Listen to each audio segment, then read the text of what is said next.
detected you in front of the screen. The desire for money. After binding the awakened wealthy sign-in system, you can earn 100,000 yuan every day. Daily sign-in updates. You can also receive cashback rewards for purchases, priced at only 3 dog heads. Please choose whether to bind. At first, you thought this was just a joke. How could commenting actually bind you to the system? But just a second after your comment, a prompt flashed in your mind. Binding successful. The host can earn 100,000 perfect funds daily, and posting updates can yield random rewards. At this moment, working late into the night, you were so excited you nearly fell from your office chair. 100,000 a day. That's 3 million in a month, right? You quickly calmed your heart. Years of living as an orphan had given you rich life experiences, making your mindset more stable compared to your peers. You checked the time. There were 10 minutes until midnight. You decided to post a sign-in update first, and after opening the green bubble, you took a photo of your workstation and the night view outside with your phone. You edited a caption. I've made a bold decision this late at night. The world is so big, I want to explore. After sending, you quietly waited for the wheels of fate to turn,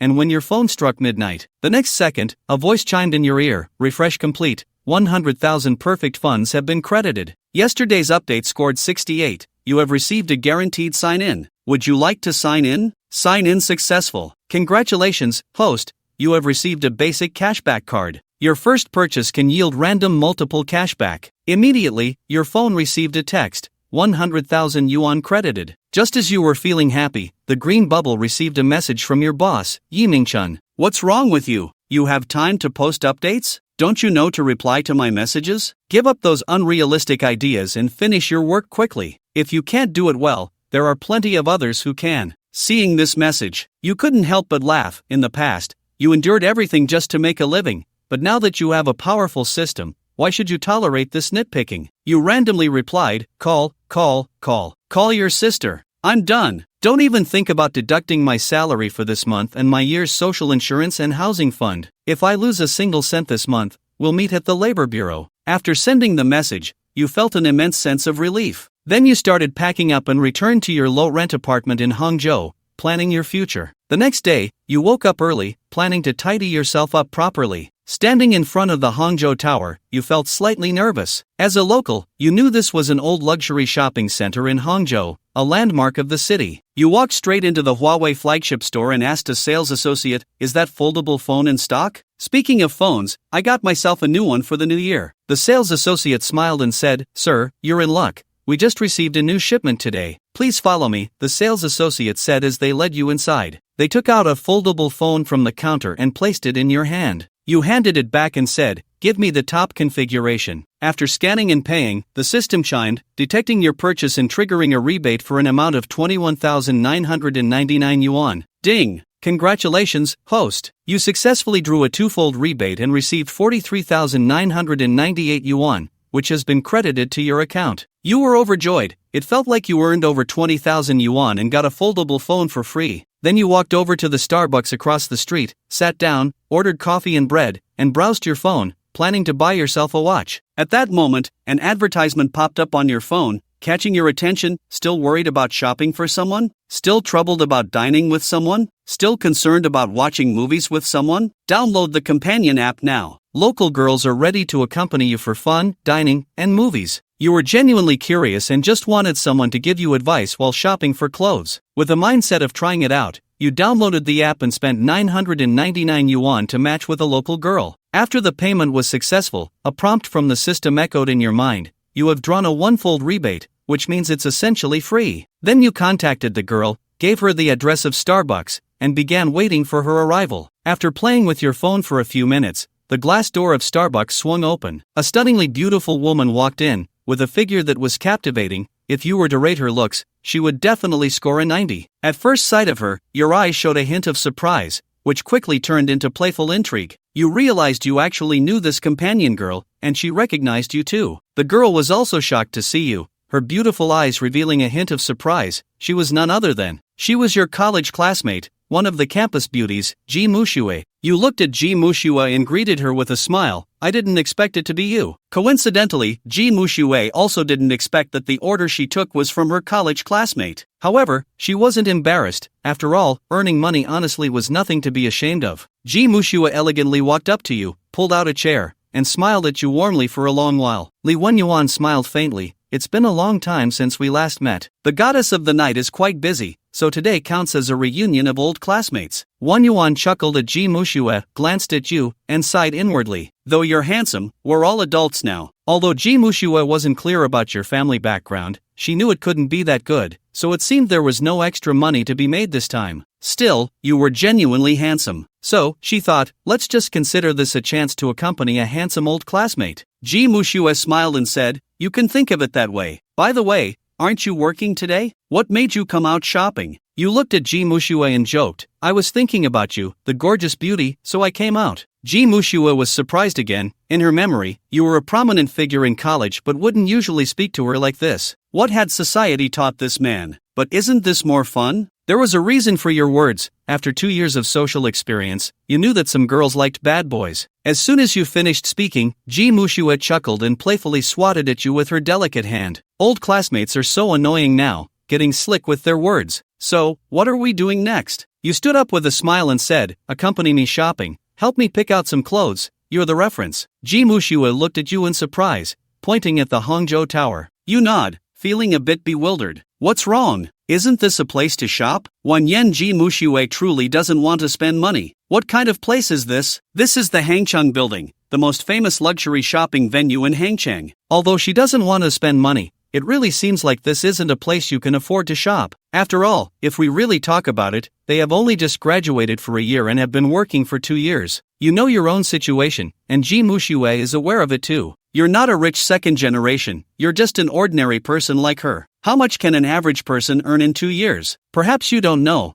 but this is the Hangchang Building, all luxury. Hearing this, you smile faintly, understanding Ji Mushue's meaning. However, you can't be bothered to explain. Let's go, this isn't something you need to worry about. After saying that, you walk straight out of Starbucks. Ji Mushue stamps her foot in frustration but can only helplessly follow. However, she's feeling a bit uncomfortable inside. After all, she has a strong preconceived notion and doesn't believe you have the ability to shop here. So that means she might embarrass herself by following you, but right now, you are her client. Although you are classmates, she has already taken the order. If she doesn't provide service now, the platform will impose a fine. At this moment, Ji Mushue thinks of a saying, it's hard to earn money, but even harder to spend it. Ji Mushue can only reluctantly follow you into the Hangchang Building. She has already thought about it. When you embarrass yourself, it won't be her problem. She'll make sure to distance herself from you right away. You ignore Ji Mushue and go to the 3rd floor. Looking at the luxury stores one by one, you really have no idea where to start. So you turn around to look at Ji Mushue, who is following you. How about a suggestion? Buying clothes is something you girls should be good at. Ji Mushue finds it hard to read you. The 1st floor is filled with luxury brands like Elie Saab, Bulgari, and AGOS. Does she genuinely not know these brands? Or is she just pretending to be calm? Are you really sure you want to buy clothes here? No, you need to confirm that your name is Ji Mushue, not Xiao Gao. You look at Ji Mushue speechlessly and ask what she means. Ji Mushue looks somewhat confused. You've got me all worked up. Why did I come here if not to buy clothes? Just to stand around in the cold? You roll your eyes at Ji Mushue. Who cares if she's the campus goddess? Right now, she's just wasting her time. Where does all this attitude come from? So do you have any suggestions or not? You understand what she's thinking, but you can't be bothered to explain, especially since you're in a hurry. Ji Mushue is also feeling a bit unhappy with you. Inside, she's complaining, here I am thinking about you, and you still want to show off, huh? Fine, then I'll just see what you can buy. Let's go to Balenciaga. Their styles have been quite popular lately. Alright, let's go then. So you head straight to the store Ji Mushue pointed out. You walk into Balenciaga with a calm demeanor, and Ji Mushue doesn't mind either. After all, it won't be her embarrassing moment. As you both step into the store, a sales associate warmly greets you, not at all worried about whether you can afford anything. Generally, people who can't afford to shop wouldn't enter their store. It's a psychological effect. So anyone who walks in must have a desire to make a purchase. Hello, handsome and beautiful, here to buy clothes? Would you like me to recommend something? We'll browse on our own first. You haven't spoken yet when Ji Mushue waves her hand dismissively at the sales associate, feeling a bit shy. Alright, handsome and beautiful. If you need anything, just call me, the sales associate says before leaving. You glance over at Ji Mushue playfully. The campus flower, why do you seem a bit nervous? Shouldn't you come to shoe stores often? Ji Mushue hears your teasing and rolls her eyes. You think it's like a private Uniqlo? I can't even afford a short-sleeve shirt here with my salary. 1 yen, you don't say much, but directly ask her to style a few outfits for you, preferably with a pure and youthful vibe. After all, you're adults, you shouldn't look like kids. You see her looking indifferent as if she's not bothered at all. Ji Mushua doesn't mind anymore and starts picking out clothes for you right away. What do you think of this shirt? You ask as you arrive in the men's section. Ji Mushua adjusts her mindset. After all, this is her job, and she's taking it seriously. Not bad, right? Like this shirt, it's white with a bit of velvet and some blue pattern accents. So just pick out a good set for me at once. Otherwise, I'll have to go to the fitting room multiple times, and that's a hassle. Ji Mushua doesn't think much and feels her shopping desire rising at this moment. She sees you as her own Barbie doll, ready to see how well she can dress up this old classmate. After all, handsome guys are always a sight for sore eyes. Then Ji Mushua picks out pants and shoes for you as well. Try this set on first, I guarantee it will look great. Li Wenyan nods, takes the set of clothes Ji Mushua handed him, and heads straight into the fitting room. You don't keep Ji Mushua waiting long and soon walk out of the fitting room. As soon as you step out, Ji Mushua's gaze is fixed on you, and her eyes light up. At this moment, you look nothing short of handsome. Wearing the clothes Ji Mushua picked for you, you smile at her and ask, "What do you think?" Ji Mushua smiles faintly, steps closer to take a look, and thinks it feels like something is missing. For this kind of casual shirt, don't button it all the way up. It ends up looking neither casual nor businesslike. Saying this, Ji Mushua steps in front of you, reaches out her hands, and unbuttons the top 2 buttons of your casual shirt, revealing a hint of your chest muscles, and the atmosphere becomes charged with hormones. Ji Mushua's eyes brighten immediately, and she smiles in satisfaction. She looks at you again, still feeling that something is missing. She believes it can be even better. Then Ji Mushua looks at a thin little belt nearby and puts it on you. This belt is just right for a transition, serving as a nice accessory. Ji Mushua explains with a smile and then looks at you again. Not bad. You look pretty handsome, I think so too. You say smugly. Hearing this, Ji Mushua smiles faintly. At this moment, the sales associate walks over to look at you. She compliments, "Wow, sir, you look very handsome. This outfit suits you well, right?" "I think so too. Not bad, sir. If you purchase now, I can give you a 5% discount." You chuckle inwardly. These luxury sales associates are persuasive. A single sentence makes it hard for you to refuse a purchase. "Okay, I'll take this set. No need to drag it out. Let's pay right away." After you say that, you lead the way to the checkout with the sales associate, who has a beaming smile. Meanwhile, Ji Mushua is still stunned, not having reacted yet. If she remembers correctly, the total for that outfit just now was over 20,000 yuan, right? Coming back to her senses, Ji Mushua sees you and the sales associate heading to the checkout and quietly follows out of curiosity. As you arrive at the checkout, she sees you swiping your card on the POS machine, and the next moment, the receipt prints out. Ding detects that the host has made a purchase totaling 25,000 yuan. Ding congratulates the host on successfully drawing a 5x rebate, gaining 125,000 yuan, which has already been credited to the host's account. With a 5x rebate, you feel like a king. After you finish paying, you hear the system notification in your mind, and your excitement skyrockets. Not only did you get a free outfit, but you also made a profit of 75,000 yuan. At this moment, your funds have surpassed 220,000 yuan. The feeling of spending money without worrying about the price is just amazing. On the other side, Ji Mushua is shocked to see you successfully make the payment. She thinks, did he really buy it? Isn't he doing well now? I totally misjudged him. It turns out I'm the fool. However, Ji Mushua thinks to herself that over 20,000 yuan is still something she can manage to pay. However, compared to before, Ji Mushua is now curious about you. She wants to know what you're going to do next. After the payment is successful, you look at Ji Mushua again and ask, "What are you doing here?" "Keep picking. I think the clothes in this store look nice. I'll wear this outfit. You have a lot of tasks today." With a chuckle, Ji Mushua laughs at your words. You clueless guy, even shopping sounds like you're completing a task. Ji Mushua then continues to help you pick clothes,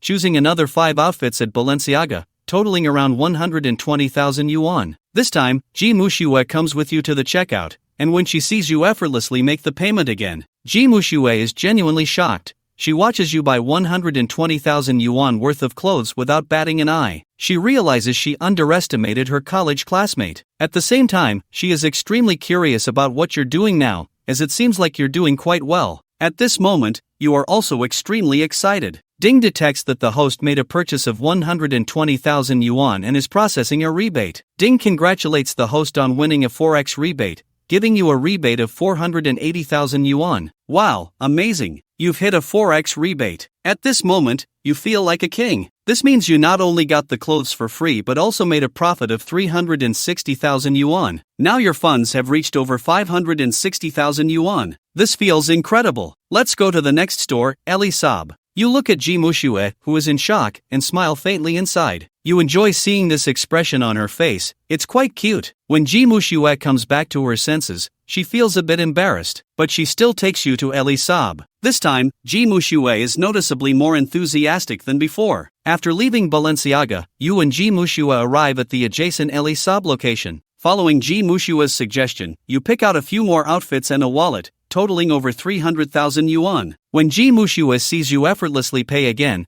her shock has turned into envy. It's clear that you must be doing the best in your class. Ji Mushue calculates that just the items you're currently purchasing are worth almost 500,000 yuan. So what must your net worth be? She thinks about herself, earning just over 20,000 yuan a month, maybe 30,000 if luck is good. Even so, the money you spent today is more than her annual salary. Ji Mushue looks at you with a complex expression, especially seeing you calmly putting your card away, thinking it's actually quite handsome. Seriously, being both handsome and rich makes one want to commit crimes. At this moment, Ji Mushue feels a vague and indescribable emotion, and her gaze toward you becomes slightly ambiguous. Unbeknownst to her, she is already completely thrilled because just now, you won a 3x rebate. The rebate funds are 1.5 million yuan, and at this moment, your phone vibrates, indicating that 1.5 million yuan has been credited to your account. Feeling great, your funds have now reached over 1.7 million yuan. It's time to proceed with the next step of your money spending spree. Just after you finished reading the payment notification, the sales associate neatly packaged your clothes and wallet and handed them to you.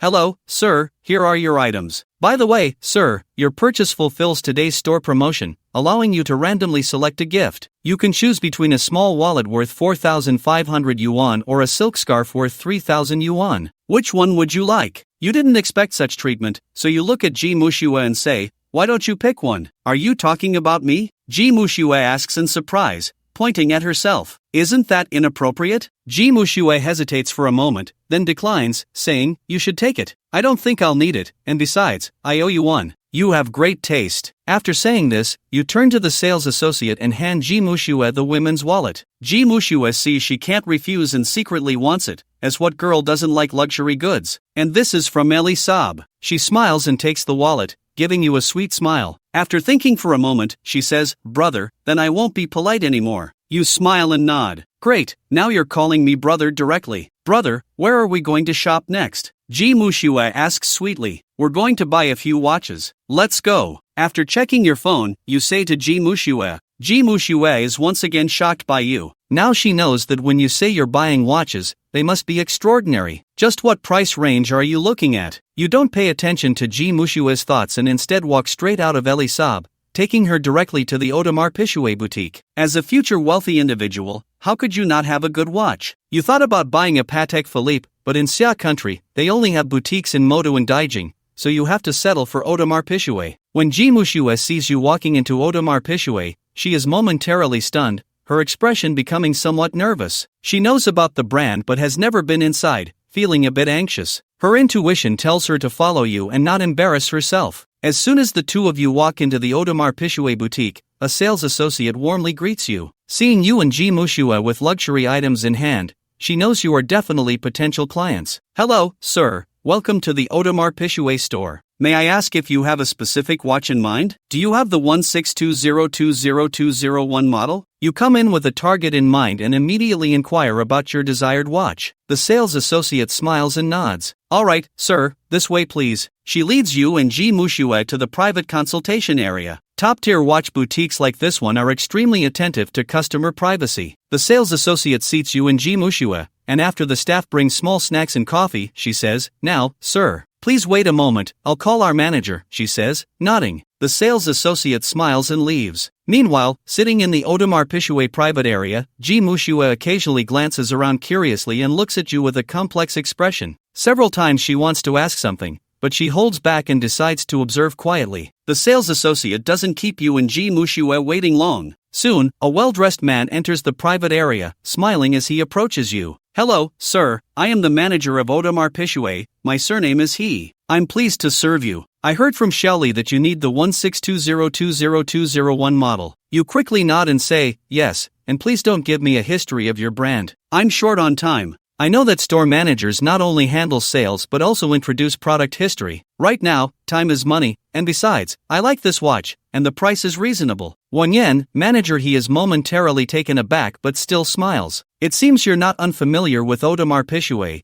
so I won't show off in front of you, sir. Please wait a moment. At this moment, Ji Mushue looks at your calm demeanor and thinks, wow, is this the daily life of a wealthy person? Soon, a waiter in a black suit arrives with a password-protected watch winder. Manager. He takes the winder, enters the password, and opens it. You see the watch you wanted lying inside the winder. It's very handsome. Ji Mushue also sees the watch you want and exclaims how beautiful it is. Sir, may I help you try it on? Manager. He puts on gloves and carefully takes the watch out. He quickly assesses your outstretched wrist and adjusts the watch size accordingly. This comes from experience. He can tell your wrist size at a glance. This watch speaks for itself. It's definitely stunning. Manager. He kneels down in front of you, carefully putting the watch on your wrist. The size of the watch is just right. You raise your hand, admire it, and ask, how much, sir? The current retail price for this watch is 620,000 yuan. Manager. He replies with a smile. You are well aware that top-tier watches appreciate in value. Nodding, you take out your card to make the payment. Alright, please wait a moment. Manager. He doesn't say any more and quickly brings over the POS machine. You enter your password, and soon the machine prints the receipt, completing the transaction. Just as the transaction is done, you hear the system notification in your mind, detecting that the host has made a purchase with a primary rebate card. Within the validity period,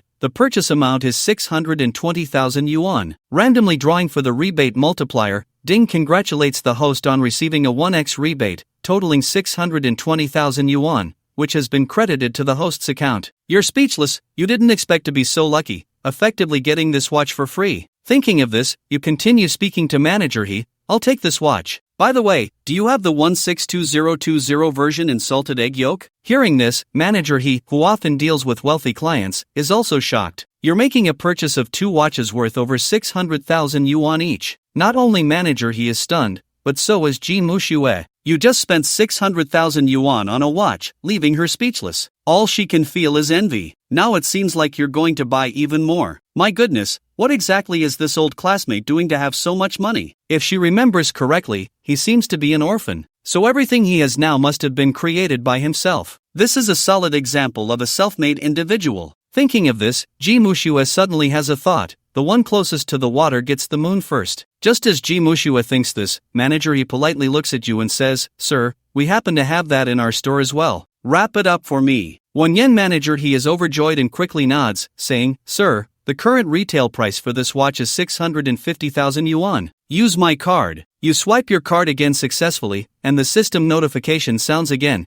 congratulating the host on receiving a 3x rebate, totaling 1.95 million yuan, which has been credited to the host's account. Yes, Shinlin exclaimed inwardly, equivalent to receiving a watch worth 650,000 and earning 1.3 million. In other words, Shinlin's funds had now reached over 3 million. The money came in so easily. He really liked this watch. He was fond of Audemars Piguet anyway, so he spoke up again, manager, which is the best watch in your store right now? Shinlin knew that in such specialty stores, not every week had good Audemars Piguet watches available. After all, rarity adds value, and usually, a store would have 1 or 2 flagship models. Mr. Shin, the best watch in our store right now is the 26579 CB white ceramic, currently priced at 2.1 million. What do you think? Wrap it up for me. Cough, cough, cough. Upon hearing Shinlin's words, even the always surprised Ji Mushue almost choked on the coffee she had just swallowed. She turned to look at Shinlin, her eyes seeming to say, all right,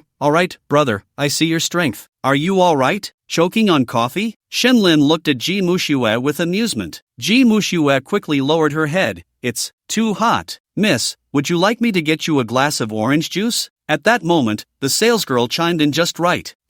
Okay. Ji Mushue felt incredibly embarrassed, and surprisingly, a thought crossed her mind. Would she embarrass Shinlin? But Shinlin paid her no mind. After all, what was more important than spending money? Manager, bring it to me, wrap it up. Manager, he was truly numb. Which rich young man was this, so capable? All right, Mr. Shun. Manager, he quickly called over his staff to bring the watch. Shinlin played with it for a moment, then directly put it on his wrist, taking off the previous watch. Swipe the card. Manager He had been waiting for Shenlin to say this. He promptly handed the POS machine to Shenlin. Shenlin entered the password, and soon, the POS machine spat out a receipt. The transaction was successful. Shenlin received another notification from the system. Ding! Congratulations, host. You have received a 5x rebate, totaling 10.5 million, which has been credited to your account ending in 7878. Shenlin felt incredibly comfortable. The most terrifying part was that his funds had directly surpassed 10 million, reaching over 11 million. Mr. Shen, your watch is wrapped up. By the way, Mr. Shen, your spending in our store has already reached the level of our Audemars Piguet Black Gold membership. If it's convenient for you, let's add each other on WeChat. In the future, when you come to our store to buy watches, you'll get a 20% discount, and when new models arrive, we will contact you via WeChat. Shenlin thought for a moment and nodded, directly exchanging WeChat with the other party. At this moment, Manager He took out another watch, smiling as he looked at Shenlin. Mr. Shen, thank you for your support of Audemars Piguet. This is a small token from our store, a gift for you, a 120,000 Audemars Piguet 26,048. Shenlin looked at it. This watch was actually a lady's watch. Suddenly, Shenlin understood Manager He's intention, smiled slightly, nodded, and then looked at Ji Mushue, who was sitting next to him. This watch is a lady's watch, it's for you. I won't use it. Upon hearing this, Ji Mushue was momentarily at a loss, staring blankly at Shenlin. The shock of this scene was unimaginable. This was not something worth a few thousand, it was a watch worth 120,000, just given to her? Brother, this is too precious.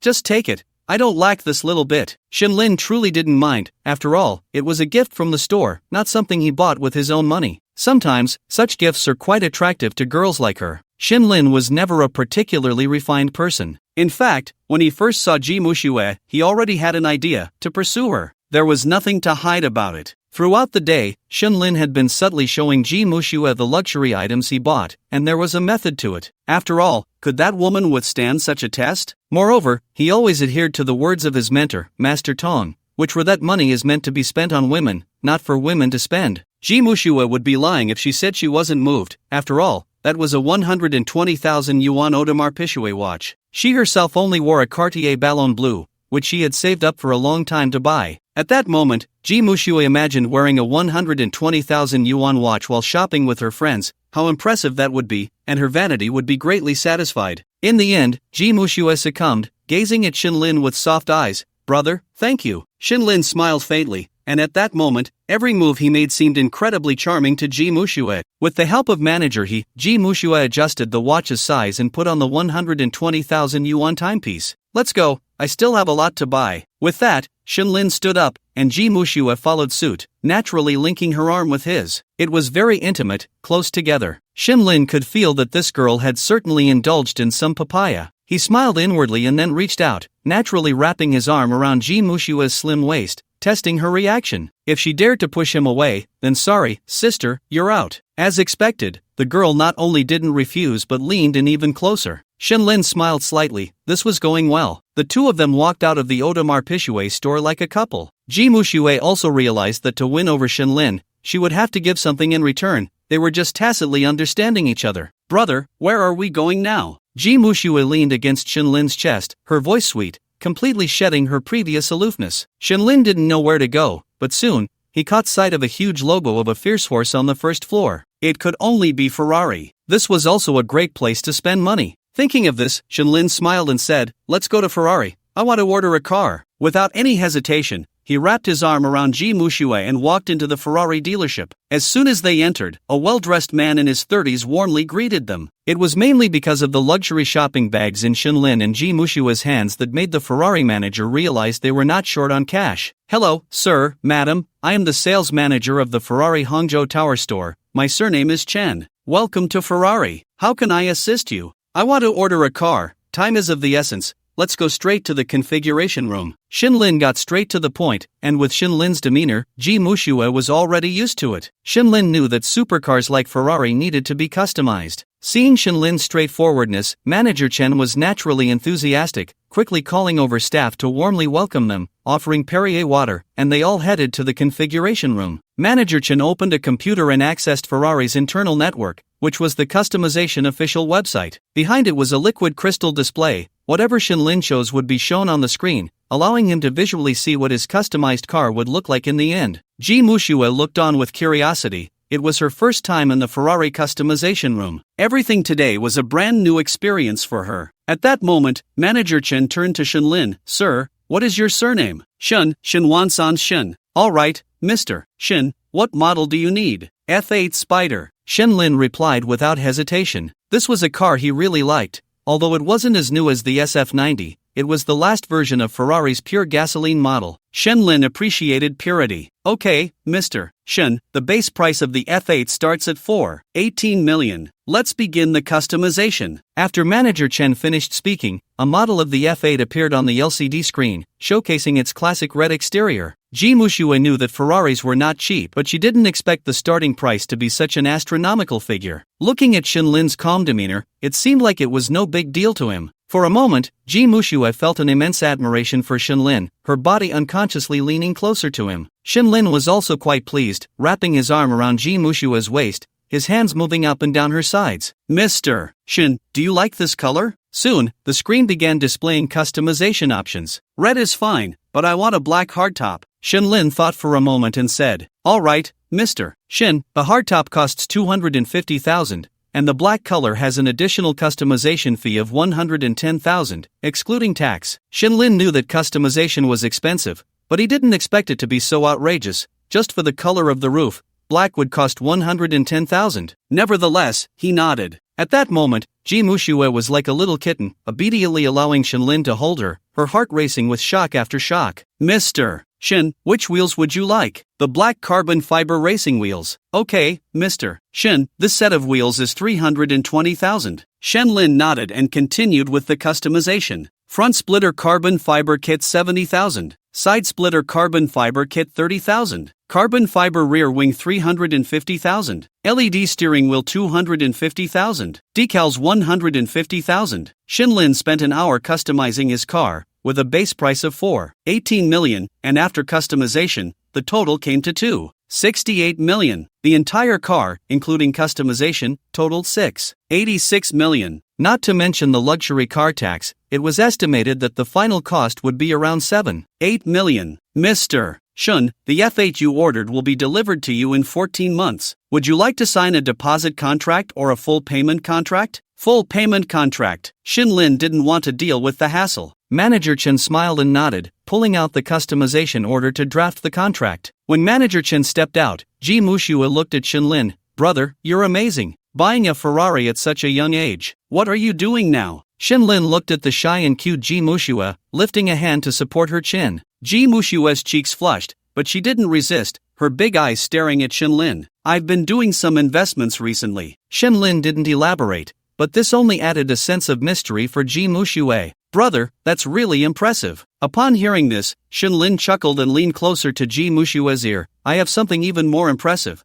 Want to give it a try? Being adults, Ji Mushua certainly understood what Shinlin meant, her face turning hot, but she pretended to be reserved. Brother, you're so naughty. Then brother. Just as Ji Mushua was about to say something, Manager Chen walked in with the contract. Mr. Shin, the contract is ready here. With the car, optional features, luxury car tax, and various other costs, the total comes to 25 million. Manager Chen said as he handed the contract to Shinlin. Shinlin glanced at the contract, found no issues, and swiped his card. As the POS machine successfully printed the receipt, the system's notification sound echoed in Shinlin's mind. Ding! Congratulations, host! You have received a 2x rebate, totaling 16.5 million. Shinlin felt an overwhelming excitement. It was as if he had gotten a Ferrari for free and made 25 million. Now his total funds had reached 20 million. At that moment, Ji Mushua watched Shinlin swipe his card, and he looked incredibly handsome. After the successful transaction, Shinlin thought for a moment and looked at the cars parked in the Ferrari showroom, asking Manager Chen,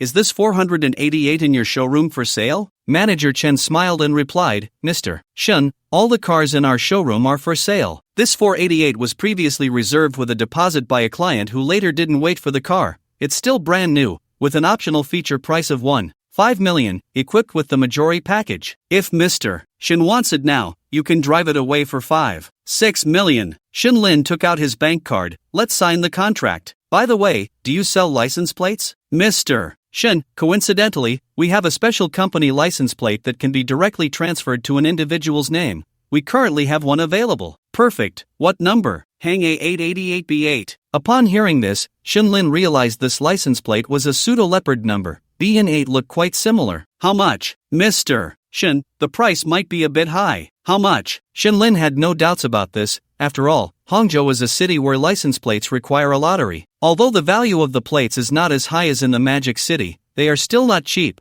especially for such a good number. Mr. Shin, the price for the license plate is 200,000. Let's do it together. Shinlin handed his bank card to Manager Chen, who was delighted and quickly went to process the contract. The total for the car and license plate came to 1 million. Ding! Congratulations, host. You have received a 4x rebate. 24 million has been credited to your card ending in 7878. Awesome! Although it wasn't a 5x rebate, Shinlin was still very pleased with the 24 million rebate. At that moment, his cash had reached 3 million. An hour later, Shinlin's car was ready. The license plate was also installed. Initially, Shinlin planned to refuse the car delivery ceremony, but thinking he hadn't posted on social media today, he ultimately accepted the ceremony. Holding flowers and champagne, behind him was a Ferrari 488. Watching Shinlin pick up the car, Ji Mushue silently made a certain decision in her heart. After the ceremony was completed, Shinlin checked the time. It was just past 3 p.m. He then looked at the balance in his card. Suddenly, a thought crossed his mind. Isn't buying a house a bigger deal than buying a car? Instantly, Shinlin felt an overwhelming excitement. Taking advantage of the fact that the primary consumption card was still valid, he decided to buy a house, making a big purchase. Even if the primary consumption card expired, his original accumulation would be enough. So Shinlin took Ji Mushue into the car. It was Ji Mushue's first time sitting in the passenger seat of a Ferrari. Although she usually appeared aloof and well-dressed, seemingly from a well-off family, only she knew the reality of her own background. To escape that background, Ji Mushue was quite mature for her age, appearing more mature than her peers. However, no matter how mature she seemed, she was still just a rookie who had graduated a year ago and entered the big melting pot of society for 2 years. At 22, she was not much different from being 18. She originally thought that she would appear very calm after getting in the car,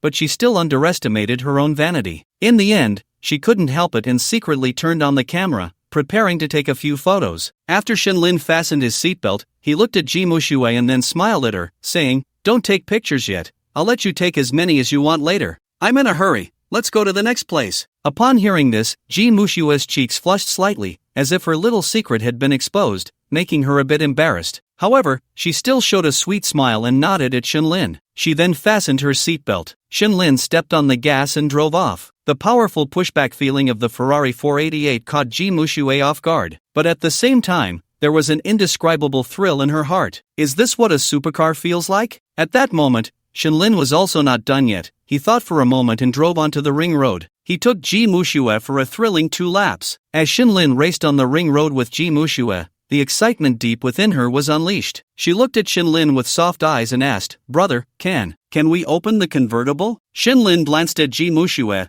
a beautiful woman with a luxurious car. What was there to refuse? So he opened the convertible top. Ah, so cool. This was Ji Mushue's first experience of such a life, especially when she saw the head-turning rate of Shinlin's car on the road was off the charts. And at that moment, the person sitting in the passenger seat was her. Her inner vanity was greatly satisfied. After a wild ride, Ji Mushue clearly understood the situation and moved her long, fair legs closer to the center console, within reach of Shinlin's hand. Shinlin, of course, was aware of Ji Mushue's little thoughts and without any hesitation, placed one hand on her smooth, long leg. Then he began to drive the Ferrari with one hand. This is what they call mutual pursuit. Along the way, listening to his favorite songs and accompanied by a delicate beauty, Shinlin's mood was extremely good. "Brother, where are we going next?" Ji Mushue asked sweetly, looking at Shinlin who was driving the Ferrari with one hand. "To buy a house." Soon, Shinlin drove to one of the luxury properties in Hangzhou, the Guanyin Qiantangqing sales office. This is one of the top luxury flat communities in Hangzhou. Shinlin had his own considerations for wanting to buy a house here. First, he liked flat layouts,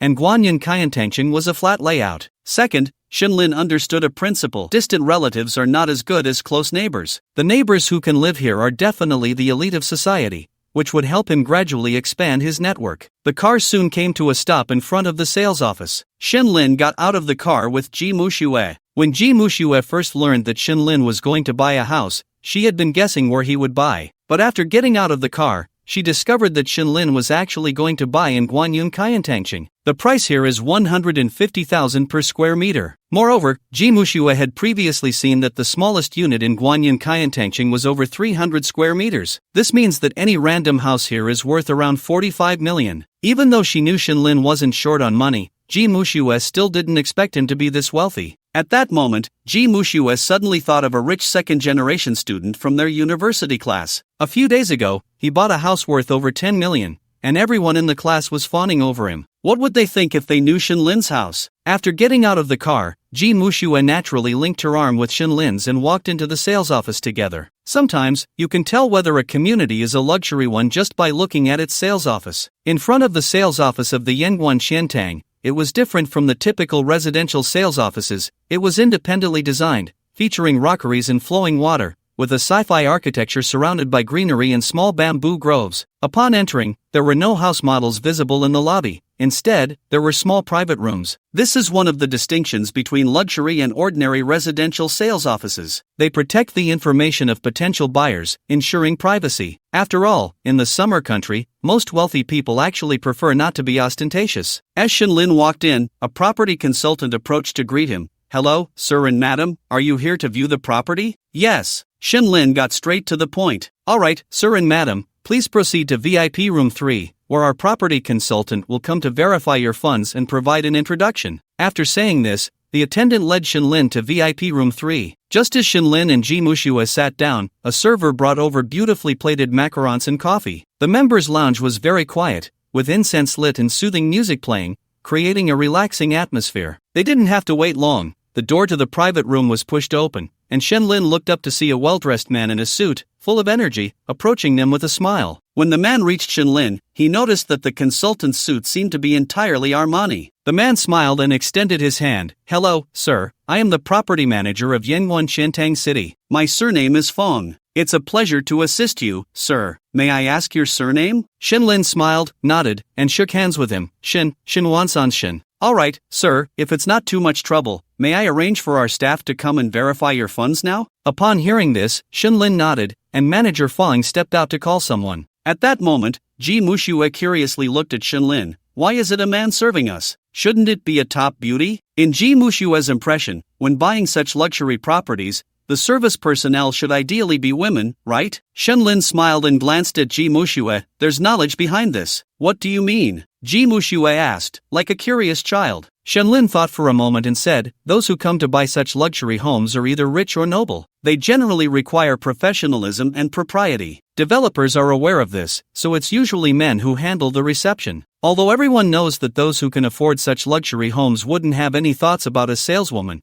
except for nouveau riche, or in novels, where a beautiful saleswoman and the protagonist fall in love at first sight and start playing poker at night. That rarely happens in reality. After all, wealthy people are not fools. There are many ways to attract women, and this is the most foolish approach. One misstep can bring a lot of trouble and waste a lot of time. Therefore, such luxury homes are usually sold by elites, whose professional abilities are extremely strong. Alright, I've learned something new. Upon hearing this, Ji Mushue realized that there is indeed a gap between what is said online and reality. Just as the two finished their conversation, Manager Fong returned with a financial officer to the private room. "Mr. Shun, I apologize for keeping you waiting." Shinlin replied that it was no problem, respecting their work. After all, Shinlin had also come from a working background, so he didn't act overly arrogant. Now that Shinlin was no longer poor, there was no need to make things difficult for others. He understood that if the lower class were bullied and exploded in anger, that would be truly terrifying. Therefore, Shinlin's first principle was the principle of retreat for the happy.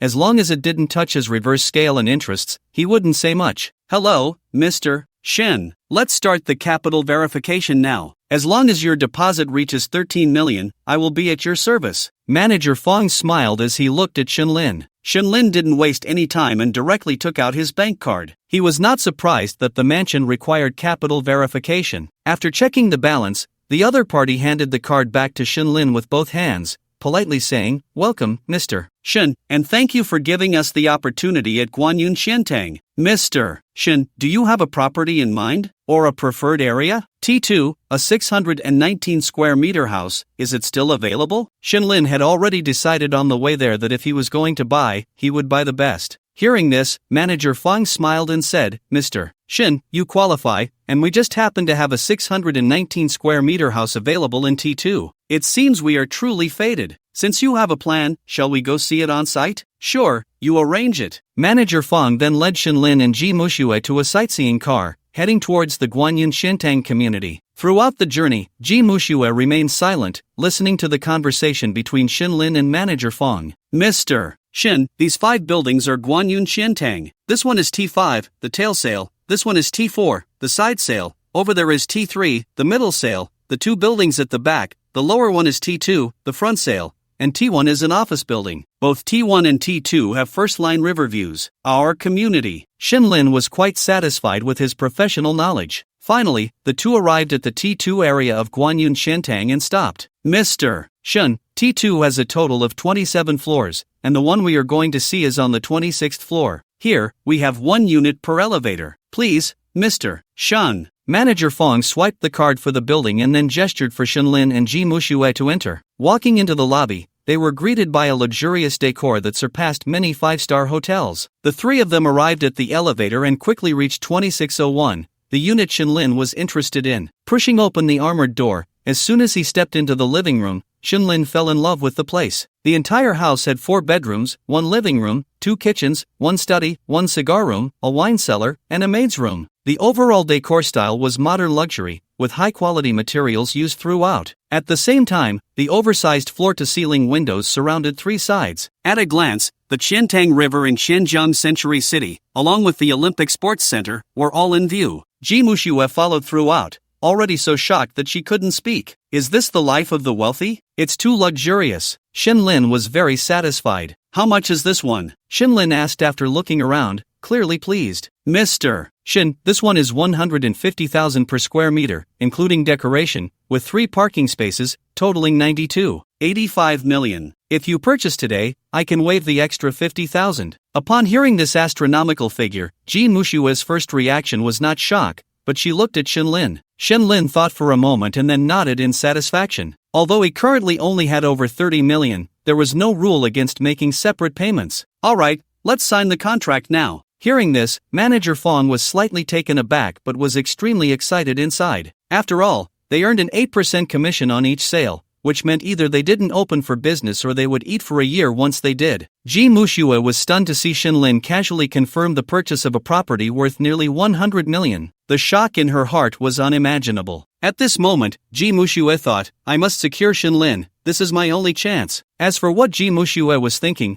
Shinlin paid no attention and instead returned to the sales office with Manager Fang, waiting for the other party to draft the contract. An hour later, Manager Fang approached Shinlin with the contract and a smile. Mr. Shin, here is the purchase contract, take a look. Shinlin took the contract, glanced through it, confirmed there were no issues, and without any hesitation, signed his name. He then looked up at Manager Fang and said, I'll swipe my card in several transactions, the bank has a limit. Hearing this, Manager Fang was not surprised at all. Such large transactions are usually done in parts. Alright, Mr. Shun. Mr. Shin, this way for payment. Manager Fang led Shinlin to the finance room, as such a large transaction needed to be processed on the computer via online banking. Shinlin entered his account number and promptly paid 30 million. When the 30 million payment was successful, Shinlin immediately felt like cursing, because this 30 million triggered a one-time rebate. Shinlin continued to swipe his card and paid another 30 million. This time, Shinlin's face turned dark, because once again, it triggered a one-time rebate. At this moment, Shinlin wanted to curse. Could it be that all his luck was spent on buying a car? Taking a deep breath, with 85 million left, Shinlin decided to swipe his card for the full amount again. As the transaction was successful, a system notification sounded in his mind. Ding! Detected host's consumption behavior. Consumption amount 85 million. Ding! Congratulations to the host for successfully drawing a 5x rebate multiplier, receiving 164.25 million, which has been transferred to the host's card ending in 7878. Ding! Detected that the host's single rebate exceeds 100 million, the primary consumption rebate card is invalid. Hearing the system notification, Mr. Shin felt a surge of excitement, followed by confusion. What? Invalid? At this moment, Shinlin recalled the information about this card. Under special circumstances, it becomes invalid early. This meant that the special circumstance was a single rebate exceeding 100 million. Although it was regrettable, Shinlin was still very excited, because he had truly completed his initial accumulation with this rebate card. 2 supercars, a house worth over 100 million, and over 100 million in cash flow. Even if he didn't draw any good item cards afterward, Shinlin knew that his future life would be filled with endless possibilities. Just as Shinlin was feeling excited, Ji Mushue, who had been watching Shinlin make the payment, was about to be captivated. Over 90 million, just like that, successfully paid? Handsome and rich, she really couldn't help but feel tempted. At this moment, Manager Fong, seeing the payment was successful, extended his hand. Congratulations, Mr. Shin, on becoming the esteemed owner of Guanyun Shentang City. Shinlin politely shook hands with him. Then they proceeded with some handover. Manager Fong handed the keys and the main control for the password door to Shinlin and took him to the property management to complete the registration. Thus, Shinlin spent over 90 million to acquire the T2 property in Guanyun Shentang City. After leaving the property management, Manager Fong greeted Shinlin and Ji Mushue before leaving. Shinlin turned to Ji Mushue and said, "It's getting late, let's go. We haven't eaten since this morning, let's go have a meal. Let's go, we haven't eaten since this morning, let's go have a meal." Saying this, Shinlin got into the car, and Ji Mushue followed suit. This time, Shinlin naturally placed his hand on Ji Mushue's thigh, driving the Ferrari with one hand. Ji Mushue leaned towards Shinlin, one hand resting on the center console, the other supporting her chin, looking at Shinlin as she lightly parted her red lips and said, "Brother, where are we going to eat now? Just follow me. I made a reservation at a restaurant this morning. I heard the food is great, and they only serve 50 people a day." Upon hearing this, Ji Mushue was once again stunned, looking so high-end. She had previously worked as an escort and had encountered some second-generation rich kids, but compared to Shinlin, they were simply not worth mentioning. "Okay, I'll listen to you, brother." Half an hour later, the car slowly stopped near the West Lake Tiger Running Park. Shinlin parked in the lot, but neither of them got out of the car. Ji Mushue had no doubts because Shinlin had said someone would come to greet them. While waiting for the person to arrive, Shinlin removed his hand from Ji Mushue's thigh and then domineeringly pulled her into his embrace. Ji Mushue's cheeks flushed slightly, and Shinlin smiled faintly before kissing her directly. Shinlin dared to do this because he knew she wouldn't refuse. Sure enough, after a moment of shyness, Ji Mushue responded passionately. Just as the two were lost in their kiss, Shinlin's phone rang. He had to release Ji Mushue, who lowered her head, her face red, unsure of what to say. Shinlin chuckled and answered the call. Looking at the screen, it was the restaurant's number. The restaurant Shinlin had reserved was a well-known private dining place in Hangzhou called Garden No. 1. The owner was the executive chef of a 5-star hotel, now running his own business. They served 50 guests a day, and anything beyond that was not accepted. As soon as Shinlin answered the call, he heard a voice on the other end. "Hello, Mr. Shin, I am the steward of Garden No. 1. My name is Fter. Have you arrived?" "Yes, I'm in the parking lot, Ferrari 488, license plate 888B8. "Okay, Mr. Shin, please wait a moment, I will come to greet you." After hanging up, Shinlin looked at Ji Mushue and smiled faintly. Ji Mushue playfully hit Shinlin's shoulder. "Brother, you're so bad. Get ready, let's get out of the car. Someone is coming to pick us up soon," Shinlin said with a smile. Hearing this, Ji Mushue adjusted her clothes and followed Shinlin out of the car. "Mr. Shin, hello, sorry to keep you waiting." Just as they got out of the car, a voice came from behind them. They turned around to see a woman dressed in a chic style approaching with a smile, extending her hand to Shinlin. Shinlin politely responded, "We just arrived not long ago." "Hello, Mr. Shin, I am the reception steward of Garden No. 1 restaurant, Fter. "Hello, Fter. Then Mr. Shin, please follow me and your friend this way." After saying that, Fter led the way down a winding path. The kitchen of Garden No. 1 is definitely one of the top private dining venues in Hangzhou, located deep in Tiger Running, near the inner lake of West Lake. Shinlin and Ji Mushue, under Fter's guidance, arrived at a standalone exquisite villa styled in ancient garden aesthetics. Passing through the garden, they quickly reached a lakeside private room. "Mr. Shin, this is your reserved lakeside boat private room. Mr. Shin, please take a seat. Besides the reserved dining, do you have any other requests?" After Shinlin and Ji Mushue sat down, Ji Mushue was shocked by the elegant and luxurious decor, wondering if this was the kind of place Shinlin often frequented. In contrast, Shinlin appeared quite nonchalant. "Do you have condi?" "Mr. Shin, we only have condi from the cold and grand garden. Do you need it?" Sure, Shenlin replied without hesitation. Today, Shenlin actually just wanted to spend money. As for the issue of money, was he still short on cash? Alright, Mr. Shun, this bottle of red wine is priced at 120,000 at our garden no. 1. What do you think? Just bring it up. Okay, Mr. Shun, I will go get it for you. After saying that, Stur left the private room, while Ji Mushue was still in a daze. Did she just hear that a meal and a bottle of wine cost 120,000? As Ji Mushue came back to her senses, she stared blankly at Shenlin. Brother, do we really have to drink such expensive red wine? It's nothing,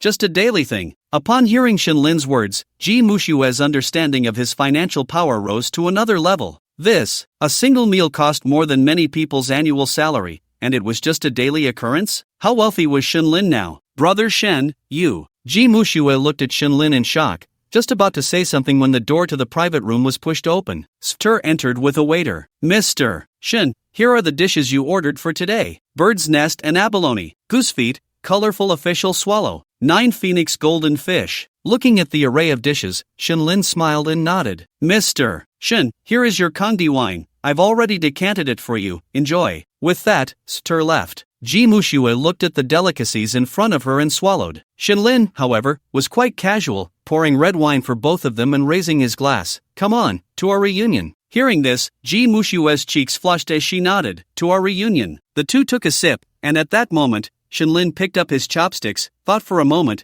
then turned to Ji Mushue. Do you want to take a photo and post it on Moments? If not, I'm going to eat. Instantly, her face turned red, unsure if it was from embarrassment or shyness. No.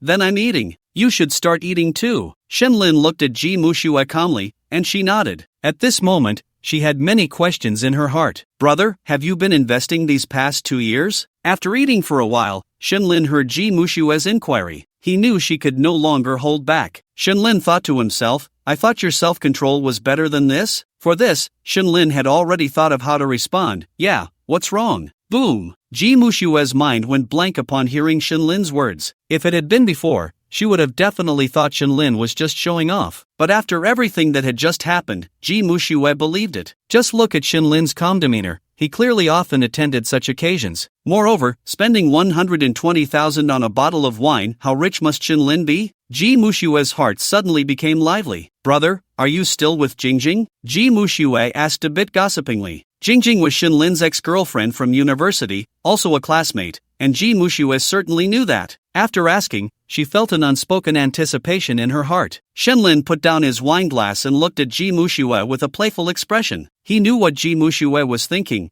but wasn't that exactly what he needed? We broke up right after graduation. Ha! You two had such a good relationship. How could you break up? Ji Mushue secretly rejoiced in her heart but still put on a surprised expression. It's very normal. She wanted to go to the capital, and I wanted to stay in Hangzhou. Shenlin feigned concern and sighed. Ji Mushue looked at Shenlin with worry, then got up and sat down beside him. Brother, what's in the past is in the past. She just wasn't meant for it. Brother, breaking up is breaking up. The next one will be even better. Shenlin put down his wine glass, looked at Ji Mushue, and naturally reached out to wrap his arm around her waist. Ji Mushue blushed as she looked at Shenlin. Shenlin extended his other hand, lifting Ji Mushue's chin. Are you talking about the next one? Ji Mushue didn't expect Shenlin to be so straightforward. After thinking for a moment, she said with a hint of allure, Brother, can't it be me? Then will you be obedient? Shenlin continued to ask playfully. Brother, I will be obedient. Really? Really? At this moment, Ji Mushue did not want to miss this opportunity to rise to the top. Then show me your attitude. Shenlin sat in his seat, took a sip of red wine, then set down the glass and looked at Ji Mushue with a playful expression. To be honest, Shenlin would not fall in love with Ji Mushue. If she behaved today, he wouldn't have to keep her in a golden house. After all, it wasn't a matter of having a lot of money. The saying that a man becomes bad when he has money is actually not wrong. Many people would say, what about character? Shenlin couldn't help but laugh at that. Various rules and regulations are merely there to protect the lower class. Ji Mushue didn't expect Shenlin to be so straightforward. But thinking about the shock Shenlin brought her today, Ji Mushue knew that if she didn't seize this opportunity, there wouldn't be another like it in the future. Moreover, she didn't dislike Shenlin. After all, Shenlin had looks, a good figure, and money. Most importantly, Shenlin was young. What does youth represent? It represents vitality. It means she wouldn't be lonely. So even though Shenlin was showing a strong desire for aggression at this moment, Ji Mushue didn't feel repulsed. On the contrary, she thought this was the attitude of a wealthy person. With this thought, Ji Mushue's cheeks flushed, and she shyly glanced at Shenlin, then stood up under his gaze. She then directly sat on Shenlin's lap, leaning her head close to his ear, seductively saying, "Brother, Xiaoxue can accompany you in the future." Upon hearing this, Shenlin's breath quickened. The words from the beauty in his arms were an immense temptation for a man. Shenlin reached out and hooked Ji Mushue's chin. "Are you sure?" Ji Mushue shyly nodded. Her face flushed as she reached out to wrap her arms around Shenlin's neck. Staring at Shenlin in such a shy manner made Shenlin's heart race. Who could resist such a gaze? "Brother, you will take good care of Xiaoxue, right?" After hearing Ji Mushue's words, Shenlin directly picked her up in his arms. He walked towards the lounge behind them. The private rooms at Garden No. 1 all had lounges. Once in the lounge, Shenlin laid Ji Mushue down. Ji Mushue was caught off guard by this sudden assertiveness and instinctively wanted to struggle, but quickly gave up. After all, to gain something, one must give something in return, and Ji Mushue was very clear about this. Shenlin was a capable man, and he certainly couldn't treat her like he would treat others, with restraint. After all, rich young men were never short of women. Hadn't she been waiting for this opportunity all along? "Brother." Ji Mushue's voice was as sweet as honey, stirring Shenlin's heart. "Still calling me brother?" Shenlin stared at her with a domineering gaze, his charm evident. Ji Mushue's face turned even redder, like a ripe apple. She bit her lip, hesitated for a moment, then softly uttered 2 words, "Husband." These 2 words seemed to carry a certain magic, igniting the flames within Shenlin even more fiercely. Shenlin pulled over the blanket and then pressed Ji Mushue down. The temperature in the room gradually rose, and an ambiguous atmosphere spread through the air. The gentle moonlight outside poured into the room, as if draping them in a hazy veil. 2 hours later, Shenlin turned to look beside him and saw a pretty face, shyly gazing at him with big eyes. "Brother, hug me." Ji Mushue pouted and snuggled closer to Shenlin. Shenlin smiled faintly and wrapped Ji Mushue in his arms. To Shenlin's surprise, it was Ji Mushue's first time. Although Shenlin had no thoughts in that direction, who wouldn't like the fact that their woman was brand new and unopened? Originally, Shenlin only intended to play around with Ji Mushue, but given the situation, he thought for a moment and then cupped Ji Mushue's face, saying, "Swear, come with me from now on." Ji Mushue was taken aback, her heart sweet yet slightly bitter. She was smart enough to understand that Shenlin said to follow him, not to become his woman. However, Ji Mushue also knew that someone like Shenlin, regardless of how many women he might have in the future, there was one thing she could be sure of: she had no reason to refuse. Shenlin's looks, physique, and financial strength all attracted Ji Mushue, and she recognized his strength. He was like an indomitable ox. Once you encounter someone like that in life, you really start to look down on others. Shenlin knew he was being a bit excessive, but he never considered himself a good person, or an elegant one. He was quite ordinary. He liked money and beautiful women, and there was nothing wrong with that. Besides, why was Ji Mushue being so proactive? Was it his charm? Shenlin knew that if he hadn't shown his strength,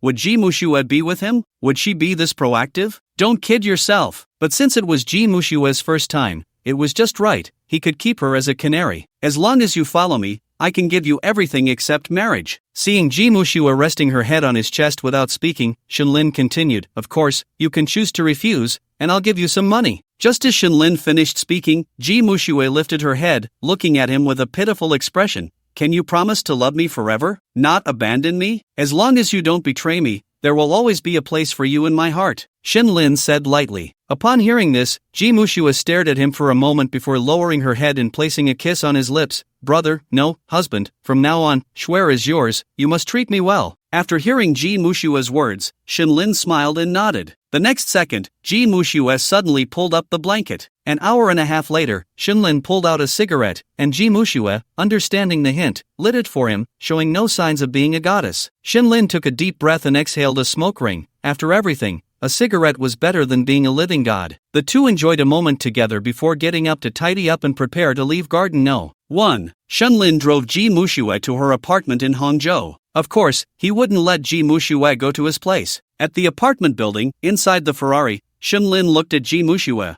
"Aren't you going to invite me up for a visit?" Upon hearing this, Ji Mushue's cheeks flushed, and she linked her arm with Shenlin's. "Brother, I don't live alone. I live with my best friend." After hearing Ji Mushue's words, Shenlin understood what she meant. He then gave her a playful slap on her perky bottom. Brother, you're naughty." Ji Mushue pouted playfully, and Shenlin smiled. "Alright, I'm leaving now. I'll contact you later. Ji Mushua looked at him with her big eyes, reluctant to part, stepped forward, hugged Shinlin, and kissed him. Brother, I'm sorry. Next time, Schwer will come to your place, moi. Shinlin smiled and nodded, brushing his fingers against her nose. Okay, you go back first, and let's keep in touch. Ji Mushua nodded, then kissed Shinlin once more, reluctantly getting out of the car and glancing back 3 times as she walked into the community. Watching Ji Mushua disappear from his sight, Shinlin lit a cigarette, rolled down the car window, took a deep breath, and exhaled a smoke ring. Shinlin couldn't help but sigh. The once lofty campus beauty had been won over by him just like that. Sure enough, this world is just a whore, only opening its legs for the rich and powerful. After finishing his smoke, Shinlin drove directly back to his affordable housing. As for why he didn't return to Qiantang Guanyun City, it was because there were no daily necessities there yet. Shinlin planned to buy some essentials tomorrow before moving in. Once back at his affordable housing, Shinlin tidied up the things he needed. In fact, there wasn't much. He didn't plan to keep his old clothes. The main items were his ID card, his household registration book, and a jade pendant. This jade pendant, according to the orphanage director, had been worn since the time Shinlin was found. Looking at the jade pendant in his hand, Shinlin was lost in thought for a moment, then expressionlessly placed it into his LV bag. After packing everything up, Shinlin took a shower and lay down on the hard bed in his affordable housing. Reflecting on everything that had happened today felt like a dream. Oh right, my moments. Shinlin glanced at the time. It was already 8 in the evening, with 4 hours until midnight. So, he directly selected the photos of picking up the car today and the one where he was driving the Ferrari with one hand while touching Ji Mushua's thigh. A slight smile crept onto his lips. He edited a post for his moments. The caption read, "I've accomplished something big, and driving a Ferrari with one hand feels pretty good." Accompanying images, a photo of Shinlin picking up the car and another of him in the Ferrari, touching the thigh. Shinlin then clicked send. This post should be explosive, right? Shinlin chuckled. Sure enough, just after he sent the post, his phone buzzed with notifications within a minute. Shinlin picked it up to see a red dot on his moments showing the number 35. This meant that at least 35 friends had liked or commented on this post. Curious, Shinlin opened his moments. To be honest, it was the first time he saw such a long list of likes and comments on his post. College roommate Wang Wei, what the hell, old Lin, is this real? College roommate Zhao Pengcheng, damn,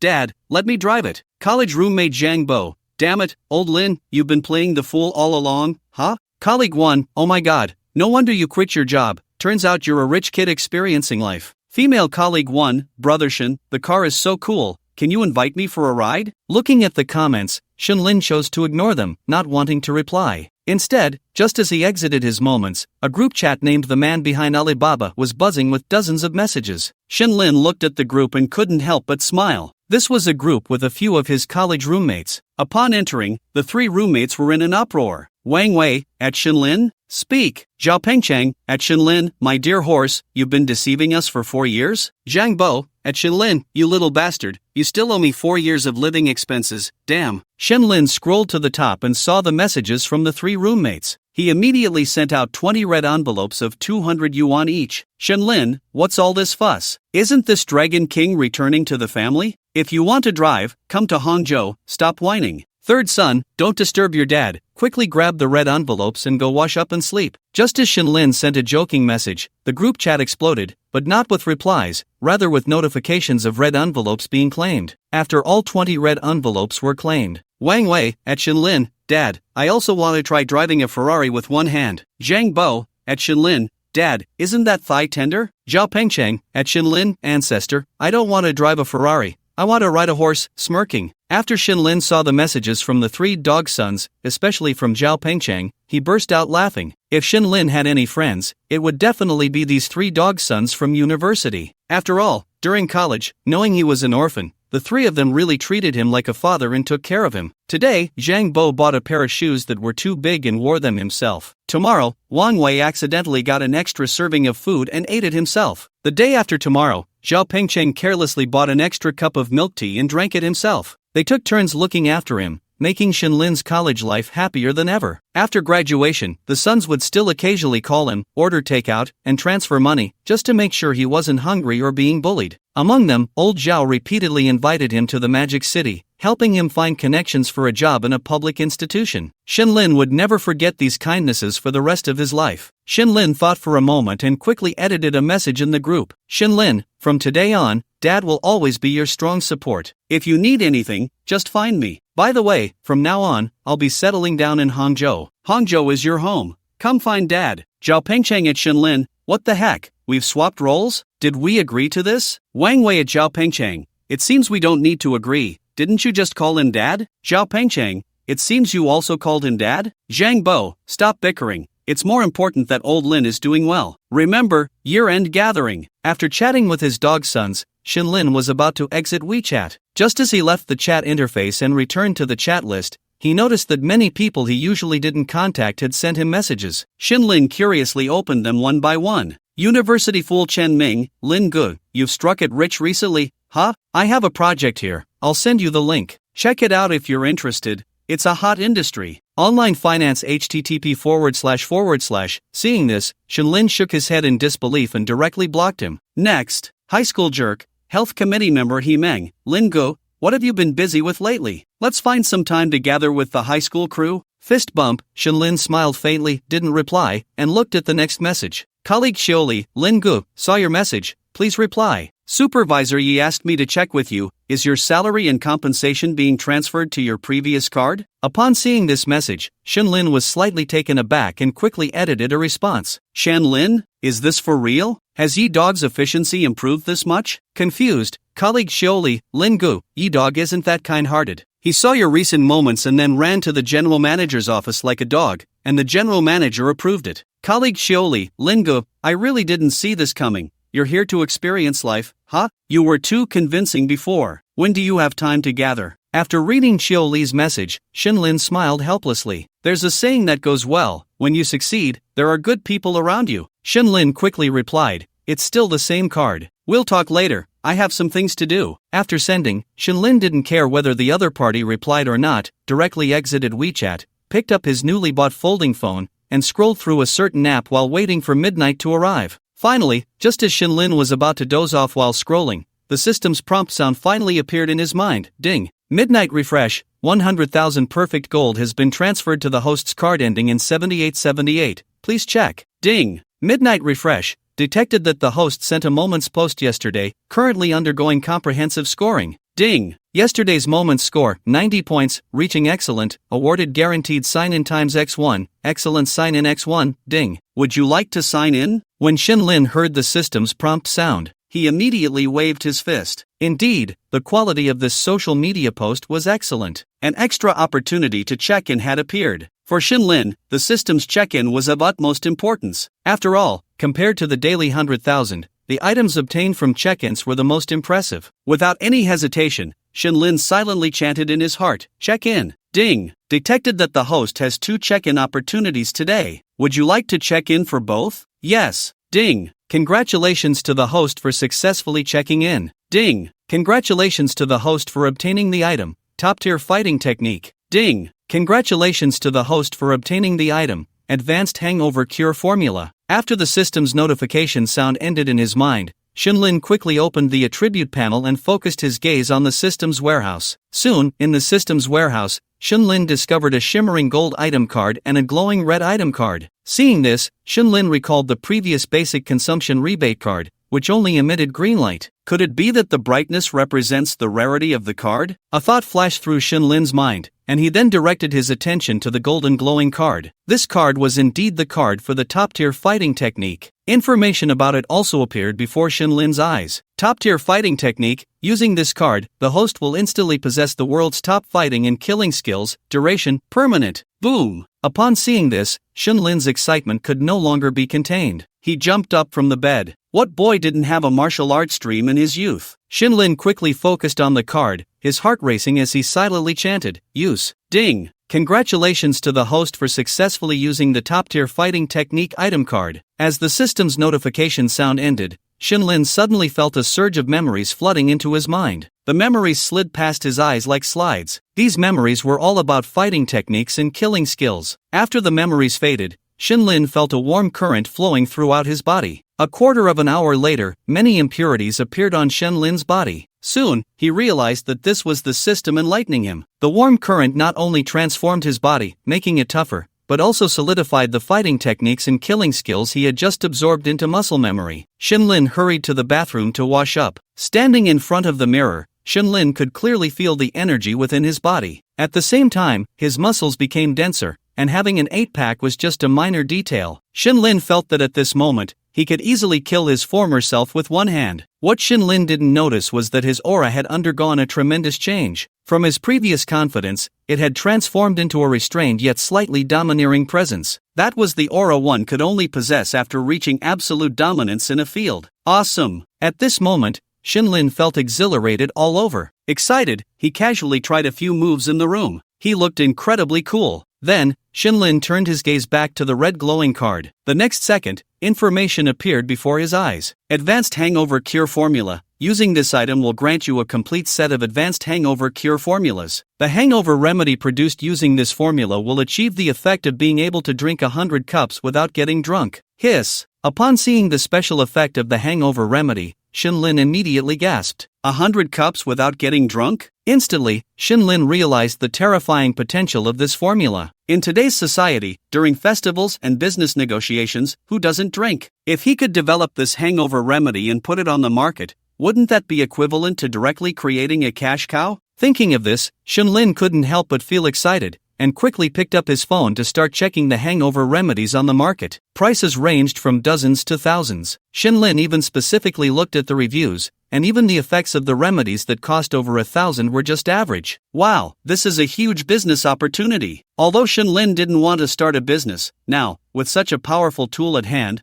what was there to be afraid of? This matter needs to be approached gradually. After thinking it over, Shenlin didn't rush into starting a pharmaceutical company. After all, having been through the grind of society for 2 years, Shenlin was well aware of the saying that a common man is guilty of possessing a treasure. With such a cash cow, if he didn't have a strong backing, he would definitely be taken down by capital or more powerful people. Don't think it's impossible. A mere deputy department-level official once seized 100 billion worth of enterprise through power. The large enterprises we know of all have strong backers. Tencent has the Pengcheng State-Owned Assets Supervision and Administration Commission, the secretary of the Pengcheng Municipal Committee, at the national level. Alibaba has Zhejiang Province behind it, with at least a provincial-level department supporting it. Lei Jun has the capital backing him, at least at the national level. Therefore, without absolute strength, Shenlin didn't plan to get involved in these matters. Otherwise, he wouldn't even know how he died. Forget it, take it one step at a time, enjoy life first. Shenlin didn't want to get caught up in internal strife. After making up his mind, he lay down on the bed, ready to sleep. At that moment, a notification sound came from WeChat. Shenlin picked up his phone and opened the message. The next second, the corners of his mouth slightly lifted. It was not someone else's message, but a message from Ji Mushue. Ji Mushue, sneaking peek, shy emoji. Ji Mushue, brother, are you asleep? Do you think my pajamas look good? Ji Mushue, black lace semi-transparent pajamas. The bomb is faintly visible. Image. Shenlin put down the bottle, placed his right hand on the last picture of the lace pajamas, and directly spread his fingers to enlarge the image for a close-up. A wave of heat surged in his lower abdomen. Shenlin never considered himself an elegant person. On the contrary, he felt quite vulgar. Was this photo about the pajamas? Were pajamas really that beautiful? Looking at the messages sent by the girl, Shenlin finally understood how licking dogs sent messages. The corners of his mouth curled up slightly, and his eyes turned. After thinking for a moment, Shenlin edited a message and sent it. Shenlin, they do look good, but they're missing something. Evil smile. Ji Mushue. What? Shenlin, let's see what's under the lace. At that moment, when Ji Mushue saw Shenlin had replied, a smile appeared on her face. But upon seeing Shenlin's recent message, her cheeks instantly flushed. The next second, she got up to look outside her room, noticing her best friend was in her room. Only then did she retract her little head. Sitting up, she looked at her lace pajamas,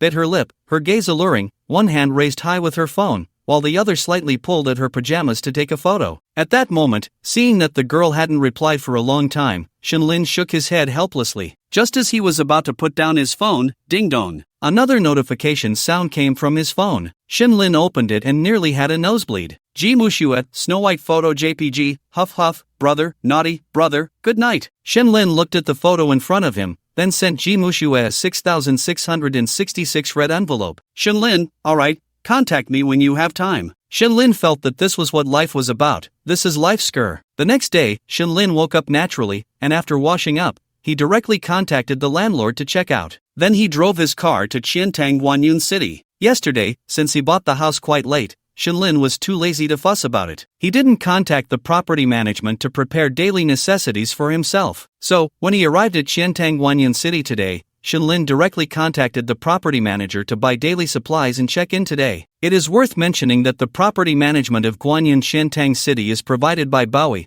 offering 24-hour platinum butler-style service. This means that whatever you need, you can contact the property management directly, and they will serve you wholeheartedly. It's quite extravagant. If you need to shop but don't want to go out, the property management will contact luxury shopping guides to come to your home for personal service. After all, Guanyun Qiantang City collaborates with top luxury brands in Hangzhou. Additionally, there are legal services, travel services, and more. There's nothing they can't do if you can think of it. This is why many wealthy people buy luxury homes. Such butler services can save you a lot of time. After all, for the rich, time is the most precious thing. After contacting the property management, Shenlin noticed several messages on his WeChat. He picked up his phone and saw that there was a red number 3 on Ji Mushue's profile picture. Ji Mushue, brother, good morning. Moi, kissing emoji. Ji Mushue, brother, are you still not up? Confused, Ji Mushue, brother, I'm going to school for piano today. I can't accompany you, but I have a little surprise for you. Without any hesitation, Shenlin directly opened the photo, spreading his fingers to zoom in. However, he still felt a bit disappointed. Little girl, what is this? Is she showing off her pajamas? Shenlin really wanted to video call her right now and say in a domineering tone, dare to be a bit clearer? But he held back and didn't reply to Ji Mushue's messages. After all, it had been half an hour since she sent them, and he guessed she was probably studying. Shenlin didn't want to disturb her. He still needed to maintain his aloofness. Putting down his phone, Shenlin suddenly thought of something and quickly put on his clothes, grabbed his phone, and walked out of the house. If he remembered correctly, his house came with a spa. Shenlin planned to check out the spa in the community. After all, with a gambling father, a sick mother, a school-going younger brother, and a broken-hearted girl, it was still necessary for a kind person like him to show some care. Shenlin walked along the community path and soon saw the spa sign. Following the sign, he arrived at the spa located by the artificial lake in the community. The decor of this spa was quite nice. Upon entering, there was a faux garden with artificial mountains and flowing water. Going around, he reached the front desk. As soon as Shenlin walked in, a young lady in professional attire and black stockings greeted him with a smile. Hello, sir, foot bath or spa? Spa. Are you a resident here, sir? Shenlin understood why she asked. Generally, such spas collaborate with the community. If he was a resident, there would be certain discounts. Shenlin nodded and said, I am a resident here. Saying this, he handed over his access card. When the young lady saw Shenlin's access card, she was taken aback and then became even more respectful. She knew this was the T2 room card, and they were aware that a 600 square meter flat had been sold in T2 yesterday. She didn't expect the handsome young man in front of her to be him. Mr. Shen, hello, please follow me to the VIP room. The young lady politely said to Shenlin. You know me? Shenlin asked in surprise. The young lady smiled and nodded while guiding him. Mr. Shen, your information is prioritized among our community and all our business partners. Shenlin nodded in response. Soon, the two reached the end of the corridor, crossed a small garden bridge, and arrived in front of a rockery. Just as Shenlin was feeling puzzled, the young lady took out a walkie-talkie and said something. Suddenly, the rockery in front of them opened up. Mr. Shen, this is our SPA's room for high-end clients, which will protect your privacy, the young lady explained. Upon hearing this, Shenlin thought to himself that this was hardly privacy protection, but those who understood would understand, and there was no need to point it out. After entering the door, they found an elevator. Once inside, the young lady swiped a card, and the elevator doors closed. A few seconds later, the elevator opened again. As they exited, another young lady in professional attire was waiting there. Hello, Mr. Shen, I am the manager here, please follow me. The manager greeted Shenlin politely and warmly, then led him forward. Shenlin looked around. The decor was exquisite. This corridor was a hall, and in the hall, there was a circular pond with koi swimming in it. Wisps of dry ice smoke floated out from the pond, creating an ethereal atmosphere. Mr. Shen, we operate on an appointment basis, but as a T2 owner, you automatically become a senior member of our establishment. We have a suite reserved for you year-round. Please follow me. After saying this, the manager guided Shenlin into a private room named A888. Upon entering the room, Shenlin observed the elegant decor, the floor was entirely marble, surrounded by various luxurious items. Between two sofas was a tea table, and behind the sofas was a double bed. Near the window, he could see an inner lake, and beside it was a shower room and a bathtub. At that moment, the manager approached a small wine cabinet, took out a bottle of champagne, opened it, and poured some for Shinlin. Shinlin took the champagne and had a sip. "Mr. Shin, what services do you offer? What services do you have?" Shinlin asked as he sat on the sofa, setting down the champagne. "Mr. Shin, we have 3 services: artistic yoga, 7-star joy, and enchanting dance rhythm." Upon hearing this, Shinlin became very interested in enchanting dance rhythm, as it sounded appealing. "Then let's go with enchanting dance rhythm." "All right, Mr. Shin, the enchanting dance rhythm is 8,888 yuan for 2 hours. Shinlin nodded, finding the price acceptable. "Let me ask, if I'm not satisfied with the technician, can I change?" Just as Shinlin finished his inquiry, the door was pushed open. A trendy young man, about 24 years old, walked in. Shinlin frowned slightly, and at that moment, the manager quickly explained, "Mr. Shin, this is our SPA's owner, Mr. Hu." Hearing this, Shinlin relaxed his brow.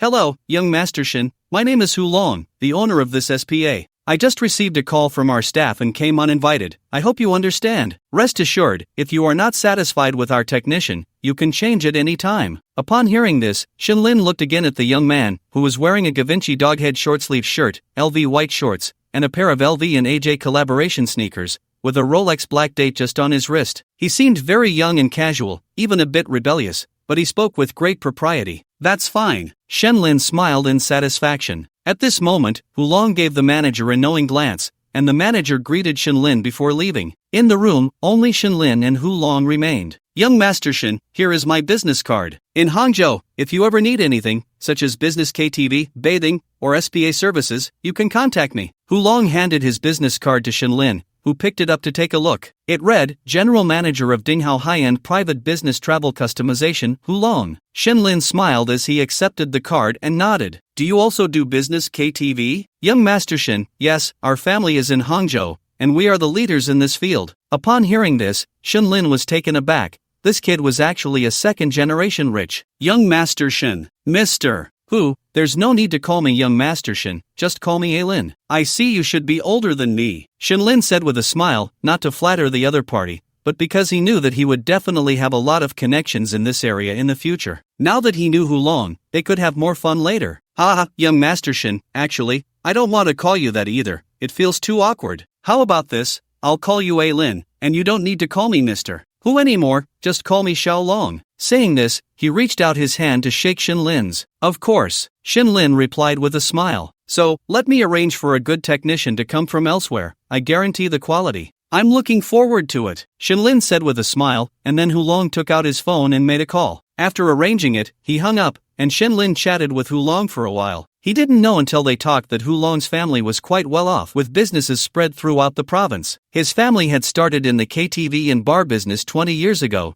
and he had just graduated. Unlike some rich second-generation kids who rebel, he went straight home to take over the family business. After all, being in the entertainment industry, his emotional intelligence and communication skills were quite good. At least after chatting, Shinlin had a very good first impression of Hulong, and they exchanged WeChat contacts. Just then, Hulong's phone rang. After answering and saying a few words, he looked at Shinlin with a smile. "Ailin, you came in a bit hurriedly today. How about this, just make do today, and in a few days, I'll organize a gathering to let you experience angels and devils." "Angels? Devils? Wow, Brother Long, playing so extravagant." Hulong laughed and stood up. "You'll know when the time comes. All right, the technician is here, enjoy yourself, and call me if you need anything." "Okay." After saying that, Hulong left, and after he went out, there was another knock on the room door. A girl carrying a suitcase walked in through the open door. "Hello, brother, I am Technician A35, here to serve you." Shinlin looked up, and wow, Brother Long didn't deceive me. This figure, this beauty, no need to say more, those who understand know. And she was even barefaced. Moreover, her aura was striking. Looking at her fiery figure, her demeanor was like that of a delicate young lady. Lastly, she was young. Those who often go to spas know that many technicians either wear heavy makeup or are quite old. But this girl was clearly fresh and vibrant. "Brother, shall we start now?" "Sure." As she spoke,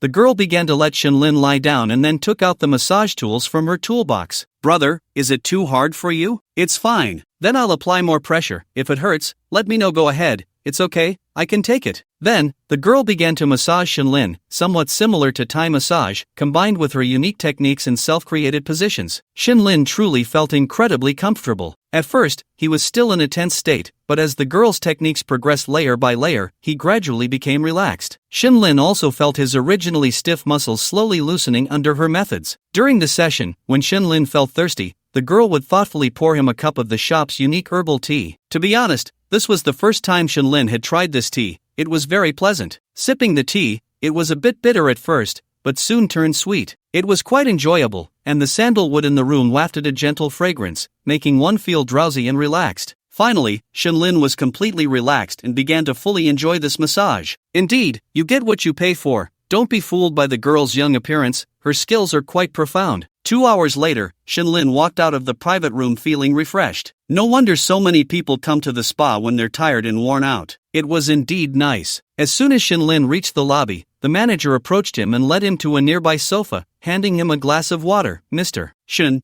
are you satisfied? Our general manager who said that if you're not satisfied, we can arrange for another technician. Satisfied, it's fine. By the way, do you have a membership card? Yes, Mr. Shin, would you like me to arrange one for you? The manager smiled lightly, leaning slightly closer to Shinlin. She handed him a membership pricing sheet. Shinlin thought for a moment. Give me the highest membership, and add an extra 100,000 into it. Upon hearing this, the manager beamed, placing the membership form on her black silk thigh. Young Master Shin, please sign. As she spoke, she reached out and took Shinlin's hand, placing it on her black silk thigh. Young Master Shin, I'm sorry, there's no table here, so you'll have to sign here. Just hold on a bit. Shinlin smiled and nodded, signing his name with flair. After filling in his number, he left. Not long after Shinlin stepped out of the spa, a voice message from Hulong came through on WeChat, his tone a bit unhappy. Lin, I recognize you as a friend, why are you being so polite? Why so much? Look at you, it's your first time in my shop, and I didn't even treat you well.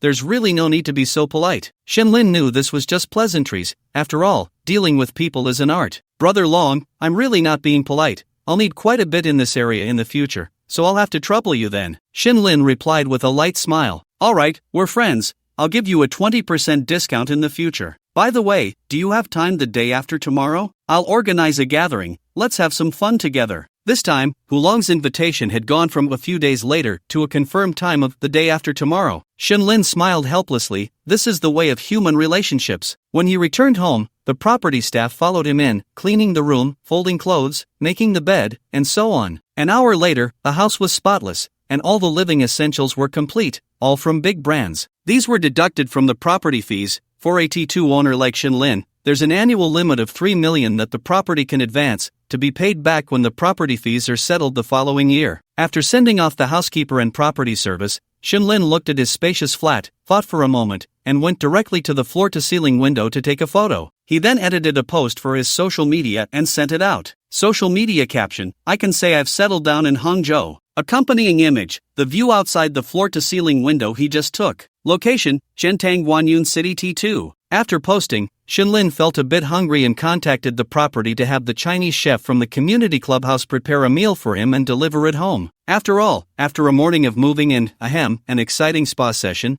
Shinlin was indeed hungry. He didn't have to wait long before the chef delivered breakfast. Not bad, a bowl of Australian abalone porridge, with kudzu root added for its hangover relief properties. There were also crystal shrimp dumplings made with New Zealand deep-sea wild prawn meat, and the dumpling skin was made from the globally limited Dream Power bee flour. Paired with the prawn, one bite was bouncy and juicy, with the taste of the sea and nature. Then there were durian rolls made with Muzang King durian. Overall, Shinlin was quite satisfied with this breakfast. Buzz buzz buzz. Shinlin's phone in his pocket vibrated. He picked up the call, glancing at the unfamiliar number, his brow slightly furrowing. However, he still answered, Hello, who is this? Shinlin politely inquired. Is this Mr. Shinlin? A woman's voice came from the other end of the line. Shinlin furrowed his brow again but replied, I am Shinlin, and you are? Mr. Shinlin, I apologize for the interruption and for calling you without notice. After confirming Shinlin's identity, the tone of the caller became somewhat respectful. Mr. Shinlin, I am Xiao Ruowei, the president of the Hangzhou branch of China Construction Bank. Your current deposits with our bank have reached the level of a platinum client. We would like to sincerely invite you to join our exclusive platinum client program and customize the VIP services you need. I wonder if you have time to come to the bank to handle the relevant business. Xiao Ruowei's tone was very courteous. It should be noted that Xin Lin's deposits amounted to over 100 million. Although some of the business executives they usually interacted with were worth even more, that was not cash flow. Moreover, when Xiao Ruowei checked Xin Lin's account information, she discovered that he was quite young. But that was not the most important thing. The crucial point was that all of his money came from investments in futures or funds. In other words, the young man on the other end of the line was very likely a financial genius. Such a person had limitless potential for the future,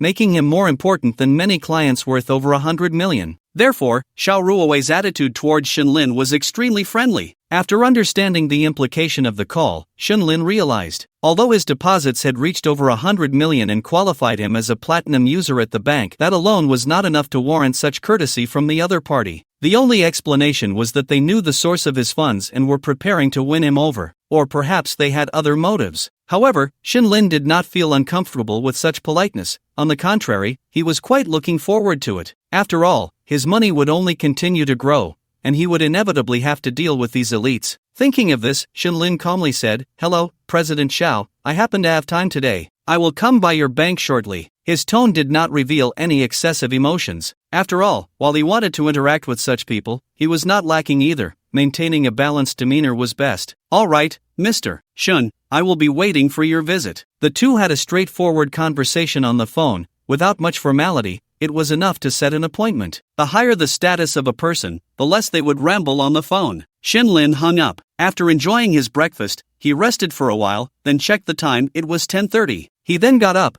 went to his master bedroom, quickly washed up, and tidied himself. After all, he was about to deal with the bank, and the other party was the head of the construction bank in Hangzhou, so he needed to observe the proper etiquette. Thus, Xin Lin dressed formally. He wore a white Bulgari shirt he bought yesterday on top and a pair of black Armani casual suit pants on the bottom, tucking the shirt into his pants and pairing it with a small leather belt. He rolled up the sleeves of his shirt, put on his Audemars Piguet 26579 CB watch, and unbuttoned 2 buttons of the shirt, revealing a hint of his muscles underneath. He then grabbed his car keys and phone, slipped on a pair of white Zegna shoes, and headed out. Upon arriving at the garage, just as Xin Lin opened the door of his Ferrari 488, he heard the roar of a supercar echoing in the garage. The sound grew closer, and soon, a flashy purple Lamborghini LP700, also known as the Bull, appeared before Xin Lin's eyes. Dania parked the car opposite Xin Lin, and then a stylishly dressed man got out. When Xin Lin saw this man, he was taken aback. The other party was also surprised to see Xin Lin. "Damn, Lindsay? Wow, how go?" The man across from Xin Lin, seeing that he recognized him, stepped forward with a look of delight. "It really is you, wow." Hao Ge walked over and punched Xin Lin lightly, clicking his tongue in amazement. "I didn't expect to run into you here. You've gotten even more handsome." Hao Ji's full name was Zhang Hao, a year older than Xin Lin. They were both in the guitar club back in school and had a good relationship. They often helped each other flirt with the girls in the club. Gradually, they became friends, one of the few good friends Xin Lin had in college. Later, after Zhang Hao and the others started their internships, they rarely kept in touch, and then Xin Lin also interned, graduated,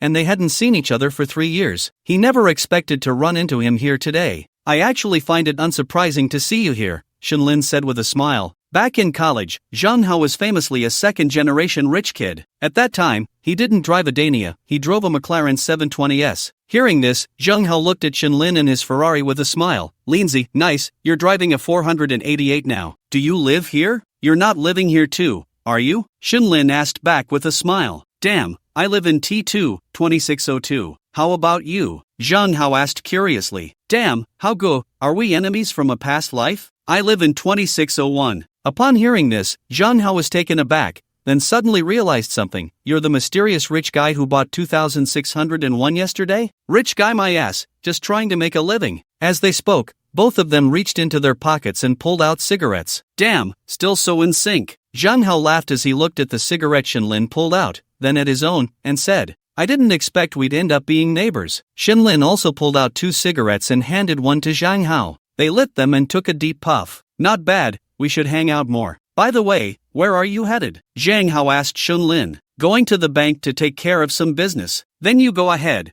I'll be home all afternoon. When you get back, I'll come over to visit." "Sure, talk later." After finishing their cigarettes and chatting a bit, Xin Lin got into his 488, nodded at Zhang Hao, and drove off. Zhang Hao watched Xin Lin's car disappear from view and couldn't help but say, "Wow, my college friend is quite the hidden gem. Half an hour later, Shenlin drove to the headquarters of the construction bank in Hangzhou. As soon as his car arrived at the parking lot, a security guard came over to guide him to a VIP parking space, right in front of the bank's business hall. The spot was quite good. Shenlin got out of the car and walked towards the bank hall. Just as he stepped through the door, the lobby manager's eyes lit up, and he immediately approached. "Hello, sir. What business do you need to handle?" "I have an appointment, surname Shen. Are you Mr. Shenlin?" Shenlin was not surprised that the other party knew him. After all, he was a major cash flow client for their bank. If they couldn't handle this detail well, Shenlin could only say they were lacking the professionalism expected of the big four banks. "Please follow me to the VIP room." The lobby manager led Shenlin to the VIP room on the second floor. The VIP room was spacious, luxuriously decorated, with genuine leather sofas arranged in wool carpets underfoot. The overall setup made Shenlin feel like he had seen it somewhere before. Right, it was similar to the decor when leaders received foreign guests in the news. Shenlin sat down with a smile, and the lobby manager promptly prepared tea for him and brought some snacks. Once everything was ready, a young beauty in professional attire and black stockings walked into the VIP room. Seeing this, the lobby manager quickly introduced her to Shenlin, saying, "Mr. Shen, this is President Zhao's secretary, Suli." "Mr. Shen, I will be at your service from now on." At this moment, Suli approached Shenlin, extended her hand, and smiled. Shenlin shook her hand and nodded, while the lobby manager left. Suli looked at Shenlin, momentarily shocked.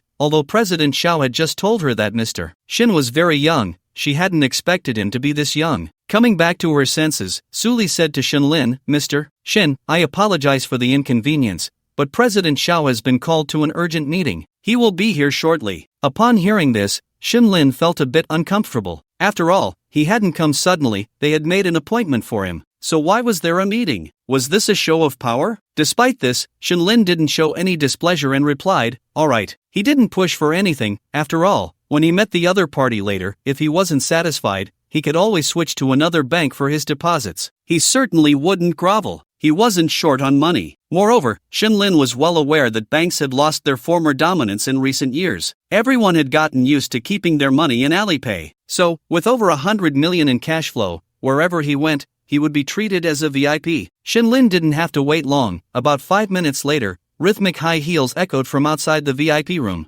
"Mr. Shen, President Zhao has arrived." Suli smiled at Shenlin after hearing the footsteps, then stood up and went to open the door. Soon, Shenlin saw a woman with delicate features, long curly hair, dressed in a professional black suit with a matching white shirt, simple yet elegant, fitting her curves as if tailored. Even with just light makeup, her aura was impressive. What shocked Shenlin the most was how young she looked. Xiao Ruowei walked in and immediately spotted the handsome young man sitting on the sofa, his aura striking. A hint of shock flashed in her eyes. He was so young. Quickly concealing her surprise, she approached Shenlin. Just as Suli was about to introduce her, Xiao Ruowei waved her hand and smiled, extending her hand towards Shenlin. "You must be Mr. Shen, even younger than I imagined. Truly a young talent." "Hello, Mr. Shen, I am Xiao Ruowei. I sincerely apologize for not being able to greet you in advance. There was an important meeting at headquarters that delayed me. I hope you can forgive the oversight." Shenlin had initially felt a bit resentful, but upon hearing Xiao Ruowei's words, he realized she wasn't trying to assert dominance over him. She genuinely had matters to attend to. So he extended his hand and politely shook her hand, saying, "President Xiao, you are too kind. You are quite young yourself. You flatter me, Mr. Shen. Now, shall we get straight to the point?" After the handshake, Xiao Ruowei elegantly sat down on the sofa opposite Shenlin, smiling as she looked at him. "You speak," Shenlin replied calmly. "Mr. Shen, first of all, thank you for your trust in our bank. Secondly," at this point, Xiao Ruowei waved to Suli, who nodded and handed Shenlin a platinum card. Xiao Ruowei then continued, "Mr. Shen, this is your platinum card, the highest level in our bank, equivalent to a black card in other banks." Shenlin took the card, glanced at it, and nodded. "Mr. Shen, the reason for inviting you here is not only to upgrade your platinum card but also to discuss a few matters." "What matters?" Shenlin knew that the core had arrived. Xiao Ruowei did not answer immediately but glanced at Suli. Suli, understanding the situation, left the VIP room, leaving only the two of them. Once Suli had left, Xiao Ruowei set down her teacup and looked at Shenlin, saying, "Mr. Shen, your deposits are among the highest even at the headquarters in the capital. A client like you is certainly someone we want to keep. President Xiao, let's get straight to the point." Shenlin disliked beating around the bush and directly interrupted Xiao Ruowei's polite remarks. Xiao Ruowei was taken aback for a moment, then smiled lightly. Mr. Shin is indeed straightforward. Alright, I'll be direct. I have just taken over as the president of the Hangzhou branch and need performance support. I would like to discuss a certain cooperation with you regarding deposit and financial services. What do I need to do, and what will I gain? Shenlin did not refuse but directly inquired about the benefits. Xiao Ruowei also got straight to the point. Mr. Shin, there are two things you need to do. First, choose our construction bank for your deposit business. Second, your skills in the financial market are strong. I believe you will establish a fund or a financial company in the future. If possible, I would like us to cooperate in finance. Upon hearing this, Shenlin slightly furrowed his brows and then asked, as far as I know, you seem unable to engage in mixed operations directly with individuals. There is such a regulation, but we have a controlling financial company. Once you establish your financial company, our controlling financial private equity and other companies can cooperate with you, Xiao Ruowei said, taking a sip of her tea and speaking lightly. What is the scope of my rights? What will I ultimately gain? If Mr. Shin is willing to cooperate, we can provide 200 million in funds for you to operate initially. During the operation, we will not interfere, as long as your annualized return can reach 20%. Then, for the 200 million, I can offer you no supervision. After saying this, Xiao Ruowei continued, I can also raise the interest rate on your deposits to over 4%. When you need funds for development,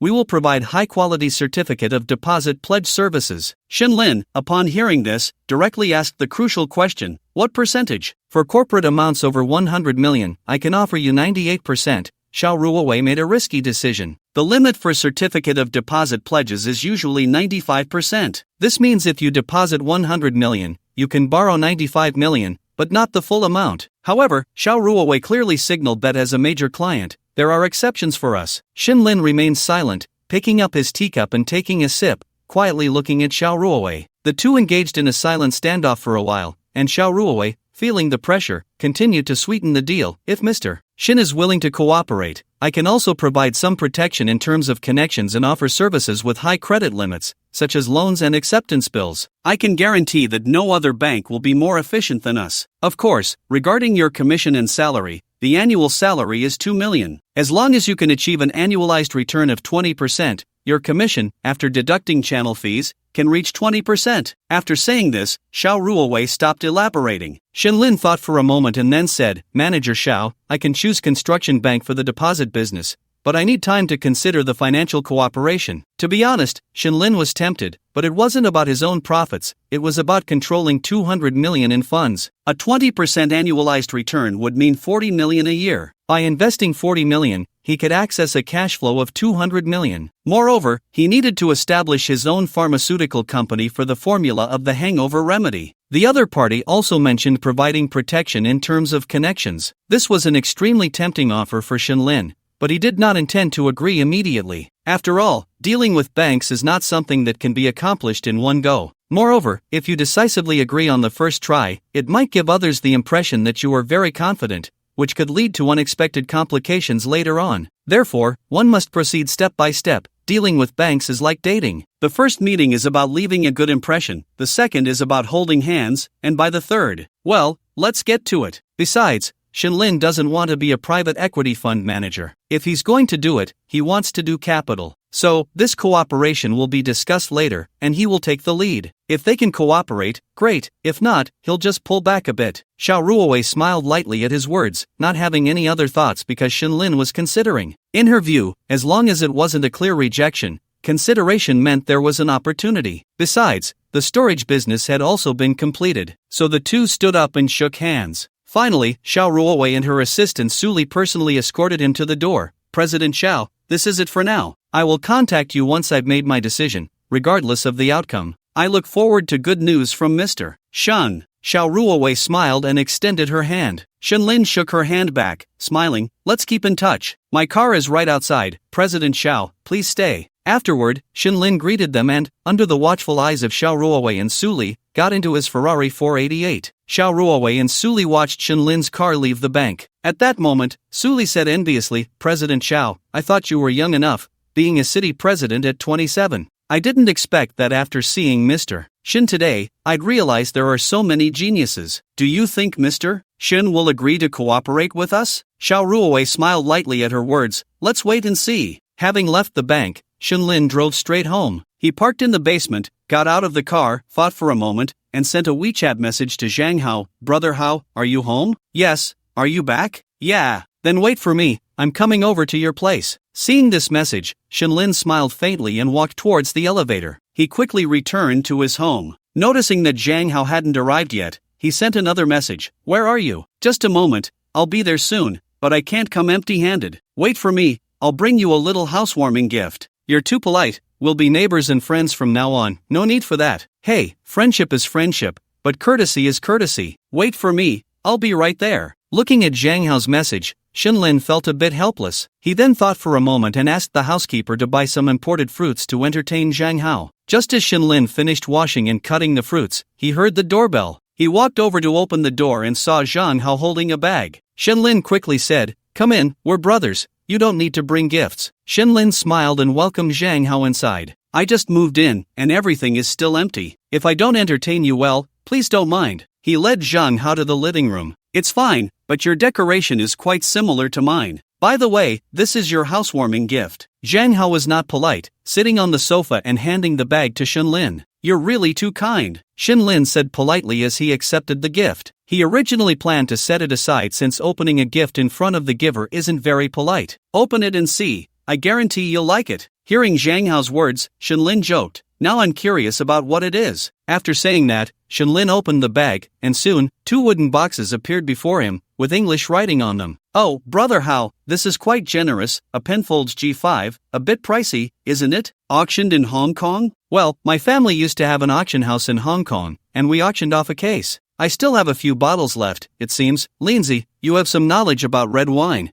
"I do, but not much," Shenlin replied half-jokingly. "Many people might think, so what, isn't it just Penfolds? Don't rich people all drink Lafite and Chateau Margaux?" This understanding is quite valid, but how many bottles of 82 Lafite were actually produced? Nowadays, which bottle doesn't have to go through auction or be gifted among big shots? Those who casually say, "Bring me a bottle of 82 Lafite," what are they thinking? If you mention Chateau Margaux, it wouldn't be so ridiculous. After all, the wines from the 3 estates of Chateau Margaux are all available for sale. Only the top-tier Chateau Margaux might need to be auctioned. The regular ones, priced at over 100,000 or 200,000, are actually just normal circulating goods. And the 82 Lafite? How many restaurants in the world have it? As for this Penfolds, although it doesn't compare to the wines above in brand prestige, this particular series is worth collecting, because it is a limited edition wine, with only 2,200 bottles released worldwide. The price isn't high, roughly over 20,000, but rarity makes it valuable, so the price of this wine continues to rise. Thanks, Hao Gu. This wine is worth collecting and tasting. I'm also curious about the blend of 5 vintages. When we open it, let's drink together. As long as you like it. Zhang Hao smiled at Shenlin, a hint of admiration flashing in his eyes. In fact, Zhang Hao's reason for gifting this wine was also his own consideration. Remember, in Xia country, no true second generation is simple. These 2 bottles of wine are a test for Shenlin. Testing what? Testing your personal vision and cultivation, because usually, through your personal demeanor and outlook, one can judge what level you are at in the circle. To put it simply, it's testing your background. Zhang Hao wasn't very clear about Shenlin's background, he just knew he had a good time in college, and this kid was quite slick, possessing a calmness not typical for his age. It's no wonder Zhang Hao is worldly, after all, they've already entered society. Who doesn't have a little cunning? Penfolds G5, at their level, is generally considered a small surprise, and Shenlin's attitude reflected that, even showing a hint of indifference. What he said later was entirely to save face. That's called emotional intelligence. Don't think it's unrealistic, but society is like this, realistic, raw, yet also within reason. Your background and strength determine my attitude towards you.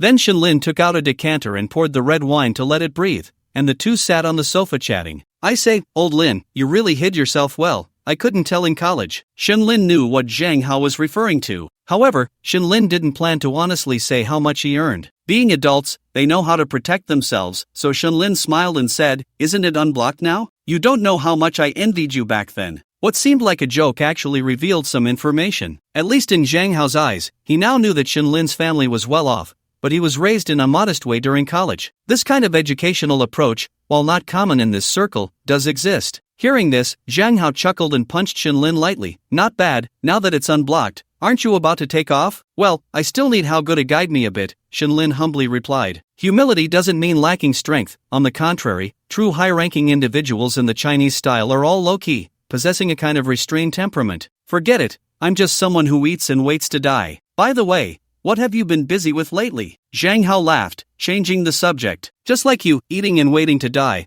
I'll play for a few more years before deciding. As Shenlin spoke, he poured red wine into 2 tall glasses and then handed one to Zhang Hao. Zhang Hao watched Shenlin the entire time, observing his movements, and knew that this was a result of professional training. It seemed that his family background was not lacking. What Zhang Hao did not know was that all of this came from Shenlin's top-tier combat skills. After all, top-tier combat skills are not just about being good at fighting, one must also be adept at disguise. When Shenlin received memories, there was a segment dedicated to cultivating poise. After all, the memories he received belonged to a top soldier, a king of spies, and a king of intelligence. Both espionage and intelligence work require one to disguise oneself. Thus, at this moment, Shenlin appeared completely at ease. The two clinked their glasses, and Zhang Hao said, "It's great to have fun for a few years. By the way, why haven't I seen you in the circle before? I was busy working and unlocking things. Just the other day, I got unbanned and didn't even know how to play," Shenlin joked. "That's great. Let's hang out together in the future. After all, we're friends and neighbors. By the way, do you want to join my supercar club?" Zhang Hao invited Shenlin. "Supercar club? Yeah, a few friends and I started a small club. We all love cars, make friends through cars, and occasionally invest together. Interested? Sure. I was just worried about not finding a group." Shenlin didn't refuse. He liked cars anyway, so why not join in? "Great. Tomorrow I'll arrange a membership ceremony for you. Our club has a venue in the suburbs of Hangzhou,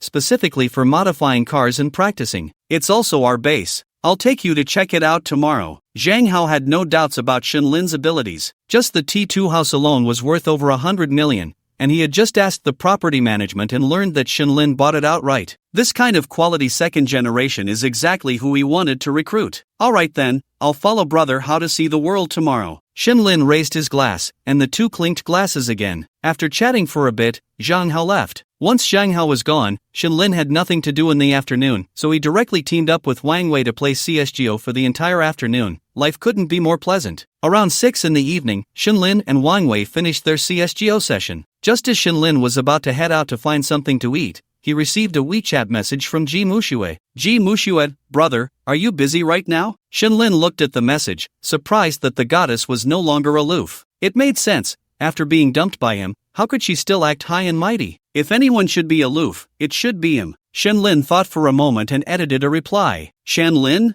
Ji Muxue, if you have time, I'd like to treat you to dinner. Shenlin, send me the location, and I'll come pick you up." Not knowing what else to do, and with the beauty inviting him, Shenlin didn't refuse. He then grabbed his car keys and headed towards the parking garage. The wine he had drunk at noon had already worn off. Meanwhile, after Ji Muxue sent the location to Shenlin, a slight smile appeared on her lips. "Xiaoxue, are you really that excited? You're Ji Muxue, the aloof goddess." "It's just dinner with a man," Zhou Ruidong said, looking at Ji Muxue, who was acting lovesick while applying a face mask in her apartment. "You don't understand. Alright, I won't talk to you anymore. Brother will be here soon, and I need to do my makeup," Ji Muxue said happily. "So you're not doing that escort job anymore? With a brother around, what do I need to do that for?" Ji Muxue replied while applying blush. "That's good too. The escort job can be dangerous. If you ask me, you should do modeling like I do. With your figure and looks, you'll definitely become popular. Who knows, you might even meet a few second-generation rich kids and marry into a wealthy family." Zhou Ruidong leaned against the door of the dressing table, looking at Ji Muxue.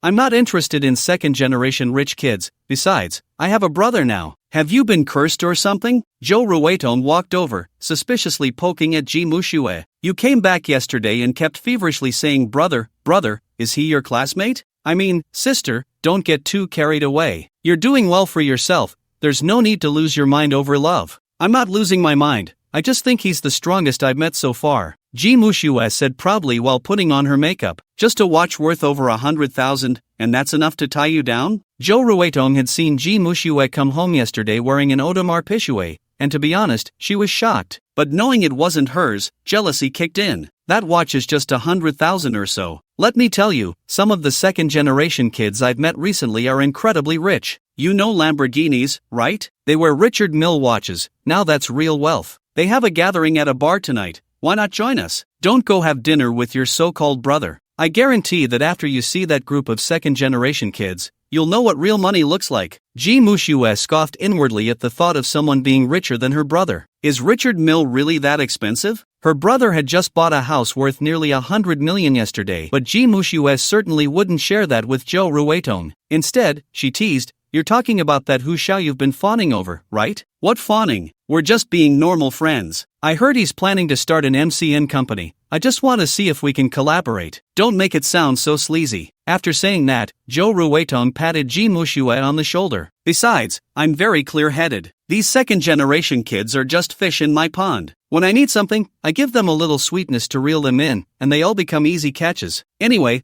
I feel like they're all pretty easy to fool." Ji Mushue's eyes widened at that, thinking disdainfully, "You think you can catch them? You might just be a clownfish in their pond." Ji Mushue quickly finished her eyeshadow, grabbed her LV bag, and looked at Zhou Ruitong. "Alright, as long as Tong Tong knows how to protect herself. It's getting late. I'm going downstairs to wait for my brother." "Xiao Shue, don't get too deep into this. How about this? After you have dinner, let him take you to a tea bar. I'll help you keep an eye on things, and you can also meet Hu Xiao and the others." It's a win-win. Zhou Ruitong was still not giving up, wanting to break up Ji Mushue and her so-called brother. Zhou Ruitong had her own schemes. If Ji Mushue could catch the eye of one of those second-generation kids, that would be even better. Then, as her best friend, she could help out, and the connections would come rolling in. Ji Mushue put on her shoes, opened the door, and looked back at Zhou Ruitong. "We'll see about that." With that, Ji Mushue closed the door and walked out. As for whether she would go or not, it was obvious she wouldn't. Shenlin was a treasure of a person, and she knew that well enough. After Ji Mushue left,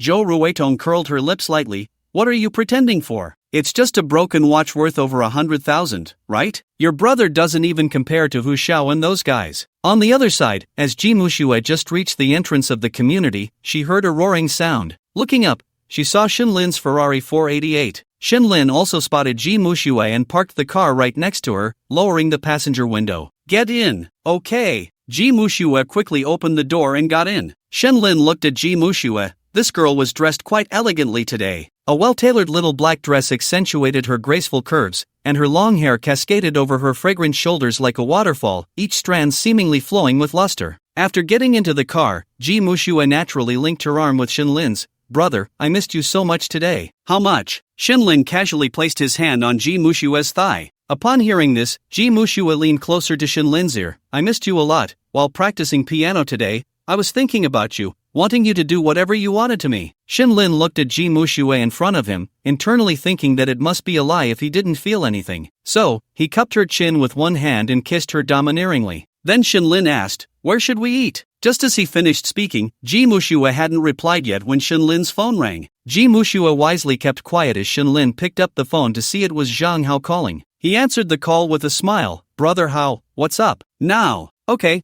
I'll come over now. Is it alright if I bring someone?" "Sure, send me the location." After hanging up, Shenlin looked at Ji Mushue and said, "It's my neighbor, also a senior in the university guitar club. He's treating us to dinner, so you save a meal." Upon hearing this, Ji Mushue was taken aback for a moment, then quietly asked, "Is it appropriate for me to go?" "No problem, let's go." Saying this, Shenlin started the car, continuing to drive the Ferrari towards the location Zhang Hao provided. Shenlin drove Ji Mushue to the Global Hotel near Guanyun Shintang City. The location Zhang Hao sent was here, at a restaurant called Banquet Jiangnan on the 55th floor of the Global Hotel. As soon as Shenlin parked the car, he noticed a flashy purple Lamborghini also parking across from them. Inside the car, Shenlin looked at Ji Mushue and said, "That car over there belongs to Brother Hao, so when we get out, be a bit sweeter with your words." Ji Mushue glanced at the Lamborghini across the street and nodded with a smile. Indeed, the circle of rich guys was all about wealth. The two got out of the car, and Zhang Hao also stepped out, but not alone. He was with a female companion. Like Shenlin, Zhang Hao also had a girl with him. Zhang Hao had changed into sporty attire, and the girl beside him looked fair and clean, exuding a scholarly aura. Old Lin, Zhang Hao greeted with a smile, holding his companion's hand as he walked towards Shenlin and Ji Mushue. "Brother Hao, what a coincidence. By the way, who is this?" After greeting Zhang Hao, Shenlin turned to the girl beside him. "Hello, Lin Ge, you can call me Xiao Shu," she said gracefully. Shenlin didn't delve into their relationship,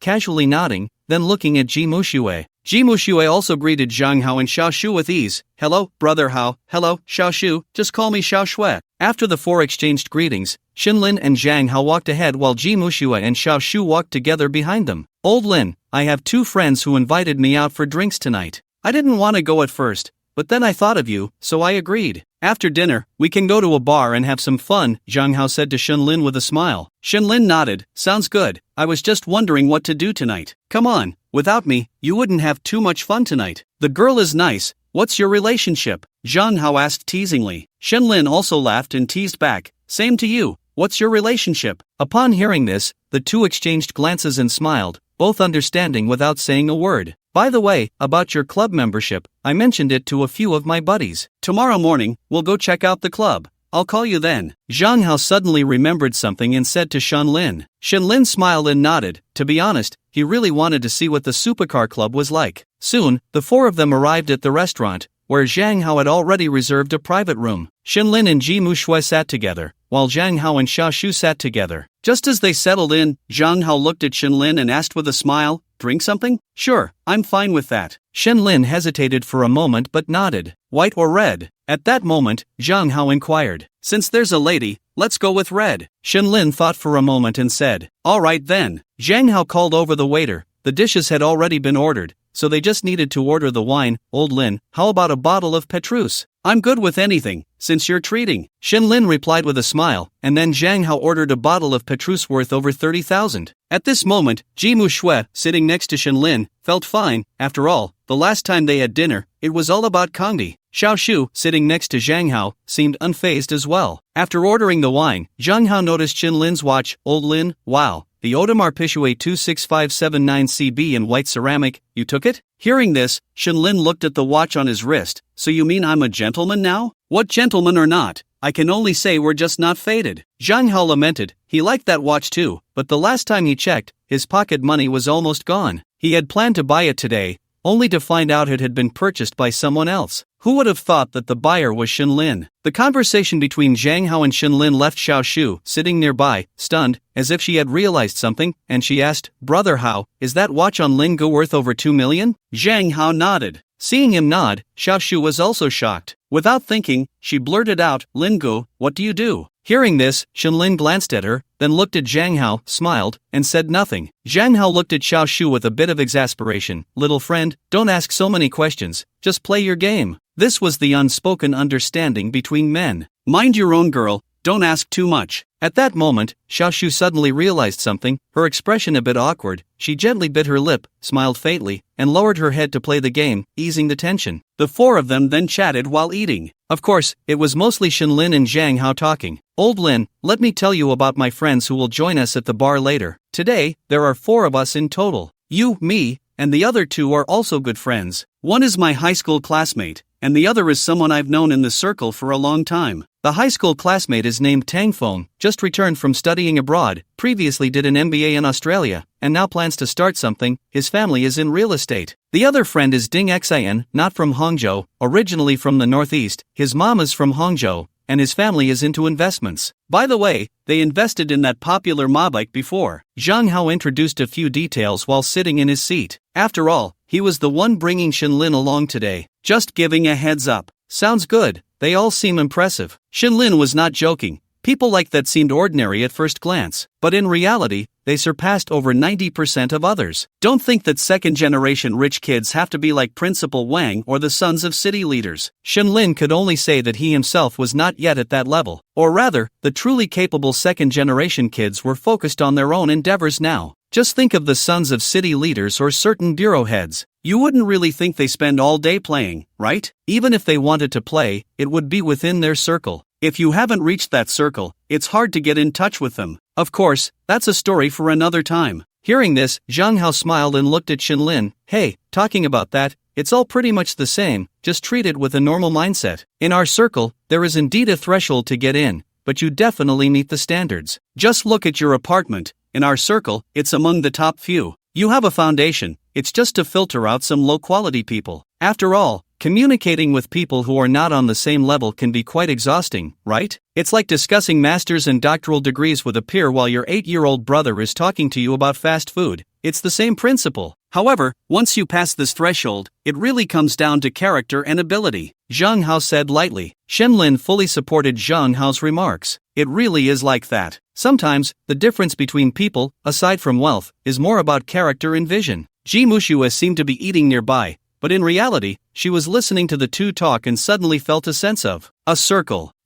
A circle of wealthy people. After dinner, Shenlin and Zhang Hao took their respective female companions and headed to a tea bar. Of course, the ones driving were Ji Mushue and Xiao Shu. It was Ji Mushue's first time driving a Ferrari. At first, she was hesitant. Shenlin confidently said, "It's fine, if you crash, it's on me, just drive without worry." Only then did Ji Mushue feel at ease to drive. On the other side, Zhang Hao sat in the passenger seat of his car, stroking Xiao Shu's thigh while on the phone. The call was from Tang Feng. "Hey, where are you? I'm on my way. By the way," Lao Ding asked what kind of person you brought. Upon hearing this, Zhang Hao replied seriously with a hint of warning, "My friend is not simple. He's a friend from my university guitar club, pretty easygoing, I guess. I don't know much else, but just be careful. By the way, he's still my neighbor, and the AP I wanted to buy was taken by him, so his strength is definitely not weak. Don't offend him later." Zhang Hao informed his two friends about Shenlin's situation. After all, Zhang Hao knew very well that both of them were quite proud individuals, territorial like animals. They weren't the type to easily accept newcomers. Sure enough, after hearing Zhang Hao's words, in the bar, Tang Feng and Ding Xin exchanged glances. Wow, this guy is at least on the same level as them.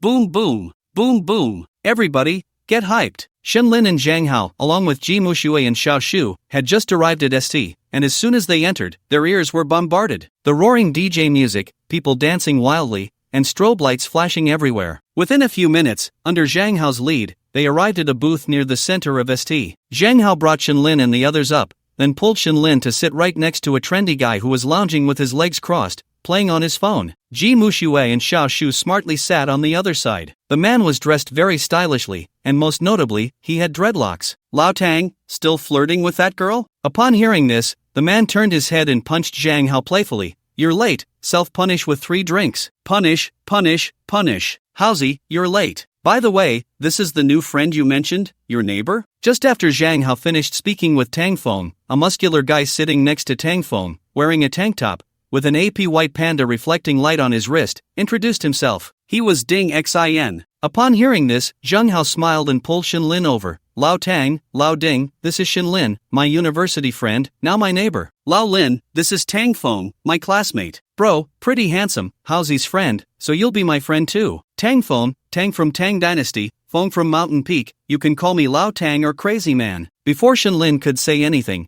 Tang Feng smiled and extended his hand. Shenlin also extended his hand and shook with the other party. "Hello, old Tang. I'm Shenlin, Shin from Shinwan-san, Lin from Qilin. Nice to meet you, you can call me Old Lin." After the handshake, Ding Xin also reached out his hand. "Ding Xin, you can call me Old Ding or Xanz, brother, with your looks, you're threatening me, huh? You're too polite, Ding Gu. Just call me Old Lin or Xiao Lin. I really feel a bit embarrassed for dropping by uninvited today." Upon hearing this, Ding Xin smiled and stood up, coming to Shenlin's side, patting his shoulder. "Don't say polite words. Since Howsy has recognized you, we are the same. In the future, let's hang out more in Hangzhou. The more we play, the better we get to know each other." Shenlin didn't hold back against the goodwill from the two, nodding with a smile. He showed a rough yet detailed demeanor, neither servile nor arrogant, not fawning. "No way, old Tang. I brought old Lin out to have fun today, and you're setting up a Luohan game?" After Shenlin and the two exchanged greetings and WeChat contacts, he joked directly. Hearing this, Tang Feng took out a pack of cigarettes and handed them to a few people, laughing as he sat back down. "Damn, I'm not waiting for you too, don't worry, I found Hulong, he's coming soon. Wow, old Tang, you're really going all out tonight." Zhang Hao, munching on a fruit platter, looked at old Tang with a smile. Come on, making it sound like I'm usually stingy. Who is this Hulong?" At this moment, Shenlin quietly asked Zhang Hao, because Shenlin had just met someone named Hulong today. He's a bit of an oddball in the circle, his family is in the entertainment industry, has an MCN company, and signs some good-looking college students, doing the business under the guise of live streaming. Although I look down on him a bit, this guy really has a lot of girls around him, and each time they're different, all top-notch in looks and figure. Slowly, it's become a kind of unspoken rule. Upon hearing this, Shenlin smiled faintly, then thought of the Hulong he met today. No way, is the circle this small? But Shinlin didn't say much, instead smiling as he said, so today, thanks to the three of you, we're playing a little unspoken rule? As for having Ji Mushua by his side today, Shinlin didn't take it to heart. After all, it was a mutual benefit. If Ji Mushua could understand her position, that would be fine. If not, Shinlin could cut ties with her early. Damn, he just got rich and is in the prime of his life. If she's not willing, sorry, fate hasn't arrived, say goodbye. After everyone introduced themselves, at this moment, Ji Mushue also sat down next to Shinlin. Xiao Shu sat beside Zhang Hao. Ji Mushue didn't mind, after all, she was already Shinlin's lover and had no right to say anything to him. At this time, Tang Feng looked at Shinlin and said with a smile, "Ha, old Lin,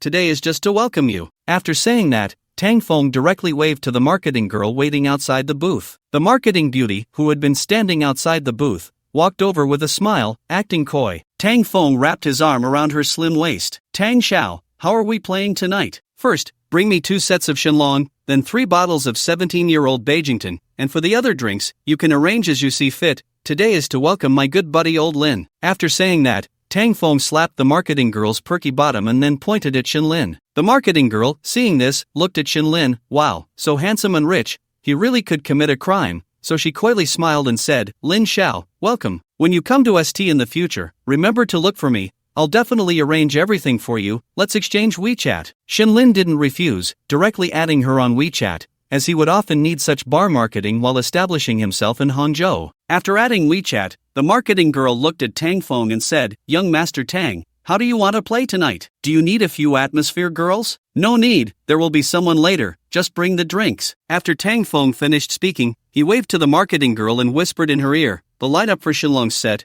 give it to my brother Lao Lin, you know what to do, right?" The marketing girl nodded and made an okay gesture. Soon, she went out to make arrangements, and Ding Xan took out his high-end Shiba cigars, started cutting them, and then handed them one by one to Shinlin, Zhang Hao, and Tang Feng. The 4 of them smoked cigars and chatted while waiting for Hulong. As they were talking, a cheerful voice came from outside the booth, "Brother Feng, sorry I'm late." The group turned to look and saw a chubby little guy in an Armani suit walking in with his hands clasped together. Outside the booth, there were already about 10 stunning girls standing with the security guard. Some were looking towards the booth, while others were playing with their phones, heads down. "Damn, you know you're late. We were just waiting for you to bring the girls, self-punish with 3 drinks, and just bring the girls." Bring the girls is a euphemism in the industry. Shinlin naturally understood that some marketers or those who operate on the edge have many girls on hand, and these girls are the dishes. Bringing the girls means bringing beautiful women, and the fun is about to start. At this moment, Zhang Hao said to Shinlin, "This little chubby guy is Hulong. Although his strength isn't much, this kid has found his own path and is considered a big shot in Hangzhou. Everyone in various circles is willing to hang out with him. After all, he has a lot of girl resources. Although quality circles don't engage in that kind of thing,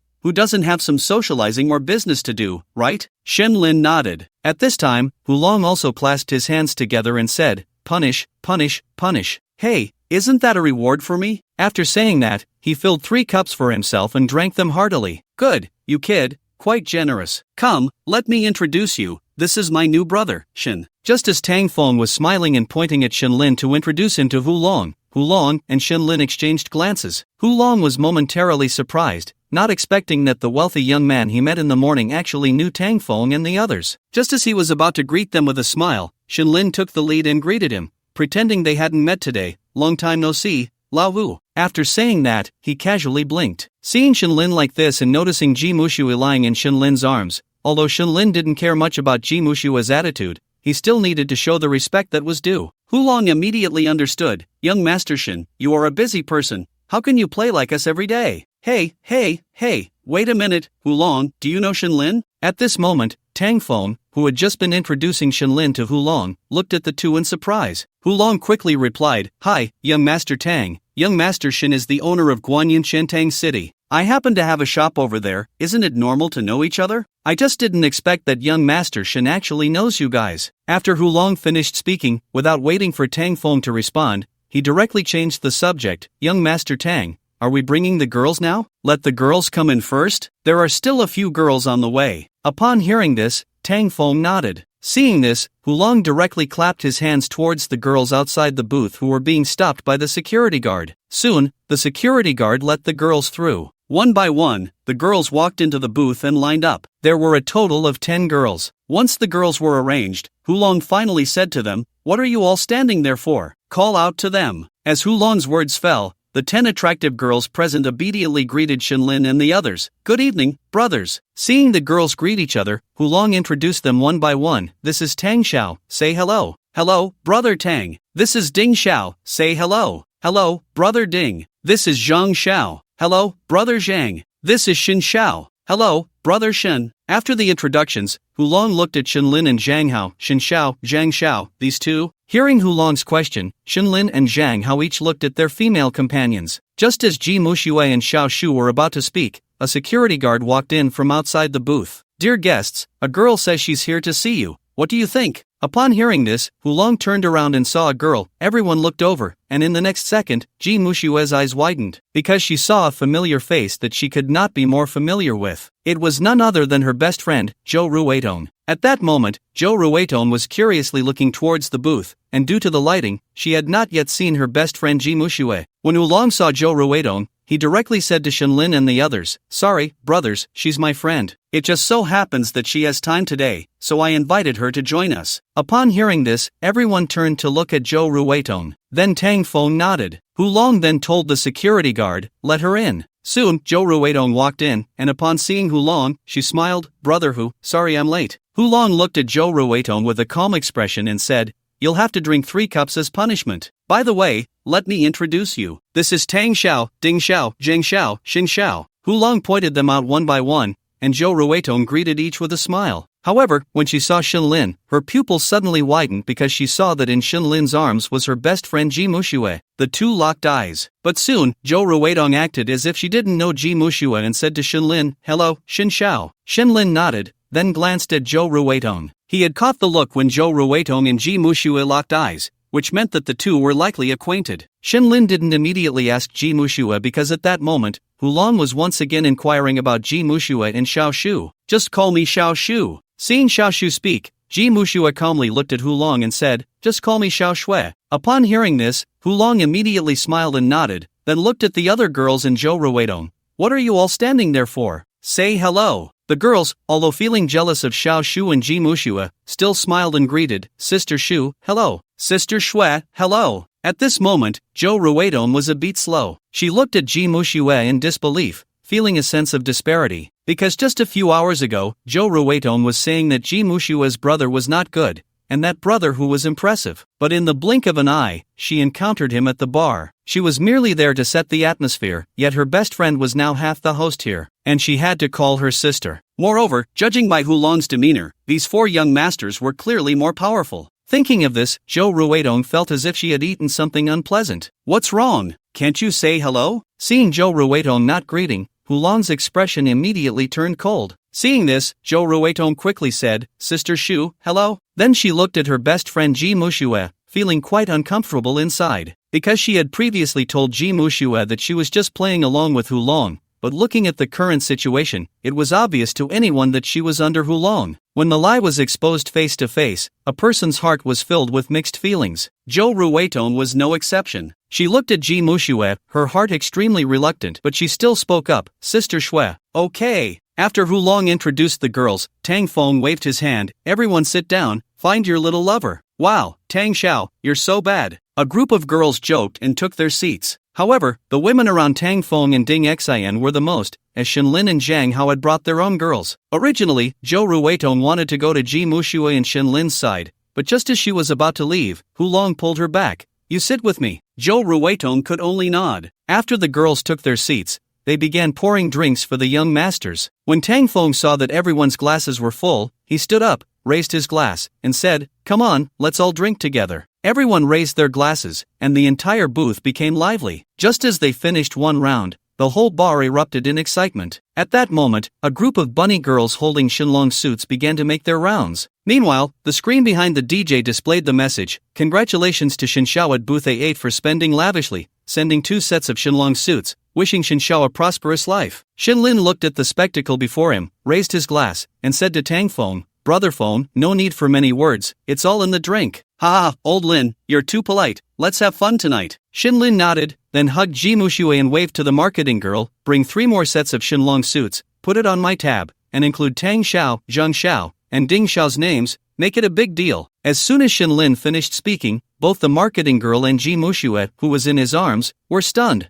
Ji Muxue was once again impressed by Shenlin's generosity, while the marketing girl thought, this is a real big brother. 3 sets of Shenlong's suits. We're going to make a killing tonight. With that in mind, the marketing girl didn't care about Ji Muxue and Shenlin's arms and directly kissed Shenlin on the cheek. Shen Xiao, don't worry, I'll arrange it right away. Shenlin patted the marketing girl and nodded. Not long after, words quickly appeared on the bar's screen, and a group of young ladies, holding dazzling Shenlong suits, walked this way. The trio of Tang Feng, who were playing with the girls, looked at the text on the bar's screen and turned to Shenlin. Wow, old Lin, you're too polite. Zhang Hao came forward and patted Shenlin on the shoulder. Tang Feng also smiled at Shenlin. Thanks, brother. Ding Xian looked at Shenlin and gave him a thumbs up, recognizing him at that moment. It wasn't that the Shenlong suits were too expensive, everyone present had that kind of financial power. It was Shenlin's emotional intelligence. This was a mutual exchange. Who wouldn't like a friend who knows how to handle things? Old Lin, from today on, your position in my heart surpasses Fingzi. Come on, don't do that, don't lift one while stepping on another. Tang Feng laughed and scolded Zhang Hao. At that moment,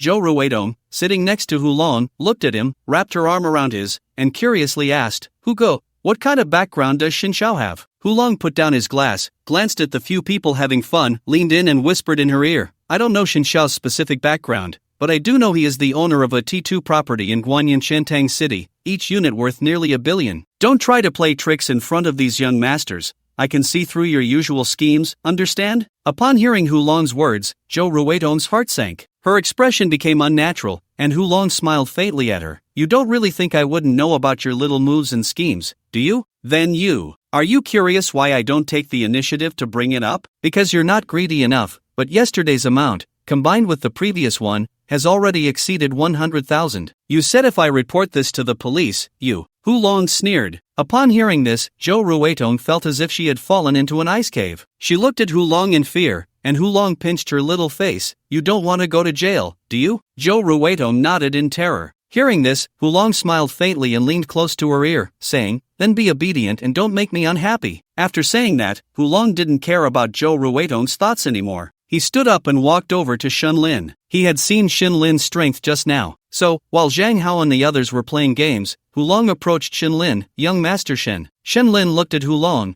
patted Ji Muxue on the back, and Ji Muxue, understanding, got up and sat next to Zhou Ruidong. Once Ji Muxue left, Hulong said to Shenlin, young master Shen, I'd like to propose a toast to you. I'm sorry about today. Shenlin knew what he was referring to, which was just when they first met today. Hulong had called him Little Lin. It was a bit presumptuous. Now he came to apologize. Shenlin wasn't a savage beast. He smiled and raised his glass. We're all friends. It's just a title. What do you think? Upon hearing this, the stone in Hulong's heart fell to the ground, and he quickly said, Brother Shen, thank you for thinking highly of me. Let's drink another cup. It's on you. Just as Hulong was apologizing to Shenlin, on the other side, Zhou Ruidong watched Ji Muxue come over. She quickly grabbed Ji Muxue's hand, her eyes filled with a hint of fear. Xiaoxue, help me, I think I messed up. Ji Muxue frowned slightly and looked at Zhou Ruidong. What did you do? Zhou Ruidong took a deep breath, glanced at Hulong, and then said to Ji Muxue, check your phone, I'll send you a message from the restroom. As soon as she finished speaking, Hulong had finished chatting with Shenlin and returned. Ji Muxue naturally nodded at Hulong. She then got up and went to Shenlin's side, while Zhou Ruidong looked at Hulong and said, young master Hu, I'm going to the restroom,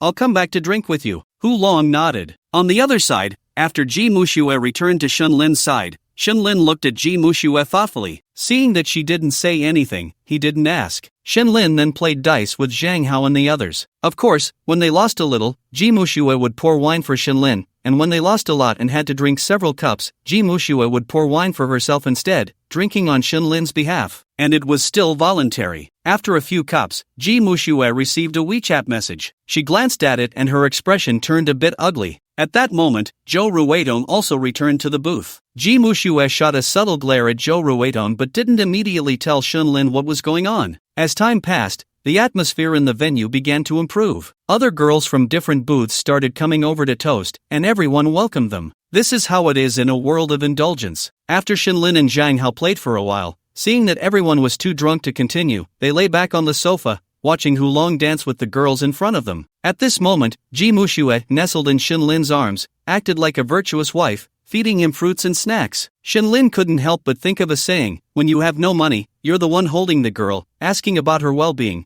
When you have money, you're the one being held by the girl, being spoiled. It's truly about discussing feelings with the rich and discussing money with the poor. As time went on, all the drinks were opened, and the bottles on the table gradually increased. Tang Feng and Zhang Hao began to speak incoherently. Meanwhile, Shenlin was cuddling with Ji Muxue, constantly teasing her. Shenlin held Ji Muxue's face and whispered in her ear, "Don't mess with me, you're really getting on my nerves." Upon hearing this, Ji Muxue not only didn't shy away but leaned closer to Shenlin's ear and said, "Brother, that I can be a firefighter." Shenlin couldn't help but admit that Ji Muxue's stepmother dress perfectly showcased her figure. At that moment, with her slightly tipsy look and rosy cheeks, she was incredibly alluring. Shenlin pulled her into his embrace and said, "If you keep this up, I'll take you to the bathroom right now." Facing Shenlin's threat, Ji Muxue chuckled, then tossed her hair back, leaning down to whisper in his ear, "Come on, who's afraid of whom?" Shenlin, who had been quite interested, suddenly lost his enthusiasm. He didn't know if it was just him, but he didn't like things that came too easily.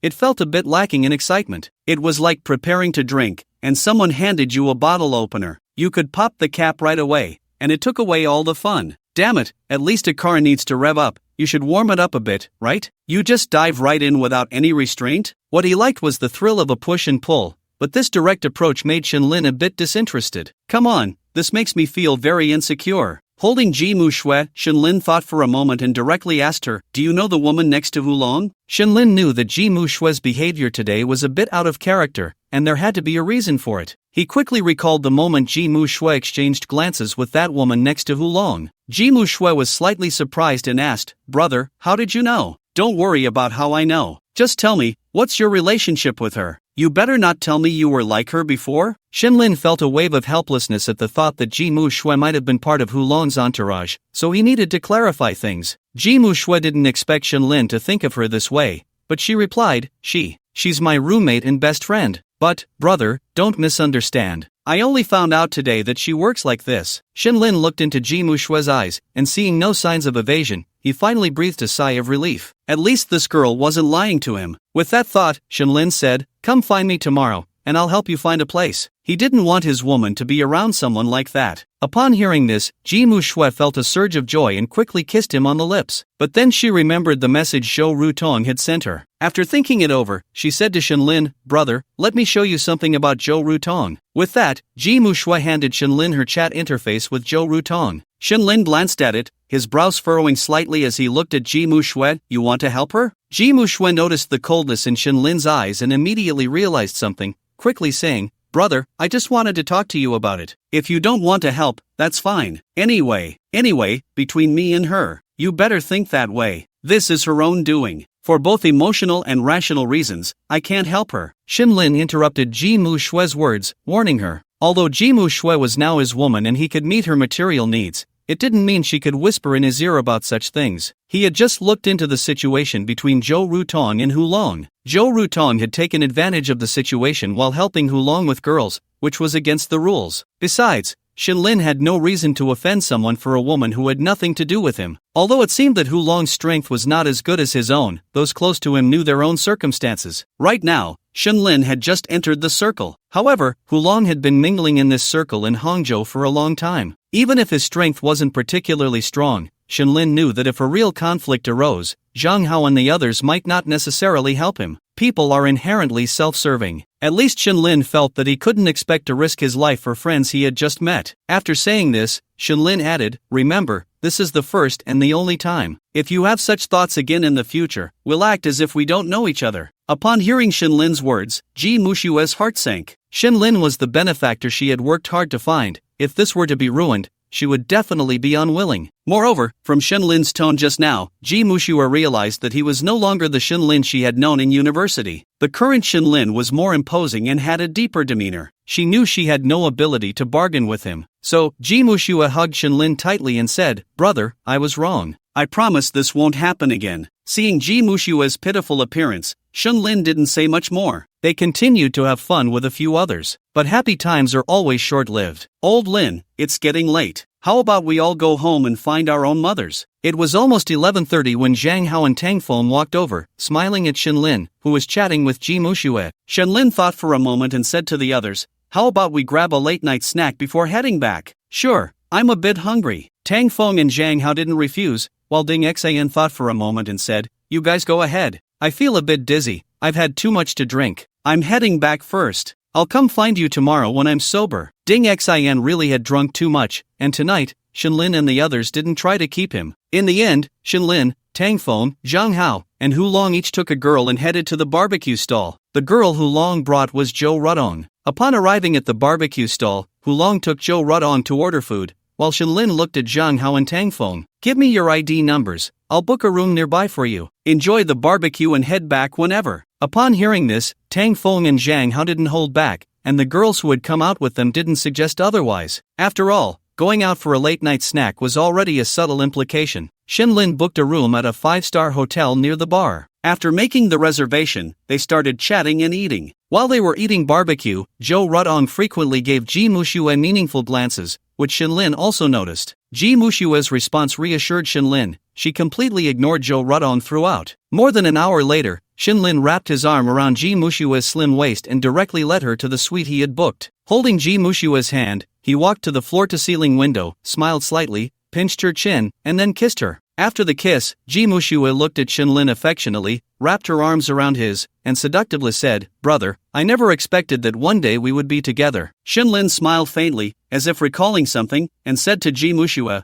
what do you think the class monitor would think if he knew you were serving me now? Upon hearing this, Ji Muxue playfully punched Shenlin's chest, her face flushed, and said, brother, you're so bad. Why bring him up now? Shenlin knew that the class monitor had strongly pursued Ji Muxue back in university. Thinking of this, Shenlin reached out and lifted Ji Muxue's chin. How about we play something exciting? Ji Muxue blinked her eyes, unsure of what Shenlin was up to. Before Ji Muxue could react, Shenlin took out his phone, hugged Ji Muxue tightly, and kissed her, then snapped a photo of their passionate kiss. Tonight, I want to keep the class monitor awake. After the kiss, Shenlin edited a post for his moments without any hesitation. After all, he had already posted earlier, but that didn't mean he couldn't post something else. The caption read, the school beauty's lips are just sweet. The accompanying photo, a passionate kiss with Ji Muxue in front of the floor-to-ceiling window. Under Ji Muxue's shy gaze, Shenlin clicked send. Brother, you're so bad. Ji Muxue pouted playfully. Shenlin tossed his phone aside and picked Ji Muxue up in his arms, heading towards the bedroom. There's worse to come. Just as Shenlin and Ji Muxue were lost in their own world, Shenlin's moments were buzzing with activity. This post was visible only to his university friends. The comments were all from his classmates. Wang Wei, damn, is this the school beauty Ji? Zhao Pengcheng, is this your girlfriend? Zhang Bo, you're really something. Classmate Qiuli, what's going on? Classmate Qian Jun, I think this should be at class monitor. Class monitor Qian Fangyuan. At that moment, in a residential area of Hangzhou, Qian Fangyuan, who had just finished preparing a PPT for a meeting the next day,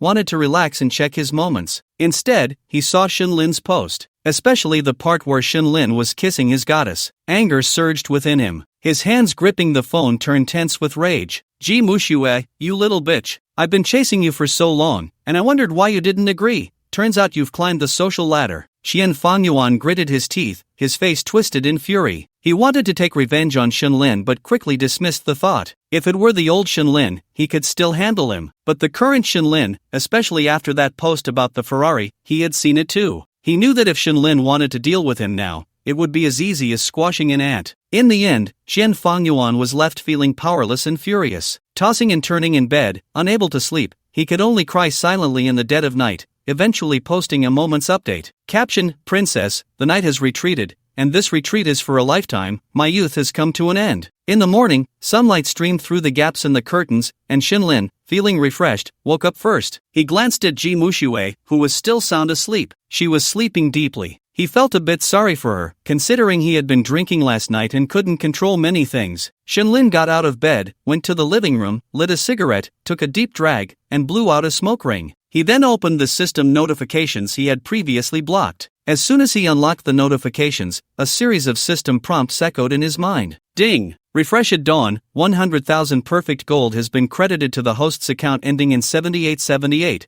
Please check. Ding! Refresh at dawn, detected that the host sent 2 moments yesterday, currently undergoing comprehensive scoring. Ding! The scores for yesterday's moments are 88 points, excellent, 90 points, excellent. Selecting the highest score of 90 points, awarded guaranteed sign-in times X1, excellent sign-in X1, ding. Would you like to sign in? Hearing the system's prompt, Shenlin was stunned. Both of yesterday's moments had been settled, and they selected the highest score? What the hell? Why do I feel like I got the short end of the stick? Shenlin genuinely felt he had lost out. Damn it, 2 excellent moments only rewarded him with 1 sign-in. However, even though he was unhappy, who could argue with the system? So Shenlin, without any hesitation, silently thought, sign in. Ding! Congratulations to the host for successfully signing in. Ding! Congratulations to the host for obtaining the item, X1 Silby Great Lizard Supercar card. Ding! Congratulations to the host for obtaining the item, X1 Beginner Perfect Investment Skill card. Others version. After the system's prompt sound ended in his mind,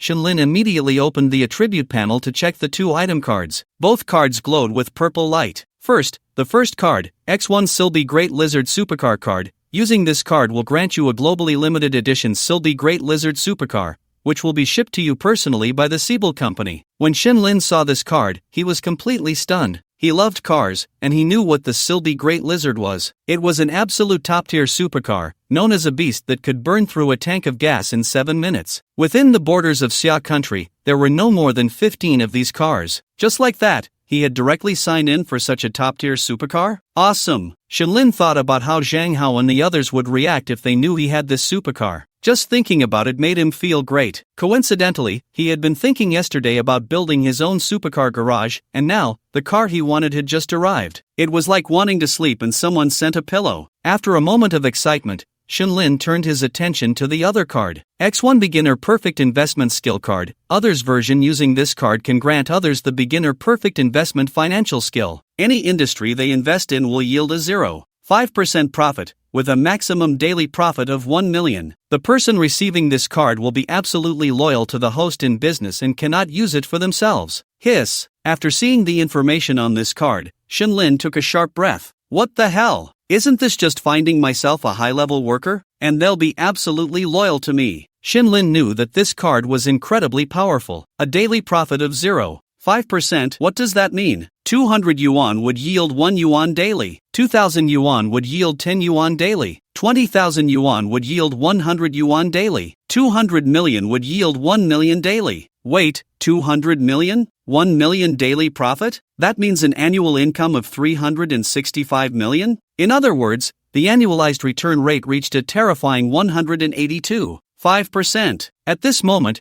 Shenlin suddenly thought of what Xiao Ruowei had said to him about a 20% annualized return. That means if he agreed to cooperate, he could use 200 million in capital without supervision, and after a year, he could earn 365 million. By then, the funds would reach 565 million, and after paying back the bank 240 million in principal and interest, he would still earn 325 million. This didn't even account for the salaries for the bank's people. Moreover, this skill had a maximum daily profit of 1 million. That meant needing 200 million in capital. And he just happened to not have 200 million. This cooperation didn't seem feasible. He could make money for himself, and after a year, he could directly cut ties with the bank and do it himself. Plus, he could gain Xiao Ruowei's friendship and connections. Then, wouldn't his pharmaceutical company be able to start smoothly? Thinking of this, Shenlin felt that he needed to reply to the other party in a few days. But now there was still one problem. Who should he let receive the skill? Shenlin immediately passed on Ji Mushuwei. In Shenlin's view, the canary should just be a canary and not have any other thoughts. He began searching in his mind for a suitable person. The next second, the corners of Shenlin's mouth slightly curled up because he already knew who to find. And this person was definitely the most suitable for Shenlin. Damn, how could I forget about my Wei Gu? Isn't this a case of unintentional planting leading to a flourishing tree? Wang Wei, your good days are coming. Huh? Dad is really thinking about you all the time. Shenlin had already decided that this card would be given to Wang Wei's son when the time came. Why? Because this guy seems to be working in an investment bank now, which perfectly matches the characteristics of this card. Besides, Wang Wei is one of his 3 sons. He was one of the 3 who did his utmost to help him in college. With this relationship, who else could he give it to if not Wang Wei? Moreover, Shenlin had also thought it through. The first year of cooperation with the bank would have a salary of 2 million. And when it came time to buy a car, it would all be counted as Wang Wei's annual salary. In the second year, when he was doing it himself, Shenlin wouldn't shortchange his brother either. He would directly let Wei Gu take 5% of the profits, and by then, Wei Gu could also become a millionaire earning tens of millions a year. How delightful! The most important thing is that in the future, in Hangzhou, there would be someone to enjoy life with him, and Shinlin didn't have to worry about Wang Wei changing his mind. After receiving this card, Wang Wei would be absolutely loyal to him in business. It wouldn't interfere with Wang Wei's daily life. Shinlin could only say that today's sign-in was the best one so far, even better than the initial consumer rebate card. As for the other two sons, Shinlin stated that whenever such a card appeared in their sign-ins, that would be when they could get rich. Brothers should enjoy life together.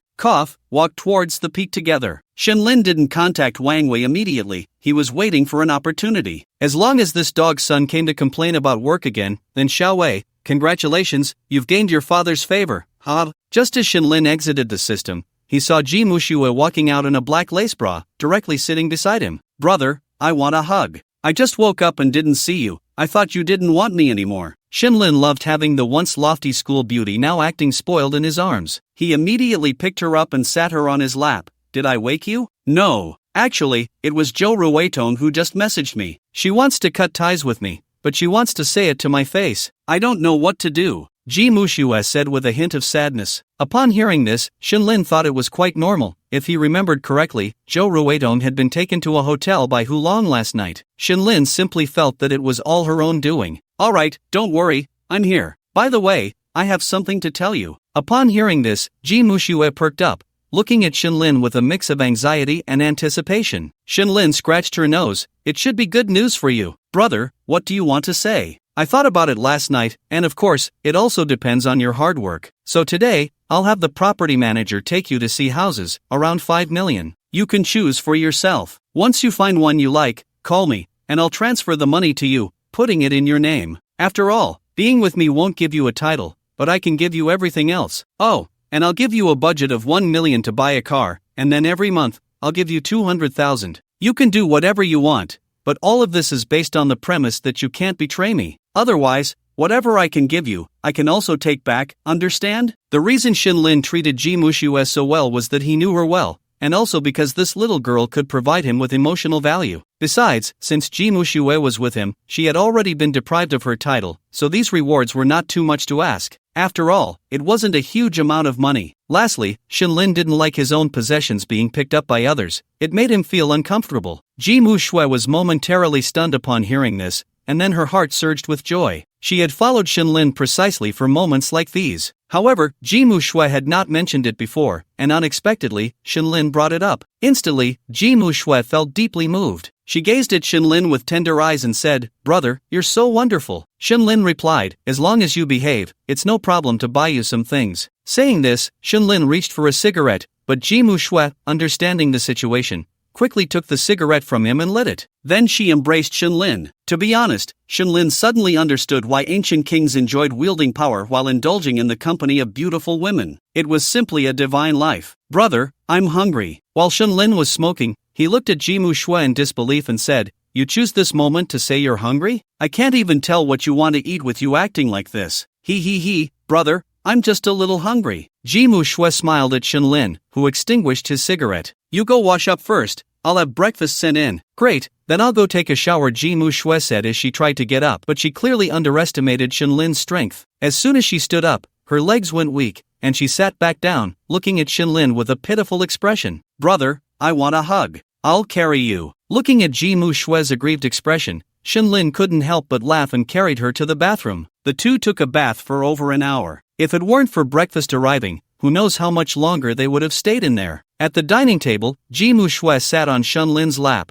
gazing at the table full of delicacies. Whoa, being with brother is so happy. Do you want to be tossed aside again?" Shinlin said irritably, stopping her from wiggling her waist. Seeing that Shinlin wasn't joking, Ji Mushue quickly returned to normal and started eating. At that moment, Shinlin picked up his phone and called the property manager of Guanyin Shentang City, explaining the matter he had just promised Ji Mushue. Looking at his phone, he saw a pile of messages. Out of curiosity, Shinlin opened his moments. Just then, Ji Mushue fed him a dish, but Shinlin quickly and almost choked. "Brother, what's wrong? What are you looking at? It's so funny you're about to choke." Shinlin looked at his moments and burst out laughing at Qian Fanyuan's post. "Your knight has retreated, Ji Mushue." Shinlin directly handed Qian Fanyuan's post to Ji Mushue. Upon seeing it, Ji Mushue was speechless. "Brother, you're so bad. Also, did Qian Fanyuan see a ghost? What kind of knight is he?" At most, he's just a pretentious fool. Ji Muxue looked at Chen Fangyuan's post and felt relieved that she hadn't agreed when he confessed to her back then. Someone who could post such things, if it weren't for the care of his elders,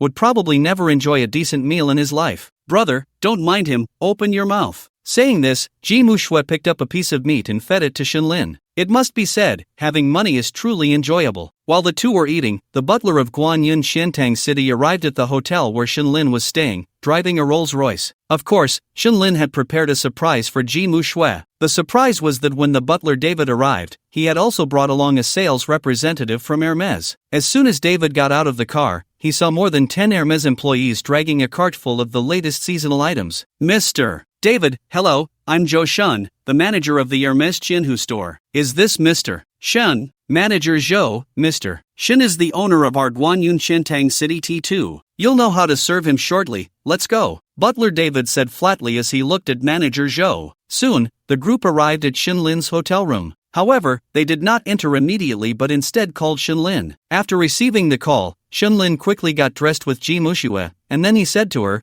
the butler will be here soon, and you can choose 3 bags later. Bags? Ji Muxue looked at Shenlin curiously. Shenlin didn't elaborate and simply opened the door for butler David to bring the others in. Soon, Ji Muxue saw a middle-aged man in a suit walk in with his team. When Ji Muxue saw the people behind David, she was momentarily stunned. They were actually Hermes staff. How did she know? Because they all had name tags. At that moment, Ji Muxue realized what kind of bag Shenlin was talking about. She felt an overwhelming joy. She had only seen such a luxurious shopping experience at home on television. Unexpectedly, now that she was with Shenlin, she could also experience high-end home service. Instantly, Ji Muxue felt a wave of emotion and, in front of everyone, kissed Shenlin. After they separated, David stepped forward and respectfully looked at Shenlin. Mr. Shen, everything is ready. Alright, David, thank you for your hard work today. Shenlin replied politely. Mr. Shen, it's my duty. By the way, Mr. Shen, when I just came in, there was a lady standing outside. I don't know if you know her? Upon hearing this, Shenlin looked at Ji Muxue. Ji Muxue quickly checked her WeChat and then said to Shenlin, it's Zhou Ruitong. You handle it yourself, I have to go. There are quite a few things to do today. After Shenlin finished speaking, he instructed David to ensure Ji Muxue's safety and some other matters before leaving the room. Just as he stepped out, Shenlin saw Zhou Ruitong standing to the side, looking somewhat haggard. Zhou Ruitong also saw Shenlin and quickly forced a smile. Young Master Shen, good morning. I came to find Xiao Xue. Shenlin merely nodded indifferently and then ignored her as he entered the elevator. He felt no interest in such a woman. Zhou Ruitong watched the elevator doors close, feeling a sense of loss. Just as Shenlin had left, David walked out of the room, calmly looking at Zhou Ruitong. Miss Ji wants you to go in. Zhou Ruitong looked at David, her intuition telling her that this was the legendary butler. Instantly, her feelings became extremely complicated. Taking a deep breath to adjust her expression, she walked toward the room. Humans are strange creatures. If today someone else had sent a butler to treat Zhou Ruitong this way, she would have felt excited and proud, and would have had an attitude of wanting to see the world. However, this person was her close friend, someone she had lived with for 2 years. Compared to that, her previous sense of superiority felt utterly insignificant at this moment. Tong, you're here. Ji Muxue, seeing Zhou Ruitong walk in, greeted her warmly, even though she had seen some unpleasant messages from Zhou Ruitong that morning. Have you had breakfast? If not, let's eat together. My brother ordered too much. Zhou Ruitong didn't respond, still a bit proud, but it wasn't until Ji Muxue pulled her to the dining table that she realized what kind of life her close friend was living now. The breakfast in front of her was made from the finest ingredients, a mix of Chinese and Western cuisine. There were bread and milk, as well as bird's nest and shark fin, cheese lobster, abalone. The exquisite presentation of the luxurious breakfast was something she had hardly even heard of before. Moreover, she believed that before today, Ji Muxue should have felt the same way. But at this moment, Ji Muxue was the host of the table. At this moment, Zhou Ruitong's jealousy intensified. However, soon, Zhou Ruitong saw Ji Muxue's legs and directly asked, "Did you give it to him?" Upon hearing this, Ji Muxue, while drinking milk, nodded. There was nothing to hide. Ji Muxue, you don't really think someone like young Master Shen would marry you, do you? Zhou Ruitong implied that Ji Muxue was just like her, merely a plaything for these wealthy young men. I know, he clearly told me he wouldn't marry me. Upon hearing this, Zhou Ruidong seemed to have won a victory and became even more arrogant. Xiaoxue, we are just sharing the same fate, it's just. Before Zhou Ruidong could finish her sentence, Ji Muxue interrupted. But my brother said that aside from not being able to marry me, he can satisfy everything else. Hearing Ji Muxue's rather naive words, Zhou Ruidong sneered, Xiaoxue, even now, you still don't accept reality. A man's words are deceitful, didn't you see? He left early this morning with his pants in hand? Oh, are you talking about my brother? He has something to do today. By the way, Tong Tong, do you have time today? What's up? Zhou Ruidong felt a bit better and her attitude towards Ji Muxue softened. Come with me to buy a house and a car later. My brother said a house around 5 million and a car around 1 million. Upon hearing Ji Muxue's words, Zhou Ruidong's eyes widened in disbelief as she looked at Ji Muxue. But soon, Zhou Ruidong couldn't believe it was true. She didn't believe Shenlin would be so generous. Just as Zhou Ruidong was about to say something to refute, Ms. Ji, we have organized the relevant products. You can go to the guest room to take a look now. The manager of Hermes, Zhou Shun, respectfully approached the dining area and addressed Ji Muxue. Upon hearing this, Ji Muxue's eyes lit up, and she quickly pulled Zhou Ruidong, saying, Tong Tong, let's go see the Hermes bags. My brother said he would buy me 3, and I can choose myself. Although my brother clearly said he couldn't help you, I think I can give you a bag later, which should be enough to pay off your debt to Hu Xiao, right? Until Zhou Ruidong was dragged by Ji Muxue into the living room and saw rows of Hermes bags. At that moment, Zhou Ruidong realized how foolish her earlier behavior had been. Ji Muxue saw the bags that she could only look at online displayed right in front of her, and she immediately became excited. I knew my brother treats me the best. Seeing Ji Muxue so excited, Zhou Ruidong was also about to go crazy. She clenched her fists, but the next second, recalling Ji Muxue's words, she relaxed. It seemed that the only one who could save her now was Ji Muxue, but she still felt jealous. Why should Ji Muxue get all the good things? When Shenlin just arrived at the hotel lobby, he saw Hulong sitting on the lobby sofa. Hulong also saw Shenlin and quickly approached to greet him. Young Master Shen, good morning. Shenlin smiled and nodded. Just you? Where are the others? Young Master Shen, young Master Zhang has gone home to change clothes, and young Master Tang is still sleeping. Shenlin looked at Hulong curiously. Then why are you still here? Waiting for someone? Thinking of Zhou Ruidong he had just seen, Shenlin speculated. Young Master Shen, I'm waiting for you. Waiting for me? Shenlin was surprised. Perhaps sensing Shenlin's confusion, Hulong quickly explained, Young Master Zhang knows your car is at the bar and hasn't taken it out, so he asked me to wait here for you and send a car to take you to get it. Shenlin nodded upon hearing this, gaining a bit more understanding of Zhang Hao's attentiveness. No wonder he could become one of the leading figures in this circle. His emotional intelligence was evident in the details. Alright, thank you. You're too kind, Mr. Shen. The car is ready. Please follow me. With that, Hulong led Shenlin out of the hotel, where they saw a luxury Alphard parked in front of them. Hulong stepped forward to open the car door for Shenlin. Shenlin politely declined and got in the car, then turned to Hulong and said, I need to discuss something with you. Mr. Shen, please go ahead. Upon seeing that Shenlin had something to say, Hulong immediately became serious. Earlier that morning, when Zhang Hao notified him, he had inquired about Shenlin's background. If even Zhang Hao couldn't see through it, it meant Shenlin was quite significant. Now, his attitude towards Shenlin was even more courteous. Moreover, their family's business often required support from wealthy individuals like Shenlin. About your female companion, Zhou Ruidong. What about her? Did she offend you, Mr. Shen? Don't worry, if she did, I'll make sure she pays for it. When Shenlin mentioned Zhou Ruidong, Hulong immediately thought of that foolish woman and wondered if she had offended Shenlin. Seeing the misunderstanding, Shenlin quickly explained, No, Zhou Ruidong has nothing to do with you, it's not my concern. However, she is Xiaoxue's close friend, and I don't want that woman to appear around Xiaoxue anymore. You should know what to do. Hulong was a bit surprised by Shenlin's words. He didn't expect Zhou Ruidong to be a close friend of Shenlin's girlfriend. However, despite his surprise, Hulong knew what to do. Mr. Shen, don't worry, I won't make things difficult for her. As long as she pays back the money, I'll ensure she cuts ties with Xiaoxue. Shenlin nodded with a smile, chatted with Hulong for a few more moments, and then left. Shenlin drove his car away from the bar and headed straight back to Guanyun Shantang City. After changing his clothes at home, Zhang Hao's call came in. They agreed to meet in the parking garage. At that moment, Shenlin remembered another card he had just signed for at the hotel. Zirbai Great Lizard Supercar Card X1. After thinking for a moment,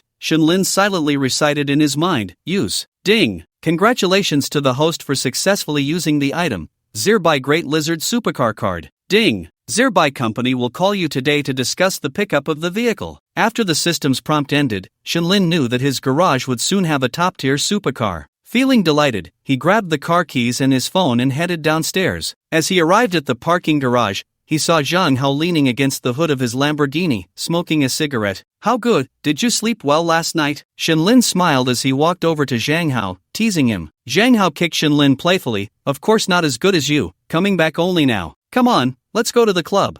I'll show you the empire I've built over the years." "That sounds a bit awkward," Shenlin retorted, just as he was about to turn and get into his Ferrari 488 when his phone rang. Shenlin looked at the caller ID. It was from the United States, and he suddenly had a premonition. He pointed at his phone to Zhang Hao and then answered the call. Soon, a clumsy Chinese voice came through the line. "Hello, is this Mr. Lin Shun? Lin Shun? My name is Shenlin." Shenlin replied, speechless. "Sorry, Mr. Shen, I forgot that in Xia country, the surname comes first. Hello, Mr. Shen, I am the president of Zirbai Company." Upon hearing this, Shenlin knew it was definitely a call from Zirbai. However, he still responded in English. "Speak in English, I can understand. Thank God, the Xia country language is too difficult to learn. Mr. Shen, the car you previously reserved, our Silby Great Lizard, has already been sent to the Magic City of Xia country. The person in charge of the Magic City will contact you at that time. Thank you, Mr. Shun, for valuing our Silby. I apologize for not being able to meet you in person, but when you come to the beautiful country in the future, I will personally take you to see our Silby super factory." Upon hearing this, Shenlin felt a surge of joy in his heart. He didn't expect the system's capabilities to be so strong and so quick. He quickly replied, "Thank you, I think I would be very happy." After saying that, the two hung up the phone. After hanging up, Shenlin looked at Zhang Hao beside him and thought for a moment. "Brother Hao, are there any better factory or shop spaces nearby? It needs to be a bit larger." "What's up?" Zhang Hao asked, confused. "Well, a Ferrari F8 and a Silby are arriving soon, and I plan to set up a super garage." "Oh, setting up a garage? Wait, what did you just say?" Zhang Hao didn't react at first, and when he did, he felt like he was hearing things. He quickly looked at Shenlin with excitement and asked, "Setting up a garage? Of course, I know you're setting up a garage, but what about those two cars you just mentioned?" Zhang Hao shot Shenlin a glance, excitedly looking at him. "The Ferrari F8, which I ordered together with the 488, and a Silby, which is a reward from my family." Shenlin certainly couldn't say it was given by the system, but the system was now like family to him, so saying it this way seemed acceptable. Upon hearing this, Zhang Hao immediately filtered out the Ferrari F8. He swallowed hard, gripping Shenlin's arm with immense excitement. "Old Lin, you just said Silby? Which model of Silby? Great Lizard?" Seeing Zhang Hao's excited expression, Shenlin felt immensely pleased. "Hey, who would have thought? The guy was just showing off." "No way, are you serious? Old Lin, the Silby Great Lizard, limited to 100 units worldwide?" At this moment, Zhang Hao was no longer calm. As a car enthusiast, he certainly knew the value of this car. This wasn't something you could just buy with money. Shenlin pried Zhang Hao's hand away and said with a teasing tone, "Yeah, that's the one, a reward from my family, no choice." As soon as Shenlin said this, Zhang Hao shot him a big eye roll. "Damn, is this even human language? A Silby Great Lizard limited to 100 units worldwide, and you say you had no choice? If you don't want it, just give it to me." At the same time, Zhang Hao was shocked not only by Shenlin about to own a Silby Great Lizard but also by Shenlin's earlier statement, a reward from his parents. Zhang Hao had no doubt that this was false. People at their level generally wouldn't stoop to lying. So, Shenlin's background was still underestimated. The question was, which Shen family was he from? In the entire Xia country, there were too many wealthy and powerful people with the surname Shen. Zhang Hao looked deeply at Shenlin,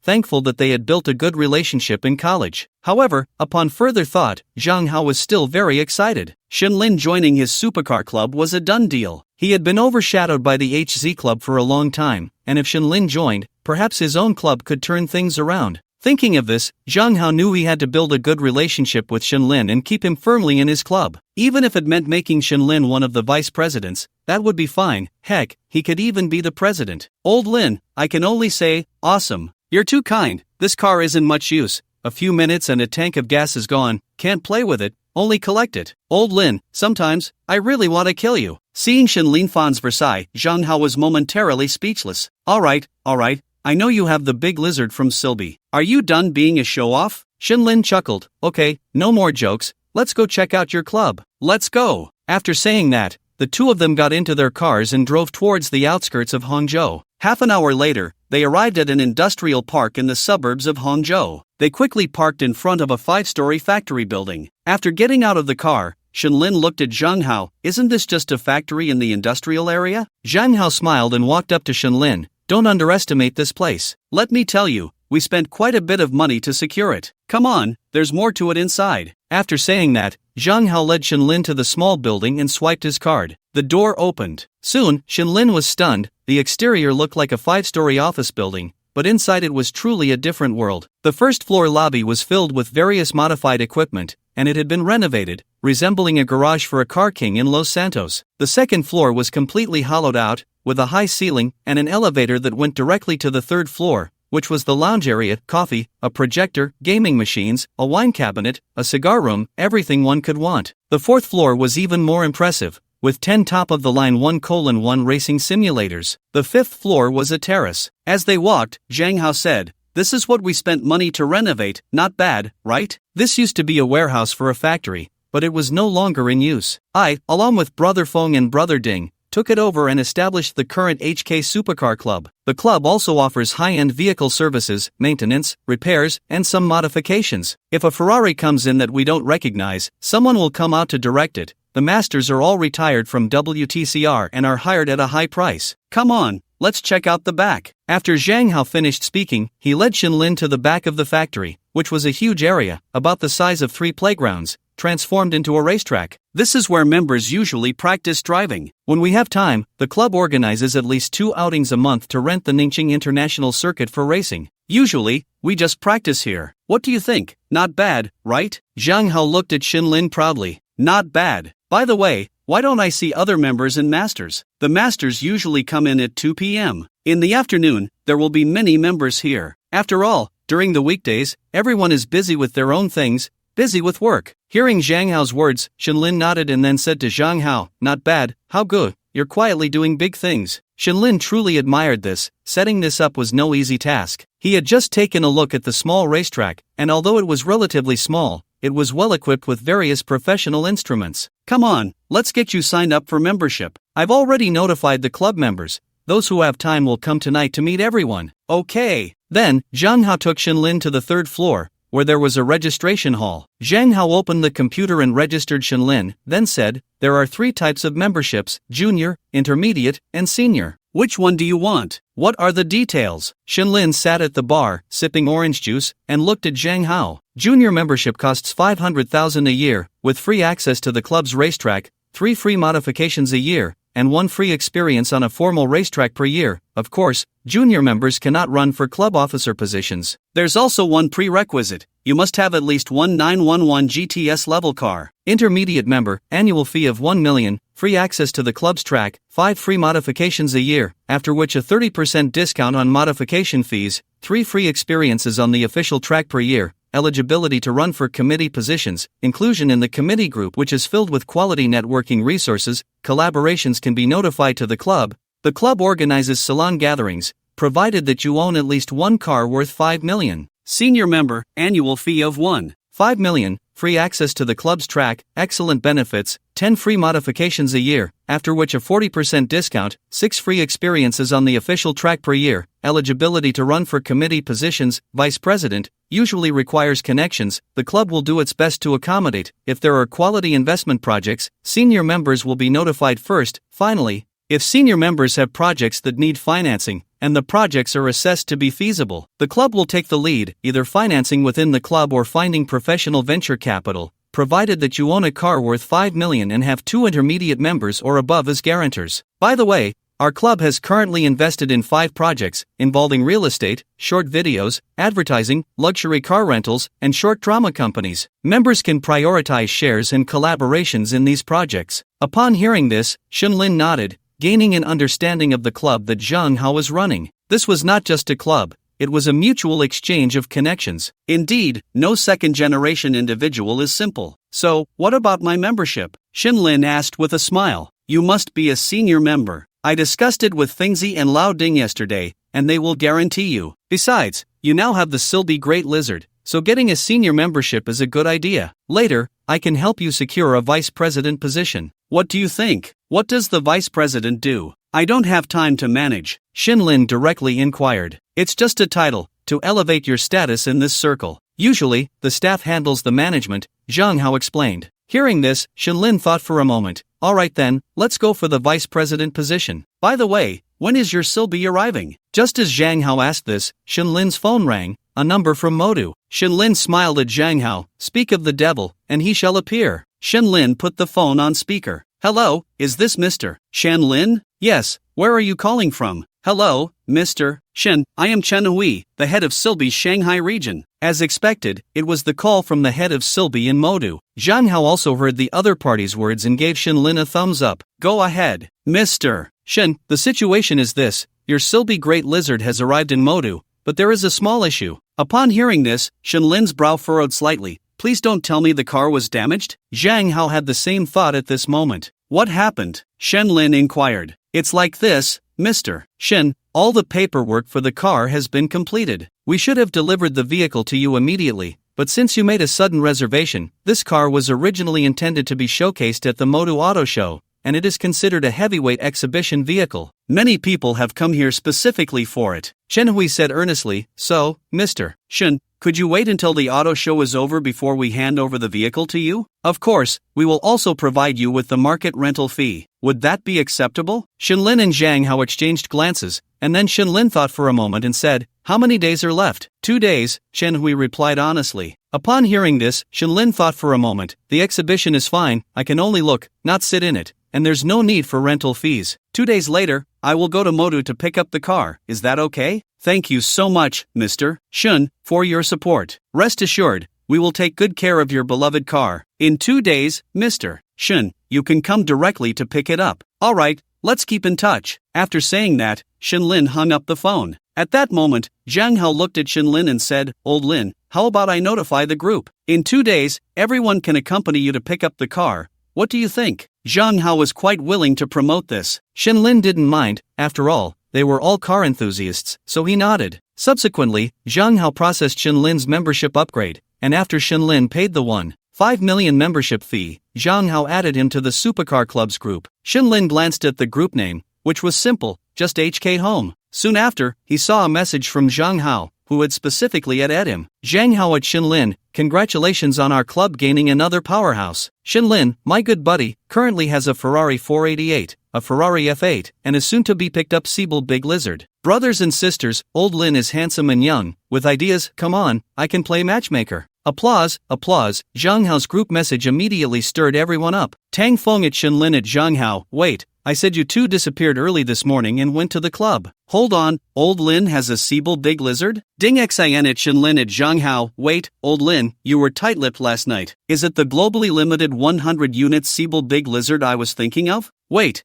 I'm coming to the club right now. Zheng Hua at Shinlin at Zhang Hao at Tang Feng at Ding Xin. What were you guys doing last night? Why didn't you call me? Also, Lin Gu, is it true? Siebel, Fengting, 666, another big shot in the club. Welcome, welcome. Hulon, haha, I had the honor of drinking with Lin Gu last night. He's really handsome. Lin Gu, when are you picking up the Siebel? Li Yu, wow, worshipping the big shot, is there any activity tonight? Ding Rui at Ding Xin, you little rascal, went to the bar without me again? At Shinlin, welcome, handsome guy, show us a picture so sister can see how handsome you are. Drooling, Zhang Hao looked at these people and said to Shinlin, this Ding Rui is Ding Xion's sister, our big sister. By the way, you should say something. Shinlin rolled his eyes at Zhang Hao, isn't this already in the works? Too many messages, too popular, what can I do? After saying that, Shinlin directly sent a red envelope of 50 units of 200 to the group. Shinlin and everyone, thank you all for the warm welcome. This small red envelope is a token of my appreciation. See you all tonight, let's have fun together. I'll book the place. As soon as Shinlin's message was sent, the group became lively. Shinlin chatted with everyone, and at that moment, Zhang Hao looked at Shinlin and said, so, should I announce the time for picking up the Siebel?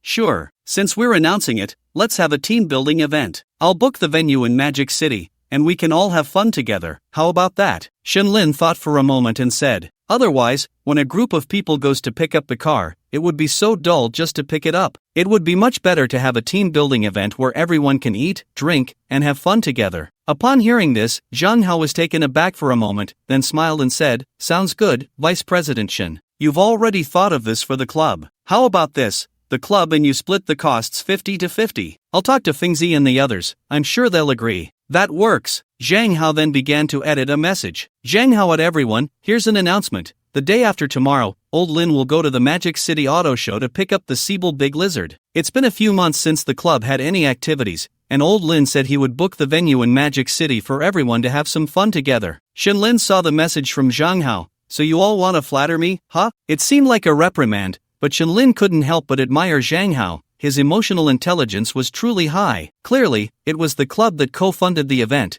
yet he directly claimed it was his private booking. He gave face and substance, while also creating a good first impression for Shenlin among the members. Should I retract and resend? No, thanks. I'll arrange a full service for you tonight. Shenlin laughed and playfully punched Zhang Hao. After chatting in the group for a while, they waited for others to arrive. Perhaps knowing that Shenlin and Zhang Hao were already at the club, many members who were supposed to come in the afternoon arrived early if they had the time. Of course, the first to arrive were still Tang Feng and Ding Xin. Upon seeing Shenlin, they immediately started asking about Zybier. Zhang Hao even shared how Shenlin had been subtly showing off in front of him, which made everyone burst into laughter. As time passed, more and more people filled the club, and the parking lot in front of the small building was packed with supercars. The least impressive was a 911 GTS. This showed that Zhang Hao and their club had quite a bit of clout. Over 20 people came, all men, while several women from the club seemed to be traveling. The rest couldn't make it due to time constraints. Once everyone was gathered, Zhang Hao enthusiastically introduced Shenlin to everyone. We have a young and talented handsome guy joining our circle. Hello everyone. Shenlin greeted with a smile. The club was filled with young people, both men and women, but very few over 30. Plus, with Shenlin's high emotional intelligence,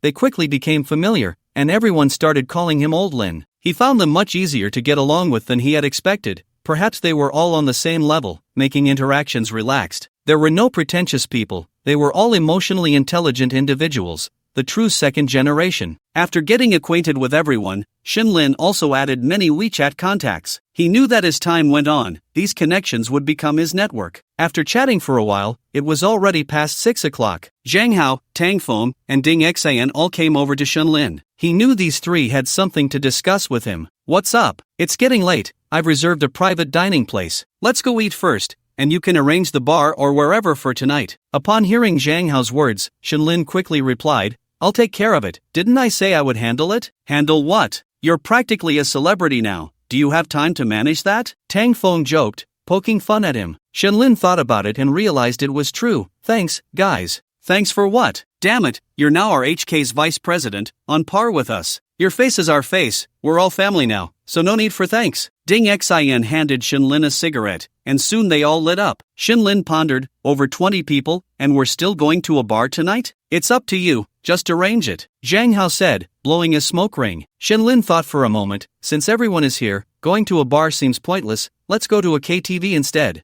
I'll ask that guy who longed to book a private room. Wow, Old Lin, playing it so high. Ha, I like it. Tang Feng chuckled, and Shenlin rolled his eyes at him before calling Hulong. Old Hu, do you have connections for KTV in Hangcheng? Of course. Brother Shen, where do you want to book? Shenlin thought for a moment. Damn it, a place with a good environment and quality girls. Tonight, let's throw a party. Brother Shen, what's the budget? Unlimited, arrange the best. Shenlin said boldly, since we're enjoying life, we might as well enjoy the best. Besides, I'm really not worried about money right now. I have over 100 million in my account, and I can also collaborate with the bank later. Money is not an issue. Hearing this, Zhang Hao and the others all looked at Shenlin. Impressive. As expected of Old Lin, so generous. Tang Feng gave a thumbs up. Hey, living in a world of lights and luxury every day, when will it end? Ding Xin joked. Zhang Hao kicked him lightly, then you better not go. Go back and buy a bucket, get some goji berries, and soak your feet. Hey, you. The two teased each other, and at that moment, Hulong thought for a moment and said to Shenlin, how about we go to Drunken Paradise? Sure,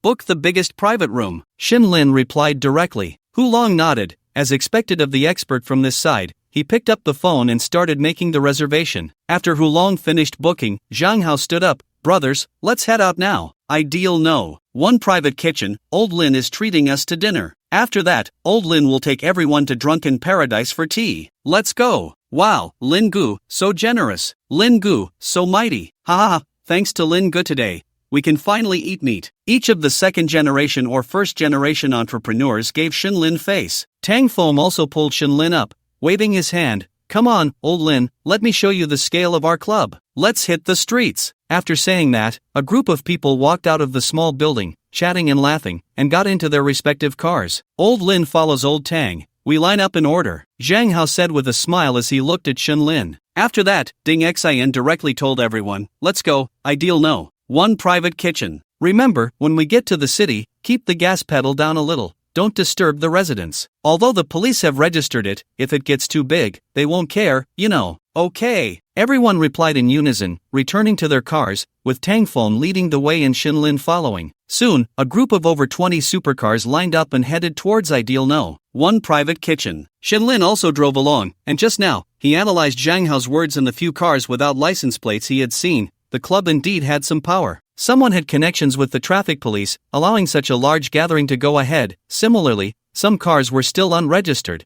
which also showed capability. Additionally, the club invested together in business, even helping each other out, providing connections and financing. By this measure, the club's value was quite good. At least for now, it seemed that this club was not bad. Shenlin didn't think too much and followed the others, cruising through the streets and roaring through the tunnel, arriving at a standalone villa restaurant by the riverside in the city center. Everyone got out of their cars, and passers-by took out their phones to take pictures. With over 20 supercars, it was indeed eye-catching. The place Zhang Hao chose wasn't a high-end restaurant, it was just a private kitchen in a villa. Shenlin knew that this kind of private kitchen was popular now, and of course, this one was definitely different from the ordinary private kitchens, because if Shenlin wasn't mistaken, it seemed that this restaurant was only hosting their group today. The parking lot had only their cars, and the advertisement on the restaurant sign also displayed information about the HK Supercar Club. While chatting on the phone in the car earlier, Shenlin knew that this private kitchen had been reserved by Zhang Hao in advance. After getting out of the car, everyone walked towards the villa. To be honest, the decor was very elegant, with an antique charm, reminiscent of the place he had taken Ji Muxue to eat before. As soon as Shenlin walked in, he saw Zhang Hao chatting with a woman who looked like the owner. Seeing Shenlin walk over, Zhang Hao immediately grabbed Shenlin's arm. Come,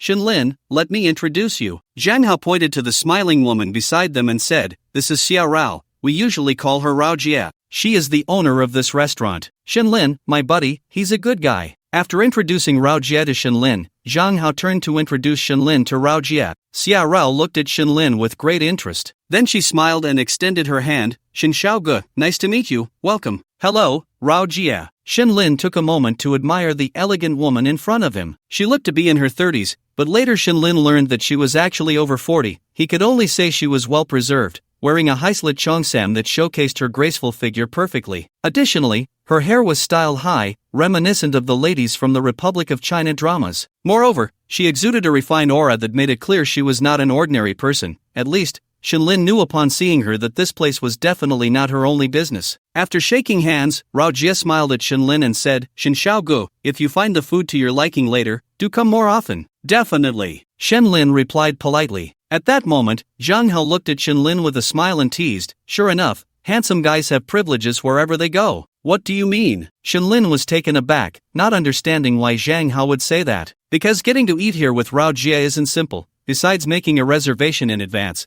it also depends on Rao Jia's mood." Upon hearing this, Shenlin's resolve strengthened. This Rao Jia was probably not an ordinary person. But he still joked, Aren't you just trying to make fun of me?" Rao Jia watched the two banter and laughed, saying, "Xiaohao's mouth has always been this sharp, but it's just hard to dislike him. By the way, Shen Xiaoge, you must be from the capital, right?" "Ha, Rao Jia, you guessed wrong. I'm from Ningxing." Upon hearing this, Xia Rao's eyes flashed with surprise, but she still charmingly replied, "Then it seems I was mistaken, but you look very much like an old friend of mine." After saying this, Xia Rao didn't elaborate further and smiled at Shenlin and Zhang Hao, saying, "The private room is ready for you. I have a few things to attend to, but I'll join you later." "Rao Jia, you're too polite, we can manage on our own," Zhang Hao quickly responded, not daring to trouble Rao Jia. However, at that moment, after hearing Xia Rao's words, Shenlin felt something stir within him. He looked deeply at Xia Rao. Xia Rao didn't notice Shenlin's gaze and politely laughed. "How go? What's her background?" Shenlin curiously asked, watching Xia Rao leave. Others might not know his identity, but did he not know? He was just an orphan. Xia Rao's earlier words had triggered a reflex in Shenlin. Over the years, he had been quite sensitive to such remarks. So after Rao Jia left,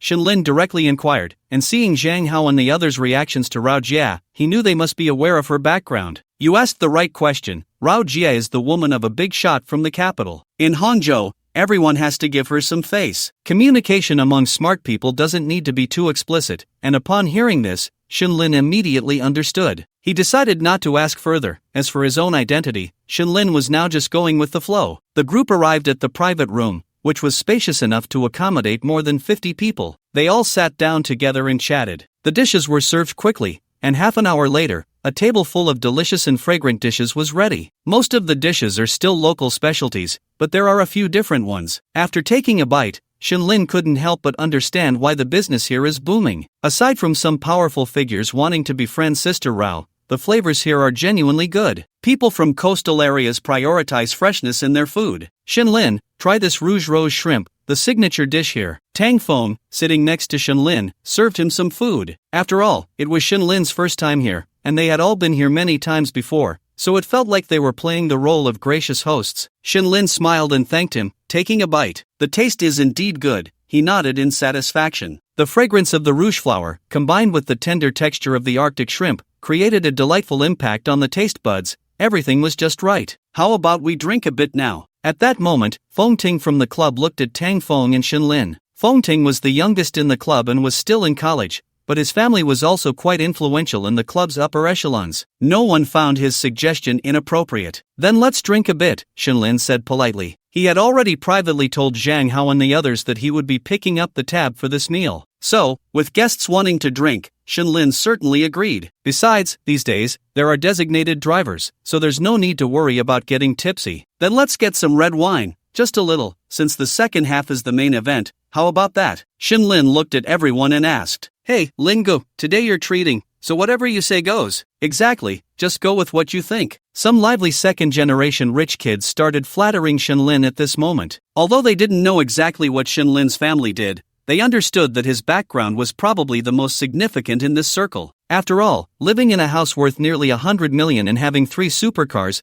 plus the fact that the Silby Big Lizard car is not something you can just buy with money, indicated that Shenlin's background was substantial. Moreover, it was said that the Silby car was a gift from Shenlin's parents. So, some of the less powerful second-generation kids began to treat Shenlin with more seriousness. After all, who would dislike having powerful friends? Seeing that no one opposed, Shenlin directly called the waiter and asked for the menu to look at the wine. To be honest, all the red wines here are good. Shenlin thought for a moment and said to the waiter, 5 bottles of Romanée-Conti, Montrachet Grand Cru, white wine. This is a relatively well-circulated white wine from the Conti series, and it's not too expensive, over 50,000 a bottle. Just as Shenlin finished speaking, Ding Xin immediately said, "Old Lin, that's too extravagant. We're just a bunch of guys, it's not necessary. How about we switch to a Corton Grand Cru, also from Conti?" "Yeah, Lingo, you're generous, and we all know that, but this is too precious. Money doesn't just come from the wind." Feng Ting, who had just suggested drinking, also advised against it. He genuinely didn't expect Shenlin to be so extravagant. 5 bottles of Montrachet Grand Cru would cost 250,000. Although none of them liked that amount, it still depended on where it was spent. For a regular meal, it really wasn't necessary to drink a few $1,000 or $10,000 wines. Moreover, Feng Ting was a bit afraid that Shenlin might think he was trying to point something out. That would be counterproductive. It's fine, today is a happy occasion. As the saying goes, 1,000 cups are few when drinking with a confidant. Shenlin smiled and waved his hand, directly asking the waiter to bring the wine. Seeing Shenlin being so generous, everyone stopped trying to persuade him further. They could only think to themselves that he was a magnanimous and generous person. Soon, the wine arrived, and after Shenlin had the waiter decant it, he poured for everyone. "Come on, let's raise a glass together to celebrate our acquaintance." Shenlin raised his glass and smiled at everyone. They all raised their glasses and took a sip together. Next, the banquet entered a normal atmosphere. As drinks were passed around and with the increasing familiarity with Zhang Hao and the others, Shenlin also understood Zhang Hao's circle, just as he had initially mentioned. The circle has its thresholds, but it mainly filters out some low-quality individuals. Within the circle, emotional intelligence and interpersonal skills are what truly matter. Today, Shenlin observed the club members, and none of them exhibited the bad habits often associated with the second generation online. On the contrary, they were all quite polite, with good family upbringing in every aspect. Indeed, among the second generation present, who wasn't raised with elite education from a young age? Moreover, the first generation certainly has stronger emotional intelligence compared to the second generation. After all, how many successful entrepreneurs are simple-minded? Thus, after spending time together, Shinlin felt quite good about the group. With 5 bottles of champagne, everyone could have about 2 glasses each, so after a hearty meal and drinks, no one was drunk, and everyone was in good spirits, as everyone knew the second half was the main event. Shinlin smiled at everyone and joked, "You all can still drink, right? Don't let it be that when we go to the club later, you're all too drunk to even touch the girls' hands. I'm not responsible for that." Haha, Lingu, just for that line, tonight, we'll make sure you go in sober and come out tipsy. One of the second-generation members responded with a laugh. Hearing this, Shinlin looked at Zhang Hao and the others, then at the group. "No more talking, let's head to the Drunken Paradise." It was Shinlin's first time at Drunken Paradise. Earlier on the way, Hulong had mentioned that this was currently the top commercial KTV in Hangzhou, so Shinlin was quite curious about this place. What could be so captivating that even Hulong lingered? Since they had just been drinking, they all called for designated drivers. When a group of supercars stopped at the entrance of Drunken Paradise, the patrons arriving that night all displayed expressions of surprise. They were all wondering if it was some young master's birthday or if several girls were about to be ravaged by these young masters. After getting out of the car, Shinlin and Zhang Hao made their way into the lobby of Drunken Paradise. "Welcome, esteemed guests." 2 girls in black kipeos greeted them sweetly at the entrance. As they walked inside, the decor of the KTV came into view. It was nothing like the opulent KTVs Shinlin had imagined. Instead, it was heavily infused with a cyberpunk style, which was the biggest characteristic of this place. The colorful lights enhanced the atmosphere to the extreme. Upon reaching the lobby, Shinlin nudged Hulong's arm, and Hulong immediately stepped forward. "The reservation is made for the largest private room." "All right, sir, please follow me." A waitress in a silver cheapo led them to the elevator, reportedly to the top floor. Soon, the elevator opened, and the scene before Shinlin confirmed that he had definitely come to the right place. Because once the elevator doors opened, the entire corridor on the top floor was lined with girls. Their outfits varied widely: kipeos, short skirts, and even cosplayers. "Is that Spider-Man?" Tang Feng nudged Shinlin and asked somewhat lewdly. "I even saw Ultraman." Shinlin's sharp eyes quickly spotted a girl dressed as Ultraman. "Wow, does Old Hu usually eat this well?" Zhang Hao teased Hulong upon seeing this scene. "Old Hu, if you have a place like this, why didn't you say so? After all these years, you've been hogging it all to yourself?" Ding Xian kicked Hulong playfully, and Hulong smiled. "Brothers, there's been a misunderstanding. This just opened a month ago. Stop the chatter, let's go." At this moment, Shinlin's heart was incredibly excited. He had been to commercial KTVs before, but they were all small ones. The only time he had been to a big one was when he accompanied his boss. Back then, while his boss was having fun inside, he sat in the car waiting, like a little lackey. But now it was different. Today, he was the emperor. As everyone stepped out of the elevator, it was as if they had triggered an NPC quest. The group of girls who had just been standing in a row watching the elevator now began to greet them. "Good evening, VIPs. Hello, boss. Hi, owner. Good evening, president. Hello, brother." Amidst the sweet greetings, Shinlin and the others felt a bit lightheaded. With this kind of service, who wouldn't be dazzled? Men come to places like this not just for the sordid things, but to experience the thrill of being a man. Why? Because only in places like this are men treated like treasures held in the palms of women. Just think about it. A group of enchanting beauties obeying your every word, providing you with emotional value, allowing you to enjoy the feeling of an ancient king. Let me ask you, how does that feel? Soon, amidst the greetings, Shinlin and the others arrived at the private room. Moreover, on the entire top floor, this was the only private room, which meant Shinlin and the others could indulge in all sorts of fun. As soon as they entered the room, a well-dressed male manager walked in. "Gentlemen, we have all kinds of lovely ladies here. Thank you for coming today. We will provide sincere service." Before the manager could finish, Ding Xian chimed in with a risque joke. "Sincere service? What do you mean by sincere?" The manager smiled and looked at Ding Xian. "Brother, if you want that kind of sincere, we can provide it. The ladies are all obedient.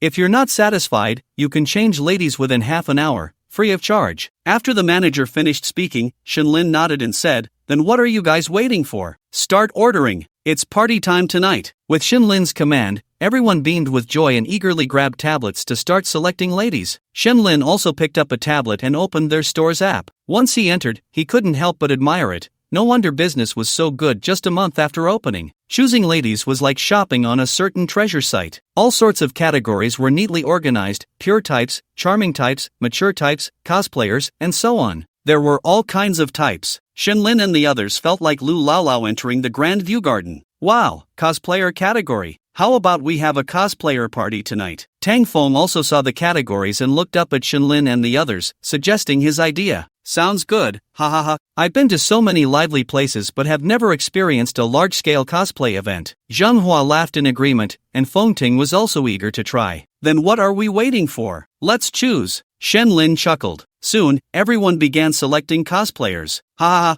I'm going to pick Spider-Man, Zheng Hao said with a lewd smile. Then I'll pick the Laughing Buddha. I wonder what that experience is like? Ding Xian said with a mischievous grin. To be honest, when Shenlin heard Ding Xian's words, he felt a chill. Damn, Lao Ding, are you normal? Come on, bro, this is just for the benefit of the brothers. Ding Xian rolled his eyes at Shenlin, who could only smile helplessly. One by one, most people had made their selections. Ultraman, Batman, even Iron Man was chosen. There was even someone who picked the character from the Legend of the White Snake. Shenlin looked around at the people present, wondering if they were all perverts. He didn't pay attention to the others and continued browsing on the tablet. At that moment, the tablet displayed Athena, but in a revealing version. Shenlin didn't like such straightforwardness, he preferred that kind of hazy temptation. He swiped again, and when he saw the next one, he almost spat out his drink. This is Godzilla? Truly, a talent. Creative, but next time, don't be so creative. Shenlin took a long time to choose, swiping one after another, and soon, he was stunned by the next one. This girl was dressed in a flowing red outfit made of the lightest silk, with wide sleeves fluttering in the wind, as if her untamed personality was being flaunted along with it. A golden belt cinched her waist, contrasting beautifully with her long, shiny black hair, highlighting her slender figure. Shenlin chuckled, wow, it's her, Shiranui Mai. As Shenlin confirmed his choice, everyone else had also selected their kozers. Soon, the manager began to bring them in. When more than 20 kozer girls stood in a row, the scene was truly spectacular. It was like a chaotic dance of demons. Ultraman, monsters, Fa High, Black Widow, Iron Man, Bear Big, Mithraea, Shiranui Mai. As they entered one by one, the manager instructed, "Come, welcome our esteemed guests." With the manager's words, the kozer girls echoed in unison, "Good evening, esteemed guests. We will serve you sincerely and ensure you have a pleasant night." After the greetings, the kozers began to wait for their respective bosses to call them. Shenlin looked at Shiranui Mai and waved to her. Upon seeing Shenlin, her eyes lit up. What a handsome guy. So, she walked over in her black stockings and high heels, her figure swaying. "Good evening, boss. Sit." Shenlin patted the sofa beside him. "Hello, boss. My name is Fong Qing. You can call me Qinger." Fong Qing tossed her hair, her almond-shaped eyes revealing a hint of charm, smiling brightly as she spoke. After that, she proactively linked her arm with Shenlin's. "Brother, you're so handsome. You're also very big." Shenlin looked at Fong Qing, his gaze lingering on her chest, lewdly commenting, "Hee brother, you're so naughty, Qinger really likes it. But brother, you look like the campus heartthrob from my university days, so familiar." Fong Qing was quite bold, directly flirting back with Shenlin. This made Shenlin feel a bit different inside, and he casually replied with a smile, "Maybe, I was also the campus heartthrob in school. As for whether we know each other, I don't know. But I'm definitely not familiar with your body. After tonight, I might be." Upon hearing this, Fong Qing smiled at Shenlin, thinking to herself, "He's so lewd, I really like him." Then she playfully smiled and pretended to slap Shenlin. So charming. As each of their female kozers returned to their places, the manager looked at everyone and asked, "Esteemed guests, what would you like to drink?" At this moment, Shenlin looked at everyone. Hey, don't rush to study the kozers, let's talk about drinks first, foreign wine or white? Lin Gu, you decide. Ha, tonight I'm definitely here to accompany you. Fong Ting, hugging the Godzilla girl, cheered. Shenlin thought for a moment and looked at the manager. Drink menu. The manager understood that Shenlin was treating tonight, so he handed over a tablet to him. Shenlin directly selected foreign wine, glanced at it, and the next second, his gaze landed on a whiskey called Glenlivet Winchester. Wow, do you really have Glenlivet Winchester 50 years here? Esteemed guest, yes, but this whiskey is our store's treasure, and we only have 10 bottles, the manager said with a smile. Bring out 10 bottles directly. Before the manager could say anything, Fong Qing, sitting next to Shenlin, was instantly shocked, genuinely startled, and looked at Shenlin in disbelief. Everyone in the private room was shocked, not just Shenlin. Zhang Hao rushed directly in front of Shenlin. "Old Lin, this is too much, really too much, damn. For us big guys, a few thousand for whiskey is enough. This is way too expensive." It wasn't that Zhang Hao didn't want to drink, but he really didn't want Shenlin to spend so much. A bottle of Glenlivet Winchester 50 years old is currently priced at 170,000, not to mention in a business KTV, where Zhang Hao just saw it selling for 200,000 a bottle. The problem was that Shenlin wasn't just ordering one bottle, but 10. Damn, a single night at a business KTV could cost as much as an M4. At this moment, not just Zhang Hao, but everyone in the club was looking at Shenlin in shock. Wow, this newly arrived vice president, Brother Lin, is so powerful? Feng Ting looked at Shenlin with admiration. Damn, when can I be like Brother Lin, treating money like dirt? Shenlin smiled at Zhang Hao. It's fine, good wine doesn't harm the body. The other drinks here might be fake,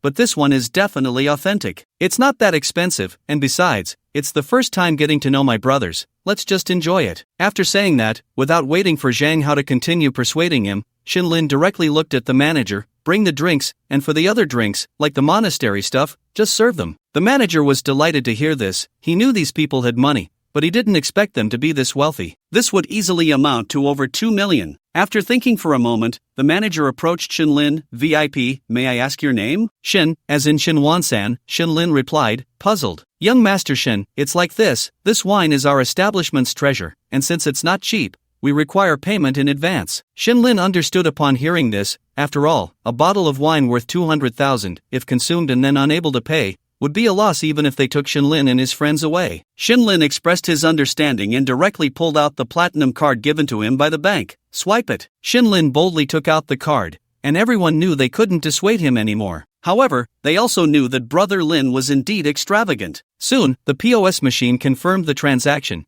and this scene shocked all the cosplayers present. Their eyes filled with fervor as they looked at Shenlin, especially Feng Qing, who was sitting next to Shenlin. She didn't expect that on her first outing, she would encounter such a wealthy guest, and he was young and handsome too. A 2 million wine purchase just like that. How rich must he be? Suddenly, Feng Qing felt a rush of heat throughout her body and couldn't help but lift a corner of her clothing, snuggling against Shenlin's arm. As the drinks arrived, the atmosphere in the private room became lively. Some were already singing loudly, while others started playing games, with the losers drinking good wine and the monastery girls joining in. Later, everyone collectively played games, with the ladies' cards. Each brother gave Shenlin benefits, and for good punishments, they let Shenlin play with the girls. Shenlin, who was having a great time, directly wrapped his arms around Feng Qing, one hand teasing her while the other played rock paper scissors with Zhang Hao and the others, enjoying himself immensely. Everyone was having fun, and soon it was almost midnight. Shenlin withdrew his hand from Feng Qing's shoulder and took a photo of the Glenlivet Winchester 50 years old on the coffee table, then took a screenshot of the payment record. He clicked on his social media, edited a post. The caption read, "Every day is just about eating and drinking, when will it end?" Accompanied by the photo of the Glenlivet Winchester 50 years old and the payment record. He clicked send. The life of a rich guy is just this simple and unadorned. They kept partying until nearly midnight, and the drinks were almost finished. Shenlin felt it was about time. Let's get ready to disperse, everyone go back home. At this moment, Feng Qing was a bit tipsy. However, after hearing Shenlin's words, she instantly sobered up a lot, tightly hugging Shenlin. This rich guy must be followed. After all, this was the first time she had encountered a top-tier rich man, spending over 2 million in one night. She had to stick with him and coax him well tonight. Shenlin, of course,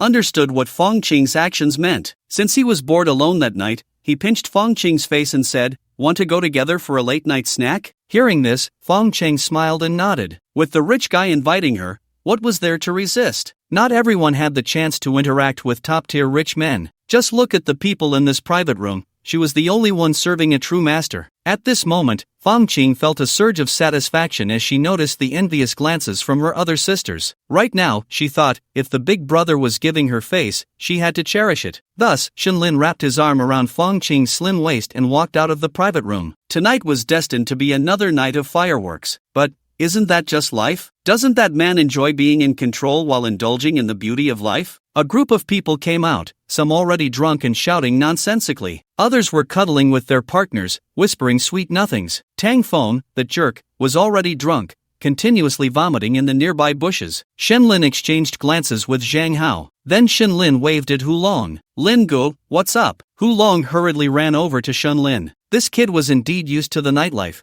After drinking a lot, he acted as if nothing was wrong. "Here's the deal, take the drunk brothers to a nearby hotel to settle them down. The expenses will be on my tab, and you can reimburse me later. Once you've settled them, if we're still having late-night snacks, just come over, and I'll send you the location." Hulong often handled such matters without any complaints. After all, he had seen Xinlin's strength today and could confirm that Xinlin was the strongest in Zhang Hao's circle. He was more than happy to help. Soon, the group split into 3 batches. One batch was taken away by Hulong, the completely unconscious ones. Another batch, who were still somewhat sober, greeted Xinlin and went home. And the last batch planned to join Xinlin for late-night snacks. At this moment, Ding Xian walked up to Xinlin. "I'm not eating anymore. I'm heading back. I'm about to throw up." Xinlin saw him being hugged by a girl and laughed as he patted his shoulder. Go on, I know you're eager." Facing Xinlin's teasing, Ding Xian didn't say much and just chuckled. Feng Ting sent Ding Xian and the girl off in a car, then came back to Xinlin. Feng Ting had also drunk a lot, but being young, he had a good tolerance. He genuinely wanted to build a good relationship with Xinlin,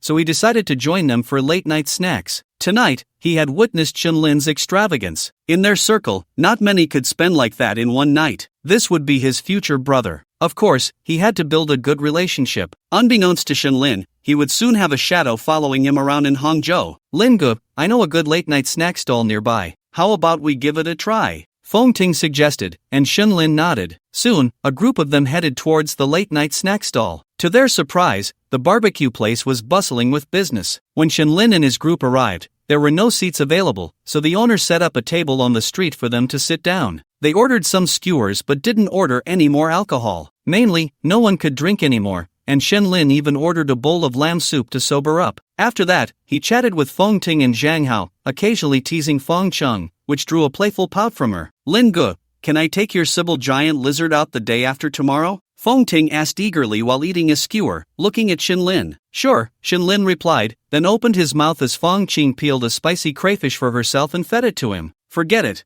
I won't take it out. If I break it, I can't afford to pay for it." Feng Ting thought for a moment and said. Zhang Hao, hearing this, looked a bit speechless. "Then you might as well not ask. What a waste of breath." Xinlin wiped his mouth and looked at Feng Ting. "If it breaks, it's on me. It's just a car, a material possession." Upon hearing Xinlin's words, Feng Ting was taken aback. "Is this not a bit too much?" Zheng Hua laughed so hard he was in pain. "Well, Lingu, you can't be called Lingu anymore. You should be called Bruce Lin now. That's a Sibyl giant lizard. And to you, it's just a material possession." "Impressive. From now on, you're the Batman of Hangzhou. Isn't that right?" Someone said it first. No choice, it made me mad. "Damn, when it comes to showing off, it has to be you, old Lin." "Damn, how did I not notice you had the attributes of a show-off back in college?" Zhang Hao chimed in, teasing Xinlin. "Wait, how good, you and Lingu were college classmates?" Feng Ting asked, puzzled, looking at the two. "Not college classmates, I'm his senior. By the way, little Lin, call me senior so I can hear it. Get lost." Xinlin shot Zhang Hao a glare, realizing he was trying to take advantage of him. "Damn, does that mean, Lingu, I'm your junior now?" Feng Ting was surprised, then excited. "Wow, this means their relationship just got closer. Are you also from Zhejiang University?" Xinlin asked Feng Ting. "Yeah,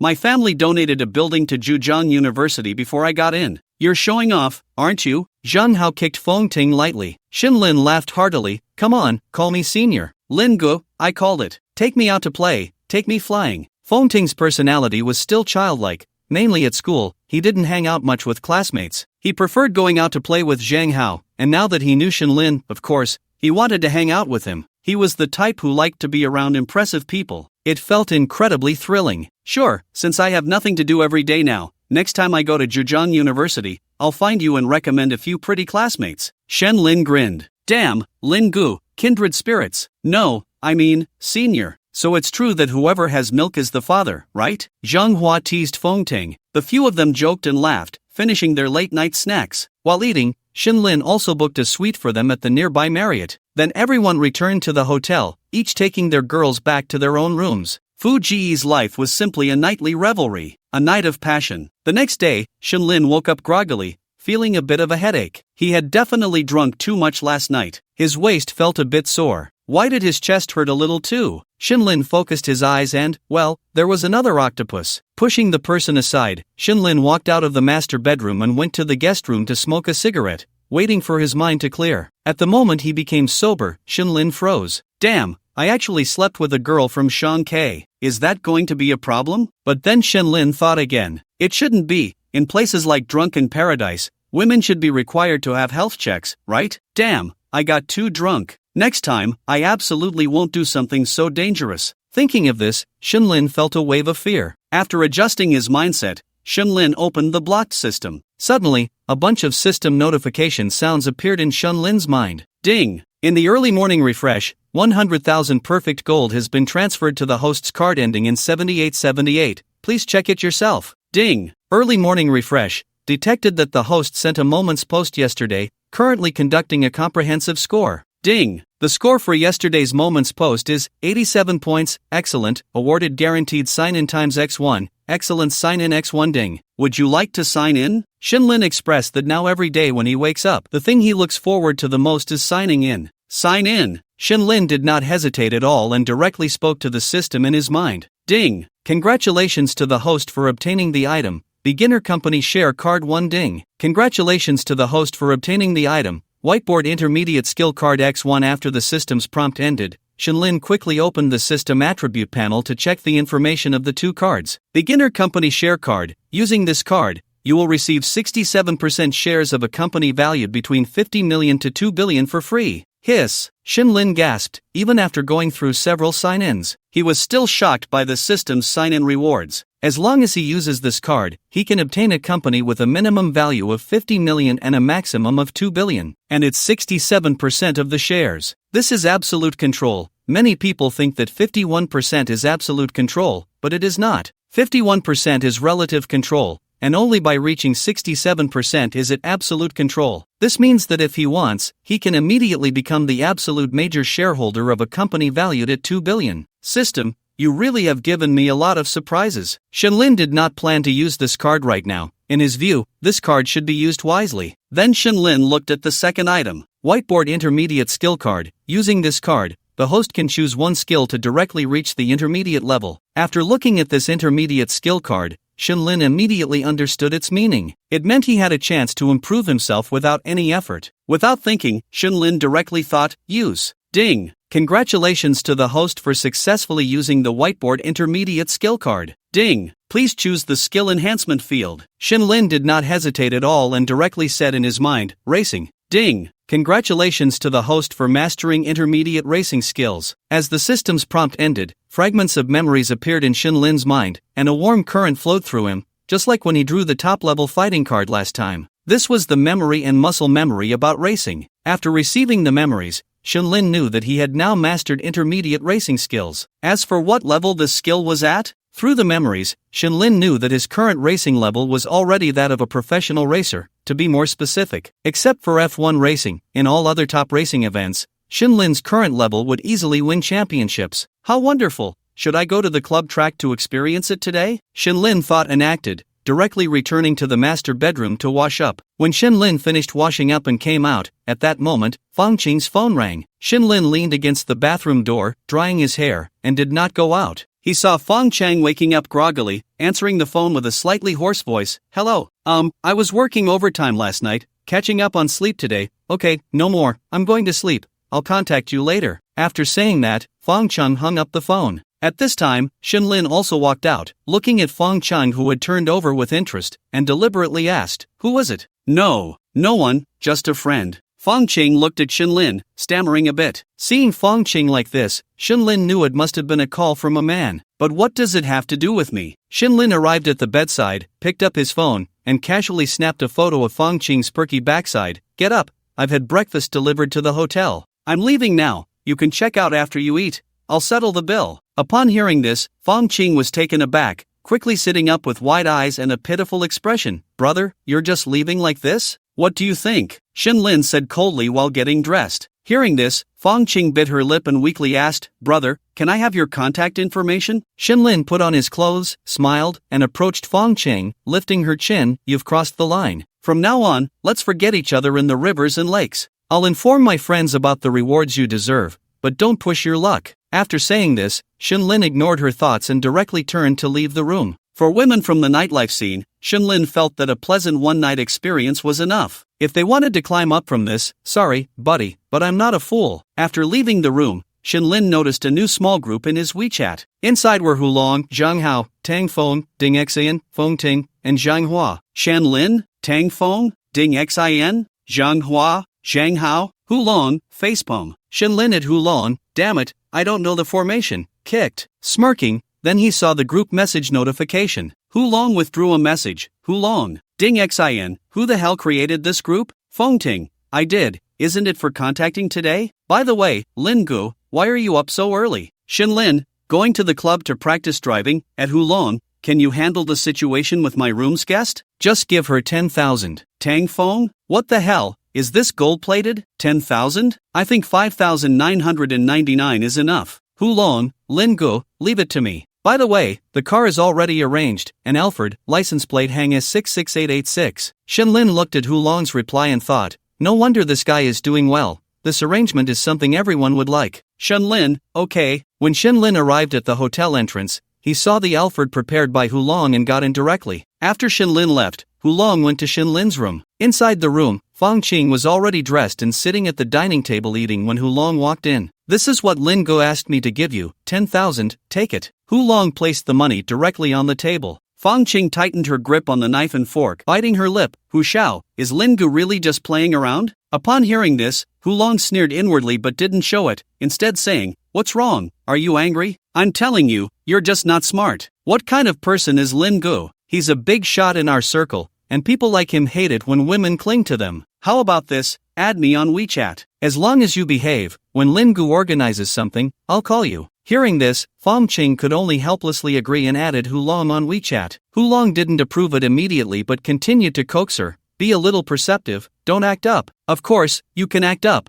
but the big brother won't spoil you. This might just be the last time, wait for my message. After saying this, Hulong left the room and, once outside, casually blacklisted Fong Qing on WeChat. Hulong scoffed, thinking too naively, do you think Lin Gu is someone you can rely on? Sometimes, Shinlin couldn't help but admire Hulong's emotional intelligence and social skills. This guy is truly a clever one. When Shinlin was just dropped off at the club by his driver, he saw his Ferrari 488 being towed to the club. No wonder people can do well, there's always a reason. At the same time, Shinlin found that interacting with people in Zhang Hao's circle revealed something. The real second-generation rich kids all have their own skills. As soon as Shinlin got out of the car, he saw the club's door open. Zhang Hao's text message also arrived on Shinlin's phone. Zhang Hao, I know you want to practice driving, so I had the instructor come in early today. Once you go in, the instructor will help you check the car's condition, and then you can hit the track. I'm going to take a nap and will join you later for dinner. Shinlin glanced at the message and replied directly, okay. Putting down his phone, Shinlin walked straight into the club. He saw several staff members, all wearing the club's uniforms. One middle-aged man approached Shinlin as he entered and greeted him. You must be young Master Shin, I'm Lin Jia, the logistics team manager of the club. Upon hearing this, Shinlin extended his hand to shake with him. Master Lin, you're too polite. Just call me Lao Lin. Lin Jia smiled faintly and led Shinlin to the workshop. Young Master Shin, these are all members of my logistics team from the WTCR events. This is Technician Yuan Hao, and this is the safety officer. Lin Jia introduced each person to Shinlin. Shinlin greeted them one by one. To be honest, although Zhang Hao's club is smaller compared to well-known clubs like SSC, it is indeed professional, with money spent wisely. It's important to know that logistics teams from these top-tier events are not cheap each year. However, this also met Shinlin's requirements. He joined the club not for any social circle but to cultivate a hobby for himself. Since he was going to play, he wanted to do it professionally. In the past, he didn't have money, but now that he has both money and time,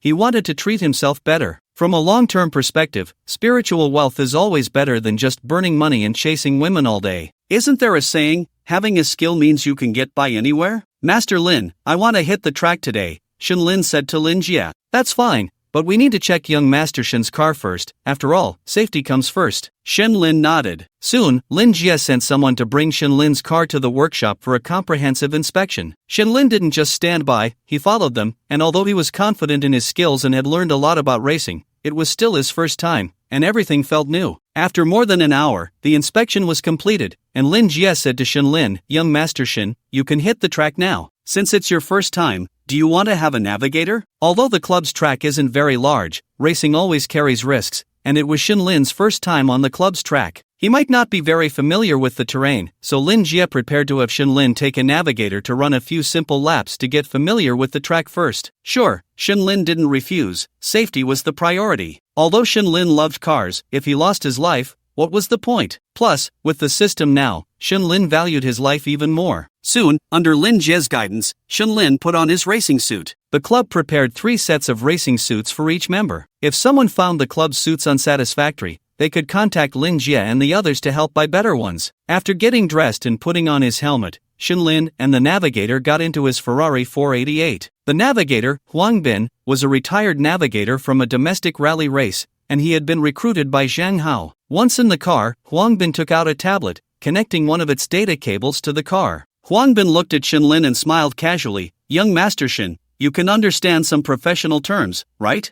Lin nodded. "Great, then I won't go into too much detail. Are you ready? Get set. Let's start the car now." Lin made an okay gesture and then ignited the beast beneath him. Boom! The engine of the Ferrari 488 erupted with a powerful roar, like a beast howling. "For the first time, we won't time it. Get ready, right turn in 100 meters, then take 100. Huang Bin began to call out the route as he saw Lin was ready. Upon hearing this, Lin slammed the accelerator and took off. As they approached the first right turn, Huang Bin said, "Take 100, 50 meters after the turn is the best acceleration point." Lin nodded in response, feeling as if he had been driving for many years. After hearing Huang Bin's instructions, he quickly got into the zone, triggered by his skills. The first turn was almost a perfect drift. "Wow, Xiao, have you practiced?" Huang Bin, sitting in the car, looked at Lin's smooth and skilled maneuvers, unable to suppress his surprise. "Yeah." Lin didn't say much, fully focused on the track. Seeing Lin's skill, Huang Bin smiled. "Then let's add some excitement. Accelerate, right 3 ahead, 100. Pass. Right 3, left 5 at the yellow mark ahead. Pass. Left 5 at the top of the hill, approaching right 4, downhill 30. Pass. Ahead is."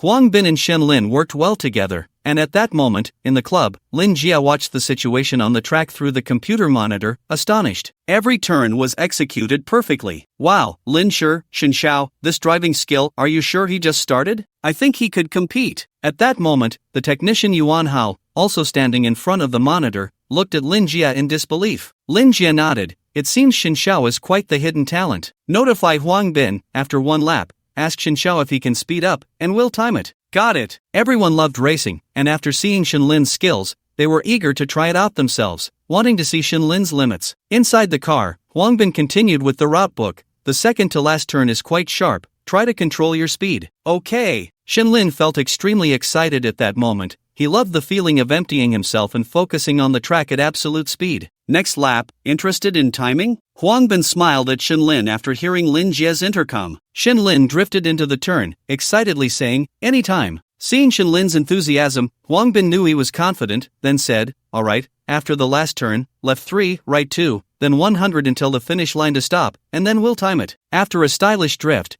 Lin parked the car at the starting point, which was also the finish line. At that moment, Lin Jie's voice came through the intercom to Lin and Huang Bin. "Xiao, are you familiar with the track after 1 lap?" Lin responded into the intercom in his helmet, "Familiar." "Great, Huang Bin, get out of the car. You'll time it manually, and I'll time it on the computer to see if Xiao can break Ding Jie's record." After Lin Jie finished speaking, Lin looked at Huang Bin in surprise. "Ding Jie? It's Ding Rui, Ding Xiao's sister, also a racing enthusiast." Huang Bin quickly explained as he saw Lin's confusion. Upon hearing this, Lin became curious about Ding Rui. Previously, Zhang Hao had mentioned that Ding Xian's sister was a big shot in their circle. At first, Lin thought it was probably because of Ding Xian, perhaps carrying some elder-like connotation. But now, after hearing Huang Bin's explanation, Lin suddenly felt he might have been mistaken. Perhaps Ding Rui really did rely on her own abilities. Damn, indeed, one shouldn't have too many stereotypes. "Xiao,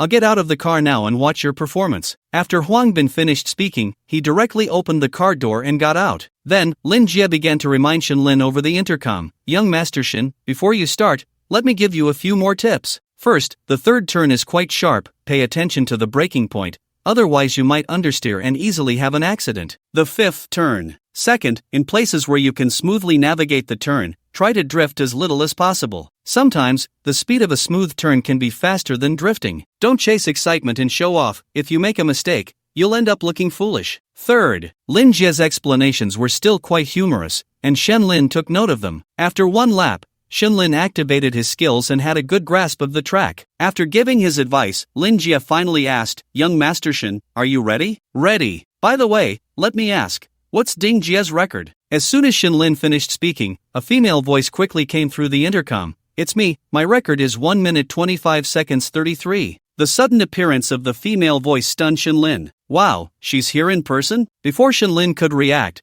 the intercom was filled with chatter. Lin go, wow, we just got here and saw you trying to break Ding Jie's record. That's impressive. Shinlin recognized the voice. It was Feng Ting. Old Lin, I can only say good luck. That voice was Ding Xian's. Wait, Old Lin, what else are you hiding from me? Didn't you just start racing? We all saw that last lap. Your skills don't look like someone who just started. That voice was Zhang Hao's. Old Lin, you can't stop showing off every day, can you? Damn, looks like I won't be able to keep my title as the club's #1 handsome guy. That voice was Tang Feng's. Shinlin was taken aback, then amused and annoyed, saying, what the hell, when did you guys arrive? We got here when you were almost halfway through. Damn, you started showing off right away? Is there no justice in this world? Tang Feng joked. Shinlin helplessly replied, if I had known you were here, I would have driven even harder, just to thrill you. Alright, no more jokes. Old Lin, be safe and run well. Zhang Hao's voice came through the intercom, advising Shinlin. Okay, Lin sure, we can start now. Alright, young Master Shin,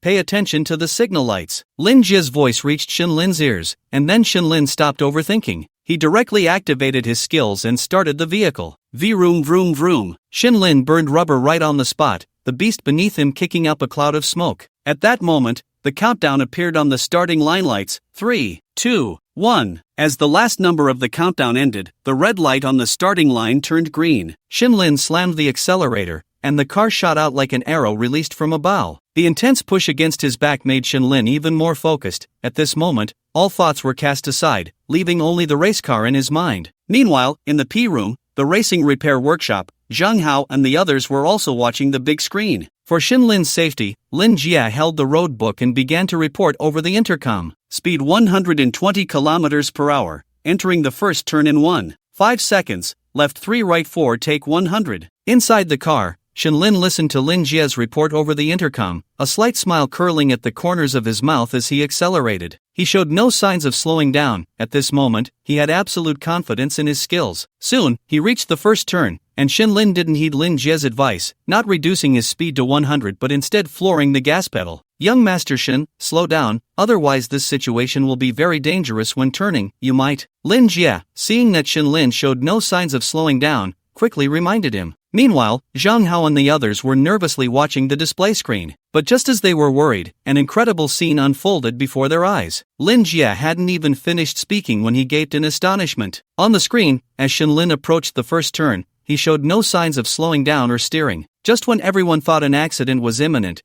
Shinlin executed a perfect inertia drift, smoothly navigating the turn in one fluid motion. Wow! That inertia drift, are we sure old Lin just started driving? Although none of the people present were professional drivers, they were all car enthusiasts and understood that performing an inertia drift in such a turn required exceptional skill. Inertia drifting relies on the car's momentum. A good inertia drift demands that the driver constantly assess the critical speed and maintain a balance between the front and rear wheels during the turn, considering the load on the front of the vehicle. Typically, a tail slide drift would be easier for this turn. However, Shinlin didn't slow down. He went straight into an inertia drift, which, in theory, is indeed faster than a tail slide. But this turn was tight, and the risk of losing control was high. Only someone with absolute confidence in their skills or precise control over their speed could pull it off in one go. At that moment, Shinlin did just that, leaving everyone astonished. Many professional racers couldn't guarantee a 100% safe passage through what Shinlin had just accomplished. Yet, he made it through, and the shock among the crowd was palpable. What they didn't know was that this was just the beginning of their astonishment. After that, Shinlin showcased various tail slides, inertia drifts, brake drifts, and acceleration drifts, dazzling everyone with his skills. He judged the vehicle's steering angles and radial forces exceptionally well. Soon, after completing a lap, Shinlin accelerated across the finish line, ending with a tail slide drift. Wow, 1 minute 15 seconds 32. That's a full 10 seconds faster than Sister Ding. When the crowd saw Shinlin's final time, they collectively gasped. Damn, old Lin is a beast. We thought we could catch up to Sister Ding's record, but now old Lin has completely blocked the path. Shit, from now on, we're all going to be under old Lin's thumb, unable to move. Tang Feng and Ding Xian exclaimed in shock. Wow, brother Lin is amazing. Feng Ting cheered wildly for Shinlin upon seeing the record. As expected, the big shot he had his eye on was indeed impressive. At that moment, in the P room, Ding Rui watched the scene unfold and walked out with her helmet, a slight smile on her lips. An interesting little brother. Ding Rui walked out of the P room with her helmet in hand. Zhang Hao and the others also witnessed this moment. What's up with Sister Ding? Feng Ting nudged Zhang Hao's arm, watching Ding Rui's departing figure. Kids these days, always talking too much. No, bro, I'm not a kid anymore, I'm in college. Feng Ting protested. It's still old Lin who can race with Sister Ding. Tang Feng murmured, watching Ding Rui leave. By the way, Master Lin, back up the footage of that race just now for me. Also, make sure to record the race between Sister Ding and Old Lin later. I'll share it in the group. Let all those young masters and ladies in the group see that another powerhouse has joined the club. It can't just be us getting overshadowed. Zhang Hao joked with Master Lin. On the racetrack, Shen Lin had just stepped out of the car. Hey, handsome. At that moment, a voice came from behind him. Shen Lin instinctively turned around and saw a woman with long hair down to her waist, striding confidently toward him in a racing suit, holding a helmet. The woman bore a slight resemblance to Ding Xin. She appeared to be around 28 to 30 years old, with a stunning figure that was perfectly accentuated even in a racing suit. Seeing the female racer, Shen Lin immediately recognized who she was. He stepped forward and extended his hand. You must be Sister Ding.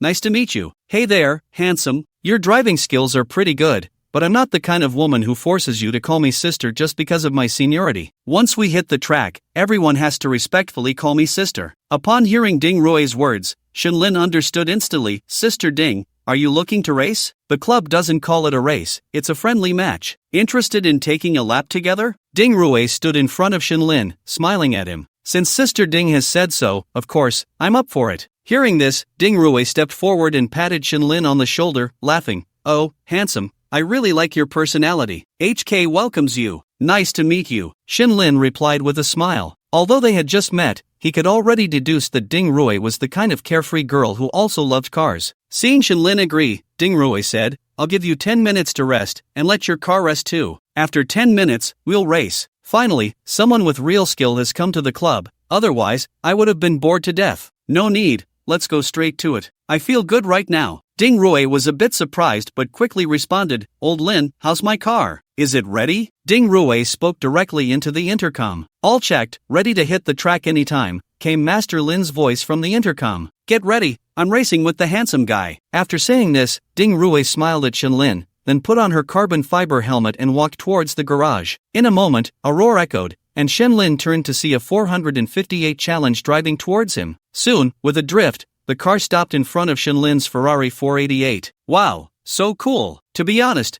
Shen Lin really thought it was cool, especially since the driver was a female racer. At that moment, Zhang Hao's voice came through the intercom. Old Lin, don't underestimate Sister Ding. She's one of the first among us to hit the road, and her skills are semi-professional now. Plus, Sister Ding's car is well modified, a pure racing machine, usually parked in the club garage, specifically for the track. As soon as Zhang Hao finished speaking, the door of the 458 challenge opened, and Ding Rui looked at Shen Lin. You're not going to say I'm bullying you, are you? Hey, it's all in good fun, as long as we enjoy ourselves. But Sister Ding, your car is impressive. Shen Lin walked over to take a look inside the 458 challenge. It was protected by a sturdy roll cage, all unnecessary items were stripped away, and the steering wheel was lightweight and professional. This modification is really cool. Not bad. In the future, you can also have Master Lin help you tune your race car. Are you ready? Let's race a lap. Let's go. Shen Lin replied and walked directly to his Ferrari 488. At that moment in the P room, Feng Ting watched the two on the track. Who do you think will win, Brother Lin or Sister Ding? Hard to say. Old Lin's driving skills are definitely above Sister Ding's, but her car is specifically built for the track and modified, while Old Lin's is a pure stock car. It's really hard to tell, Tang Feng analyzed. Regardless, it's just a friendly match to improve our skills. They aren't competing against each other, we just need to watch and learn, Ding Xian said with a smile, knowing that his sister was just itching to race. On the track, Ding Rui saw Shen Lin get into his car, so she put on her helmet, sat in her own car, and secured her 6-point harness tightly like a backpack. Soon, Master Lin and the others signaled for Shen Lin and Ding Rui to get ready. Suddenly, the roar of two beasts filled the arena. Ding Rui and Shen Lin each pressed the gas pedal, simultaneously stepping on the brake and accelerator, both burning rubber in place, revving up to the maximum torque output point. Soon, the countdown began. 3, 2, 1. As the countdown ended, the red light turned green, and both released the brakes at the same time. Inside the P room, everyone saw the two cars shoot forward with a screech. Their speeds were both fast, but on the straight, Ding Rui's car was slightly quicker, entering the turn first. Inside the car, Ding Rui skillfully leaned into the outer curve, downshifting and braking to cut into the apex, executing a beautiful drift out of the turn, while Shenlin, as before, drifted with inertia, perfectly navigating the bend. Exiting the turn, their cars were neck and neck, with Shenlin just behind, observing Ding Rui's technique. The smooth coordination of braking, clutch, and throttle during the drift told Shenlin that his opponent was an experienced driver. The skills were absolutely top-notch. But isn't this more fun? Shenlin smirked slightly, flooring the gas pedal, and the Ferrari 488 roared as he quickly caught up, tailing Ding Rui's car. Ding Rui, sitting in the driver's seat, glanced in the rearview mirror, showing no signs of panic. She too pressed the accelerator. Soon, they were side by side, perfectly navigating several turns, with Ding Rui maintaining the lead, giving Shenlin no chance to overtake. Shenlin drove his car with an air of calm. Soon they reached the second-to-last turn, and Shenlin knew the moment had come. This was a left turn, and Ding Rui had tightly hugged the left lane. To overtake, Shenlin could only enter the turn from the right lane,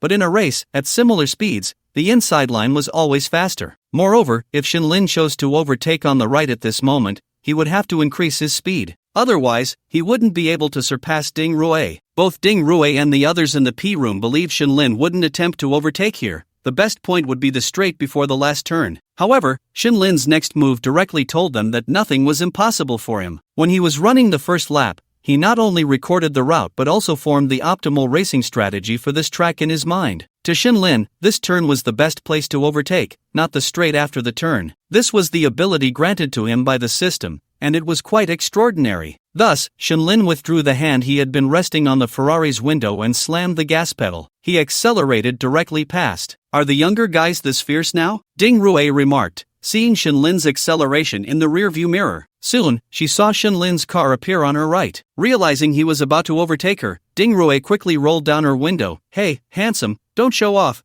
It's just a friendly match, safety first." Not only was Ding Rui worried, but the others in the P room also grew concerned upon seeing Shenlin's sudden acceleration. "Wait, Lao Lin, is your competitive spirit really that strong?" Ding Xian commented, quickly looking at Fengting. "Hurry, take a few people to the trackside, just in case something happens, we can rescue him immediately." "Got it, Ding Gu," Fengting replied, then rushed to the trackside with Yuan Hao and Huang Bin. Lao Lin is still a bit too hot-headed. Zhang Hao and Tang Feng exchanged glances. "However, I feel that young Master Shen doesn't seem like a hot-headed person. Although it's our first meeting, I can sense his composure. Perhaps, just maybe, there will be a surprise." At this moment, with his arms crossed and eyes fixed on the display screen, there was a hint of certainty and excitement in his gaze. He had watched Shenlin complete the first lap and knew that Shenlin's skills were impressive. The surprise was that if Shenlin was indeed strong, it might persuade him to participate in competitions. After hearing Master Lin's words, old Ding and the others exchanged glances. "Wow, Master Lin, you can't be thinking." Zhang Hao immediately guessed Master Lin's intention, looking at him in disbelief. "That also depends on young Master Shen's willingness. After all, we can't force him." Master Lin replied with a smile, showing no signs of hiding his excitement. Upon hearing this, the three of them turned to look at Shenlin's car on the display screen and gave a thumbs up. "Old Lin is really leaving us no way out. He's even forcing it on him. I suggest we focus on nurturing old Lin in the future. He could become the pride of our club." After hearing Zhang Hao's words, old Ding and old Tang looked at him. "Do you think you have any chance of persuading him?" Zhang Hao. Well, he really had no confidence. After all, Shenlin was not short on money. "It's like I'm pulling down my pants to fart. A pointless move, just watch." After saying this, Zhang Hao looked at the display screen. At this moment, on the racetrack, Shenlin began his flashy maneuvers, flooring the accelerator and quickly overtaking Ding Rui, entering the outer curve first. Shenlin executed an accelerated drift. "Little brother, why do you have to do this?" Ding Rui, seeing Shenlin's drift, knew from years of experience that while the car could make the turn, the front would definitely not be able to come back, and something was bound to happen. However, just as she was halfway through her sentence, she froze, because she saw Shenlin, after accelerating and drifting through the turn, as the front of the car seemed about to veer off the straight path, he executed a tail whip drift, instantly straightening the car's front, followed by an inertial exit from the turn, smoothly and safely completing the maneuver. "My God, are the younger ones this fierce now?" Ding Rui could only see the rear of Shenlin's car as she drifted out of the turn, astonished. Meanwhile, in the P room, Ding Xian and the others saw Shenlin's maneuvers and breathed a sigh of relief. Tang Feng even waved his arm. Wow, old Lin's move is so cool. I need to learn that later. So strong. Didn't heaven close that door on this kid? Ding Xin joked, cursing lightly. Damn it, he's rich, handsome, young, and has such great driving skills. Why does it feel like this kid has all the good things? Damn it, I'm a bit regretful for bringing this kid to the club. My title of the club's #1 handsome guy is about to change hands. Zhang Hao seemed to complain but was actually smiling. Tang Feng kicked Zhang Hao. Alright, stop talking. I have a cleanliness obsession, and I still need to brush my teeth later. After Tang Feng's sarcasm, Ding Xin continued, everyone knows you have issues, you don't need to make it so obvious, okay? When were you ever the #1 handsome guy? The previous #1 was always me. Shut up, shut up. You think you're the #1 handsome guy? Who said that? I see you looking like a fool, Zhang Hao retorted. At this moment, Master Lin was excited. Young Master Shen's driving skills are absolutely professional. How about the three bosses guide him later? Upon hearing this, the three young masters exchanged glances and said in unison, we can't guide him at all. Meanwhile, outside, Feng Ting also witnessed Shen Lin's incredible driving skills and shouted, Lin Gu, you're so damn cool. Inside the car, Shen Lin smiled faintly, executing one last drift, passing the final turn, and stopping at the finish line, which was also the starting point. After Shen Lin parked the car and got out, Ding Rui's car also arrived and stopped behind him. At that moment, Feng Ting and the others also came to the racetrack. Lingu, that was so damn cool just now, I almost got wet. Hearing Feng Ting's words, Shen Lin kicked back, get lost, I'm straight. Just then, Ding Rui got out of the car, took off her hood and mask, shook her long hair that reached her waist, and smiled, little handsome guy, your driving skills are pretty good,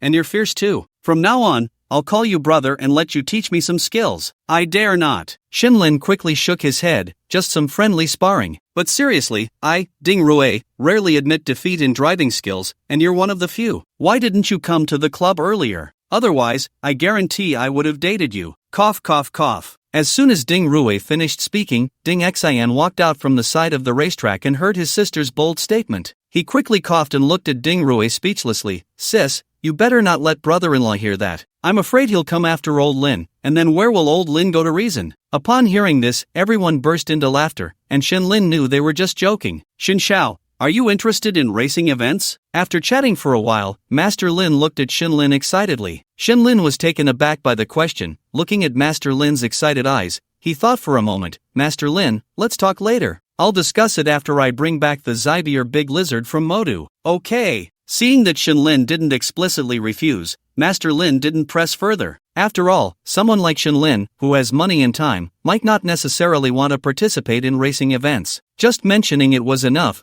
they weren't foolish people. After Master Lin finished speaking, Ding Rui came to Shen Lin. Alright, I acknowledge you as my little brother. By the way, my restaurant is opening tonight. You guys follow Ding Xian later to enjoy some food and drinks, and make sure to show off for me. Ha ha, then I'll call you Ding Jia from now on. If I run into any trouble, you have to help me, sister. Shen Lin said with a smile. Since I acknowledge you as my little brother, as long as you don't break the law or bully others, if you have any issues, just give me a call. Hangzhou can still be managed by you. Ding Rui also had her own principles. Hearing this, Shen Lin smiled and nodded. Then I have someone to back me up in Hangzhou from now on. Of course, but remember the principles I mentioned, little brother. Alright, you guys have fun first, and remember to go eat tonight. Ding Rui spoke to the group like a matriarch of the circle. Everyone laughed and agreed. In the garage, Shen Lin took off his racing suit, and as he walked out, he saw Zhang Hao waiting for him. Where are they? They're upstairs on the simulator. Ding Jia left first. Saying this, Zhang Hao handed Shen Lin a cigarette and casually said, You kid, your luck is really good. What's the story? Shen Lin lit the cigarette. Ding Jia's friendship isn't something just anyone can earn.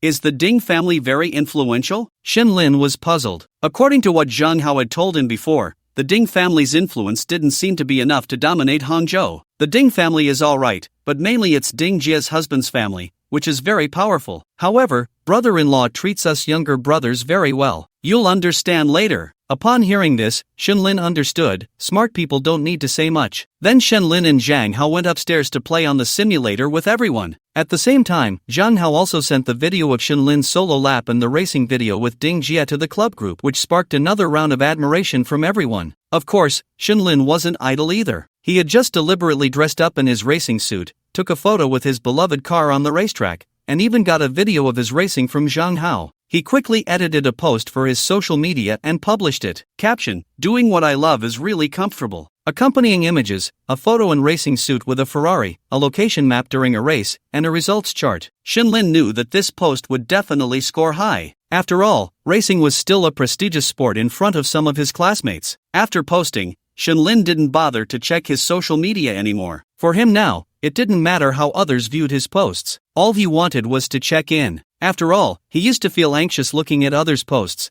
and now it was others feeling anxious looking at his. In this world, you always have to pay your dues, right? Shinlin was playing the simulator with Ding Xin and the others at the club, continuing to improve his racing skills. Gradually, many people came to the club today. You could say most of them had gathered. There were two reasons why these people came to the club today. First, because Sister Ding's restaurant was opening, and everyone wanted to show their support and gain some face. Second, to get to know Shinlin. Yes, to get to know Shinlin. Shinlin himself didn't even realize that he had become famous in the circle. After all, not everyone has the ability to spend 2 million in a night at a business KTV. Just last night, Shinlin's actions spread through the circle, and those who attended the party couldn't stop talking about his extravagance. Those who didn't go were all regretting it. That's why now, everyone wanted to get acquainted with Shinlin. After all, such a lavish big brother was rare in their circle. Shinlin, however, didn't act arrogantly. He greeted everyone with a smile. Making friends was always better than offending someone. In this day and age, it's hard to guard against petty people. Although offending someone wouldn't cause Shinlin much trouble with his current strength, it would definitely lead to constant minor annoyances. Not to mention, Shinlin wanted to maintain a bottom line.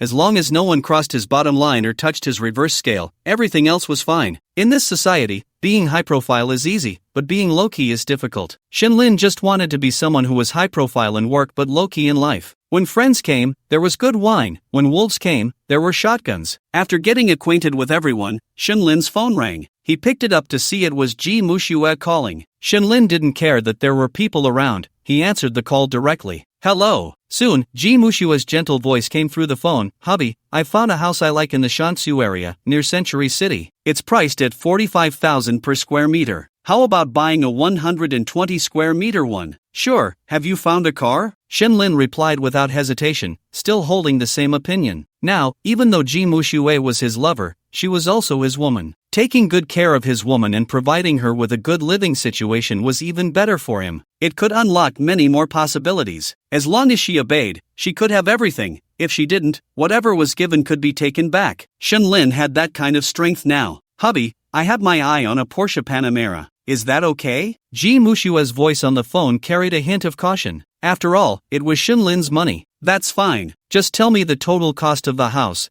and I'll transfer it to you. When the car is ready, I'll have someone deliver it to you and handle the paperwork." At that moment, Ji Mushue, who was at the sales center, felt a surge of joy upon hearing Shinlin's words. "Okay, hubby, the total for the house is 5 million. Great, send me an account number." After saying that, Shinlin hung up the phone. Soon, Ji Mushue sent the account information via WeChat. Shinlin directly transferred 5.7 million over. He sent a message to Ji Mushue. "Shinlin, 5 million for the house, 200,000 for living expenses this month." Ji Mushue, "Hubby is so good. Hubby moi moi moi. By the way, hubby, are you coming to see me today? I bought some pretty clothes and those stockings you love to tear, shy." When Shinlin saw this, the corners of his mouth lifted slightly. After thinking for a moment, he replied with a message. "Shinlin, wait for my message tonight. Ji Mushue, MMMM." After finishing the conversation with Ji Mushue, Shinlin found someone named Kuyong. Kuyong was also part of the club, but he wasn't a rich second generation. He was a self-made entrepreneur in his 30s. He started with used cars and now dealt in luxury cars, had a few wedding planning companies,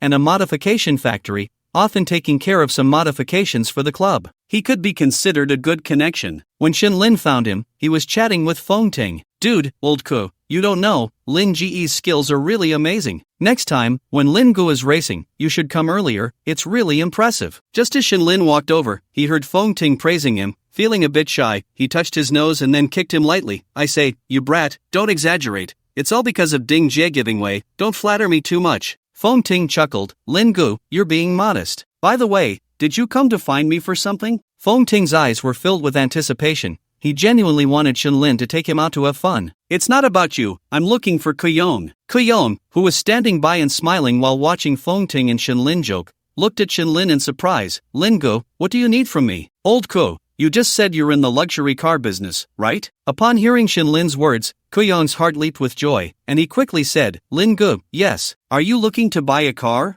I'll give you an 85% discount. Shinlin stepped forward, patted Kuyong's shoulder, and smiled. No, it's not easy to do business these days. If it means you lose out, I'd rather buy from somewhere else. Lin Go, really? It's just a matter of making more or less. No, just charge me the regular price. If you really want to give me a discount, then just give me a license plate when the time comes. I want to buy a top-spec Pame for a woman, and I'll need your help to arrange it when the time comes. Seeing that Shinlin said this, Kuyong didn't want to be ungrateful and quickly replied, Don't worry, Lin Go, I'll take care of it right away.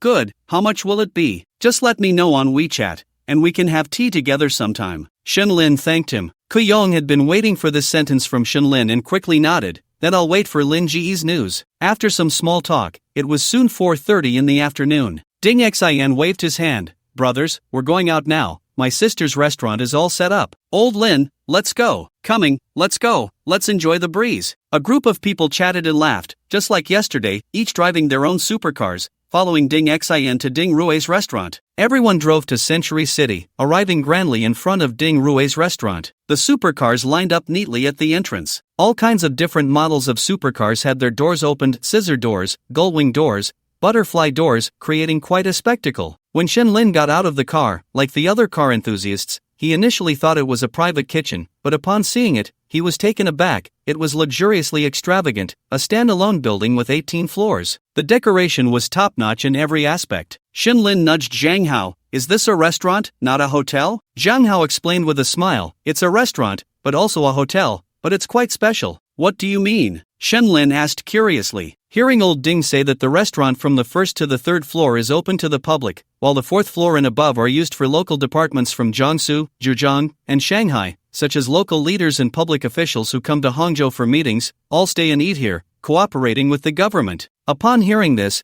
Shinlin immediately understood this characteristic. Shinlin gave a thumbs up. Got it. It's similar to the provincial offices in the capital, right? Impressive. This is just a roundabout way of eating public funds. Old Ding and Ding Jie better hold on tight. Some club members who were unaware of the situation looked at the hotel in shock and curiosity. Wow, Ding Jie's hotel must have an investment of nearly 100 million, right? Guess who I just saw? The head chef from Rong Jide. Did he get poached here? That's great. From now on we can eat here. Old Ding said we'll get member prices. The club members were discussing animatedly. You guys can come often to support sister. At this moment, Ding Rui, dressed in a qipao, walked out with a man in a suit who looked about the same age as her, smiling. Behind them were two waitresses, each holding a tray. One had pens on it, and the other had red envelopes. Ding Rui linked her arm with the man's and walked over to Shinlin, Tang Feng, Zhang Hao, and Ding Xian. Thank you all for supporting the store. You can sign behind the curtain wall later. Xiao Ding, give the club brothers and sisters their red envelopes. Ding Rui smiled at Ding Xian,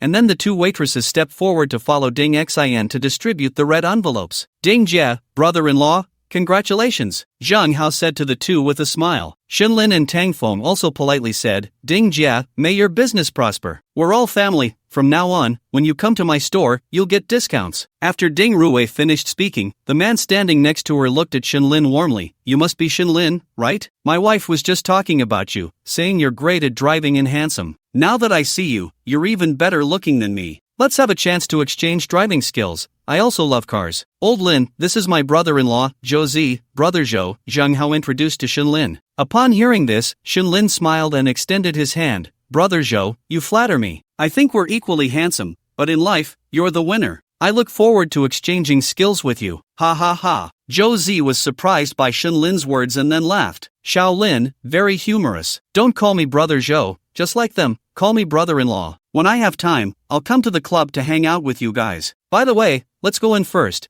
I still need to entertain some guests with your sister. Have a good time eating, drinking, and having fun tonight. Zhou Zi smiled as he patted the shoulders of a few people. Then brother-in-law, we won't be polite. Tang Feng joked. Feel free to be unreserved. Zhou Zi responded with a smile. Then brother-in-law, we'll head in first. Ding Rui and Zhou Zi nodded, exchanged a few pleasantries, and went to entertain other guests. Over here, Tang Feng and Shinlin walked into the store, with Tang Feng glancing at Shinlin from time to time. Since just now, you've been looking at me with a strange expression. What's wrong? Is being handsome a crime? Old Lin, that's not what he means. If you ask me, he just thinks it's surprising how easygoing brother-in-law is, accepting you so quickly, Zhang Hao explained. In fact, Zhang Hao was also quite shocked. Zhou Zi generally didn't look highly upon others in the club except for them. After all, he had a higher circle, and very few people in this lower circle could be accepted by Zhou Zi. However, Zhou Zi was very warm when meeting Shenlin for the first time, which was something Zhang Hao and Tang Feng found quite surprising. What's the background of brother-in-law? Shenlin curiously inquired. Tang Feng, upon hearing this, looked around and, seeing that there was no one else, said, brother-in-law's father was the top leader in Zhejiang province before, and he got promoted. My mother is from a prestigious family in Hangzhou, and my brother-in-law is a top figure in Hangzhou. Hearing this, Shenlin didn't seem surprised. After all, given the nature of this hotel, if there wasn't some backing, how could they cooperate with the government? After that, Shenlin didn't ask any more questions. It didn't really concern him. Although he mingled in circles, he never sought anyone out or fawned over anyone. He believed that given time, he could also become a big shot. The convoy arrived relatively early, as they needed to make an impression, so the club members were among the first. They were all touring the hotel now. Shenlin had to admit, strength is strength, just look at the decor. It was luxurious yet understated. Perhaps an unassuming table was made of top-grade mahogany. Moreover, Shenlin and the others also checked out the private rooms. Goodness, the mural of the Great Wall behind the private room felt a bit like a place where leaders hold meetings. During the tour, Shenlin once again recognized the quality of this circle. None of them were uneducated. They could all speak a few words about the furnishings, porcelain, murals, and so on. As time passed, more and more people arrived. Shenlin also saw some powerful middle-aged men dressed in Zhongshan suits.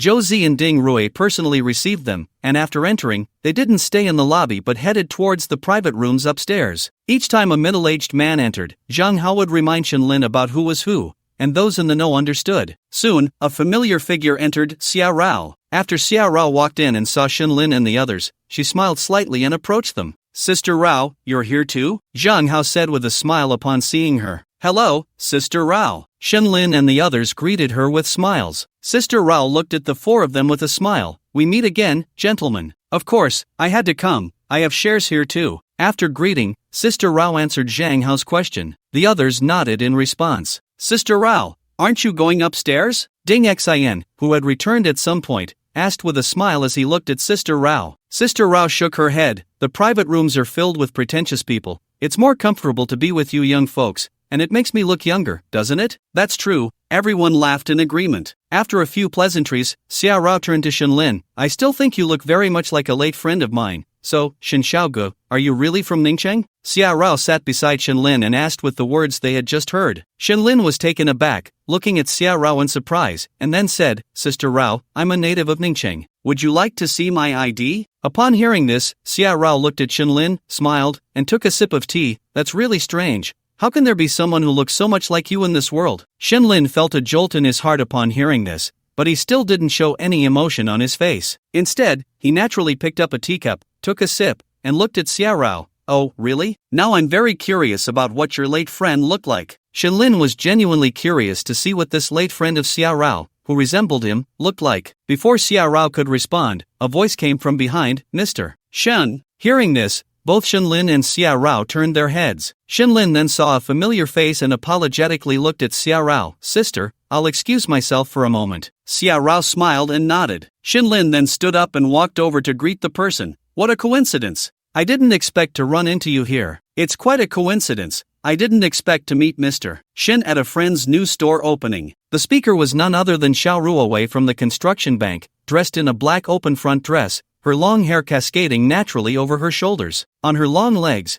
she wore a pair of Valentino high heels, exuding a dignified charm with a hint of allure. As the two exchanged pleasantries, Ding Rui entered with several beautiful women of similar age. Upon seeing Xiao Ruowei greeting Shenlin, they exchanged glances, and Ding Rui led the group forward. Oh, Xiao Wei, who is this handsome guy? Aren't you going to introduce him? The ladies behind Ding Rui, upon seeing the handsome Shenlin, teased Xiao Ruowei. Hello, sisters. Before Xiao Ruowei could say anything, Shenlin naturally looked at the group of beauties behind Ding Rui and sweetly greeted them. His sweet words made the beautiful women laugh brightly. I think among Ding Xian's group, you have the sweetest tongue, Ding Rui said with a smile, looking at Shenlin. It is sweet, but unfortunately, it came too late. Otherwise, I would have pursued you, handsome. A beauty standing next to Ding Rui looked Shenlin up and down and continued. but it's not the worst. Wei Wei doesn't have a boyfriend yet. Upon hearing this, Shinlin felt a bit awkward. Were they already matchmaking? At that moment, Xiao Ruowei stepped in to defuse the situation. What nonsense are you talking? Mr. Shin is my client. Can't a client become a friend? Before the woman could say anything, Ding Ruwei looked at Xiao Ruowei standing next to Shinlin, increasingly satisfied, and spoke up. Ruwei, you. Xiao Ruowei shook her head and then turned to Ding Ruwei, saying, Mr. Shun, this is Ding. No need to introduce. I know Xiaolin. I'm still his sister. Ding Ruwei suddenly interrupted Xiao Ruowei's introduction with a chuckle. Don't just stand there, let's sit down. The main course won't start for a while. Let's order some delicious food to fill our stomachs. Ding Ruwei quickly urged the beauties to find a place to sit, then looked at Xia Rao, Sister Rao. Let's go upstairs and take a look. Okay, I'll accompany you. Ding Ruwei and Xia Rao exchanged smiles, and then Ding Ruwei gave the other sisters a knowing look. I'm going to the restroom. I saw a friend and want to say hello. I'll go with you. Seeing this, Tang Feng and the others exchanged glances and stood up. I'm going out for a smoke. I'll help my sister entertain. You all sit. I left my charger in the car. I'll go get it. In an instant, the once lively table was left with only Shinlin and Xiao Ruowei. Xiao Ruowei looked at her departing sisters with a mix of amusement and exasperation, then turned to Shinlin and said generously, Sorry about that. It's fine, but shouldn't I also go out and do something? Shinlin joked. Put. Xiao Ruowei smiled lightly and looked at Shinlin. No need, they are just actors who love to put on a show. Besides, can't Mr. Shin stay and chat with me? Sure, then I'm at an advantage. Sitting here is quite pleasant. Hearing this, Xiao Ruowei covered her mouth and smiled. But the circle is really small. You and Ding Jie? Shenlin inquired. It is small. You mean Sister Ruowei? She's my senior and now my close friend. Xiao Ruowei explained. By the way, Mr. Shin, how have you considered the previous matter? Shenlin paused for a moment, thought about it, and said, How about this? Let's talk when I return from the Magic City. I'm going there tomorrow.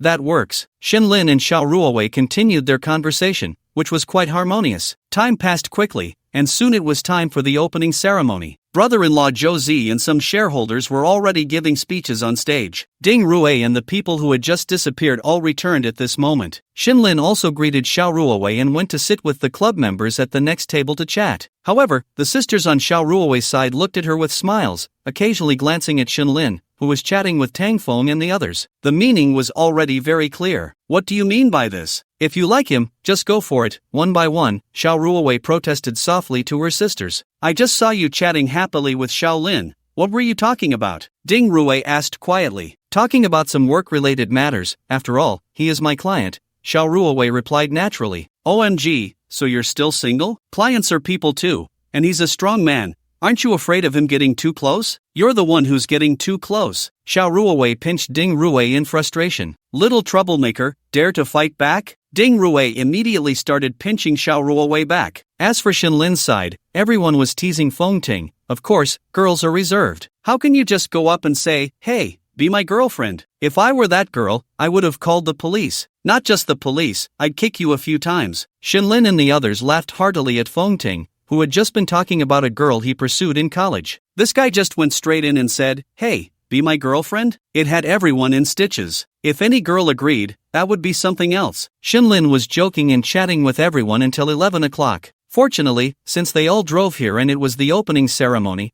everyone was considerate and didn't drink. After the meal, Shinlin informed everyone that they would be going to the Magic City tomorrow, and they should meet at the club to drive together. Then everyone went their separate ways, not mentioning the second half at all. After all, everyone knew Shinlin was going to pick up a car in the Magic City tomorrow. After Shinlin got up, he went to the restroom first. When he came out, most of the crowd had already left. Just as he was about to head out, he saw Xiao Ruowei at the next table, organizing her clothes and bag. Sister Xiao, leaving? Yeah, getting ready to take a taxi home. Did you drink? Shenlin thought for a moment and continued. How about I give you a ride? It's not easy to get a taxi at night. As soon as Shinlin finished speaking, he heard Ding Jie's voice behind him. Yeah, it's hard to get a taxi. Wei, why don't you take Xiaolin's car back? I'd feel more at ease. Ding Ruwei came to the two of them, smiling at Shinlin. Xiaolin, I'm leaving this task to you. Make sure to safely get Xiaowei home. Shenlin nodded with a smile. Xiao Ruowei didn't refuse, appearing generous. Then I'll trouble you. It's no trouble, I'm going home anyway. Saying this, Shinlin greeted Ding Ruwei and walked out with Xiao Ruowei. Just as Shinlin and Xiao Ruowei stepped outside, Zhou Zi came to Ding Ruwei's side, watching Shinlin and Xiao Ruowei walk out, and said lightly, Are you trying to matchmake Xiaolin and Weiwei? Is that not allowed? Ding Rui smiled, linking her arm with Zhou Zi's. I think they're a good match. Zhou Zi ruffled Ding Rui's hair. It's true that they're a talented man and a beautiful woman, but Weiwei's family is not simple. It's a challenge. Hearing this, Ding Rui was taken aback, having forgotten about that. Maybe it's really not a challenge. Xia Rao, who had just come out with her bag, chimed in with a smile. Upon hearing this, Zhou Zi and Ding Rui turned to look at Xia Rao. Sister Rao, sorry for the trouble today. Should I call a car to take you home? Zhou Zi smiled at Xia Rao. No need, my driver is here. By the way, what did you mean just now, Sister Rao? Zhou Zi and Ding Rui exchanged a glance, and then Ding Rui looked at Xia Rao. Xia Rao smiled. You'll know later. Alright, you two have been busy all day, so wrap things up early and go home to rest. I'll take my leave first. Ding Rui and Zhou Zi initially wanted to see Xia Rao off to her car, but she stopped them. The two watched as Xia Rao walked out. At that moment, Zhou Zi turned to Ding Rui and said, It seems our newly recognized younger brother is quite impressive. Who cares? We're making friends, not worrying about that. On the other side, Shenlin brought Xiao Ruowei to his Ferrari 488 and gentlemanly opened the car door for her. Please. Thank you. Xiao Ruowei naturally sat down, her posture modest as she adjusted her skirt, clearly someone who had received good etiquette training. Shenlin returned to the driver's seat, started the vehicle, switched from the previous racing mode to comfort mode, and then turned to Xiao Ruowei. Buckle up, we're off. Xiao Ruowei nodded, and the Ferrari drove out of the hotel. At that moment, in a nearby Alfred, Xia Rao watched Shenlin's car gradually disappear from her sight, then turned to the driver and said, Find some time to do a background check on Shenlin. Understood, President Xia. After saying this, Xia Rao closed her eyes, and no one knew what she was thinking. Inside Shenlin's car, Xiao Ruowei sat in the passenger seat, looking at Shenlin and said, I heard from Sister Rui that you really like racing? I guess so. Everyone needs a hobby, right? Shenlin replied while driving. That's true. I really envy people like you who can race. I can only drive normally, and going fast scares me. By the way, what's it like to race? At this moment, Xiao Ruowei no longer had the imposing demeanor she had when she first met Shenlin. She seemed more like a curious neighbor sister. What does it feel like? I can't speak for others, but I feel completely focused when I'm racing, letting go of everything and immersing myself in the car and the speed. Rather than saying I like it, it's more like a way to relax. After all, in today's society, there are too many negative emotions, and you need a way to vent. Shenlin thought for a moment and replied, That's great, but unfortunately, I don't have that skill. How about next time you race, I sit in the passenger seat to experience it? Xiao Ruowei genuinely wanted to know what racing was like. After all, several of her close friends loved racing, and sometimes when they went out, the conversation would turn to racing, and she could only listen without being able to join in. Hearing this, Shenlin smiled. Sure, I'm free anytime. Shenlin had no reason to refuse. After all, the two would be partners in the future. Shenlin thought for a moment and asked, By the way, Sister Xiao, do you have any contacts in the pharmaceutical industry among your clients? Xiao Ruowei was taken aback for a moment, then thought and replied, Yes, why? It's nothing much, I might be entering this industry later, just want to understand it first. Upon hearing this, Xiao Ruowei immediately switched her thinking and said, The pharmaceutical industry is quite complex, and the capital investment is significant. Often, you can invest billions and still not see results. I think you should be cautious. These days, doing any business is not easy. You have a high financial talent and can definitely play with light assets. Of course, if you really want to enter the pharmaceutical industry, I can connect you with a few friends to help you understand it better. Hearing this, Shenlin smiled and nodded, Then thank you, Sister Xiao. It should be, after all, you're calling me sister now, and you're still my platinum client. Being able to help you is also good for me, don't you think? That's true, but still, thank you. Shenlin responded. After all, he had just been testing the waters and didn't expect Xiao Ruowei to be so polite. After thinking for a moment, Shenlin said, Actually, I already have an answer regarding the private equity collaboration with you. We can cooperate, but for the specific details, let's discuss it when I return from the Magic City. Xiao Ruowei smiled lightly. It's fine, you handle your matters first. When you have time later, just contact me directly. Xiao Ruowei smiled back, then continued, Since you're also Ruowei's recognized brother, then you're my brother too. If you don't mind, can I call you Shaolin from now on? After Xiao Ruowei finished speaking, she looked at Shenlin, who nodded in agreement. Of course, I don't think anyone would refuse a beautiful sister. Talkative. Although Xiao Ruowei said this, she felt quite happy inside and continued, Since you've called me sister, then in principle, wherever you need help from the bank, I'll try my best to secure good resources for you. Business will follow the normal procedures, but between friends, we should keep public and private matters separate. I won't do anything to harm my friends. After hearing Xiao Ruowei's words, Shenlin thought for a moment and said. Shenlin's words made Xiao Ruowei very satisfied, and she sincerely replied, in Xia country, there isn't such a clear distinction between public and private. Within the limits of one's abilities, everyone has their biases. Whether in life or work, as long as you don't cross the bottom line, being flexible is nothing. Shenlin turned to look at her and smiled, sister is right. The two got along quite harmoniously. Soon, Shenlin drove to Xiao Ruowei's residential community, which was also a luxury community, Shanlan No. 1. Shenlin drove directly into the underground parking lot. Thank you for today, brother. Good night, Xiao Ruowei said before getting out of the car. Good night, sister. Send me a message when you get home. Shenlin reminded her thoughtfully. After watching Xiao Ruowei get out and enter the elevator, Shenlin then drove towards his own home. As for Ji Mushua's invitation for the night, Shenlin felt that he was quite tired these past 2 days, plus he had to go to the Magic City tomorrow, so he didn't go. Sometimes, one needs to know how to adjust oneself. One must enjoy life, but also take time to rest. Just as Shenlin drove out of Xiao Ruowei's community, he received a WeChat message. Xiao Ruowei, I'm home. Thank you Xiaolin, good night, smile. Wangjianggo Villa. A luxury Alfred slowly stopped in front of a European-style villa. Soon, a bodyguard got out of the passenger seat and quickly approached the back of the car, opening the door. Xia Rao got out of the car and nodded at the bodyguard. President Xia, Secretary Ho has arrived. Let him wait for me in the study. As Xia Rao walked towards the villa, she instructed. After saying that, Xia Rao directly entered the villa. In the study of the villa, Xia Rao changed into a set of pajamas and walked in. As soon as she entered the study, a man in a suit sitting there stood up and bowed his head. Madam, good evening. Secretary Ho, please sit. Xia Rao walked to the main seat and gestured for Secretary Ho to take a seat. If someone from the system in Hangqing saw Secretary Ho at this moment, they would surely be shocked, because he was the assistant of their former leader. After Secretary Ho sat down, he looked at Xia Rao and said, Madam, the leader entrusted me to bring you a message. Is it serious? Xia Rao frowned and looked at Secretary Ho. Secretary Ho nodded without speaking,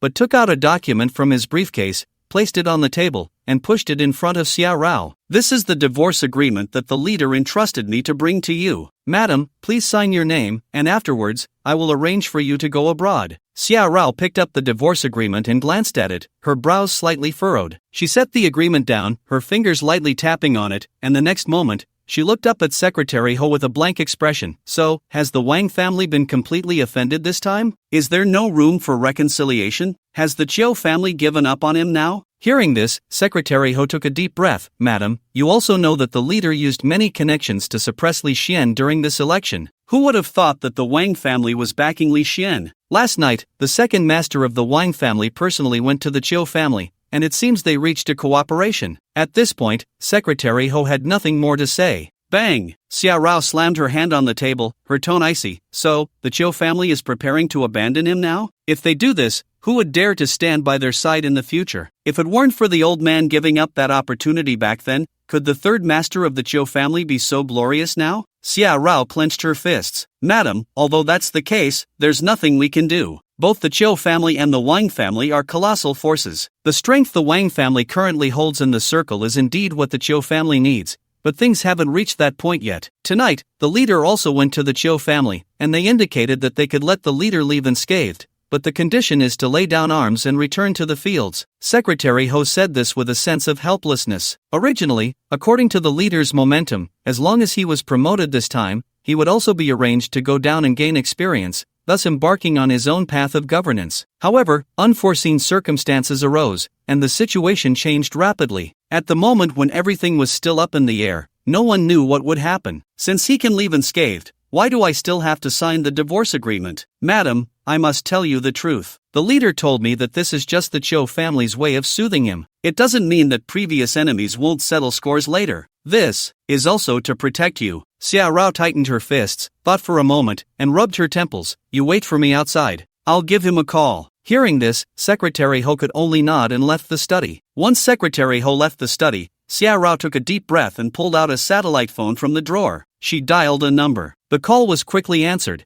and a commanding male voice came from the other end. Wife, did you know I would call you? Xia Rao said. At this moment, in a villa on Wanshou Road in the imperial capital, a middle-aged man in a Zhongshan suit stood by the window of his study, looking out at the neon lights. He smiled. We've been together since university. I know your thoughts very well. Then if you know my thoughts, why still? Xia Rao's voice on the phone was very cold, but the man knew that beneath the icy tone lay worry and a hint of resentment. Only in this way can I protect you to the greatest extent. You know, I was born as lowly as an ant, and no one looked down on me. It was you who supported me all along. I also know that many of my past actions have hurt you, but only in this way can I better protect you. I am just a person with no background. In university, I gained your favor, and you even severed ties with your family to support me. How could I let you lose? You once told me, does being a monk mean you have to ring the bell for a lifetime? Does being a scholar mean you have to read books for a lifetime? Yes, for you, for my ambitions, I can only climb up like a petty person, using everything at my disposal. I can let anyone down, but I cannot let you down. You signed that agreement, and no one can touch you. As for me, at most, I'll just change places to retire. The man recalled his encounter with Xia Rao, the past resentment, and how he gradually reached his current position. In this process, to fight, one must bleed; to rise, one must be smooth; to succeed, one must be unscrupulous. He is the villain, but the era devours people. Xia Rao was silent for a long time after hearing this, while the man held his phone, smiling, without saying a word. After a while, Xia Rao's voice reached the man's ear. Fang Yuan, perhaps things haven't reached a dead end yet. Rao, don't act rashly, we can't compete with the Wang family. Fang Yuan seemed to have resigned himself to fate. Only after reaching his position did he realize that some colossal entities were beyond their reach. Therefore, he didn't want Xia Rao, the woman he loved most, to be heard again, begging in a low voice. Fang Yuan, listen to me. This time, there might really be a turning point. The Wang family is a giant, but what if we face the Shin family? On the phone, Xia Rao took a deep breath and said. Upon hearing her words, Fang Yuan was taken aback, his brows slightly furrowing, then he chuckled lightly. If it's the Shin family, then they definitely wouldn't fear the Wang family. You're not planning to find Miss Shin Shuiru, are you? Although she is a direct descendant of the Shin family's second generation, the current head of the Shin family is Shin Shuijun. Fang Yuan, if I remember correctly, the head of the Shin family has an orphan, right? Xia Rao hesitated for a moment before speaking. What do you mean? Fang Yuan inquired. Hearing this, Xia Rao looked outside the study and whispered. What if I tell you that I might know where the head of the Shin family's orphan is? Do you think the Shin family would help us? What? Fang Yuan gasped. Soon, Xia Rao's voice reached his ear again. Wait for me one more day. If I get the background check and it's as I intuitively think, everything will be fine. If not, then I'll sign this agreement. Lastly, can Secretary Ho be trusted? Fang Yuan tightened his grip on the phone and replied calmly, trustworthy. Shin Lin returned home after midnight. After washing up, he lay in bed and directly opened the system's shield. Soon, the system's prompt sounded in Shin Lin's mind. Ding. Refresh at midnight. 100,000 perfect gold has been credited to the host's card ending in 7878. Please check. Ding. Refresh at midnight. Detected that the host sent 2 posts on Moments yesterday, currently undergoing comprehensive scoring. Ding. The scores for yesterday's Moments posts are 87 points, excellent, received guaranteed sign-in times x1, excellent sign-in x1, ding. Would you like to sign in? Sign in. Shin Lin now felt no excitement about signing in, but was very calm. As soon as Shin Lin's words fell, the system's sign-in reward prompt rang directly in his mind. Ding. Congratulations to the host for successfully signing in. Ding. Congratulations to the host for obtaining the item, Abandoned Piggy Bank, 1 week. Ding. Congratulations to the host for obtaining the item, Intermediate Future Intelligence Card X1. As the system's prompt ended, Shin Lin was slightly taken aback. Abandoned Piggy Bank? Intermediate Future Intelligence Card? Shin Lin murmured, quickly opening the attribute panel and focusing on the warehouse. Soon, in the warehouse, Shin Lin saw 2 other cards besides the previous basic perfect investment skill card. One card emitted blue light, and the other emitted golden light. The blue light was the piggy bank, and the golden light was the intelligence card. Shin Lin first looked at the blue light card, Abandoned Piggy Bank. 1 week using this card will grant a week of perfect profit increase, 1 million daily. After a week, it will become invalid, and the perfect profit will revert to the previous daily 100,000. Shin Lin was pleasantly surprised when he saw the card. It wasn't that the card was particularly powerful, but rather that Shin Lin realized his perfect earnings could actually be enhanced. This time he drew a weekly card, but if there was a weekly card, Could there also be a monthly card, or even a permanent one? Previously, Shinlin had been wondering if his perfect earnings could be improved through items, but he had never drawn any related items. However, now Shinlin knew that there were definitely items that could enhance his perfect earnings. Without any hesitation, Shinlin used the card immediately. Today was Sunday, so for a week, it would last until next Sunday. Ding! Congratulations, host! You have successfully used the abandoned piggy bank card. Ding! Congratulations, host! Your daily perfect earnings for the next week will be 1 million. After the system's prompt, Shinlin looked at the golden card. Intermediate Future Information Card. Seeing this name, Shinlin felt a slight thrill. Could it be what I think it is? Quickly, Shinlin focused on the card. Intermediate Future Information Card. Using this card will grant you 3 instances of specified future information, applicable to both people and objects, which will disappear after 3 uses. I can't believe it. The system is amazing. Seeing the effect of this card, Shinlin was instantly wide awake. Future information. This was future information, and he had 3 chances. That meant he had 3 opportunities to glimpse the secrets of the universe, and it was guaranteed to succeed. This card must be the most powerful one so far, without a doubt. If used wisely, it's not just about gaining wealth, it could even lend some authenticity to a fabricated background. This card must not be used recklessly. It will be my lifeline. Shinlin understood how important this card was to him. Although he had gained a certain status in his circle, only Shinlin knew that it was all superficial. If someone were to truly confront him, everything would be exposed. After all, aside from money, he seemed to have nothing else. But now it was different. If he could use this card flexibly, he wouldn't fear anyone anymore. At this moment, Shinlin felt that this sign-in was simply exhilarating. He knew that from now on, he was no longer a rootless drifter. At least now, he had the confidence to not fear anyone. After exiting the system, Shinlin suddenly thought of Xia Rao, whom he had met at the gathering today. Shinlin frowned slightly. Does she know something? Or does she know about my background? Shinlin pondered for a moment and then thought of the future information card he had just received. Should I use it once to check my identity? At this moment,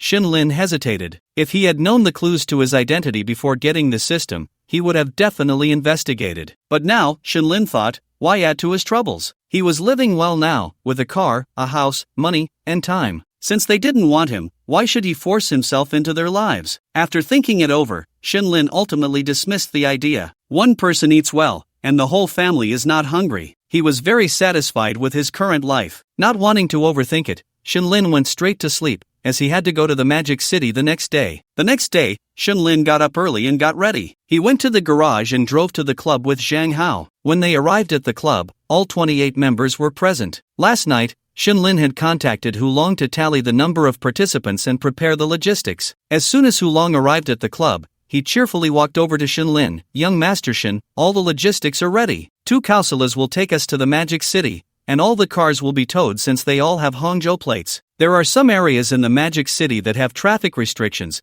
and I've already booked the Magic City International Circuit in your name. After hearing Hulong's words, Shinlin smiled and nodded. How much will it be? Just list it out, and I'll transfer the money to you. Sure, young Master Shin. This time, Hulong was not being polite, as the price for booking the venue was already quite high. The price for booking the Magic City International Circuit is not based on the venue itself but on the number of people, meaning how many cars are running how many laps and on which track. For example, if one person books a time slot for the beginner track, it costs 2,000 yuan per hour, the intermediate track costs 4,000 yuan per hour, and the advanced track costs 8,000 yuan per hour, with a uniform deposit of 20,000 yuan per person. Shinlin directly booked for 28 people, uniformly purchasing 24 hours on the beginner, intermediate, and advanced tracks. So, the total came to a deposit of 560,000 yuan. For the beginner track with 28 people for 24 hours, at 2,000 yuan per car per hour, it totals 1,344,000 yuan. For the intermediate track with 28 people for 24 hours, at 4,000 yuan per car per hour,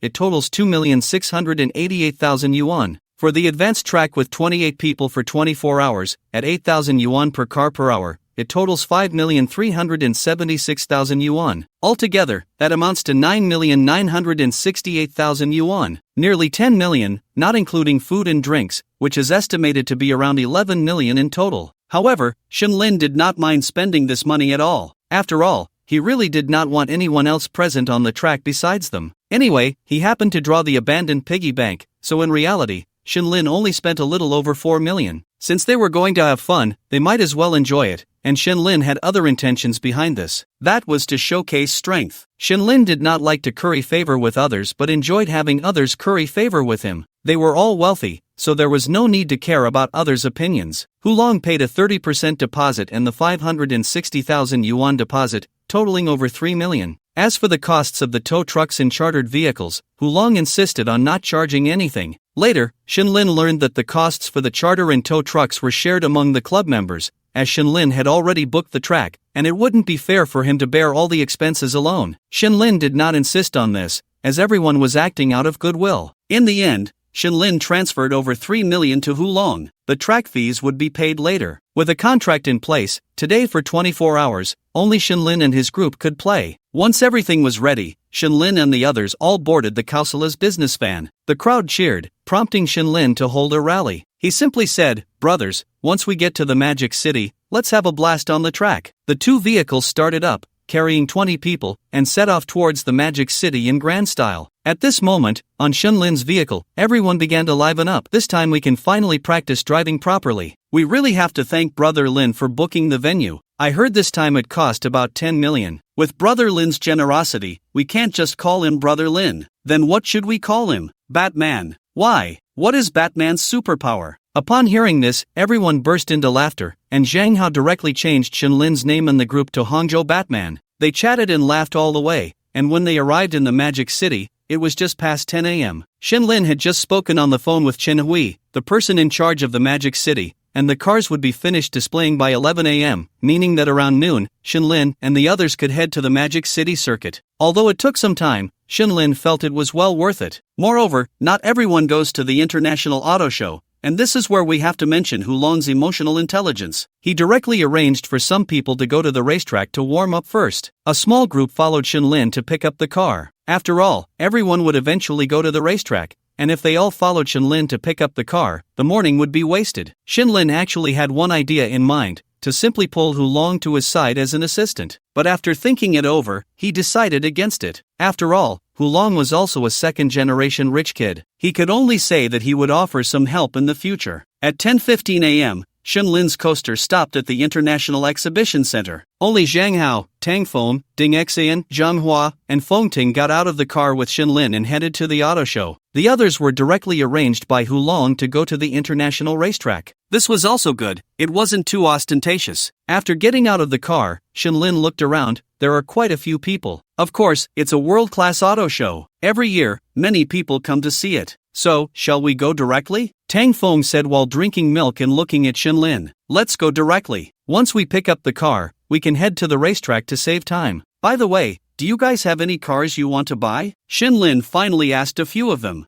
I do want to buy one, but my pocket money isn't enough. I had a fight with my dad last time, and my allowance was cut in half, Feng Ting said helplessly. Seeing that no one was planning to buy a car, Shenlin waved his hand and led them toward the supercar area. Because they had an invitation from Chen Hui, Shenlin and the others smoothly entered the auto show. Once they arrived, they saw that the venue was even larger than Shenlin had imagined. Every booth was crowded with people, each one holding up their phones to take pictures. But whether they were photographing cars or just the headlights was hard to tell. Oh wow, isn't that the U9? As soon as they reached the luxury car area, they saw many people surrounding a car taking pictures. Zhang Hao looked and exclaimed in shock. Is that the domestic car you mentioned last time that can go into the water? Tang Feng asked. Zhang Hao nodded, and at that moment, Ding Xian also said, domestic cars are getting better and better. Why don't we go take a look? Next time. Today is the day for Lao Lin to pick up the car. Besides, this is just a pre-sale. If we can't grab one, it's better to wait until we can get one later. It would be best to form a car team and take a trip along the Sichuan-Tibet line, Zhang Hua thought for a moment and said. Hearing this, Shenlin's eyes lit up. Wow, that sounds great. Let's find some time to arrange a trip along the Sichuan-Tibet line. I've always wanted to go to the no man's land. After hearing Shenlin's words, everyone felt that Zhang Hua's suggestion was quite good. Then shall we schedule it for later? Zhang Hao smiled in agreement. Yeah, let's talk about it after we return to the Magic City, Shenlin said with a smile. Soon, they passed the U9 booth and headed toward the supercar area. Just as they reached the Lamborghini booth, a voice appeared behind them. Wow, aren't those the three fools from our HK club? Zhang Hao, Tang Feng, and Ding Xian? Hearing the voice behind them and the obvious teasing in the words, Shenlin and the others turned around. they saw a few young men and women approaching, with a man at the front sporting dreadlocks and wearing a leather jacket, hugging a girl dressed in revealing clothes, looking arrogantly at Zhang Hao and the others. I thought someone was barking, turns out it's Tu Gu. Zhang Hao shot back directly. At this moment, Ding Xian came to Shen Lin's side and said, "This guy is Lin Zhuang, the founder of the HZ Club. He has always been at odds with us and is also from Hangzhou. However, the HZ Club can be considered a branch of the SSCC in the Magic City. He has always wanted to pull us HK in,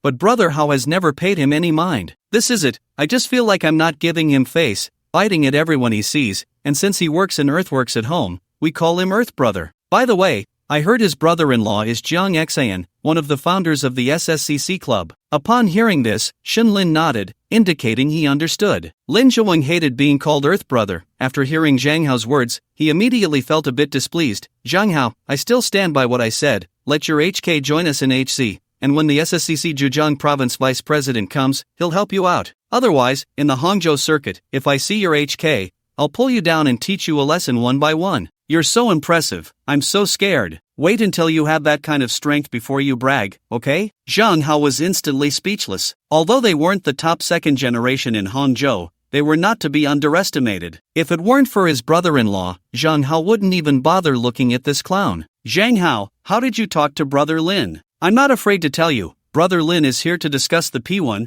what does your HK have to compare with us?" Before Lin Zhuang could speak, a similarly trendy second generation beside him directly confronted Zhang Hao, not forgetting to mock their club. After all, there really wasn't a car worth over 10 million in Zhang Hao's club. If it were before, Zhang Hao would have frowned at this statement, but now, old Lin was about to mention the Siebel Great Lizard. What was the P1 even worth? "How good, let's go, we're in a hurry. Why waste so many words on an animal?" Ding Xian said disdainfully. Upon hearing this, Lin Zhuang looked at Ding Xian with a gloomy expression. He knew Ding Xian's background and didn't dare confront him like he did with Zhang Hao. "Young Master Ding, this is the Magic City, not Hangzhou. You should watch your words. I can say whatever I want. Do you understand freedom of speech? Which sewer isn't properly covered that you crawled out of?" Ding Xian directly ignored his words and shot back. "You, fine, Ding Xian. When our HZ Club adds another 10 million supercar, let's see how arrogant your HK can be. I bet your members will come to our side." Earth Brother could only use supercars to regain some face. Oh, the P1 is impressive, huh? Our Lingu is getting the Siebel Great Lizard today,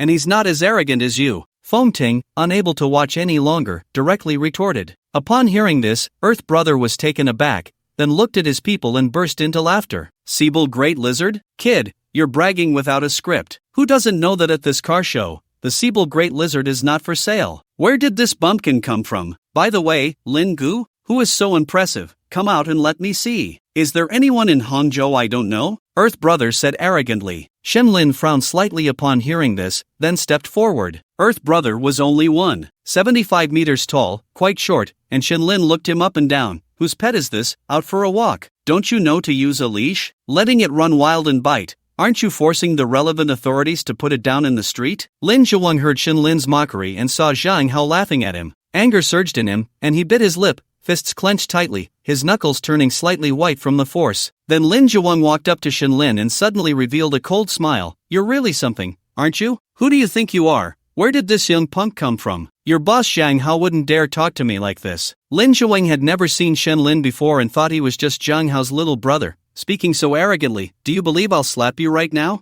Zhang Hao wouldn't dare help you, you dare to insult me." As he spoke, Lin Zhuang raised his arm and swung heavily toward Shen Lin's face. "Damn it, Earth Dog, if you dare touch Lingu, I won't let you off. Damn, Earth Dog, stop. You dare." Lin Zuan's sudden move left Zhang Hao and the others stunned. They say a gentleman uses words, not fists. What the hell, he went straight for it. As they regained their composure, they began cursing. Damn it, not playing by the rules. Just as Zhang Hao and the others were about to step forward, they realized it was too late. They saw that Tu Ji's hand was about to make contact with Shen Lin's face. The expressions on Zhang Hao and the others' faces turned grim. Shen Lin getting hit was a slap in their faces. Feng Ting clenched his fists, ready to charge. Meanwhile, the people behind Tu Gu showed mocking expressions and stepped forward one by one. If Zhang Hao and the others dared to make a move, they would charge indirectly. Their eyes were fixed on the insolent kid from earlier, watching the show with eager anticipation. Everyone thought Tu Ji's slap would land squarely on Shen Lin's face. But the next second, Tu Ji's scream echoed. "Ah, it hurts." It hurts.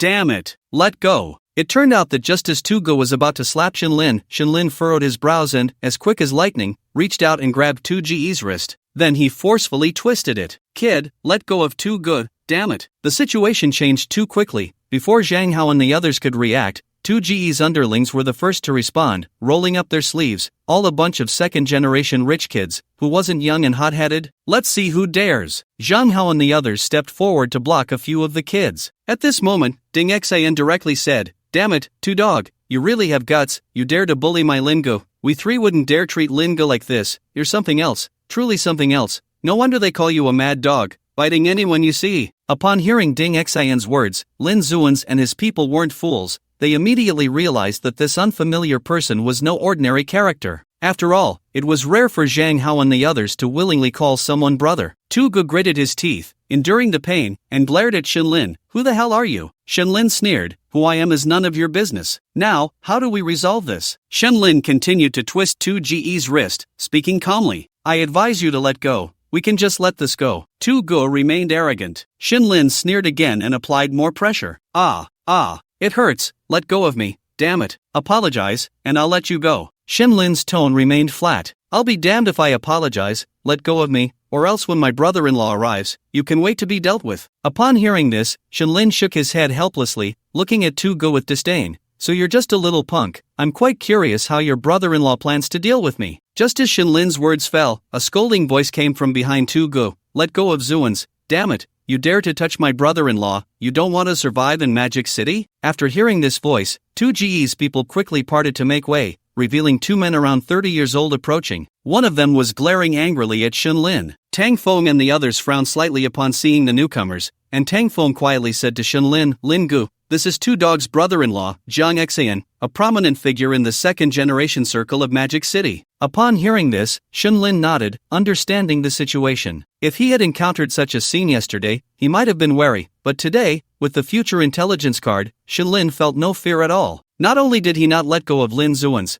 but he also provocatively glanced at Zhang Xian. Let go is fine, but your brother-in-law needs to apologize, and we can let this go. Are you bargaining with me? Zhang Xian stared at Shinlin, not angry but smiling. In Magic City, very few dared to speak to him like this, but absolutely no one like Shinlin. Bargaining? You think too highly of yourself. As soon as Shinlin's words were spoken, everyone present looked at him in shock. Feng Ting gazed at Shinlin with admiration, feeling incredibly excited inside. Wow, is Brother Lin really this cool? This is Zhang Xian, one of the top second-generation elites in the Jiangsu-Zhejiang Shanghai region. In terms of status, he is on the same level as brother-in-law Zhou Zi. Zhang Xian was taken aback by the words, and his expression darkened. I'll give you 3 seconds to let him go, otherwise, this matter won't end today. As soon as Zhang Xian finished speaking, Tugo got fired up again, shouting, Kid, you've offended my brother-in-law. There aren't many people in Magic City who can protect you. Let me go quickly. 3, 2. Just as Tugo finished speaking, Zhang Xian began the countdown. Shinlin smiled slightly. So, you don't plan to apologize, right? Well then, I'll let go. Seeing Shinlin say this, Zhang Xian sneered, is that all? Tugo continued to shout, I thought you were something special, you trash. Zhang Hao and the others felt a bit stifled, knowing this was within reason, but still feeling a bit frustrated. Frustrated, they couldn't stand up for Shinlin. However, they were soon dumbfounded. Just as Tugo finished speaking, Shinlin revealed a cold smile, then fixed his gaze on Zhang Xian, applying slight pressure with his hand. Crack! The sound of bones breaking reached the ears of those present, followed by 2Ge's heart-wrenching scream, my hand! It hurts, it hurts, it hurts! Shinlin ignored his screams and kicked him in front of Zhang Xian and the others, the aura of a top fighter bursting forth as he stared at Zhang Xian. Since you won't apologize, I'll do it my way. By the way, I've let go. If you're not happy, come find me at the Magic City International Arena. I've booked the whole place today, waiting for you. Shinlin didn't waste any words with Zhang Xian. Damn it, his good mood about picking up the car was ruined like this. It would be a lie to say he wasn't angry. Everyone looked at Shinlin, swallowing hard, while Zhang Hao and the others felt a surge of excitement inside. It was so damn satisfying. Zhang Xian glared at Shinlin. Do you know who you're talking to? You think you can just walk away like this? As soon as Zhang Xian finished speaking, Shinlin swiftly moved, appearing in front of Zhang Xian before anyone could react, placing a hand on his shoulder and applying slight pressure, staring into Zhang Xian's eyes. I only say this once. Zhang Xian, drenched in sweat, looked at Shinlin, the terrifying strength on his shoulder telling him that this person was not simple, and in Shenlin's gaze, he saw a killing intent. Yes, killing intent. This man has killed before. Moreover, Shenlin's aura was too strong. He had only seen such presence in his father. Jiang Xian looked at Shenlin unwillingly. Don't worry, I'll come find you at the Magic City Arena. Shenlin smiled. I'll be waiting for you. After saying that, Shenlin turned around and saw Lin Zhuan, who was holding his arm and wailing in pain. He directly smiled at Zhang Hao and the others. Let's go, pick up the car. The group exchanged excited glances, looking at Shenlin, and left without glancing back at Jiang Xian and the others. Brother Lin, you're really my brother. That was so cool just now. Feng Ting chattered excitedly, his eyes full of admiration. Who is that? That's Jiang Xian, who just got humiliated by Brother Lin. Ding Xian looked at Shenlin. I've already contacted brother-in-law. Although I don't know what support you have, we're friends, you shouldn't face this alone. Shenlin looked at Ding Xian and the others, smiling and nodding, saying nothing more. After all, Shenlin had already given them a chance. If they really dared to cause trouble at the arena, Shenlin wouldn't mind making an example out of them. Soon, several people arrived at the Zybier booth and got in touch with Chenhui. In no time, with witnesses present, the paperwork was completed, and this star exhibit of the Magic City Auto Show was secured by Shenlin. The car had already been moved to the warehouse of the Magic City International Exhibition Hall for preparation. Chenhui also did a favor and gifted Shenlin a set of Magic City license plates, as a token of support for his work. The license plate number was MOASL 666. Inside the warehouse, Feng Ting and others looked at this beast. Wow, is this Zybier? So cool. Shenlin's car was pure white, looking like a suited thug. Zhang Hao also excitedly said, wow, so cool. When we hit the track, we can experience the 7.0-liter V8 twin-turbo engine. By the way, how much horsepower does this car have? The maximum power can reach 1750 horsepower, with a 0 to 100 km per hour acceleration time of 2.78 seconds. Tang Feng directly stated the horsepower. Then everyone started taking photos and sending them to the HK group. So cool, Lin Gu, hurry to the track. We want to see Zybier. So strong, is this really Zybier? The photos look so cool, the real car must be even more awesome.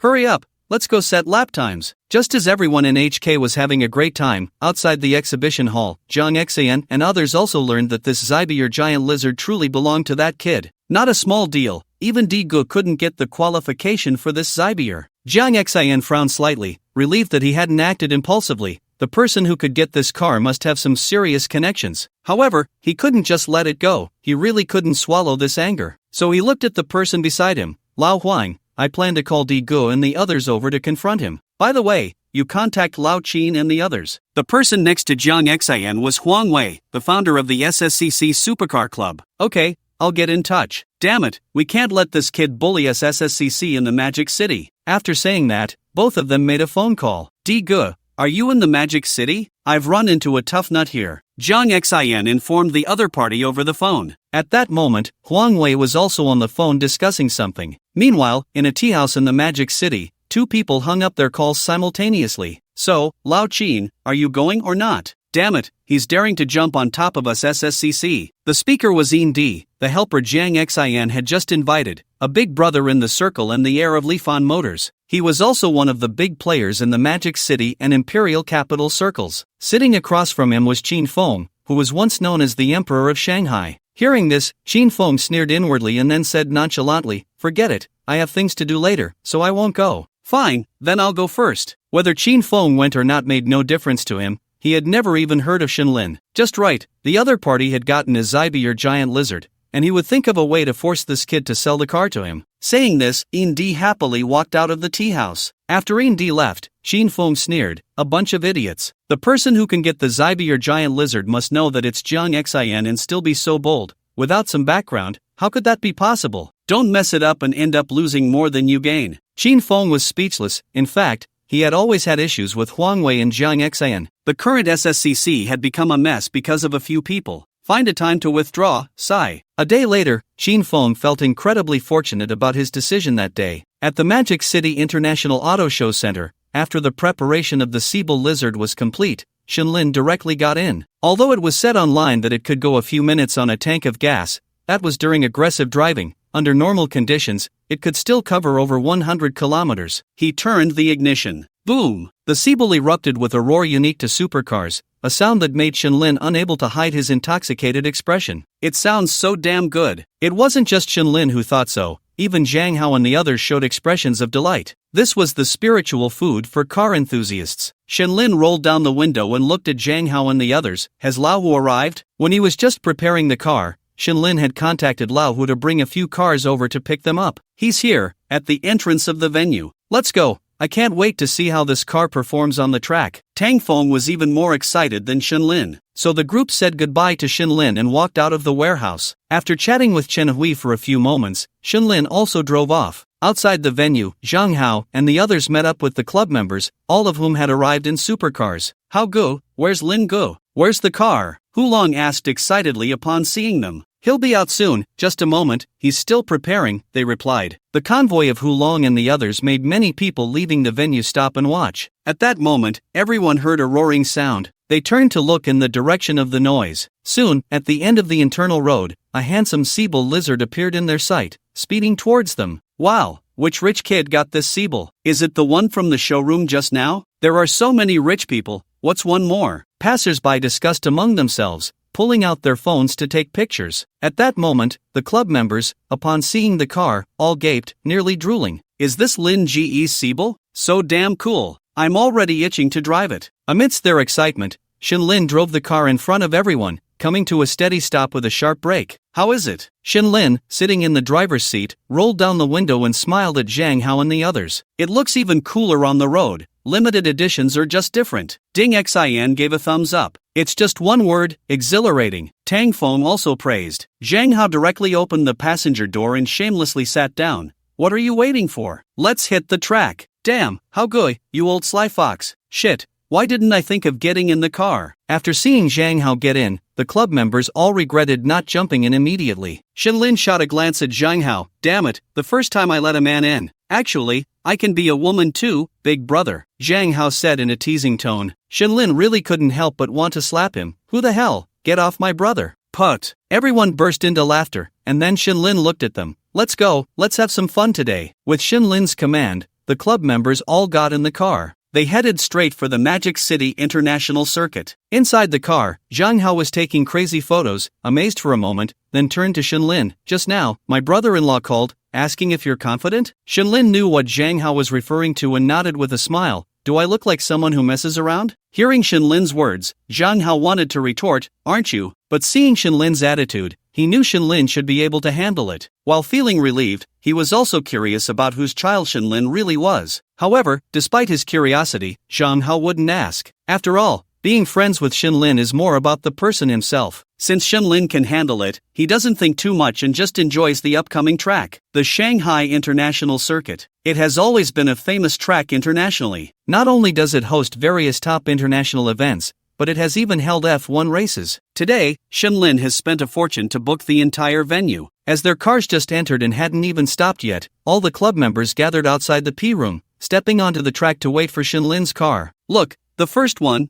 that white one. Wow, the real car is way cooler than the photos. Haha, our HK club finally has $1 million supercar, and it's the globally limited Seeble Gecko. That roar, love it. Amidst the cheers of the club members, Shenlin drove his car to a stop in front of the P room. The club members immediately rushed towards Shenlin's car. Shenlin got out and smiled at everyone, saying, those who want to take pictures, hurry up. I'm getting antsy and will be ready to take a lap soon. Hearing Shenlin's teasing, everyone started to cheer. Lin Gu, take me for a ride in the passenger seat. At this moment, Feng Ting was the first to speak to Shenlin. Why should I? If anyone's going, it should be me. Tang Feng jumped in directly. Feng Ting seemed to have thrown caution to the wind and said, take me because I can be flashy. Get lost. Disgusting. Pervert. Vomit. After hearing Feng Ting's shameless words, the group immediately mocked him. Shenlin even kicked him in the butt, saying, damn it, next time we go out, don't say you know me. What a disgrace. While everyone joked and laughed, they admired Shenlin's car. Shenlin also took out his phone to capture the international circuit and his new Seeble, then slyly edited a post for his social media. Caption, interest and passion are the best teachers. Damn, it's a bit of a money burn. Bought a Seeble Gecko for racing, so for any event over 100 yuan, don't bother. Images, scenery of the international circuit, Seeble Gecko. Shenlin has now mastered the essence of posting on social media,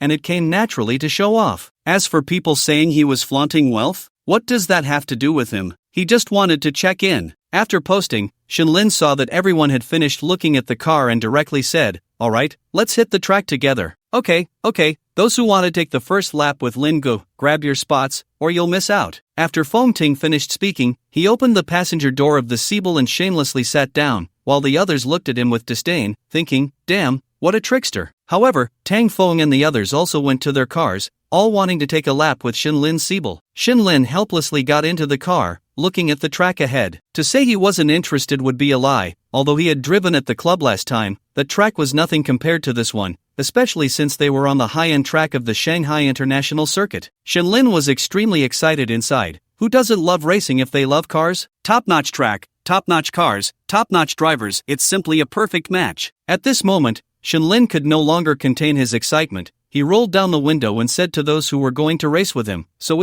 vroom vroom vroom." Before Shinlin could finish his sentence, the roar of several supercars echoed from the track entrance. Shinlin and the others looked towards the track entrance. At this moment, Zhang Hao frowned slightly and looked at Shinlin. They really came, Zhang Xan and the others. Shinlin also saw it, and his eyes narrowed slightly as he directly called out to Hulong, "Go ask the venue manager why we booked the place but still let others in. I want an explanation." Upon hearing this, Hulong nodded and quickly left the track to inquire. Shinlin was very angry inside. He had booked the venue for over 10 million, and they just let people in like that. Is this how business is done? Shinlin knew that they couldn't race now, so he got out of the car. At that moment, Tang Fong came directly to Shinlin's side, his expression serious. "Lin Gu, the situation is a bit dire." "What do you mean?" Shinlin pulled out a few cigarettes, handed them to those around him, and looked at a group of supercars approaching from a distance. Seeing Shinlin still confidently sharing cigarettes at this moment, Tang Fong was unsure whether to commend Shinlin's mindset or to worry that Shinlin didn't know who was coming. "Lin Gu, Zhang Xan is fine, after all, you just dealt with him. But look at that La Ferrari, it's the car of Intrigue, the heir of Lifan Motors. It seems they've brought Intrigue here." After introducing, Tang Fong thought for a moment and continued, "Intrigue is also one of the founders of SSCC,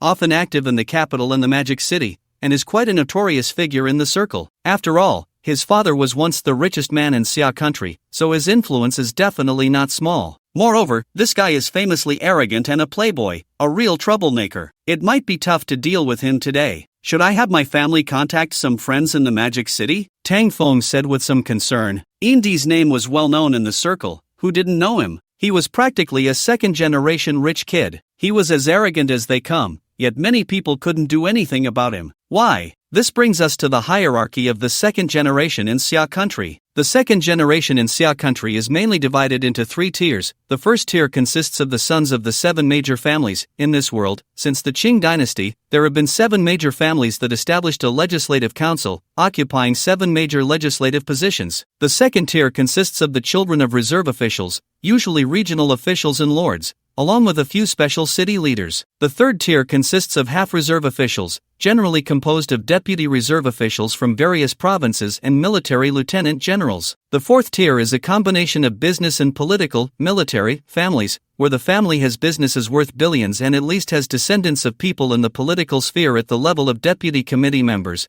composed of city party secretaries and military major generals. The fifth tier consists of pure business families or institutional families, super-rich individuals from various provinces and cities, or those with a city party secretary, major general, or absolute influence in local affairs. The sixth tier is the ordinary second generation, with a bit of background in their own city. If you really don't know how to distinguish, take Principal Wang as an example. Wang Xizong's family is strong in business and has influence in politics. For instance, Wang Xizong's grandfather was a major general. So, strictly speaking, Principal Wang is a fourth-tier existence, and Indy is on the same level as Principal Wang. Don't underestimate this fourth tier, as the first 3 tiers generally don't act so high-profile, and their awareness is quite high. They wouldn't lower themselves to mingle in such circles. This leads to the fourth tier directly forming a dimensionality reduction strike against those below. After all, if you can't even reach the fourth tier, let alone interact with the first 3 tiers, they won't even acknowledge you. So, this is the reason for Tang Fong and the others' concerns. Fortunately, the brother-in-law is also a fourth-tier figure. Although he may not be as powerful as Indy, he is not lacking either. The only uncertainty now is whether Indy will go crazy today. Shinlin took a deep breath of smoke, exhaled a smoke ring, and coldly smiled inside. Just right, as long as the other party dares to act recklessly, Shinlin wouldn't mind killing a fourth-tier young master to pay his respects. Throwing the cigarette butt on the ground,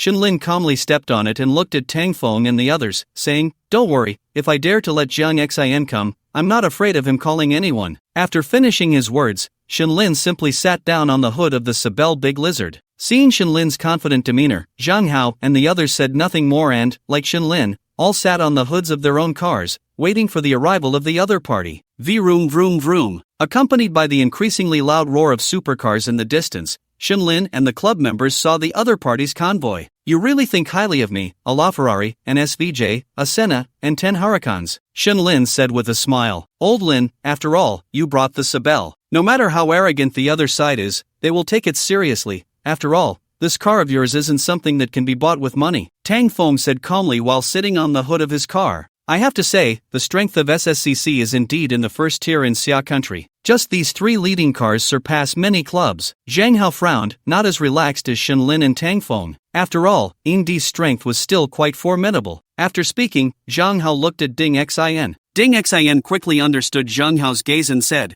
"Brother-in-law will arrive in half an hour. Let's try not to provoke any conflict." After Ding Xin finished speaking, he also frowned while looking at the other party's convoy. At this moment, in the La Ferrari, Indi had already spotted Shinlin's Sibel, the corners of his mouth curling up slightly as he spoke into the intercom. "That Sibel has that what's his name Lin sitting in it? In Xiao, it's him." Jiang Xian's voice came through the intercom, confirming the answer. Indi revealed a wicked smile and immediately slammed the accelerator, the La Ferrari roaring to life as it sped towards Shinlin and the others without slowing down. "The car is good, but the owner isn't that great. Show them the might of SSCC. Ah, In Xiao, since you said that, then the brothers won't hold back." With Indi's words, Huang Wei excitedly pressed the gas pedal of his Senna, speeding towards the HK crowd without hesitation. At this moment, the HK members saw that the SSCC people were only 100 meters away from them, still showing no signs of stopping. Instead, all the cars accelerated collectively. It looked as if they were about to crash into them. "Damn it,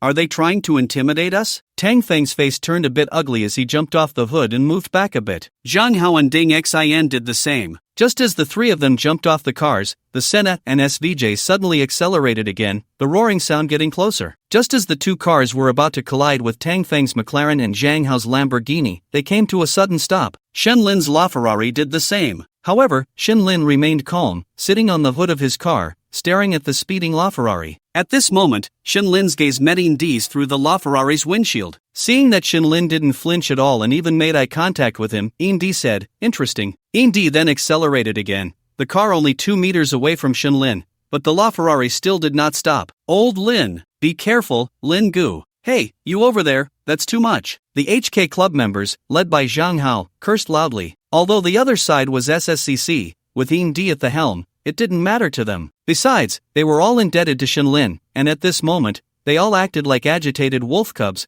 continuously venting their anger. Meanwhile, Shinlin remained calm, even taking out another cigarette from his pants, lighting it up, taking a deep puff, and blowing a smoke ring. At this moment, the LaFerrari was only half a meter away from Shinlin, and the smoke ring had already floated onto the LaFerrari's windshield. Indi was even more excited to see Shinlin's attitude. "Kid, you've piqued my interest. Let's see how you dodge." After saying that, Indi continued to accelerate. However, Shinlin remained unfazed, smoking his cigarette and locking eyes with Indi in the car, not backing down in terms of momentum. Everyone watching this scene felt a pang of anxiety for Shinlin. Just as the car was about to collide with him, Indi executed a sharp drift, positioning the car sideways right in front of Shinlin, leaving only half a fist's distance between Shinlin and the LaFerrari. "Cool, Lin Gu is really damn cool." Feng Ting, witnessing Shinlin's performance, felt a surge of adrenaline, wishing he could have been the one in that moment. At this point, the LaFerrari came to a stop, and the Senna and SVJ on either side also ceased their tire-burning antics. Then, everyone saw a man in his 30s, wearing beach shorts and a floral shirt,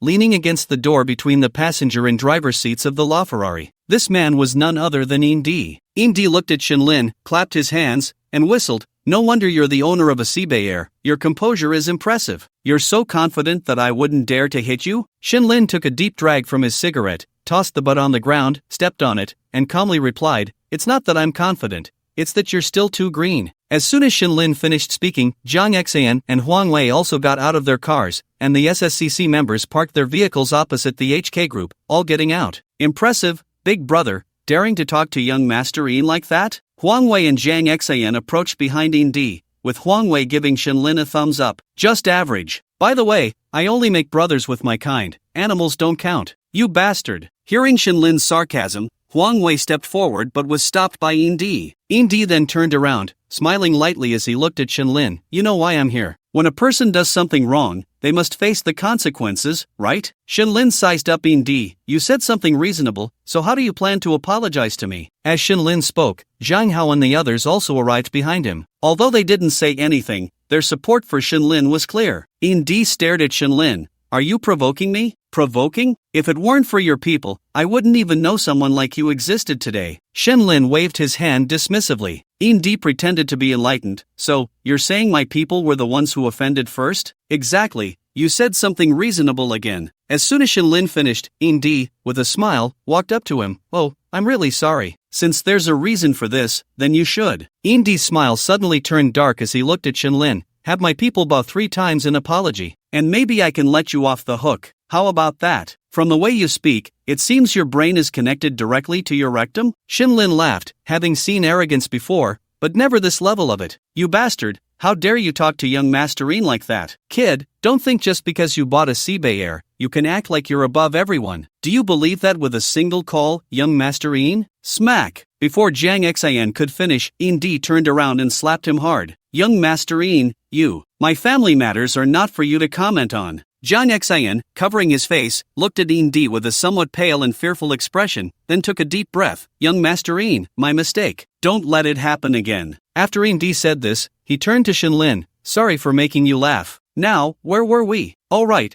asking you to apologize, bowing, right? However, I see you don't seem to be convinced. After finishing, Indi took out a cigarette, lit it, and blew a smoke ring right in Shinlin's face. Shinlin shook his head with a smile, and in the next moment, the aura of top-tier combat skills surged around him. Less talk, draw a line. Indi was startled by Shinlin's sudden burst of momentum. Although momentum is invisible and intangible, it doesn't mean it doesn't exist. Coming back to his senses, Indi looked deeply at Shinlin. I'm a reasonable person too. How about this? Do you dare to play a game of collision? What's the prize? Shinlin replied succinctly. Whoever yields first loses. The loser not only has to apologize but also has to transfer their car to the winner's name. How about that? I think my Ferrari should match your silver. After hearing this, Shinlin turned around and got into his car, rolling down the window. Let's make it quick. The venue is booked, and every second is expensive. You've got guts. Indi sneered and gave Shinlin a thumbs up before turning to get into his own Ferrari. The term collision in racing is a subtle implication. It means that the two cars collide on a straight path,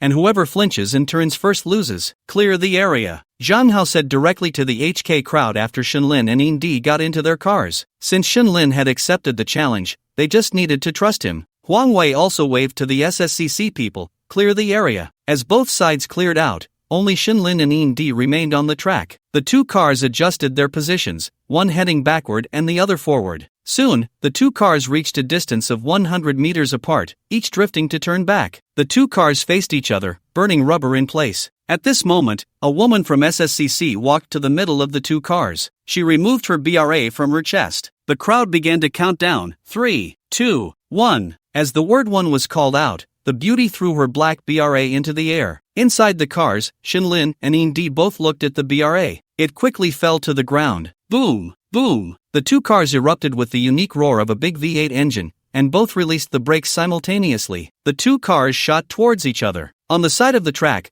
Huang Wei crossed his arms, arrogantly telling Zhang Hao, young Masterine is a madman when it comes to collision games. He has never lost a match. Get ready to apologize. It's too early to say who will win or lose. Zhang Hao remained silent, while Tang Feng shot back. Then let's see. After Huang Wei finished speaking, he focused his gaze on the track, and everyone else did the same. Both cars were top-tier supercars. The speed was incredibly fast. In the blink of an eye, the distance between the two cars shrank to 50 meters. However, at this moment, neither of them was slowing down or turning. Inside the car, Shinlin calmly pressed the accelerator. Meanwhile, in the other car, Indi wore a sly smile, pressing the gas pedal like crazy. Kid, you picked the wrong person to play collision with. 30 meters. At this moment, the observers from SSCC and HK simultaneously reported the distance between the two cars. Feng Ting approached Ding Xian with some concern, nudging him. Brother Ding, can Lin go win? Right now, what other choice do we have but to believe in him? Feng Ting smiled bitterly at this, then became a bit annoyed. Damn it, SSCC is too overbearing. Kid, that's how society works, those with strength can rewrite the rules, Ding Xin remarked pointedly. Although today's situation was frustrating, there was nothing to be done. After all, the other side was strong. 20 meters. At 20 meters, the two cars still haven't slowed down. At this speed, if they don't slow down or turn soon, they're going to crash, the SSCC announcer said excitedly. In this adrenaline-fueled race, everyone present was electrified. At this moment, on the track, two cars were hurtling towards each other at an astonishing speed, neither showing any signs of slowing down. Inside the La Ferrari, Indy furrowed his brow slightly. You've got guts. You're the first to play chicken with me without turning in 10 meters. Meanwhile, inside his car, Shinlin rested one hand on the window, supporting his left cheek, while the other hand steered, his expression calm. This game was all about courage, and frankly, Shinlin, bolstered by his top-tier combat skills, had no idea what fear felt like. Besides, he disliked trouble. This time it was SSCC, but who knew what kind of people he would encounter next? So, he decided to show a bit of his strength today. At least it would mean less trouble in the future. 5 meters. 5 meters? Damn, both cars are still at full speed. At this rate, if they don't slow down within 3 meters, they'll crash into each other. The SSCC announcer gasped in shock as he watched the two cars on the track. At this moment, both SSCC and HK personnel knew that the outcome would be decided within a distance of 1 to 2 meters. Indy glanced at the distance, his earlier ease evaporating. Damn it, does this kid not care about wrecking his new car? Doesn't he fear for his life? In contrast, Shinlin remained unfazed, steering with one hand. 3 meters. 3 meters, wait, the La Ferrari is turning, the HK announcer exclaimed excitedly. Hearing this, Huang Wei and Jiang Xin exchanged glances. How is this possible? How could young Master Yin lose? Is this kid out of his mind? The SSCC sighed in disappointment, while on the HK side, everyone jumped up in excitement upon hearing the news. Wow, old Lin is amazing. Old Lin, I want to have your babies. Yes, yes. Cheers erupted, and at that moment, the track returned to the previous 0.2 seconds. Indy watched as Shinlin drew closer, feeling a twinge of panic. He knew that if he didn't turn now, their cars would surely collide. Damn it, what am I doing? I shouldn't risk my life against this lunatic. Damn it, I can't afford to lose my family's money. What am I doing risking my life? With that thought, at 2.5 meters, Indy made a sharp turn and veered onto the track's buffer zone. Seeing this, Shinlin smirked slightly, charging into the spot where the La Ferrari had just been, then quickly swerved around to park beside Indy's car. The two men then got out. Shinlin, expressionless, said, "You lost. Apologize, and the car is mine." Upon hearing Shinlin's words, Indy suddenly laughed. Kid, if I said you were naive, I meant it. Did we just sign an agreement? Why don't you go daydreaming? Do you really think I would give you this car? Let me tell you, the most I'll do is have Jiang Xin apologize to you. If you accept, we can let this go. If not, we'll see what happens. Hearing Indy's words, Shinlin laughed instead of getting angry, clapping his hands. So this is the infamous young Master Yin, a real hotshot, huh? Are you done yet? When did anyone, aside from the other 3 wealthy heirs,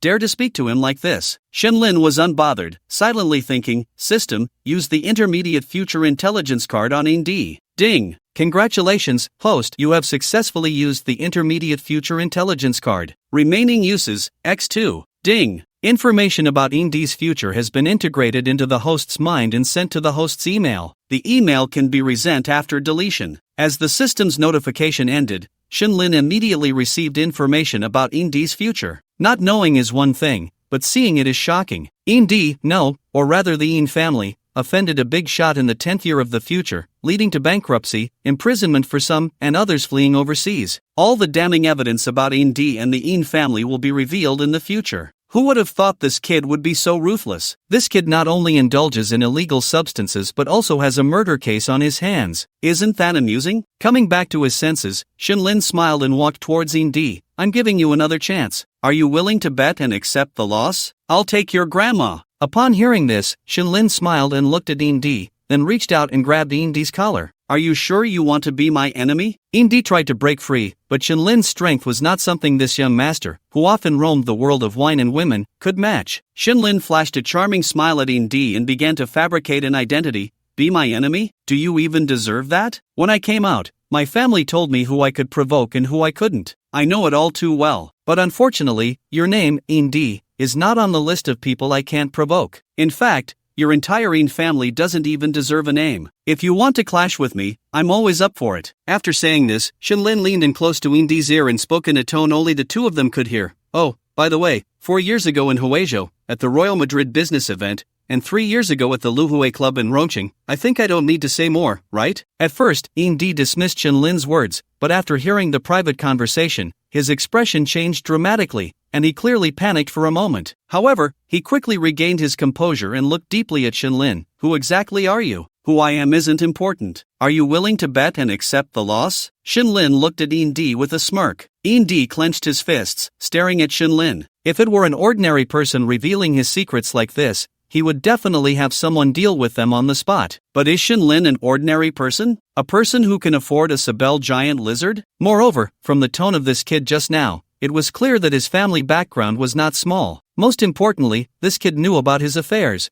which made him uncertain about whether he knew about the In family's matters. Weighing the pros and cons, Indy looked deeply at Shinlin, then turned his head and glared at Zhang Xian, who was running over from the SSCC, shouting angrily, "Damn it, Zhang Xian, come over here and apologize." Zhang Xian, who was running towards Indy, froze upon hearing his words, his expression turning somewhat ugly. Huang Wei was also taken aback. This was not right. Wasn't young Master Yin known for being notoriously slippery? Huang Wei was smart and quickly realized that the conversation between the two just now was definitely not simple. Zhang Xian looked at Huang Wei, who understood his brother's thoughts and said directly, "No matter what, don't offend young Master Yin. We both know his character. Apologizing is nothing. There will be plenty of opportunities in the future." It must be said that Huang Wei, as the founder of the SSCC, was quick-witted. Upon hearing this, Zhang Xian took a deep breath and nodded through gritted teeth. Meanwhile, the HK crowd, who also heard Indy's words, looked at Shinlin with admiration. This made the famous Indy back down? Soon, everyone gathered around the two. At this moment, Indy, with an ugly expression, waved at Zhang Xian, "Apologize. Young Master Yin, I said apologize. Don't make me say it a second time." Zhang Xian looked at Indy's grim face and realized he was serious. He then looked at Shinlin, clenched his fist, and knew that today he had really kicked an iron plate. So, in front of everyone, he lowered his head to Shinlin. "I'm sorry, young Master Shin. Today was my own fault. Please forgive me." Hearing this, Shinlin stepped forward and patted Zhang Xian on the shoulder. "You're apologizing to the wrong person. Apologize to Zhang Hao." "You, Zhang Xian, don't cause me trouble. Do as he says." Zhang Xian was initially a bit unconvinced after hearing Shinlin's words, but upon hearing Indy's words, he realized that he was going to lose face today. He then looked at Zhang Hao, took a deep breath, and lowered his head. "Zhang Hao, I'm sorry. Not sincere, young Master Jiang." Shinlin frowned upon hearing this. "Damn it, is it that hard to apologize? Screw your mother." As soon as Shinlin finished speaking, Indy angrily shoved Zhang Xian, kicking him in the butt. Zhang Xian kept his head down, his face dark, gritting his teeth, and finally said, "Young Master Zhang,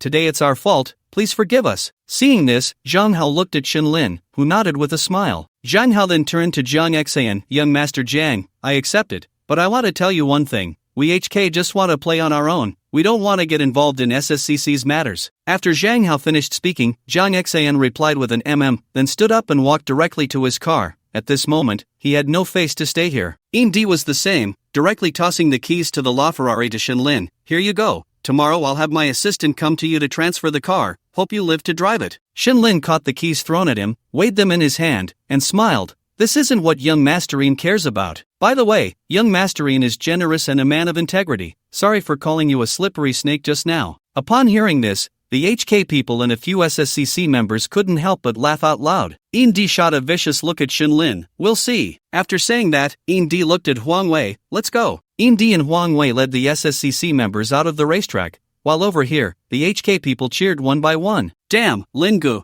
that was really awesome just now." Zhang Hua and Feng Ting looked at Shinlin eagerly. It was just too impressive. Zhang Hao also patted Shinlin. "Awesome." Just as the HK crowd was cheering, the SSCC members had already left the international racetrack. At this moment, in Huang Wei's car, he looked at Indy, who was sitting in the passenger seat with a gloomy expression, and asked, "Young Master Yin, are we just letting it go this time?" "Let it go? How is that possible? This kid is not simple. I need to investigate, and then we'll talk. Also, tell Zhang Xian not to act like a damn woman, not knowing what's good for him. I lost the Ferrari for him. It's a damn Ferrari." As Indy spoke towards the end, he became furious. On the other side, while Shinlin and the others were cheering, Ding Xian saw an Alfred coming. brother-in-law is here, I'll go pick him up. Soon, Ding Xian arrived in front of the Alfred, and Josie got out, looking serious. How did it go? Is Indy still here? Brother-in-law, he's gone. Lao Lin handled it, and even lost a La Ferrari to Lao Lin. What? Upon hearing Ding Xian's words, Josie looked at Shenlin,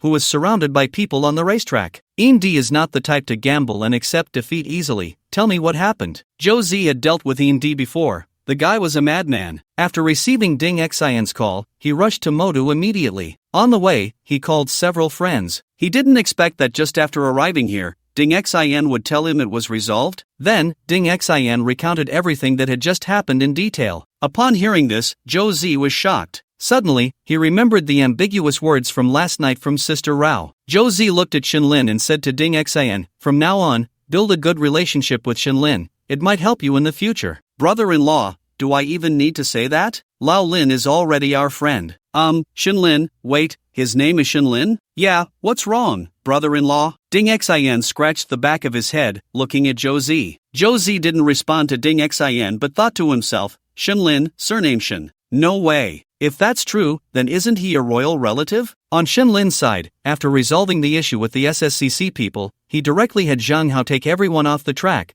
while he drove his own Sabelle racing on the track. Meanwhile, in the capital, in the Wanzhou Road villa, Fang Yuan also received the information sent by Xia Rao. At the same time, he received a call from Xia Rao. Old Fang, have you looked at the information? Xia Rao's voice entered Fang Yuan's ears, and Fang Yuan, holding the information, felt his hands trembling. I have. This information wasn't pulled from the archives. Shenlin's file is classified as SSS level, but it's strange. When I had a private detective investigate, his classmates and teachers all said he was an orphan. I even found the director of the orphanage, and indeed, Shenlin is an orphan. This is very strange. How can an orphan's file be top secret? Hearing Xia Rao's words, Fang Yuan directly replied, it's simple. You said that Shenlin is now driving luxury cars and living in mansions. If he hasn't been found by the Shen family, then it means Shenlin should be working for some big shot. But no matter what, I have to pay a visit to the Shen family. After hanging up the phone, Fang Yuan took a deep breath. He knew he had to take a gamble. As long as he guessed right and gained the support of the Shen family, his career could continue. With that thought, he walked out of the villa and got into the car. Leader, where to? The palace. In this world, although it is also called the Xia Kingdom, its history is different. The Xia Kingdom began cooperating in governance during the Qing dynasty. The 7 great families formed the highest legislative council,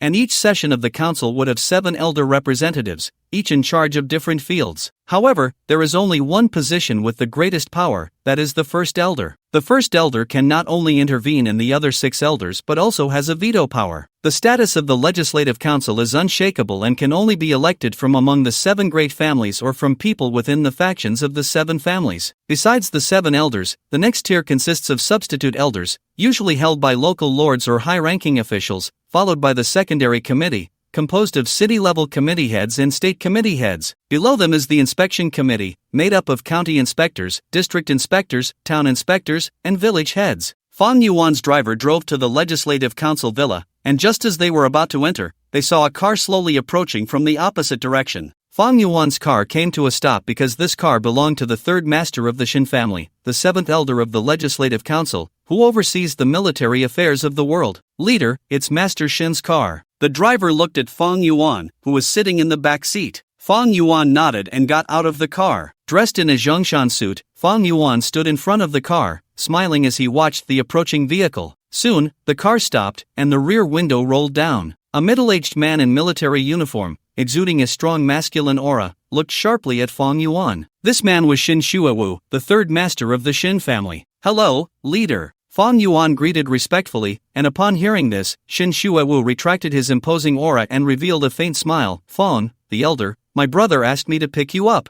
I didn't expect you to arrive so quickly. Get in my car, and let's go inside. Thank you, leader. With that, Fang Yuan got into Shen Shuewu's car. Fang Yuan was not surprised by Shen Shuewu's appearance here. After all, coming to this place required prior notice, and a normal appointment would take a long time. However, for someone of his rank, there was an emergency privilege once a year. Therefore, Fang Yuan directly used the emergency privilege to contact the Shen family. That was why Shen Shuewu appeared just as Fang Yuan arrived. Get in the car, close the window. Fang Yuan, the former regional official and now the candidate for the position of chief, was extremely respectful in front of Shen Shuewu. Fong Holy, no, it's better to call you Fong Dali, don't you think? Leader, you can call me however you like. Fong Yuan replied respectfully, and Shin Shuewu smiled faintly. I wonder, why did you use emergency privileges to contact the Shin family? Is there something important? Leader, please take a look at this document. Fong Yuan knew that if he didn't speak up now, he might not get to see the elder of the Shin family later. So he directly handed over the document sent by Xia Rao to Shin Shuewu. Shin Shuewu took the document, glanced at Fong Yuan,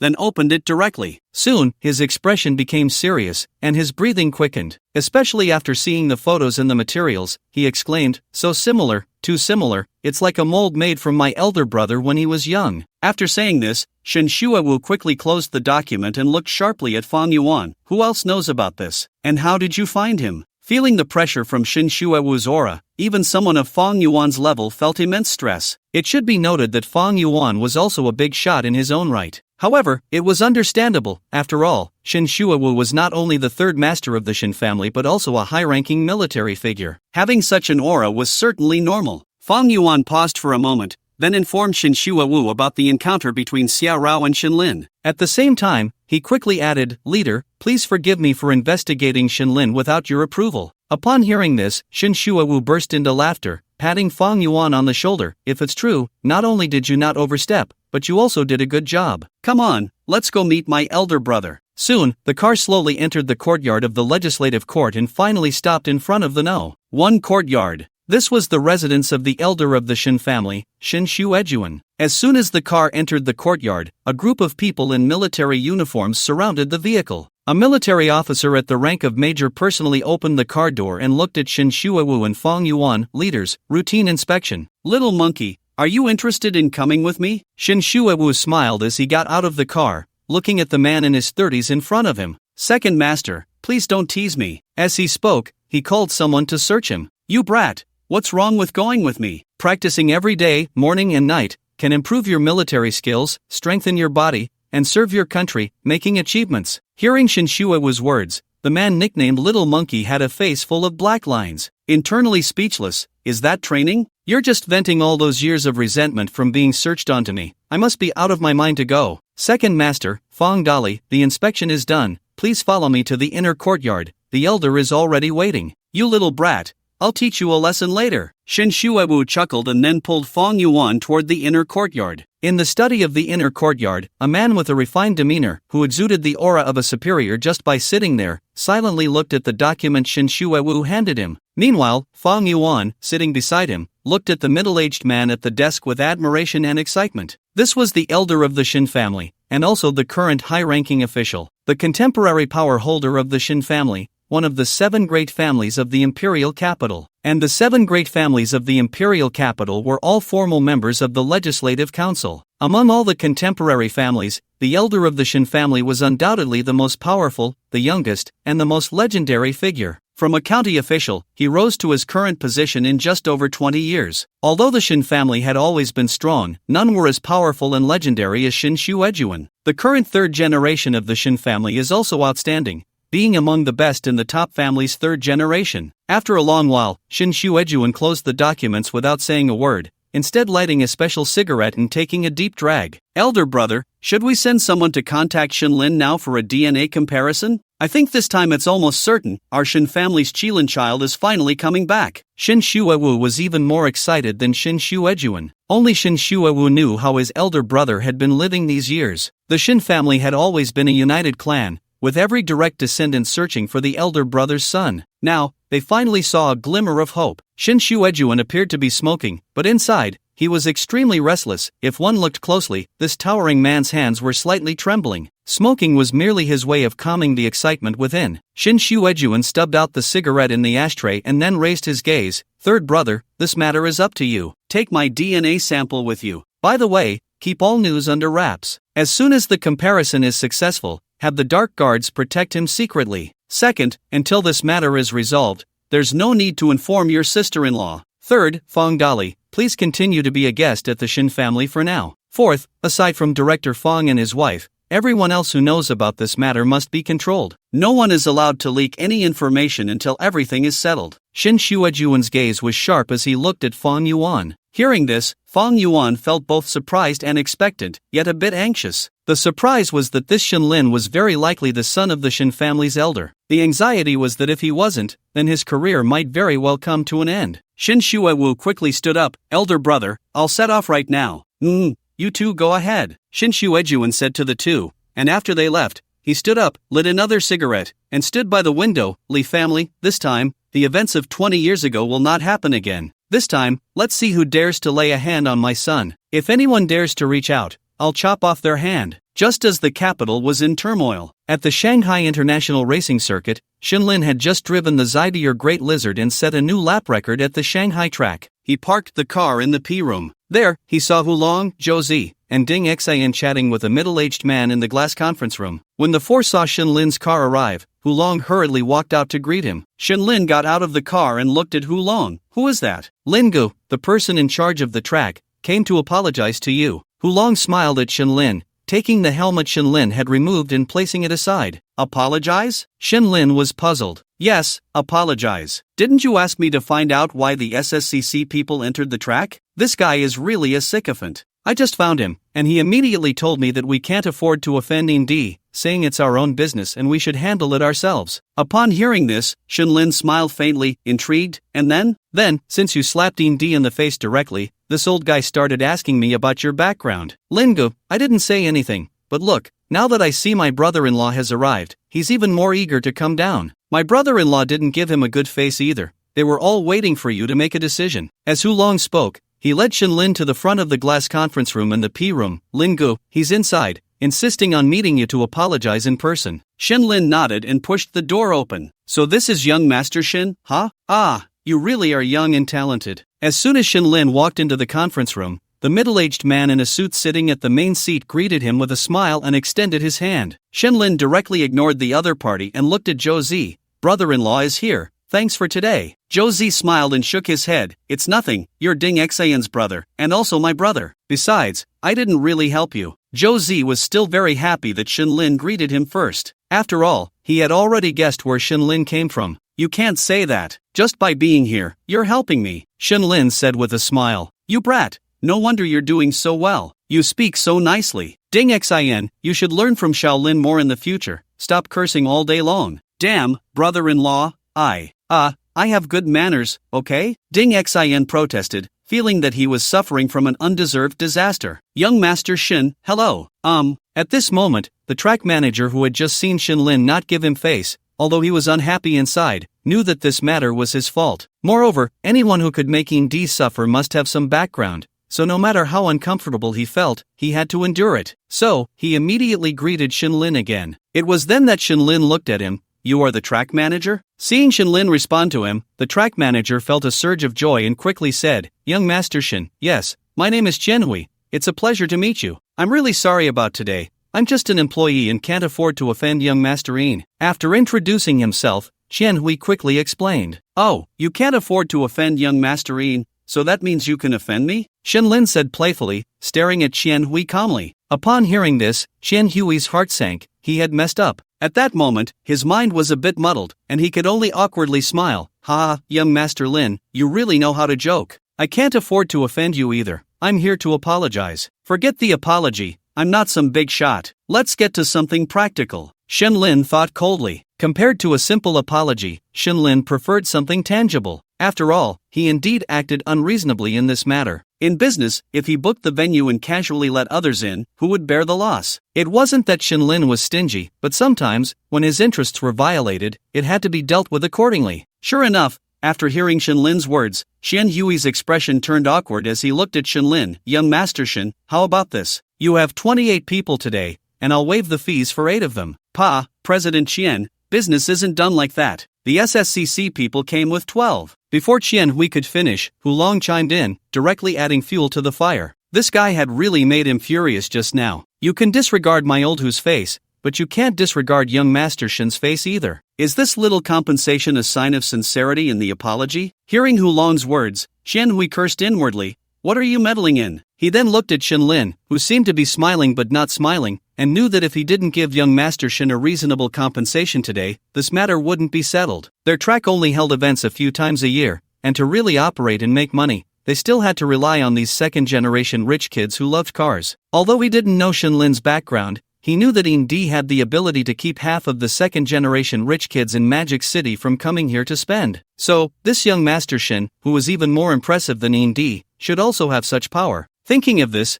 Xianhui gritted his teeth and said, "Young Master Shin, I sincerely apologize to you and genuinely want to be friends with you. How about this? Of the 28 of you, I'll waive the fees for 12. This is the biggest concession I can make. Even if the board blames me later, I will have a reason." Shinlin calculated that waiving the fees for 12 people would save him over 2.3 million. Not bad for being perceptive. Mr. Xian, you're being too polite. From now on, we're friends. I really enjoy driving, and today definitely won't be the last time I book a venue. I'm very satisfied with this compensation, and there will be many opportunities for cooperation in the future. After hearing Shinlin's words, Xianhui's anxious heart finally settled. "Thank you for your generosity, young Master Shin." "Well, young Master Shin, if there's nothing else, I'll take my leave now. You all chat." Shinlin nodded, and then Xianhui greeted Zhou Zi and the others before leaving.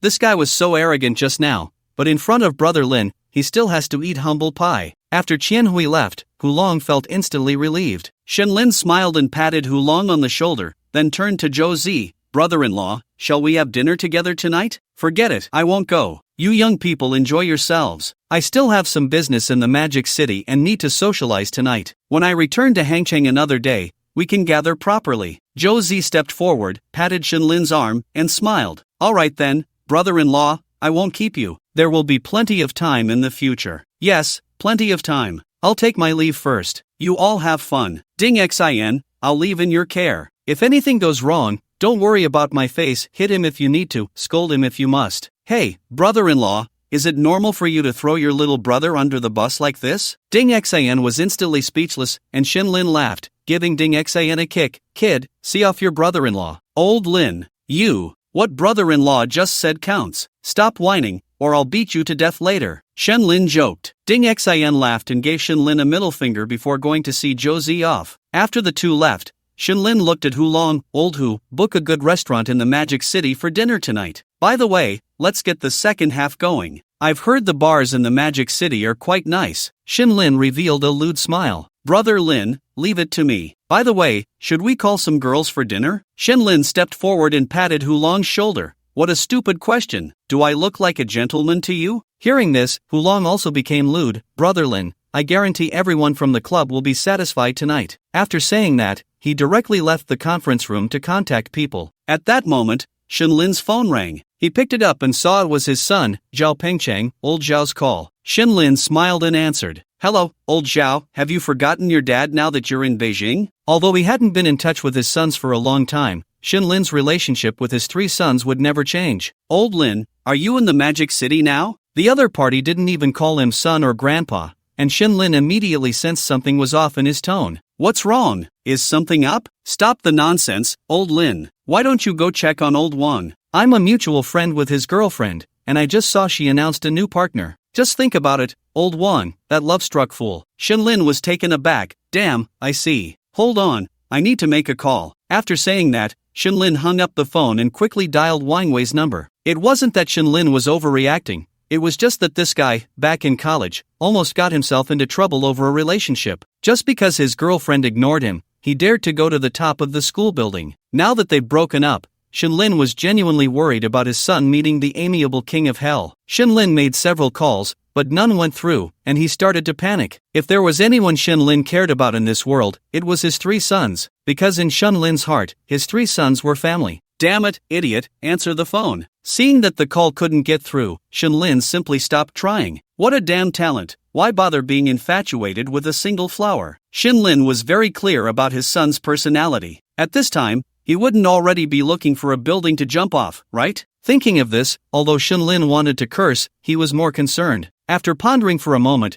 Shinlin decided not to call and prepared to go directly to his son's company to take a look. With a decision made, Shinlin walked straight out of the glass conference room. Just as he stepped out, he saw Zhang Hao just taking off his racing suit, smiling as he said to Shinlin, "Old Lin, the international circuit in Magic City is just exhilarating. It's a thrill to drive. By the way, where are we eating tonight?" "Brother Hao, for dinner, you can ask Old Hu when the time comes. I've asked him to arrange it. I have something urgent to handle now." If I have time later, I'll come find you guys, just put it on my tab. Shinlin's face showed a bit of urgency as he directly got into his silverback lizard and prepared to leave. Seeing Shinlin's expression was off, Zhang Hao hurriedly stepped forward. What's wrong? Did something happen? Do you need our help? At that moment, Zhang Hua also walked over. Lin Go, what's going on? Why don't we go together? We do have some connections in Magic City. It's just a personal matter. I don't want to trouble everyone. Just as Shinlin was about to refuse, Feng Ting walked up. Lin Gu, everyone genuinely wants to help. Don't push away everyone's goodwill. There's a saying that 3 cobblers can outsmart Zhuge Liang. After Feng Ting finished speaking, Ding Xian also returned and directly said, Old Lin, your approach is wrong. What's wrong with me? Shinlin was taken aback by the remark. It's obvious you've run into some trouble. What's the matter? Do you look down on your brothers, thinking we can't help you? Hearing Ding Xian's words,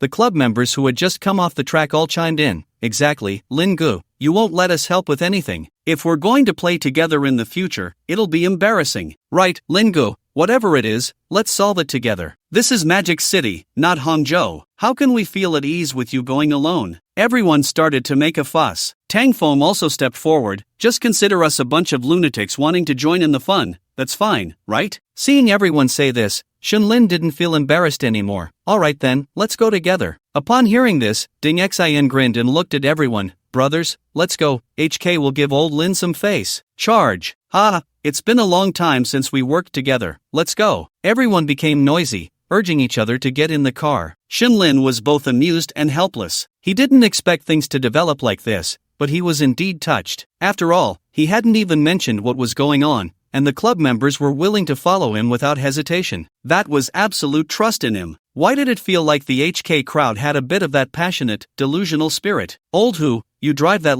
Ferrari, and we'll all go together. I'll send you the location. Since he couldn't stop everyone's enthusiasm, what else could Shinlin say? With a wave of his hand, they set off towards Wang Wei's company. In Magic City, at the Huiding Rongchuan Financial Company, in the underground parking lot. At this moment, Wang Wei was looking at his girlfriend, Zhou Chang, with a face full of anger. Qing, why? What did I do wrong? If you're going to treat me this way, we've already met each other's parents. Wang Wei looked at Zhou Qing, who stood in front of him, still unable to believe that the woman he loved dearly would break up with him for no reason. Zhou Qing crossed her arms, looking at Wang Wei with disdain. Why? Wang Wei, tell me why. A few days ago, when I went to your house to discuss the betrothal gifts, what did you say? Wang Wei was taken aback, then replied, you said 200,000 for the betrothal gifts, and I didn't disagree, did I? Right, you didn't disagree, but I could see you were very reluctant. I heard what you and your parents said in the kitchen. Zhou Qing became increasingly angry and said, our custom over there is like this, a bride price of 200,000. You give it to me, and I'll return you a few sets of quilts. What's wrong? A few sets of quilts aren't money, right? Is it necessary to sneak into the kitchen to say that? Upon hearing this, Wang Wei quickly comforted her. Qing, you misunderstood. Yes, my parents do have objections to your return gift, but I told them this is my marriage with you, and any return gift is fine. Besides, I discussed it with my parents, and I'll take out 100,000 myself to give to you as a return gift when we get married. At least, my parents will have some face, right? You're not putting in any money. As he spoke, Wang Wei reached out to hug Zhou Qing, but Zhou Qing pushed him away directly. Are you joking? Your money isn't my money? 100,000, how are you going to get it? What if your parents don't pay it back? Don't worry, as long as we get married, my parents will definitely pay us back. You don't need to worry about the money. Last time my boss called me, he's going to promote me to deputy director soon, with an annual salary of 500,000. At worst, I can just get an advance. After hearing Wang Wei's words, Zhou Cheng sneered. How can you be sure you'll get promoted? The boss has already told me. It's a done deal. Wang Wei said excitedly. Zhou Cheng was his first love, and he truly liked her. Oh, really? But the news I received is that you won't get promoted. Qing, you really know how to joke. You're not even from our company. Where did you get the news? Wang Wei felt that Zhou Qing was just throwing a tantrum. Because I told her the news. Just as Wang Wei finished speaking, a male voice came from behind him. Hearing this, Wang Wei turned around in confusion to see a man in a suit, whom he recognized as He Ming, a newcomer he had recently taken under his wing. What are you doing down here? It's working hours. When did my business become your concern? Wang Wei looked at He Ming displeased. This guy was the laziest, most arrogant, and disobedient among the newcomers he had trained. Team leader Wang, I really can't interfere in your business, but you're harassing my girlfriend right now. Shouldn't I step in? What did you say? Wang Wei was about to explode with anger when Zhou Qing said, "Wang Wei, I came today to break up with you, and I already have a boyfriend, it's Himing." Saying this, Zhou Qing walked directly to Himing's side and linked her arm with his. Seeing this, Wang Wei was filled with rage, stepped forward, pushed Himing away, and punched him, pulling Zhou Qing behind him. "Xingqing, you're not serious, right? You're just saying that out of anger, right?" Zhou Qing angrily shook off Wang Wei's arm and quickly ran to comfort Himing, who had just been punched. "Honey, are you okay?" Upon hearing Zhou Qing call Himing honey, Wang Wei's anger surged. "Himing, you're dead. From now on, you're fired. I'll tell Manager Zhu that you have character issues." Himing touched the corner of his mouth, sneering at Wang Wei. "You're not even qualified to determine my fate. As for you, you can get lost now, you son of a." At this moment, Wang Wei could no longer control himself, stepped forward to hit Himing, grabbing his collar and preparing to throw a punch. "Enough, Wang Wei, stop." At that moment, a familiar voice came from behind Wang Wei. He turned around to see Manager Zhu approaching. "Manager Zhu, this is between Himing and me. I will explain to the company afterward. I told you to stop. Wang Wei, you're fired." Upon hearing this, Wang Wei was stunned, his fist frozen in midair. "Manager Zhu, why? Why?" "Because I said so." Himing's voice came through, and Wang Wei looked at Himing in confusion. He saw Himing pull Zhou Qing into his arms, looking disdainfully at Wang Wei. "You're really confused, aren't you? I say, Wang Wei, you're really thick-headed. I can be this arrogant during my internship. Why? Because the second shareholder of this company is my dad. You keep not knowing what's good for you and keep confronting me. Then don't blame me for confronting your woman. But your woman, she's really something. You bastard." Upon hearing this, Wang Wei stepped forward, pretending to hit Himing, and immediately two security guards appeared. "Stop." The security guards pinned Wang Wei to the ground. At this moment, Himing, holding Zhou Qing, approached Wang Wei and squatted down. "Did it feel good to hit me just now? Now it's my turn, kid. In this world, what matters is strength and background. You, with a monthly salary of over 10,000, what are you selling your life for? Every now and then you make things difficult for me. Today, not only am I going to take your woman, but I'm also going to make you lose your job. By the way, I also need to teach you a good lesson." After saying this, Himing pushed Zhou Qing aside, who looked coldly at Wang Wei, pinned to the ground. TSK, the woman you loved for 4 years, in the end, she doesn't even plead for you. Does it hurt? While saying this, Himing rolled up his sleeves, grabbed Wang Wei by the collar, and raised his arm. "Where do you want me to hit you first?" "Bah, Himing, just wait. I won't let you off. And you, Zhou Qing, all my sincerity over the years has gone to the dogs." Wang Wei's eyes widened in anger, bloodshot. "I'll make you regret being so tough." As he spoke, Himing was about to swing his fist at Wang Wei's face. Boom, boom, boom. At that moment, the roar of a group of supercars echoed through the garage. Himing looked over and saw a Silby supercar stopping in front of them, followed by more than 20 supercars all parking nearby. The high beams of the Silby shone directly into Himing's eyes. He instinctively raised his arm to shield himself. Soon, he saw a man stepping out of the Silby supercar under the lights, and the next second, a cold voice reached everyone's ears. "If you dare to touch my brother, I'll ruin you." At this moment, most of the supercars were parked in the garage. With Shin Lin's words, the sound of car doors opening and closing echoed in the garage. Zhang Hao and others also crawled out of their cars. One by one, they seemed to have rehearsed beforehand,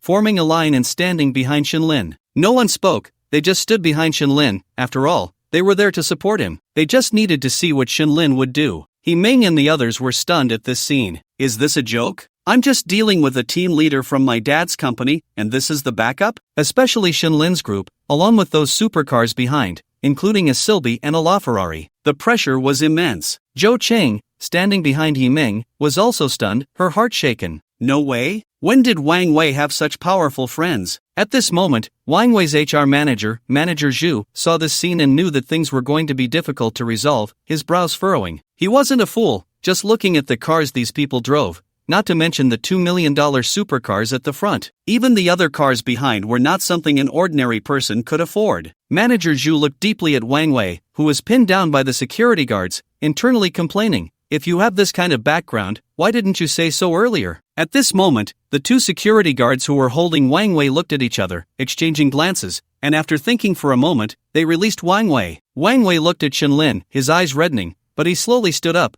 looking at Shin Lin with a smile. "What brings you here?" "Enough nonsense, the old rule, you charge, I support." Shin Lin and Wang Wei exchanged glances from a distance. Wang Wei smirked and rubbed his back. "Your support is a bit late, isn't it? What's the matter? Can't hold on anymore?" Shin Lin continued to tease with a smile. Don't worry, I won't die, and I won't jump off a building. Wang Wei looked at Shenlin with determination in his eyes, a mix of emotion and his own resolve. It's been over 2 years since we last met, and our army's combat effectiveness has clearly declined. Shenlin lit a cigarette, took a deep drag, and blew out a smoke ring. No shame, no beatings, the position is still held. Wang Wei brushed off the dust from his clothes, took out a pack of white liqueur from his pants, lit one, but his hand holding the cigarette was still slightly trembling. All right, the reinforcements have arrived, you take a break. The two chatted as if no one else was around. At that moment, Zhou Qing also approached He Ming, looking at him with some concern. He Ming looked at Shenlin with apprehension. He was feeling anxious, although his family was doing fine and his father was the second largest shareholder of the company. His shares were relatively small, earning just over 10 million a year. And on the other side, the two cars combined were nearly 30 million,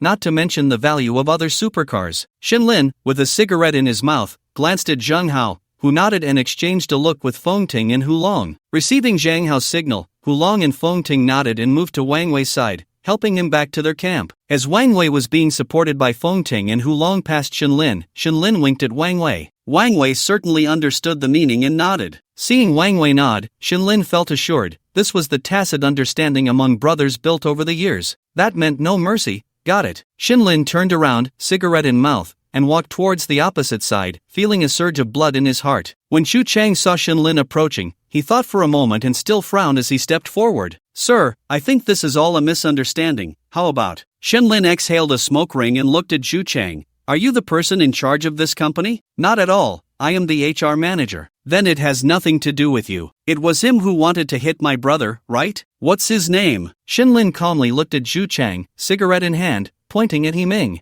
This. Sir, you can talk to me. Xu Chang wanted to cover for He Ming, but he clearly underestimated He Ming's stupidity. Before Xu Chang could finish, He Ming glared fiercely at Shenlin, clenched his fists, his face full of defiance. He was indignant. Why did a small fry like Wang Wei have such high-level brothers? Why could only Wang Wei bully him? He wanted to find trouble with him, a series of questions. So, before Xu Chang could finish, He Ming, blinded by rage, foolishly blurted out, "Damn it, it's me. What's there to talk about? In a society governed by law, am I afraid of you? I, He Ming, take responsibility for my own actions, and besides, your brother deserves a beating." Upon hearing this, Xu Chang's face immediately turned ugly, and the next second he turned around. "Shut up, don't you think this is big enough? Go back to work, this is none of your business." "Xu, is it? I understand your loyalty to your boss, but he can't leave." As soon as Shenlin's words fell, Zhang Hao and the others, with their emotional intelligence, directly surrounded the group. Xu Chang looked at Shenlin. "Sir, we are all young, a bit hot-headed. Whatever the issue, we can discuss it properly without resorting to violence.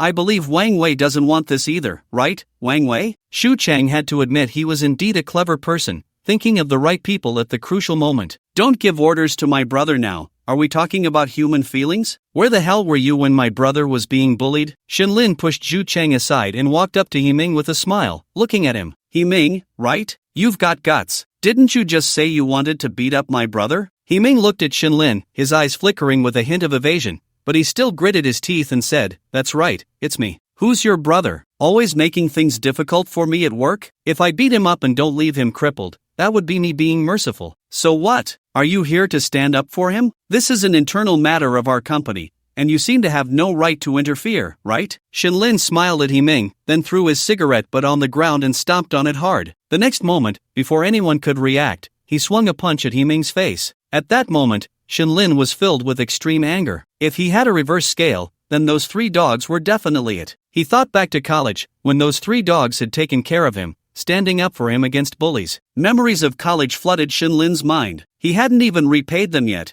and now he was being bullied by this little punk? Bang! He Ming was knocked to the ground by Shenlin's punch. Ah! He Ming lay on the ground, covering his face and screaming, while Zhou Qing, who was beside him, stood frozen in place, completely shocked by Shenlin's forcefulness. Xu Chang, standing behind Shenlin, saw this scene and quickly said, "Stop. If you keep this up, I'm calling the police." Shenlin turned his head and looked coldly at Xu Chang. "Go ahead, just right now. What you did is also on the surveillance. You think you have the power to make me go in? Go ahead and report it, but I can responsibly tell you that I have the power to make you go in." Xu Chang was dumbfounded by this and, after thinking for a moment, directly picked up his phone and dialed He Ming's father's number. Shenlin sneered and turned to look at He Ming, who was lying on the ground. Shenlin stepped on Yiming and leaned down, saying, "Little buddy, you said it yourself, in this world, it's all about strength and background, right? You said this is an internal matter of your company, right? Well then, let me give you a clear way to die." After saying that, Shenlin silently thought to himself, "System, use the primary company share card, target Huiding Rongchuan Financial Company. Ding! Detecting company market value 1, 6 billion, meets share card target. Ding! Congratulations to the host for successfully using the primary company share card, acquiring 67% of Huiding Rongchuan Financial Company shares. Source: 5% share acquisition from the secondary market. The Banking Regulatory Commission has already announced the remaining 62% shares acquired from other shareholders of Huiding Rongchuan Financial Company. Relevant equity information and acquisition documents have been sent to the host's email, and the paper documents will be sent to Lawyer Li Yu of Modu Yuzhong Law Firm for public announcement. With the system's prompt, Shenlin turned to Zhu Cheng and coldly said, "Now, contact your chairman and all the shareholders to hold a board meeting. Just say it's me, Shenlin, who said it." Zhu Cheng was stunned, just about to say something when suddenly a ding-talk notification sounded on his phone. He instinctively looked, and it was a message from the General Office. "Chairman and all General Office members, just received news that there is a new major shareholder in the company, Shenlin, Mr. Shen." When Zhu Cheng saw this message, he suddenly looked up, fearfully gazing at Shenlin. You are Mr. Shen, Mr. Shen, what Mr. Shen?" Yiming, lying on the ground, couldn't believe his ears as he looked at Shenlin. Zhu Chen looked at Yiming with disappointment. "Right, you better think about how to explain this to your dad." Boom! After hearing Zhu Cheng's words, Yiming's mind went blank. How is that possible?" Zhu Cheng looked at Yiming, who seemed as foolish as a simpleton, and at that moment, his own heart was extremely anxious. He knew that he might also suffer. After all, Shenlin had seen his performance just now. The only thing Zhu Cheng was uncertain about was whether Shenlin would hold him accountable. Shenlin glanced at Yiming. "Now, we will resolve our internal matters internally, your good days are ahead." After saying this, Shenlin ignored Yiming and walked over to Wang Wei, directly punching him in the chest. "Let's go to the company. I have a big gift for you." Upon hearing this, Wang Wei smiled, nodded, and then followed Shenlin and the group towards the company, completely ignoring Yiming and Zhou Qing. At this moment, Zhou Qing was already dead in Wang Wei's heart. Zhou Qing looked at Wang Wei, wanting to say something, but not knowing what to say, instead helping the collapsed Yiming up. "What do we do now?" Even if that Lin is a shareholder, it doesn't mean his shares are higher than my dad's. He can't do anything to me." Yiming glared at the departing group, clenching his fists, still unwilling to accept it. But soon, Zhu Cheng poured cold water on Yiming. "Yiming, you've doomed me. Director Shin holds 67% of our company's shares as the absolute major shareholder. You'll have to explain this to your dad." After saying this, Zhu Cheng also went up. Yiming, upon hearing this, collapsed back to the ground. "How is that possible? How is that possible? Why? Why does that trash have such brothers?" In the large conference room of Huiding Rongchuan Financial Company, after more than an hour of waiting, all the shareholders of Huiding Rongchuan were present. Originally, there were more than 20 shareholders, but now only 4 remained. The founder and chairman, Qin Ding, held 20% of the shares. The original major shareholder, He Boki, who was Yiming's father, held 8%. Minor shareholder Li Bohua held 5%. Finally, there was Shenlin, holding 67%. At this moment, both Qin Ding and He Boki looked at Shenlin with ugly expressions. Qin Ding's face was grim because the company he founded was being indirectly acquired right under his nose,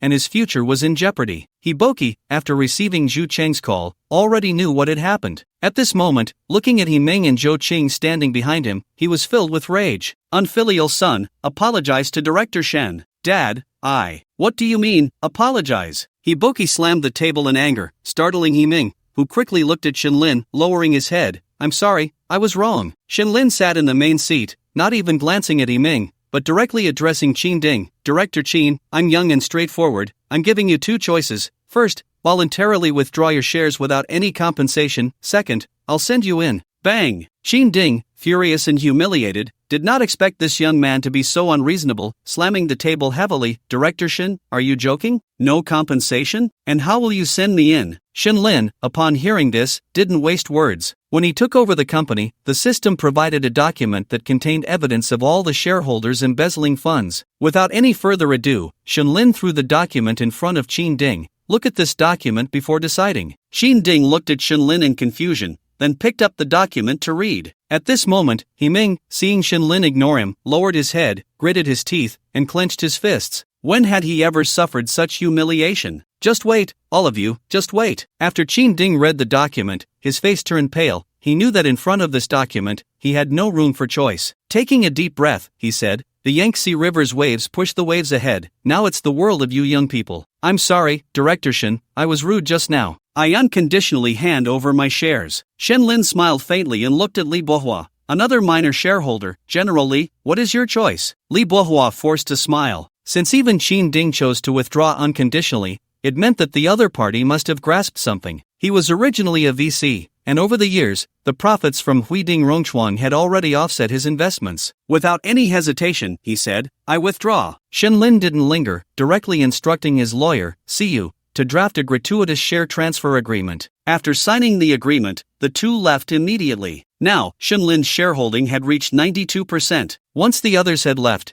Shen Lin turned to the last shareholder, Hiboki, and asked, Now, I am the chairman. Do you have any objections? Hiboki took a deep breath and nodded. He knew that this time it wouldn't be easy. Shen Lin hadn't inquired about his shares, which meant he would definitely settle the score later. No objections, Chairman Shen. Good. I will have all my shares held by Wang Wei. Now I recommend Wang Wei to be the chairman. No objections, right? As soon as Shen Lin finished speaking, Wang Wei was about to say something, but Shen Lin directly pressed him down, signaling him not to speak. Hiboki looked at Shen Lin and Wang Wei, then finally nodded. All right, business is settled. Now let's talk about personal matters. Are you taking your son to turn himself in, or should I help you make a call? What? Turn myself in? Don't think just because you're the chairman, you can act recklessly. Hiboki glared angrily at Shen Lin. Is that so? I don't want to hear your nonsense. See lawyer, let them in. Shen Lin was too lazy to argue with him. He had evidence of their embezzlement, and Shen Lin was not a soft-hearted person.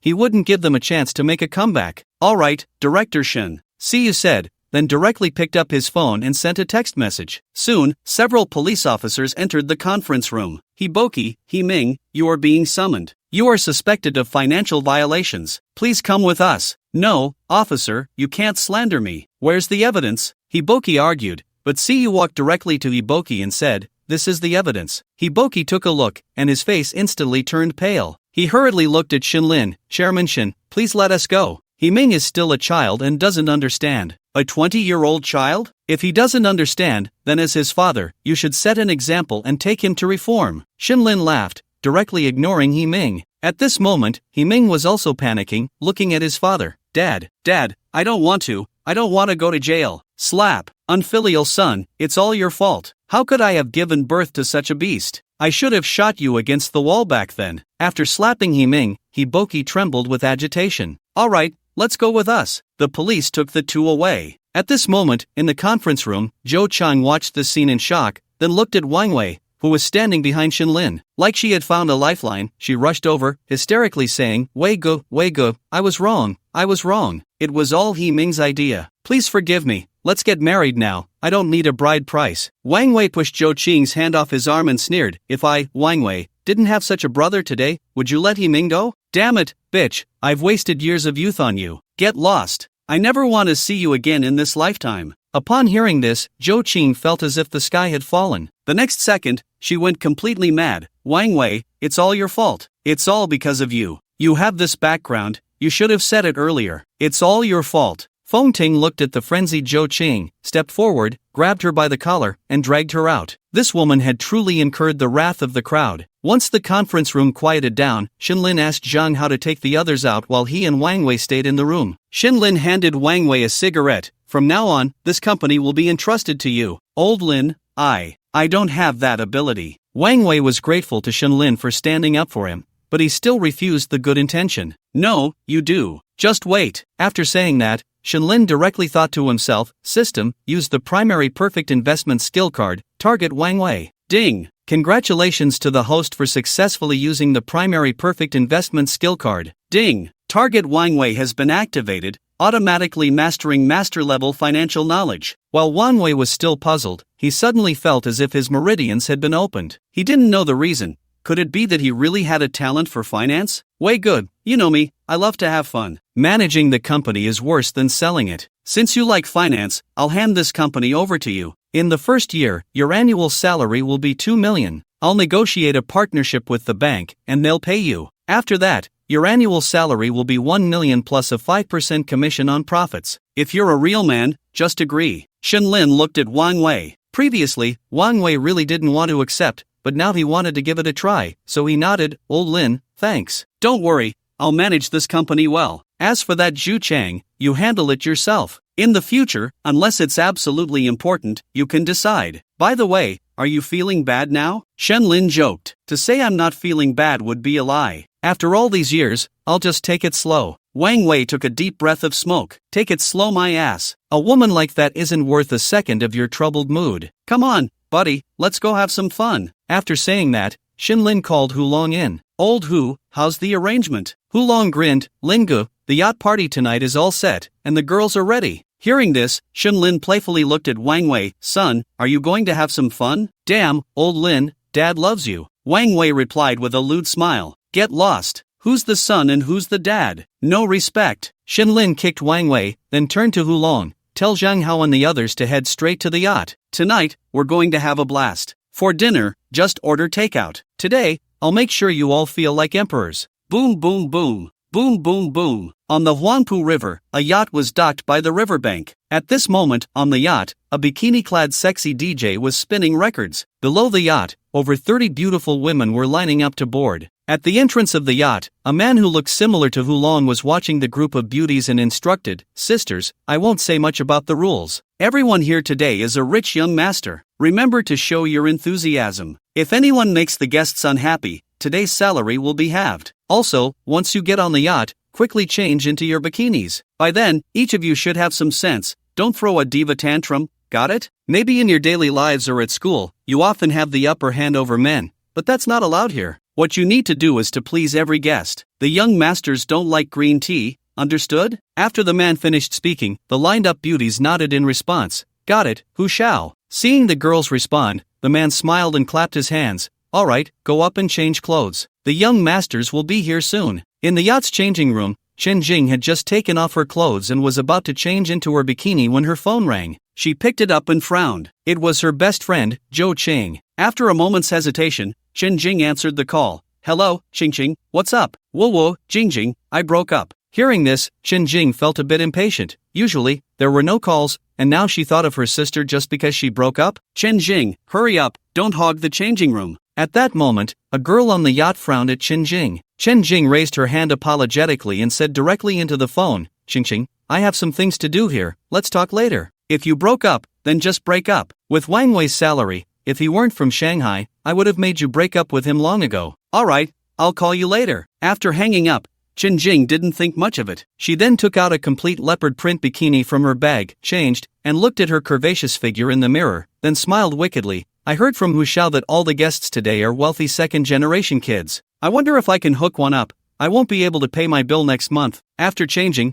Chen Jing and the other girls went straight to the deck of the yacht. Looking at the bottles of foreign liquor on the deck, there were even 5 bottles of Macallan's 62-year-old single malt whiskey. It was said that this bottle was worth 360,000. At yacht parties, customers order the drinks first, and then the PR company buys them. Seeing this, Chen Jing knew that the quality of the crowd today would definitely be high. Boom, boom, boom. Just as the girls were in shock, the sound of supercars came from the shore. The young masters are here. Hurry up, everyone stand by the deck railing and shake it for me. Give a warm welcome to the young masters. After hearing the sound of the supercars, the man who had just been called Hu Shao directly instructed the 30 or so girls. The girls were also curious, and without needing to be told, they all went to the railing. Soon, one by one, the supercars that looked cool in their eyes drove in. Wow, such beautiful cars, is this what a supercar looks like? One girl stared wide-eyed at the supercars on the shore, amazed. At this moment, a girl who knew about cars began to boast, these are all Ferraris, Lamborghinis, McLarens, Porsches. Wait, sisters, today's gathering is quite impressive. The girl who was introducing the cars was left speechless when she saw the last 2 cars. What's wrong? Is there something special about them? Chen Jing, standing next to her, asked curiously. She didn't recognize these car brands,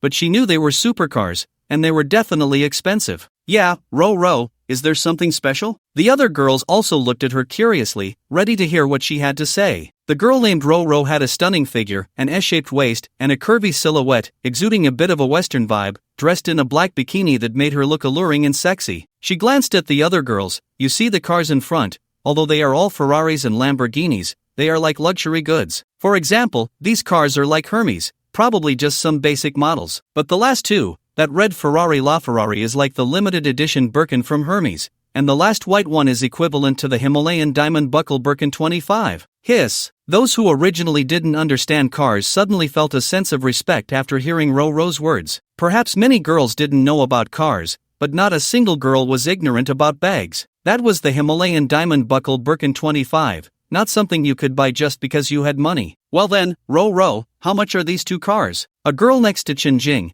who had a bit of a lowly vibe and an explosive figure, asked with her big eyes wide open. Her question echoed the curiosity of many girls around. Let's put it this way, the cars in front are worth several million, and the last two are in the tens of millions. Hiss. After hearing Ro's words, the girls' eyes sparkled as they looked at the last two cars. If one car is worth tens of millions, how rich must that be? At this moment, their twisting bodies became even more bold. After all, no one here was unattractive, and who didn't have other thoughts in their hearts. So, after hearing Ro's words, some girls, who initially called each other sisters, now had hostility in their gazes. Some even started to openly shout, "I must win over those two brothers." At this moment, Chen Jing's heart was also filled with joy, and she couldn't help but increase her swaying movements. She wanted to stand out in the crowd and be noticed by the brothers of the last two cars. If that happened, not only could she pay off her debt, but perhaps she could also have a story with the brothers. Chen Jing's gaze completely ignored the more than 10 supercars in front and focused on the last two,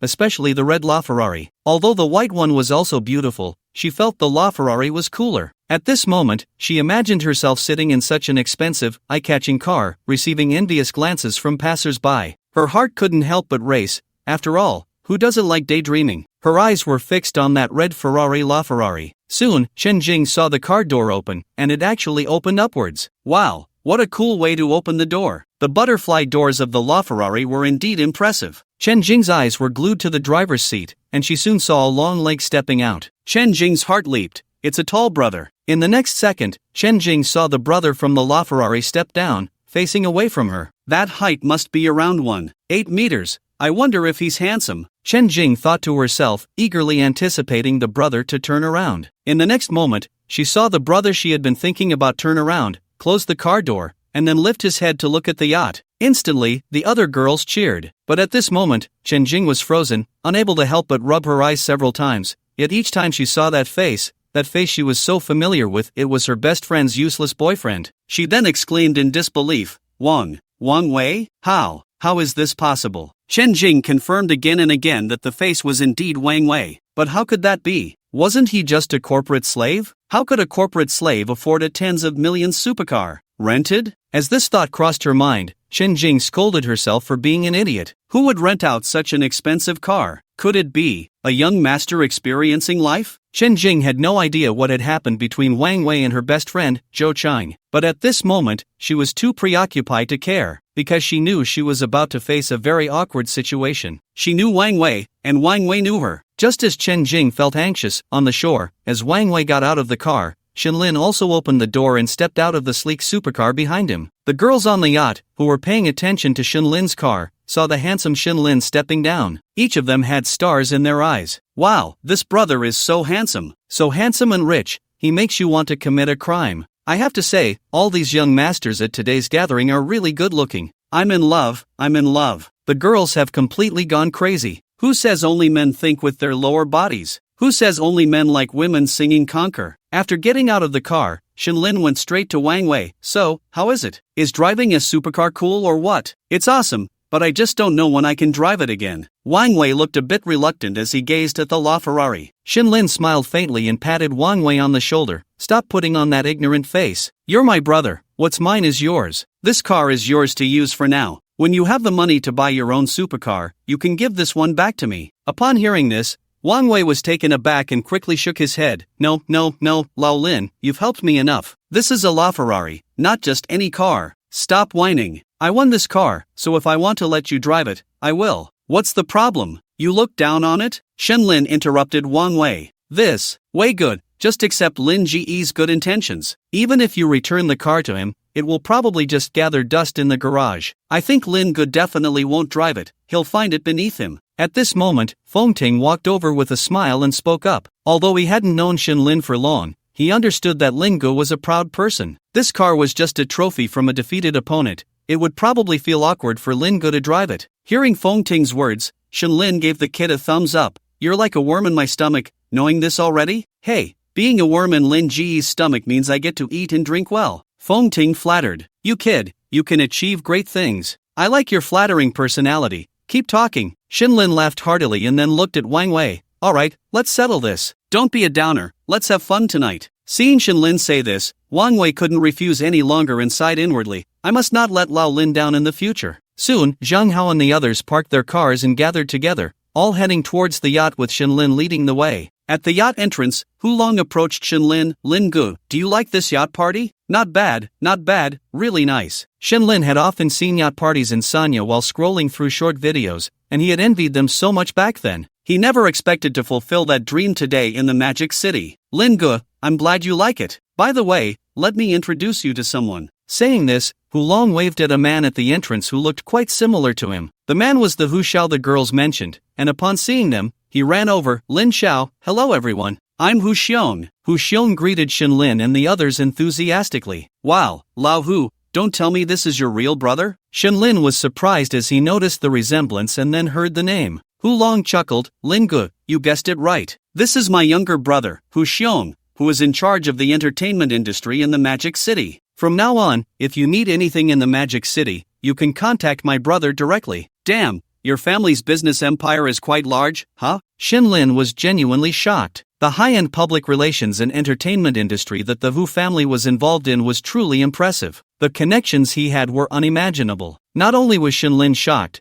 but Zhang Hao and the others also looked at Hulong in surprise. Wait, Lao Hu, you've been hiding this pretty deep, huh? I missed out on bringing you here when I came to the Magic City. That was my loss. Damn, you're so low-key. Honestly, where else does your family have brothers and businesses? As soon as Tang Feng's words came out, Hulong and Hu Xiong exchanged glances, and then Hulong spoke up. Brothers, you didn't ask back then, but since you all asked today, I'll just say it directly. If there's business in the future, remember to look for me, old Hu. In our family, it's just me and little Xiong, but I also have a sister, Hu Feng, in Sanya. If you brothers go to Sanya in the future, just contact her directly. After hearing Hulong's words, everyone was stunned. Wait, I was just joking, and you actually have a territory? Tang Feng cursed. I'm just curious, do your parents really know how to name? Ding Xian's focus was different, one Hulong, one Hu Xiong, and one Hu Feng. No, old Hu, I can understand your name, hoping your son becomes a dragon, and I can also understand your sister's name,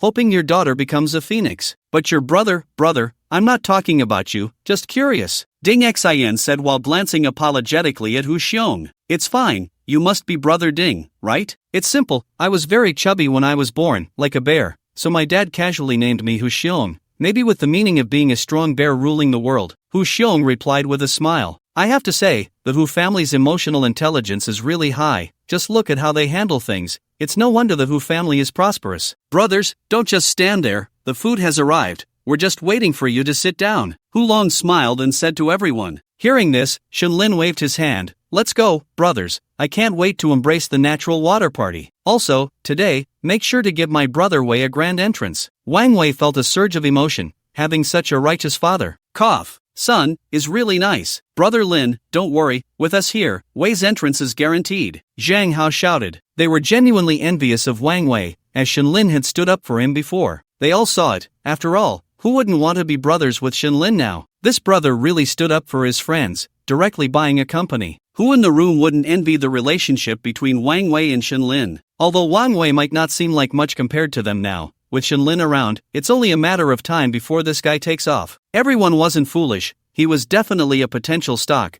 Who wouldn't want to befriend him? Who doesn't know the idiom, to connect the dots? Everyone headed towards the yacht. At this moment, Shenlin waved to the Hu brothers. Brother Lin, what can I do for you? Hulong asked, while Hu Xiong stood by with a smile. When we get on the yacht, make sure to set up a grand entrance for Wei right away. Got it? Hulong smiled and replied, Brother Lin, don't worry, we know what to do. After saying that, he nodded to Hu Xiong, who then greeted Shenlin and was the first to board the yacht. To be honest, this was Shenlin's first time on a yacht. This yacht, to be frank, was very large, with 3 levels. The top deck was a party area that could easily accommodate 100 people. Moreover, it was close to the sea entrance, with very few people around, ensuring great privacy. Once on the yacht, it would head straight for the open sea, allowing for any kind of fun. This was a recreational venue specifically for the second generation and the wealthy. After everyone reached the top level, Hu Xiong invited everyone to sit down, with Shenlin and Wang Wei sitting in the middle. At this moment, a group of bikini girls had already gone to the second floor private room to wait when Shenlin and the others arrived. This is called etiquette. The guests couldn't go up to the third level until they arrived. They could only sway on the third level across the way to welcome Shenlin and the others. Once everyone was seated, Hu Xiong signaled to the sexy DJ in a bikini. The DJ immediately stopped mixing and stood to the side. Hu Xiong took a microphone and began, "Brothers, I won't waste time, let's get straight to it. Sisters, upstairs." As Hu Xiong's words fell, the DJ girl started spinning tracks, and soon everyone turned their gaze towards the staircase. One by one, bikini-clad girls walked up. Red, yellow, green, black, cyan, purple. Bras of various colors trembled in the air. Bow-tied, V-shaped, halter. Each sight made Shenlin and the others dry-mouthed. Shenlin sat next to Wang Wei and nudged him with his elbow. "Is Dad's arrangement on point? Damn, it's too on point. I now understand what a certain term feels like," Wang Wei said with a lewd smile as he chatted with Shenlin. "What? A pool of wine and a forest of meat." Wang Wei had been to bars and KTVs, but now, compared to the yacht party in front of him, what had he been eating before? Look at these girls, each one fresh and beautiful, with stunning figures. Just their entrance instantly ignited the hormones of everyone present. "I said I'd pay this time. Next time you make money, treat me separately," Shenlin whispered. "That's a must." Wang Wei chuckled, then turned his gaze back to the entrance, watching the girls come in. "I have my eye on that one, you choose first when the time comes," Shenlin continued to remind him. Wang Wei excitedly nodded. "Damn, is this the life of the rich? So extravagant." But why did he like it so much? After chatting well with Shenlin, Wang Wei continued to watch the girls. Soon, a woman in a leopard print bikini walked up the stairs, and Wang Wei's eyes suddenly flickered.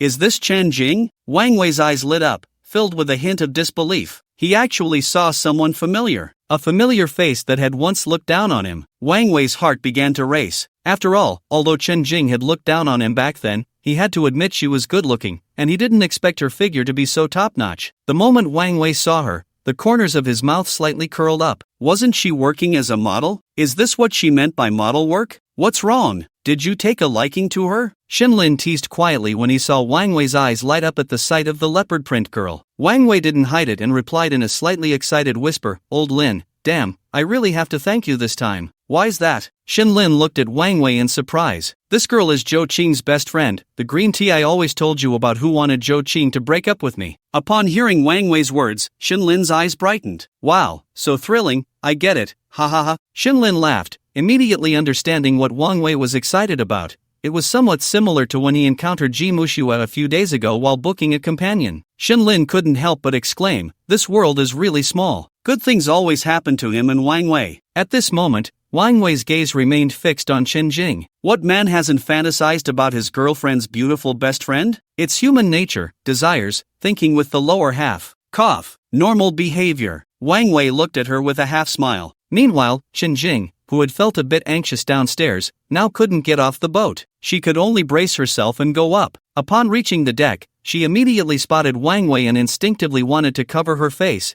but remembering the contract she signed before boarding, she held back. Pretending not to see Wang Wei, she stood among the crowd, forcing a stiff smile. Internally, she prayed, "Please don't see me, please don't pick me." At the same time, she also knew that if Wang Wei really saw her, tonight would be a difficult night for her. After Chen Jing stood still, Wang Wei didn't look much longer, just slightly raised the corner of his mouth. Soon, as the last bikini girl walked up, all the dishes for today were ready. The DJ also wisely stopped spinning, and at that moment, Hu Xiong walked to the middle where Shenlin and the girls were standing, taking the lead in the conversation, first glancing at Shenlin, who nodded. Then Hu Xiong said, "Ladies, greet the gentleman." With Hu Xiong's command, more than 30 bikini girls bent down. "Hello, gentlemen. Ha! I believe everyone has already felt the enthusiasm of our girls. First, we want to thank young Master Shin and young Master Wang for their strong support of this yacht party. Now, girls, thank the two young masters in the middle. Young Master Shin, young Master Wang, thank you." As Hu Xiong finished speaking, the girls looked eagerly at Shenlin and Wang Wei, sweetly greeting them. Only Chen Jing's eyes showed surprise. What did she just hear? This event was organized by Wang Wei and the young Master Shin sitting next to him? Could it be that Wang Wei really made it big? Thinking of this, Chen Jing suddenly felt that perhaps she could take advantage of the situation. She still had a handle on Wang Wei.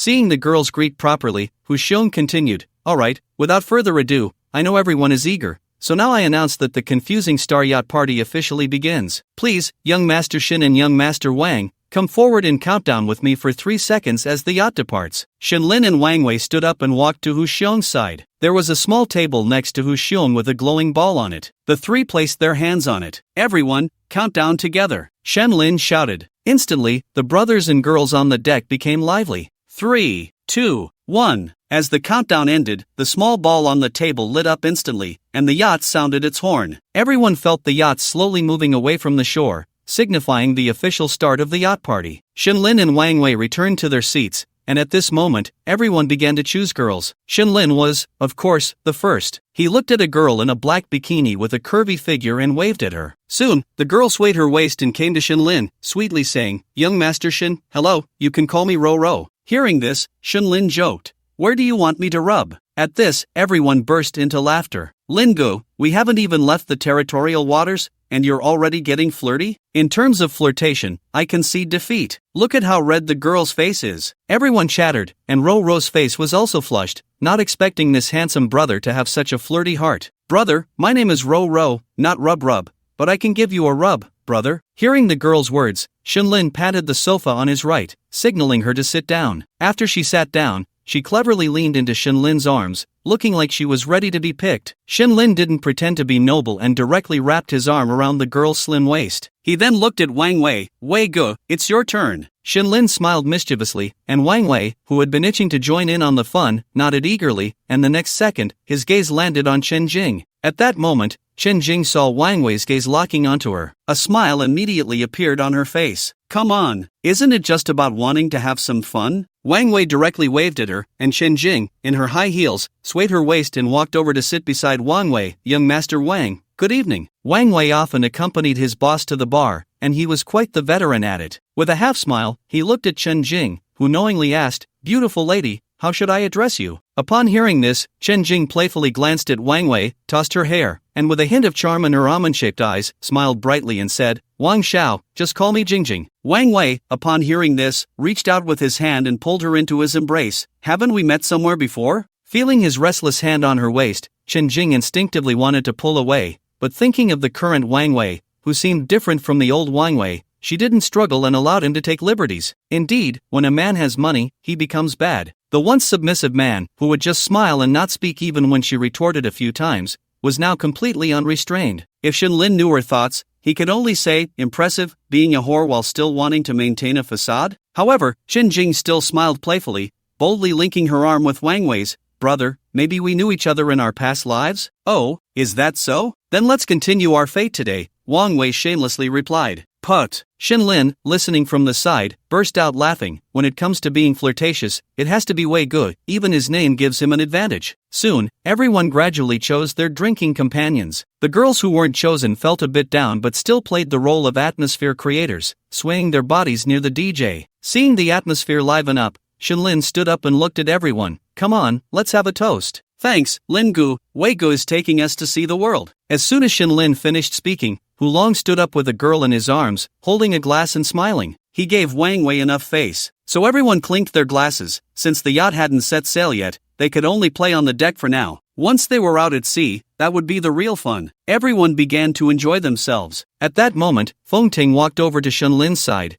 and Shenlin gestured to the girl in his arms. The girl, being perceptive, made room for Feng Ting to sit down. She then picked up some fruit and started feeding Shenlin. "What's up?" Shenlin ate the fruit she offered and looked at Feng Ting. "Lingu, I haven't had the chance to mention it, but I have a group for eating, drinking, and having fun. Do you want to join? Some are from the club, and some are second-generation friends from my school." "What the hell? You have such a group. Why didn't you say so earlier? Get me in." Shenlin immediately became interested, but thinking about those guys who ate well behind his back made him uncomfortable. Feng Ting chuckled, "I just didn't have the time to tell you today. Come on, I'll add you." After saying that, Feng Ting fiddled with his phone and started adding Shenlin to the group. Soon, Shenlin was added to a lively group from Jiangsu, Zhejiang, and Shanghai. Shenlin looked at the group, and with himself included, there were exactly 13 people. It seemed a bit strange, didn't it? Among them, 7 were from the club, and they welcomed Shenlin's arrival. Even those who didn't know him recognized him. After all,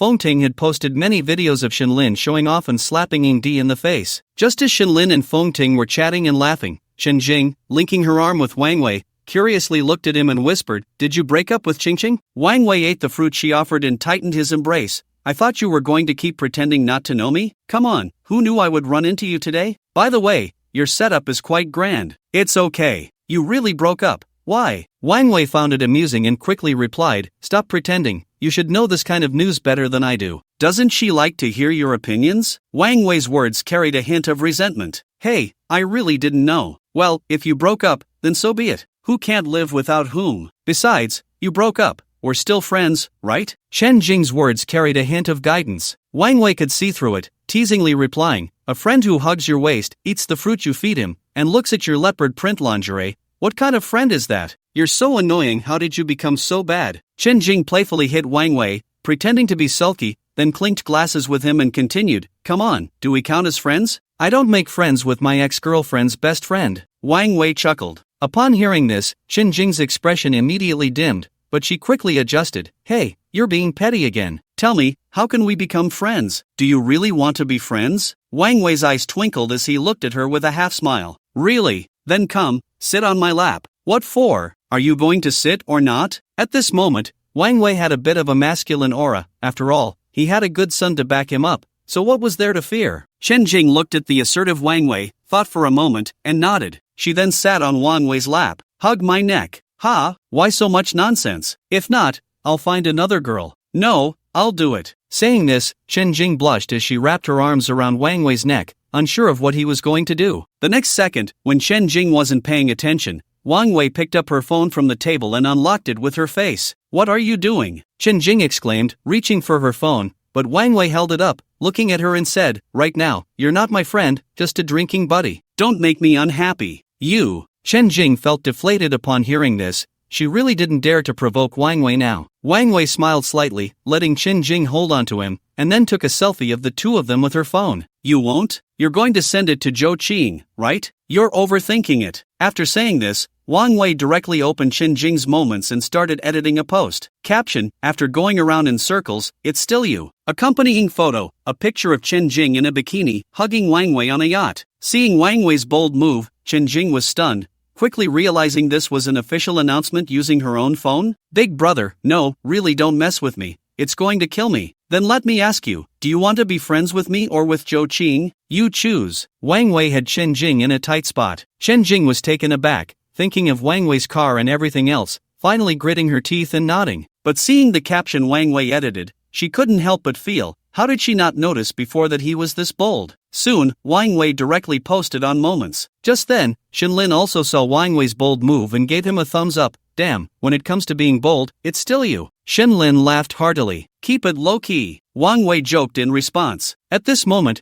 Shenlin thought for a moment and asked Ro to pour drinks. Then he stood up. "Come on, let's raise a glass to Brother Wei. Congratulations on becoming the president of Huiding Rongshuang." Upon hearing this, Wang Wei looked deeply at Shenlin, his eyes filled with emotion. Everyone looked at Wang Wei with envy. They all stood up, raising their glasses, enviously looking at Wang Wei. "Congratulations to Brother Wei for becoming president. Now we have another big shot in our circle. Congratulations, Brother Wei. If you have any collaborations in the future, remember us." "What Brother Wei? Now we should call him President Wang." Wang Wei also smiled and raised his glass. "Thank you, everyone. Thanks, Lao Lin." "Thanks for what? Cheers." Shenlin laughed heartily. He genuinely hoped that all his friends would do well. It should be noted that only the girls didn't understand Shenlin's meaning. The people in the club and Wang Wei all knew. Shenlin was showing off for his brother in front of the women. Chen Jing watched as everyone toasted, surprisingly because of Wang Wei. More importantly, she had just heard some news. Wang Wei had actually become the president of a company? Why had his circumstances changed so drastically in just a few days? Just then, as Chen Jing was in shock and preparing to probe for more information, at that moment in a single apartment in the Magic City, Zhou Qing was sitting on the sofa, lost in thought about how to win Wang Wei back. Suddenly, the phone on the table lit up, displaying a WeChat message. Zhou Cheng was taken aback, then her heart leaped with joy. "Stinky Wang Wei, can't help but contact me after all." Thinking this, she quickly picked up her phone to check. But the message wasn't from Wang Wei, it was from a mutual friend of hers and Chen Jing. "Kaiyuchi, Qingqing, quickly check out Chen Jing's moments, she seems to be with Wang Wei, that flirt, sitting on Wang Wei's lap in a bikini." Upon seeing this message, Zhou Qing's hand trembled violently, almost dropping her phone. Luckily, she caught it just in time and hurriedly switched to Moments. When she saw Qin Jing's post, especially the picture of them hugging, along with Qin Jing's caption, "After all the twists and turns, it's still you," a raging fire ignited in her heart. She could hardly breathe. Dog couple. No, it must be that slutty Qin Jing. She must have hooked up with Wei Gu a long time ago. Qin Jing, I took you as my best friend, and you actually dared to steal my man. At that moment, Zhou Qing could no longer contain her inner fury and unexplainable grievance. She decisively made a video call to Qin Jing. At that moment, on the yacht, Qin Jing was feeding Wang Wei some fruit when her phone rang. She picked it up and frowned slightly, handing the phone to Wang Wei. "Look, someone's come to settle the score. I'll go downstairs to take a call. You got me into this mess." "Take a call? Why not just hang up?" Wang Wei replied, speechless. "No way, she's my best friend after all." With that, Qin Jing stood up, and as she did, Wang Wei playfully slapped her on the backside. "Hurry back." Qin Jing smiled lightly. "So annoying, I'm off to wipe your butt." After saying that, Qin Jing left the deck and went to the second floor. After thinking for a moment, she answered the call. As soon as she picked up, she held the phone away from her ear, and on the other end, Zhou Qing was cursing. "Qin Jing, I didn't expect you to be so cheap, daring to play me. Why didn't you answer the video call? You slut, I thought you were my best friend, and you went behind my back? No wonder you always wanted Wei Gu and me to break up. Were you planning to take my place? Speak up." Seeing that the other side was silent, Qin Jing slowly began to speak. "Xingqing, how can you think of me like that? Besides, you were the one who broke up. I didn't force you." "Qin Jing, stop pretending here. Do you know that Wei Gu has Xin Xiao's background and has become the company president? You just scampered over there, huh? So cheap." Before Qin Jing could finish her sentence, Zhou Qing interrupted her. Upon hearing this, Qin Jing immediately understood why Wang Wei had become successful. It turned out to be because of Xin Xiao. Realizing this, a smile crept onto her lips. "Xingqing, you're in a bad mood right now, and I don't want to say much. When you feel better,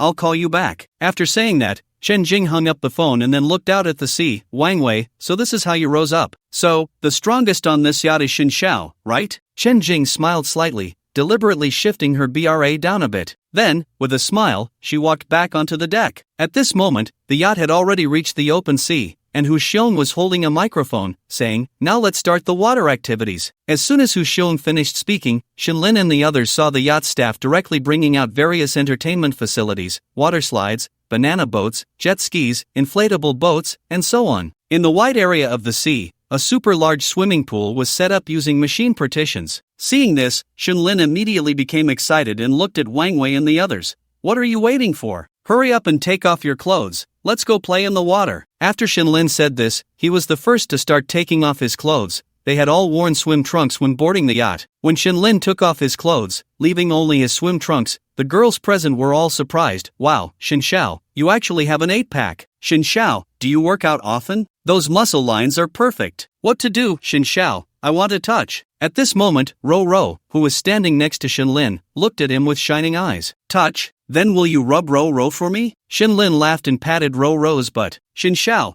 you are so annoying. There's something even more annoying." After saying that, Shenlin directly picked up the girl and, amid the cheers of the crowd, jumped off the 3-tiered deck. Ro Ro didn't have time to react before Shenlin had already pulled her into the water created by the yacht. 666, it's still Lin Gu. Then I'll do one too, Zhang Hao said, pulling his girl along to jump into the water. Wang Wei also got into the spirit, directly pulling Chen Jing to jump down as well. Chen Jing had initially refused, but thinking of Shenlin below, she didn't say much. With one person jumping, soon a whole bunch of people followed Shenlin's lead, igniting the atmosphere as they each took their girls to play with various activities like jet skiing, banana boating, and sliding. Of course, there were also some brothers who couldn't swim, just sitting on the deck, drinking, and dancing. As the excitement grew, some girls on the deck turned their backs to the wealthy young men and started shaking their hips wildly. Zhang Hua, with a cigar in his mouth and a bottle of liquor in hand, saw a girl swaying so well that he poured the liquor onto her curvy backside,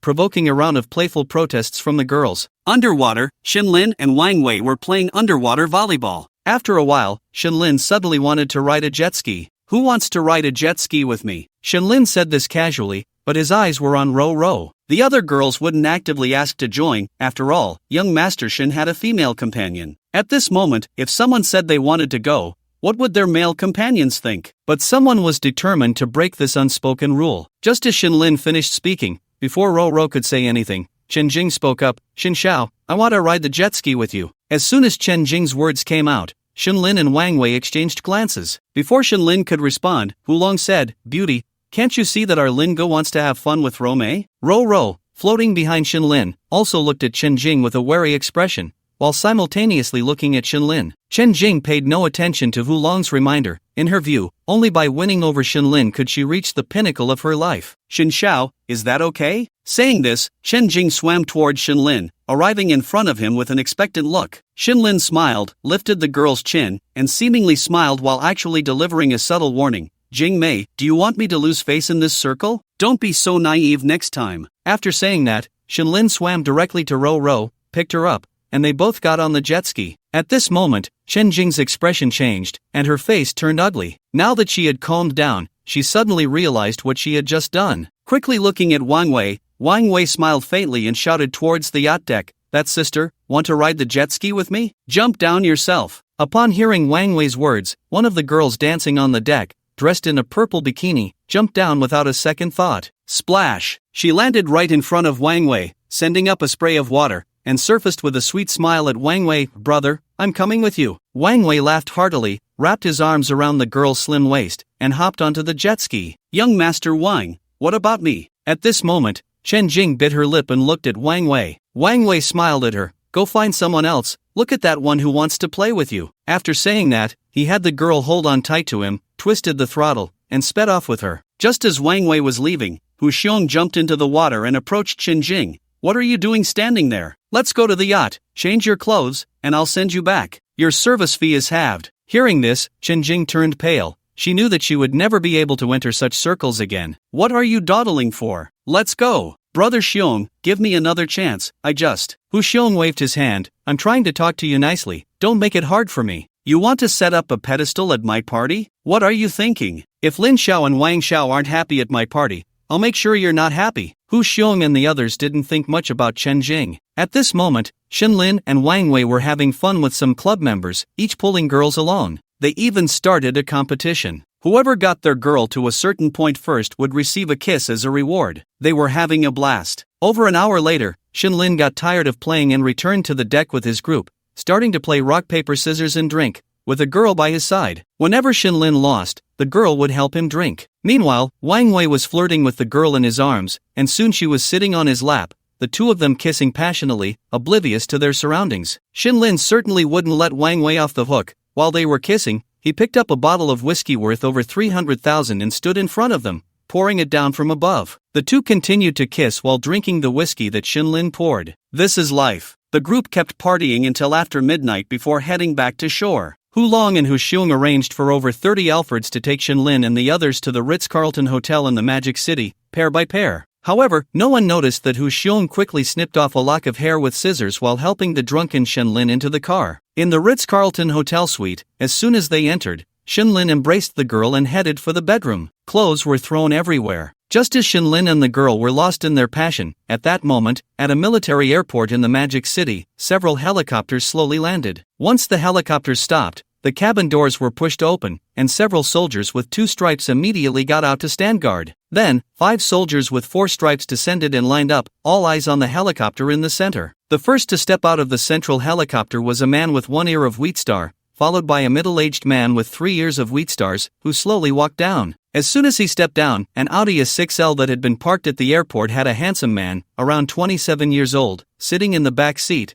whose appearance surprisingly resembled Xinlin's. Upon seeing the middle-aged man get off the plane, he quickly got out of the car and approached him. Third uncle, you're here. The middle-aged man was none other than Xinlin's third uncle, Xin Shuawu. Xin Shuawu looked at the man in front of him and smiled as he stepped forward to pat him on the shoulder. Ha, you little rascal, why haven't you come back to the capital to see me lately? Xin Shuawu looked at his second brother Xin Shuwen's son, Xin Shu, with the kind eyes of an elder caring for a younger. Xin Shu smiled, first opening the door of the Audi A6L, then turning to Xin Shuawu and saying, if I come back to see you, you'll just drag me to military training again. Third uncle, get in the car. You little rascal. Xin Shuawu pointed at Xin Shu, chuckling helplessly, and then followed Xin Shu into the car. After Xin Shuawu got in, Xin Shu glanced at the military bodyguards behind them and the bodyguards he brought along, immediately switching to a serious expression and saying, stay alert at all times. Yes, young master. Shinshu nodded in response and got into the car as well. Soon, several military vehicles led the way, with a few more following behind, and a car marked with MOA 00001 slowly drove out of the military airport. Inside the car, Shinshu and Shinshuawu sat in the back seat. Shinshuawu asked Shinshu, "Did you get Shinlin's DNA sample?" "I got it. He's hosting a party today." One of his subordinates, named Hu Xiong, "I had someone contact him, and the sample has already been sent to the hospital for comparison," Shinshu replied, then continued, "If Shinlin is really my uncle's son, should I investigate the people behind his profile?" Hearing this, Shinshuawu said lightly, "No need for that. Your uncle has his own arrangements. From the information we have, the people behind Shinlin mean no harm. Besides, in Xia country, no one can scheme against the Shin family. Anyone who dares to try should see if my cannon is hot." Put. Upon hearing Shinshuawu's words, Shinshu couldn't help but chuckle helplessly. If you were to say who among the second-generation direct descendants of the Shin family had the worst temper, it would definitely be Shinshuawu. He would easily start a fight and would drag an army out to deal with anyone who crossed him. Third uncle, you should tone down that temper of yours. You're not a kid anymore. Don't let anger get the best of you. Hey, you little rascal, you're meddling in my affairs. Next month, when you return to the capital, come find me at the military district. I'll personally train you. Shinshu. After Shinshu fell silent, he continued to look at Shinshuawu and said, "There's also something else. It seems Shinlin had a conflict with that kid from the Yin family, but the one who suffered was the Yin kid. This just goes to show that this kid is most likely one of ours from the Shin family. He never comes out on the losing end." Shinshuawu chuckled. Shinshu followed with a smile. "True, if he really is my uncle's son, we can consider it a wish fulfilled. I also feel like he's one of the Shin family. This kid has great financial talent. I've seen the data, and he's made quite a bit, probably inheriting his aunt's talent." As Shinshu spoke, he thought of his aunt, the financial queen of Xia country, a potential billionaire lurking beneath the surface. As they chatted, they arrived at Villa No. 1 in the Magic City. After getting out of the car, Shinshuawu saw a man in a Zhongshan suit, about the same age as him, standing at the door waiting. "Second brother, here to mooch off your food again." Shinshuawu laughed heartily and stepped forward to embrace the man. This man was none other than Shinshuawu's second brother, the direct descendant of the Shin family, Shiniri, Shinshuwen, who was also the secretary of the municipal committee of the Magic City. "At your age, still acting like a child. Come on, your sister-in-law has already prepared a late-night snack. Tonight, you and I will have a drink together." If sister-in-law is cooking, then I definitely have to eat more. After saying that, the three of them walked into the villa, but of course, they didn't eat right away. Instead, they went to the study. At that moment, in the study, Shinshuwen, Shinshuawu, and Shinshu were all smoking, and no one spoke, as they were all waiting for news from the hospital. After 1 a.m., there was a knock on the study door. Shinshu glanced at his father and his third uncle, Shinshuawu. Seeing Shinshuwen nod, Shinshu stood up and opened the study door. The newcomer was also a middle-aged man, dressed in a white coat. If anyone saw this elder, they would surely be shocked. The esteemed director of the Magic City Hospital had actually come in person. "Director Su, my father and third uncle are waiting for you inside," Shinshu said, stepping aside. Director Su nodded, holding a file folder as he walked in. "Good day, gentlemen. The identification results have come out," Director Su said respectfully to Shinshuwen and Shinshuawu. Shinshuwen immediately stood up and took the file folder. He quickly opened it and pulled out the identification report,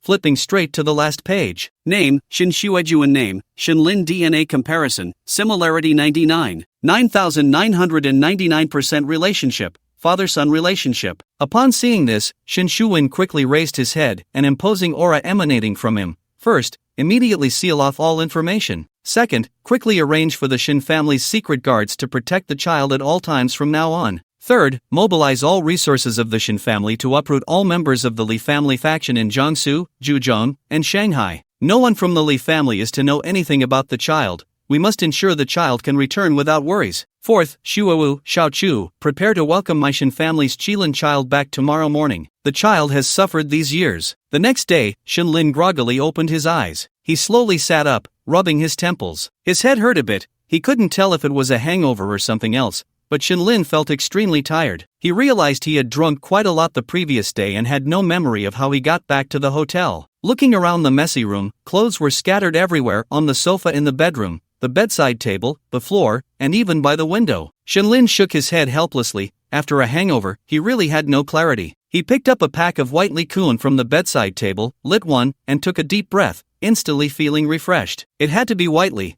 It was strong enough not only to suppress his worries but also to invigorate his mind. Gotta be careful, can't indulge every day. No matter how good your body is, it can't handle the black soil. Seems like I've been too indulgent lately, this won't do. Just got some money, can't let my body fall apart. How can I enjoy myself then? Shenlin muttered to himself, then opened his system interface. He began his daily system rewards. Ding! Refresh at midnight, 1 million perfect gold, piggy bank bonus, has been credited to the host's card ending in 7878. Please check. Ding! Refresh at midnight, detected that the host sent one post on Moments yesterday, currently undergoing comprehensive scoring. Ding! Yesterday's Moments score, 80 points, excellent, received guaranteed sign-in count X1, excellent sign-in X1, ding. Would you like to sign in? Hearing the system's prompt in his mind, Shenlin was momentarily stunned. With such a handsome photo from the Magic City track and his own stylish picture with the silver lizard, only 80 points? What was going on? Curious,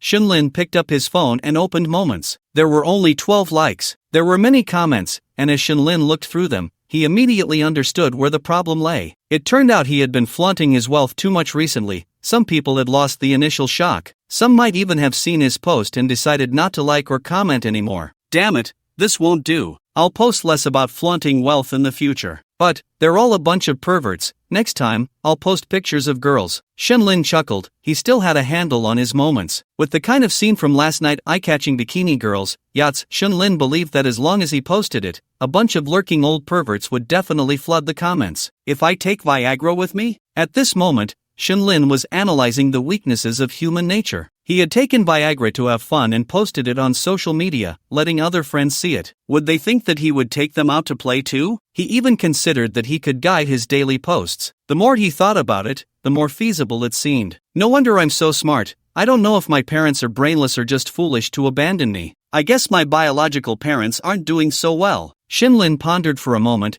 then picked up his phone and posted today's social media update. Caption, long time no see, a fun day with Viagra, had a blast. Image, a yacht, a bikini girl, Shenlin with a cigar, hugging the girl while riding a jet ski, Wangwei spraying champagne at the girl. Shenlin looked at it, extremely satisfied, and clicked send. He then put down his phone and silently thought, check in. As soon as Shenlin's words fell, the system's check-in reward prompt rang in his mind. Ding! Congratulations, host, for successfully checking in. Ding! Congratulations, host, for obtaining the item, top-level golf skill card X1. Ding! Congratulations, host, for obtaining the item, top-level language card X1. Shenlin was taken aback, then felt a surge of joy in his heart because he heard top-level twice. After checking in so many times, Shenlin had only received a top-level card once, which was a fighting skill. But today, he unexpectedly got two at once, and both were skill cards. They could enhance his skills. Shenlin felt delighted and then opened the attribute panel, focusing his gaze on the window. Soon, he saw two cards shining with golden light. Shenlin fixed his gaze on the first golden card, and the information appeared before his eyes. Top-level golf skill card. Use this card to instantly master top-level golf skills, Hall of Fame level, and related knowledge. Hiss. Seeing this description, Shenlin couldn't help but gasp. Instantly mastering top-level golf skills, and at the Hall of Fame level. At first glance, it might seem just that, but Shenlin didn't think so. This was Hall of Fame level golf technique, meaning that even if the system failed now, he could still rely on his Hall of Fame level golf skills to gain the wealth he desired. If he remembered correctly, the PGA Tour had a total of 45 events, with each event's prize money ranging from $500,000 to $530,000. So, for 45 events, even if he didn't win every single one, if he got first place in 40 of them, that would be $200 million, around 1.3 billion yuan. That was the true value of this skill. The system really treated him like a favored child. Shenlin calmed his excitement and then looked at the other golden card. Top-level language card. Use this card to instantly learn all languages in the world, as proficiently as a native speaker. Seeing the description of this card, Shenlin became even more excited. What did this represent? It meant he could go anywhere in the future without worrying about understanding the local language. Even better, when watching movies, he could immerse himself in them without always staring at subtitles. Moreover, Shenlin felt that today's check-in rewards were like a perfect match. If he really participated in the PGA Tour, he would have to go abroad. And going abroad meant he needed to communicate in foreign languages, right? Every day I wake up brings good news, not bad. Shenlin sighed inwardly, then immediately thought, use the top-level golf skill card and top-level language card. Ding! Congratulations, host, for successfully using 2 skill cards. As the system's prompt sound ended, a wealth of knowledge about golf and global languages appeared in Shunlin's mind. At the same time, Shunlin could feel a warm current flowing through his body, just like before with the top-tier fighting card. That was the muscle memory of golf techniques. At this moment, Shunlin knew he had mastered top-level golf skills and a global language. He then looked at the girl beside him. Row. How about a round of out, front 9? An hour later, Shunlin was holding Row, and she lit a cigarette for him. Brother, you're being naughty so early in the morning. I didn't do anything, I just suddenly had a flash of inspiration and wanted to play golf. Shunlin smiled at Row, and as for her name, he thought sometimes it was better not to probe too deeply into someone's background. Cough. Details. With a hint of ambiguity, wasn't a Duquesne romance nice? Alright, I'm going to take a shower. You get up too. I'll have breakfast sent to the hotel. After saying that, Shunlin pinched Row's delicate, slightly chubby face and directly got out of bed, wearing only his boxers. He didn't care about Row's thoughts. In his view, last night, there was love on both sides, and they were sweet together. Even last night, he was brother, father, leader, but that was only limited to last night. Today, however, they were just the most familiar strangers. Shunlin never considered himself a good person. As for the idea that money corrupts, that's nonsense. Is that really corruption? It's just another choice in life. Shunlin also believed that if he didn't have the strength, would she be sweet with him? Such women are often double-standard. If she knows you're a capable second generation or a wealthy person, she often wouldn't dare to ask for anything, even feeling embarrassed to ask for holiday gifts, and would take the initiative to pay when dining out. Even when going to a hotel, she would take the initiative to pay. But if you're not, then sorry, you're the one buying things. You're the one being strung along. Don't talk about morals and customs. Having money is morality, and without money, even doing good deeds will be seen as scheming. So, in life, it's best to live transparently, be a scoundrel with fleeting passions, indulge in pleasures. Cough. Enjoy life, isn't that great? Finally, let me share a piece of advice. Chase women. If you have no money, chase money, and you won't lack women. Work hard, young man. In the bathroom, after taking a shower, Shunlin sat on the toilet to relieve himself. He picked up his phone and saw a bunch of messages on WeChat. The ones sent directly to him were from club members, each thanking him, as he was heading back to Hangzhou to handle some matters today. Shunlin replied to each one, saying they would have fun next time. Then, he noticed he had a new group chat. The group was named M-City Eating, Drinking, and Playing Subgroup. Shunlin, Zhenghao, Dingxian, Tang Feng, Wang Wei, Hulong, Huxiong, Fengting, and Zhanghua, a total of 9 people. To be honest, Shunlin thought the name sounded bad and lacked class. He immediately renamed it the Old Nine Gates. Just after successfully changing the name, the group became lively. Wang Wei, Fengting, Lin Gu, you finally woke up. We're eating in the restaurant, hurry over. Zhanghao, damn, this name is awesome, how did I not think of it? Dingxian, because you're stupid. Tang Feng, Lin Gu, what's the plan for today? You're not going back to Hangzhou, right? Zhanghua, I'm easygoing. Hulong, always ready to serve Lin Gu. Huxiong, +1. Shunlin looked at their messages, wiped himself, got up, and flushed the toilet. He then went to the mirror to brush his teeth, but the next second, he noticed his hair seemed to be missing a chunk. Damn, did Row go that hard? Did she just yank a chunk of my hair? Thinking of this, Shunlin quickly grabbed his phone and sent a message in the group. Shunlin at Hulong, Huxiong, hurry up and come to my room to take Row Maisie away. Damn it, I can't take it anymore. One night, she pulled a handful of my hair. If she stays any longer, she'll be pulling my scalp off. Expression, never been this speechless in my life. Expression, a powerful fighter, terrifying indeed. At this moment, in the restaurant, Huxiong was slurping a bowl of noodles when he saw Shunlin's message. He almost spat it out. Wait, wasn't my technique so bad yesterday? After thinking for a moment, Huxiong quickly replied. Huxiong at Shunlin, Lin Gu, I'm going up to take her away right now. I'll definitely have a good talk with her when we get back. This kid has such a habit? No wonder men are always losing hair these days. The root cause is here. Lecherous smile. Shunlin, hurry up. How much is the fee? You decide, and I'll reimburse you later. I can't even dare to leave the bathroom. Looking pitiful, just as Shunlin sent the message and was about to put down his phone to brush his teeth, another message came in the group. Zhanghao at Shunlin, damn, old Lin, you better not come down yet. A group of soldiers suddenly showed up, and the leader is actually a 3-star general. The hotel is under control now, an old who can't get up either. Tang Feng, what the hell, what's going on? Who the hell used too much strength yesterday? The girl is gone, lecherous. Shunlin, expression, upstairs idiot. Wang Wei, same here. Zhanghao, same here. Huxiong, same here. Shunlin and everyone, same here my ass, same here is all me. Damn, Who are you cursing? Speechless, Shenlin put down his phone in disbelief. This group of people has questionable intelligence. As for the so-called control, Shenlin didn't think much of it. Anyway, it wasn't his business. Shenlin started brushing his teeth happily. Just then, he heard some noise from the bedroom, and the next second, the bathroom door was pushed open. Romezi, wrapped in a towel, with big, watery, sparkling eyes and a flushed face, looked at Shenlin and said in a sweet voice, "Brother, I can't find my BRA." Shenlin looked at Romezi helplessly.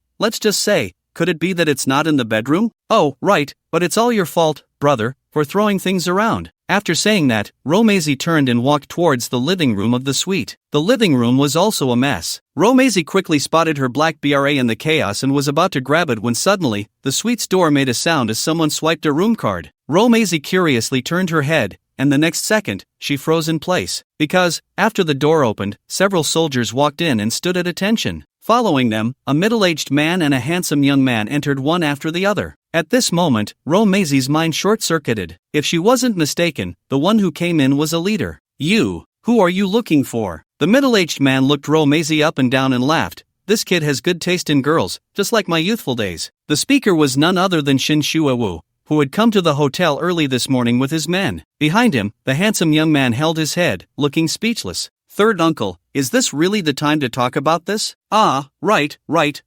Shin Shuawu directly sat down on the sofa, and the next second, picked up the BRA and said to Romezi, "Little girl, don't be afraid, we are good people. Here, this is yours, hurry and change your clothes, go to the next room, and cooperate with our investigation." Just as Romezi was about to say something, Shenlin, wearing only boxers, walked out. "Did that little bastard come in?" As soon as he finished speaking, Shenlin froze. A group of men in military uniforms all turned to look at Shenlin, and Shenlin was also slightly taken aback, then looked at Shin Shuawu on the sofa. For a moment, the two stared at each other in disbelief. Shenlin was completely dumbfounded, looking at the middle-aged man sitting on the sofa, a man roughly the same age as himself. A damn star general, whose presence was formidable even while sitting there. No way? Really? This guy just played a yacht game, and someone of this caliber shows up? Is this overkill? Or, has my buddy's system been discovered? At this moment, both Shin Shuawu and Shin Shu, sitting on the sofa, wore expressions of disbelief. "Dog.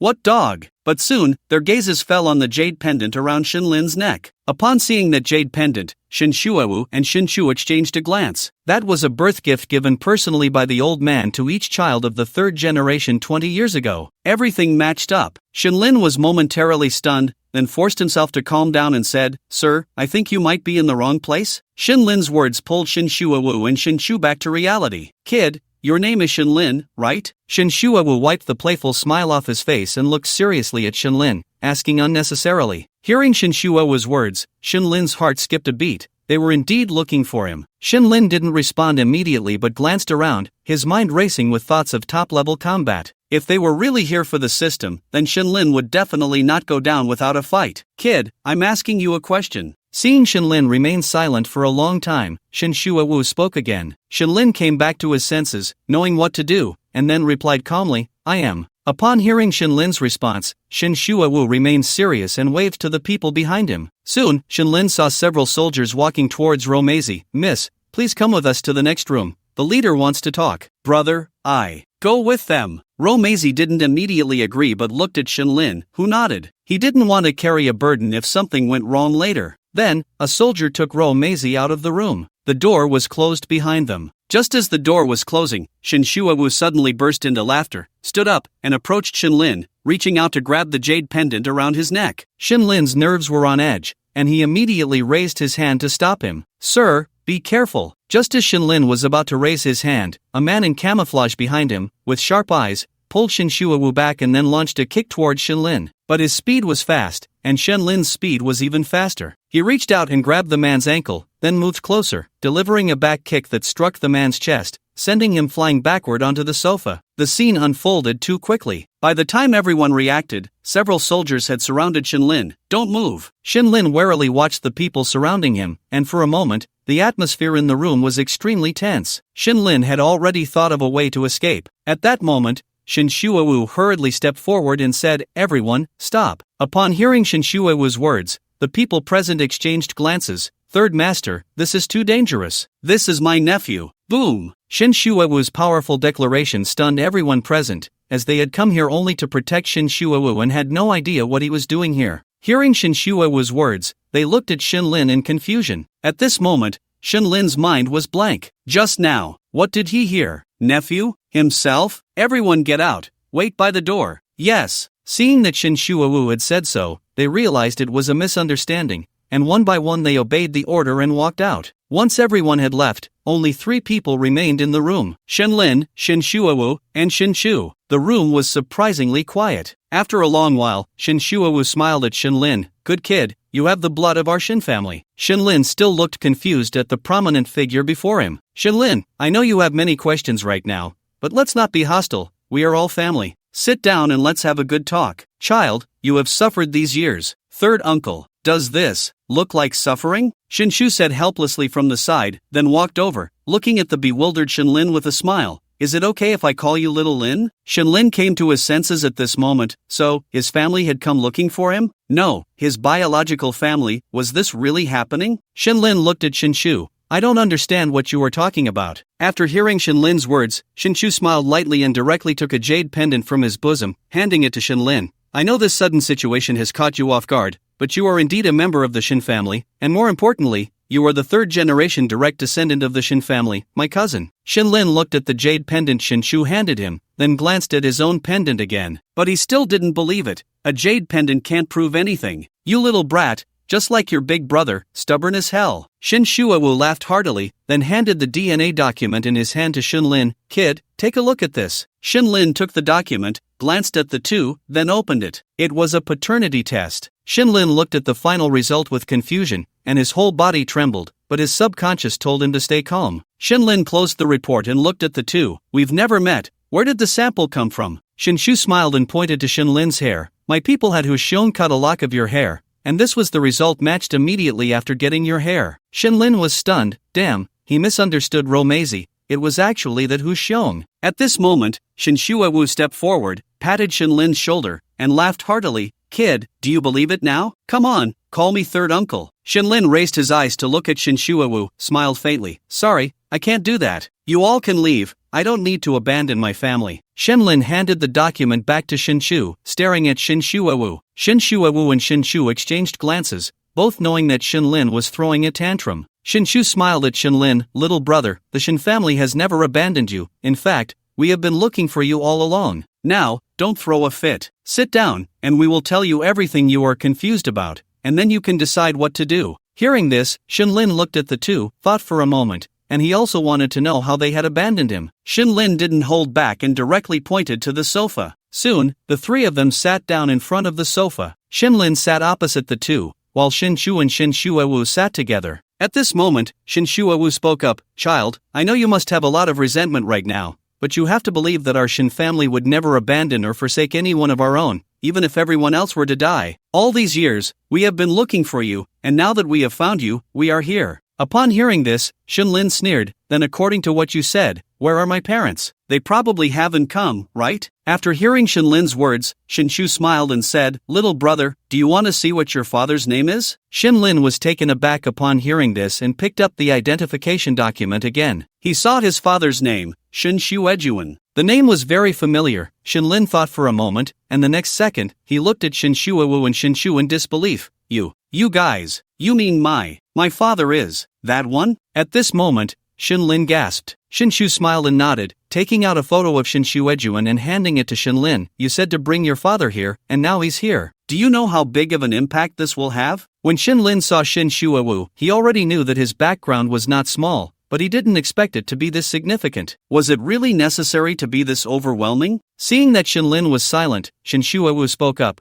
You know your father's identity, so I won't say much. Your mother is currently on a business trip in Europe, and we haven't had the chance to inform her about this matter. We came here because it was your father's wish. Kid, we all miss you. Shin Shuawu lit a cigarette and looked at Shin Lin. Want one? Shin Lin instinctively took the cigarette and then asked, Tell me about what happened back then. Shin Shuawu pondered for a moment and said, 23 years ago, your dad was the county chief prosecutor in Su province, and he was quite the figure. You know, in a family like ours, there are 7 prominent families in the whole of Xia country, and your dad was the most outstanding descendant among them. Sometimes, being too dazzling can lead to jealousy. The Lee family and our Shin family have always been rivals. The Lee family didn't want to see the Shin family continue to grow strong, especially your dad. In the first year after you were born, when your mom took you to Sioux Province to see your dad, a hidden guard from the Shin family betrayed us, with the assistance of the Lee family. Your parents were involved in a targeted car accident that everyone knew about. Fortunately, the Shin family members arrived in time and rescued your parents. After emergency treatment,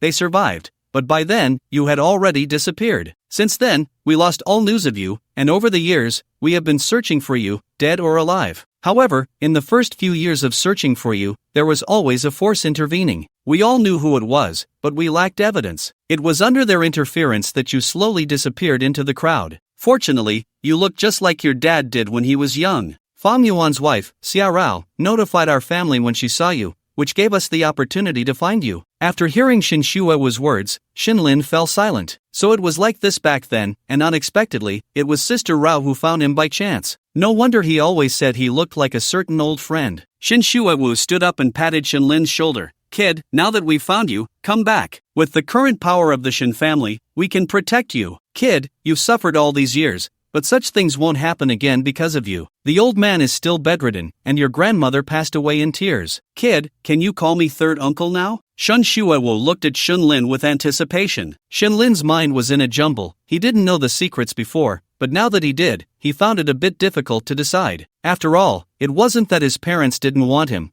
but rather the schemes of their rivals. Taking a deep breath, Shinlin looked at Shin Shuewu, and suddenly his eyes turned red. Shinlin knew. At this moment, he really had no reason to refuse to return. First, it wasn't as he thought, that his parents didn't want him. Second, with such an impressive background, if he returned, wouldn't he be able to live freely? As for family disputes, Shinlin thought he would deal with that later, taking it one step at a time. Third uncle. Ha ha ha, good kid. Shin Shuewu laughed heartily, tears streaming down his face. The reason the Shin family had always been strong was that among the direct descendants, they were all family, without any scheming or backstabbing. This ensured that the family remained prosperous and enduring. Although Shinlin was merely the son of his elder brother in Shin Shuewu's eyes, he regarded Shinlin as his own son. Shin Shuewu patted Shinlin heavily on the shoulder, and at that moment, Shin Shu wiped away her tears and smiled at Shinlin, saying, Kid, call me cousin and let me hear it. Shinlin, with tears of joy in his eyes, nodded and said, Brother. Hey! The three exchanged glances and burst into laughter. At this moment,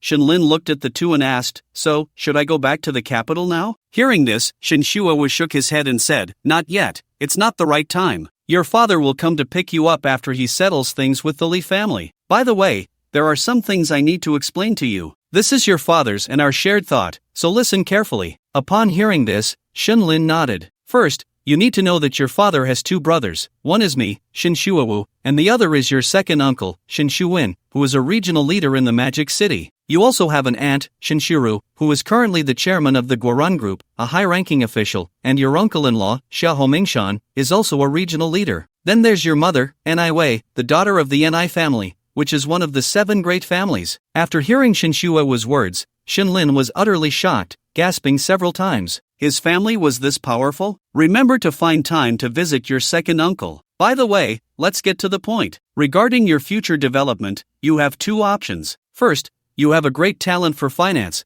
Very much like your mother, you can go into business. Second, you can choose to take it easy. The Shin family has 3 generations involved in politics, business, and the military. Your elder brother Shin Chu is already the youngest district chief. Your second brother Shin Hui, your second uncle's second son, is also Shin Chu's biological brother and is currently in the military, personally trained by your father. Your sister Shin Man, who is your father's daughter, is being trained by your mother. This means that in 3 generations, the Shin family has representation in politics, business, and the military. So, you can choose the life you want, as long as it's legal. If anyone bullies you, call your third uncle, and I'll back you up with heavy artillery. As soon as Shin Shuewu finished speaking, Shin Chu quickly coughed 3 times. Third uncle, your temper is flaring up again. Shin Chu teased his third uncle Shin Shuewu, and upon hearing this, Shinlin felt a strong fondness for this third uncle. This is the support I need for my future. So damn cool, so damn powerful. So, how you choose is entirely up to you.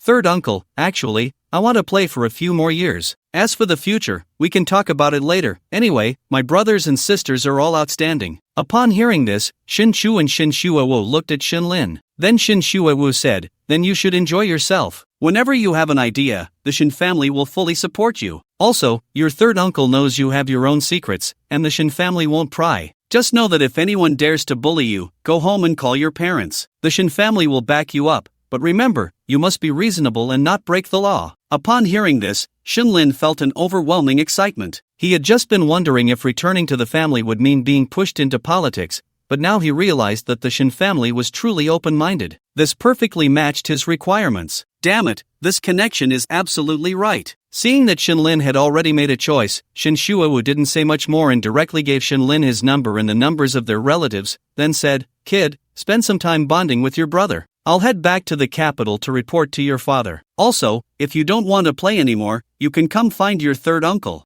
I'll take you to practice. It would be a shame if you didn't join the army. Leave the rest to us. Before you return to the capital, the Li family doesn't need to exist anymore. I estimate you'll be able to meet your father soon." Shin Shuawu had been investigating the Li family for years, just waiting for Shin Lin's return to take revenge. Shin Lin smiled and nodded. He then accompanied Shin Shu to see Shin Shuawu off. After sending Shin Shuawu away, Shin Lin felt that today was truly surreal. In the blink of an eye, his buddy had become a top-tier young master. Shin Shu looked at Shin Lin, who was standing there at a loss. With a faint smile, he stepped forward and patted Shin Lin's shoulder. "Kid, doesn't it feel quite surreal?" "It seems so." In response, Shin Shu smiled and said, "You'll get used to it. After all, he's your uncle's son. Our Shin family doesn't have too many rules, but there's one thing that your third uncle forgot to mention just now." "What?" Shin Lin looked at Shin Shu in confusion. "The Shin family must be united. Family ties are above all else. And don't feel any constraints. We are a family bound by blood. Your dad is also my dad, and my dad is your dad, you know?" Hearing this, Shin Lin nodded. At least for now, the Shin family seemed pretty good. "By the way, bro, where are you working now?" Shin Lin genuinely wanted to know. "You little brat, I'm not as relaxed as you. I'm currently the chief inspector in Pudong New District." Hiss. Upon hearing this, Shin Lin gasped, knowing the Shin family was impressive, but he didn't expect it to be this impressive. Shin Shu was only about 27 or 28 and had already reached this position. "Alright, stop being surprised. By the way, how about going to see my dad now?" "Second uncle?" Shin Lin asked. Shin Shu nodded. Shin Lin thought for a moment but shook his head. "Bro, my mind is really chaotic right now. Let me be alone for a bit, and I still have friends here. I'll let you know when I can come over." Hearing this, Shin Shu didn't press the issue. After all, now that Shin Lin had found his family, there would be plenty of opportunities to meet in the future. "That's fine. You digest this well. By the way, tone down the flirtation a bit. The Shin family's bloodline is precious. Don't let it be a surprise when a woman shows up with a child, and suddenly you're a dad." Shin Shu looked at Shin Lin's current state and felt it was necessary to remind him as an older brother. "A little is fine, but don't go overboard." Shin Lin scratched his head and said, "Don't worry, I got it." "Alright then, I'm leaving. Take some time to calm down. If you run into any trouble in the Magic City, just call me. I don't think anyone there would dare to offend you." "Bro, let me see you off," Shin Lin said shyly. "No need, I haven't even put on my clothes. I'm leaving now. By the way, are you coming home for dinner tonight?" Shin Shu's question caught Shin Lin off guard. He had always been alone, and no one had ever asked him if he wanted to come home for dinner. He didn't expect that just after returning, someone would care so much. Shin Lin's heart wasn't made of stone. It was a lie to say he wasn't moved. After thinking for a moment, Shin Lin replied, "I'll see about the time tonight. If I have time, I'll come over." "Okay, let me know in advance. If you're coming, I'll give my mom a heads up. She cooks well." After saying this, Shin Shu patted Shin Lin's chest. "Then I'm off. Remember to contact me in advance." "Sure thing, bro." Shin Shu smiled and then left. At that moment, Shin Lin was left alone in the room. Even now, Shin Lin felt like he was dreaming. He woke up to find himself a young master. This feeling, family, who understands? Shin Lin thought he needed to take a shower to calm down, so he dove into the bathroom and started to wash up. Outside the hotel, in an Audi A6L, Shin Shu took out his phone and dialed a number. "Hello, Shin Wu, mobilize a team of shadow guards to protect Xiao Lin secretly. If anything happens to him, I will hold you accountable." Soon, a voice came from the other end. "Understood, young master. Should we continue investigating the forces behind young master?" Upon hearing this, Shin Shu thought for a moment and replied, "Since uncle and third uncle have said this is the kid's secret, then let's stop. But we must ensure his safety.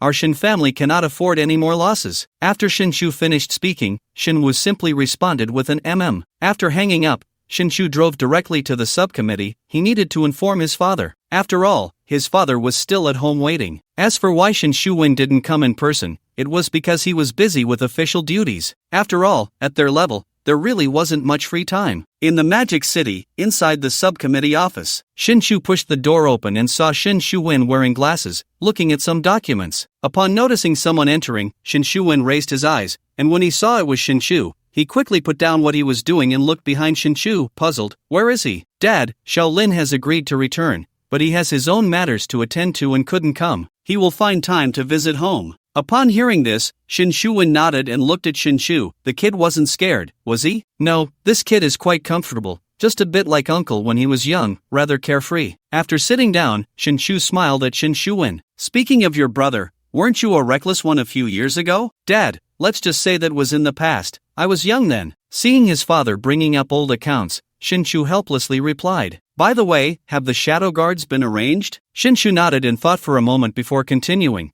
Dad, I feel Shaochu is not simple, at least his skills are impressive. Today he knocked Major Gu down with one kick. This kid has achieved what he has now through his own efforts. Whatever happened to him in the past is not worth mentioning. Just protect him well. I'll leave your brother in your care. By the way, notify the Hangqing side when the time comes. We can't let the kid be bullied. Shinshu thought for a moment and said to Shinshu. Shinshu smiled in response. Don't worry, I contacted Director Chiu when I came. I also sent over a photo of my little brother. Nothing will happen. If there's nothing else, I'll get back to work.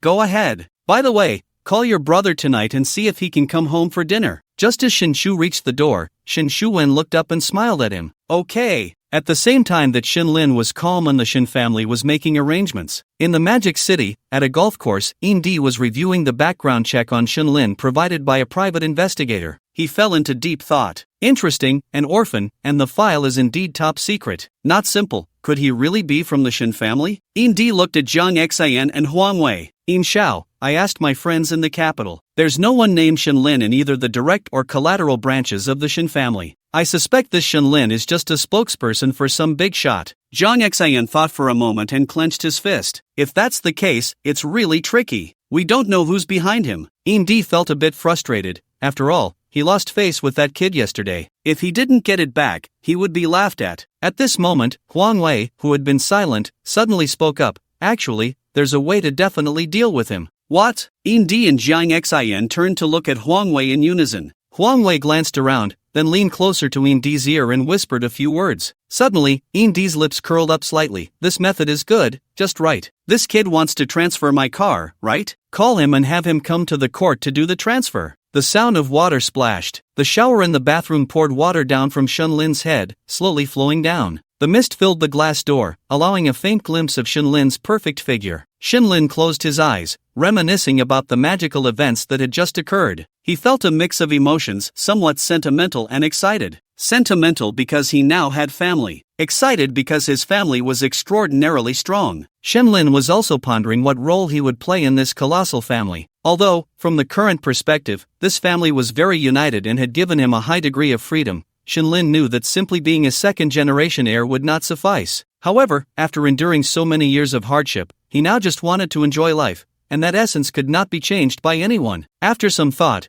Shinlin came up with a win-win solution. He would use the system as an aid. While enjoying life, he would occasionally pay attention to family dynamics and, at the right moments, showcase appropriate strength. After all, given the Shin family's current power, the second-generation heirs, his father and third uncle, had already grown up, and what he needed to do was to enjoy life under the shade of his parents' big tree. At the same time, he also needed to help the third-generation relatives grow quickly. This way, he could be a carefree young master who indulged in food, drink, and fun every day. This was the best method Shinlin could think of, allowing him to appear capable while enjoying life openly. This was the life he pursued. With this realization, Shinlin opened his eyes and chuckled. Then starting today, I'll be a second-generation heir who enjoys life with a touch of swagger. Not bad. It seems that when I return to Hangcheng, I need to speed up the financial cooperation with the bank. Now Weigo has master-level financial skills and can help me manage the company well. As for the production of hangover medicine, I'll choose a suitable opportunity later for Weigo to acquire a pharmaceutical factory, and we can get started. After murmuring a few words to himself,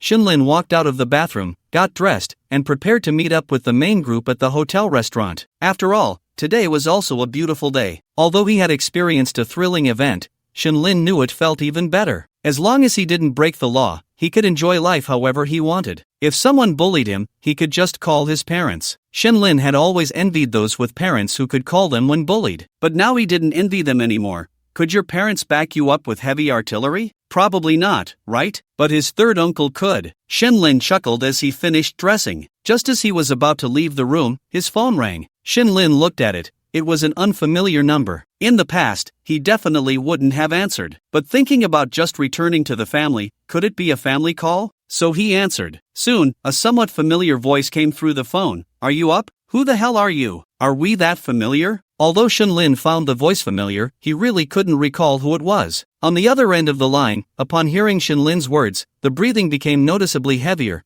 feeling like a fist hitting cotton, and then in a low voice said, It's me, Indy. I'm coming to the Hongqing Golf Club in Magic City today to transfer the car. I'll be waiting for you at 11 a.m. Upon hearing this, Shenlin couldn't help but laugh. Oh, it's young Master Ian. Did you have insomnia last night? Calling me so early? Less talk. Come over for the transfer, 11 a.m. Before Indy could finish his sentence, Shenlin interrupted directly. I think you've got something wrong. You seem to be the defeated one, so you don't have the right to order me around. You want to do the transfer today? Sorry, I might not have time. Call me later, or have your assistant bring the documents to me. Life is only about 30,000 days, and I don't want to waste time on this kind of thing. Goodbye. After saying that, Shenlin hung up decisively without waiting for Indy to respond. Damn it, a defeated one, talking so arrogantly. Do I owe you something? Who are you to tell me when to go? Don't you know I just quit? Don't you know I can't stand that kind of bossy attitude? You think you can order me around? Who do you think you are? If you can't figure out your own position, then just stay put. After all, I have the car keys in my hand. For Shenlin,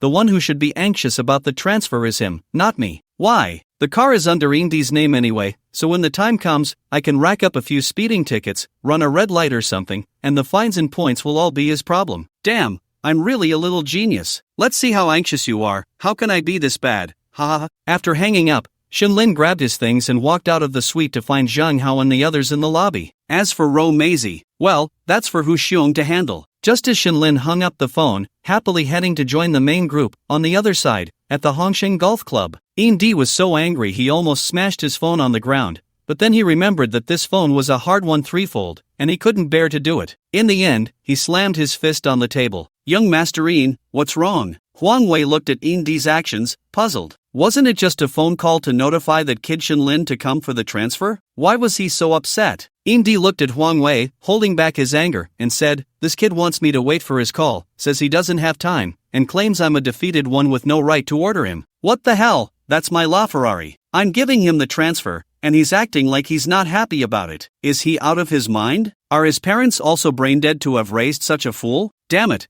I've never met such a speechless person in my life. Ah, screw it. Hearing this, Zhang Xian and Huang Wei were both stunned. Isn't his brain a bit off? This is a Ferrari. Asking him to come for the transfer, and he acts like a big shot? Zhang Xian also thought Shenlin was a bit abnormal. If it were him, he would be rushing over for the transfer. After all, it's a free top-tier supercar. Huang Wei was also helpless, then frowned and said, So what now? If this kid doesn't come, the plan can't go on. After hearing Huang Wei's words, Indy and Zhang Xian exchanged glances. They had never felt this speechless in their lives. They finally thought of a way, initially feeling it was a sure thing, but unexpectedly this kid's brain wasn't working right and completely ignored the cue. There's no strength to use. What now? In the end, Indy thought for a moment and said unhappily, What else can we do? I have to get this kid to come. Damn it, if he doesn't show up today, I'll think of another way. Screw it, I'll smoke a cigarette to calm down. As for Indy's frustration, Shenlin was completely unaware, because right now, Shenlin was humming a little tune, swaggering towards the dining room. When Shenlin arrived at the dining room, he saw Zhang Hao and the others sitting together chatting. Seeing Shenlin walk over, Tang Feng chuckled, Old Lin, your combat power is so strong. Just now when Hu Xiong went to pick up Ro Maisie, we saw him shaking all over. You really don't cherish the delicate? Old Lin, there's something that should be said. Ding Xian raised an eyebrow, teasing Shenlin. Shenlin plopped down beside him, picked up a bun, stuffed it in his mouth, and looked at the guy speechlessly. Then don't say it. No, you should say it. If you don't, it'll be uncomfortable to keep it bottled up. Then why the hell are you asking me? Are you planning to be polite first and then fight? Shinlin shot Ding Xian a glare, picked up a soy milk nearby, and at that moment, Ding Xian spoke up. Today I finally understand the difference between livestock and beasts. Livestock is just animals, and beasts are like old Lin, incredibly fierce. You didn't eat a little blue pill last night, did you? Put. Hack 7. As soon as Ding Xian said that, Zhang Hao, Wang Wei, and the other 5 burst into laughter. Cough cough cough. Shinlin almost choked on the soy milk he had just swallowed. He gulped it down and shot Ding Xian a glare. You really are the small item in the delivery guy's mouth. Which sewer wasn't covered properly that let you crawl back up? Little brat, and little blue pill, bro. I'm born a Barrett. Unlike you, a crooked one, thin and inaccurate, jealous? After Shinlin retorted, he turned to Xiong, and you, stop laughing, damn it, get me a Tony, with hair that ugly, how can you go out and have fun? Hearing this, Xiong immediately wiped the smile off his face and looked awkwardly at Shinlin. Alright, looks like he got the message. He quickly nodded. Lingu, Tony isn't worthy of your temperament. I'll get you an image consultant, absolutely spot on. Upon hearing this, Shinlin nodded, considering it a forgiveness for the guy, and then spoke, brothers, what's the plan for today? Let's be clear, drinking and clubbing on a yacht is a hard pass. It's been several days in a row, let's take it easy. Shinlin was genuinely tired from playing these past few days, mainly, his kidneys would have issues from working too long. Lingu, actually I have a place to go. At that moment, the usually calm Zhang Hua suddenly spoke up. What? Shinlin asked while eating breakfast. A buddy of mine, a local from the Magic City, a college classmate, messaged me this morning. He opened a sailing club, it's quite big. How about we go sailing later? Sailing? When Shinlin heard this word, the first thing that came to mind was the image of 007 sailing in the James Bond movie No Time to Die. Not to mention, it looked incredibly cool. Sounds good, just in time for the Clear Water Bureau. What do you say, guys? Shinlin asked, looking at the others. I'm fine with it, as long as it's not me arranging it, everything's negotiable. Tang Feng lazily said while scrolling through his phone. I'm okay too. Zhang Hao nodded with a smile. Old Lin, why don't you guys go? I'll head back to the company, I played all day yesterday. At this moment, Wang Wei looked at Shinlin and thought for a moment before speaking. Hearing this, Shinlin shook his head directly. The company doesn't miss you for a day or two. Just delegate the tasks and let them handle it. I'm here in the Magic City to have fun with you. Seeing Shinlin say this, Wang Wei thought for a moment and didn't refuse. Xiong then said, Lingu, then I won't go. I have a few things to handle here today. Anyway, I have your contact info now. Whenever you have time and want to have fun, just call me. In the Magic City,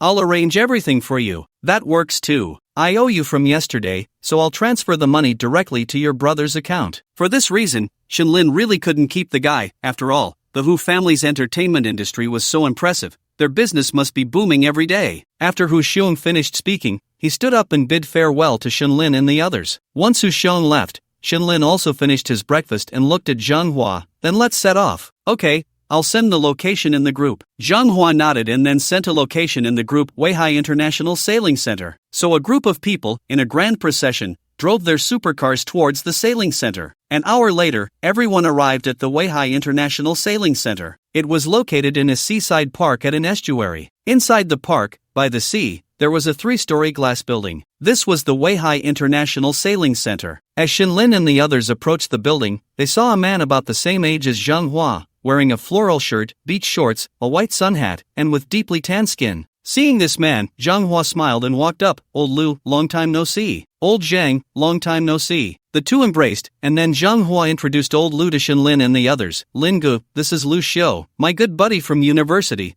a sailing enthusiast, and he runs the club here. Old Lu, this is Shinlin, we all call him Lingu, a big shot in the circle. Upon hearing this, Old Lu quickly smiled and extended his hand. Lingu, hello, I'm Lu Xiu. Very happy that you all came to my club. Shinlin also extended his hand to shake with him and then said, Hello, Old Lu, I'm Shinlin. Don't listen to old Zhang's nonsense about big shots, we're all friends. Sorry for the intrusion today. Lingu, you're too polite. Guests are welcome. Today happens to be the club's open day, so I'll make sure you all have a good experience of sailing culture. That would be great. After Shinlin spoke, Zhang Hua continued to introduce Wang Wei, Zhang Hao, Tang Feng, and the others. After greeting each other, the group, led by Lu Xiu, entered the building. To be honest, Shinlin thought Lu Xiu was quite handsome, although a bit tanned, his sharp features gave him a very healthy masculine aura. Upon entering the building, they first arrived at a hall where a single-hulled sailboat was displayed in the center as decoration, surrounded by many sailing-related items. There were also some sofas and a leisure area, and 2 doors cordoned off with warning tape. Lu Xiu led Shenlin and the others upstairs. On the second floor, there were several small compartments resembling meeting rooms, and in one of them, a few people wearing club uniforms were writing and drawing on a blackboard. This is a new batch of beginner sailing learners. They are currently studying theoretical knowledge and will go directly to the sea later, Lu Xiu explained. Shenlin and the others nodded, and soon, the group arrived on the 3rd floor. The 3rd floor was divided into 2 areas. One was the office area for staff and coaches, and the other half was Lu Xiu's office. Everyone followed Lu Xiu into the office. Everyone, please sit. I'll brew some tea for you. If you're interested later, I can have a coach take you for a spin, he said. Sure, feel free to do as you please, Shenlin replied. Soon, everyone sat down to chat, discussing sailing knowledge and interesting anecdotes. Shenlin learned that Lu Xiu's club was also a regular training base for the national team and the Shanghai team. Additionally, various certifications could be obtained here, such as ASA 101, ASA 108. From the basics of keelboat sailing, 101, all the way to ocean sailing, 108, they could learn all the necessary credentials. Upon hearing this, Shenlin became interested. If he learned it, he could take a girl out for an ocean sailing trip, which would be really cool, right? He immediately felt eager to try. Seeing everyone so eager, Lu Xiu smiled and said, "How about it, guys? Let's change clothes,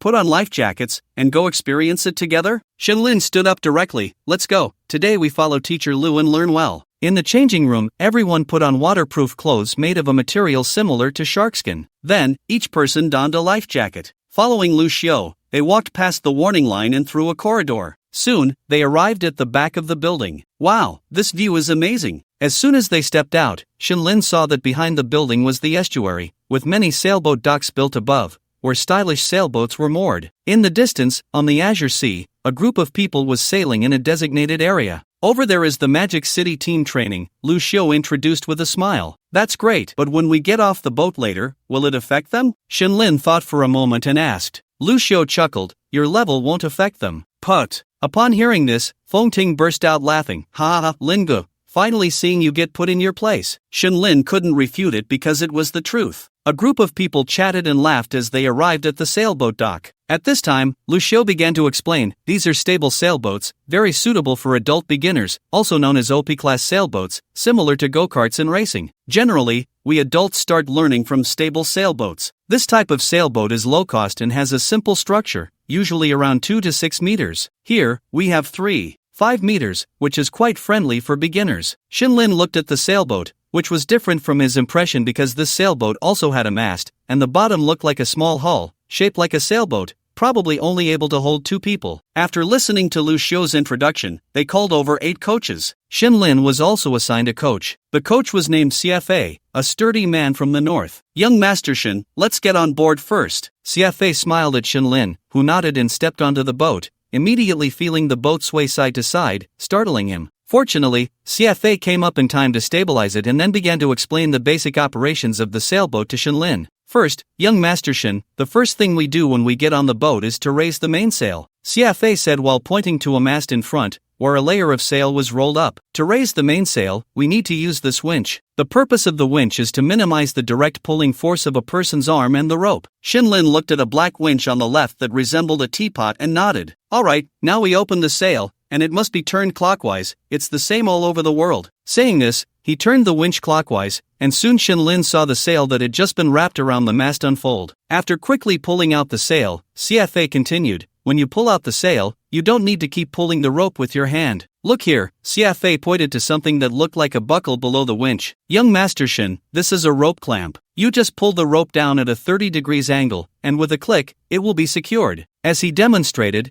Shenlin memorized it in his heart. "I see there's another winch on the right. What is its function?" Shenlin curiously asked, looking at the winch by the coach's feet. "Good question, young Master Shen. Our sailboat actually relies on the sail for power, even for turning, and this winch is used to adjust the operation needed while sailing. For example, if you want to turn right, you need to directly release the rope on the left from the rope clamp and immediately pull the rope on the right, operating it just like the left winch, to pull the sail to the left." Hearing this, Shenlin immediately understood. "That's right, young Master Shen, every time we change the sail, we need to perform a maneuver called heeling. What does heeling mean? When I switch the sail, it's a continuous action. For example, if you switch the sail to the left, you need to place the rope behind the rope clamp and immediately move to the left side in the opposite direction, coming to the edge of the boat, where you put your foot outside the boat and press down. So, when I change direction, I have to run back and forth like this? Shenlin asked, puzzled. That's right, otherwise, the boat will tilt and capsize. However, when you're on a straight sail, you don't need to do that. A straight sail is propelled by the wind. Xiafei replied, and Shenlin nodded. Then, young Master Shen, let me take you for a spin now. Okay. Shenlin was already very excited. Soon, the coach opened the sail, followed by a right heel. Quickly, the sailboat turned around using the wind, and then with a straight sail, it sped towards the sea under the blowing sea breeze. Oh ho! Shenlin felt the speed of the sailboat rising and immediately let out a shout. At first, he thought the speed of the sailboat might not be very fast,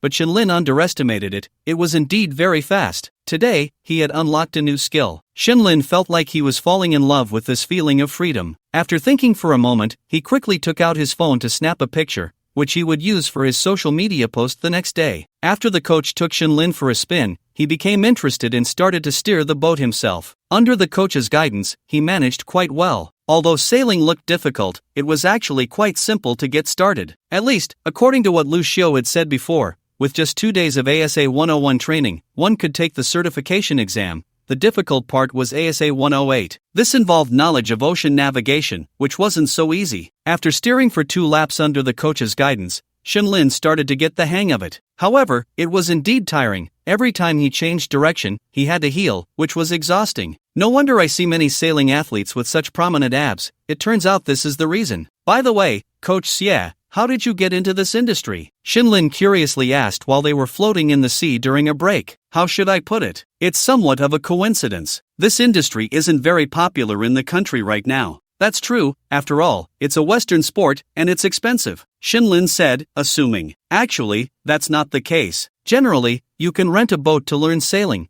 which isn't expensive. The costly part is buying your own boat, and this isn't something that originated from the West. Ha, how so? Shenlin asked curiously. Young Master Shen, do you know? The estuary we are sailing in now was where Zheng He once set sail. This is our historical waterway. Our ancestors mastered this technology a long time ago, but perhaps due to various reasons, history has been interrupted. Upon hearing this, Shenlin nodded. Indeed, every passion is never just a whim. Although Coach Xie's words were somewhat unclear, Shenlin understood his meaning and thought for a moment. What you are doing now, in my view, is not just a sport, nor is it about conquering the waves before us, but rather exploring the freedom brought by the history that has flowed through our ancestors' ears. At that moment, Shenlin suddenly wanted to learn sailing. At the very least, with his own strength, he could help more people understand the sport of sailing and prevent the legacy of their ancestors from being interrupted in their generation. At that moment, Shenlin suddenly realized that the waves might also lead to some achievements. While Shenlin was standing on the boat, contemplating, a sudden gust of wind came. The boat shook violently. Immediately, Shenlin lost his balance and fell directly into the sea. Shen Xiao. Just as Xiafei was about to rescue Shenlin, he felt the sailboat beginning to tilt. If he didn't handle it quickly, it would capsize, so he prioritized stabilizing the sailboat. Although Shenlin could swim, for some unknown reason, the wind on the sea suddenly picked up, and waves crashed mercilessly over his head. Glub glub, put, glub glub. At that moment, Shenlin felt like, damn it, did he not check the calendar before going out today? He finally had a moment of reflection, and this is how fate treats him. Damn! Shenlin swallowed a lot of seawater. Although the situation looked urgent, he was fortunate to be wearing a life jacket, but it was still dangerous. In the face of such sudden, turbulent waves, it was hard for humans to conquer nature. Shenlin remained extremely calm. Whenever a wave approached, he would dive underwater to evade it. At this point, Shenlin had drifted quite a distance from his sailboat and was continuously being carried toward the open sea. My hot horse. God, don't mess with me. I haven't even married yet. I haven't enjoyed a few good days. Damn your mother. Just as Shenlin was about to lose hope and question the heavens, a flash of red appeared before his eyes. He saw a high-end sailboat speeding toward him. 3 seconds later, the sailboat reached his vicinity. Give me your hand. As the sailboat approached, Shenlin heard a woman's voice. He quickly looked up and saw a woman in a national team shark suit from the Summer Kingdom, her figure curvaceous, hair tousled in the air, wearing sunglasses similar to ski goggles, one hand gripping the sailboat's mast, her body tilted at a 45 degrees angle, reaching out a hand toward him. What are you dawdling for? Give me your hand. Seeing Shinlin in a daze, the woman said impatiently. Shinlin quickly responded, extending his hand. Soon, their gloved hands clasped together. In the next moment, Shinlin saw her right hand pulling on the sail rope. With a strong tug, the sail instantly changed direction, and the resulting force pulled Shinlin onto her boat. Hoo!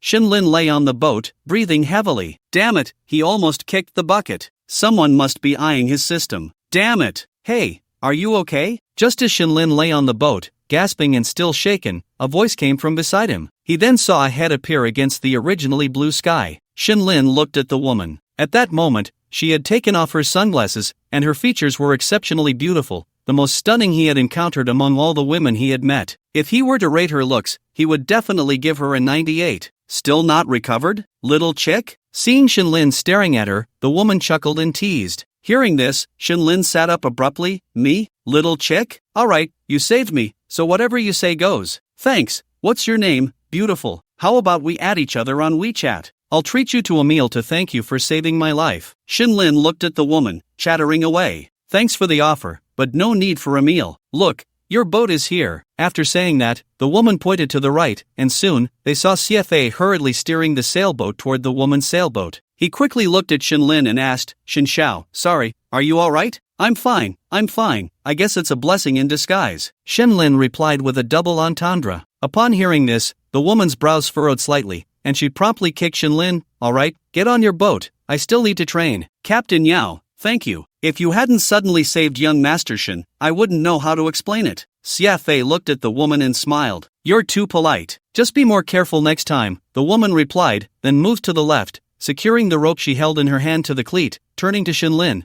What are you still dawdling for? Go to your boat, I'm heading to training soon. Upon hearing this, Shinlin chuckled.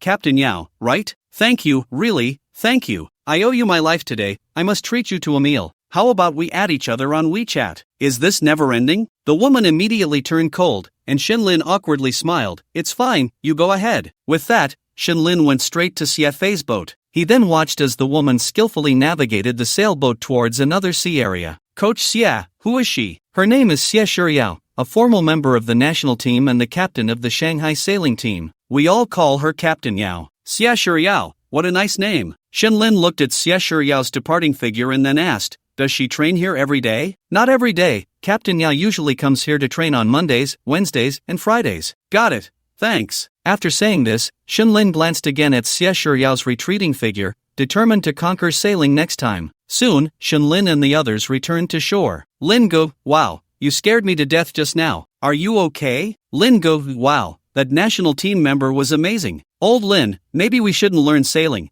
It's too damn dangerous. Lin Go, I'm sorry. A sudden strong wind came out of nowhere. No one expected it. As soon as Shinlin got on shore, everyone surrounded him, and Lu Xiu explained. It's fine. By the way, old Lu, how much is the membership here? I want to sign up for a course. What's wrong? Can't I sign up? Shinlin asked the bewildered Lu Xiu. Lin Go, of course you can. I just didn't expect you to fall into the water. I thought. It's fine. I will conquer sailing sooner or later. Damn it. I want to promote sailing culture. How long does it take to go from a novice to a professional? Shinlin asked again. What do you mean, Are you Armani or something? No, Lingu, it's just that for a professional, it depends on the type. If you're talking about being able to sail independently on the open sea, with 6 months of serious study, you can do it. Lu Xiu replied. Shinlin thought for a moment and said, what about the kind of skill Xie Shiyao has?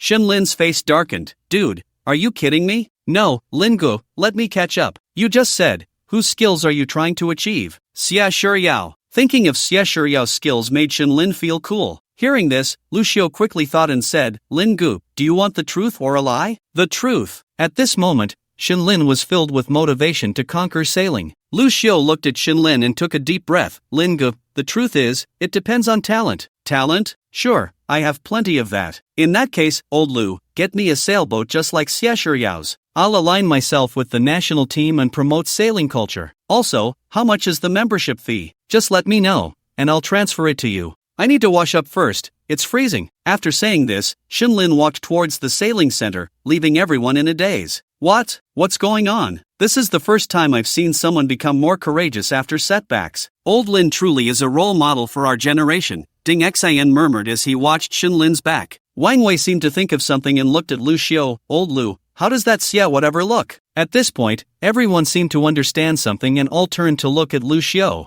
Lu Xiu hadn't reacted yet and directly said, Captain Yao, she's a beauty from the national team, very good looking, strong personal abilities, comes from a good family, definitely a goddess. What the hell? Are you kidding me? Seriously? Beast, animal, unfilial son. After hearing Lu Xiu's words, Zhang Hao and the others immediately understood Shenlin's thoughts. This was not about promoting sailing culture or conquering sailing. This guy wanted to conquer Xie Shiyao. Damn it, not even letting the savior off? So he really is a flirt. Not human anymore, huh? Damn, is falling into the water that fun? Is he singing Conquer? Suddenly worried about Sister Xia, saved a beast. Zhang Hao and the others collectively began a criticism meeting against Shenlin. At this moment, Shenlin was in the washroom, happily washing up. I love sailing. Sailing loves me. I want to promote sailing culture. Forward, conquer sailing. I'm tired of the sky. Shenlin finished his shower happily, and Wang Wei had them prepare a new outfit, which he put on and walked out directly. As soon as he entered the hall, Shenlin sensed that the atmosphere was off. Why did it feel like this group of animals wanted to eat him? What the hell? What's wrong with you guys? Shenlin crossed his arms and took a step back. Wang Wei smiled and stepped forward. Old Lin, you really are a damn beast. What the hell, Wei Ge? Is this a verbal attack? Wang Wei chuckled and directly put his arm around Shenlin's shoulder. When you succeed, ask Captain Yao if she has any close friends or sisters. We can get even closer. Upon hearing this, Shenlin kicked him in the butt and said sternly, get lost. Do you think I have my eyes on Captain Yao? I just want to learn sailing skills, promote sailing culture, and become. Enough, don't keep blabbering. Do you even believe what you just said? Wang Wei and the others all looked at Shenlin in unison. Shenlin was speechless, pointing at the group of fools. I'm ashamed to be with you. Each one of you has unhealthy thoughts. What a disgrace. I'll say it again. I just want to learn sailing, conquer this little sailing challenge. Please don't undermine a learner's confidence, and don't affect a learner's mindset. By the way, where are we eating tonight? I'm hungry. Faced with Shenlin's shamelessness, everyone could only shake their heads helplessly. This guy is just too damn flirty. I'm not eating, it's getting late. I need to hurry back to Hangzhou. What do you say, Old Lin? At this moment, Zhang Hao looked at his watch and asked, I'm in a hurry too. I have a meeting tomorrow morning, a shareholders meeting at home, can't miss it. Tang Feng echoed. Then let's go back to Hangzhou together, just in time. It's my mom's birthday tomorrow. I need to buy a gift. Ding Xian thought for a moment and said. Shenlin looked at Feng Ting, Zhang Hua, and Hu Long. The three also expressed their intention to return to Hangzhou. Feng Ting had called his dad, and if he didn't go home, he would be in trouble. Zhang Hua had a business to handle and needed to go back. Hu Long, not to mention, works in entertainment, wasting a day is money lost. Seeing this, Shenlin didn't try to persuade them. Alright then, each goes home, each finds their mom. I won't be going back to Hangzhou for a while. I have some matters in Shanghai. Let's meet up next time. After Shenlin finished speaking, everyone nodded and then walked towards the parking lot together. After exchanging a few pleasantries, they each drove off. At this moment, only Shenlin and Wang Wei were left.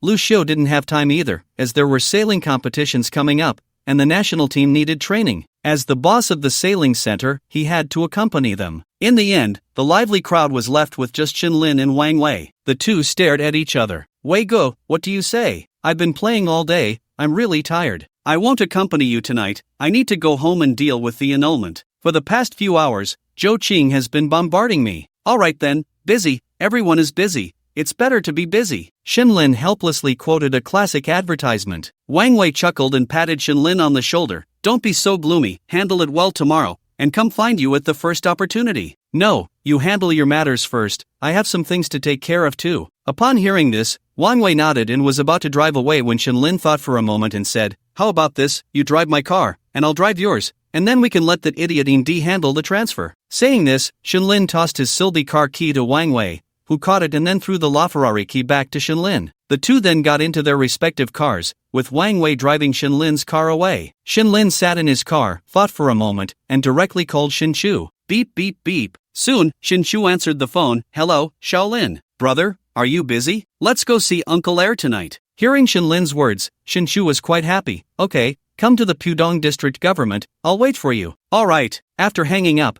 Shenlin thought he couldn't go empty-handed, so he searched for a supermarket on the navigation. The supermarket was nearby, but parking was a bit difficult, so Shenlin simply parked the car by the roadside and walked into the supermarket. Just 5 minutes after Shenlin entered the supermarket, a traffic police officer rode up to the LaFerrari, frowning. He started writing a ticket. Illegal parking fine of 200 yuan. He then took a photo, uploaded it to 12321, and placed the ticket on the Ferrari. He left immediately. One must say, the efficiency in the Magic City is indeed high. The ticket he just issued was already visible on 12321. At that moment, Indy, who was drinking tea at the golf course, received a text message. He opened it and immediately his face darkened. He almost spat out a mouthful of old blood and angrily exclaimed, "This kid, is he a brainless idiot? Can't he park? A fine of 200 bucks, damn it." Hearing Indy's words, Zhang Xian immediately said, "Wait, this guy can't be doing it on purpose, right? He knows the car is still under your name?" Upon hearing this, Huang Wei also slapped his thigh. "Yeah, damn, how cheap. It's a fine now, will there be points deducted later? I was wondering why he hasn't come for the transfer. Turns out he's waiting for you here." Indy was completely upset upon hearing this, gritting his teeth and saying, "Damn it, I want to kill him. I can't take it anymore. I'm going to find Jia Xiao. At worst, I'll pay a price. I want to ruin this kid, damn." Xinlin wandered around the supermarket, and to be honest, he really didn't know what to buy. After all, at his uncle's level, what hasn't he seen? In the end, he thought that as long as he didn't go empty-handed, a small gift carries great sentiment. He bought 3 sets of top-notch skincare products and 3 sets of health supplements for his second aunt. As for his second uncle, Xinlin originally wanted to buy a better Moutai, but thinking about the socializing and the benefits of his position, he figured most of the alcohol he drinks is probably Moutai, so he chose to buy Wuliangye instead, but it couldn't be just any ordinary one, so Xinlin directly called Zhou Zi. He asked if there was a way to get 501. To his surprise, Zhou Zi had strong connections. Upon hearing he wanted to buy 501, he directly recommended a liquor store to Xinlin. Without thinking much, Xinlin took the items he bought for his second aunt and headed to the liquor store Zhou Zi sent him to. Just as he walked out of the supermarket and returned to his car, Xinlin saw a ticket. "Oh, I wonder if young Masterine will be furious." Xinlin smiled faintly, completely ignoring the ticket. After all, the car hadn't been transferred to his name yet. He drove directly to a top-notch private wine shop in Pudong. Upon entering the commercial office building, Xinlin immediately noticed the difference. The decor and style here were far beyond those so-called wine shops on the roadside. A dazzling array of various wines, cigars, and even a wine tasting area awaited him. "Hello, sir, welcome to the Premium Wine Club. Are you here to buy wine or to apply for a membership?" As soon as Xinlin walked in, a young female server greeted him warmly. "I'm here to buy wine," introduced by Zhou Zi. "You must be Mr. Shen, right?" "Yes." Xinlin didn't think much of her knowing his surname. Since Zhou Zi had sent him here, he must have given a heads up. "Mr. Shen, please follow me to the tasting room. The owner is already waiting for you." Nodding in response, Xinlin was soon led by the server to the tasting room, which resembled a lounge with a row of cabinets displaying various wines. In front of the cabinets was a long table with several bartenders. As Xinlin entered, he saw a slightly overweight middle-aged man in a suit approaching him with a smile. "Hello, young Master Shen, I'm the owner here, Chen Xiaojun. It's a pleasure to meet you. Brother Zhou has already informed me that you need the Wuliangye 501, right?" "Hello, Brother Chen, yes, 501. I wonder how many bottles you need, as this wine is considered collectible, and the supply is limited each year. Currently, we only have 1 case in our shop." Chen Xiaojun pulled Xinlin to sit down, smiling as he spoke. "Brother Chen, why not just give me the whole case? It's a gift for my elders." Chen Xiaojun was taken aback by Xinlin's words, not expecting him to come in and sweep the place clean. "Young Master Shen, how about this? I can set aside half a case for you, as this wine is quite special, and I also use it to maintain my reputation." Chen Xiaojun genuinely didn't want to give Xinlin the entire case at once. After all, such wine was hard to come by. "Brother Chen, just name your price. I really need it for my elders. Half a case seems inappropriate." In Xinlin's view, the other party's words were half-truths. Even with Zhou Zi's influence, the price of such wine wouldn't be cheap. The other party was merely trying to raise the price, and Xinlin was straightforward about it. Hearing Xinlin's words, Chen Xiaojun smiled. "Young Master Shen, very generous. Then I'll quote you a price. You know this wine is officially priced at 30,000 per bottle, but due to its rarity, the price has been rising. For this case, the price per bottle is 50,000. If you take it, I won't make much, just 5,000 more, so it would be 55,000 per bottle. Does that sound reasonable?" Xinlin nodded. "That's fine." "Alright, young Master Shen, this case has a total of 12 bottles, so the total price is 660,000. Upon hearing this, Xinlin didn't waste time, it was getting late. He took out his bank card, and after a successful transaction, Chen Xiaojun personally carried a case of 501 down with Xinlin. he placed the wine in Shen Lin's trunk. "Young Master Shen, here's my business card. If you need any wine in the future, just contact me directly." "Okay." Shen Lin took the card and placed it in the passenger seat, then waved goodbye and left. After all, Shen Lin was really pressed for time. It was still half an hour to his brother Shen Chu's workplace. Shen Lin drove onto the elevated highway, immersing himself in Chen Chuxing's songs as he headed towards Shen Chu's unit. Just as Shen Lin was driving, he heard the roar of two supercars behind him. Shen Lin didn't pay much attention at first, but soon he noticed that the two supercars were following him closely. Before he could make a move, one of the SVJs drove right in front of him, deliberately blocking his way. Shen Lin looked at the car and thought, "Wait, why does this look so familiar? Isn't this Jiang Xin's car?" A slight smirk appeared on Shen Lin's lips. Before long, the SVJ ahead guided Shen Lin off the elevated road and then stopped directly in front of his car. A Sienna blocked him from behind. Shen Lin then saw Jiang Xin and Huang Wei get out of the SVJ and Sienna, respectively, and walk up to his Ferrari, knocking on his window. Shen Lin rolled down the window, looking calmly at Jiang Xin and Huang Wei. "I was wondering why you two were like pesky little dogs, always lingering around. Kid, stop the nonsense and get out. If you refuse to drink the toast, you'll have to face the penalty drink. Remember, this is Magic City." Shen Lin looked at the confident expressions of Jiang Xin and Huang Wei. "I don't have time for your arrogance right now, so get lost." Seeing Shen Lin still being defiant, Jiang Xin directly opened the door of the Ferrari and looked at him. "Are you coming down by yourself, or do I have to pull you down?" At this, Shen Lin frowned slightly and coldly replied, "Is this never ending?" Shen Lin was at a loss for words. Were the second-generation elites of Magic City really this cheap? He then got out of the car and looked directly at Jiang Xin. "I'll give you 3 seconds to move your car." Upon hearing Shen Lin's words, Jiang Xin suddenly burst into laughter, standing in front of Shen Lin and staring at him. "What did you just say? Say it again. Who are you asking to move?" He leaned in closer, adopting an arrogant demeanor. Yesterday's incident had already embarrassed him, and today he had finally thought of a way to deal with this kid. But who knew this kid wouldn't play by the rules? Now that Yin Xiao had gone to find Zhao Xiao, who was Zhao Xiao? He was one of the top second-generation elites in Magic City. Even if Shen Lin had someone backing him, could he compare to the first vice-chairman of Magic City? So, upon learning that Yin Xiao had gone to find Zhao Xiao, Jiang Xin and Huang Wei had directly intercepted Shen Lin based on Yingdi's vehicle location, determined not to let this kid off today. With newfound confidence, Jiang Xin spoke more forcefully, especially seeing Shen Lin still acting so arrogantly. A kid who had just gotten lucky dared to talk to him like this. Shen Lin was furious at this moment.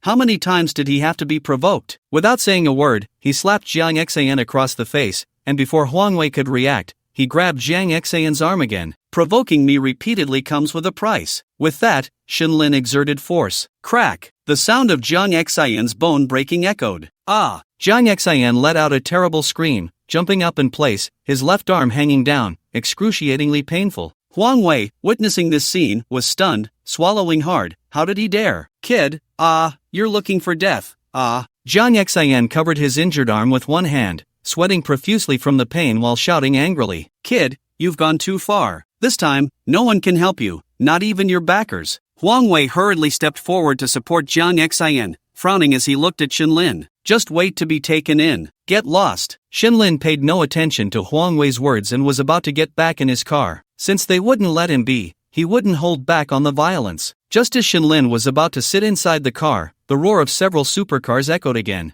Huang Wei heard the sound and quickly turned around, seeing several supercars approaching, instantly becoming excited. "Kid, you're done for. No one can save you today." Shen Lin also saw the supercars that had arrived, but he was not worried at all. Instead, he looked at the two with a speechless expression. "I say, have you two caught some kind of second adolescence? Don't you think what you're saying is hilarious? And you all come from prominent families, with this mindset? With this quality? Although I don't know why you suddenly became so confident, I really don't have time to waste with you here." After hearing Shen Lin's words, Huang Wei looked at him with a cold smile. "Stop pretending here, soon you'll know what absolute strength is." As soon as he finished speaking, several supercars stopped beside them. The cars slowly came to a halt, and then Shen Lin saw two people get out of the leading McLaren. One was his old acquaintance, Indi, and the other was a visibly older, somewhat cold-looking young master. Following them were some second-generation elites from Magic City. As soon as they got out of the car, Indi noticed Jiang Xin's pale face and immediately frowned. His expression darkened. Indi looked at the man beside him and whispered, "Zhao Xiao, this kid has a lot of financial talent. I don't know who is backing him, but if you can take him down, you won't have to worry about money in the future. The man referred to as Zhao Xiao directly ignored Jiang Xian and Huang Wei, looking at Shenlin with interest. Di was the first to approach Shenlin, cursing loudly, "Damn it, kid, I've never seen someone as shameless as you in my life, just playing some low tricks?" Upon hearing this, Shenlin sneered, "Do you think you're worthy to play low tricks with me? Lai Pai Di, you son of a bitch, who are you calling a toad? Whoever calls out is who I'm talking about," Shenlin said nonchalantly. Di was about to make a move, but was quickly stopped by the man beside him, Zhao Xiao. The man called Zhao Xiao nodded at Di, then looked at Shenlin with a cold smile. "Shenlin, right? What do you want? I'm in a hurry, can we speed this up?" Shenlin looked at this group of second-generation elites helplessly, as if they had nothing better to do after a full meal. Hearing this, Zhao Xiao was taken aback, then clapped his hands. "Very good, in Magic City, no one has dared to be so impatient with me. Isn't that the case?" As soon as Shenlin's words fell, Zhao Xiao instantly flew into a rage, extending an arm, ready to slap Shenlin. But what was he? Shenlin grabbed his hand and extended the other hand. "Slap. Am I giving you face? Zhao Xiao, kid, you're dead. Do you know who he is? Even the person behind you can't save you." Seeing Shenlin directly slap Zhao Xiao without a word, everyone present was shocked while looking at Shenlin with cold smiles. This kid had kicked a hard board. At this moment, Zhao Xiao, covering his face, was furious to the extreme. He looked at Shenlin and revealed a cold smile. "Since you want to die, I'll help you. Zhou, take this kid to the inspection bureau and take good care of him." "Yes, Zhao Xiao." At this moment, Shenlin noticed that there was actually an inspector among the crowd. "Kid, you're suspected of provoking trouble. Come back to the bureau with me for an introduction and investigation." "What if I say no?" Shenlin still looked coldly at the inspector, realizing that many small inspectors liked to curry favor with these second-generation elites. "Humph, then don't blame us for taking action." Just as he finished speaking, a car stopped outside where the onlookers were gathered. As a man got out and was about to walk in, he heard the police officer's arrogant voice, so he immediately spoke up. "Who wants to lay a hand on my brother?" The sudden voice shifted everyone's attention. Everyone turned to look in the direction of the sound. When some of the second-generation elites on the periphery saw the newcomer, they were even more shocked, because this person was even more impressive than Zhao Xiao. After seeing the newcomer, they all stepped aside, simultaneously gazing in astonishment at Shenlin. Some of the smarter second-generation elites retreated behind, no longer displaying their previous arrogance, because the newcomer was someone from Magic City, someone they absolutely could not offend. At this moment, Zhao Xiao, Di, Jiang Xian, Huang Wei, and the inspector also turned to look behind them. When they saw the newcomer, Zhao Xiao, Di, Jiang Xian, and Huang Wei were all stunned, and then they inwardly cursed, "Not good. Why was he here?" At this moment, the one paling the most was the previously arrogant inspector. He looked incredulously at the calm Shenlin beside him, thinking, "This person has such a powerful background?" Everyone was silent, all eyes on Zhao Xiao and the newcomer. At this moment, Di swallowed hard. He finally understood why Shenlin was so arrogant. He really was from the Shen family. At this moment, Di felt an impulse to kill Jiang Xian. "Didn't you say that the Shen family had no one like this?" At this moment, Shenlin was also smiling at the newcomer, who was none other than his older brother, Shenchu. Shenchu approached the center of the storm with a blank expression. He first glanced at Zhao Xiao, then directly ignored him and looked at the inspector.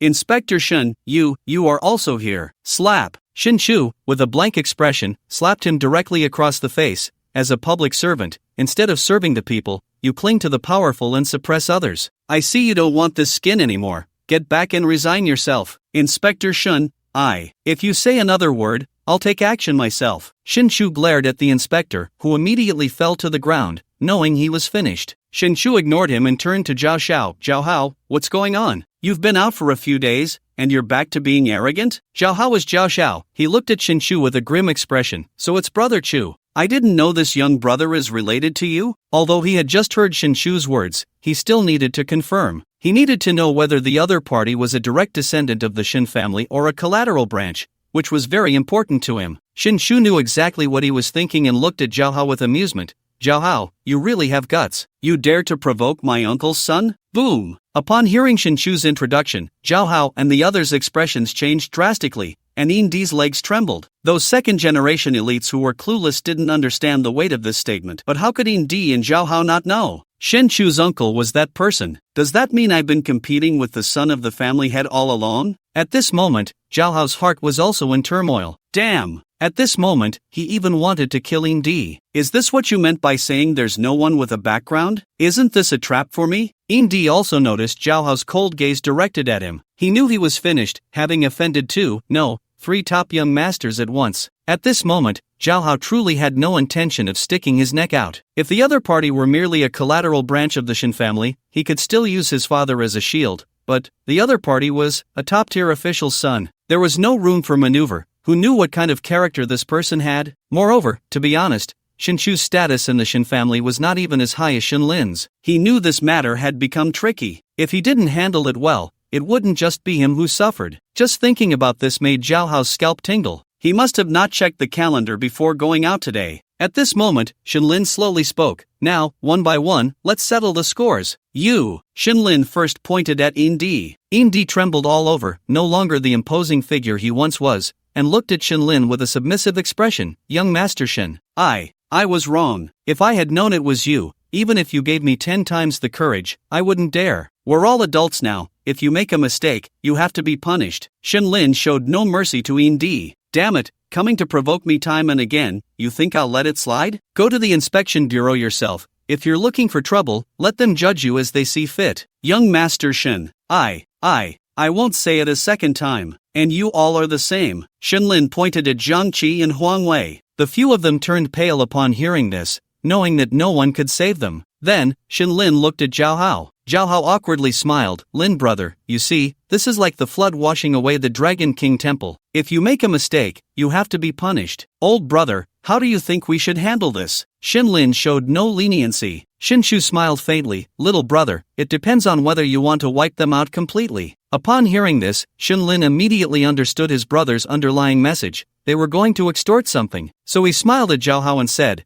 I don't necessarily have to wipe them out completely. It depends on your compensation. Seeing that Shin Lin wasn't going to push him to the brink, Zhao Hao breathed a sigh of relief and quickly spoke up. Lin brother, Chu brother, let's draw a line. Shin Lin and Shin Chu exchanged glances. Then Shin Chu calmly said, I'll give you a day to go back and talk to your father about the vacant position of the second deputy chairman. Is it going to be from our faction? Or do you insist on competing with our Shin family? Upon hearing this, Zhao Hao clenched his fists, looked deeply at Shin Lin and Shin Chu, and took a deep breath. Lin brother, Chu brother, I understand. I'll give you a satisfactory answer in a day. After Zhao Hao left with his people, Shin Chu took out a cigarette and handed it to Shin Lin. The two lit up. That kid Indy, I'll have someone keep an eye on him. A few days in detention will suffice. The Yin family still has some influence in certain high-end industries in the country, so I understand. I get it. The bigger picture is what matters. Shin Lin replied with a smile. By the way, brother, congratulations, you're moving up a level. No, that position is for repaying favors. Shin Chu said calmly. What do you mean? We can find you because of Xia Rao, but Xia Rao can contact our Shin family for a reason.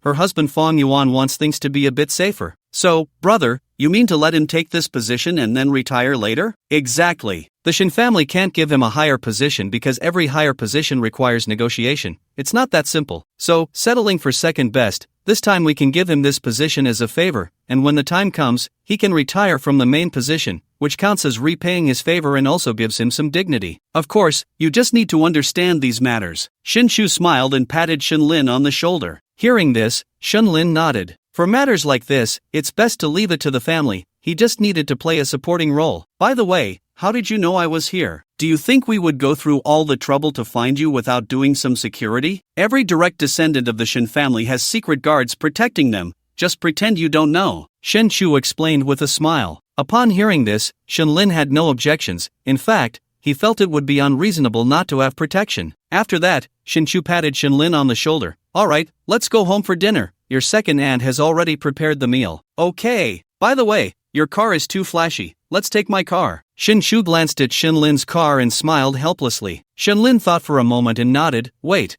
I'll grab my things. After speaking, Shin Lin directly opened the front trunk of the car and took out all the gifts he had just bought. Why bring gifts when you're going home? You can't say that. It's the first time visiting, and I definitely won't bring gifts next time. What are you staring at? Lend a hand, Shin Lin said with a smile. Shin Chu nodded. Although he said that, he was still very happy. At least this kid understood manners. The two of them moved the items to Shin Chu's Audi A6L. Shin Lin was also planning to call a designated driver to take the car away, but at that moment, Shinshu smiled and said, "Leave the car keys inside, someone will drive it." Hearing this, Shinlin understood that it was the hidden guards and didn't think much of it. He directly placed the car keys inside and then got into Shinshu's car. They headed home together. This was Shinlin's first time returning to the Shin family. Although it was just his uncle's home, he was still looking forward to it. They chatted a lot along the way. Half an hour later, the car slowly arrived at the courtyard of the Magic City Committee. After a series of checks, Shinshu drove the car into the No. 1 courtyard.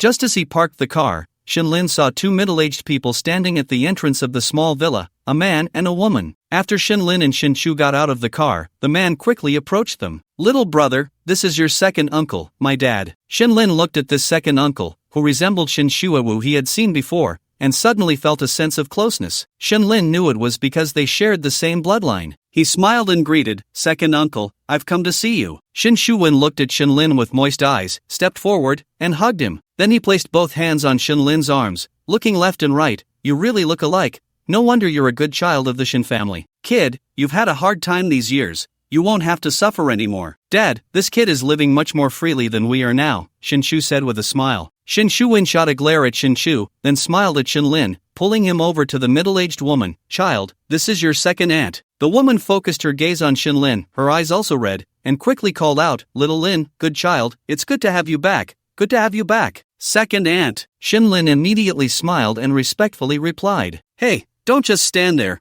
Come on in and try the dishes made by your second aunt." "Wait, what?" Both the second uncle and second aunt looked at Shinlin in surprise. Shinlin smiled slightly and quickly returned to the car to take out the gifts. He came before the two elders. "Second uncle, second aunt, these are for you. Going home is going home. Why bring gifts? No more next time." Second uncle Shinshu looked at Shinlin with satisfaction, patted his back, then took the gifts and handed them to his wife. Shinlin also circled his head and said, "It's the first time. Next time I won't bring anything. Just come home for a meal." "Ha ha, you kid, that's how it should be. We're all family. Come on, let's go in. Today the three of us will have a good drink." Saying this, the two elders beckoned Shinlin to enter the villa. They went straight to the dining room. After sitting down, second aunt was very polite, serving Shinlin all the delicious food. "Here, child, this is braised pork. This is yellow croaker. Eat more of the hairy crabs." "Second aunt, you eat too. I can serve myself." Shinlin watched as second aunt frantically piled food onto his plate, feeling touched while quickly urging her to eat as well. "Eat, eat, second aunt should eat too." Child, looking at Shinlin, second aunt, who was also a mother, started to tear up as she spoke. She didn't know how Shinlin had lived through his childhood, and just thinking about it made her unable to hold back her tears. Shinshu quickly took out a tissue to wipe second aunt's tears. "Mom, cheer up, little brother is back. The family is reunited." "Yes, the child is back, and from now on, everyone will be happy." At this moment, Shinshu also smiled, though his eyes were red. "Second aunt, I'm back and won't leave again. Please don't cry anymore. I understand, and in the future, when I come to Magic City, I'll often come home for dinner. You mustn't dislike me for mooching off you," Shinlin said, also with red eyes. "Silly child, how could your second aunt dislike you? Come more often. Whatever you want to eat, I'll make it for you. Hee hee, then I'll have to trouble you a lot in the future, second aunt." After Shinlin finished speaking, Shinshu happily said, "All right, it's a happy occasion that Shaolin is back. Let's raise our glasses and celebrate. Cheers, cheers." Then, the family enjoyed a warm and cheerful meal together, chatting and laughing. After the meal, they rested in the living room for a while, and then second uncle Shinshu took Shinshu and Shinlin to the study. Shinlin knew that second uncle Shinshu had something to discuss with him. Once in the study, Shinshu had Shinshu and Shinlin sit down. While making tea, he looked at Shinlin and said, "Shaolin, your father called me yesterday. There are some things I need to pass on to you." Hearing this, Shinlin put down his teacup and looked at Shinshu earnestly. "Second uncle, please go ahead." First, he sends his apologies for not being able to pick you up right away. Upon hearing this, Shinlin smiled and nodded. "I understand. It's good that you understand. Your father has been carrying quite a heavy burden these years." After saying this, Shinshu continued, "Your dad told me that in 2 months, he will come to Magic City for an inspection, and he will bring your mother to see you." Hearing this, Shinlin nodded excitedly, feeling a bit of anticipation inside. "Second uncle, I understand. I will come to Magic City in advance. And lastly, your father wants me to tell you not to feel pressured. Do whatever you want. However, second uncle knows your current thoughts,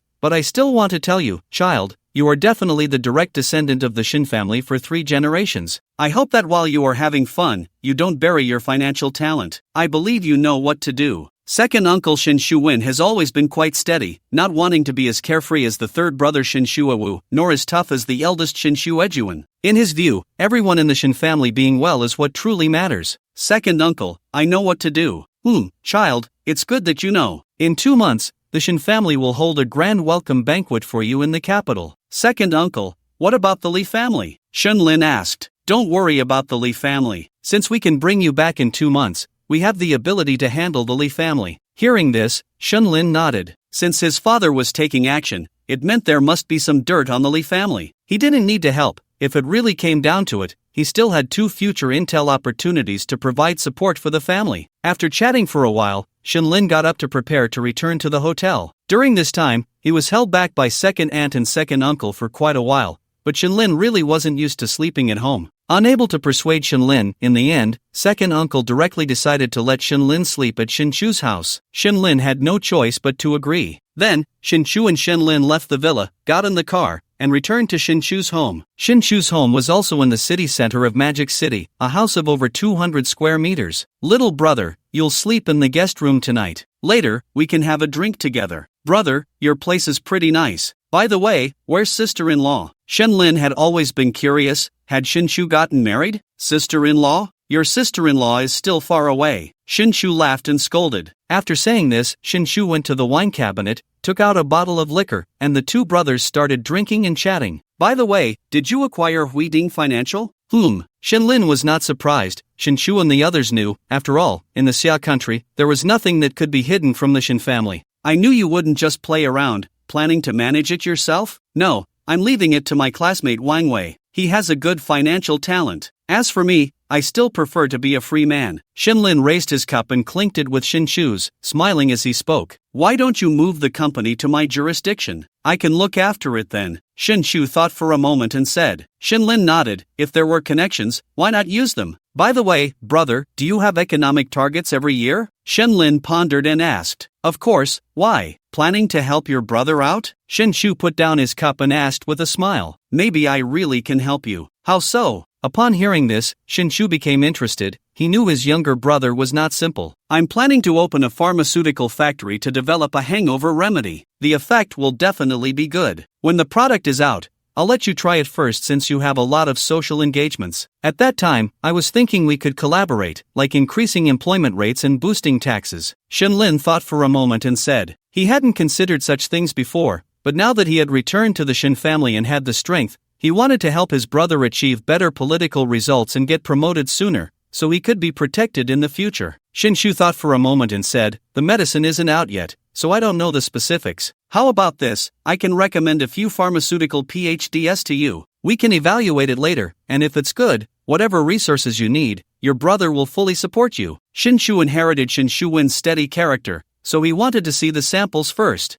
I'll handle this matter, but for the drug testing, you have to give me the green light, brother. I don't want it to take a year or more to get approved. As long as your medicine is fine, I definitely won't hold you back. Shin Chu said with a smile, but inwardly he was not optimistic about Shin Lin's hangover remedy. But who could blame him? This was his own brother. If he didn't help and spoil him, would he help outsiders instead? By the way, are you going to stay in Magic City or continue in Hangzhou? Shin Chu pondered and asked. For now, I'll stay in Hangzhou. Once the pharmaceutical business is up and running and making money, I'll come to Magic City. After all, housing prices are high. I need to earn enough to buy a house first. Shen Lin joked. You can just stay with me. No way, you know how it is for me. It would be so inconvenient to stay with you. If you can't sleep well at night and your work suffers, wouldn't I be the sinner? You brat, do as you please. By the way, keep this number. Saying this, Shin Chu gave Shin Lin a phone number. What's this? It's Uncle Chiu, the secretary of the Hangzhou Municipal Committee. Uncle Chiu is a student of my dad and part of our Shin family faction. I've already given him a heads up. If you encounter any trouble in Hangzhou, just contact him. Upon hearing this, Shin Lin accepted with a smile, his heart constantly sighing. Look at the resources of a big family. If he hadn't returned to the family, he wouldn't know when he could meet such a person. But now, with just one call from his family, everything could be arranged. Having a background is truly refreshing. And one more thing, drink well and sleep well. You have to work tomorrow. Shin Chu poured the last bit of liquor for Shin Lin and himself,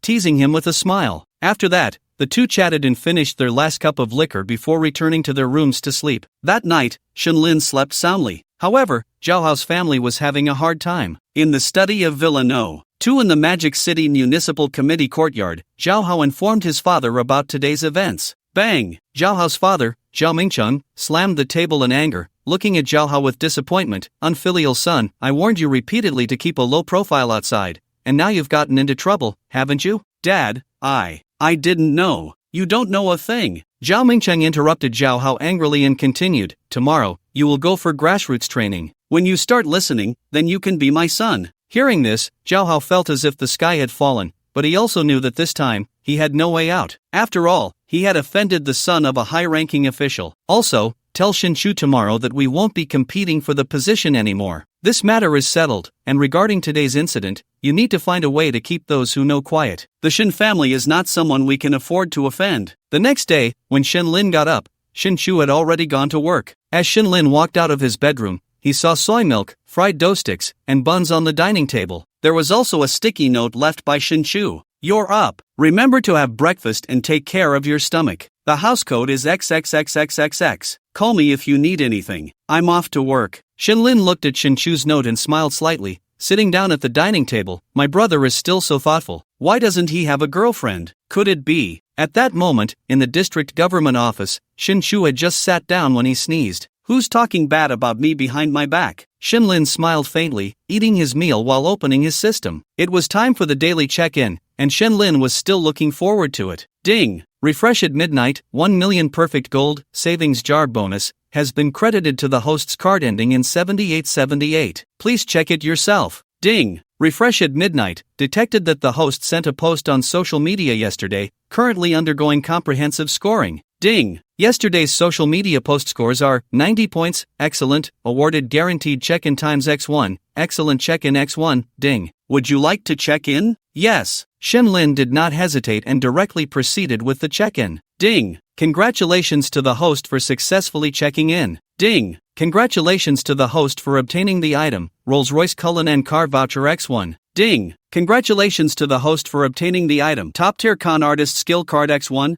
Top-Tier Con Artist Skill Card? Shenlin was slightly taken aback. Wow, this is quite an impressive item. After all, who doesn't love Chow Yun-Fat's gambling god movies? When he was young, Shenlin always fantasized about mastering con artist skills, winning a ton of money, and marrying a few girls to play with. He didn't expect that this time the system would directly help him realize his wish, feeling quite pleased. As for the Rolls-Royce Cullinan card, Shenlin skipped over it. He was still focused on supercars. Without any delay, Shenlin directly used the top-tier con artist skill card. It was similar to the previous cards, akin to memory infusion and muscle memory. In an instant, Shenlin mastered the skills of a con artist. As for the Rolls-Royce, Shenlin thought about it and decided not to use it for now. After all, he wanted to build a luxury garage, and it wouldn't be too late to pick up the car once the garage was ready. Regarding Indi's Ferrari, Shenlin had already received a message from the Yin family yesterday that someone would come to transfer ownership today. This could be seen as a form of softening. After finishing his meal and tidying up,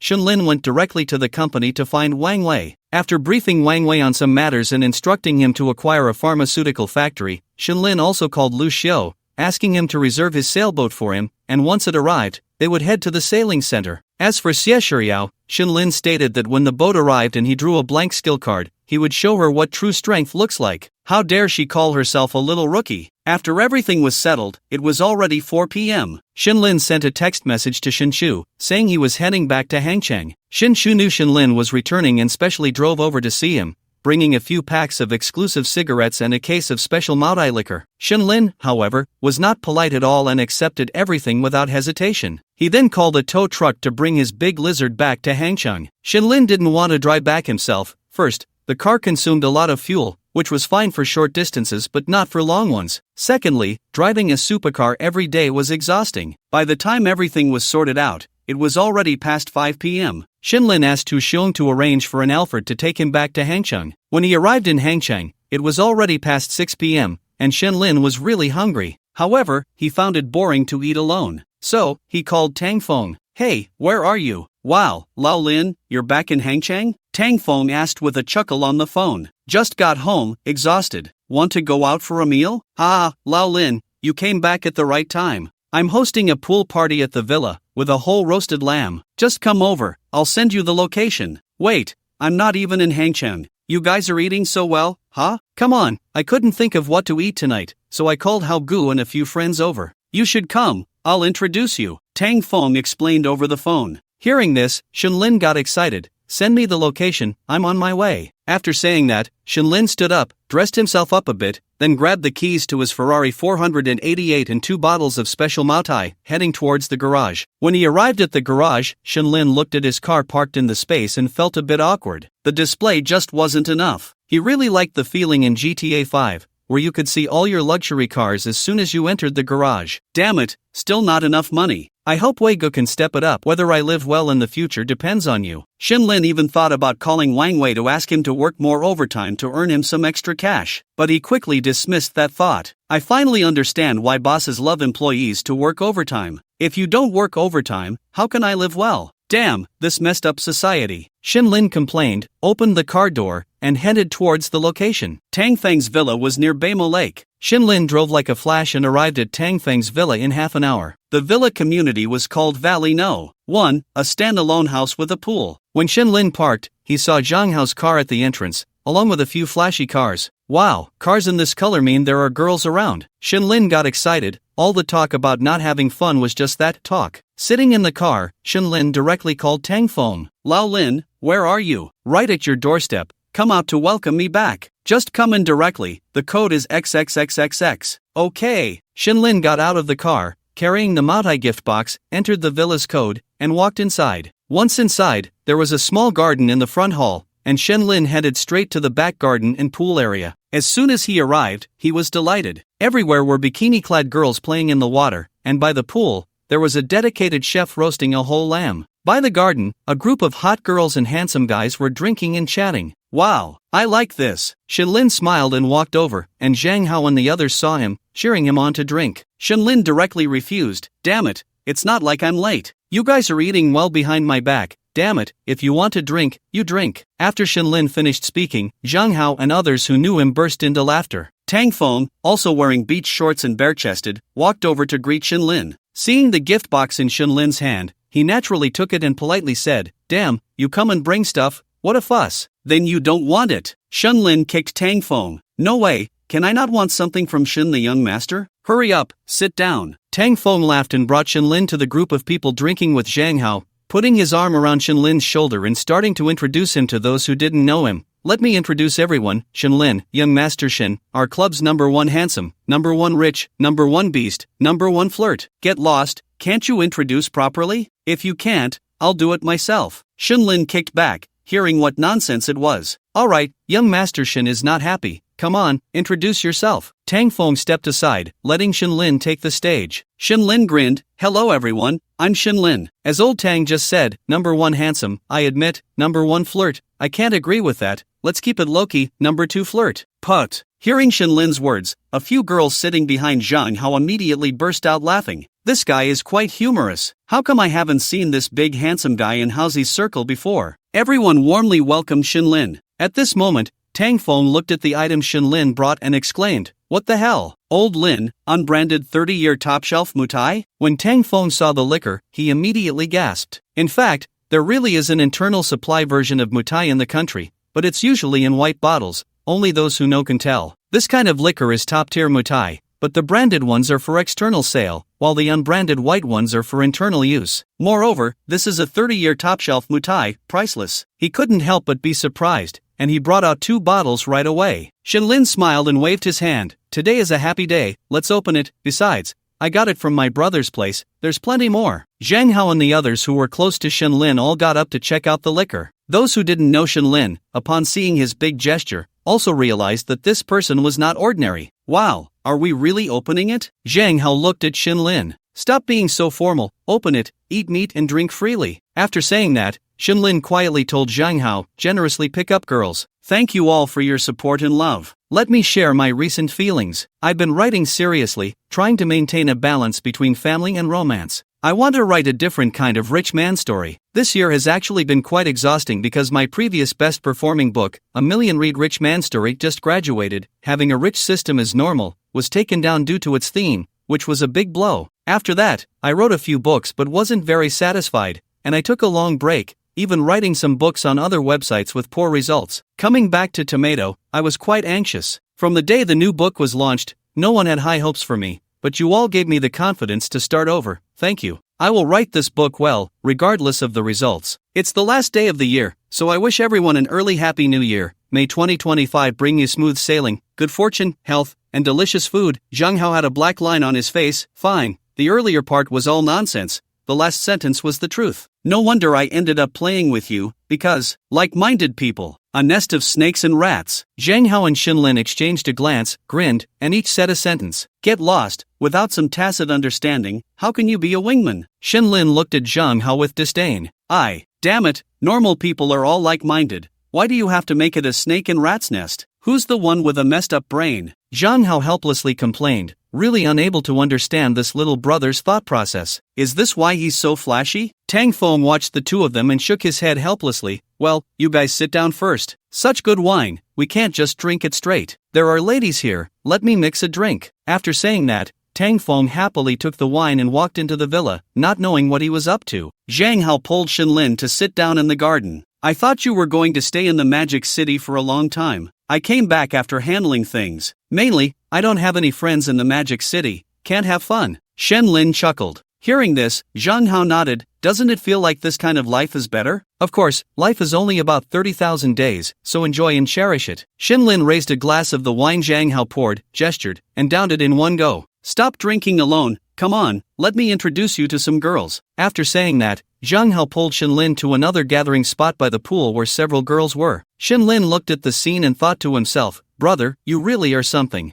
In front of him were 5 girls, each looking very beautiful, completely different from the women they had met at the bar and the KTV before. These girls were all confident and dressed in high-end brands. They were clearly rich girls. They obviously weren't the kind of atmosphere girls or gold diggers that Hu Long had brought. They should be Zhang Hao's friends, Xinlin thought. Zhang Hao smiled at them and said, sisters, this is our new friend I told you about, Xinlin, a brother of mine, really rich and really flashy. If any of you like him, just go for it, no need to greet me, be proactive, that's how stories happen, right? The 5 girls all laughed, playful and teasing. Howsy, I think you're the most flashy. Oh come on, how can you be so reserved when you say that? Are you looking for a fight? I think you're just itching for it. If we don't fight for a day, we'll tear the roof off. The girls bombarded Zhang Hao with playful banter, then turned to Xinlin and smiled. Hello, handsome. Hello. Xinlin also smiled and shook hands with each girl, then secretly gave Zhang Hao and the others a thumbs up. How could they open a club? They all liked to hang out with them, and the girls they casually called over were all so fresh and lovely, not at all like those flashy and cheap ones. Sometimes Xinlin couldn't help but marvel at how emotionally intelligent his friends were. They spoke well, joked just right,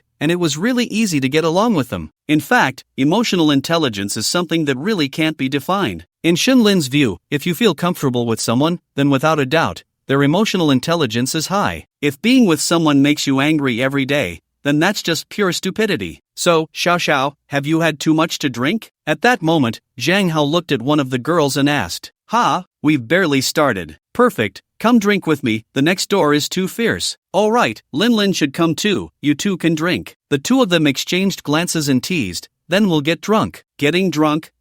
Perfect, Lao Lin isn't good at drinking, you 3 chat, the rest follow me to have fun. After Zhang Hao finished speaking, he took the other 3 girls and left. Xinlin watched Zhang Hao take the 3 girls to play in the water, looking at his back, silently giving Zhang Hao a thumbs up in his heart. How go? From now on, you're my most loyal wingman. How many girls do you have to flirt with to develop such a routine? Damn, I really am too inexperienced. Indeed, everyone has their own way of dealing with women. The skilled are the teachers. Sometimes, a routine is also a form of learning. Xinlin came back to his senses, sat down generously, raised his glass, and looked at the 2 beauties. What are your names? Put. After hearing Xinlin's words, one of the girls sitting in front, with long hair cascading down and wearing a light blue off-shoulder dress, her collarbone delicate, covered her mouth and laughed. Little handsome, you're quite polite. Just call me Xiao. After Xiao finished speaking, the short-haired beauty sitting next to her, resembling Qi Wei, also looked up and smiled. Just call me Lin. After saying that, she put down her phone, glanced at Xiao Xiao, then raised her glass and clinked it with Shenlin's from a distance before drinking it down, looking at Shenlin and saying, "You guys chat first, I'm going to see Thingsy mix drinks." Shenlin nodded in response. Linlin got up, looked at Xiao Xiao and Shenlin, smiled, and then left. Xiao Xiao looked at Shenlin with a smile, raised her glass, took a sip, and curiously asked Shenlin, "Are you really as flirtatious as you just said?" Shenlin, sitting beside her, picked up a peanut and popped it into his mouth. "So, are you really called Xiao Xiao?" After saying that, Shenlin deliberately looked at her chest. Xiao Xiao noticed Shenlin's gaze and playfully pouted. "That's too much, I can see it, you really are flirtatious." Xiao Xiao had a pretty good impression of Shenlin. Although he was a bit of a rogue, it was also because she had a good figure, and he was looking at her openly. Compared to those men who secretly stared at her, Xiao Xiao thought Shenlin was better, at least he was openly flirtatious. It added to his charm. Sometimes, that's how goddesses are, the more you fawn over them, the more submissive you are in front of them, the less interested they become. After all, there are never a shortage of sycophants around them. But someone like Shenlin was a first for her, quite interesting. In fact,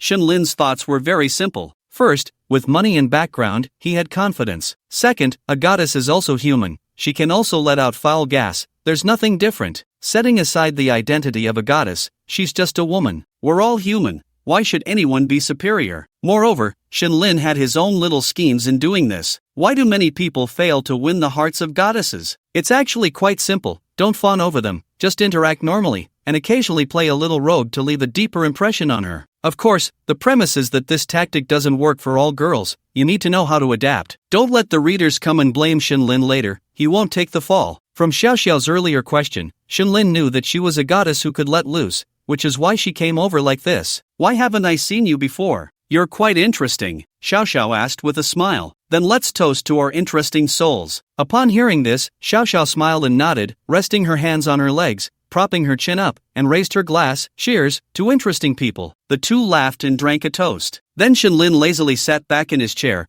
took out a pack of White Rabbit cigarettes, thought for a moment, pulled one out, and offered it to Xiao Xiao. "Want one?" Xiao Xiao blinked her big eyes, looking at Shenlin with amusement. "Interesting, it's the first time a man has actively smoked in front of me and offered me a cigarette. Are you sure I smoke?" Xiao Xiao still took the cigarette from Shenlin's hand, holding it curiously. Shenlin didn't reply immediately. Instead, he lit one for himself, took a puff, and then looked at Xiao Xiao. "If I said it's muscle memory, would you believe me?" Looking at Shenlin's lazy posture and the sudden turn of events, Xiao Xiao laughed heartily, then took out a lighter from her Hermes bag, elegantly lit her cigarette, took a deep puff, and blew out a smoke ring. "You sit down and chat with me, and in 3 sentences, there are 2 lies. Do you think I believe you?" "You believe," Shenlin said, shaking his cigarette and looking at Xiao Xiao with an aggressive gaze. If you didn't believe, you wouldn't be smoking my cigarette. After all, my mom taught me since I was little not to take things from strangers. If you smoke my cigarette, then you're not a stranger anymore." Upon hearing this, Xiao Xiao nodded, one hand holding the cigarette with a delicate grip, while the other hand picked up her wineglass, gesturing towards Shenlin. "I think you're wrong because obedient children listen to their mothers. I'm a rebellious child, but you're quite interesting. Let's toast, my new friend. Let's toast, rebellious child." Ding! The two clinked their glasses. Putting down her wineglass, Shenlin looked at Xiao Xiao. "Are you also from Zhang Hao and Tang Feng's club?" "No, I'm not from their supercar club. I met Tang Feng through work. We collaborated on a project with his company, and we were both in charge back then." "Impressive, at such a young age, you became a project leader." Shenlin was surprised to hear this. Indeed, although Tang Feng and the others seemed to be having fun every day, they really did have their own capabilities. At least in the circle of Tang Feng and Zhang Hao, Shenlin saw many second-generation individuals who were quite capable, not the kind of idle people. They could have fun and still had abilities. Indeed, birds of a feather flocked together. "You're flattering me.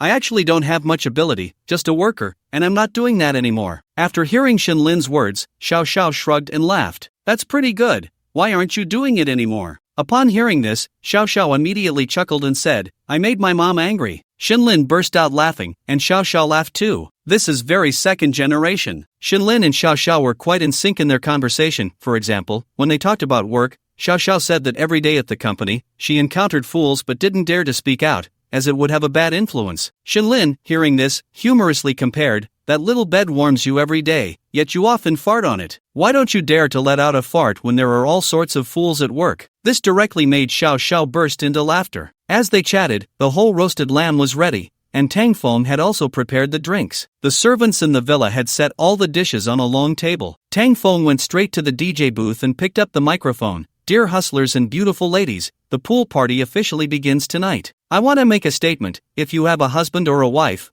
please don't post on social media, as it might affect family relationships, and I won't take any responsibility. Alright, once again, thanks to Lao Lin for bringing the good wine. Let's toast to freedom. To freedom. Cheers." After Tang Feng hosted, he raised his glass, and Shin Lin and the others followed suit, toasting together. They then began to take their seats and eat the roasted lamb. Tang Feng brought Lin Lin over one by one, and when he reached Shin Lin's side, he saw Xiao Xiao feeding Shin Lin lamb meat. "Wow, Lao Lin, you're really something." "Lin Gu, Xiao Xiao, what's going on here?" Lin Lin looked at Xiao Xiao and Shin Lin, pretending to be surprised and teasing them. Just as Shin Lin was about to say something, Xiao Xiao directly put down her chopsticks and wiped Shin Lin's mouth, then looked at Lin Lin and Tang Feng and said, "What's wrong? It's okay for you to sneak around, but it's not allowed for Lin Gu to turn to the light? He's my man now." Upon hearing this, Shin Lin was taken aback and looked directly at Xiao Xiao. Then he raised his thumb. "TSK. So impressive, this emotional intelligence reaction is unmatched. Even the nonsense sounds so appealing. Who wouldn't be confused by this? Impressive." Tang Feng gave Shin Lin a thumbs up. "Come on, let's celebrate.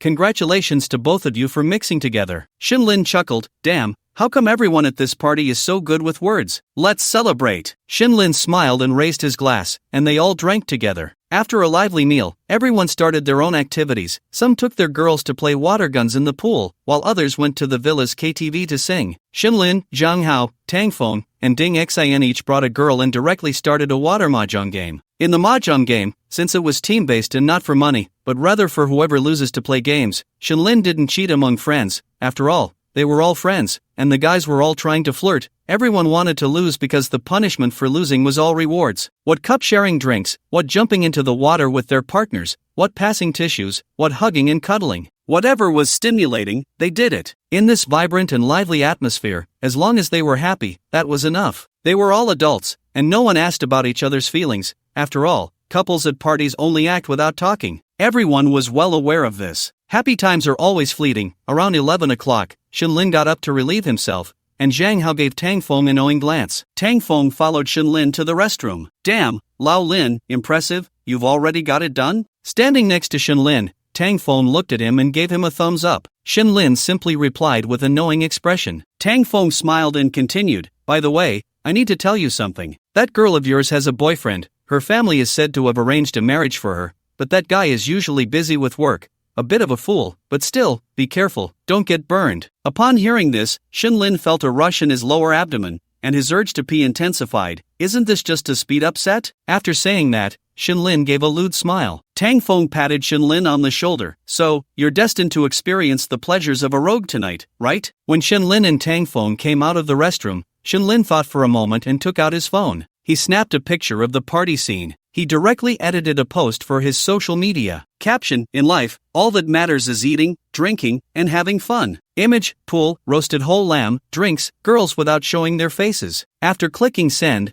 Shin Lin returned to the mahjong table. After playing a few more rounds, happy times are always short-lived. After losing several times, Tang Feng directly called it a night, shouting loudly, "Time to disperse, those who need to go home, those who don't, find a guest room to rest. Oh, and everyone, stay safe." After saying that, Tang Feng took Lin Lin and walked into the villa. Shin Lin also wrapped his arm around Xiao Xiao's slender waist and walked into the villa, finding a room. As soon as they entered, Shin Lin pushed Xiao Xiao against the door, and they didn't say much, embracing each other for a passionate kiss. They were both adults, just moments ago at the party, with mutual feelings. A match meets fire. Snap, crackle, burn. This was just like playing mahjong. If the tiles matched, play. If not, it was useless to play anything. In the heat of their kiss, Shin Lin picked up Xiao Xiao and walked towards the bed. Soon, the moon in the sky shyly pulled the clouds over to cover its eyes. Waking up, Shin Lin had a bit of a headache. He had drunk too much last night. Just as he was about to check his system for his sign-in, a notification sound from his phone rang out. Instantly, Xiao Xiao, who was sleeping beside Shin Lin, opened her eyes. "Whose phone is that? Damn,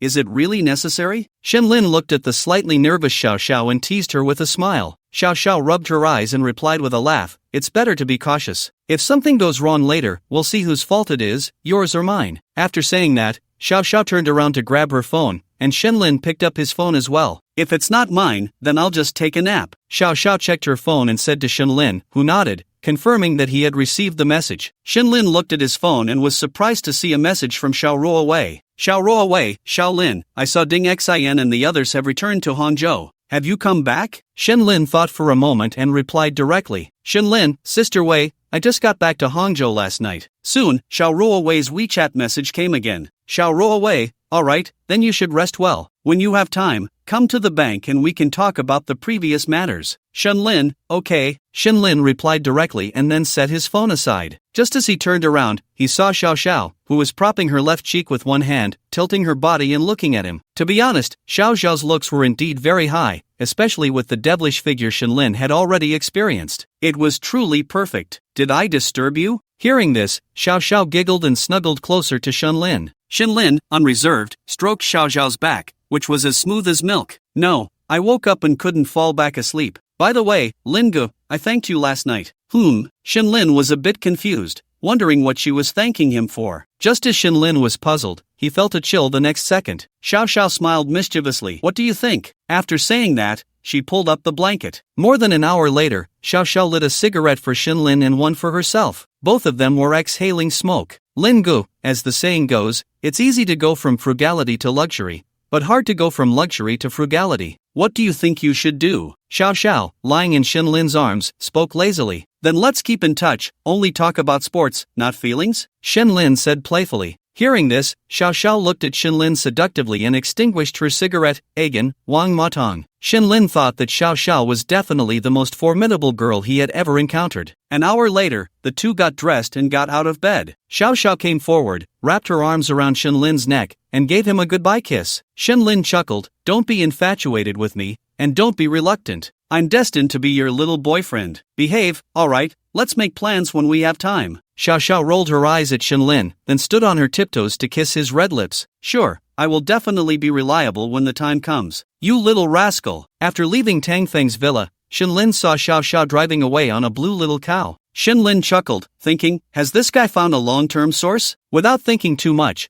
Shenlin returned to his car and opened his system. Ding! Refresh at midnight, 1 million perfect gold, savings jar bonus, has been credited to the host's card ending in 7878. Please check yourself. Ding! Refresh at midnight, detected that the host sent a moment's post yesterday, currently undergoing comprehensive scoring. Ding! The score for yesterday's moment's post is 79 points. Good, received a guaranteed sign-in count X1. Ding! Would you like to sign in? Shenlin was slightly taken aback. Damn it, such an impressive moment's post yesterday only got 79 points? No way, I need to find better activities in the future. People are visual fatigue animals. Continuously posting such posts that are not conducive to unity. I don't know how many times I've been killed behind the scenes, let alone the likes. Shenlin knew that his social circle had grown weary of the constant displays of wealth he posted. Moreover, he had been blocking these people from seeing his posts every time he shared something. Forget it, take it slow. Signing in once is fine, having something is better than nothing. Besides, I just want to enjoy life right now. The system is right, it's just an aid, not my KPI for clocking in at work. With his self-regulation in check, Shenlin chose to sign in. Ding! Congratulations, host, for successfully signing in.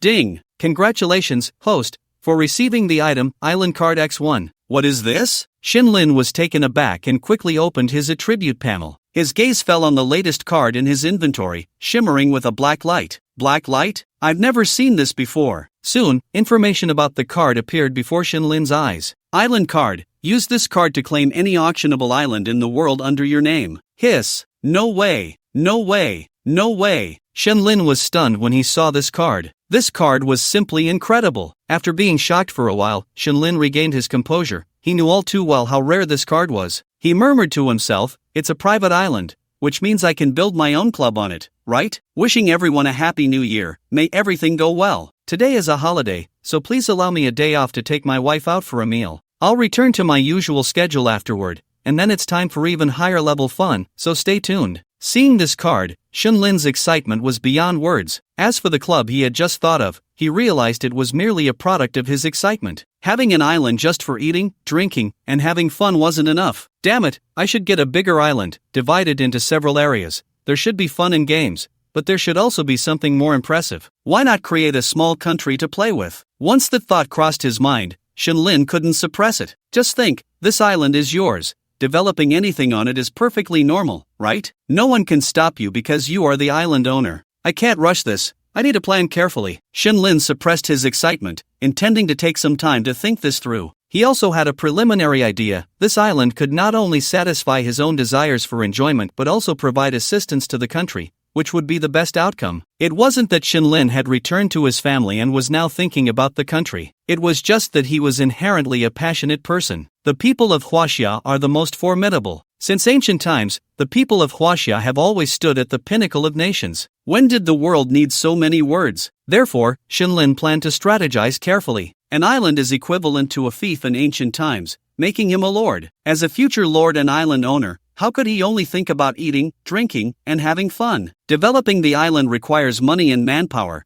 These things need to be done gradually. Damn it, I really want to give Wei Gu more work. Make him push me to work overtime and earn money, okay? Shenlin didn't crave wealth like he did now. No, the bank cooperation needs to start now. With that thought, Shenlin took out his phone and sent a message to Xiao Ruowei. Shenlin, Wei Jia, are you at the bank now? Xiao Ruowei, I am. Shenlin, Wei Jia, I'm coming to the bank to find you. Let's finalize the cooperation. Xiao Ruowei, welcome, smile. Shenlin put down his phone, sent a message to Tang Feng that he was leaving, and then started his Ferrari 488, planning to make a double play at the bank. However, this time, Shenlin would not leave empty-handed. After all, he was now friends with Xiao Ruowei, and she was still his sister. Shenlin thought for a moment and drove to the imported goods supermarket to buy a few sets of skincare products. Then he headed towards the bank. Unlike his last visit, this time when Shenlin arrived at the bank, the security guard let him through immediately and even escorted him to the VIP parking space. After getting out of the car, Shenlin handed a golden leaf to the security guard. The guard was overjoyed and quickly said to Shenlin, Mr. Shen, we will always reserve the VIP parking space for you in the future. Shenlin smiled and nodded. This was the way to handle things. Shenlin entered the bank lobby, where the same lobby manager warmly welcomed him. Mr. Shen, Xiao is already waiting for you in the VIP room. Please follow me. Thank you. You're too polite, Mr. Shen. Then, Shenlin followed the lobby manager into the VIP lounge from last time. As soon as he entered, he saw Xiao Ruowei stand up from her seat and walk towards him with a smile. Shenlin quickly waved his hand. Sister Wei, you're too kind. It's only right. Respect for future partners is respect for oneself, and besides, you still call me sister. Xiao Ruowei said with a faint smile. Shenlin promptly handed the gift to Xiao Ruowei. Sister Wei, this is for you, some skincare products. You shouldn't have. It's fine, take it. Being good to future partners is also my respect, isn't it? Shenlin directly responded with Xiao Ruowei's earlier words. Hearing Shenlin's words, Xiao Ruowei accepted the gift with a wry smile and then said, in the future, just coming is enough, no need to be so polite. By the way, sit. Xiao Ruowei led Shenlin to the sofa and had her assistant brew a cup of tea for him. After that, the meeting room was left with just Shenlin and Xiao Ruowei. Xiaolin, it seems you agreed to the cooperation plan from last time? After taking a sip of tea, Xiao Ruowei put down her cup and smiled at Shenlin.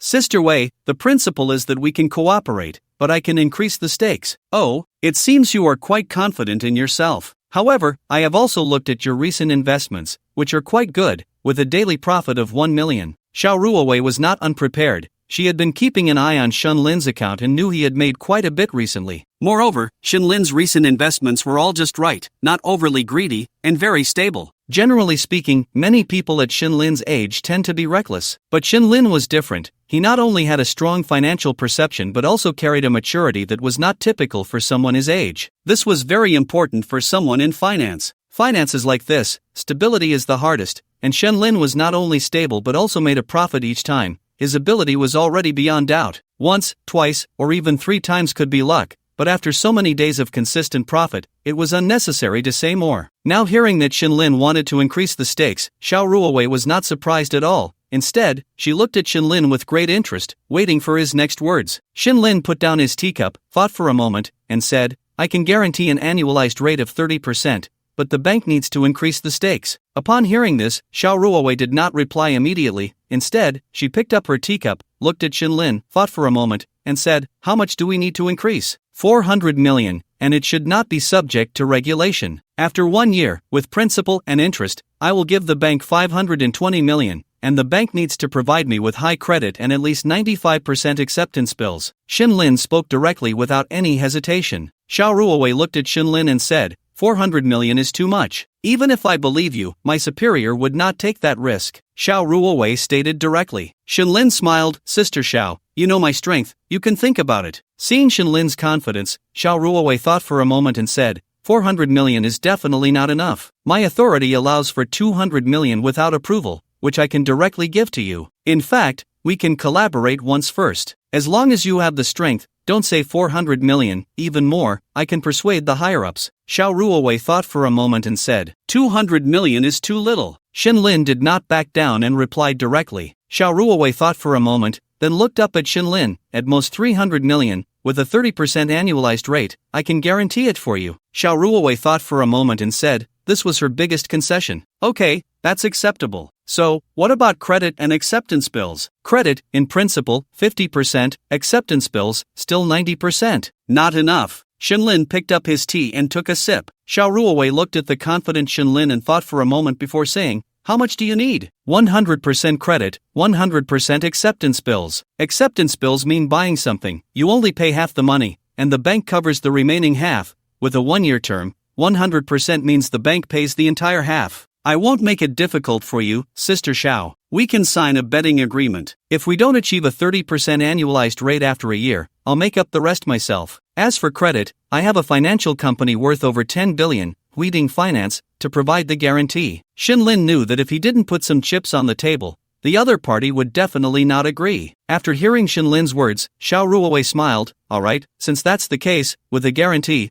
I can give you 100% credit for 300 million and 100% acceptance bills for 300 million. Upon hearing this, Shinlin put down his teacup and extended his hand, pleasure to cooperate. Xiao Ruowei also smiled and extended her hand to Shinlin, and they shook hands, pleasure to cooperate. After the handshake, Xiao Ruowei directly had her assistant start drafting the betting contract. While drafting the contract, Xiao Ruowei took out an invitation. Just in time, you're back in Hangzhou. This is an invitation to a high-end client event hosted by our bank tomorrow. If you like golf, I'm just short of a male companion. Xiao Ruowei handed the invitation to Shinlin, speaking calmly. Shinlin took the invitation and looked at it. At this moment, Xiao Ruowei continued, this event is quite high level, with many big shots from the Zhujiang Chamber of Commerce, all of whom are our partners. Your career is just starting, you can gain some connections through this. Shinlin looked at the invitation. Connections? What Shinlin lacked the least right now was connections. After all, the Shin family's connections were far stronger than these. However, Shinlin did not refuse. He was also very curious to see how these upper-class people played. Besides, no one would complain about having too much money or too many connections. Moreover, Shinlin knew this was Xiao Ruowei paving the way for him,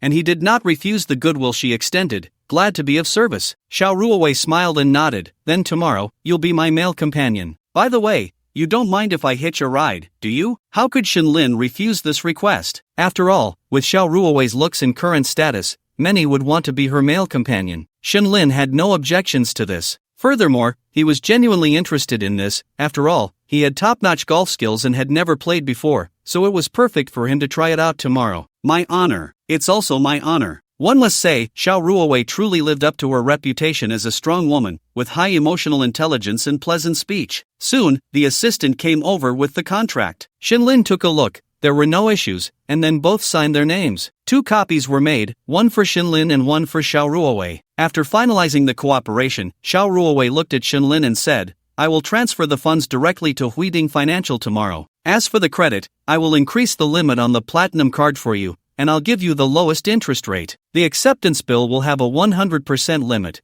This is the acceptance bill from the construction bank, with a limit of 300 million. As she spoke, Xiao Ruowei handed the acceptance bill to Shinlin, who took the check and nodded. Alright, Sister Xiao, thank you for your trouble. Shinlin said politely. By the way, Xiaolin, are you still working on the pharmaceutical project you mentioned last time? Xiao Ruowei set the contract aside and asked. I am, Sister Wei. Do you have any relevant professionals in mind? Upon hearing this, Xiao Ruowei smiled and took out a business card, handing it to Shinlin. This is Su Hao, a senior from my study abroad days, engaged in drug research. He just returned from a vacation at Fuxing Pharmaceuticals in the Magic City. He's an expert in pharmaceutical research. I've already given him a heads up. Contact him, and he might be able to help you. Shinlin felt a surge of gratitude. After all, they hadn't known each other for long. Although there was some reason for their cooperation, Xiao Ruowei genuinely took his words to heart. Moreover, Xinlin was no longer a novice. Fuxing Pharmaceuticals was the top private pharmaceutical company in the country. Thank you, Sister Wei. By the way,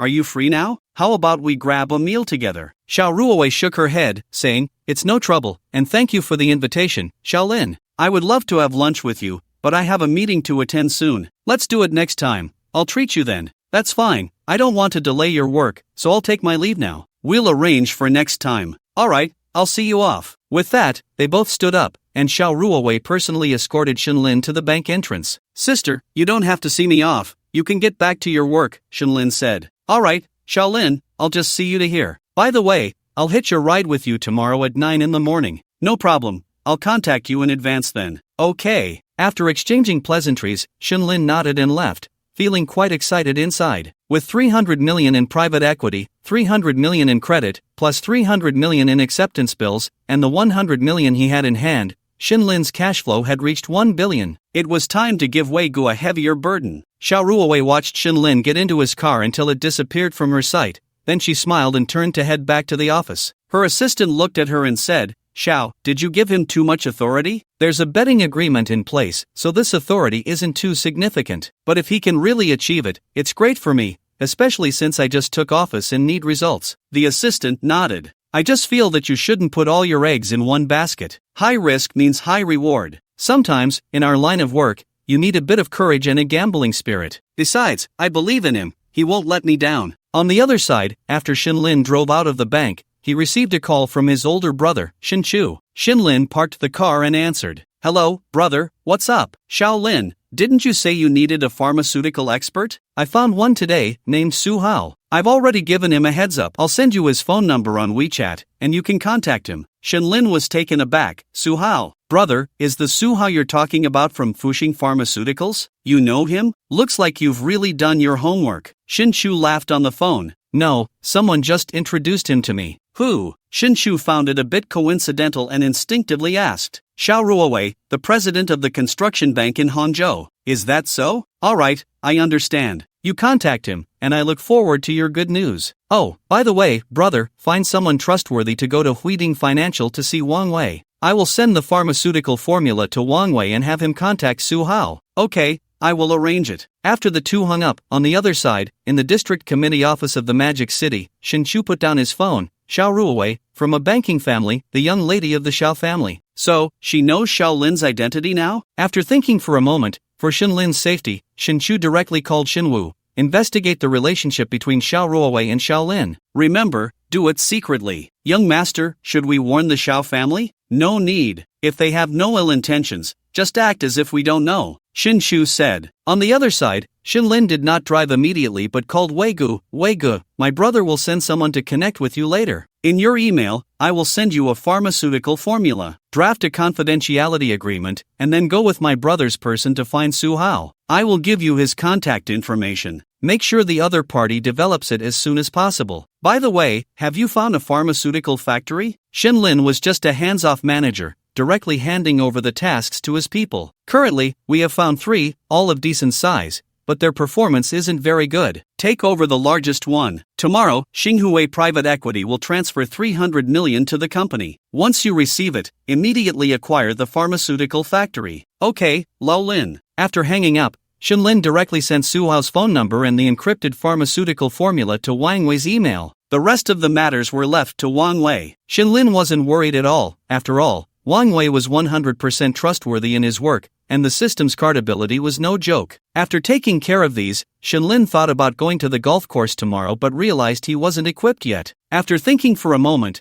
Xinlin directly messaged Ji Muxue. Xinlin, send me the location of the new house. I'll be there in 10 minutes. Ji Muxue, brother, you're back in Hangchang? Send me the location. Xinlin, yeah, come with me to buy some things later. After replying with good news, Xinlin looked at the navigation. Ji Muxue had already moved to her new home. Of course, it was the one Xinlin bought for her, fully renovated, ready to move in. And the car he bought for Ji Muxue, Koyong had already sent him a WeChat message yesterday, saying it had been delivered to Ji Muxue. Xinlin also transferred some money to Koyong. Then, Xinlin drove towards Ji Mushue's new community. The house Ji Muxue bought was in Lu Jihuating in Shanshao, which was quite a nice property. It only took Shenlin 8 minutes to drive to Lu Jihuating. Upon arrival, since Ji Muxue had informed the security in advance, Shenlin drove directly into the basement. In the basement, following the location Ji Muxue sent, he quickly found her at B35, already dressed up. The girl was dressed to Shenlin's liking today. With a ponytail, a complete JK uniform, her long legs wrapped in black stockings with Paris letters, and a pair of studded high heels. Was this little girl trying to rev up her charm and give him a good show? Driving up in front of her, Shenlin got out of the car. He saw Ji Muxue jogging towards him, extending her arms. "Brother, I miss you so much." Saying that, she leaped into Shenlin's arms. Shenlin directly embraced Ji Muxue, looking her up and down. "How much do you miss me?" "I miss you a lot," Ji Muxue said sweetly while being held by Shenlin. "Just saying it?" Upon hearing Shenlin's words, Ji Muxue's face immediately flushed, and then she stood on her tiptoes and kissed Shenlin. Shenlin chuckled, "The goddess in your eyes is just mine." After kissing Shenlin, Ji Muxue looked at him with watery eyes and asked, "Brother, where are we going later?" "Get in the car first." With that, Shenlin directly sat in his car. As for opening the door for Ji Muxue, he thought too much. Being a gentleman is reserved for new friends, not for canaries. Soon, Ji Muxue also opened the passenger door and elegantly sat down, instinctively bringing her long legs and black stockings closer to the center console. To be honest, Shenlin liked women who were this perceptive. Naturally, he placed his hand on Ji Muxue's thigh and drove the Ferrari out of the community. "Have you dealt with Zhou Ruton's matter?" Shenlin asked while driving. Ji Muxue thought for a moment and looked at Shenlin, saying, "Brother, there's something I need to tell you." "What is it?"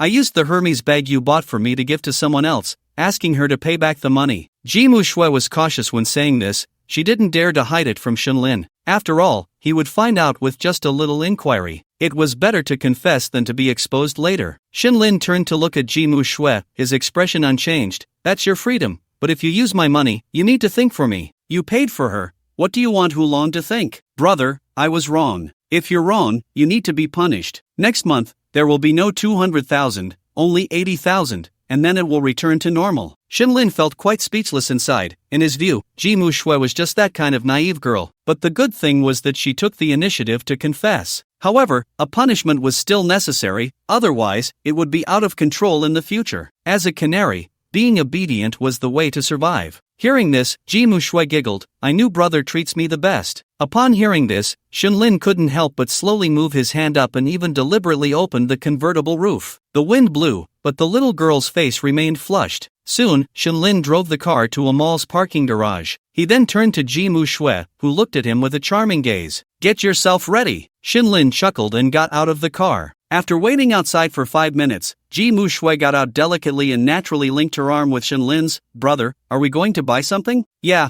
I'm going to play golf tomorrow, need to buy some equipment." As Shenlin spoke, he walked towards the mall, and Ji Muxue's eyes lit up. "Wow, golf. Brother, can you take me with you?" "Little girl, don't be so eager. If I can take you, I will. If I can't, there must be a reason, got it?" Ji Muxue's heart sank a little, and she quickly replied weakly, "Okay, brother, I understand." Shenlin looked at Ji Muxue and smiled. "Actually, we can play some golf tonight." Ji Muxue didn't understand what Shenlin meant, but he didn't explain and directly took her into the mall, finding the tailor-made store. This was a well-known golf specialty store. Upon entering the counter, Shenlin saw a dazzling array of clubs and golf accessories. "Sir, madam, welcome to TaylorMade. How can I assist you?" "Choose a set of clubs for me," Shenlin said directly. "How would you like to match them, sir?" the sales assistant asked with a smile. Shenlin thought for a moment and said, 3 woods, 9 irons, 2 sand wedges, and 1 putter." "Sir, it seems you play professionally." The sales assistant, upon hearing Shenlin's words, immediately praised, "This golf club setup is what professional players use." "You're too kind. By the way, sir, what about the price?" "Only the best, regardless of the price." "All right, sir, then I'll help you choose. Do you have a preference for the driver?" 8 degrees. As the sales assistant inquired, Shenlin responded, and soon, a complete set of clubs was ready. Shenlin also bought several sets of golf clothing. The total cost exceeded 700,000. Truly a noble sport.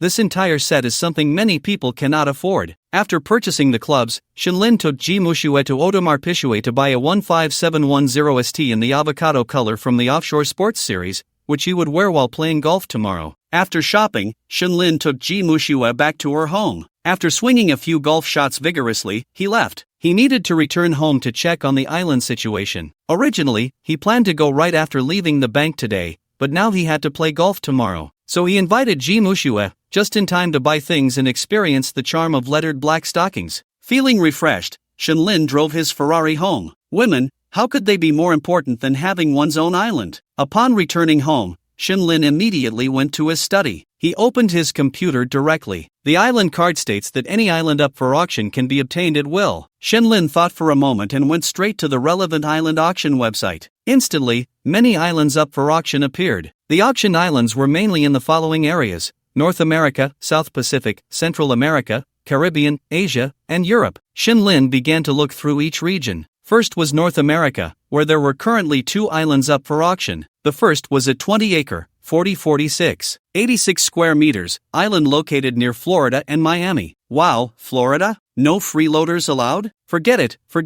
my friend is so rich now, no need to look for trouble. Shenlin saw this island and directly passed. First, it was too far from summer country, and second, he was aware of the situation in beautiful country, $0 purchases. Florida was the epitome of $0 purchases. If he chose here, he would probably wake up with nothing left but his underwear, so he decided against it. Continuing to look, he found an island in Maple Leaf Country. It was an 82-acre, 331842, 91 square meters, island near BC Province. Wow, this island is nice, quite large, with plenty of potential. Upon seeing this island, Shenlin became interested and marked it as a backup option. Then Shenlin looked at the South Pacific region, which also had 2 islands. One was a 60-acre, 242811, 88 square meters, island near Sheep Country, XXL. The other was an island near Fiji, and when Shenlin saw this island, he was shocked because it was a whopping 600 acres, 2428118, 87 square meters. Wow, this island is great, it's big enough, and Fiji has always had a good relationship with Summer Country. It was one of the first South Pacific countries to establish diplomatic relations with Summer Country. Forget it, I'll keep it as a backup. Shenlin continued to check. Next was Central America. There were also 2 islands, both located near Panama. One was a 104-acre, 420873, 93 square meters, island. The other was a massive 7,400-acre, 299467799, 5 square meters, island. What the heck? How is this island so big? When Shenlin saw the island, he was completely stunned. Over 20 million square meters? This really shocked Shenlin. That's equivalent to 2,857 football fields. This one is also a backup. Without a second thought, Shenlin chose it as a backup. The larger the island, the more things he could enjoy. He continued to look, and next was the Caribbean region. There was only one island currently up for auction here, located near the U.S. Virgin Islands. The island covered 170 acres, 687,967, 01 square meters. The Caribbean, wow, this definitely won't work. That's the place where pirates roam, more terrifying than zero-cost purchases, just pass. Shenlin thought for a moment and then directly passed on it. This island was way too dangerous. Although he had top-notch fighting skills, they had guns, AKs, rifles. The business was to grow bigger and stronger, to create brilliance again. If he were in this place, he would definitely be harassed by pirates every day. He didn't have the 3 top generals to back him up. Besides, his island needed to be a place for entertainment and future development, and the area had to be relatively stable. If he set up shop here, every morning would start with a call saying, "Damn it, the pirates are coming." No way, absolutely not. Shenlin skipped it and continued to check. Next was Asia, the region closest to Xia country. There were also 2 islands up for auction here. One was near the Maldives, a 29-acre, 117,359, 07 square meters, island. Damn, such a great place like the Maldives, and they have such a small island. Who do they look down on? Shenlin was truly speechless. If only the island were a bit larger. After all, it was the Maldives, a golden sea area. But damn, it was only 29 acres. What could he do with that? He then looked further down to see an island near Thailand, which had 110 acres, 445,155, 12 square meters. To Shenlin, it seemed quite standard. However, he expressed his dislike. Thailand was a country known for its ladyboys. What if he got involved with a beautiful girl and found out she was a ladyboy? No way, absolutely not. He was straight as an arrow. Shenlin then looked down to the European region. There were also 2 islands. One was near Greece, a 300-acre, 1,214,059, 43 square meters, island. Greece is nice. Backup. Shinlin then looked at the last island, an island near Ireland, with an area of 157 acres, 635,357, 77 square meters. Europe is also good, the economy is developing well, keep it as a backup. After thinking for a moment, Shinlin reviewed the islands he had set aside. 1. North America, BC Island, 331,842, 91 square meters. 2. South Pacific, Fiji Island, 2,428,118, 87 square meters. 3. Central America, Panama 7,400-acre island, 29,946,799, 5 square meters. 4. Europe, Greek island, 1,214,059, 43 square meters. Irish island, 635,357, 77 square meters. Shinlin looked at the few islands he had selected. First, let's divide by area, separating BC Island and Irish Island. After separating these two islands, he was left with 3 islands to choose from. Shinlin thought about what he wanted to do with this island. First, entertainment was definitely needed. Second,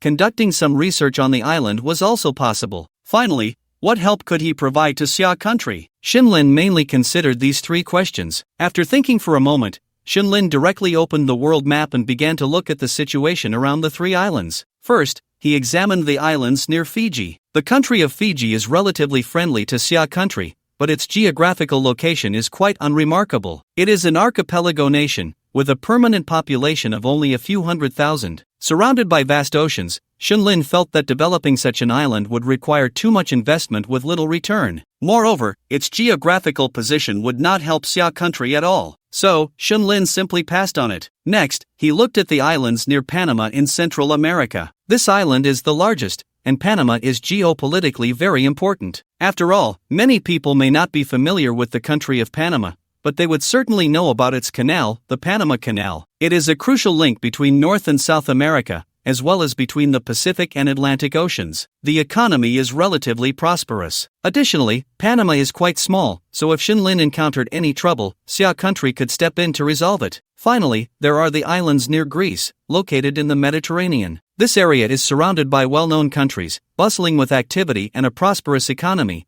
but there are quite a few pro-American elements. After some thought, Shinlin decided to pass on this option as well. Shinlin finally exclaimed excitedly, "It's you, Panama Island." His choice was not just because this island was the largest with many activities to enjoy, but more importantly, its geographical position was quite favorable. This island is very close to North America, and thus not far from the beautiful country either. If Shinlin emphasized if he were to deploy missiles here, just thinking about it was thrilling. Having chosen the island, Shinlin had no hesitation. He directly communicated with the system in his mind. System, use the island card. Ding! Congratulations to the host for successfully using the island card. Please select the island you wish to acquire. Panama 7,400-acre island. Ding! Congratulations to the host for successfully acquiring the Panama 7,400-acre island. The relevant purchase documents will be sent to the host via International Express, and the related electronic documents will be sent to the host's email. Please check. Ding! The system has detected that the host has acquired an island. The perfect tycoon system is upgrading,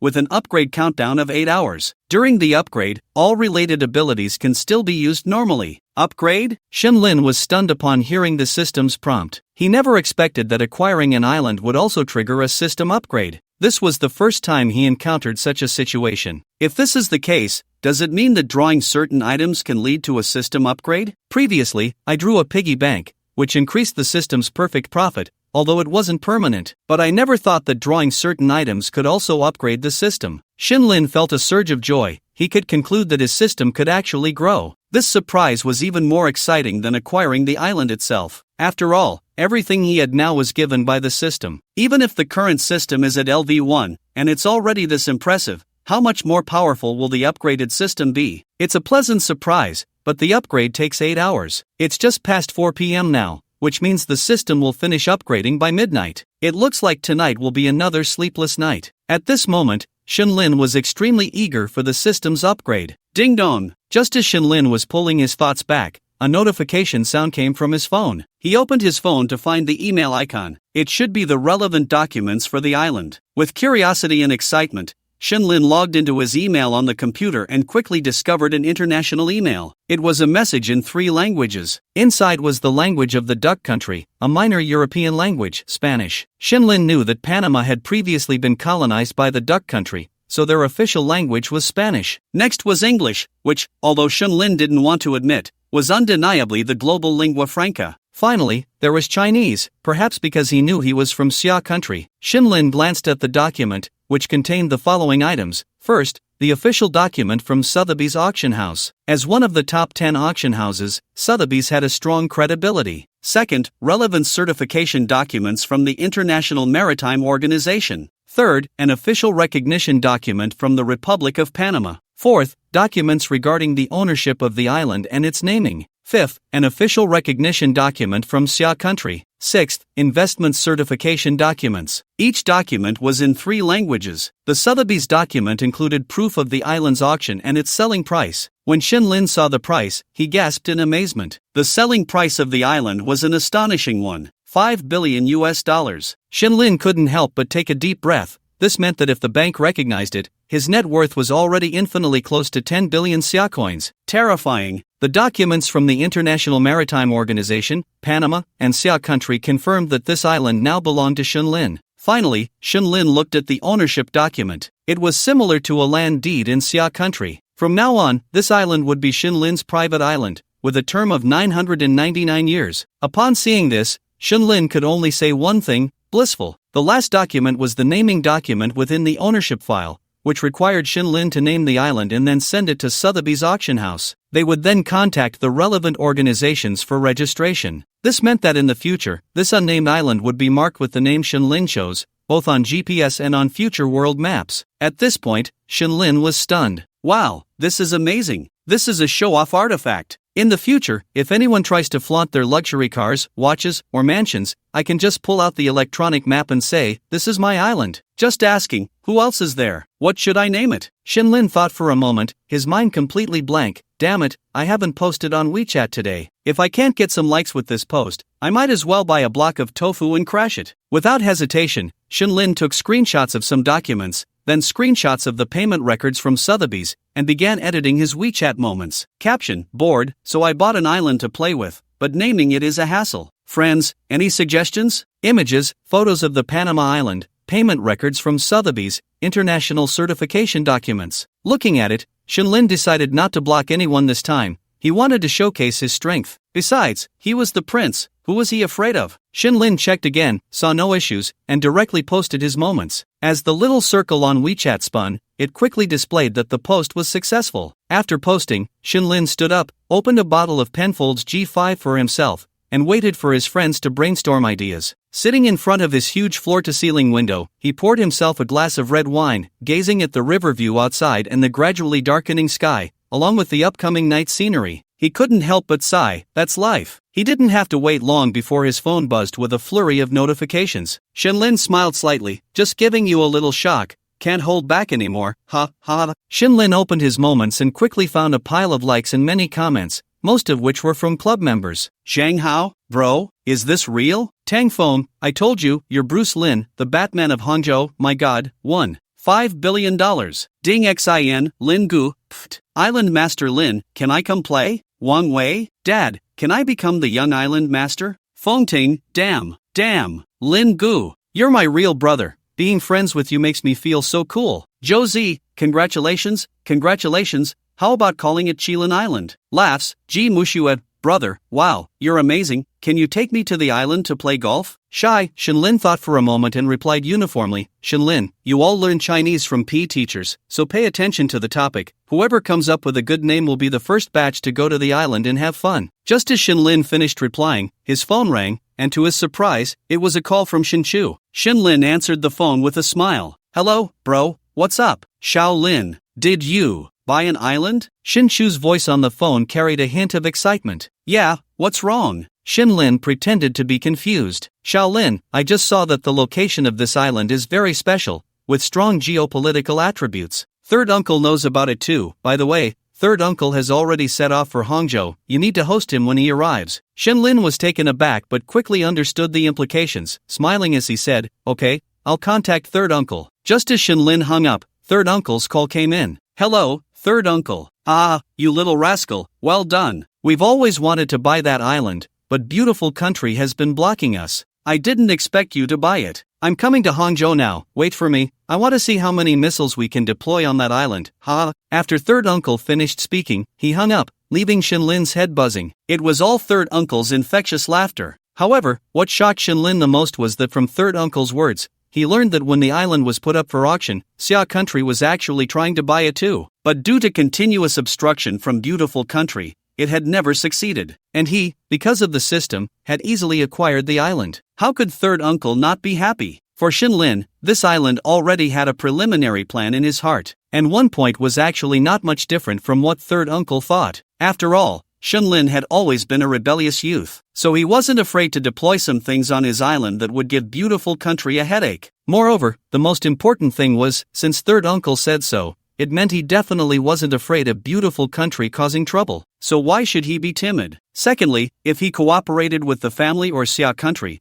wouldn't the development of the island save a lot of money? The more Shenlin thought about it, the more exciting it became. This was definitely a win-win result. Shenlin's lips curled slightly, no longer thinking too much about it. When third uncle arrived, they would discuss it together. Now he had something more important to do, which was to name his island. Shenlin opened his moments again, and at this moment, the comments under his post had already piled up. Shenlin curiously looked at what names everyone could come up with for his island. However, the more he looked, the more it felt wrong. Fengting, Lingu, if you ask me, let's call it Daddy Island. In the future it will show as Daddy Island on GPS and Beidou. How cool would that be? All over the world there are your sons. Damn, awesome. Shenlin looked at Fengting's message, and his face instantly darkened. Are you kidding me? Do you think I'm some kind of stud? Pass. Next. Wang Wei, old Lin, I think we should call it Deserted Island. We can set up a live-action survival game there. I mean, immersive experience, targeting high-end clients. Shenlin saw Wei Ji's message and actually thought the idea was great. Wow, that's doable. We can carve out a section on the island for a live-action game, make it a bit scary, cater to high-end clients. If they come,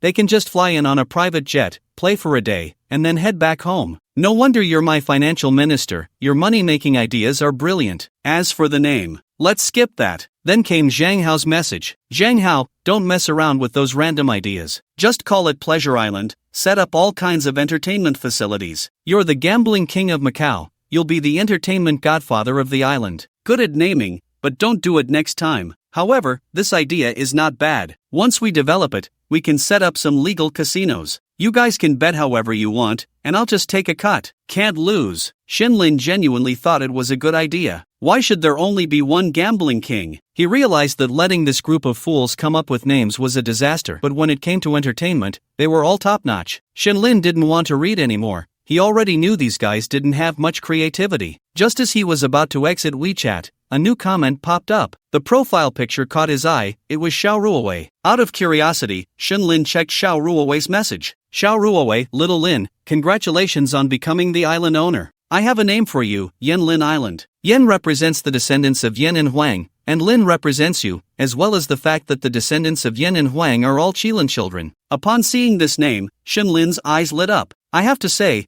people with culture really have depth. Yanlin Island, not bad, really not bad. It's perfect. After reading Xiao Ruowei's explanation of the name Yanlin, he immediately locked in on it. Was there a better name than this? It had grandeur, it had flair, and it even included Lin from his own name. After thinking for a moment, Shenlin directly posted in his friend circle. Shenlin, naming ends here. Thanks again to Sister Wei for the great name, Yanlin Island. Those who suggested names like Daddy Island, read more books and stop making fools of yourselves. By the way, at Xiao Ruowei, Sister Wei, once the island is developed, I'll invite you to be the first to visit. After replying, Shenlin stopped paying attention to his friend's circle. After all, the purpose of posting was just to get that extra check-in. Just as Shenlin stepped out of his study, the doorbell rang. Wow, Uncle San is here so quickly? Shenlin instinctively felt it was his uncle, so he hurried to open the door. However, upon opening the door, Shenlin was stunned. It wasn't Uncle San, but three people in police uniforms, led by a middle-aged man. That wasn't the point.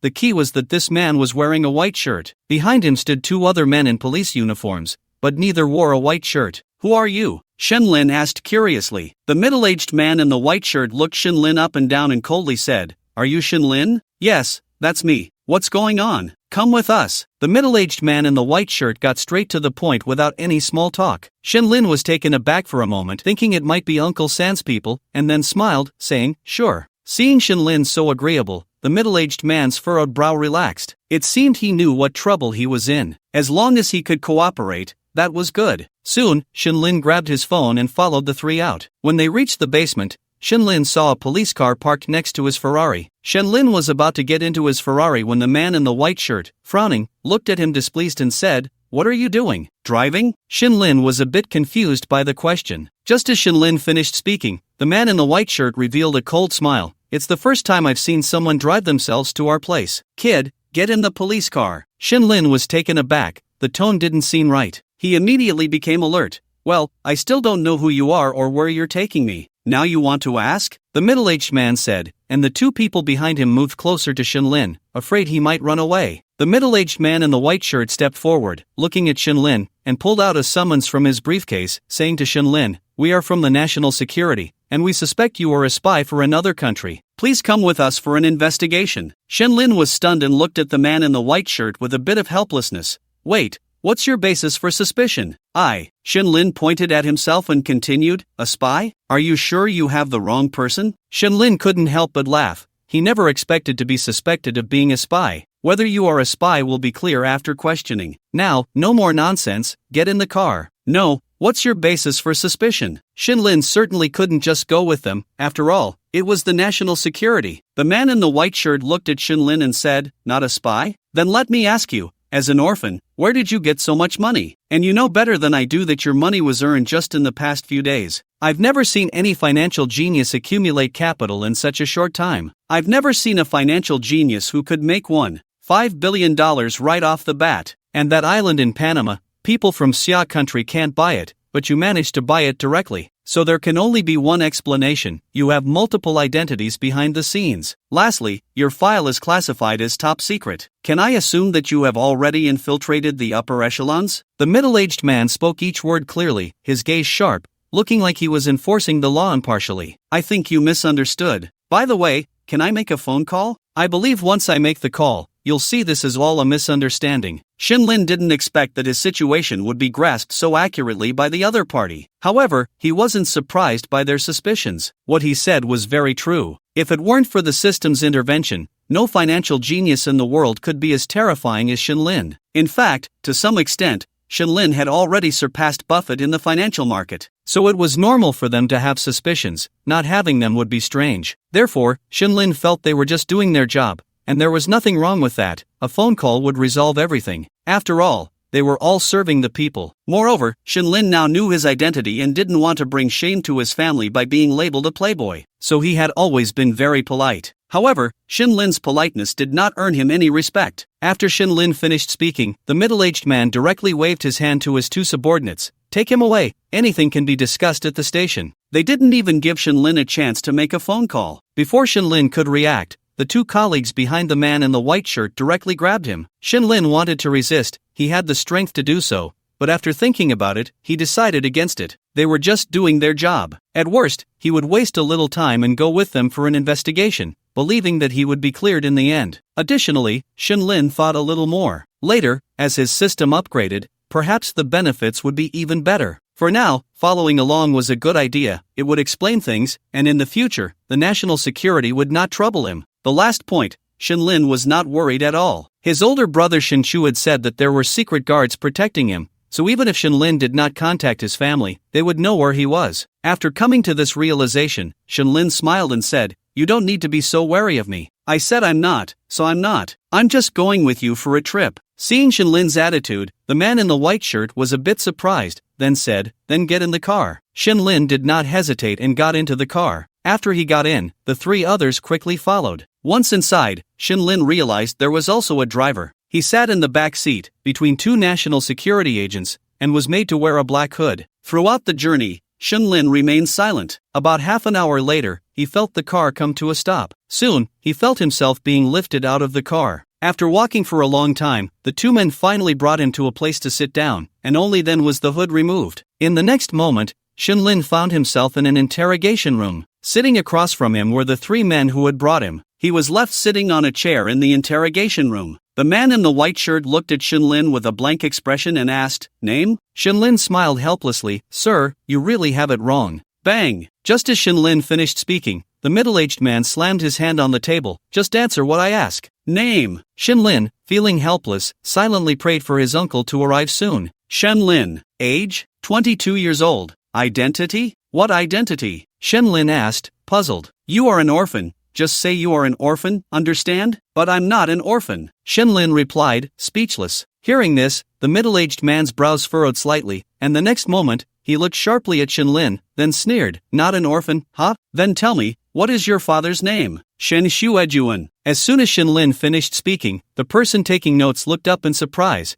glancing at Shinlin and then at the man in the white shirt. The man in the white shirt was also taken aback, then thought it was just a coincidence. Without thinking much, he continued to play along with Shinlin. "Mother? N.I. Wei." Shinlin replied directly, and at that moment, the smile on the middle-aged man's face vanished, returning to his previous stern demeanor. He looked up at Shinlin again. He actually thought Shinlin bore a slight resemblance to Leader Shin. But how could that be? People in their line of work were generally very cautious and suspicious by nature. He quickly sneered and looked at Shinlin. "Not bad. You seem to know quite a bit about the high-level information of our Xia country. Come on, continue your performance. I want to see what high-level information you've managed to dig up. Does your father have any brothers?" "Two," Shinlin answered fluently. "What are their names?" "Shen Shuawu, Shun Shuwen." Shinlin smiled at the other party, who was once again taken aback upon hearing Shinlin mention the names of the Shin family. The national security agent taking notes was also dumbfounded, looking at Shinlin and the middle-aged man. "Leader, this can't be true, right?" "Of course it's not true. These spies can disguise themselves. Now, Shaoli, go check if this kid has had plastic surgery." The middle-aged man, initially confident, suddenly thought of something and lost some of his bravado, quickly speaking to the person beside him. "Yes, I'll check right away." "No need to check.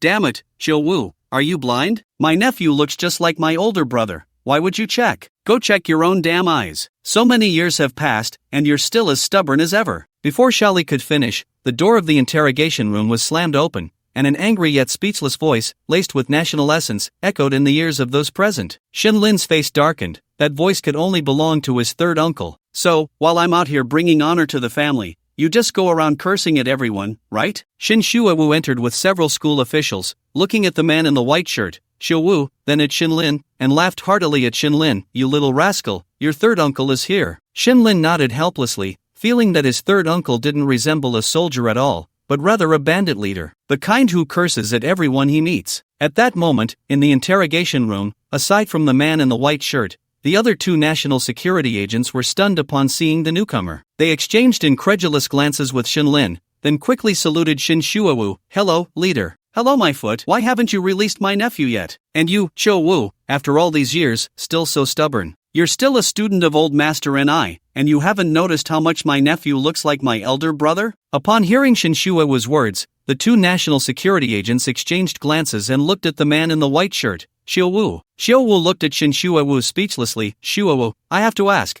when will you stop using such coarse language? How am I supposed to lead people like this?" After saying that, Xiuwu turned to Shinlin and then glanced at the two national security agents. "What are you still standing there for? Do as the leader says." "Yes." Quickly, the two rushed to Shinlin's side and unlocked the handcuffs. "Young Master Shin, we're sorry, It's fine, I understand, it's for work." Shinlin moved his wrist, not acting like a spoiled rich kid trying to make things difficult for others. "All right, you two, get out." After Shinlin was freed from the handcuffs, Xiuwu addressed the two national security agents, then added, "Just pretend today's events never happened. If anyone leaks this information, just wait and see how I deal with you." "Understood, leader, we'll take our leave." The two national security agents had never seen such a scene before, and what shocked them even more was that they had actually brought the young prince back for interrogation. Fortunately, the young prince had a good temper. It was as if they had narrowly escaped death. Now that they were being let go, they were more than happy, as these people were definitely not someone they could provoke. At the same time, they firmly etched Shinlin's appearance in their minds. This was someone they absolutely could not offend. Once the two left, Xiuwu looked at Shinlin in shock,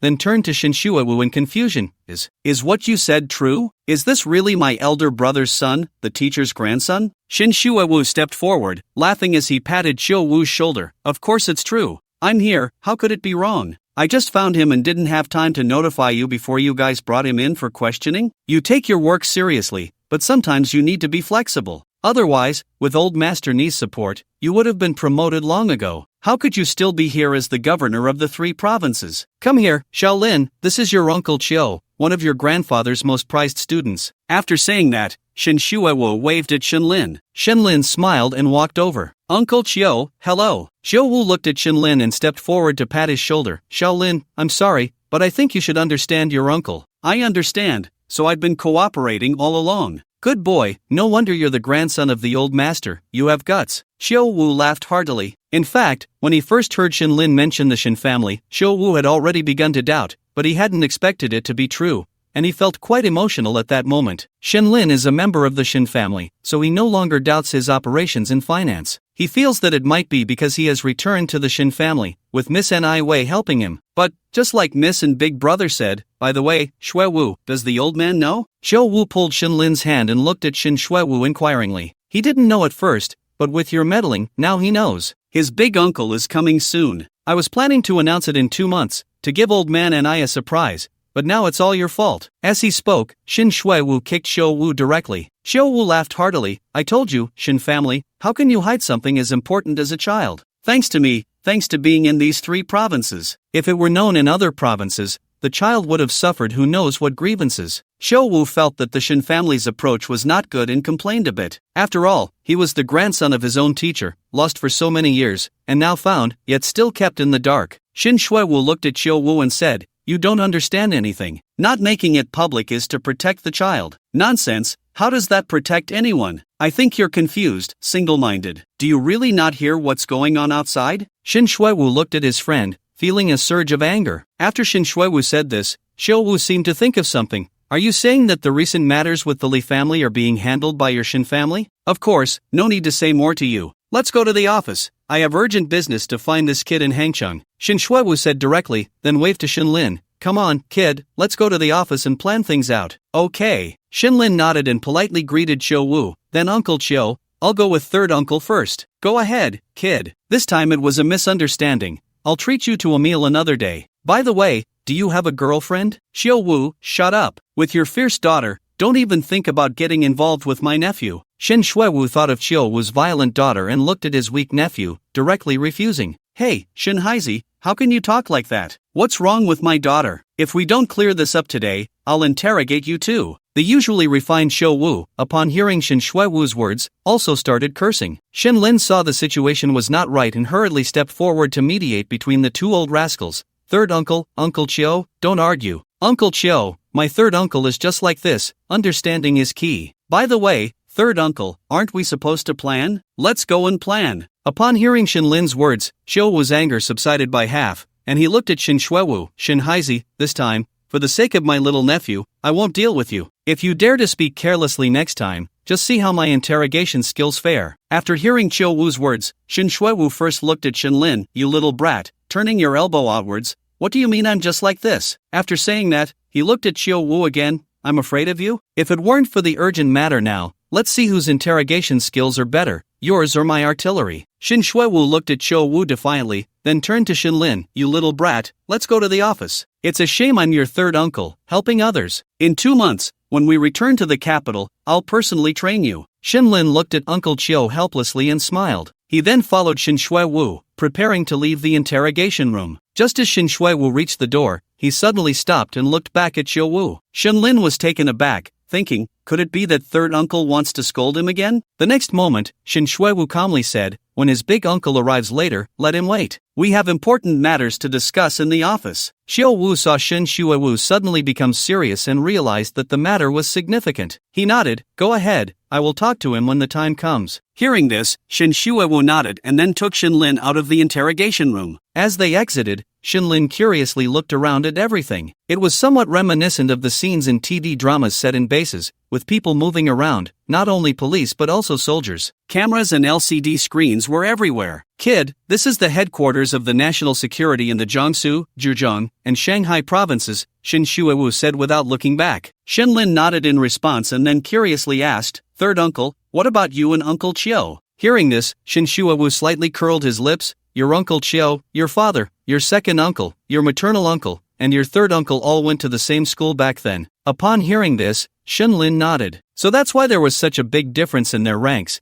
and Uncle Cho dared to scold third uncle to his face. They were all classmates. By the way, what about my maternal uncle? Last time, Shin Shuewu only told him about the Shin family's situation and didn't mention anything about the Ni family, so when Shenlin heard that his maternal uncle was coming, he curiously inquired. As they walked towards the inner corridor, Shin Shuewu said to Shenlin, "Your mother's family situation is quite complicated, but you can absolutely trust your several uncles." Complicated? They arrived at an elevator, and Shin Shuewu took out his ID card to swipe it. As they entered, Shenlin curiously asked, "Yes, because there is an elder in the collateral line of the Ni family who is similar in age to your maternal grandfather, that is, your second maternal grandfather, but he has always been at odds with the direct line of the Ni family. You are a smart person. Not all families are as united as our Shin family." The elevator slowly descended, and Shin Shuewu smiled at Shenlin as he spoke. Shenlin nodded, roughly understanding the situation of the Ni family, and then said, "I understand. That's good. By the way, your maternal uncle is now in charge of the entire national security," Shin Shuewu said, giving a thumbs up. Shenlin gasped, although he knew his background was strong. Every time he encountered a relative of this level, he couldn't help but be shocked. Ding dong! At that moment, the elevator opened, and the scene before Shenlin made him pause again. They were clearly under a mountain, surrounded by armed soldiers. It looked like a fortress from GTA 5. However, Shenlin didn't say much. Since his third uncle didn't take the initiative to introduce, he wouldn't ask further, not wanting to add to the troubles. Soon, Shenlin followed his third uncle to the innermost office. The door was actually a blast-proof door, thicker than the one at his home. Shin Shuewu scanned his eye at a machine on the door, and soon a prompt appeared on the screen, "Identity confirmed, access granted." As the prompt disappeared, the armored door opened immediately. "Come on, kid, go in. This room is soundproof," Shin Shuewu said, stepping in first. Shenlin followed him, and as they entered the conference room, Shenlin saw that more than a dozen people were already seated. Some were in Zhongshan suits, while others wore military uniforms. The stars shone brightly. When the crowd saw Shin Shuewu enter, they all stood up. "Hello, leader." Shin Shuewu calmly nodded, directly taking a seat at the main position, then pointed to the first seat on the left, indicating for Shenlin to sit down. Shenlin nodded, showing no signs of nervousness, and sat down directly. Everyone looked at Shenlin, smiling and nodding. Those who could sit here all knew Shenlin's identity. Shin Shuewu sat in the first seat, his previous playful demeanor gone, looking at the people present with an imposing presence, slowly speaking. "Today's meeting is very important. Whatever is discussed in this conference room today, if anyone leaks it outside, even if I hear the slightest hint of it, I will hold you accountable. Do you understand?" "Understood, leader." Everyone responded in unison. Shenlin sat beside him, watching Shin Shuewu. "Is this how Uncle San usually works?" After hearing the response, Shin Shuewu nodded to the senior colonel sitting in the first position on his right. The colonel quickly operated the computer in front of him, and soon, Shenlin saw a map appear on the screen in front of him. It was a satellite view of Panama Island, also known as Yanlin Island. The moment the map appeared, Shin Shuewu turned his head, his gaze piercing as he looked at Shenlin. "Shaolin, this island is very important to our Xia country. I've explained it to you before. What are your thoughts now? Speak with Uncle San about it." Shenlin understood that this was Uncle San's way of being polite before getting to the point. However, he had no negative thoughts about it and directly replied, "Panama Island, which we will call Yanlin Island from now on. My plan is as follows. The island covers a total of 7,400 acres, of which 1/3, 2,500 acres, I want to develop into the entertainment industry. The other 1/3, I need for subsequent drug research or technological research, and the final 1/3 can be handed over to the military." Shenlin had already thought of this plan on his way here. He believed that with his daily check-ins, he would eventually sign in some good things, even technology, which could then be researched on this island. The entertainment industry also needed development, especially since it was near the Panama Canal, which had considerable economic potential. He was determined to take a bite of such a large piece of the entertainment industry. Upon hearing Shenlin's words, Shin Shuewu smiled and said, "Shaolin, how about this? We divide the island into 4 parts, you take 2 parts, and we take 2 parts. Of course, as family, Uncle San won't take anything for free. The security on your island will be maintained by people I send, the airport on the island will be built by my people, and the control systems on the island will also be handled by my people. You won't have to spend a penny, how about that?" Hearing this, Shenlin curiously asked, "Uncle San, how does the military plan to do this?" "We will not only deploy missiles but also establish a port. After all, freedom of navigation is something no one can contest, right? This can serve as a supply base for our long-distance operations. Other details are military secrets that I cannot disclose to you for now." Shinlin quickly calculated in his mind. With 2/4, he would have a total of 3,700 acres,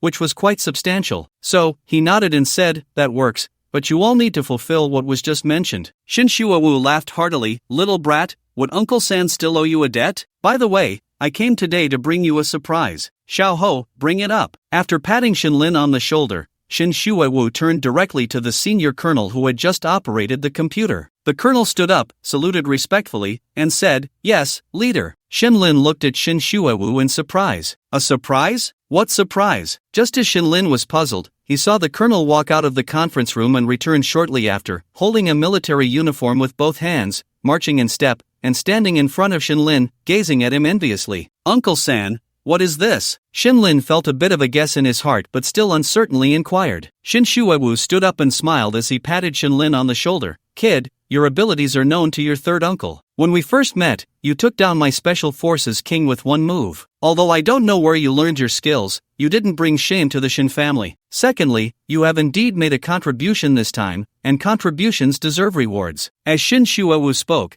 he took a step back and looked at everyone present with an imposing demeanor. "All personnel, stand up." At Shin Shuawu's command, everyone present, whether they were Air Mao Si, Yi Kexing, or in Zhongshan suits, stood up. Each one stood straight, gazing at Shinlin and Shin Shuawu. Shin Shuawu looked at Shinlin and asked with a smile, "Kid, can you stand at attention?" Shinlin understood Shin Shuawu's meaning and quickly stood up in a standard military posture. This was something he had learned in top-level combat training. When Shin Shuawu saw Shinlin's stance, his eyes slightly reddened, but more than that, he was filled with surprise. Shin Shuawu could tell at a glance how well Shinlin stood at attention. Shinlin's posture was absolutely standard. "Good kid. You truly are a member of the Shin family. You should go to the army, but now this is close enough." After finishing his words, Shin Shuawu took out a document. After glancing at the crowd, he turned left in a military posture and looked at Shinlin with a standard stance, beginning to read. "Comrade Shinlin, with excellent conduct and a heart for the country, has overcome numerous obstacles through his own abilities, secured Yanlin Island,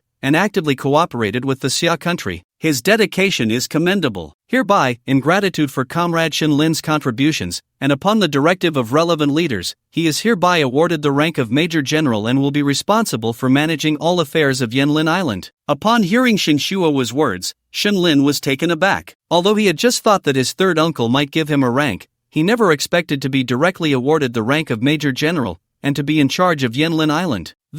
It would be a lie to say he wasn't excited. From now on, he would also be living off the imperial rations. Regaining his composure, Shinlin's gaze became resolute as he addressed Shin Shuawu and everyone present, speaking with conviction. "I will not disappoint your expectations." Hearing this, Shin Shuawu smiled and directly handed a red booklet to Shinlin with both hands. "This is your officer's certificate." Shinlin received it with both hands. Then Shin Shuawu picked up a military uniform from a nearby table and handed it to Shinlin. This simple ceremony of rank conferral came to an end. The people in the conference room began to applaud, and then Shin Shuawu said, "Little Lin, although you have been awarded a rank, in Xia country, you are an external major general, enjoying relevant allowances, but temporarily without military authority. However, as long as you are on Yanlin Island, you are the highest commander. Don't think of it as a hassle. Your third uncle knows you are carefree. I will arrange for someone to connect with you on Yanlin Island. If there are tasks, let them handle it. You just need to be responsible for the highest decision-making. On ordinary days, they will manage everything, and you can live your life as you wish." Hearing Shin Shuawu's words, Shinlin smiled and nodded. Although he was an external major general, he was still a major general, enjoying the same treatment. It could be considered that he had gained a layer of identity. It would be a lie to say he wasn't excited. After all, which man doesn't have a dream of becoming a general? Subsequently, Shinlin engaged in detailed discussions with everyone in the conference room regarding the cooperation on Yanlin Island. After more than 2 hours, the meeting concluded. Of course, some confidential matters were discussed, and since Shinlin now held a military rank, he was aware of them, and Shin Shuawu did not hide anything from him. After all, in the future, the highest commander of Yanlin Island would be Shinlin. After the meeting ended, the next step would be to start implementing the plans, but that was a matter for later. At this moment, Shinlin and Shin Shuawu walked out of the conference room together. As for Shinlin's military uniform and officer's certificate, They were all handed over to the colonel just now and placed in the car that would take Shenlin back later. When Shenlin and Shin Shuewu had just walked out of the underground and returned to the ground level, they saw Chiu Wu chatting with a middle-aged man. Upon seeing the elevator doors open, both turned to look behind them. When the middle-aged man beside Chiu Wu spotted Shin Shuewu and Shenlin, his gaze immediately locked onto Shenlin. He quickened his pace, trembling lips approaching the two, standing right in front of Shenlin, his eyes glistening with moisture as he looked at him. Shin Shuewu noticed and patted Shenlin on the shoulder, saying, "Shaolin, this is your uncle, and I you." Hearing this, Shenlin looked at the kind-faced man in front of him and felt a sense of closeness in his heart, his eyes also reddening. It is said that uncles are the closest relatives after parents. Uncle, ah, my dear nephew, you finally came back. Anayu said, placing both hands on Shenlin's arms, looking him up and down. You look just like your mother. Shaolin, you've suffered these years. It's good that you're back, From now on, our family will be reunited. Yes, uncle, I'm back and won't leave again, Shenlin said, a bit choked up. Anayu nodded excitedly and then looked at Shin Shuewu, kicking him lightly. Shin Haizi, damn it, if this incident hadn't happened today, would your Shin family still be hiding it from our Ni family? Brother Ni, calm down. This Shaolin is fine, and besides, this is my elder brother's intention. The Li family over there. But you can't hide it from our Ni family. What's wrong? Your Shin family is Shaolin's blood relatives, and our Ni family isn't? Shenlin helplessly watched the few people start arguing again and quickly tried to mediate. They then all went to Uncle Chio's office together. During this time, Uncle Anayu kept protecting Shenlin, fearing that Shin Shuewu and the Shin family would lose their nephew again. This made Shenlin feel both touched and helpless. The family chatted for a long time, and through his uncle's words, Shenlin learned that his mother had already returned from Europe and would soon come to Hangzhou to find him. For this, Shenlin felt a mix of anticipation and an indescribable feeling in his heart. Finally, after chatting with his uncle for a long time, the three elders finally let Shenlin leave. When Shenlin returned home, he felt a bit emotional. Today's events were just as surreal as the day he recognized his relatives. Not only had he eaten the imperial rations,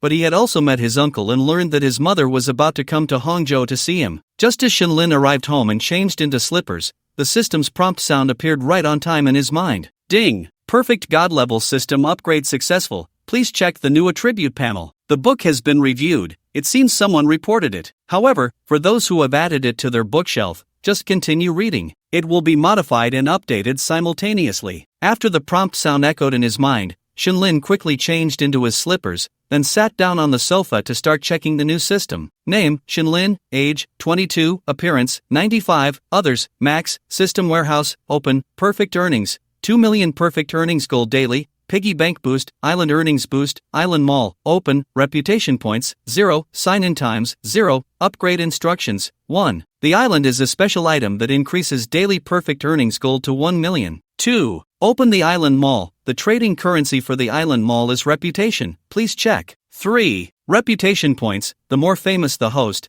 the higher the reputation. There is a monthly opportunity to exchange money for reputation, with the exchange ratio drawn randomly. Shenlin looked at his current attribute panel, which hadn't changed much from before, except for the addition of an island mall, and his daily perfect income had reached 1 million yuan. The last thing was the reputation points. Shenlin focused on the island mall, and soon the attribute panel in front of him changed. It transformed into a shopping interface similar to Taobao, featuring 4 main categories: island construction, island security, island technology, and island management. Shenlin checked each category's items one by one. First, he opened the island construction category. Soon, many items appeared. Island infrastructure set card, price, 5 million reputation points. Purchasing this card for use on the designated island will grant an island infrastructure set, which includes island infrastructure construction blueprints, island infrastructure bionic robot engineering team X100. This robot has exceptional construction experience, with a construction speed twice that of humans, and automatically acquires the host's designated nationality identity. Its appearance is humanoid, with a lifespan of 75 years, making it a great helper for maintaining island infrastructure. Island Water Conservancy Project Card, price, 10 million reputation points. Using this card will provide the most suitable water conservancy project blueprints for the designated island, along with related seawater desalination integrators, ensuring a never-ending water supply. Island Building Engineer Robot Card, price, 1,000 reputation points. Using this card will grant a humanoid robot that automatically acquires the relevant nationality identity, capable of building design and related coordination and management tasks. Paired with construction robots, each building constructed will receive a 2x speed boost, with a lifespan of 80 years, and 100% loyalty to the host. Island. Note, the above items and related robots can only be used on the island. Hiss. Shinlin looked at the items and immediately gasped. Wasn't this the legendary instant transformation into a living being? Moreover, the most important thing was that these were all highly specialized robots. If he bought these robots, the island's construction would not only speed up but also save a lot on labor costs, because these robots could work without needing to eat. For this, Shinlin could only say one thing: awesome. Shinlin was incredibly excited and continued to check the other categories. For example, in the Island Security category, Patrol Security Robot, Island Security Design Blueprint, Island Military Robot. Seeing these items, Shinlin exclaimed in amazement because each patrol robot possessed top-level patrolling capabilities, with combat power reaching that of ordinary special forces. Next was the Island Security Design Blueprint, which included not just design blueprints but also designs for defensive weapons, all of which were the best on this blue star. Then there were the military robots, each possessing top military thinking and the level of elite special forces, also usable only on the island. Hiss. Wow, this is terrifying. If that's the case, doesn't it mean that as long as I have reputation points, I can have an invincible army on the island? Although they can't leave the island, no one would be afraid. This would greatly increase the development value of the island. Thinking of this, Shinlin was filled with excitement. Next was the Island Technology category. Island Technology, Medical Research Robot, Pharmaceutical Research Lab, Military Technology Research Robot, Civil Technology Research Robot. When Shinlin saw the Island Technology category, he was excited again. He looked at each type of technology research robot, all of which were top-level experts, and there was a line of small text under this category. Upon seeing it, Shinlin exclaimed, "Wow! Island Technology." After obtaining the Island Trading Item card, Island Technology can be traded externally. I can't believe it. This is going to make me a tech mogul. However, the Island Trading card, it didn't mention where to obtain it, probably through signing in. Shinlin knew that once he obtained the Island Technology Trading card, he would definitely be able to utilize the island's technology and become a tech mogul. At that time, anyone like Musk would be nothing but a younger brother in front of him. We must plan carefully. Shinlin then looked at the last category, Island Management Separation. This category consisted of various management talent robots, covering company management, entertainment management, and more. In simple terms, it was elite robots from various industries serving him. Moreover, as long as his reputation was sufficient, Shinlin could create his own think tank. Terrifying indeed. The development of the island must be well planned, and developing the island requires reputation points. There are two ways to obtain reputation points. One is to make a name for oneself, which can earn reputation, and the other is to exchange money for reputation points every month, with the exchange rate needing to be drawn by oneself. Shinlin quickly thought that if he wanted to vigorously develop the island, he certainly couldn't lack reputation points. So, in the future, I must try to make myself famous, and the ways to become famous are just a few: being a star, a business tycoon, or a representative with achievements in various industries. It seems that in the future, I really need to have some level. Shinlin quickly understood the reasoning behind it. However, I can't be a star. Everyone has a system now. Who would still be an actor? But there's one person's method I can learn, and that is Lei Busi. So, I need to make achievements in the business world. Shinlin thought for a moment. Perhaps, the hangover remedy could be my first step into the business world. Although Shinlin didn't know how miraculous the hangover remedy was, he knew that what the system provided must be good. As long as the hangover remedy could succeed, he would obtain a super pharmaceutical company, and with cash flow, he could enter various fields. After all, why does every industry need capital? Because many times, money can smash out an industry. Therefore, the next most important link is the hangover remedy. Shinlin quickly clarified his future positioning, to become a business giant and then learn from Lei Busi to market himself. After exiting the system, Shinlin took a deep breath. Now he needed to change his mindset. Before, he was just aimlessly drifting, but starting tomorrow, he needed to drift with purpose. After all, the island technology was a powerful weapon that Shinlin was truly envious of. Just look at the current tech moguls, Lei Busi, who was thriving. The global tech mogul, Musk, was even an idol to countless people. Since they could become others' spiritual idols, why couldn't he? The more Shinlin thought about it, the more feasible it seemed. Then starting tomorrow, I will learn to be a drifting giant with skills. Just as Shinlin lay down, he received a message from Xiao Ruowei on WeChat. Xiao Ruowei, little Lin, sorry to disturb you so late. Are you asleep? Shinlin looked at the message from Xiao Ruowei and smiled slightly. he quickly replied. Shenlin, not yet. What's up, Sister Wei? Xiao Ruowei, it's nothing, I just got off work and wanted to remind you not to forget about tomorrow's gathering. Smile, Shenlin, don't worry, I'll pick you up early tomorrow. Xiao Ruowei, thank you, little Lin. Shenlin, you're welcome. After chatting with Xiao Ruowei for a while, Shenlin put down his phone and happily fell into a dream. The next morning, around 8, Shenlin got up, washed up, put on a golf polo shirt, wore a golf cap, and paired white pants with white shoes. Of course, he also changed his watch to an Audemars Piguet sports model. Although it is not recommended to wear a watch while playing golf, as the intense impact of the swing can affect the mechanical structure and even damage the watch, this is an Audemars Piguet sports model, and the manufacturer has taken that into account, so wearing it is fine. It also allows Shenlin to swing without any worries. Shenlin dressed up, picked up the golf club cover he bought yesterday, slung it over his shoulder, and left home. He got into his Ferrari. After getting in the car, Shenlin still felt that for such occasions in the future, he should change cars. While the Ferrari is great, it cannot handle every situation. I still have a Rolls-Royce card, I should use it sometime. Shenlin thought for a moment, smiled wryly, shook his head, and started the vehicle, heading towards Xiao Ruowei's neighborhood. When leaving the neighborhood, Shenlin made a special trip to the community restaurant to buy a breakfast. After all, girls are detail-oriented. Besides, Xiao Ruowei has always been helping him.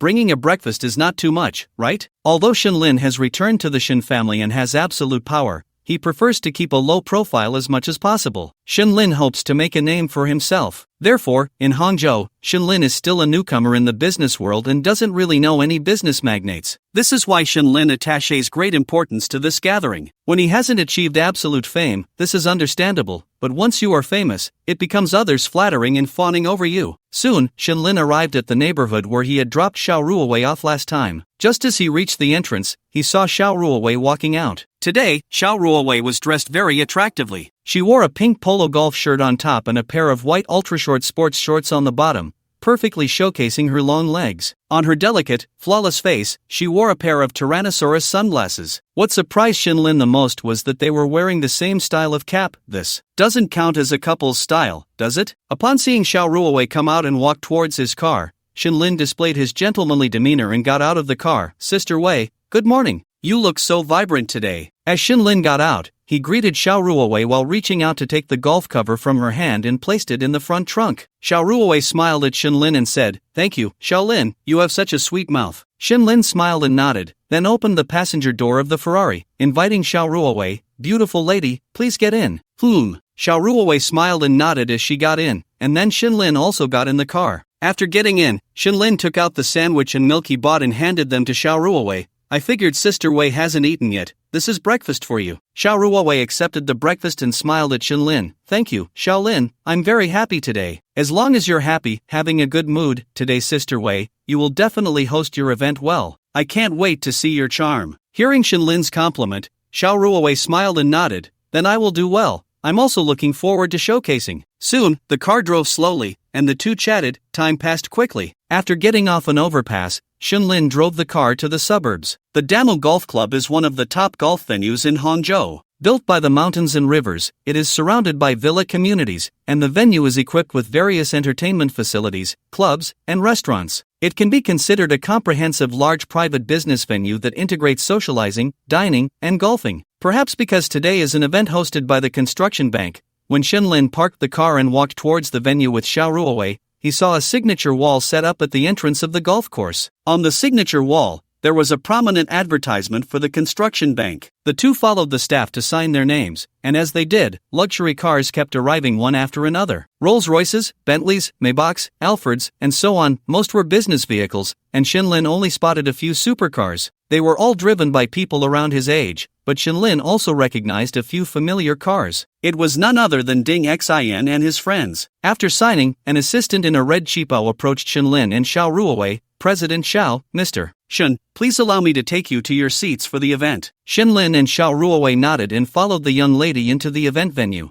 Along the way, Shenlin kept observing the crowd. There were many people, and the event was set on a patch of green grass. Some were sitting together chatting over champagne, while others stood with wine glasses in hand, engaged in conversation. Most were successful middle-aged men accompanied by elegantly dressed socialites, and of course, there were also first and second generation entrepreneurs around Shenlin's age. Just as Shenlin and Xiao Ruowei took their seats, Xiao Ruowei looked apologetically at Shenlin and said, Xiaolin, I need to go prepare, it's almost time. Alright, Sister Xiao, you go ahead. I look forward to your performance. Shenlin replied with a smile. Xiao Ruowei nodded, and as music began to play, she was led onto the stage by her assistant. The host briefly introduced the event, and then it was Xiao Ruowei's turn to speak. She confidently took over the topic, smiling as she looked at the guests, and slowly began, Ladies and gentlemen, I am very pleased to welcome you all to the Construction Bank's annual golf gathering. This time, our main focus is on deepening social connections and mutual benefits, while enjoying some golf together. By the way, there will also be a small charity auction at noon, co-hosted by our bank and renowned companies like Christie's and Audemars Piguet. Shenlin watched Xiao Ruowei on stage, her poise and eloquence evident. At that moment, he realized just how significant the difference was between a strong woman and an ordinary one. He also witnessed the scale of a high-end business gathering. This was merely a gathering, yet aside from the construction bank, all the sponsors were big names. Everyone was keen on targeting high-end groups to build their image and reputation. No wonder the construction bank is one of the 4 major banks. Its influence is indeed substantial. Finally, with Xiao Ruowei's declaration, I announced that the event has officially begun. The gathering for the elite crowd commenced. After Xiao Ruowei announced the start of the event, everyone became lively. Some continued chatting, while others had already pulled people to play golf. A group of well-dressed elite men and socialites surrounded Xiao Ruowei. Naturally, while greeting them, Xiao Ruowei made a point to include Shenlin, introducing him to everyone. Since Xiao Ruowei was the organizer of the event and a top leader, as well as the head of the construction bank in Hangzhou, Shenlin benefited greatly from her presence. She introduced Shenlin to each person. Of course, the others did not dare to underestimate Shenlin. After all, being the partner of Xiao Ruowei, although young, he spoke exceptionally well and carried himself with an impressive demeanor, leading them to speculate about which wealthy family he belonged to. However, Xiao Ruowei, being emotionally intelligent, mentioned Shenlin's performance in the financial market, which made many big shots take notice. After all, many of the prominent figures present were middle-aged men with their own children, but compared to Shenlin, they seemed worlds apart, especially Ding Xin and the others, who had mentioned in front of their parents that Shenlin spent $1.5 billion to buy an island. Instantly, no one dared to look down on Shenlin. $1.5 billion, some of them might have that worth, but they definitely don't have that cash flow. Yet this young man actually possesses such strength. They can't help but take him seriously. Everyone here is sharp and elite. There are many mundane matters to attend to, especially since today is a workday. Those who came to this gathering are here to get to know each other and see if there's a possibility for collaboration. Soon, various people began to subtly probe into Shenlin's identity. Of course, only Ding Xin and a few others knew about Shenlin's capabilities, and their families were aware too. During this time, Shenlin received many business cards, and even a wealthy lady, her eyes sparkling as she looked at Shenlin, directly introduced her daughter to him, hoping to facilitate a match. While Shenlin was mingling in the crowd, a voice called out from behind, Hey, Brother Lin! Shenlin turned to see Feng Ting approaching him, pulling a girl along, waving, Brother Lin, I didn't expect you to be here. Well, with your strength, it would be strange if you didn't receive an invitation. I thought today would be boring, but now that I see you, it seems it won't be too dull. You brat, by the way, who is this? Shenlin laughed, giving Feng Ting a pat, then looked at the girl beside him, inquiring, This is my fiancé, Xia Xinger. Xinger, this is the Brother Lin I told you about. By the way, this is President Xiao. Feng Ting introduced Shenlin to his fiancé. Upon hearing this, Shenlin was momentarily stunned. Wait, you have a fiancé and you're still acting so flirtatiously? Perhaps noticing the look in Shenlin's eyes, Feng Ting quickly exchanged a few glances. Shenlin couldn't help but smile inwardly. What a kid, turns out you're the one hiding the deepest. This won't do without a business negotiation. Brother Lin, I've heard so much about you. I was abroad before, and just returned home, and I've been hearing a Ting talk about you. Ha ha, that kid must be saying bad things about me. Shenlin joked, and Xia Xinger covered her mouth, chuckling, No, a Ting has been praising you, making me quite curious. So now, are you a bit regretful? Not at all, Brother Lin, you're even more handsome in person. I just heard Sister Xiao introduce you, and I didn't expect you to be a financial expert. Xia Xinger was very polite and clearly an emotionally intelligent person. You're too kind. Shenlin responded with a smile, then turned to Feng Ting. You brat, you're lucky. Feng Ting, understanding Shenlin's meaning, scratched his head and looked at Xiao Ruowei beside Shenlin. Brother Lin, so are you? Hearing Feng Ting's words, Shenlin was taken aback and looked at Xiao Ruowei, who generously said, Everyone gathered here shares similar views and can chat openly, of course, it's happiness. Exactly, no random talk allowed. Just as Xiao Ruowei finished speaking, Xia Xing'er pinched Feng Ting's waist and shot him a glare. This made Xin Lin and Xiao Ruowei exchange glances and smile. Sister Wei, brother Lin, a Ting is a bit clueless.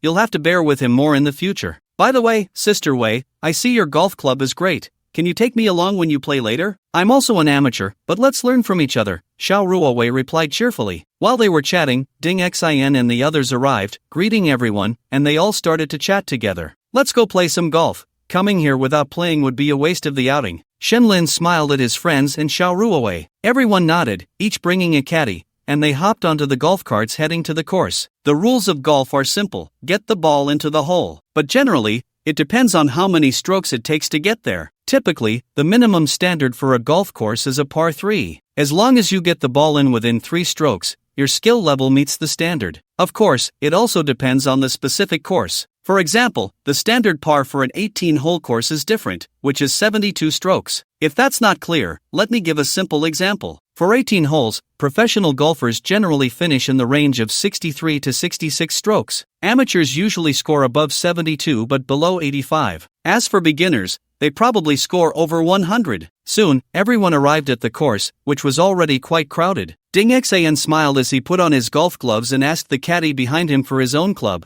swinging it a couple of times before looking at Shin Lin and saying, "Old Lin, how's your golf game? How about we have a little competition? Loser treats everyone to dinner tonight?" Hearing this, Shin Lin was eager to join in. At least it would be more fun than just monotonously hitting the ball into the hole. "One meal isn't enough, make it 10. Shin Lin replied with a smile. "I'm losing it, have you gone crazy?" Ding Xion's comment made everyone present laugh, except for Shin Lin. Shin Lin kicked at him, knowing he was truly a blessing. In the end, the bet was still 10 meals, and Shen Lin was absolutely confident. "A bunch of amateurs, do they not know I have a system? How delightful." The competition didn't start immediately, everyone was warming up, and Shen Lin didn't reveal his strength right away. After all, he wanted Ding Xian and the others to experience what despair truly felt like. While Shen Lin and the others were practicing, a voice came from behind. "If you play like that, you definitely won't make the shot. In golf, your stance is very important, it will affect your swing angle." Shen Lin, Ding Xian, Zhang Hao, and the others stopped and turned to look. They saw a man dressed in golf attire, wearing sunglasses, walking towards Xiao Ruowei, Xia Xing'er, and Ding Ruowei, showing off as he spoke. The man was talking confidently. "Golf isn't just about getting the ball in,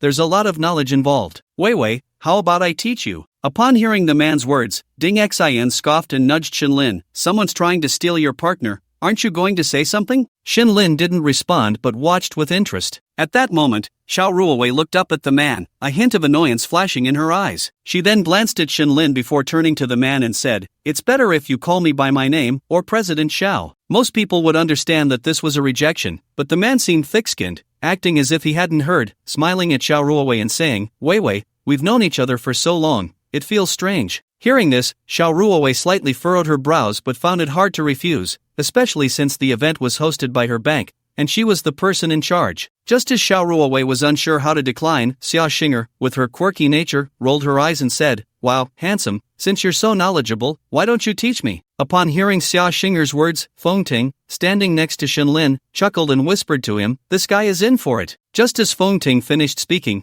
the man's eyes lit up at the sight of Xia Xing'er, and he pretended to be a gentleman, saying, "Of course, it's my duty to serve every lady." Xia Xing'er smiled at the man. "Wow, that's great. By the way, what's your score for 18 holes? With an innocent smile, she looked at the man. The man smiled slightly. "I'm not that talented, around 75 to 77 strokes, how about that?" "Put." Upon hearing this, Xia Xing'er burst out laughing, pointing her golf club at Feng Ting and grinning. "Oh, but my husband says that even he, as a beginner, can score 72 strokes. So, if you're worse than a beginner, that makes you a wild bird, right?" After saying this, she also looked at Xiao Ruowei. Xiao Ruowei chuckled softly, silently giving a thumbs up to Xia Xing'er in her heart. The man, upon hearing this, suddenly felt awkward, a bit displeased inside, but had no way to express his anger. After all, he had just claimed to be willing to serve the ladies, creating a gentlemanly image. Moreover, he couldn't tell whether Xia Xing'er was teasing him intentionally or if she was genuinely innocent at that moment. In the distance, Shin Lin and the others turned around in unison, chuckling softly. After all, since Xiao Ruowei was hosting the event,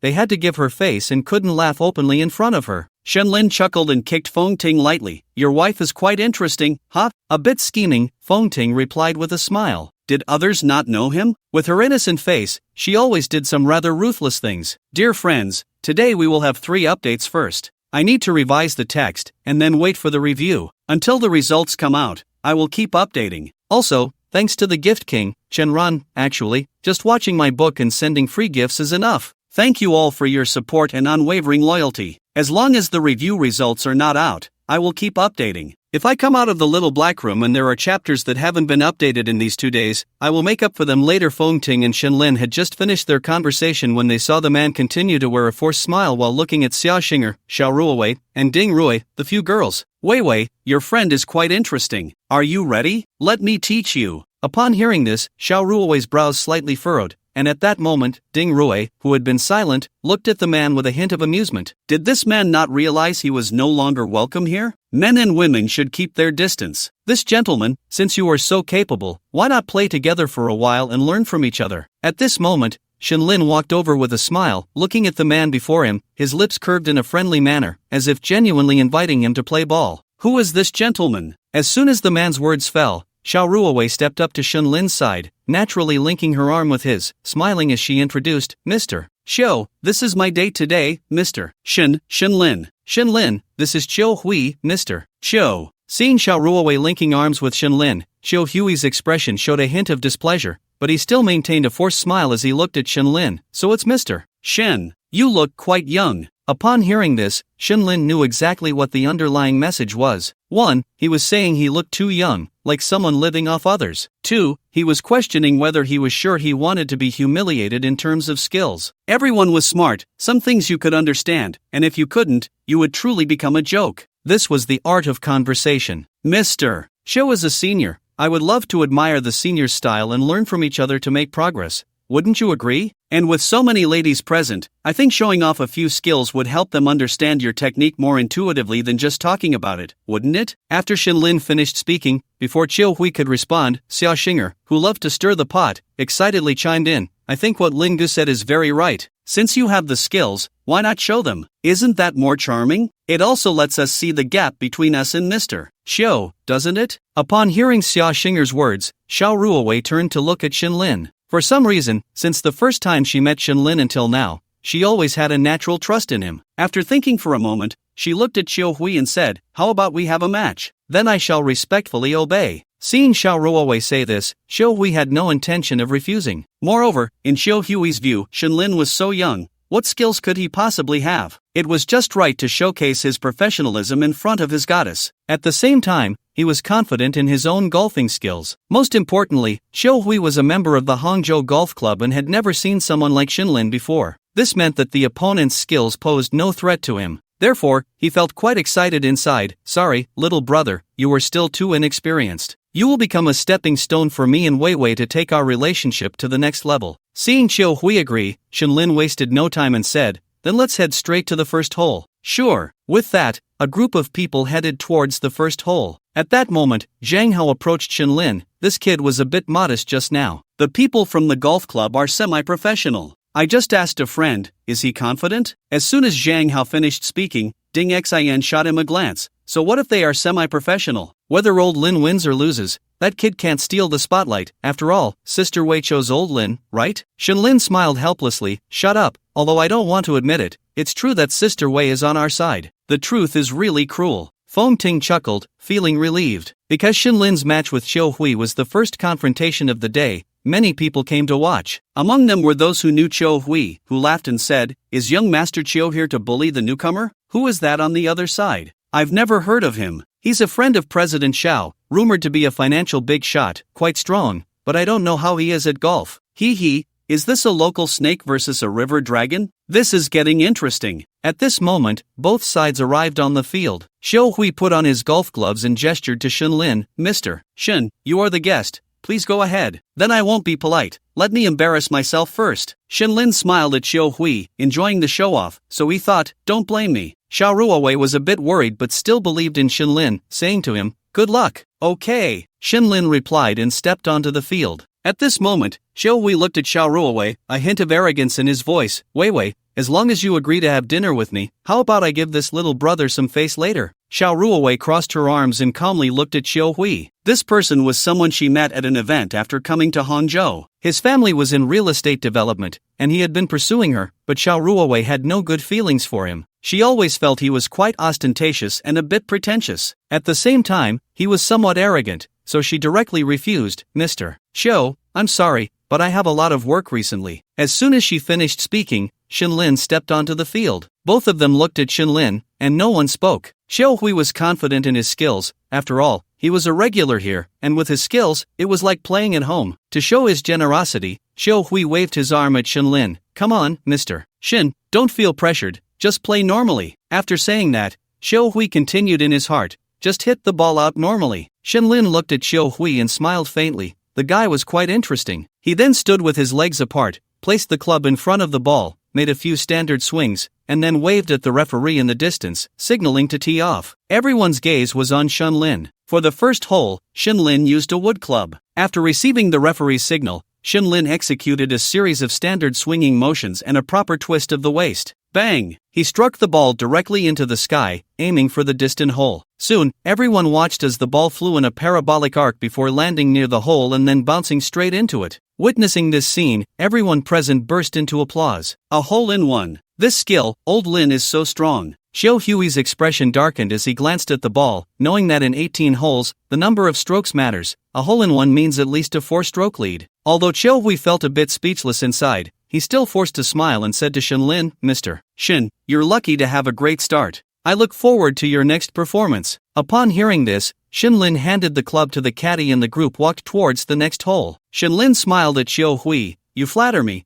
It's really just luck. Soon, they arrived at the tee of the second hole, and Shenlin picked up a putter from the caddy again. This was a short distance shot. Shenlin got into position, smiled, nodded at the referee, then looked at the hole and made a perfect push, sending the ball straight into the hole, clean and efficient. This shot didn't require much skill, and no one said much. The most important thing was the third hole, which was on a slope and quite far away. Shenlin switched to a wood club again, swinging the club in front of everyone. The ball formed a perfect arc in the air, landing on the slope in front of the hole. Wow, a standard approach to the green. Feng Ting and the others applauded, while Xia Xinger excitedly looked at Shenlin. Lin Gu, go for a birdie on the next shot. Go, Lin Gu. Old Lin, you can do it. Everyone looked at Shenlin, knowing that in golf, not every hole-in-one is the best. In 18 holes, many players have an estimated number of strokes for each hole. For the third hole, the best is to keep it within 2 to 3 strokes, which is efficient and visually appealing. Even if Shenlin had top-notch golf skills, he couldn't guarantee every shot would be a perfect hole-in-one.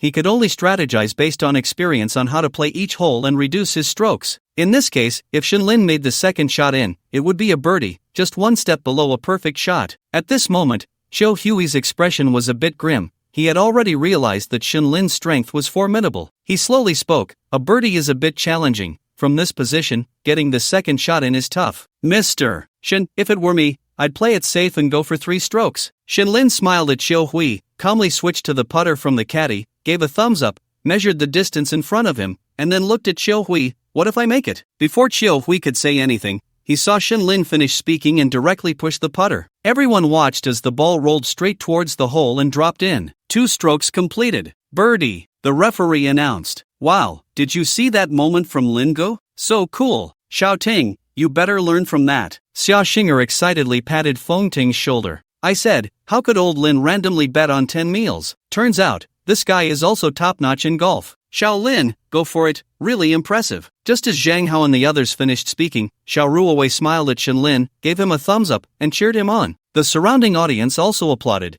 as Shenlin's shot was simply too impressive. Those who understood the game recognized Shenlin's move as masterful. Dude, you're amazing. Incredible. That arc pot was phenomenal. The audience's enthusiasm made Shenlin smile and nod at them. Just as Shenlin turned to hand the club to the caddy, preparing for the next round, he suddenly froze in place. Just now, a sudden system notification rang in his mind. Ding! Congratulations, host, you have earned 10,000 reputation points. Reputation points. At this moment, Shinlin was incredibly excited upon hearing the system's notification. He never expected that just a small display of skill would earn him 10,000 reputation points. It seemed his guess was correct. Gaining reputation points required being flashy, skilled, and a bit showy. Coming back to his senses, Shinlin smiled inwardly. Since that was the case, he would perform well next and give them a shock. As for the match with Xiao Hui, Shinlin completely cast it aside. Earning reputation was far more important than competing with him. It was time to showcase his true skills. Shinlin walked confidently towards the next hole, during which Xiao Ruowei came over to wipe his sweat and then clapped to congratulate him. Well done. Want to see even better skills? Shinlin looked at Xiao Ruowei with confidence, his tone filled with strong self-assurance. Sure, I allow you to be proud. Xiao Ruowei herself didn't realize when her gaze towards Shinlin had taken on a hint of affection. This scene was perfectly captured by Xiao Hui, whose clapping became mechanical, and the smile on his face turned bitter. However, he maintained his composure. Mr. Shen, that was impressive, congratulations,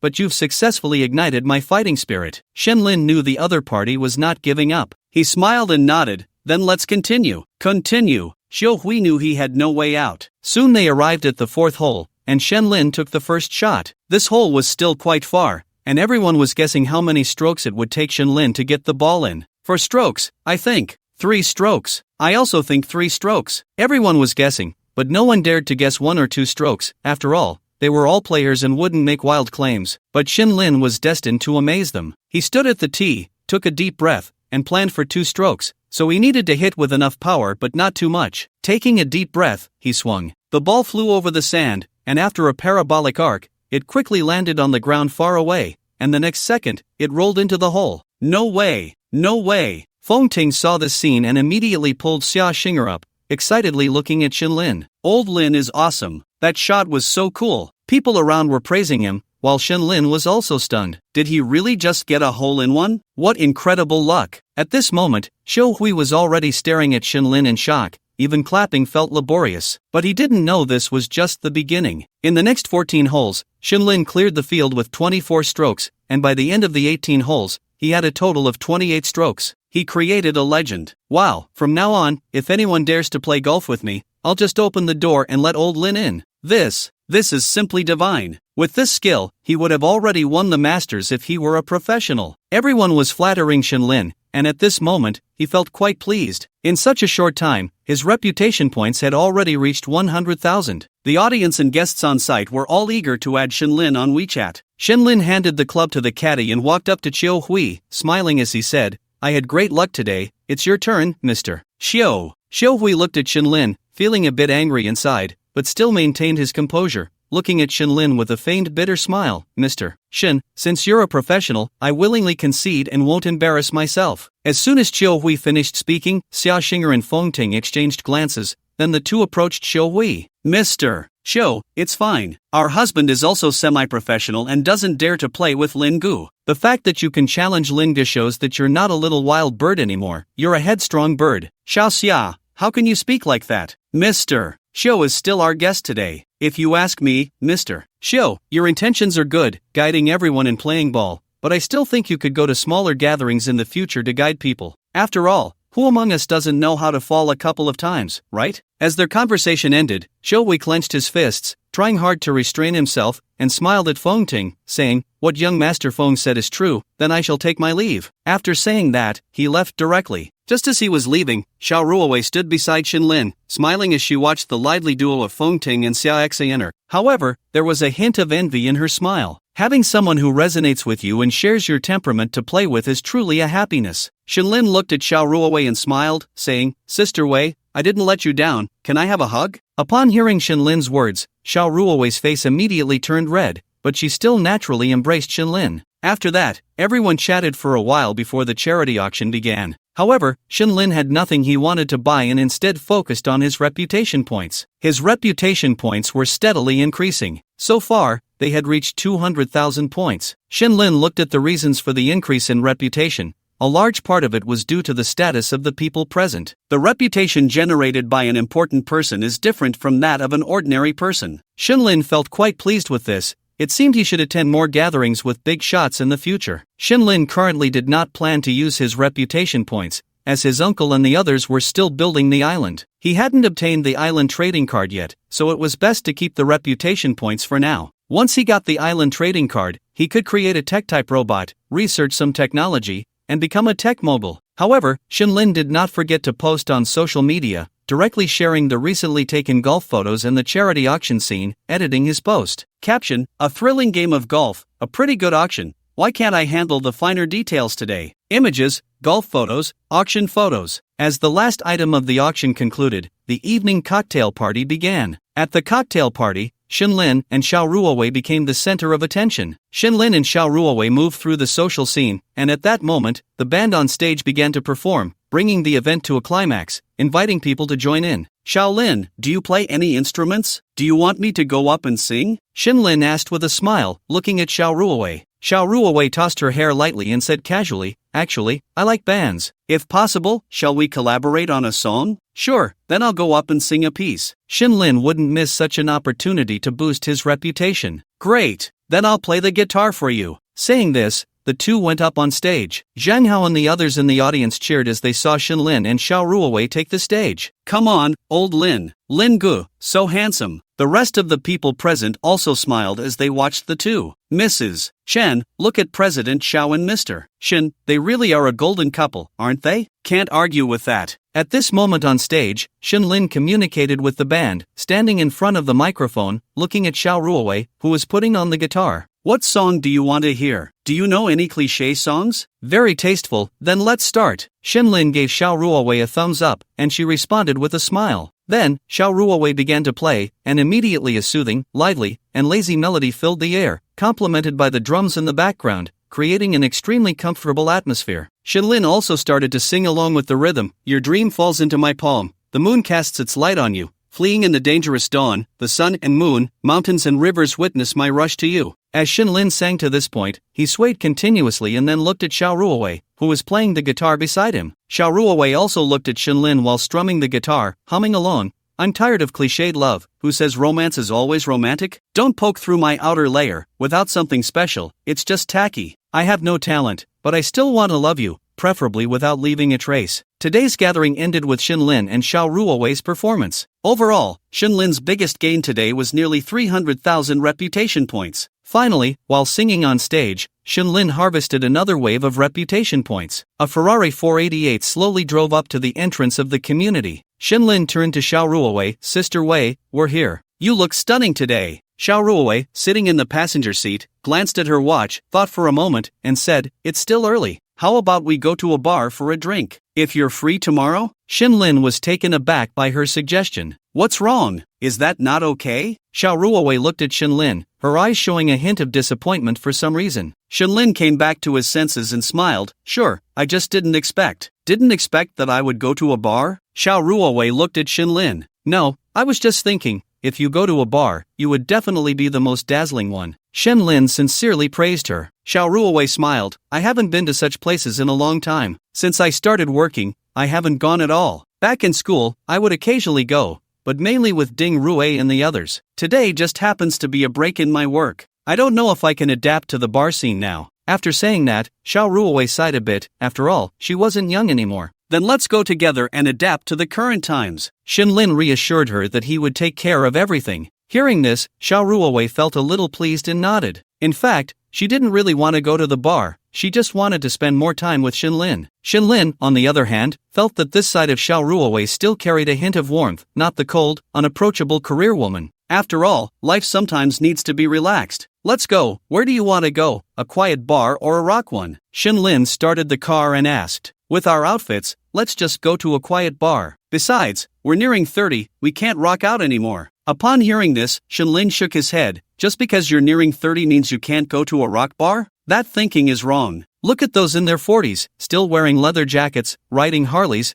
and cruising around. Who says going to a rock bar has to be what? Shinlin momentarily couldn't think of the word and paused. Xiao Ruowei looked at him with interest, asking. Shinlin thought for a moment and smiled. Who says going to a bar has to be sexy and flirty, like a little girl? Put. Hearing Shinlin's words, Xiao Ruowei smiled slightly, as if agreeing. Life is all about pleasing oneself and those one cares about. Shinlin was right. The two chatted and laughed all the way to a riverside bar nearby. Although it was already past 11 at night, the nightlife was just beginning, and it was the liveliest time at the bar. The security guard, seeing a Ferrari pull up, kindly approached to open the car door. After Shinlin got out of the car, he directly tossed the keys to the valet. He then looked at Xiao Ruowei and smiled, saying, "Tonight, I'll take you to experience the vibrant nightlife." As he spoke, he extended his hand. Xiao Ruowei smiled and placed her hand in Shinlin's, completing their first hand-holding as they walked towards the bar. The bar was lively. As soon as they entered, lights flashed everywhere, and the DJ was wildly mixing tracks on stage. The dazzling lights made it feel as if they were in a bizarre world, and although the music wasn't too loud, the atmosphere instantly enveloped the guests. Shinlin had contacted marketing beforehand and reserved a small booth since it was just him and Xiao Ruowei. Shinlin held Xiao Ruowei's hand as they navigated through the crowd. Xiao Ruowei lowered her head, her face flushed, and smiled at her hand being held by Shinlin. They reached the booth and sat down, after which Shinlin looked at Xiao Ruowei and shouted, "Sister Wei,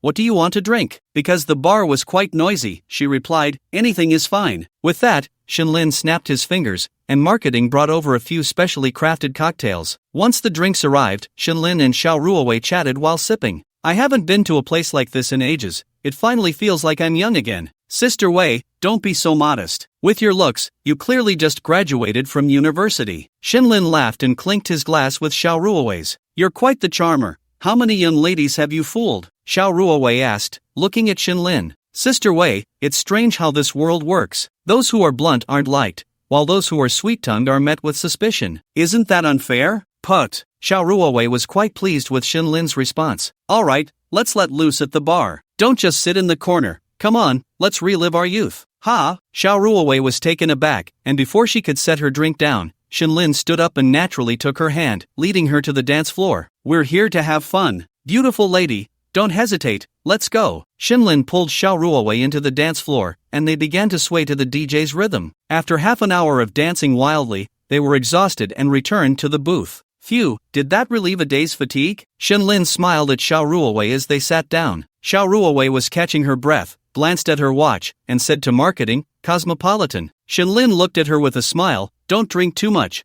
I don't want to carry you back." Upon hearing this, Xiao Ruowei directly sat down in front of Shinlin and looked at him. "What if I want you to carry me back?" Looking into Xiao Ruowei's fiery gaze, Shinlin chuckled, "Come on, send me your exact address and the password, then you can drink as much as you want." "You're so bad." Xiao Ruowei stared into Shinlin's eyes. "Hey, how am I bad? I'm just being cautious." Upon hearing this, Xiao Ruowei took a deep breath, as if making a certain decision, and suddenly wrapped her arms around Shinlin's neck. Before he could react, she kissed him forcefully. Shinlin was taken aback. "Wait, what's happening? Did I just get kissed?" In such situations, Shinlin thought he would definitely turn the tables. Just as he was preparing to respond, Xiao Ruowei released her lips and looked at him suggestively. "Sister is giving you a chance. I have my eyes on you. How about keeping me company tonight?" Shinlin smirked and pulled Xiao Ruowei into his embrace, leaning down to look at her. "If you want me to keep you company, it will come at a hefty price." Xiao Ruowei smiled charmingly, tossed her hair, wrapped her arms around Shinlin's, and looked up at him. "You said it yourself, a 40-year-old can still wear a motorcycle jacket and take a little sister out for a ride, so why can't we be together when I'm just a few years older than you?" After saying this, Xiao Ruowei stood on her tiptoes, leaned in close to Shinlin's ear, and seductively said,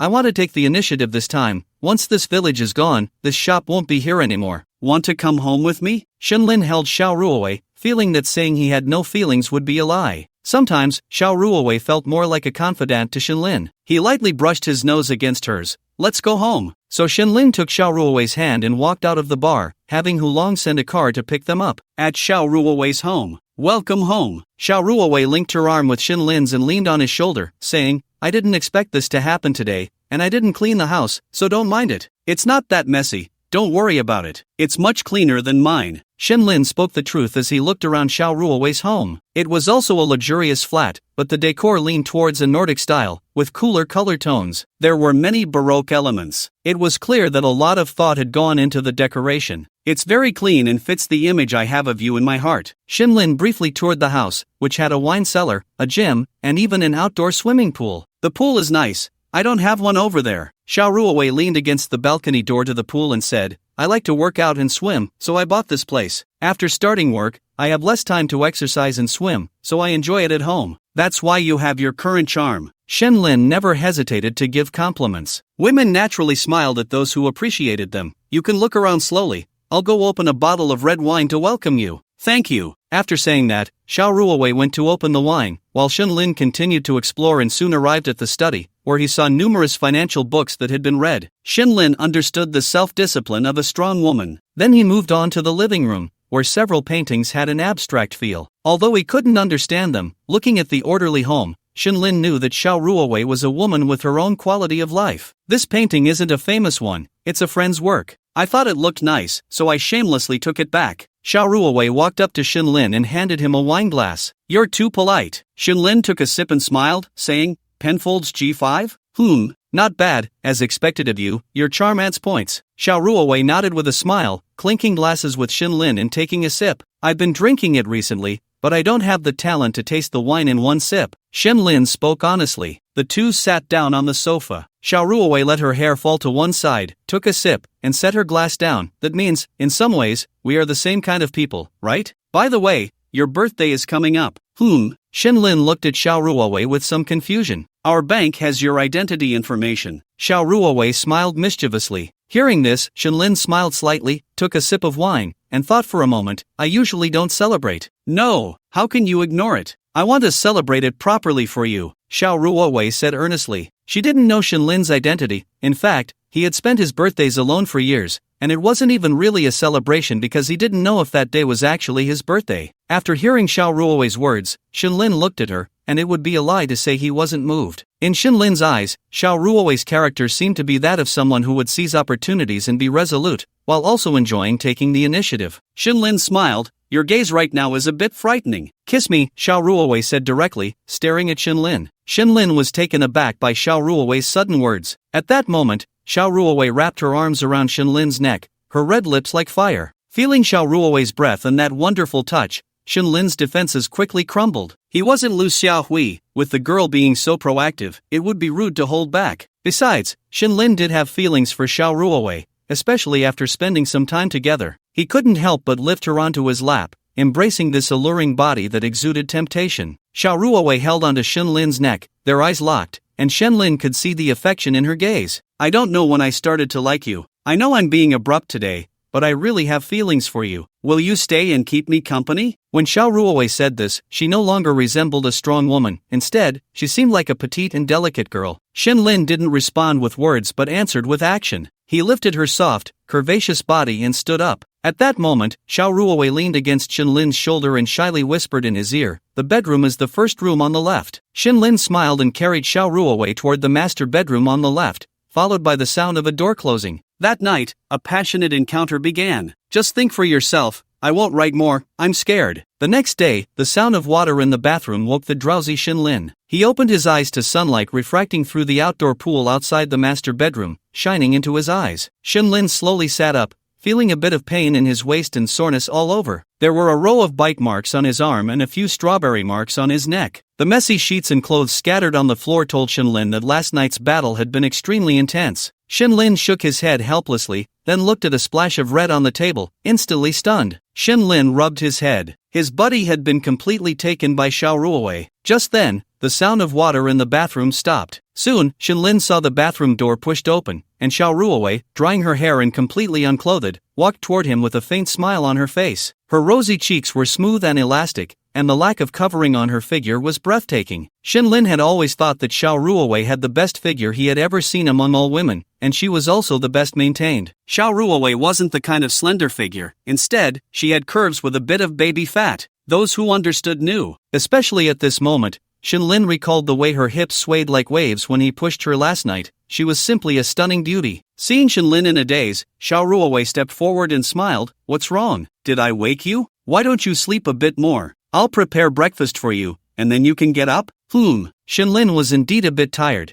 mainly because he had gotten up very early yesterday and had fun until late. Plus, with Xiao Ruowei's allure, he was genuinely exhausted. Sleep well, dear. Xiao Ruowei leaned down and kissed Shenlin, then wrapped herself in a nightgown and left the room. Shenlin smiled as he watched Xiao Ruowei walk out, feeling a bit restless now. What was this? Did he just get a legitimate girlfriend? How would he be flirtatious in the future? Thinking of this, Shenlin couldn't help but curse his buddy. it's all your fault for not being able to resist temptation. Shinlin was genuinely a bit scared. After all, he didn't know how Xiao Ruowei would react if she found out he was also supporting a campus beauty. Shinlin didn't believe that Xiao Ruowei could be so magnanimous as to share her man. Secondly, Xiao Ruowei's strength is also very strong. She exists on equal footing with him. Thinking of this, Shinlin felt a headache coming on. You want Shinlin to sever ties with Xiao Ruowei now? Sorry, Shinlin can't do that. After all, having enjoyed Xiao Ruowei's tender affection, he still can't let go. Moreover, Shinlin has feelings for Xiao Ruowei. After all, who wouldn't want a girlfriend who is good-looking, has a top-notch figure, and is capable in her career? Forget it, let's take it one step at a time. Shinlin believes that no one can dictate his feelings. At worst, they could just break up. Shinlin doesn't like having his emotions manipulated by others. However, he is genuinely troubled. He can only take it one step at a time. In Shinlin's heart,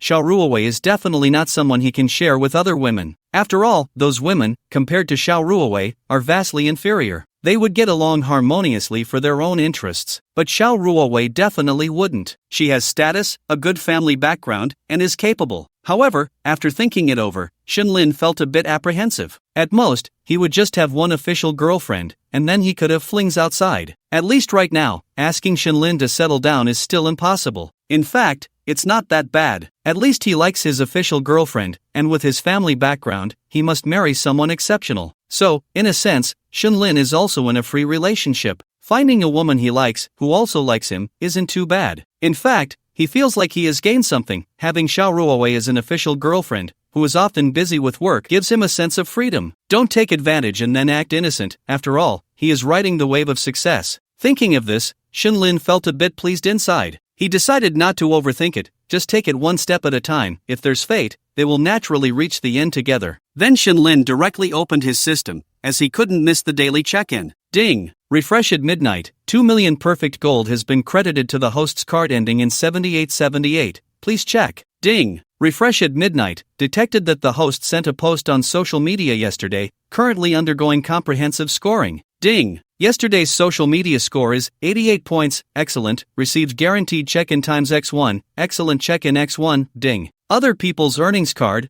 Company income 1 million. Ding. Would you like to check in? After hearing the system's prompt, Shinlin was stunned, because this time, the prompt even indicated the earnings created by Wei Gu for him. Not bad, really not bad. It proves that Wei Gu has started to make an effort. Is there anything more satisfying than this? Then Shinlin initiated the check-in. Damn it, this time I must get an island trading card. Shinlin is really looking forward to the island trading card. Ding! Congratulations to the host for successfully checking in. Ding! Congratulations to the host for obtaining the item. Top-tier financial card X1. Ding! Congratulations to the host for obtaining the item. Knight 15 armor bulletproof plate X1. After the system's prompt ended in his mind, Shinlin directly opened his attribute panel to look at the two cards. Top-tier financial card. Using this card, automatically master top-tier financial knowledge, and have a certain probability of predicting future trends. Boom! Shinlin was stunned when he saw the top-tier financial card. In fact, he is quite accustomed to skill cards now, but when he saw the effect of the financial card, he couldn't help but gasp. It actually has a small probability of predicting future financial trends. This is too insane. Shinlin knows very well that finance is essentially about information asymmetry.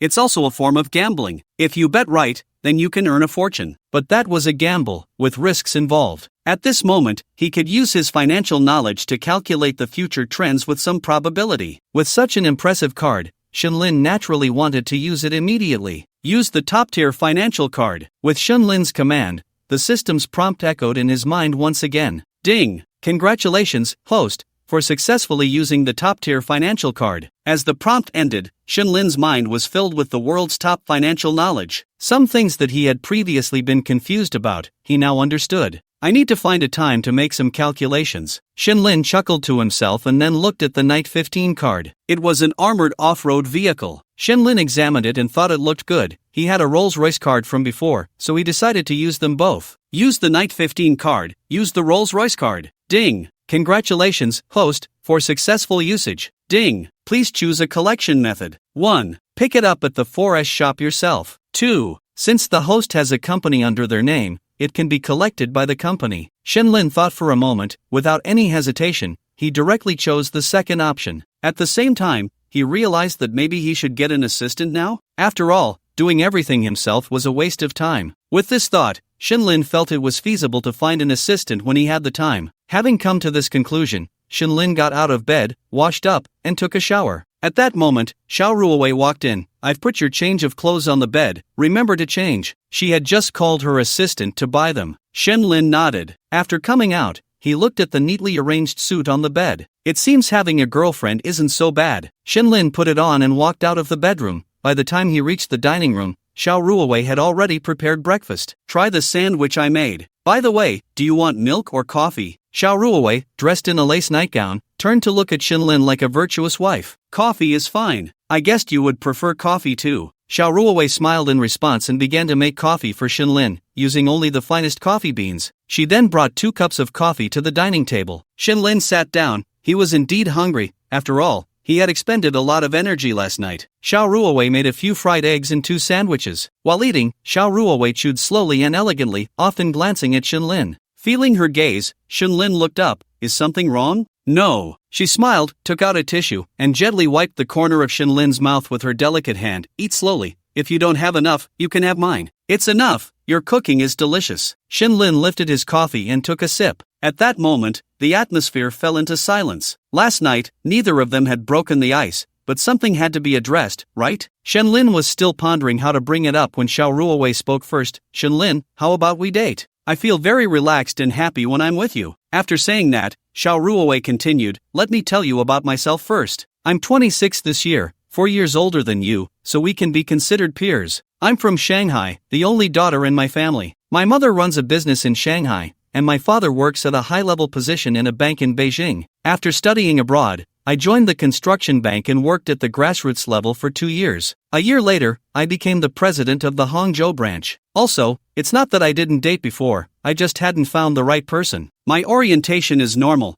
and you're the first man I've been with." But Shinlin couldn't help but laugh at Xiao Ruowei's words. It was the first time he had seen dating discussed like a matchmaking session. "What's wrong?" Xiao Ruowei looked at Shinlin with confusion. Shinlin reached out his hand and playfully tapped Xiao Ruowei's nose, smiling. "You're very cute." "Really? Do you like the cute style? Then I'll try to satisfy you in the future," Xiao Ruowei replied seriously. In fact, she had never been in a relationship. She had been focused on studying and her career, so she didn't know how to date. Shinlin laughed again. "All right, I get it. No need to be so detailed. What about you?" After Shinlin finished speaking, Xiao Ruowei looked at him with determination and a hint of expectation in her eyes. "What?" Shinlin was caught off guard by the sudden question. "What are your thoughts? Do you want to date me?" Xiao Ruowei felt there was nothing wrong with asking. If she liked someone, she should be a bit more assertive. Shinlin laughed again, finding Xiao Ruowei's serious demeanor adorably cute. "Of course, since you agreed, I definitely agree too. Let's give it a try." Hearing Shinlin's words, Xiao Ruowei smiled and nodded. "I've never dated before, so if there's anything wrong during our time together, just let me know.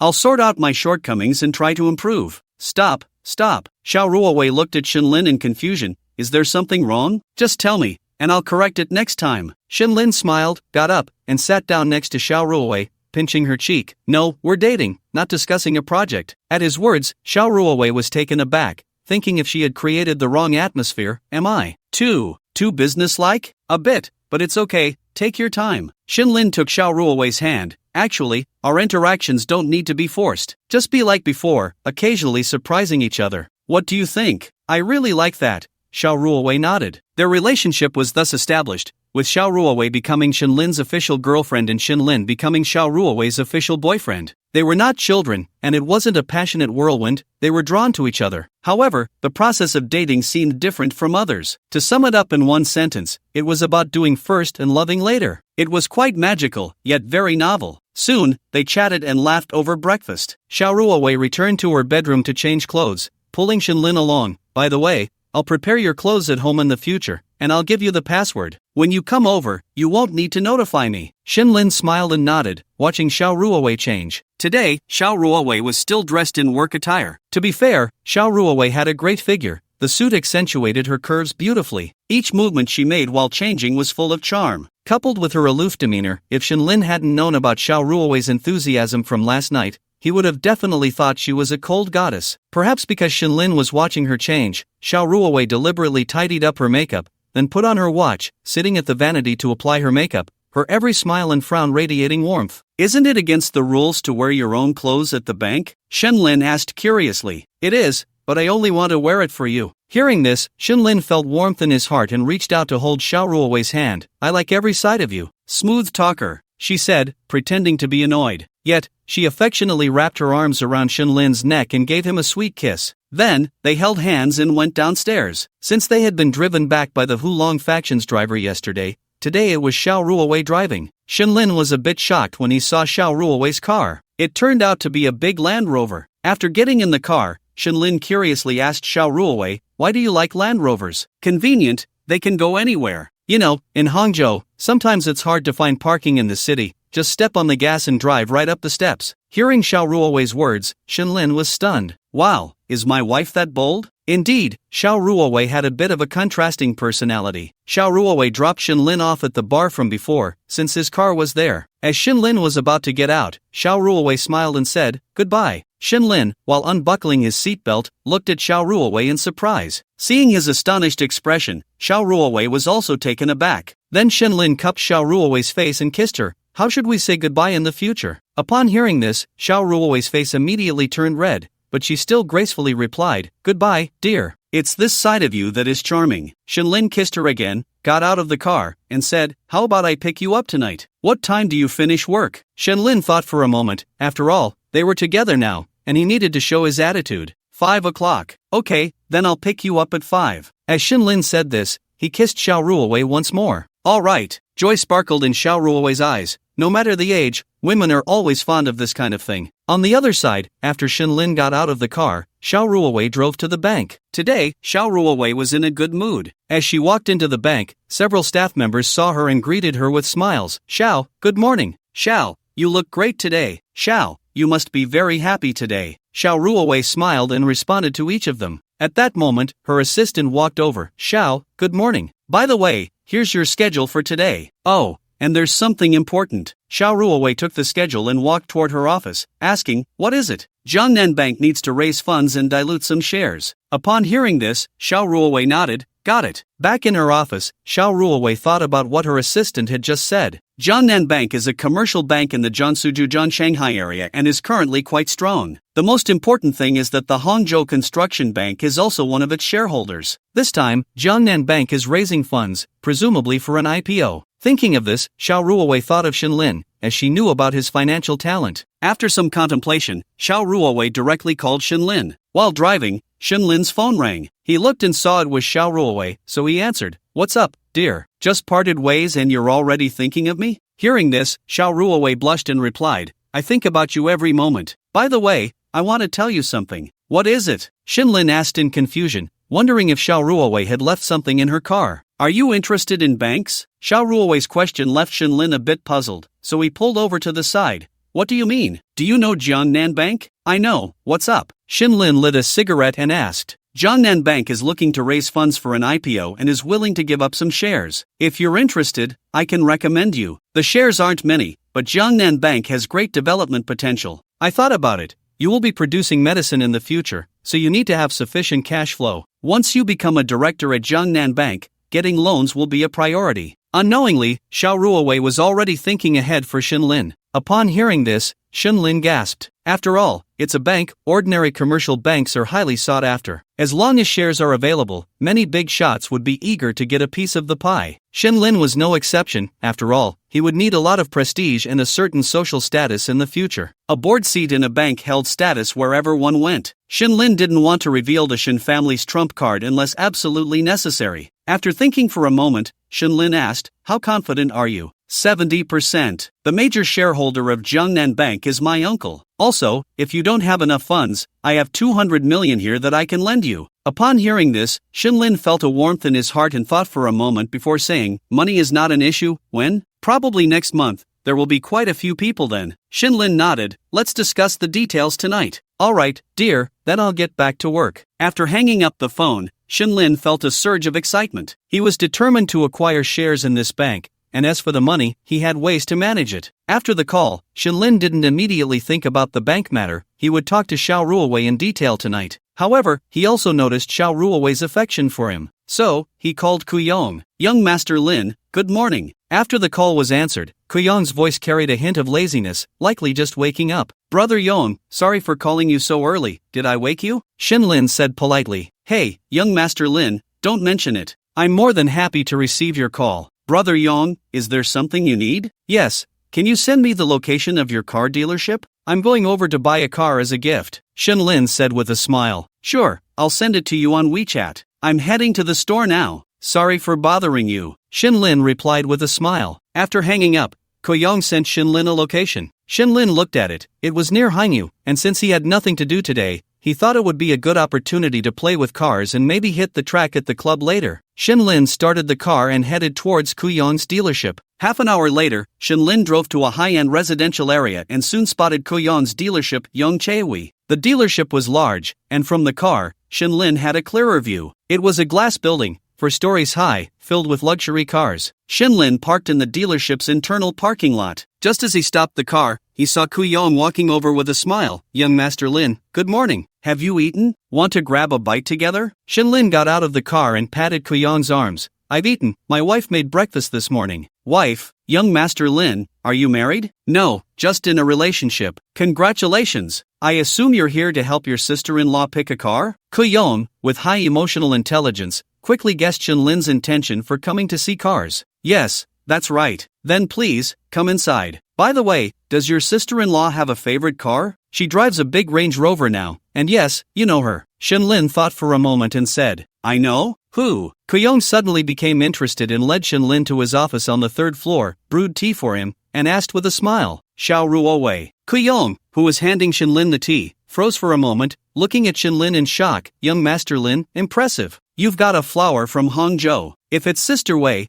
I actually know what car to get her. Shinlin took a sip from the teacup, and Kuyong looked at him with a smile. What car? Shinlin asked. Just as Kuyong was about to speak, there was a knock on the office door. Kuyong looked apologetically at Shinlin and then frowned, saying, Come in. Soon, a secretary in professional attire and black stockings walked in. Mr. Ko, a distinguished guest has arrived. Kuyong was instantly speechless. Did you not see that I'm currently receiving a distinguished guest? Shinlin quickly waved his hand. It's fine, Yonggu, you go ahead with your work. I just want to have some tea. No, Lin Xiao, you are the most important guest, Kuyong said. He knew Shinlin's strength. This young master had just spent $1.5 billion to buy an island. As for his background, it was even more impressive. They were all people from the same circle, and not long after returning from the Magic City, Kuyong had heard the news that Indi and Jiang Exayan, who had offended Shinlin before, were still detained at the station. According to his information, these 3 were sent in because they later saw trouble with Lin Xiao. The fact that even Indi was sent in without a peep from the Yin family was enough to show Shinlin's extraordinary status. At this moment, his own secretary barged in so recklessly. Wasn't this a slap in his face? Hey, Yonggu, I consider you a brother,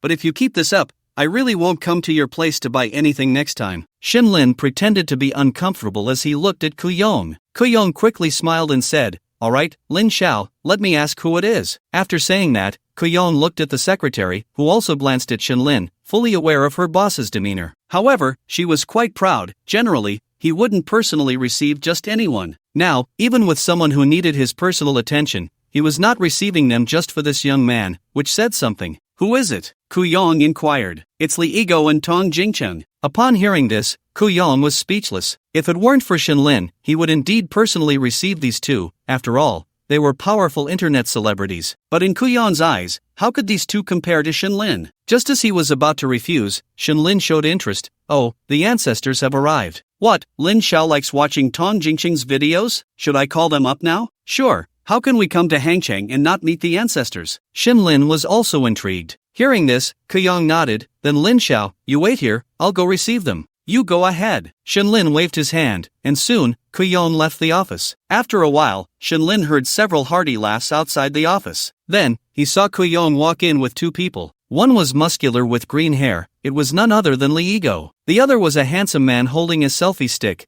laughing. It was none other than Hongqing's ancestor, Tong Jingcheng. At this moment, Kuyong looked at the 2. Xiao Tong, Xiao Li, let me introduce you to someone, a big shot in our circle. Upon hearing this, the 2 were taken aback and looked at Shinlin, who was sitting on the sofa. Shinlin smiled at the 3. At this moment, Tong Jingcheng was live streaming. Kuyong thought for a moment and said to Tong Jingcheng, how about you turn off the live stream first, Lin Xiao? It's fine, Yang-gu, Shenlin said, not wanting to put anyone in a difficult position, speaking up cheerfully. Tong Jingcheng and Li Yigo, being big internet celebrities, were certainly emotionally intelligent. Upon hearing Kuyong's words, they understood that Shenlin was not someone to be trifled with. Tong Jingcheng even apologetically glanced at Shenlin. Bro, sorry, I'm live streaming here, don't worry, I won't show your face. It's fine. Xiao Tong, this is Lin Xiao, he's also someone in our circle. Saying this, he gave a thumbs up. Hello, Lin Xiao, just call me Xiao Tong. Tong Jingcheng responded with a smile. Li Yigo also greeted, hello, Lin Xiao. The reason they were so respectful was that they both knew Kuyong's status.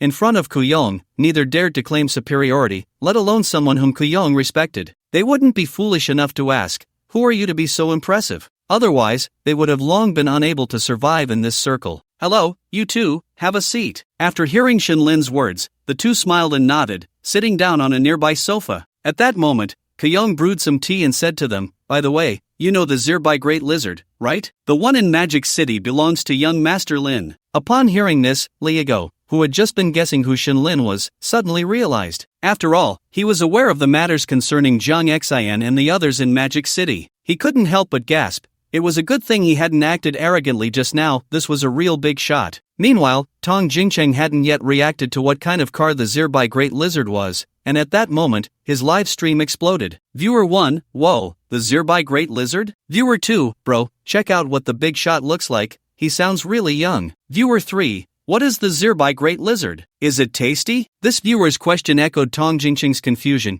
He hadn't been into cars for long, so he didn't know what the Zirbai Great Lizard was. Soon, he found the answer in the live stream. Viewer 4, upstairs, the Zirbai Great Lizard is a top-tier supercar, only 100 units worldwide, super cool, priced at 50 million, and there's no market for it. There are no more than 4 in the entire summer country. Hiss. Upon reading this, Tong Jingcheng immediately understood what level of a big shot Shenlin was. He quickly said to Shenlin, young Master Lin, should I turn off the live stream? It's getting chaotic in here. Shenlin smiled at Tong Jingcheng. It's fine, I'm not someone to be ashamed of. Saying this, Shenlin directly moved to Tong Jingcheng's side and addressed the viewers in the live stream. Hello everyone, I'm also a fan of the ancestor. Actually, Shenlin initially didn't like to show his face, but now, because he needed reputation for his island technology project, he decided to take advantage of the situation. Since he happened to meet the ancestor and was live streaming, he decided to be a bit bolder. He appeared on camera to prepare for his future as a celebrity. Of course, the most important thing was to gather some reputation points. After all, Shenlin was extremely eager about the island technology. What if he developed something great and took off? Shenlin had just appeared in Tong Jingcheng's livestream, and immediately, the chat exploded. Viewer 1, Mom, what a handsome young man. Viewer 2, whoa, he's even more handsome than my brother and richer too. Viewer 3, young man, can we see your great lizard? The livestream was filled with inquiries about Shenlin, with some praising his looks, others curious about his identity, and of course,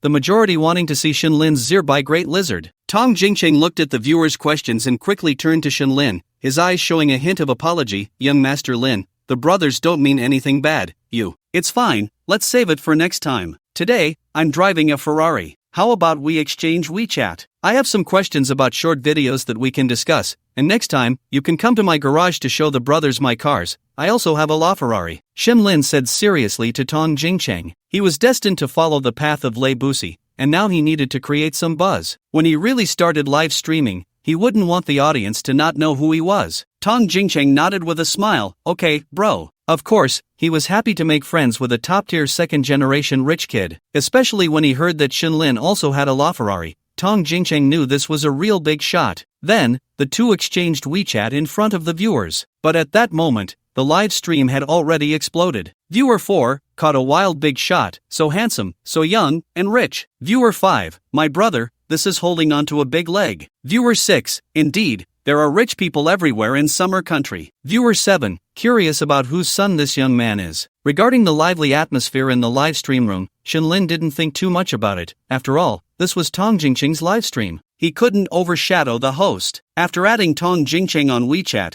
Shenlin also directly added Li Yigo. After all, he was a big internet celebrity, and more importantly, although Li Yigo seemed carefree, he came from a well-educated family and was involved in the chip industry. Shenlin would definitely be involved in the chip industry in the future, and perhaps they could collaborate later. Moreover, Shenlin liked to have many friends. Since he didn't need to curry favor with anyone right now, he might as well let others flatter him. After adding WeChat, Tong Jingcheng wisely ended the livestream, knowing that they were about to discuss business. At this moment, Kuyong looked at Shenlin and said, "Young Master Lin, if you're sending a gift to President Xiao, I think a Bentley Continental GT would be suitable. This car isn't as ostentatious as a Rolls-Royce, but it's not simple either. It's elegant and fits President Zhao's status well." Shenlin thought for a moment and nodded. "Alright, you pick one for me. By the way, the interior should be in yacht blue and white, and the exterior color should be more understated since she works at a bank." "Just right, young Master Lin, I have a mist gray one in my shop. What do you think?" Kuyong asked Shenlin. After considering, Shenlin replied, "Let's go check out the car." So Kuyong took Shenlin, Tong Jingcheng, and Liego to the first floor showroom. When they quickly arrived in front of the Bentley Continental GT, Shenlin immediately fell in love with it. He believed that Xiao Ruowei would definitely like this car too. "This one," Shenlin said, pulling out his Construction Bank Platinum card. "Young Master Lin, how about you let President Xiao drive it for a few days first? If she really likes it, then you can pay me?" Kuyong's attitude was very humble, and he was quite emotionally intelligent. Shenlin smiled and shook his head. "Brother Yong, if you do that, I really won't come to buy from you next time. By the way." Hearing this, Kuyong smiled wryly and nodded, letting his assistant take Shenlin's bank card to swipe. This car, due to its high configuration, totaled just over 4.5 million, including purchase tax and insurance. At this moment, Shenlin looked at Tong Jingcheng. "Are you also here to buy a car?" Tong Jingcheng smiled and said, "Yeah, I'm here to buy a G-Class. My SF90 isn't comfortable to drive. I think it's pretty good. The girl has been in the car a lot," Shenlin joked, and then Tong Jingcheng also bought a G-Class. Liego happened to be in Hangzhou to shoot a video today and came along with Tong Jingcheng to buy a car, unexpectedly making a connection with Shenlin. After Tong Jingcheng finished buying the car, Shenlin thought for a moment and looked at Kuyong. "Brother Yong, can you do me a favor?" "Young Master Lin, just say it. As long as I can help, I'll do my best." Shenlin smiled and patted Kuyong's shoulder. "You're being polite. Just find me a garage near my house that can roughly hold 20 cars, and help me renovate it. You know the style, like in GTA 5? Got it. Young Master Lin wants to create a perfect garage for himself, right?" "Just right, young Master Lin. There are a few storefronts near your house that belong to my friend's family. I'll ask about them." Kuyong took Shenlin's request seriously. After all, building a good relationship with Shenlin was very necessary. Besides that, Brother Yong, please help me keep an eye out for supercars. I already have a Ferrari, and I also want a P1 and a 918. That way, I'll have all 3 legendary cars. Also, help me look for 10 other supercars, preferably limited editions. This had always been one of Shenlin's dreams. He had previously asked Zhang Hao, but that guy seemed very busy lately. Today, since he was with Kuyong, who was in the car business, he surely had more connections. Shenlin's conversation with Kuyong didn't avoid Tong Jingcheng and Liego. Both of them now know that Shenlin has strength, but they didn't expect it to be this strong. With just one move, he brought out 13 top-tier supercars. Whose young master is this? Shenlin and Kuyong made arrangements, just in time. His car and Tong Jingcheng's car were also ready. Shenlin looked at the time and said to the 3 of them, "Just right, today is relatively free, let's have lunch together." "Young Master Lin, you're too polite." "Young Master Lin, then we'll bother you." "Young Master Lin, too courteous." The 3 responded in unison, and Shenlin casually nodded, then said to Kuyong, "It's settled then, I'll treat you to lunch. By the way, Yongge, arrange for someone to drive my car back to Guanyin Shentang City." "Okay, young Master Shen." Shenlin handed the Ferrari key to Kuyong, then directly created a group chat, adding Kuyong, Tong Jingcheng, and Liego. After that, Shenlin contacted Sister Xia Rao Rao, letting her know he would be over for lunch soon. She quickly replied with one word, "Okay." Then Shenlin sent the location of Xia Rao's private kitchen to the group and looked up at the 3, saying, "Let's go, it's time to eat." The location has been sent to the group.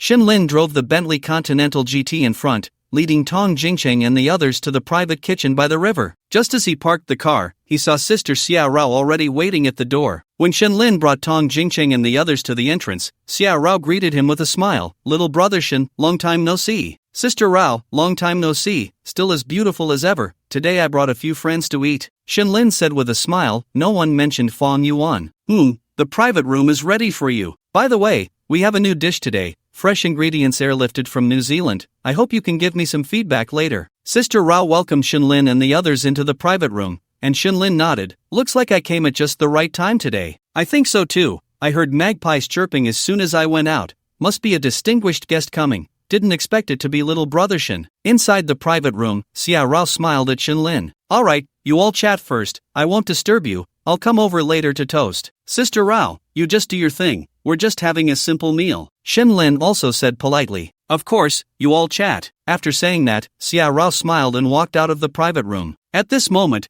Kuyong smiled and said, today we're still benefiting from young Master Lin's light. Usually, it's hard to make a reservation here. Young Ge, is this place really that good? Tong Jingcheng asked curiously upon hearing this. Kuyong looked at Tong Jingcheng with a smile. Don't be fooled by how small Sister Rao's place is, but in Hangzhou, many powerful figures make reservations here every day. Even the mayor might not be able to get a reservation. After hearing Kuyong's words, Li Yigo and Tong Jingcheng exchanged glances. So impressive? However, they were even more curious about Shinlin's identity, but no one said much. They were all people who knew their limits. Shinlin waved his hand. How about we drink a bit at noon? Shinlin looked at the few of them, smiling as he asked. It's all up to young Master Lin. Li Yigo said with a smile. Seeing this, Shinlin directly called the waiter. Bring a bottle of Kangdi, the previous Monhatchet Grand Cru. Okay, young Master Lin. After saying that, the waiter left. At this moment Li Yigo was taken aback and quickly said, Young Master Lin, that's too much. Just a casual drink is fine, this is too expensive. Li Yigo was genuinely shocked by Shinlin's extravagance. Even with his wealth, it was impossible to drink such good wine on a first meeting. Tong Jingcheng also wanted to say something, but Kuyong spoke up. Alright Yigo, young Master Lin's standard is this, you'll get used to it. Last time at the business K, young Master Lin spent over 2 million in one night. If it were Kuyong's first time dealing with Shinlin, he would definitely be this polite as well. But having dealt with Shinlin so many times, I understand his strength very well and know that this is indeed Shinlin's standard. Upon hearing this, Li Yigo and Tong Jingcheng exchanged glances and nodded with a wry smile. Soon, the dishes were served, all of them exquisite. Shinlin instructed the waiter to pour the wine that had been aerated, and raised his glass.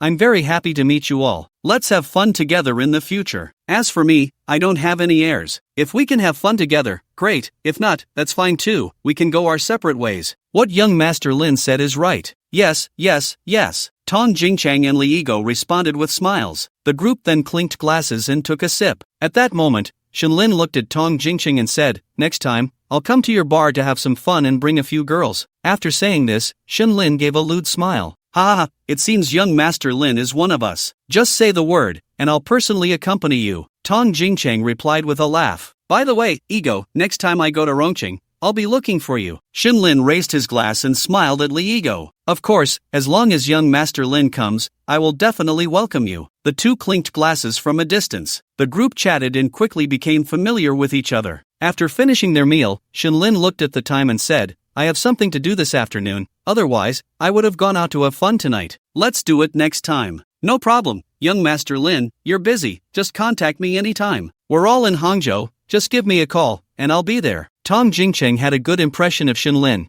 at least in front of the second-generation elites he had met. Shinlin truly did not have that kind of arrogance and was easygoing. Shinlin smiled and nodded. After sending the three off, Shinlin also planned to leave. At that moment, Xia Rao walked over, holding 2 gift boxes. Shin Xiaoge, wait a moment. Shinlin looked at Xia Rao in confusion. Xia Rao smiled and had someone place the 2 gift boxes in Shinlin's car, then said, Thank you, young Master Shin, for your help with old Fong's matter last time. This is just a small token of our appreciation, nothing valuable, just a few bottles of good wine. I know you like to drink. Sister Rao, we're all on the same side. Speaking of which, I should thank you. If it weren't for you, I would still be an orphan. Upon hearing Shinlin's words, Sister Rao covered her mouth and smiled, patting Shinlin. You said it yourself, we're on the same side, so take it. Don't make it hard for me. Sister Rao, you're too polite. This makes me feel like I won't dare to come for meals in the future. Nonsense, just think of it as an elder taking care of a younger one. Also, since I know you're alone in Hangzhou and don't usually cook, just send me a message when you want to eat, and I'll always reserve a private room for you. Hearing this, Shinlin quickly put his hands together. Sister Rao, I'm sorry for the trouble, but I'll be bothering you in the future. You're welcome to come often. By the way, where are you going to drink? Don't drive, I'll have the driver take you. Xia Rao truly treated Shinlin as her younger generation and took good care of him. I'm going to the club. I haven't been in a long time. Alright, I'll have the driver take you. Thanks, Sister Rao. I just said we're on the same side, so there's no need for thanks. It's just a small favor. Remember to come often for meals. Xia Rao patted Shinlin, and he nodded. After exchanging a few pleasantries with Xia Rao, he got into the passenger seat of the Bentley, and Xia Rao's driver took Shinlin directly to the club. There were quite a few people at the club today, and when Shinlin arrived, he saw Ding Rui. Sister Rui, is the shop not busy today? Shinlin smiled as he approached to ask. It's past that time, so it's relaxed now. Are you here to practice driving? Ding Rui looked at Shinlin with a smile. Yes, I just happened to have nothing to do this afternoon and was bored. By the way, where's Ding Xin? That kid is busy with blind dates. Put. Hearing this, Shinlin immediately laughed, already envisioning the scene of this blind date. Where's your car? Ding Rui casually asked as she looked at Shinlin driving a new Bentley. Shinlin's Ferrari had already been towed over by Kuyong, so he replied, it'll be here soon. I just had dinner with a few friends. Once the car arrives, I'll hit the track for a bit. Ding Rui looked at Shinlin, thought for a moment, and said, actually, your skills are great. You could sign up for a professional racing exam and get a professional license. In the future, when you have time, you can race with some professional drivers. Ding Rui knew about Shinlin's skills, so she suggested it. Seeing Ding Rui say this, Shinlin chuckled, Sister Ding, recommend me a place. Rui's in Xia country is a good one. They are all professionals, and the tuition isn't expensive, about 100,000 per term. But since you already have skills, you don't need to spend that much. You can directly take the FASC exam to get your professional license, and then you can participate in various leagues. Ding Rui smiled as she introduced it to Shinlin. Shinlin thought for a moment and said, getting the professional license is enough, we can talk about the rest later. As for the races, you might have a misunderstanding. For some provincial leagues, as long as you have a professional license, you can participate. You're just playing around anyway, so you don't have to worry about points. Racing with professional drivers will definitely improve your skills faster, and there's an added benefit. What benefit? Shinlin asked curiously. Every car manufacturer releases new cars every year. If your skills are good enough or if you often participate in professional races, they will invite you to experience them early, or even make you their official test driver for new cars. This includes some top supercars, and if you become one of these drivers, then the purchase restrictions for some supercars won't apply to you. That's also a benefit. Upon hearing this, Shinlin was taken aback and then became interested. Shinlin knew that some top supercars couldn't just be bought with money. For example, the Ferrari LaFerrari couldn't be bought directly. You needed Ferrari points and to have purchased certain specified models to qualify. Sometimes, even if you bought the required models and reached the points, there were only a few limited editions, and it might not even be your turn. But if you were an official test driver, you would be prioritized. This was indeed an attractive offer for Shinlin. Alright then, Sister Rui, could you help me get in touch and find time to take the exam? We're all on the same side, no need to be so polite. Look, your car has arrived. You can hit the track now. While Ding Rui was talking to Shinlin, the tow truck arrived at the club. With the help of the club staff, Shinlin's car was quickly unloaded. Shinlin checked the time. He could run a few laps before picking up Xiaoru away from work. After all, they still needed to discuss some banking matters that evening. Shinlin's car had been towed to the P room for inspection, and he walked into the club to change into his racing suit. When he entered the club, Zhang Hao and the others were there, and they all greeted Shinlin. Old Lin, are you going to break another record today? Zhang Hao, smoking a cigar, looked at Shinlin with a smile. I'll give it a try. I'm heading to the track first. Great. I'll project it so everyone can see your driving skills, Old Lin. After saying this, Zhang Hao began to contact Master Lin Jie and the others to prepare. Shinlin also put on his racing suit and went to the P room. Lin Jie greeted him with a smile. Young Master Lin, it's been a while. The car is ready and pushed onto the track. Same old rules? Yeah, same old rules, just time it. Shinlin smiled and greeted him, then put on his helmet and walked towards his Ferrari. At that moment, the roar of a supercar echoed, and Shinlin turned to the side to see Ding Rui driving her modified car, pulling up behind Shinlin's vehicle and rolling down the window. Don't you think I should follow you and practice my skills? Sister Rui, I'm just happy to be here, so why not follow me? Okay. After greeting Ding Rui, Shinlin got into his car and fastened his seatbelt. At that moment, he heard Lin Jie's instructions in his ear. Shinlin thought for a moment and said, Master Lin, is it okay if I go straight into ESC off mode? The ESC off mode he mentioned was commonly known as the Ghost Gate, which turns off all stability and traction aids. What remained was pure horsepower and speed. Alright, I'll clear the area, you warm up the engine first. Lin Jie's voice came through the earpiece, and Shinlin began to follow the instructions, revving the engine and burning rubber in place. Soon, Lin Jie's voice came again, Young Master Lin, it's ready, countdown starts, go straight out. Okay. As soon as Shinlin's words fell, the countdown lights on the track began to flash. With the countdown reaching 3, 2, 1, Shinlin slammed the accelerator. The Ferrari 488 surged forward with a powerful push, propelling Shinlin out. He felt the exhilarating push from the horsepower and the rapidly retreating scenery, igniting a wild side within him. At that moment, Shinlin focused, eager to test his limits. In the first lap, Shinlin shattered his previous record, sending everyone in the club into a frenzy. However, inside the car, Shinlin felt he hadn't reached his limit yet. He wanted to try again. This time, Ding Rui didn't follow, as she already knew Shinlin's speed from the previous lap. She parked her car to the side, watching Shinlin's performance. Soon, the countdown for the second lap ended, and Shinlin violently accelerated again. He quickly approached the first turn. In the last lap, he had decelerated to over 200 km per hour, using traction to enter the turn, but this time, he pushed the speed to over 300, wanting to approach the turn, lightly tapping the brakes to use inertia to drift through. He thought this in his mind and pressed the accelerator accordingly, but Shinlin forgot one thing. He was in ESC off mode. All aids were turned off. Now, navigating the turn required not only skill but also the car's endurance. As the car approached the turn, Shinlin lightly tapped the brakes, attempting to drift using inertia. But soon, he felt the steering wheel being pulled by inertia. Understeer. Coupled with the high speed, the tires lost grip. In the next second,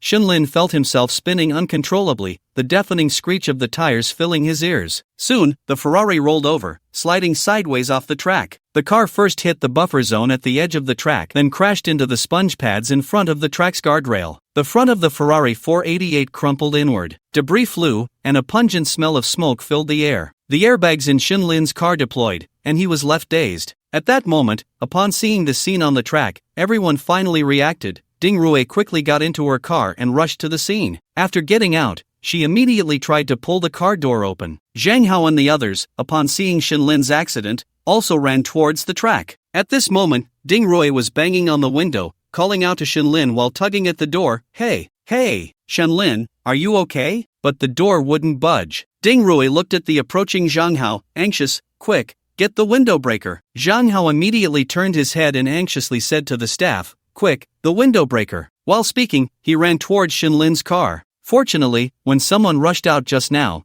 they had grabbed the window breaker. They tossed it directly to Zhang Hao, who took it and went straight to the front of Shinlin's car. He first pulled Ding Rui away and then began to break the window. With a crack, the window was shattered. Old Lin, are you okay?" Zhang Hao asked while removing Shinlin's helmet. Perhaps having breathed in some air, Shinlin, who had been dazed, suddenly started coughing and gasping for breath. Huff, huff, Old Lin, hurry and crawl out of the window. While Shinlin was still in a daze, Zhang Hao's urgent voice called out to him. He pulled Shinlin back, and once Shinlin regained his senses, his hands trembled as he unbuckled his seatbelt and crawled out of the window. He plopped down on the ground, looking at Zhang Hao, his lips trembling as he said, "I'm fine." "Damn it, you scared me to death. You were driving too recklessly." Seeing that he was mostly okay, the other drivers began to chatter. "As long as you're fine, that's good." "Lingu, you were too reckless just now. That speed, without slowing down, scared us to death. I wanted to test my limits, but I overestimated myself." Shinlin forced a smile and then turned to look at the Ferrari, which was severely deformed in the front, the A-pillar bent, and the side caved in. The ground was covered in oil, and the engine was still smoking. Looking at the car, Shinlin helplessly said, "Damn it, I need to change cars." "As long as you're okay, that's the most important thing. The car is gone, so be it." Ding Rui stepped forward to help Shinlin up,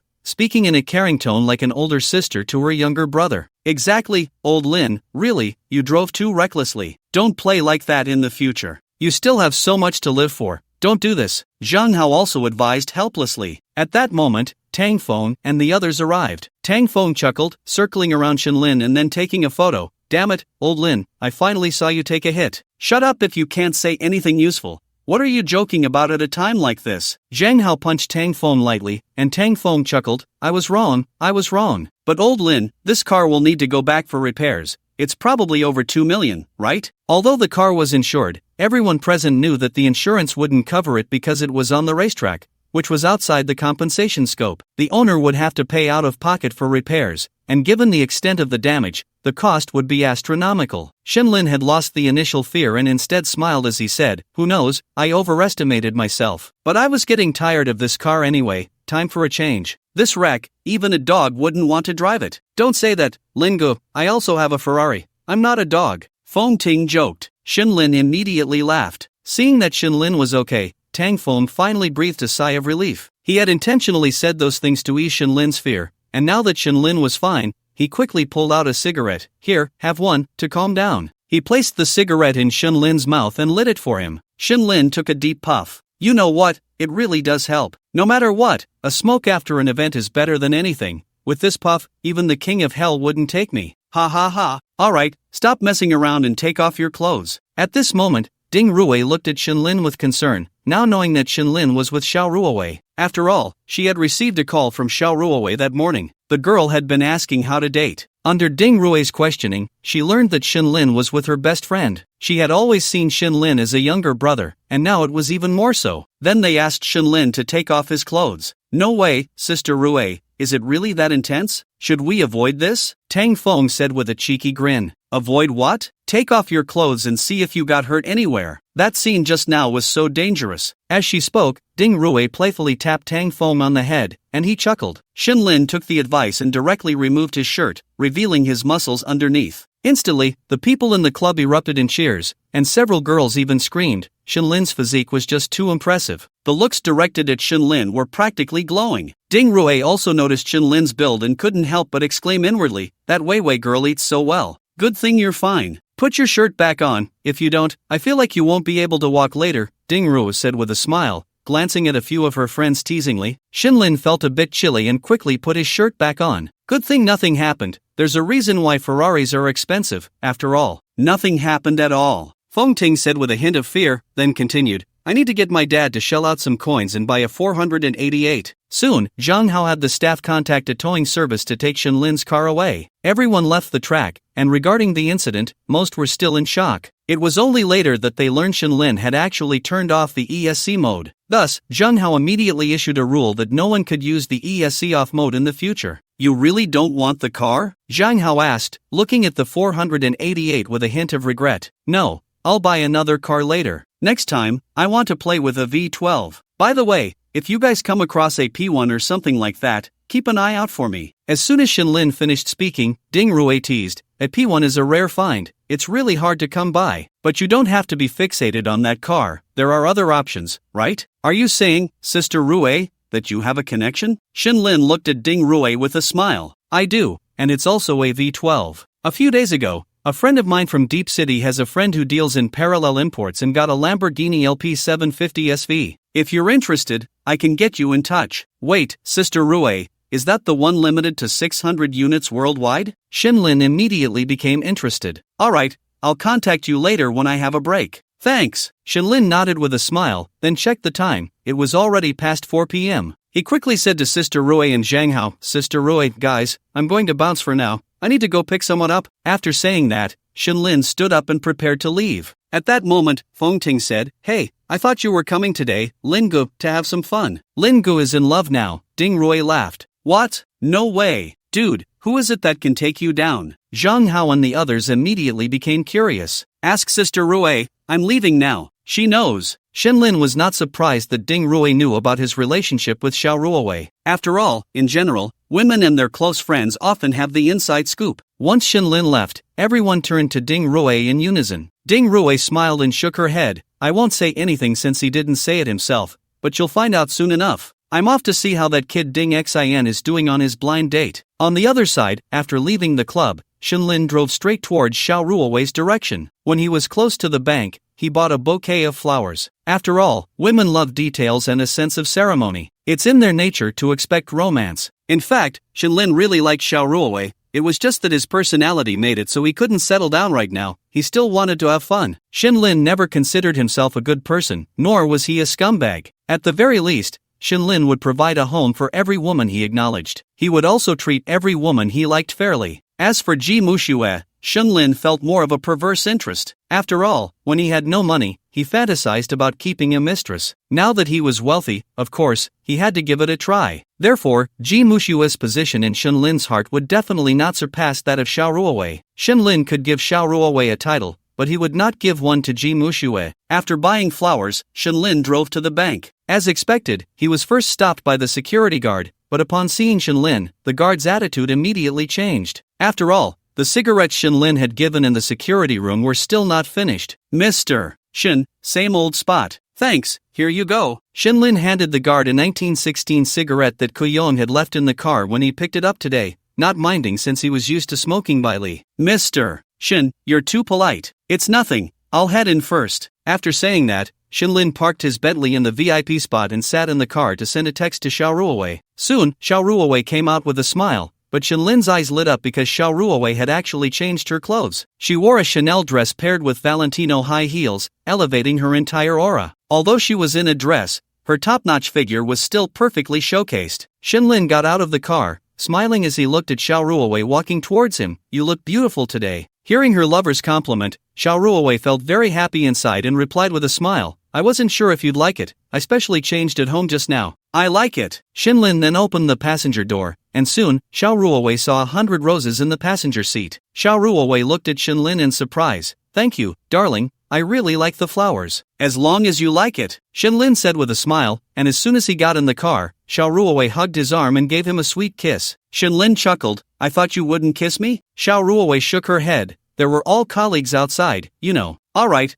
I'll give you face in front of outsiders. Shinlin grinned. By the way, when did you get a new car? Hearing this, Shinlin took Xiao Ruowei's hand. It's a gift for you. Xiao Ruowei was taken aback, feeling happy inside but still pretending to be reserved. Really, why spend this money? Because I think it's better for a girl to drive a Bentley. After saying that, Shinlin deliberately leaned his face closer, and Xiao Ruowei chuckled, giving him another sweet kiss. Thank you, darling, I really like it. How about you drive it yourself? Shinlin said, satisfied after Xiao Ruowei kissed him. Okay, so they switched seats. Where to eat? Shinlin fastened his seatbelt, playfully tapping Xiao Ruowei's nose. There's a nice Western restaurant by Qiantang Lake. I've reserved a spot. Xiao Ruowei drove while listening to a song they both liked. At that moment, Shinlin smiled as he watched Xiao Ruowei drive, suddenly realizing that sometimes, pursuing a girl isn't that difficult. Being a bit more thoughtful, showcasing one's strengths, and being generous in actions. Romance doesn't necessarily require spending a lot of money. A bunch of meaningless words can't compare to a bouquet of flowers in bringing happiness. So, single brothers, don't always complain and write long essays. In the restaurant,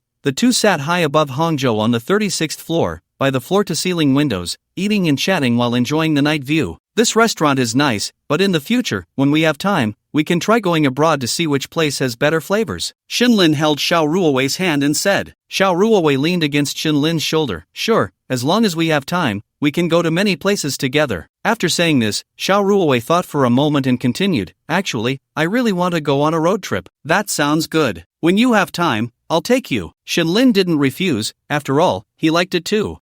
But as long as I'm with you, I'm happy no matter where we are. Xiao Ruowei looked at Shinlin with tender eyes. It would be a lie to say Shinlin wasn't happy. Having such a beautiful girlfriend made him feel fortunate. He picked up a spoon and scooped some ice cream. I'll feed you. Xiao Ruowei took a bite. It's very sweet, but I can't eat too much. By the way, let's talk about something serious. Xiao Ruowei smiled at Shinlin. Shinlin knew that she wanted to discuss banking matters, and he was interested in that too. What exactly is the situation? Shinlin asked. Xiao Ruowei nodded and said, Jiangnan Bank is performing very well, and its development is in a positive cycle. Currently, they want to expand their business scale, not just in Jiangsu, Zhejiang, and Shanghai, but also to venture out. At the same time, they are preparing for one last round of financing before going public. If next year's financial report is good, the market value after going public won't be low. However, at present, there are two voices among the shareholders. The major shareholder is more conservative. The capital increase proposal was put forward by him. The second shareholder, Xingye Bank, wants to skip the last round of financing and go public directly, using the funds from the IPO for development. After Xiao Ruowei finished speaking, Shinlin thought for a moment and asked, whose plan is it in the end? It hasn't been decided yet because we are waiting for my side to make a decision. If you are interested, I would lean towards the major shareholders' plan, and you could come in. This would also be a significant success for your career in the future. So, it's up to you. Xiao Ruowei was genuinely considering Shinlin's situation. After all, she didn't know his background. She only knew that he was no ordinary person, and his financial talent was astonishing. Such a person becoming a bank shareholder would only make him stronger. After all, banks are never short of money, and when the time comes, Shinlin's financial company could collaborate with the bank, using the bank's funds for investment and thus reaping substantial profits. I definitely want to get in, Shinlin said, hinting at his intentions. After all, There would be many places to use money in the future, and it wouldn't be feasible to always trouble Xiao Ruowei with her connections at the construction bank. Although he could ensure he wouldn't lose money, it would still have a negative impact on Xiao Ruowei. Moreover, the 4 major banks are state-owned, while Jiangnan Bank is a commercial bank, a private bank. With Xinlin's future capabilities, he could gradually become a major shareholder or even acquire it directly. The role of a bank is significant. If possible, Xinlin could rely on Jiangnan Bank to create a consortium comparable to the China Merchants Group. This confidence stemmed from the system and the financial skills he had drawn today. Xiao Ruowei smiled, then let's do it your way. I know about Jiangnan Bank, its profits are quite good, and for you, it's a stable investment. What is the estimated valuation? How many shares can be released, and can there be a board seat in the share allocation? Xinlin cut straight to the core. Upon hearing this, Xiao Ruowei felt a sense of admiration for Xinlin. It seemed her partner was well prepared and hit the nail on the head. She then spoke. Jiangnan Bank, in Xia Country, is currently among the top 30 in terms of profitability. I estimated its market value this afternoon to be in the range of 45 to 48 billion. As for how many shares can be released, we haven't discussed the details yet, but I think we'll have results soon.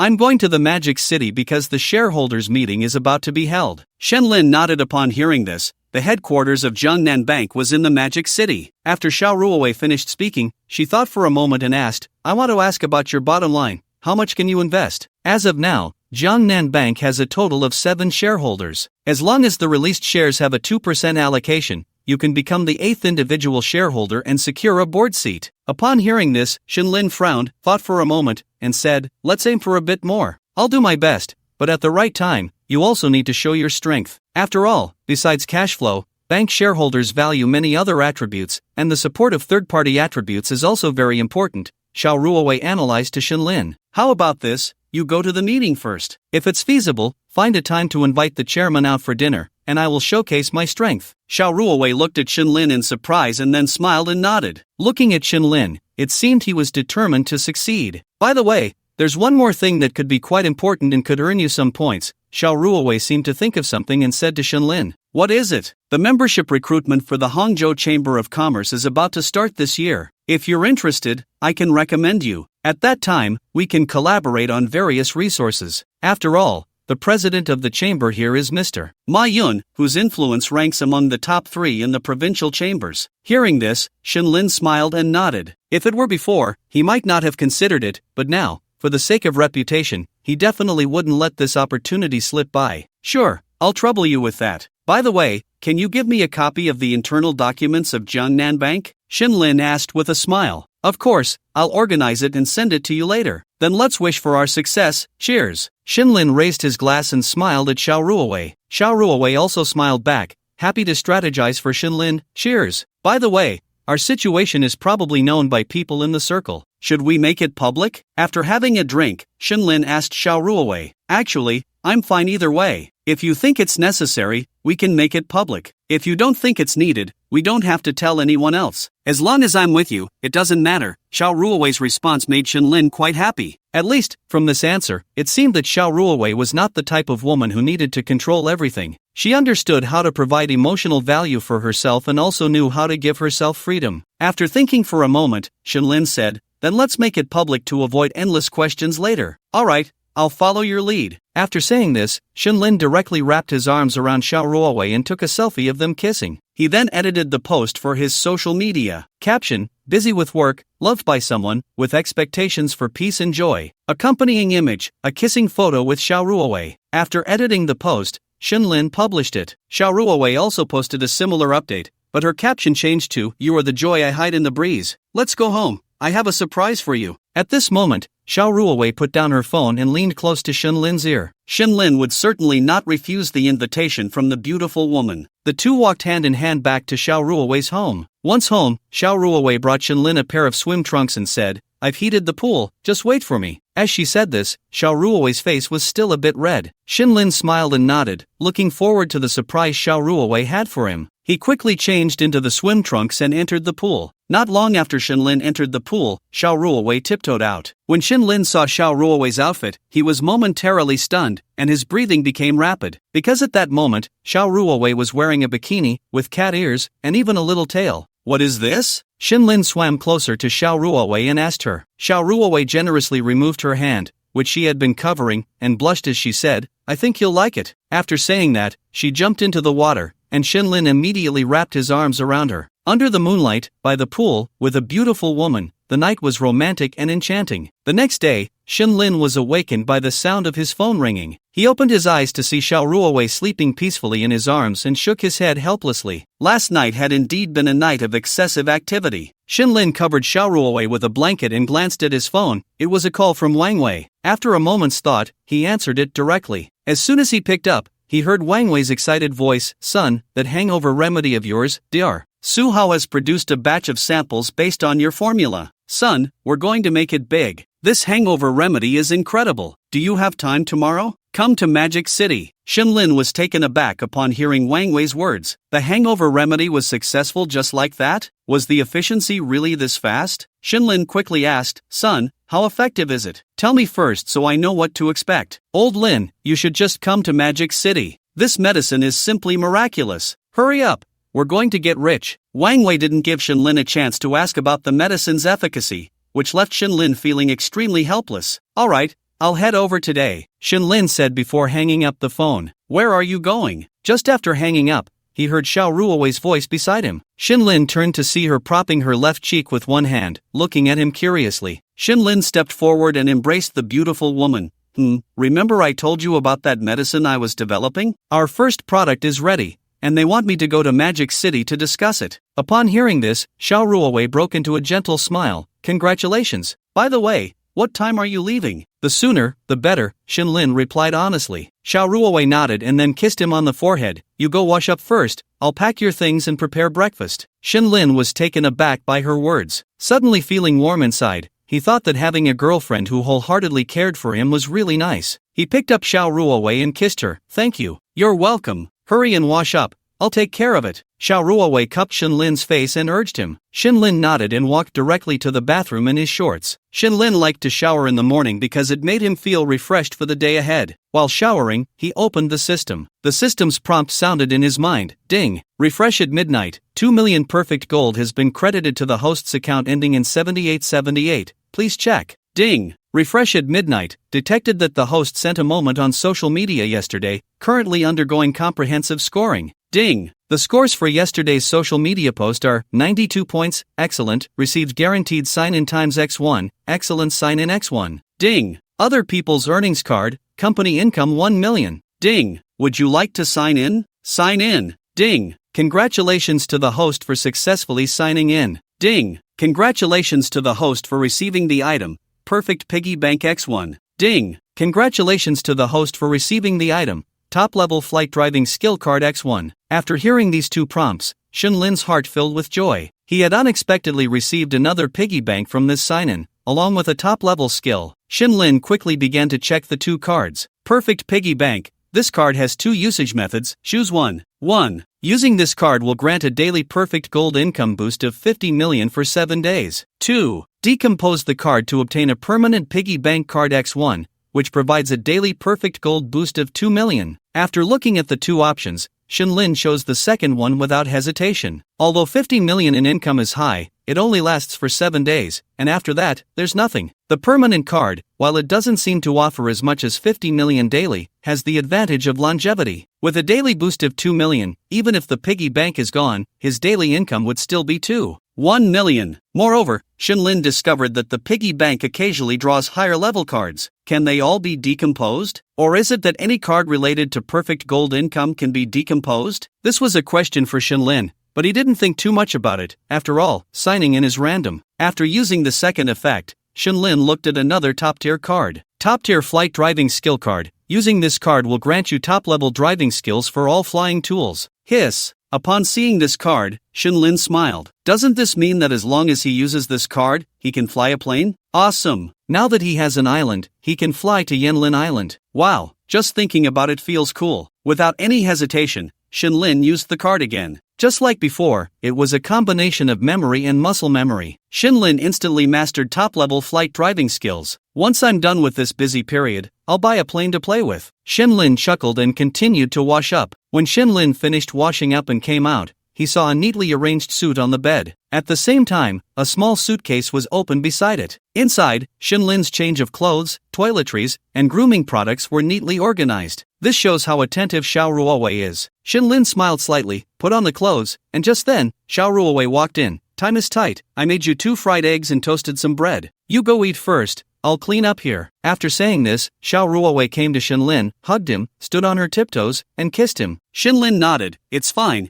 we'll clean up together later and eat together. Shinlin wrapped his arm around Xiao Ruowei's slim waist and smiled. No, your matters are more important. Be good, go eat. Hearing this, Shinlin smiled helplessly, nodded quickly, and walked out of the bedroom to the dining room. While eating, Shinlin called Hulong directly, asking him to send a car for him to go to the Magic City. After finishing his meal, Xiao Ruowei also packed the luggage. Pushing the suitcase, she came to Shinlin's side. I don't know how many days you'll be gone, so I prepared 5 sets of clothes for you. There are suits, casual wear, and even some for golf. Oh, and I matched a few watches for you. I noticed you really like Audemars Piguet, so I had them send over 3 models yesterday. But I think you're still missing a business watch, so extend your hand. Shinlin looked at the meticulous Xiao Ruowei and smiled as he extended his hand. He then saw Xiao Ruowei take out a crocodile leather Vacheron Constantin overseas watch and put it on Shinlin. I really like the car you gave me, and I hope you like this watch. Shinlin looked at the watch on his wrist and smiled. I really like it. Hearing this, Xiao Ruowei smiled gently,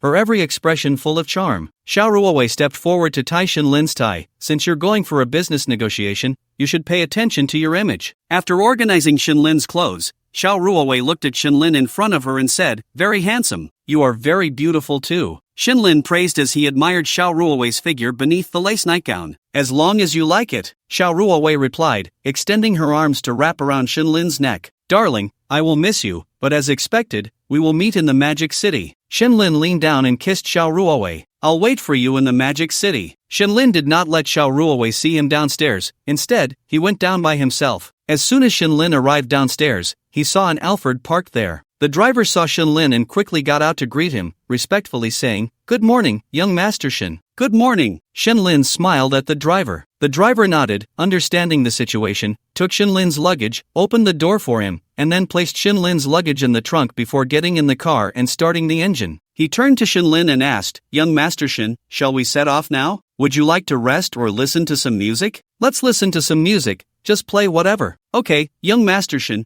feel free to let me know if you need anything. Hearing this, Shinlin looked at the driver and thought for a moment before speaking. What's your name? I can tell you have a military retiree's aura. Young Master Shin, my name is Su Chang. You guessed it right, I'm a military retiree. Su Chang said with a smile. Upon hearing this, Shinlin nodded. This driver had served Shinlin several times, always showing great discretion and military discipline. After thinking for a moment, Shinlin said, How about you come work for me as my personal driver? Shinlin realized that as his responsibilities grew, he needed to have his own assistant team. So, he decided to start by recruiting a driver. Recruiting Su Chang was appealing for several reasons. He was indeed a good driver, he had discretion, and being a military retiree gave Shinlin a natural sense of familiarity. Hearing this, Su Chang looked at Shinlin in the rearview mirror and respectfully said, Young Master Shin, the Wu family has shown me kindness. That's fine. If I can persuade Hulong, will you come? Just give me a word. Shinlin smiled at Su Chang. Su Chang smiled faintly. It's all up to young Master Hu. Good. After saying this, Shinlin directly sent a message to Hulong,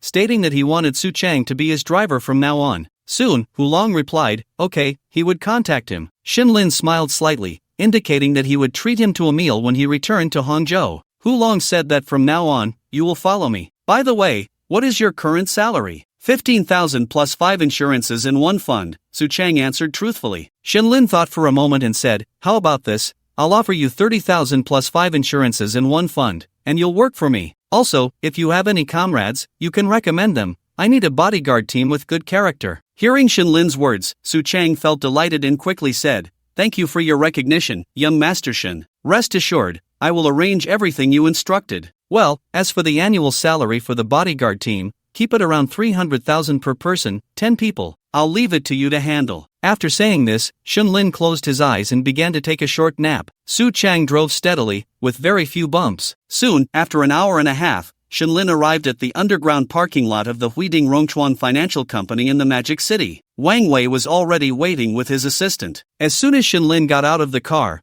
Wang Wei excitedly walked up to him. Old Lin, we're going to make it big. That hangover remedy of yours is amazing. Now Dr. Su Hao and his team are at the company. Let's go up and have a good chat. I see Su Hao has some great ideas about joining us. Hearing this, Shenlin smiled and nodded, then as if he thought of something, he said to Wang Wei, this is my driver, Su Chang. Please arrange for someone who can drive to go with Su Chang to pick up my cars, one Lamborghini and one Night 15. I sent the details to your email last time. Okay, Xiao Wang, you go with Master Su, Wang Wei instructed. Sure, Mr. Wang. After making the arrangements, Shenlin walked towards the elevator with Wang Wei. Inside the elevator, Shenlin smiled at Wang Wei or Brother Wei. The company is secure now, right? Yes, it's secure. All the important positions have been filled with our own people, and they are all capable. I believe in promoting the capable. By the way, I dismissed General Manager Zhu. Alright, as you see fit. I came to Magic City today not only to check on the drug results but also to discuss something with you later, Shenlin said after thinking for a moment. Okay, Wang Wei responded, and soon the elevator reached the 26th floor where the Huiding Rongchuan Financial Company was located. The entire floor was the office space for Huiding Rongchuan Financial. Dr. Su Hao and the others are already waiting in my office, Wang Wei said with a smile as he led Shenlin to his office. As soon as they walked in, Shenlin saw 3 men wearing glasses. One was young, and the other 2 were middle-aged, sitting on the sofa. Upon seeing Wang Wei enter, all 3 stood up. Wang Wei pulled Shenlin over and pointed to the young man in the middle. President Shen, this is Dr. Su Hao. Dr. Su Hao, this is our boss, Shenlin, President Shen. After a brief introduction, Shenlin smiled and extended his hand. Hello, Dr. Su, I am Shenlin. President Shen, young and promising, I am Su Hao. The 2 introduced themselves. At this moment, Su Hao turned to the 2 middle-aged men behind him. President Shen, these are my team's deputies, Dr. Zhou Ming and Dr. Li Lei. Dr. Zhou, Dr. Li, hello. President Shen, you're too polite. Let's not stand around, let's sit down and chat. Shenlin smiled at everyone, and they all sat down on the sofa, while Wang Wei took on the role of making tea. Dr. Su, do you have the samples? President Shen, the samples are here. Saying this, Su Hao took out a bag from his briefcase, which contained several round pills about the size of cephalosporins. Su Hao handed the medication to Shenlin, who looked at it.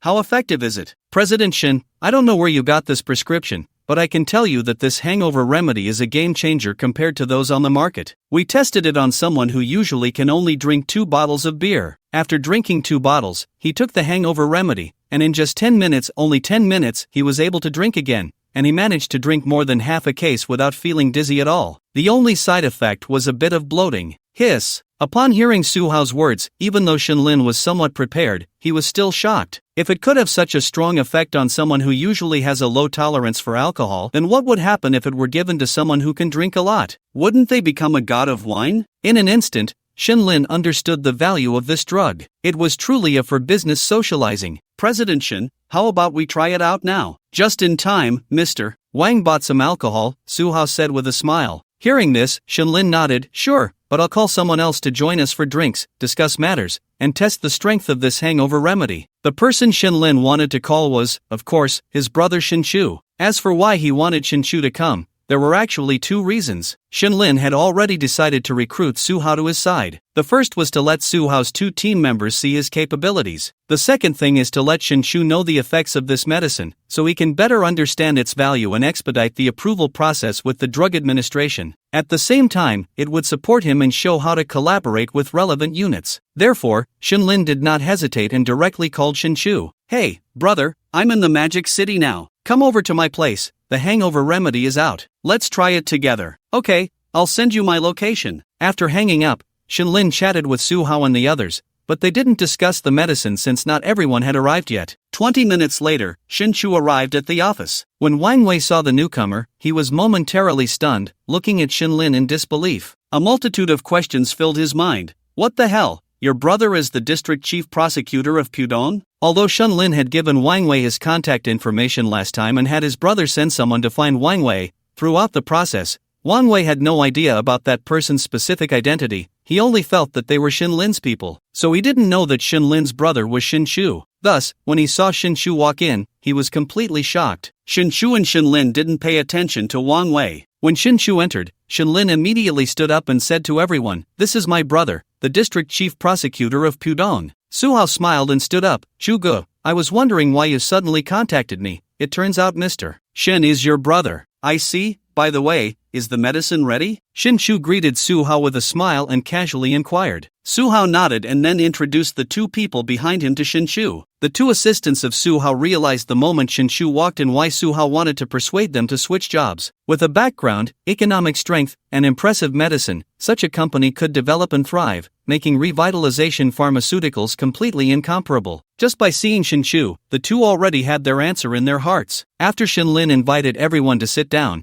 he asked Wang Wei to open some drinks. They didn't immediately take the hangover remedy but first drank to their own limits. Shin-Lin, to test the medicine, had everyone drink mixed alcohol. Soon, a few of them started to feel a bit tipsy, and at that moment, everyone took the hangover remedy. 10 minutes later, Shin-Chu looked at Shin-Lin with bright eyes. Shin-Lin's eyes also lit up, because after 10 minutes, the drunkenness they had just felt completely vanished. I can drink more, Shin-Chu said with a smile. Me too. So they drank again for another hour, and when the effects of the medicine wore off, they only began to feel slightly tipsy. However, the office was filled with empty bottles. Everyone present was not foolish. They all looked at Shin-Lin excitedly, especially Shin-Chu, who previously thought Shin-Lin was just playing around. But now, he knew his younger brother was about to take off. Little brother, you're amazing. In the end, Shin-Chu gave Shin-Lin a thumbs up, and Shin-Lin smiled faintly. Now, let's talk about some serious business. Seeing Shin-Lin become serious, everyone in the office straightened up a bit. Shin-Lin smiled and said, First, I want to thank Dr. Su and your team for producing the medicine. Young Master Shin, you're too polite. Su-Hao responded with a smile. Then Shin-Lin said, Since the medicine is fine, we can proceed with the application, then acquire the pharmaceutical factory, and start production. But brother, how long will it take for the drug administration to approve it? Shin-Lin looked at Shin-Chu. I'll do my best.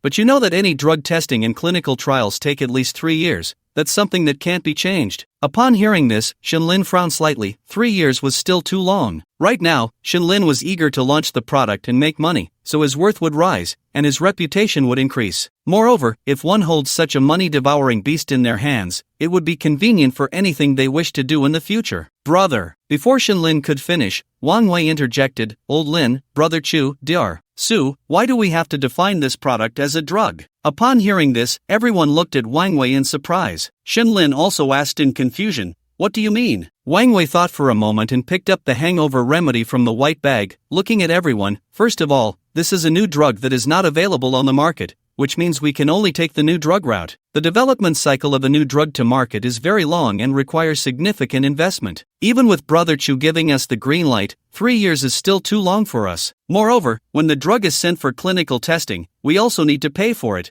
which is a large investment and takes a long time. Although I know Old Lin is not short on money, time is not friendly to us. So, why don't we change this drug into an oral liquid similar to a health product? As soon as Wang Wei finished speaking, Su-Hao excitedly slapped his thigh. Yes, how did I forget about this? Seeing the excited Su-Hao, Shin-Lin realized that Wei Ji's suggestion seemed feasible and quickly asked, Is there a trick to this? Noticing Shin-Lin's confusion, Su-Hao excitedly said, First, this type of drug can be made into food-grade health products. Although the effect may not be as good as now, it can still create a dimensional strike in the market, with no competitors at all. Second, if we define the drug as a food health product, we won't need drug regulatory clinical testing because it falls under the food category. As long as we obtain food safety testing, we can launch the product immediately. Third, if it's food, our sales channels will be much broader. Supermarkets and pharmacies can sell it. Upon hearing this, Shin-Lin's heart suddenly surged with excitement, and he quickly looked at Shin-Chu. Shin-Chu smiled and nodded, saying, If it's food safety, I can get this drug, not a health product, certified in 3 days. After Shin-Chu finished speaking, Shin-Lin thought for a moment and said directly, So, we start with the drug, diluted into a food-grade oral liquid, or a product similar to a beverage, and it can pass testing in as little as 3 days. After that, we just need to ramp up production to get it on the shelves, right? That's the idea, General Shin. Su Tao replied with a smile. Shin-Lin thought for a moment and continued, So, we don't even need to acquire a pharmaceutical factory, but rather directly acquire a food factory with the qualifications to manufacture related health products, and customize the production line based on our goods? At this moment, Shin-Lin was extremely excited. If that's the case, the costs would be reduced by at least several times. Su-Hao nodded excitedly, Yes, all right, let's do it. Seeing that Shin-Lin and the others had already come up with a plan, Shin-Chu said, Then, little brother, I'll head back to work first. I believe you all have more matters to discuss. Contact me in advance tonight if you want to have dinner. Okay, brother, I'll see you off. No need, you get busy first. When you're ready, just contact me. Shinshu waved his hand, and seeing this, Shinlin didn't stand on ceremony. After all, they were family. After Shinshu left, Shinlin immediately held a meeting with Wang Wei and the others, explaining everything he had thought about during the car ride when he came to the Magic City. First, he asked Wang Wei to rename Huiding Rongchuan Financial to Yanlin Financial, mainly responsible for finance, venture capital, mergers and acquisitions, etc. Then, he asked Wang Wei to establish several new companies, namely Yanlin Food Company, which would mainly be responsible for the sales of the hangover remedy product and the development of other food items. Yanlin Pharmaceutical, although the hangover remedy would be diluted to food grade, Shinlin thought for a moment and still decided to develop the full-effect hangover remedy. By the time it occupies a market share for a few years and everyone accepts it,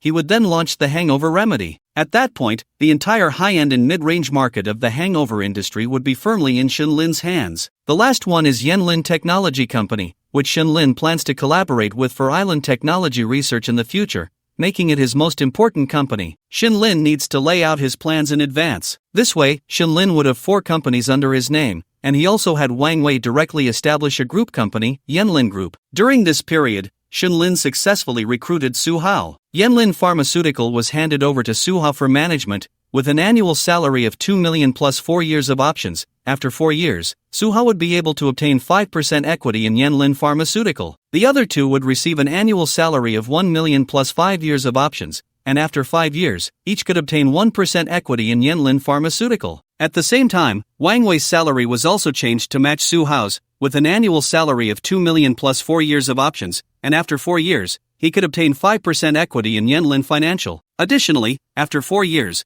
both Su Hao and Wang Wei would also receive 1% equity in Yanlin Group. Finally, there were personnel appointments. Wang Wei became the global vice president of Yanlin Group and the president of Yanlin Financial, overseeing Yanlin Financial Company. At the same time, Wang Wei would also serve as the president of Yanlin Food Company until Shinlin found a suitable candidate for reallocation. Su Hao became the global vice president of Yanlin Group and the president of Yanlin Pharmaceutical, overseeing Yanlin Pharmaceutical Company. Shinlin became the chairman and president of Yanlin Group, as well as the president of Yanlin Technology Company. Of course, Shinlin would not just stay cooped up in the company. Indulging was his nature. Shinlin planned to hire an assistant for himself, or if he could sign another skill card, he would let someone take over his position. Finally, Shinlin directly transferred the 300 million borrowed from the construction bank to Yanlin Financial Company, allowing Wang Wei to find a standalone office building to lease, as Yanlin's development would be extremely rapid. He also arranged for the executives to have cars,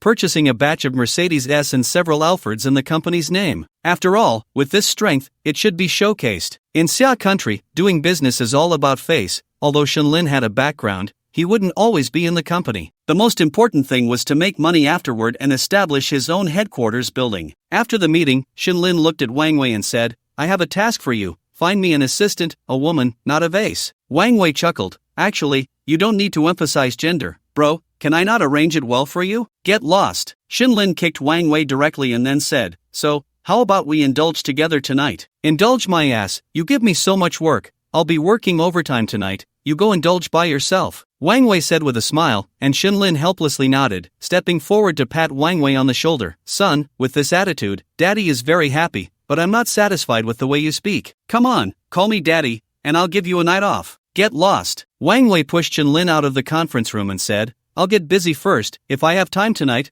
I'll come find you." Shinlin smiled helplessly. This time in Magic City, he planned to indulge well before returning to Hangcheng. Just as Shinlin left the company, he received a call from Su Chang, the driver. "Hello, the car has arrived, right? So, Brother Chang, park the Night 15 in the parking lot, leave the keys on the wheel, find a hotel for me. I estimate I'll be in Magic City for several days. After you find a good hotel, rest well and just wait for my call. By the way, I'll reimburse all the food, drink, and entertainment in Magic City. Remember to keep the receipts for every expense." After finishing the call, Shinlin hung up. He then walked into the elevator, planning to give Hu Xiong a call. After all, since he was in the Magic City, he needed to get this big brother to arrange something. Although the two of them were doing well beside Xiao Ruowei, who wouldn't yearn for the wildflowers outside? Just as Shinlin was about to call Hu Xiong, the elevator stopped at the first floor, and soon a woman walked in. Shinlin was taken aback when he saw her, immediately revealing a lewd smile. The woman was also surprised to see Shinlin,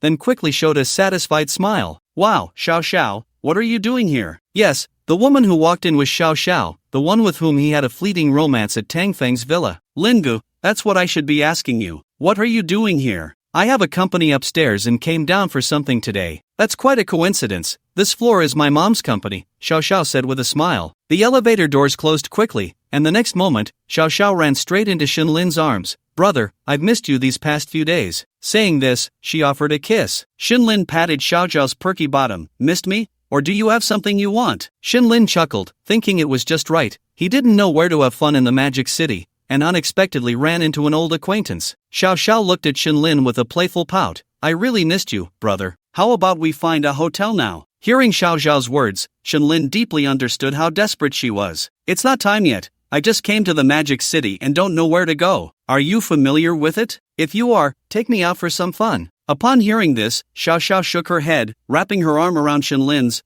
Brother, isn't going to a hotel with me fun? Shinlin felt a bit helpless. Damn, you're so forward that it makes me uncomfortable. Even if you're a fine second-hand car, you should at least shake a bit to warm up the engine, right? No, if you keep this up, I'll lose interest. Cut it out, brother, you're so bad. But I'm not very familiar with the Magic City either. I still prefer playing in Hangzhou. Great, just when he thought he could have some fun at night, he found out this girl wasn't familiar with the Magic City either. Just as Shinlin was pondering where to go for fun, his phone rang. He picked it up and saw it was Hu Xiong calling. So Shinlin answered the call with a smile. Hello, Xiong. Lingu, I heard from my brother that you're in the Magic City, so I thought I'd give you a call. I have an event tonight. Are you coming? Your call came at just the right time. I really don't know what to do tonight. Is it fun? Shinlin asked over the phone. The event tonight is quite special. If you're going, I'll take you with me. Hu Xiong's voice came through the phone. Sure, let's go out for dinner together now. I'll send you the location. Shinlin thought for a moment and said. After hanging up, he looked at Xiao Xiao. Xiao Xiao was still wrapped around Shinlin's arm, continuously rubbing against him with her charm. Shinlin smiled helplessly and scolded. I'm telling you, be mindful of the occasion. Don't be so flirtatious. Upon hearing this, Xiao Xiao pouted and released her hold on Shinlin's arm, placing her hands on her hips, glaring at him. Really, you say whatever comes to mind? Shinlin replied helplessly.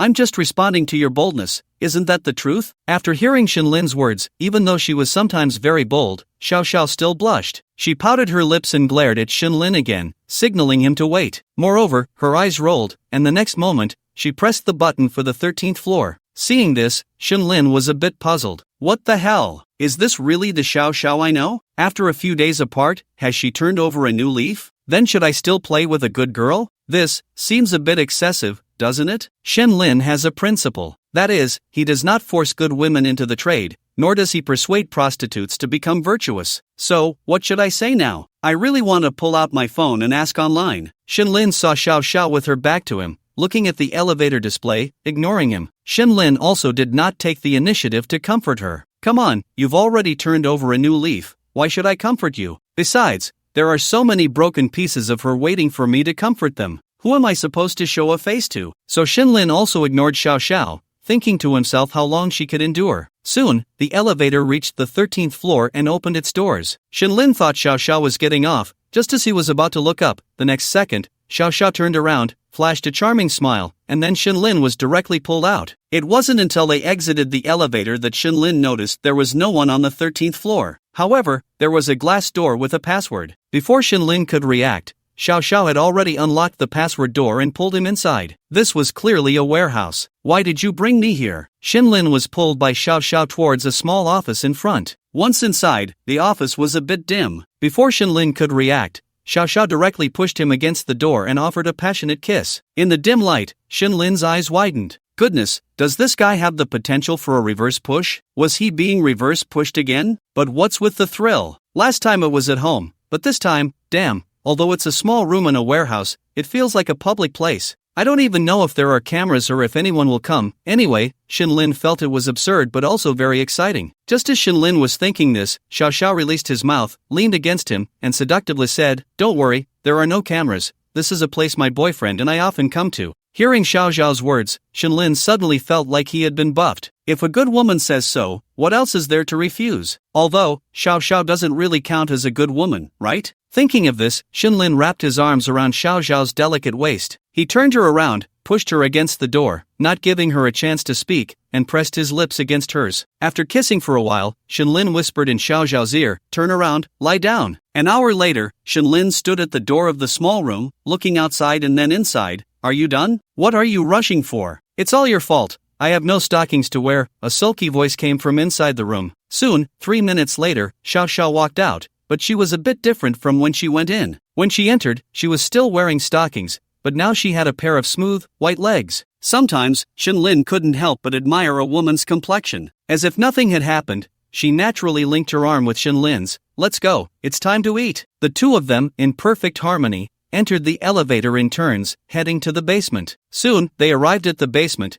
and Xiao Xiao looked around and said to Shenlin, "Where's your Ferrari?" Shenlin smiled faintly and led Xiao Xiao to a vehicle that looked a bit like an armored car. "I changed cars." Saying this, he pulled out the key from the wheel and opened the armored Knight 15. Shenlin showed no gentlemanly behavior, opening the driver's door and sitting inside. Xiao Xiao stared at the large vehicle in front of her, stunned for a moment. No wonder this man was so violent. But soon, she happily opened the car door and got in with a beaming smile. Inside the car, Shenlin selected a restaurant and sent the information to Hu Xiong. At this moment, Xiao Xiao fastened her seatbelt and curiously looked at Shenlin. "When did you change cars?" "Today. I had an accident on the track yesterday, and the Ferrari was totaled." Upon hearing this, Xiao Xiao was momentarily stunned and quickly looked at Shenlin with concern. "Is everything okay? Did you get hurt?" Shenlin chuckled. "What? Are you this concerned about your boyfriend? Besides, do I look like someone who's injured?" Hearing this, Xiao Xiao pouted and playfully hit Shenlin. "Brother, I discovered today that you're not just flirty, but also a bit of a jerk. Are you sure it's a jerk and not a rogue?" Shenlin teased as he started the beast of a car. Xiao Xiao burst into laughter. "Good brother, you really know how to flatter yourself. Right back at you." Shenlin joked as he drove out of the garage. To be honest, he was a bit reluctant to drive this car.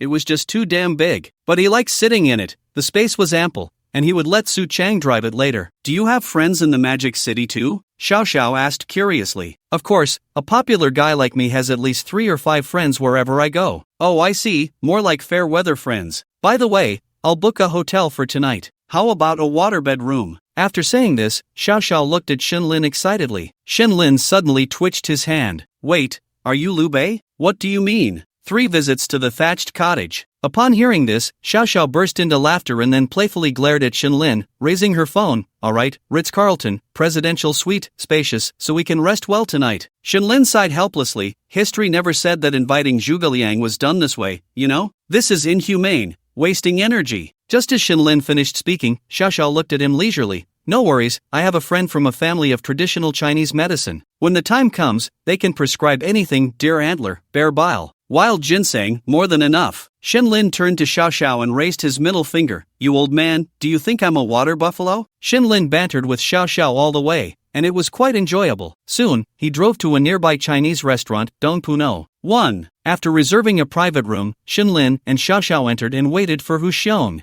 Not long after they sat down, Hu Xiong called Shenlin, "Lin Ge, I'm bringing a few girls with me. Is that okay?" Shenlin smiled and said, "No problem, just a few more pairs of chopsticks." After hanging up, Shenlin felt that Hu Xiong was quite considerate. As for Xiao Xiao being by his side, so what? They weren't a couple, so there was no need to be overly cautious. Shenlin thought for a moment and directly started ordering various top-notch dishes, and he ordered 2 bottles of premium Napa red wine, one worth 50,000. If it weren't for the second half of the night, Shenlin would have considered ordering some white wine too. After placing the order, Shenlin chatted with Xiao Xiao, and soon the dishes started coming in one after another. At that moment, the private room door was pushed open. Hu Xiong walked in with 3 girls, just as the waiter was bringing in the wine. One of the girls, who seemed to know her stuff, immediately brightened up at the sight of the 2 bottles of Napa. 2 bottles of Napa? This is almost 100,000, right? This young master is quite extravagant. Shenlin then noticed the girl looking at him with sparkling eyes. He really enjoyed seeing that expression on them. It felt great. "You came at the right time, sit down. Tonight, just eat whatever you want, and later you can take me out to have some fun." Shenlin smiled at Hu Xiong. They were all friends, so there was no need to be overly polite. Hu Xiong nodded with a smile and said to Shenlin, "Lin Ge, it's always you spending money. I'm just a rough guy, drinking such good wine feels wasteful." "Don't even start with that. If you say that, I might as well have you serve me." "Ha ha ha, my fault, brother Lin." Hu Xiong quickly clasped his hands together and smiled at Shenlin. then glanced at the three girls standing behind him. What are you all standing there for? Call out. This is Brother Lin, young Master Lin. The three girls, seeing the usually proud Hu Xiong being so respectful to the young man in front of him, realized that he was someone significant and quite powerful. So, one by one, they smiled brightly at Shen Lin. Good evening, young Master Lin, I'm Bao Bao. Good evening, young Master Lin, I'm Kai Kai. Good evening, young Master Lin, I'm Bu Bu. After the three girls greeted him, Hu Xiong turned to Xiao Xiao, whom he obviously recognized as they were from the same circle. However, Hu Xiong was puzzled as to why Zhou Xiefeng's woman was in Brother Lin's private room, and it seemed they were quite familiar with each other. Nevertheless, the clever Hu Xiong pretended not to know and instead said to the three girls, "This is Sister Xiao, call her." Upon hearing this, the three girls looked at Xiao Xiao, who was sitting next to Shen Lin. In fact, competition among women is the most intense. Initially, the three were wondering if this woman was in the same circle as them, but after seeing the 300,000 yuan Hermes bag on the table and Xiao Xiao's aura, their confidence instantly vanished. Kai Kai, who was standing in the middle, had just placed her LV bag prominently in front of her, but upon seeing Xiao Xiao, she instinctively moved her LV bag behind her. There was simply no way to compare. Soon, the three felt a bit jealous, but they didn't show it, smiling at Xiao Xiao and saying, "Sister Xiao, good evening." Xiao Xiao did not respond, merely nodded, picked up a shrimp, peeled it for Shen Lin, and personally fed it to his mouth. Shen Lin smiled and patted the seat beside him. Hu Xiong nodded, then after seating the three girls, he sat down next to Shen Lin. Once everyone was seated, Shen Lin smiled and glanced at the three girls present. He then asked with a smile, "You all must be art students, right? Wow, Brother Lin, you have sharp eyes." Indeed, they are all from the Shanghai Drama Academy. Hu Xiong flattered Shen Lin. Shen Lin nodded at Hu Xiong, thinking to himself, no wonder your family can do this business. You really have no shortage of resources. Brother Lin, that's right. I'm a junior majoring in acting, and I hope you'll take care of me in the future, said a woman dressed in a stepmother-style dress,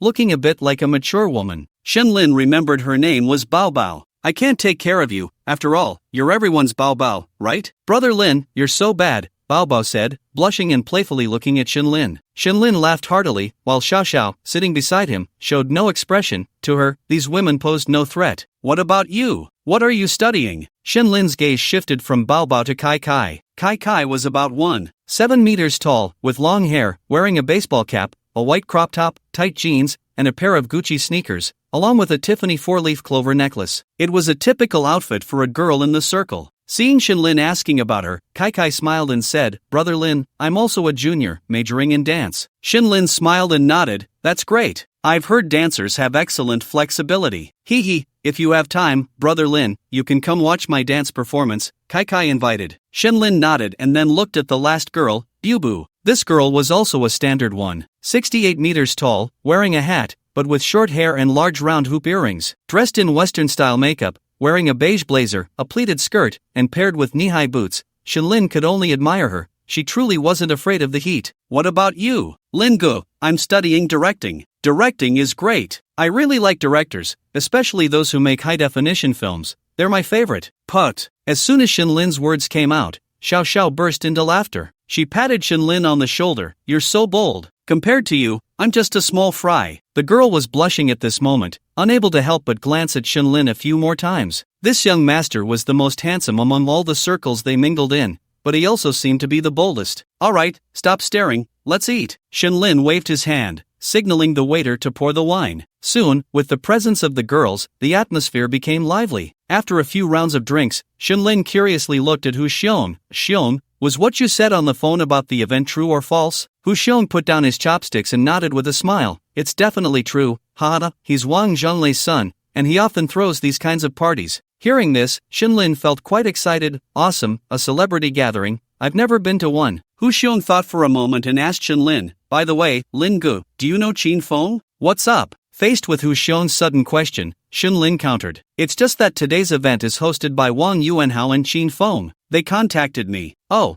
and when I was on my way here, Qin Feng even called me to ask if you had time to join us. Upon hearing this, Shen Lin was taken aback, his brows slightly furrowing. Qin Feng? I'm not familiar with him. I've never even met him. After saying that, Shen Lin continued, but isn't he hanging out with Yin Di and Jiang Xin? What's going on? Is he trying to cause me trouble? Shen Lin said with a smile. Lin Gu, you misunderstood. From the tone of Qin Feng, it seems he's not looking to cause you trouble but rather wants to befriend you. Hearing this, Shinlin thought for a moment and said, "Whatever, we'll find out when the time comes. Let's go now." "Alright, then Lingu, just come with me. I drove an Alfred." "Okay." To be honest, Shinlin was quite looking forward to meeting Qin Feng. After all, he was a legendary figure, the previous emperor of Shanghai. Although he now knew that his family was in the stacking business, it was a business that made money quickly. However, Shinlin wanted to say a famous quote from Principal Wang, "As for me, I don't judge friends by their wealth or background. Anyway, none of them are richer or have a better background than me." Soon, the group arrived at the underground parking lot, and Shinlin saw many luxury cars there. All kinds of supercars were present, including a few worth tens of millions. Among them were a Koenigsegg, a Pagani, and a sky blue LaFerrari. This showed that the gathering was quite upscale. As soon as their car arrived at the underground parking lot, a bodyguard in a black suit with an earpiece respectfully approached and opened the car door,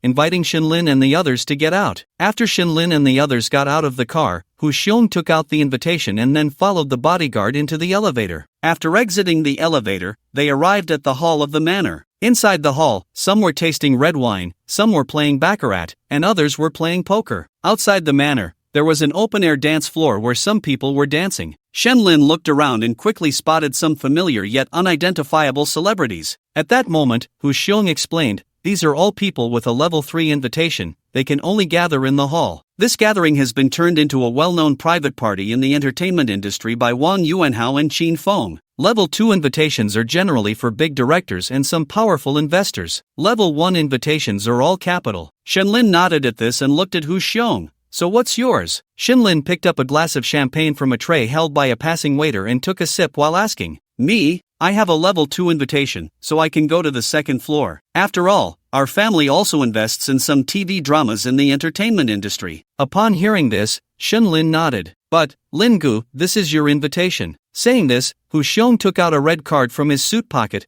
which had a golden embossed text, "Star Association Level 1 Invitation." Shenlin looked at Hu Xiong in confusion. Hu Xiong smiled and explained, "This is what young Master Qin asked me to give you. By the way, although young Master Qin's family started with gambling, they have diversified their investments domestically because they have money now. Over the years, Qin Feng has poured money into many fields, and the entertainment industry is one of them. This Star Association is something he, Wang Yuanhao, and some capitalists have set up. It can be considered a semi-public gathering in the entertainment industry, where many third-tier, second-tier, and even first-tier celebrities come to seek resources. Of course, second-tier and first-tier celebrities can only go to the second floor at most. If they want to go to the third floor, they need someone with a level 1 invitation to take them up, otherwise, they can't go." Upon hearing this, Shenlin immediately understood the meaning of this gathering. Simply put, it's like a circle. If you want to obtain resources, you need someone in the circle to vouch for you, and then you can get good resources. This is what many fan circles refer to as capital. And this capital is only relative to ordinary people and some celebrities, because the real capital is not these. Shenlin was no longer naive. The real capital is something like the Taishan Society that Ma Yun is associated with, even the much-admired Jing Circle. In Shenlin's view, it was just small-time play, because these so-called star associations or Jing Circle, while they may have many powerful people, can even settle many matters,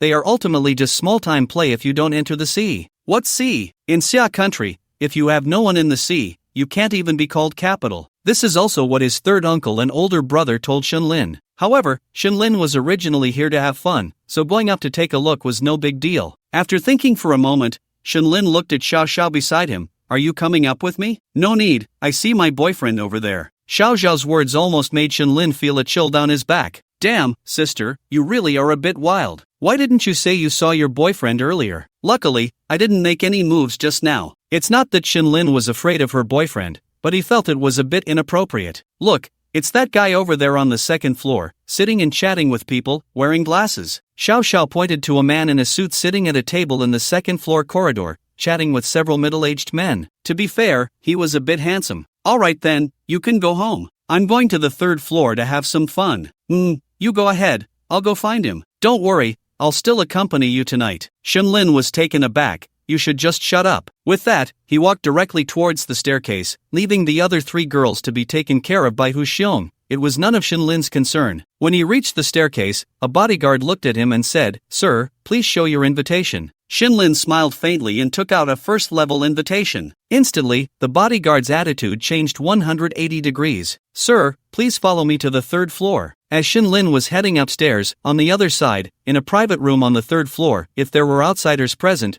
they would definitely notice that everyone inside was a well-known figure in the outside world. For example, the former emperor of Shanghai, Qin Feng. For example, the young director of Huai Brothers, Wang Yuanhao. For example, the chairman of Kiwi Video, Gong Yu. For example, the chairman of Lianku Video, Gu Yongqiang. For example, the shareholder of Huai Brothers and a major director, Feng Degong. For example, the eldest son of Shiuzu from Superman Group, Shi Mingran. For example, the young director of Tengchen Group, Tang Jiacheng. The last one was the well-known young director of Qinda Group, who was always surrounded by beautiful women, Wang Shirtsong, Principal Wang. Everyone was drinking when Qin Feng received a text message. He glanced at it and quickly put down his glass. Everyone, keep drinking. I need to go pick someone up. Who is it that requires you, young Master Qin, to personally invite? A young, handsome man sitting next to Qin Feng, with a hint of a rogue charm, looked at him and teased. He was none other than one of the founders of this star association, Wang Yuanhao. Be careful with your tone later. This young master has quite the background. Intrigue got into trouble because of him. Upon hearing this, everyone present was taken aback. They knew Intrigue's strength. Meanwhile, Principal Wang, who had been playing with his phone, also looked up at Qin Feng. Is it the one you mentioned last time? Qin Feng nodded. Hearing this, Principal Wang became interested. Seems like he has some power, being able to send Intrigue in for a few days, and when he came out, he didn't dare to make a sound. At the very least, he must have a background at the level of a committee member. I just wonder if I know him. We'll find out when he comes in, Qin Feng said with a smile, greeting Principal Wang before apologizing to everyone with his hands together and leaving. After Qin Feng left, Feng Degong, sitting next to Principal Wang, with a cigar in his mouth and holding the star Su Qing, turned to Principal Wang, Shirtsong, do you know anything about this guy in Shanghai? I don't know. After Intrigue came out, he seemed like a different person. I invited him to come to Shanghai for fun, but he absolutely refused. I asked him, but he didn't say anything, and it's strange, everyone who participated that day, including Jiang Xin and the others, kept tight-lipped. Upon hearing this, everyone present wasn't foolish. The fact that they could keep it so secret indicated that the other party had quite the background. What do you think? Should we find someone to test the waters? At this moment, Wang Yuanhao took a sip of red wine and smiled at everyone. Wang Shirtsong rolled his eyes at Wang Yuanhao, feeling speechless inside. You want to test the waters? What kind of person is Intrigue? If he can't handle someone of his level, can anyone here do it? And you want to test? What a joke. Sometimes, Principal Wang really thought these second-generation rich kids were incredibly foolish. If it weren't for the family's business needing to maintain good relations with people in the entertainment industry, he wouldn't have brought this so-called star association today. Xiao Hao, that's not advisable. Feng Degong, being someone who had risen from a small figure, was very perceptive. Knowing that the newcomer could handle Intrigue, he realized that the other party was at least of the same level as Wang Yuanhao's father. It really wasn't something to be taken lightly. Don't bring trouble upon yourself. After saying a few words, Feng Degong continued. Upon hearing this, Wang Yuanhao took a sip of his drink, the corners of his mouth slightly curling up as he nodded. On the other side, Qin Feng walked out of the private room and headed towards the third-floor hall. Just as he reached the hall, he saw a waiter leading a remarkably young and strikingly handsome man towards him. The waiter, upon seeing Qin Feng, quickly bowed respectfully and said, Young Master Qin, this is... Before the waiter could finish, Qin Feng smiled and extended his hand to greet him. You must be young Master Shin. Seeing Qin Feng's warm welcome, Shinlin, as the saying goes, would not strike a smiling face. Shinlin also politely extended his hand, shaking with the other. Young Master Qin, you flatter me. I've long admired your name. Young Master Shin, I'm not worthy, not worthy. As he spoke, Qin Feng waved his hand to the waiter, who discreetly left. Once the waiter was gone, Qin Feng held Shinlin's hand and said, Young Master Shin, my invitation this time is a bit abrupt. Please don't mind. No problem. I just happened to be in the Magic City for fun, and I had nowhere else to go, so I came here to see the world. Shinlin replied courteously. He was the kind of person who respected others as long as they respected him. But if you wanted to challenge him, then fine, he would definitely be a worthy opponent. Young Master Shin, you're joking. Please don't mind, even though I'm also with SSCC, we usually keep to ourselves. Young Master Shin, let's go. I'll introduce you to a few friends in the private room. Please lead the way. Shinlin responded with a smile, and then Qin Feng chatted with Shinlin as they walked towards the private room. Soon, the door to the private room was pushed open. Shinlin was taken aback when he saw the people inside. Wow, so many celebrities? Oh, isn't that the principal? However, if Shinlin had seen Principal Wang before, he might have felt a bit excited. But now,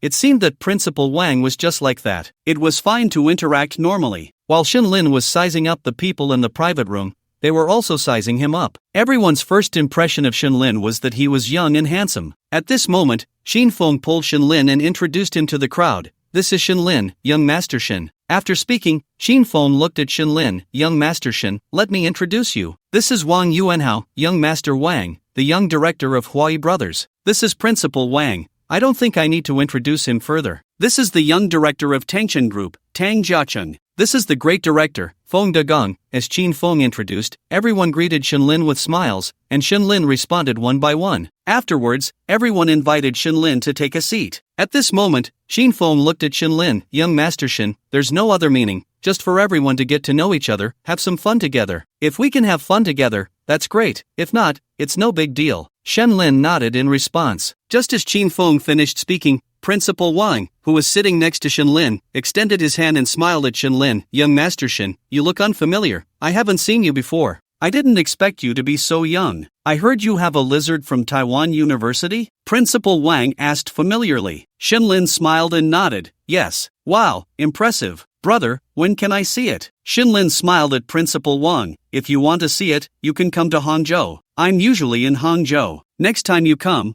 I'll show you. Sounds good. I'll add you on WeChat. Seeing this, Shinlin didn't refuse, and he wouldn't refuse because Principal Wang would help his future reputation points. Young Master Shin, what are you currently doing? Just as the two exchanged WeChat, Tang Jiacheng, who was sitting opposite them, also smiled and asked Shinlin. Shinlin put down his phone. Me? I'm unemployed, just playing every day. Young Master Shin, just joking, but we can add a WeChat. When the time comes to invest in properties in the Magic City, you can have priority with our Tang Chen E-Pin, and I'll give you a discount, Tang Jiacheng said, pulling out his phone. Shinlin smiled. This was indeed a good idea. With the future development of Yanlin Group, he might spend a long time in the Magic City. Once the hangover remedy hits the market and he makes money, Shinlin would definitely buy a house in the Magic City. Spend where necessary, save where possible. Shinlin also smiled as he added Tang Jiacheng on WeChat. Even if he didn't return to the family, his connections were already extremely powerful. After exchanging WeChat,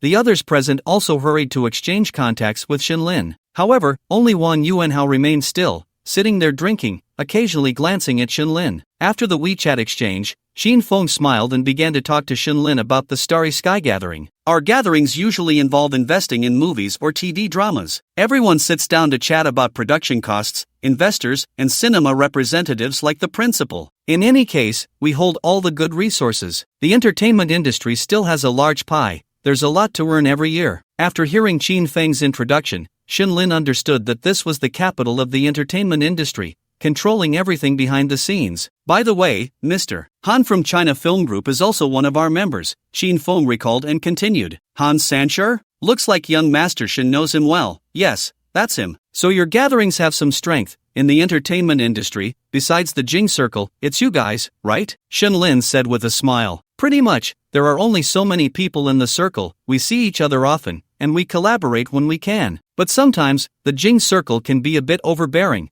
so we created a Starry Sky. The Jing Circle is considered the old faction, while we are the new wave, Principal Wang explained to Shinlin at this moment. So you are here today too. Aren't we preparing to discuss the movies and TV dramas for the second half of the year? Looking at how to invest and maximize profits, Principal Wang clinked glasses with Shinlin and then said, So, young Master Shin, are you interested in investing? At this point, Principal Wang slyly grabbed Shinlin's arm and whispered, It's quite fun to be an investor, supporting a few young stars. They are very obedient. Looking at Principal Wang's lewd expression and tone, Shinlin chuckled and quietly asked, Why not support big stars? Oh, big stars are fine as long as they provide support, like a money tree. After all, at this level of stardom, we have to be cautious. If we push too hard, one Weibo post could ruin everything. Although it wouldn't be fatal, it would be troublesome. Shinlin nodded upon hearing this. Principal Wang was right. Generally, first-tier stars can't escape the constraints of capital, but as Principal Wang said, it's about win-win cooperation, becoming a money tree. After all, if public opinion stirs up,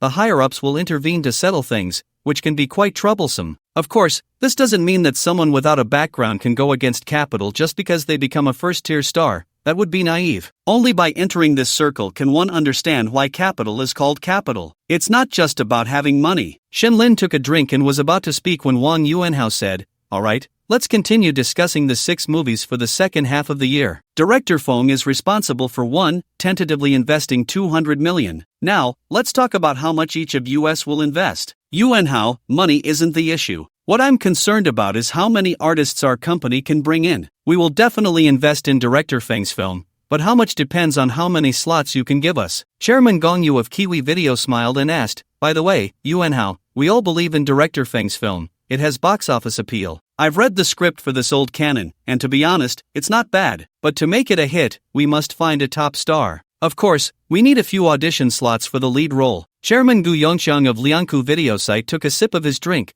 kissed the third-tier little star in his arms, and said with a smile. Tang Jiaqing looked at everyone and said, you two can invest in this drama. I don't like dramas starring young fresh meat. As soon as Tang Jiaqing finished speaking, Wang Yuanhao glanced at Feng Dagong. Feng Dagong nodded and looked at Principal Wang. Song, how many screenings can your Chianda cinema line give me for this movie? Principal Wang took a sip of his drink, frowned, and said, Director Feng, for the screening volume, I can give you 70% for the 7 days before the premiere. After 7 days, depending on the box office and attendance percentage, if it meets the standard, it will naturally increase. If it doesn't meet the standard, even if you want us to increase it, other investors will have their say. This is my sincerity. The main thing is, I'm not clear on who your lead is now. Once you finalize the lead, I think it could potentially drive the box office. For the first 7 days of screenings, I can add another 10 percentage points for you. After Principal Wang finished speaking, he fell silent. Wang Yuanhao and Feng Dagong exchanged smiles upon hearing this. Then Feng Dagong chuckled, Song, it seems you have to give me those 10 points. Oh, how so? Principal Wang became interested, while Shenlin, sitting beside him, remained silent. At this moment, Feng Dagong took a sip of his drink and placed his hand on Su Qing's shoulder, saying, the lead is here today. Should I call him up now? Wait, Director Feng. At this moment, Wang Yuanhao quickly spoke up. What's wrong? Director Feng looked at the young director of his own company, his brow slightly furrowed. Wang Yuanhao smiled at Feng Dagong, then turned to Shenlin and said, Shen Xiao, why don't you step aside? After all, you're not a member of our Shinkong, and this concerns our business secrets. Sorry about that. Upon hearing this, Shenlin smiled, but internally he felt a bit displeased. Damn it was you who invited me up here, and now you want me to leave? Just as Shenlin was about to speak, Qin Feng directly looked at Wang Yuanhao and said, Yuanhao, Shen Xiao is my invited guest. I believe he will keep it confidential. What you're doing is inappropriate. Yuanhao, I also think it's not proper. I don't think Shen Xiao would leak information about an actor. Principal Wang took another sip of his drink, his eyes narrowing as he looked at Wang Yuanhao. Having just spoken with Shenlin, Principal Wang had a good impression of him, and Shenlin's background was certainly not small. You, Wang Yuanhao, are a fool, they are not. Why offend a big shot for no reason? Wang Yuanhao felt quite displeased seeing Principal Wang and Qin Feng both speaking up for Shenlin. After all, this gathering was organized by him, and Qin Feng had invited someone he was unfamiliar with, which already annoyed Wang Yuanhao. Not to mention, this kid hadn't even taken the initiative to greet him. Most importantly, although everyone was saying this kid had some background, he had never seen it for himself. Who knew if it was true or false? Moreover, he had the audacity to be arrogant. Finally, what made Wang Yuanhao most displeased was that since Shenlin arrived, he had been the center of attention. Isn't this stealing my thunder? As a result, Wang Yuanhao was filled with hostility towards Shenlin. But now, seeing Principal Wang and Qin Feng both supporting Shenlin, Wang Yuanhao found it hard to refute and could only say pointedly, since you all have guaranteed it, then it's fine. After all, this is an important film for our Huai brothers in the second half of the year. I don't want someone from who knows where leaking information and causing us losses. Hearing this, Shenlin slightly curled the corner of his mouth, put down his wineglass, and raised his eyes to look at Wang Yuanhao. Sorry, you must be young Master Wang, right? You can rest assured, my friend has no interest in such small businesses. Upon hearing Shenlin's disdainful words, Wang Yuanhao's brows immediately furrowed. The next moment, he smiled at Shenlin. Is that so? An investment of 200 million, and you say it's a small investment? Then I'm quite curious. What kind of investment does young Master Shen consider large? Could you let us know, so everyone can see your strength? Shenlin picked up his wineglass, glanced at Wang Yuanhao, and said lightly, honestly, I didn't care about this gathering at all. I didn't even need to give you face, but who told me I had to give Principal Wang and Brother Qin some face? Since you want to see, I'll show you, but one thing, I don't want to hear similar words again. After calmly saying this to Wang Yuanhao, Shinlin sent the information about purchasing the island to the phones of a few people who had just added him on WeChat. Here, you can check with your director phone to see. Everyone's phones rang at once, and they picked them up to see that it was Shinlin's investment proof regarding Yanlin Island for $1.5 billion.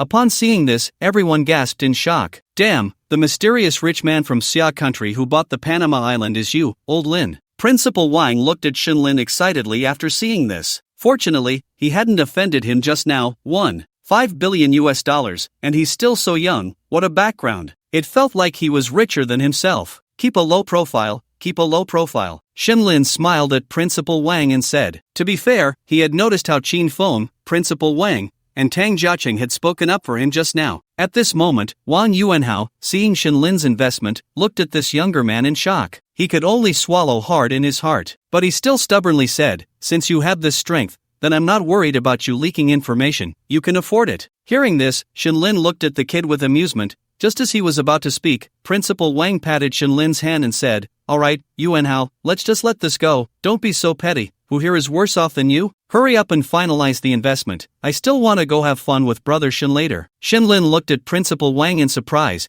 and Principal Wang gestured for him to check his phone. Soon, Shinlin saw the message sent by Principal Wang on his phone. Principal Wang, this kid is just a child, don't take him seriously. Also, his cousin is a classmate of Shin Chu, the son of the second master of the Shin family. If this really escalates, his cousin will protect him. If Shin Chu comes, things will be hard to resolve. You also have the surname Shin. You should know about the Shin family in the capital. Unless you are from the Shin family, then you can do whatever you want. After reading Principal Wang's words, Shinlin was taken aback and felt amused. Wait, is he relying on my brother's identity to act tough here? However, Shinlin really didn't plan to take it to heart. Just as Principal Wang said, he was just a kid, there was no need to bother. He would remind his brother when he got home. His brother would surely understand. Just as Shinlin was about to put down his phone, a message from Xiao Xiao popped up. Xiao Xiao, I'm done here, the man has left. Where are you? I'll come find you. After looking at Xiao Xiao's message, Shinlin thought for a moment and replied. Shinlin, I'm on the 3rd floor, just come up directly and tell the bodyguard, he will let you through. Xiao Xiao, okay. Shinlin put down his phone, and at this moment, no one present underestimated Shinlin anymore. However, the earlier matter had passed, and now everyone was discussing the main character of Director Feng's movie. Alright, Yuanhao, you go ahead and say, who is the lead? Let him come up,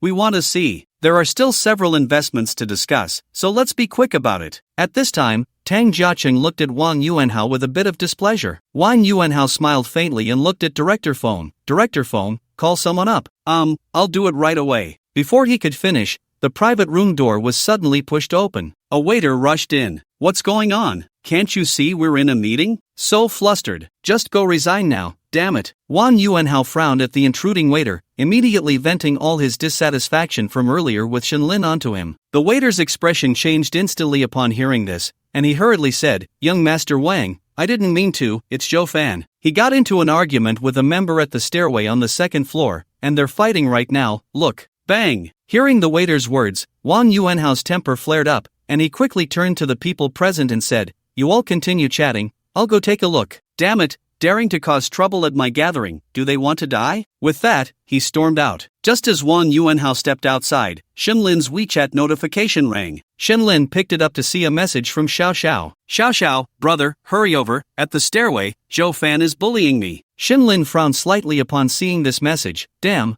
what a coincidence. Then Shinlin looked at Principal Wang and said, Young Master Wang, I'm going down to the stairway, the one arguing is my friend. After saying that, Shinlin stood up and walked outside, and Principal Wang, Qin Feng, and the others exchanged glances and followed him out. Thinking of Wang Yuanhao's explosive temper, they all felt the need to check it out. Otherwise, it might really escalate into a conflict. On the other side, at the stairway between the 2nd and 3rd floors, a handsome Zhou Fan, who had many female fans on Weibo, along with his manager, was arguing with Xiao Xiao. Hey, are you sick? Why are you always bothering our Zhou Fan? I'm telling you, let go quickly. We need to go to the 3rd floor for something important. If this delays us, can you take responsibility? Xiao Xiao looked at the manager speechlessly and coldly said, He just touched my butt, and somehow it's my fault? Hurry up and make him apologize, damn it. I've never encountered such a ridiculous situation. The manager laughed upon hearing this. You little girl, don't speak carelessly. Our Zhou Fan is so handsome, does he need women? I think you have ulterior motives. trying to stick to our Joe fan, right? Stop talking nonsense, make him apologize. Xiao Xiao glared fiercely at the manager and Joe fan. If you keep pestering, just wait until someone from the third floor comes down. Let's see who they protect. I think you're the one who doesn't know what's good for you, the manager threatened. I don't know what's good for me? Clearly, you're the ones in the wrong. So what if you call for help? Who can you find? They're looking for me. Are you sure you want to keep this up? Just as Xiao Xiao finished speaking, Wang Yuanhao, with a cold face, walked down from the third floor. Zhou Fan and the manager, seeing someone important, quickly greeted Wang Yuanhao. Young Master Wang, you finally came. Please help us judge. This girl is slandering our Zhou Fan. Brother Wang, I really didn't touch her. She's the one who came up to me on purpose. Zhou Fan chimed in, casting a smug glance at Xiao Xiao. Upon hearing this, Xiao Xiao took a deep breath, having seen shamelessness before, but never this level of it, still trying to argue, do you dare to check the surveillance? As soon as Xiao Xiao finished speaking, Wang Yuanhao looked at her. I'm giving you 3 seconds to apologize to Zhou Fan and get lost, otherwise. Otherwise what? Who are you trying to scare? Xiao Xiao, not knowing Wang Yuanhao, shot back directly. Wang Yuanhao was instantly furious and laughed coldly. You've got guts, damn it, daring to slander me at my gathering, and your mouth is so filthy. I think you deserve a beating. After saying that, Wang Yuanhao raised his hand to slap her, but soon, Shenlin's icy voice reached his ears. If you dare to hit her, there's no need for your star club to exist anymore. Wang Yuanhao's raised arm froze in midair. He certainly knew who was speaking behind him. After all, that voice belonged to the newcomer. With a wicked smile, Wang Yuanhao turned to stare at Shenlin. Your friend? Shenlin ignored him and directly walked down,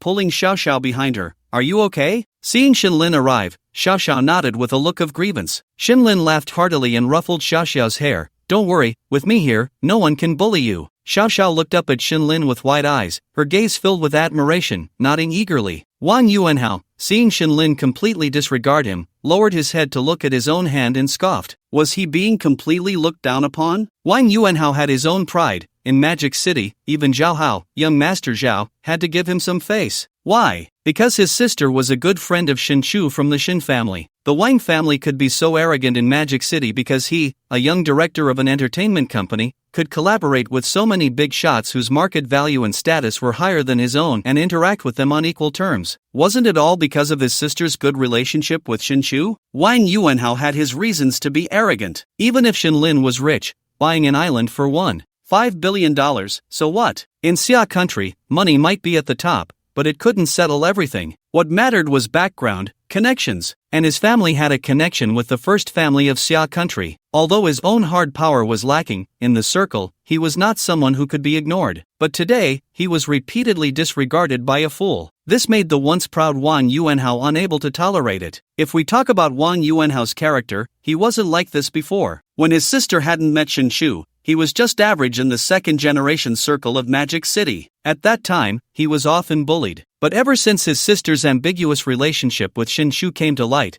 he found his situation had turned upside down. Those who once looked down on him now called him Brother Hao or Young Master Wang. Those who used to bully him now came running to make amends. This led to Wang Yuanhao becoming increasingly inflated. He began to feel that in Magic City, apart from Young Master Zhao and Shin Chu, he was the third person. He started to put on airs. In reality, he was extremely immature, a complete second-generation rich kid. So, for someone so concerned about face, being humiliated by Shenlin time and again would twist his mentality. Although Wang Yuanhao caught the surname Shin the moment he heard Shenlin's name, when his sister's ambiguous relationship with Shin Chu was revealed, he had asked his sister about the Shin family, making sure not to offend anyone. Therefore, Wang Yuanhao was very clear about the third-generation direct descendants of the Shin family, even the collateral branches. There was no one named Shenlin. This meant that this Shenlin was probably a young master from another Shin family. There was nothing to be afraid of, no matter how strong he was. Could he be stronger than the Shin family in the capital? Hey, I'm talking to you. After thinking it over, Shin Chu raised her eyes and looked at Shenlin with a hint of amusement. Shenlin directly ignored Wang Yuanhao. In her eyes, Wang Yuanhao didn't even qualify to be her opponent. Instead, she looked at Zhou Fan and his manager, expressionless, and said, "One chance, you get one chance, apologize." Zhou Fan and his manager frowned as they looked at Shenlin,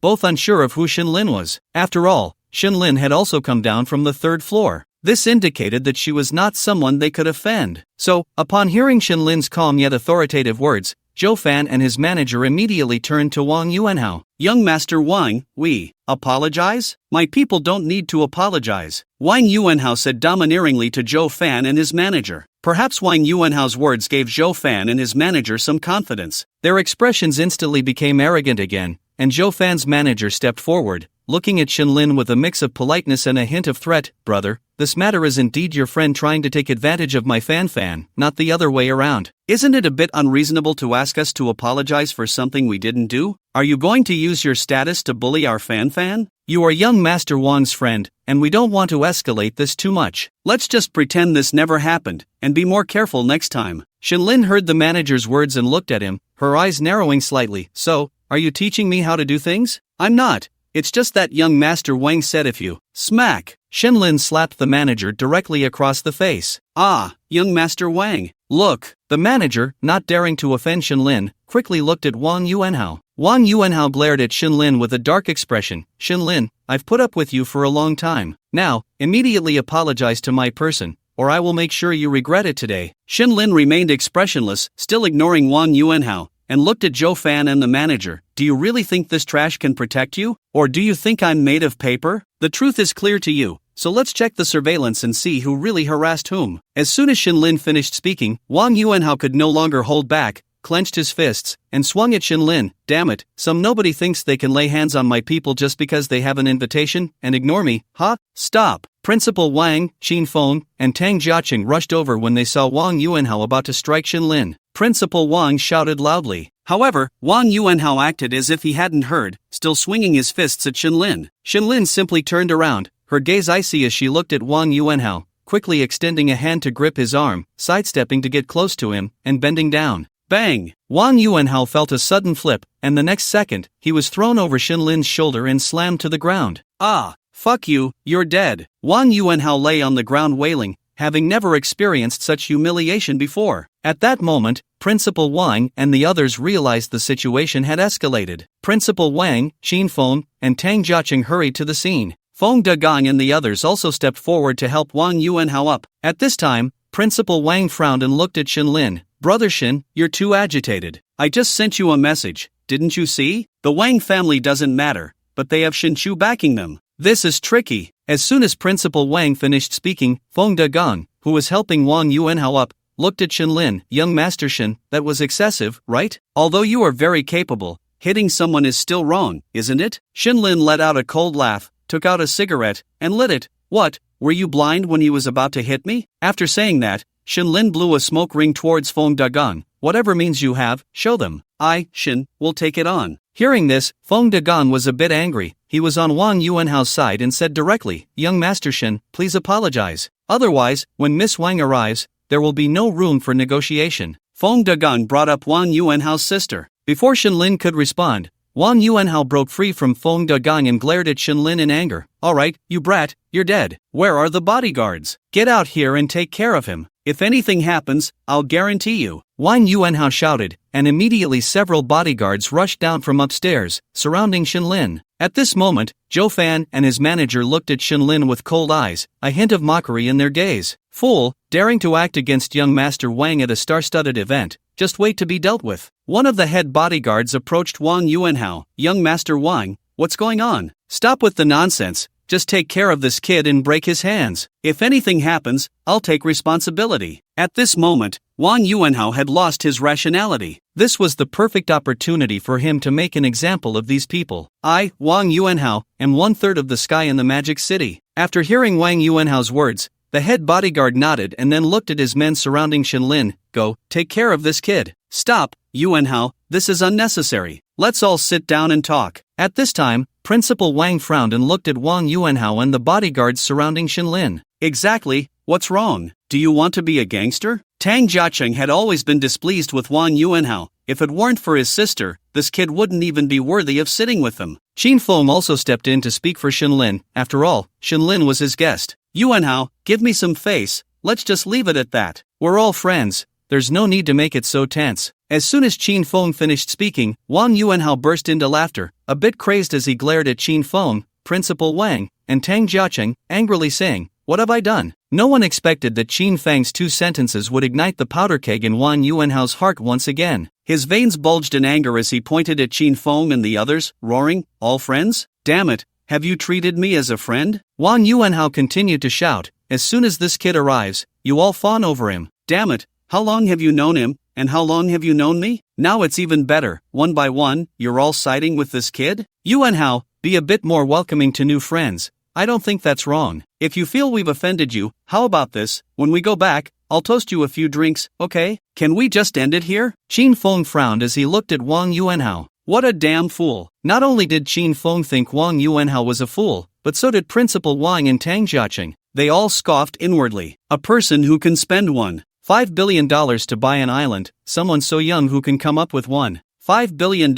would have no background? A person who could have Indy locked up for a few days, and afterward, Indy didn't say a word, not even daring to leak any information, shows the problem. Although Wang Yuanhao's sister has an unclear relationship with Shen Chu, do you really think the Shen family are fools? Would they offend a noble clearly stronger than the Wang family for a woman who hasn't even been made public? Although the Shen family has that strength, they wouldn't casually make enemies. So, this guy, isn't he a fool? Giving you some face is out of respect for Shen Chu, young Master Shen. You really think you're one of the Shen family, don't you? This is completely childish behavior. Your brain must not have fully developed yet, right? What era is this? Still fighting over face? Which second-generation kid out there is still playing your game of self-importance? Isn't it all about network integration and resource sharing? Isn't that the original intention of this star association? At this, the 3 looked at Wang Yuanhao with a hint of concern in their eyes. Damn kid, not fully developed. Go home and drink some milk before coming out to mix, okay? No wonder Shen Lin has looked down on you since he came in. Have you ever considered your own reasons? Why have you been looked down upon all these years? Is it because you haven't worked hard enough to develop? Don, how much face do you have for me to give you? Damn it, no one can save this kid today,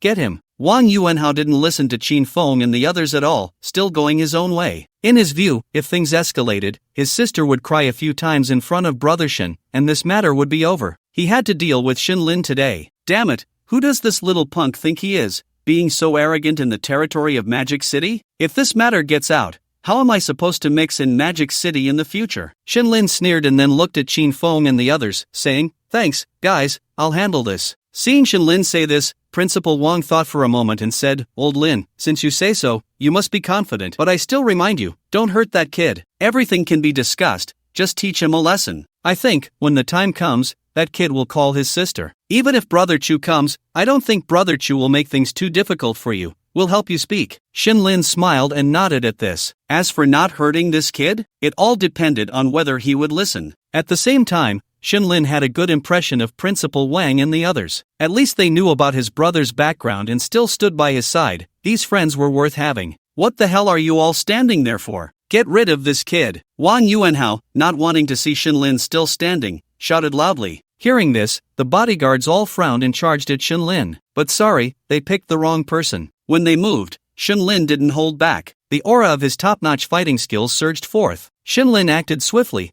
As soon as a bodyguard got close, he easily subdued them with a single move. Bang! Bang! Bang! In no time, Shen Lin had knocked all the bodyguards called by Wang Yuanhao to the ground. One by one, they lay on the ground, wailing. The scene before them left Qin Feng and the others stunned, staring at Shen Lin. Wow, this guy definitely comes from a big family. This fighting ability isn't something developed from a young age. They wouldn't believe it even if you killed them. And Wang Yuanhao, seeing his men directly defeated by Shen Lin, looked at him with a serious expression. However, thinking of his sister, Wang Yuanhao still felt extremely confident. At this moment, Shen Lin patted his clothes and then walked straight towards Wang Yuanhao. What the hell do you want? Kid, I'm telling you, if you touch me, no one can save you. Slap. Shen Lin reached Wang Yuanhao, grabbed his collar, and without saying a word, slapped him. You damn, slap. Shen Lin didn't give him a chance to talk. If he could still speak, it meant the slap wasn't hard enough. As long as Wang Yuanhao kept cursing, Shen Lin's next slap would be even harder. At this moment, Zhou Fan and his manager saw their backing, and after being hit like this, both instinctively took a step back. Feng Dagong, having just witnessed Shen Lin's skills, contacted Wang Yuanhao's sister. Now, seeing Wang Yuanhao being slapped so many times, she stepped forward, frowning as she looked at Shinlin and said, "Shinshao, stop it. If you don't want this matter to escalate, you should stop immediately, otherwise, there will be no place for you in the entire Magic City." Shinlin grabbed Wang Yuanhao by the collar, lifting him up like a chick, and turned to look at Feng Dagang. "I want to see how you make it impossible for me to stand here." Just as Shinlin finished speaking, a cold female voice came from a distance. "Let go of my brother, or I will make it impossible for you to move an inch in the entire Magic City." Upon hearing this, Shinlin turned his head to the side, still holding Wang Yuanhao. A woman, accompanied by several bodyguards clearly stronger than Wang Yuanhao's, rushed over. The leading woman glared at Shinlin with a dark expression, her tone laced with a hint of coldness and command. "Let go of my brother." At this moment, Wang Yuanhao, whose mouth had been swollen to look like a sausage, saw his sister arrive and was instantly overjoyed. He struggled in Shinlin's grip, excitedly shouting, I have reinforcements. You let me go." Wang Yuanhao's swollen mouth made it difficult for him to speak clearly, his pronunciation all off. Shinlin laughed upon hearing this, glanced at the stunning woman who had just arrived, then looked back at Wang Yuanhao in his grip. The next second, he smiled and focused on the woman. "All right." Hearing this, Wang Yuanhao felt that this guy was scared by his sister, and couldn't help but feel a bit smug as he looked at Shinlin. You better be sensible." "Ah, sis, I can't believe this." Before Wang Yuanhao could finish, Shinlin directly grabbed his arm, applied a bit of force, and snapped it. Wang Yuanhao immediately fell to the ground, howling in pain. Shinlin stepped on Wang Yuanhao's broken arm, raised his gaze to the furious woman across from him, who was Wang Yuanhao's sister, and helplessly spread his hands. "I let go. You bastard, how dare you lay a hand on the young master? You must want to die." One of the bodyguards behind Wang Yuanhao's sister, seeing Shinlin's arrogant display, rushed at him with a weapon before Wang Yuanhao's sister could speak. The man's movements were swift, and his strikes were extremely fast. In the blink of an eye, he was in front of Shinlin, swinging the weapon towards his head. However, Shinlin was even faster, directly disarming him. At the same time, he locked the man's arm. The man was taken aback. He knew his own strength, yet this man had subdued him in one move? Before the man could fully process his shock, Shinlin's cold voice reached his ears. "Noisy, you're really a loyal dog. Your master hasn't even thrown the frisbee, and you're rushing in to die. So, you might as well not keep this arm." After saying this, Shinlin exerted force. Crack! "Ah!" The man let out a painful scream, veins bulging, sweat pouring down his forehead, bending over, with one hand holding his broken arm, looking at Shinlin with a serious expression. Shinlin ignored him and turned his gaze to Wang Yuanhao's sister, a hint of amusement in his eyes. Wang Yuanxin stared at Shinlin for a moment, then waved her hand, and the three bodyguards behind her quickly stepped forward to help Wang Yuanhao and the recently injured bodyguard. At this moment, Wang Yuanxin spoke. "I've seen many arrogant people in the Magic City, and there are plenty who want to step on me, but those who provoke me often don't end well." "Provoke? Your brother's people have dirty hands and feet. I was just asking for an apology on behalf of my friend, and your brother started getting physical. At first, I thought he just hadn't developed properly in the brain, but now seeing your actions, I understand it's genetic." Upon hearing this, Wang Yuanchen slightly furrowed her brows and turned to look at Wang Yuanhao, who was being helped up behind her. "Sister, I slap." Before Wang Yuanhao could finish, Wang Yuanchen raised her arm and slapped him, then seemingly scolding him while actually addressing Shinlin. "When out and about, I repeatedly warned you not to provoke trouble. Otherwise, even if you're right, you won't have a leg to stand on. I always have to clean up after you. But who told you to be my brother? You're the only heir of the Wang family, and bullying you is like slapping the Wang family's face." At this point, Wang Yuanchen suddenly turned to Shinlin, walking towards him as she said, "My brother doesn't understand, but it's only I who can teach him a lesson. And you, hitting my brother is like hitting the Wang family's face. Although you have your reasons, I still don't want to let you off. Sister Xin, this matter was indeed started by Yuanhao, so you can't really blame Lao Lin." Just as Wang Yuanchen finished speaking, Qin Feng chimed in from the side. "That's right, Sister Xin. How about we let Lao Lin apologize, and we can let this matter go? Both sides are at fault. There's no need to make it a life and death situation." Tang Jiacheng continued in agreement with Qin Feng. "Yuanxin, being too arrogant will lead to trouble. Shu Gu isn't a fool." Principal Wang frowned, staring at Wang Yuanchen. Wang Yuanchen glanced at Qin Feng and the others. "This is none of your business. As for Chu Gu, I'll handle it. If you want to stand with this kid, see if you have anything that will satisfy Chu Gu. If you do, then show it. To be honest, Chu Gu is already on his way here. At that time, you can present your chips and see if Chu Gu is willing or not."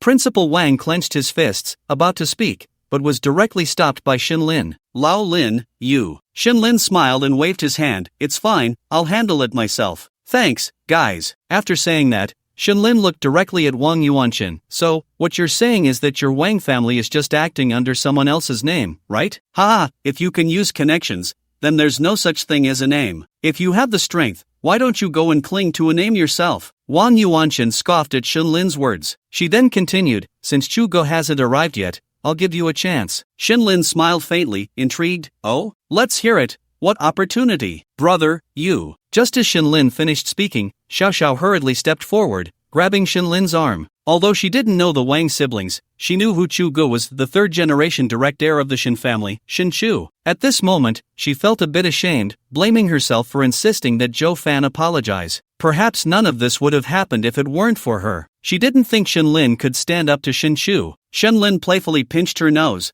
Aren't you always fearless? Oh brother, what time is it? You're still joking. Do you know who Shin Chu is? Don't worry, I know. Not only do I know, but I'm not afraid. Put. As soon as Shinlin finished speaking, Wang Yuanqin immediately laughed and clapped her hands. When Shinlin looked over, he saw Wang Yuanqin mockingly say, this little brother, should I say you're a naive young calf not afraid of tigers? Or just young and reckless? I was going to give you another chance, but now that I've heard your words, if you don't even respect Chugu, then you're just looking for death. The Wang family in Magic City is quite arrogant, Shinlin said. I have the confidence to be arrogant, do you? If you were to disable one of your own arms right now, when Brother Chu arrives, I could still let it go. What you just said, I'll pretend I didn't hear it, otherwise, it won't just be a matter of losing an arm. After Wang Yunqin finished speaking, Shinlin smiled faintly, but the next moment, his expression suddenly turned cold, and a powerful aura of authority surged from him as he fixed his gaze on Wang Yuanqin. At that moment, Wang Yunqin was startled by the pressure emanating from Shinlin. She had only seen such an aura from Shin Chu.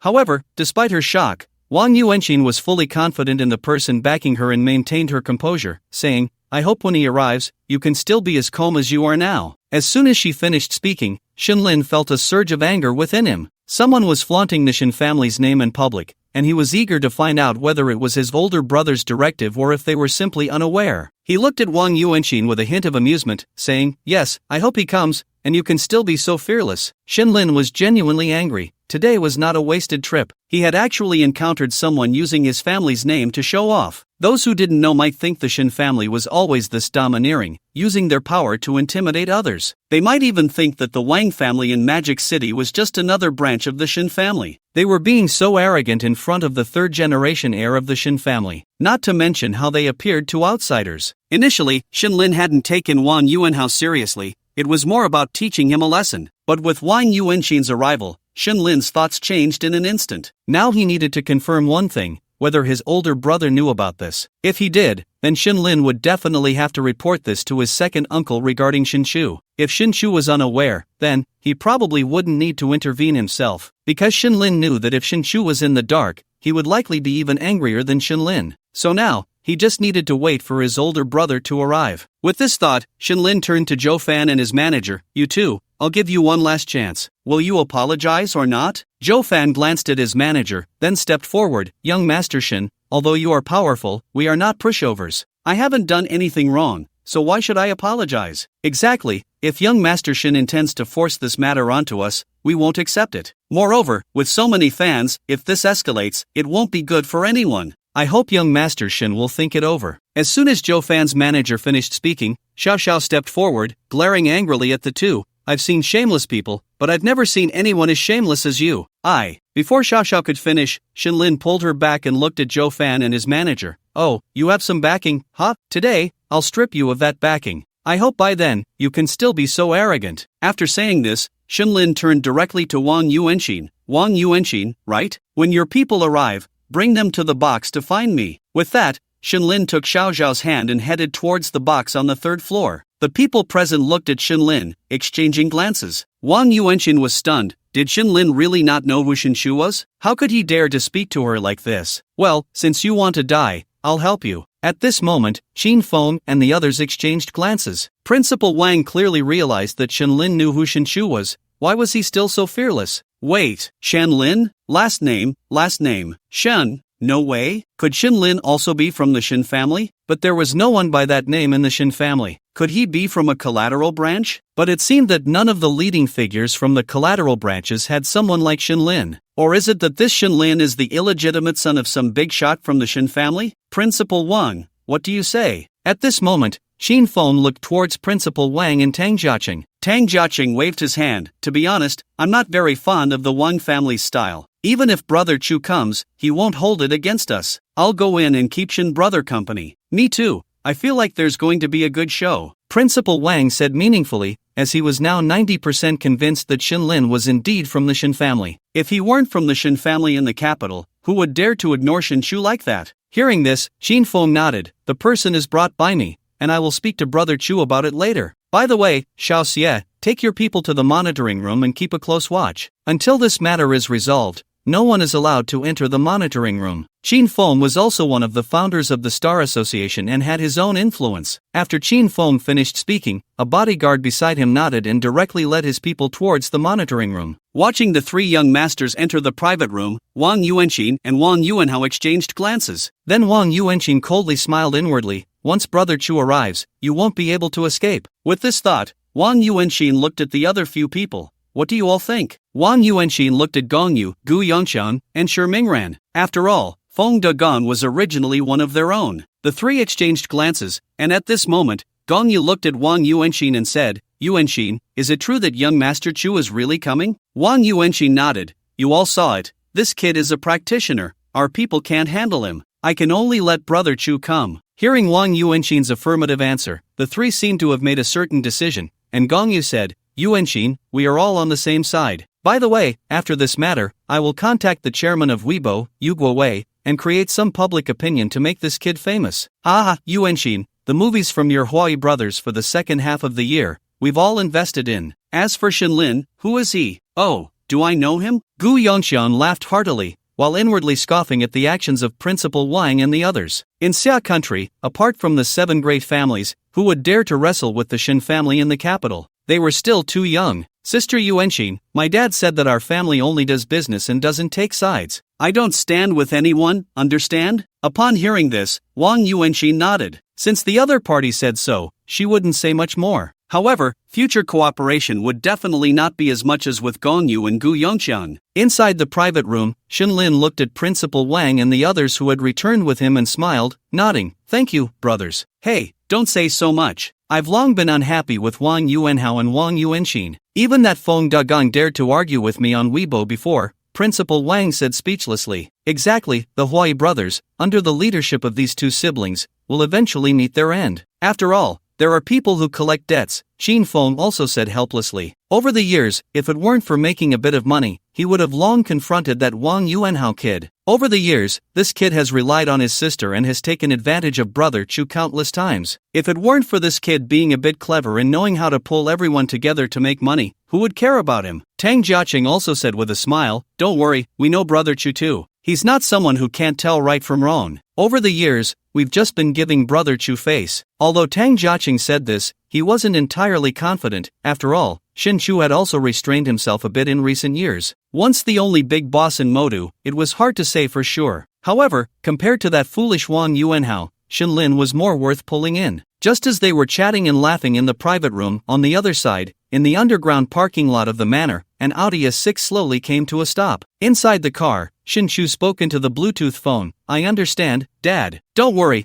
I'll handle things here and then go find Shaolin. After hanging up, Shin Chu adjusted his mood, pushed open the car door, and stepped out. The smile on his face instantly turned cold. He walked towards the elevator. As the elevator opened, the moment Shin Chu stepped out, all eyes in the club turned towards him. Shin Chu had long since become immune to such scenes. Young Master Shin, good. Director Shin, good. Young Master Shin, you look even more handsome. As he walked, whether he knew them or not, everyone smiled and came forward to greet him. Shin Chu nodded in response. Soon, he arrived at the stairway. The crowd gathered at the stairway quickly parted to make way for him. Shin Chu ascended the stairs. Wang Yuanhao and Wang Yuanqin, upon seeing Shin Chu, were instantly excited. Wang Yuanqin, feeling as if she had found her backbone, walked directly towards Shin Chu in front of everyone. Brother Chu, you're here. You have to stand up for my brother. Look at what they did to him. Saying this, Wang Yuanxin grabbed Shinchu's hand and led him to Wang Yuanhao. Wang Yuanhao, seeing Shinchu, quickly became emotional, tears streaming down his swollen face as he said, "Brother Chu, brother, you have to help me." Shinchu looked at Wang Yuanhao in front of him. "Oh, they really went hard on you, huh? Your lips are all swollen. Brother Chu, please don't tease my brother. The other side is really arrogant, but they said it wouldn't matter if you came, and even told you to get lost." Wang Yuanxin pouted, clinging to Shinchu's arm. Upon hearing this, Shinchu's brows furrowed slightly as he looked at Wang Yuanxin, his gaze sharp. Did they really say that? They really did.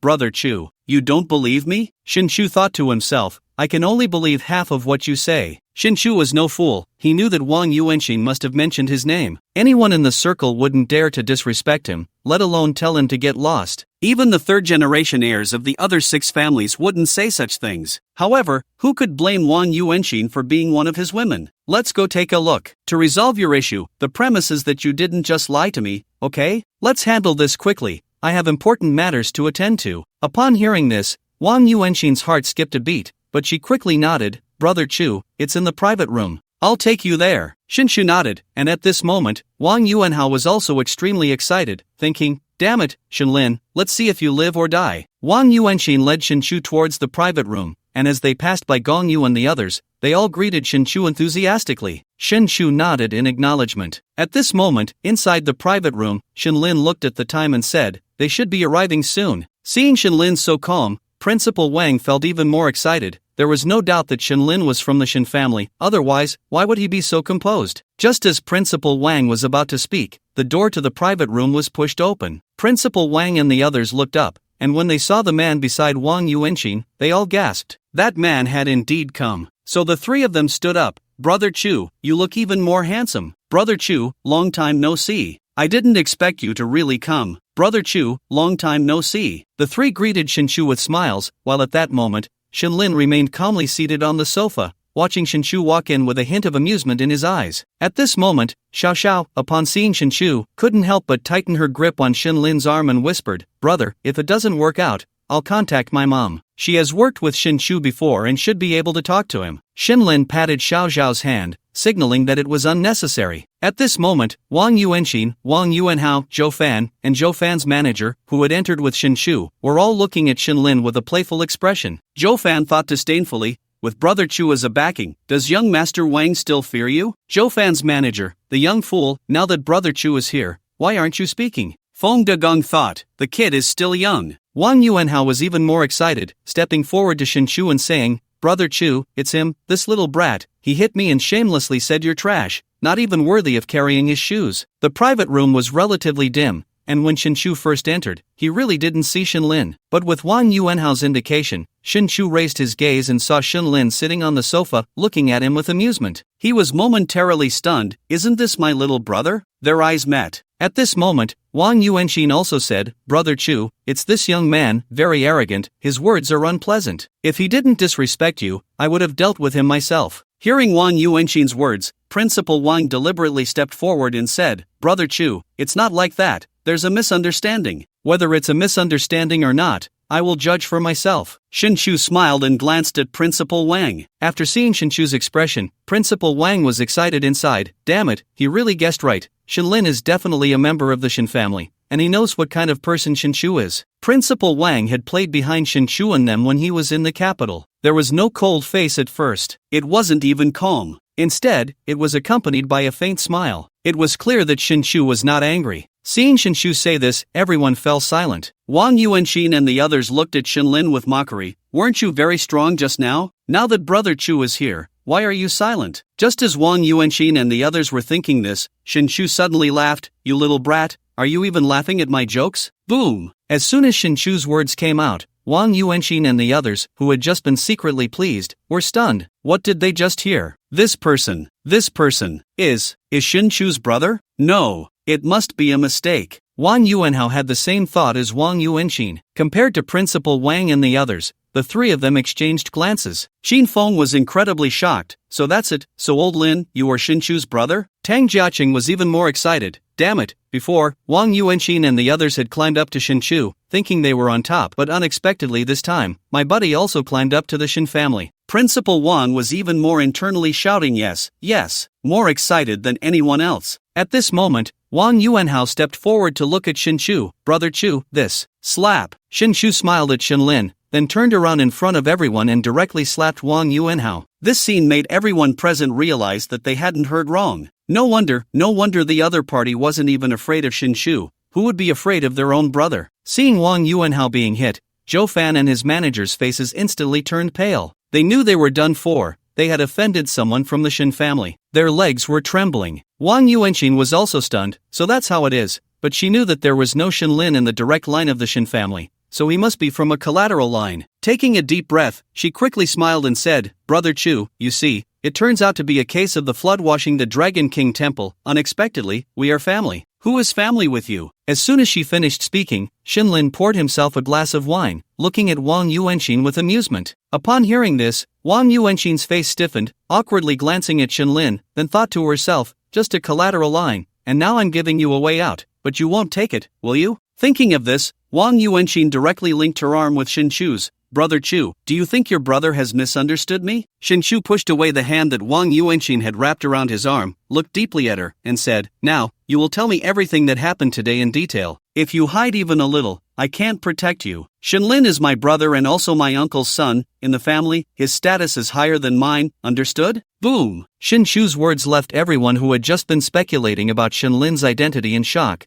staring incredulously at him. Principal Wang was even more stunned, realizing that he had just befriended the crown prince of the Shin family. Aside from Zhou Fan and his manager, it seemed everyone else knew who Shin-Chu's uncle was. That was. At this moment, Wang Yuanxin's face was also extremely pale. She looked at Shin-Lin in disbelief, knowing that she was finished. This was a true crown prince. Xiao Xiao, who was beside Shin-Lin, felt her heart racing. No, did I just roll in bed with the crown prince of the Shin family twice? This is too surreal, right? Wang Yuanhao directly collapsed onto the ground, looking fearfully at Shin-Lin, who was sitting on the sofa, drinking. It's over, it's over. Seeing the unfriendly look in Shin-Lin's eyes, Wang Yuanhao quickly grabbed Zhou Fan and slapped him across the face. Damn it, it's all your fault. Tell me, did you provoke this? Yes, Brother Chu, it was all caused by Zhou Fan and the others. Wang Yuanxin saw that she had pushed Zhou Fan out and quickly explained to Shin-Chu in a panic. Shin-Chu smiled at Wang Yuanxin, but the next second, his expression turned cold. Wang Yuanxin, you'd better tell me everything that happened today in detail. If you dare to hide anything from me, I can't protect the Wang family. What you've done over the years,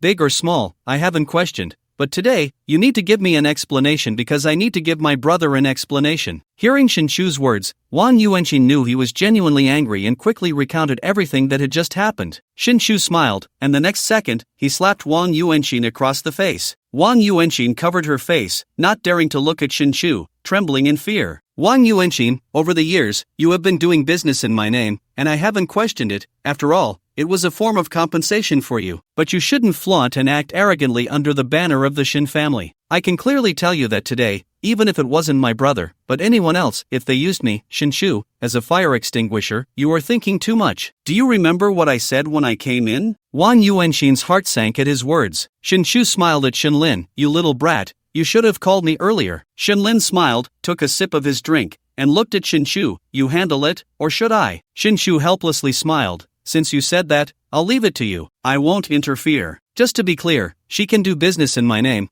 I don't oppose that, but your brother has never allowed her to flaunt the Shin family's name, to bully the weak. If she's wrong, she must be punished. Tibet earthquake, support from all sides. There's not much we can do. Let's pray together. Hearing this, Shin-Lin thought for a moment and looked at Shin-Chu. I'll deal with Zhou Fan and his manager. As for the Wang siblings, I'll leave that to you. Shin-Lin was also giving Shin-Chu a way out. Shin-Chu understood Shin-Lin's meaning and nodded with a bitter smile. Then, Shin-Lin waved at Zhou Fan and his manager. Zhou Fan looked at Shin-Lin with trembling legs, fear written all over his face, glancing at Wang Yuanhao. Wang Yuanhao directly slapped Zhou Fan. Damn it, it's all your fault. Lin Xiao called you, and you just went. Zhou Fan trembled as he approached Shin-Lin. Lin Xiao. Shin-Lin initially ignored him and looked at his manager. Hey, I was calling you. The manager, seeing Shin-Lin pointing directly at him, felt a surge of panic, his face turning pale. He walked up to Shin-Lin, forcing a smile. Lin Xiao, I was wrong. Now you know you were wrong. Where did that arrogant attitude go just now? Lin Xiao, if I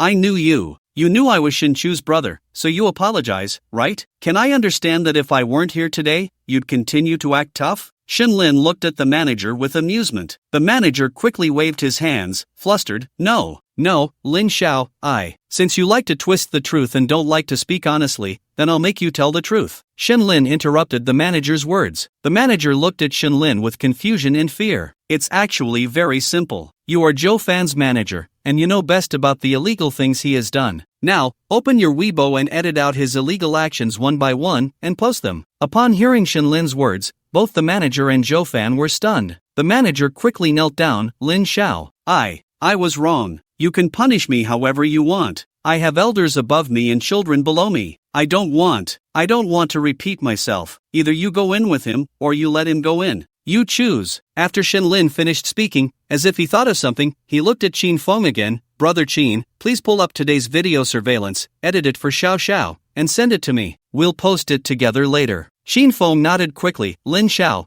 I'll take care of it right away. After Qin Feng finished speaking, he left the private room to check the surveillance. At that moment, Zhou Fan's legs went weak, and he fell to the ground, crawling in front of Shinlin, panicking. Lin Xiao, please let me go. I still have value. I can make money for you. I can earn a lot of money for you. Don't do this. If you do, I'll be ruined. Lin Xiao, I'm sorry. I apologize to Sister Xiao Xiao. Please let me go. Hearing this, Shinlin bent down, grabbed Zhou Fan's hair, and lifted his face to look at him. Now you think about apologizing? It's too late. When I gave you the chance, you were useless. Remember, all of this is self-inflicted. Don't blame me for being ruthless. After all, not everyone can take the medicine of regret. After Shinlin finished speaking, he kicked Zhou Fan away and looked at his manager with amusement. You have 3 seconds. Post it or not. If you post it, you can still live outside. If you don't, you go in with him. After Shinlin finished, he started the countdown. Now the countdown begins. So, 1. I'll post. Lin Xiao,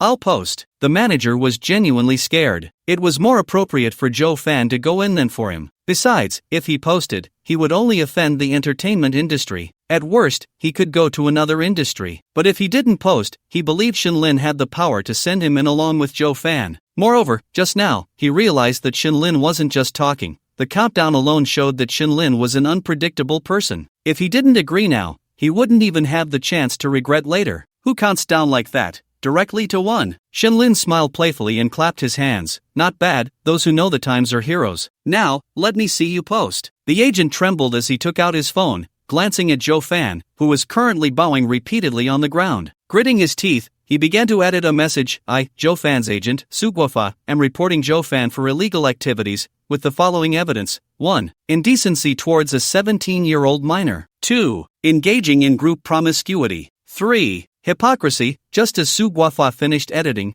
Qin Feng returned to the private room with the surveillance footage. Shinlin looked at the footage and confirmed that Zhou Fan had indeed made the first move. Shinlin coldly glanced at Zhou Fan. In truth, he had no fondness for these celebrities, who made a scene every day on Weibo. He hadn't intended to get involved, but since Zhou Fan had walked into the line of fire, he might as well play the role of the entertainment industry's disciplinary chief. Here, edit this video for Xiao Xiao, and send it out directly. Okay, young Master Lin. Su Guofa realized there was no turning back. Trading Zhou Fan for his own life was worth it. At that moment, Zhou Fan also understood that he was completely finished. Soon, Su Guofa edited the message and sent it out. Young Master Lin, I sent it. Right, there are many celebrities on site. Make sure they all retweet it. Also, brother, call the relevant personnel to take them away. The evidence is on Zhou Fan's phone. The verdict should come quickly. Shinlin smiled at Shinshu. Shinshu gave Shinlin a thumbs up. This was truly a heartless move. By the way, brother, they're in your hands now. Shinshu nodded, then looked at Wang Yuanhao and Wang Yuanxin. Wang Yuanxin, pale-faced, looked at Shinshu. Chu, brother Chu, for the sake of, shut up. If you want to thank someone, thank my brother. From today on, your Wang family's Hui brothers will be under indefinite rectification.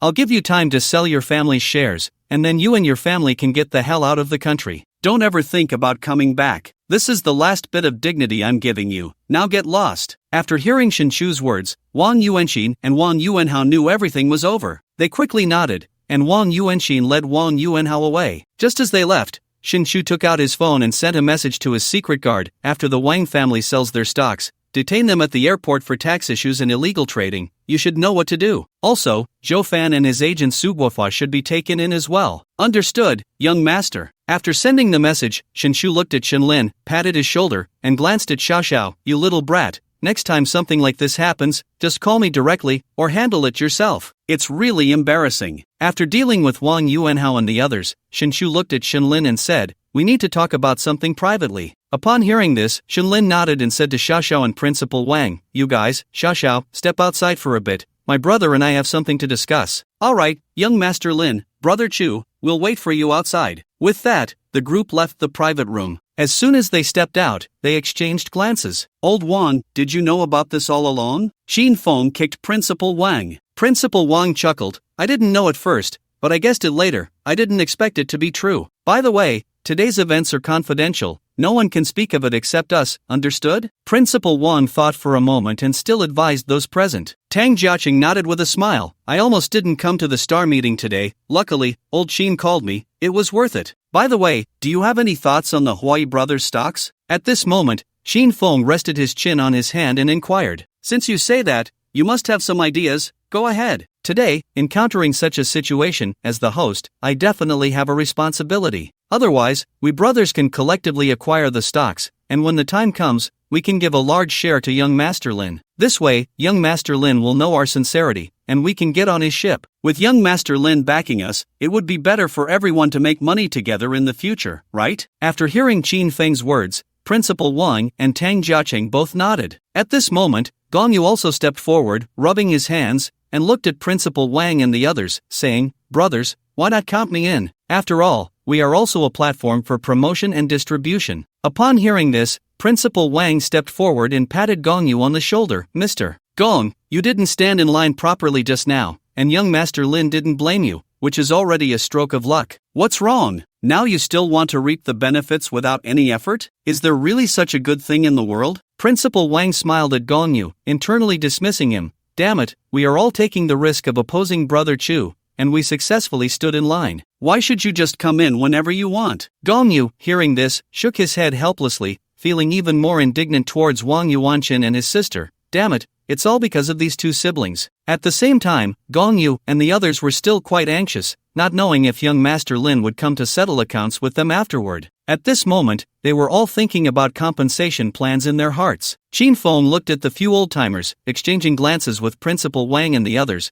then walked up and said, don't be so pessimistic. The fact that young Master Lin didn't mention you just now means he won't hold you responsible. Moreover, you also have opportunities. What do you mean? Gu Yongxian, standing next to Gong Yu, looked at Qin Feng in confusion. Sometimes, Qin Feng really wondered how these people became presidents. They were all so stupid. Tang Jiaqing shook his head helplessly. One by one, can't you think straight? Young Master Lin not pursuing you is your opportunity. After all, you know who the biggest backer of Huai Brothers is in the future. So let's cooperate more. I think young Master Lin won't manage the company then. So, in the future, just give us all the resources for the Beijing Circle unconditionally. Your profits won't be less, right? Upon hearing this, Gu Yongxian, Gong Yu, and Shi Mingran immediately understood the reasoning behind it. They quickly said to Principal Wang and the others, then in the future, brothers, we must cooperate more. In the future, we will rely on you three brothers. Brothers, for any movie that needs investment in the future, just come to me. At this moment, the three felt that this could work. As long as young Master Shen was there, no one in the circle would dare to offend them. Even the local satellite TV stations and cinemas wouldn't dare to offend them. That meant they could walk sideways in the entertainment industry. If they could become strategic partners of the future Huai brothers,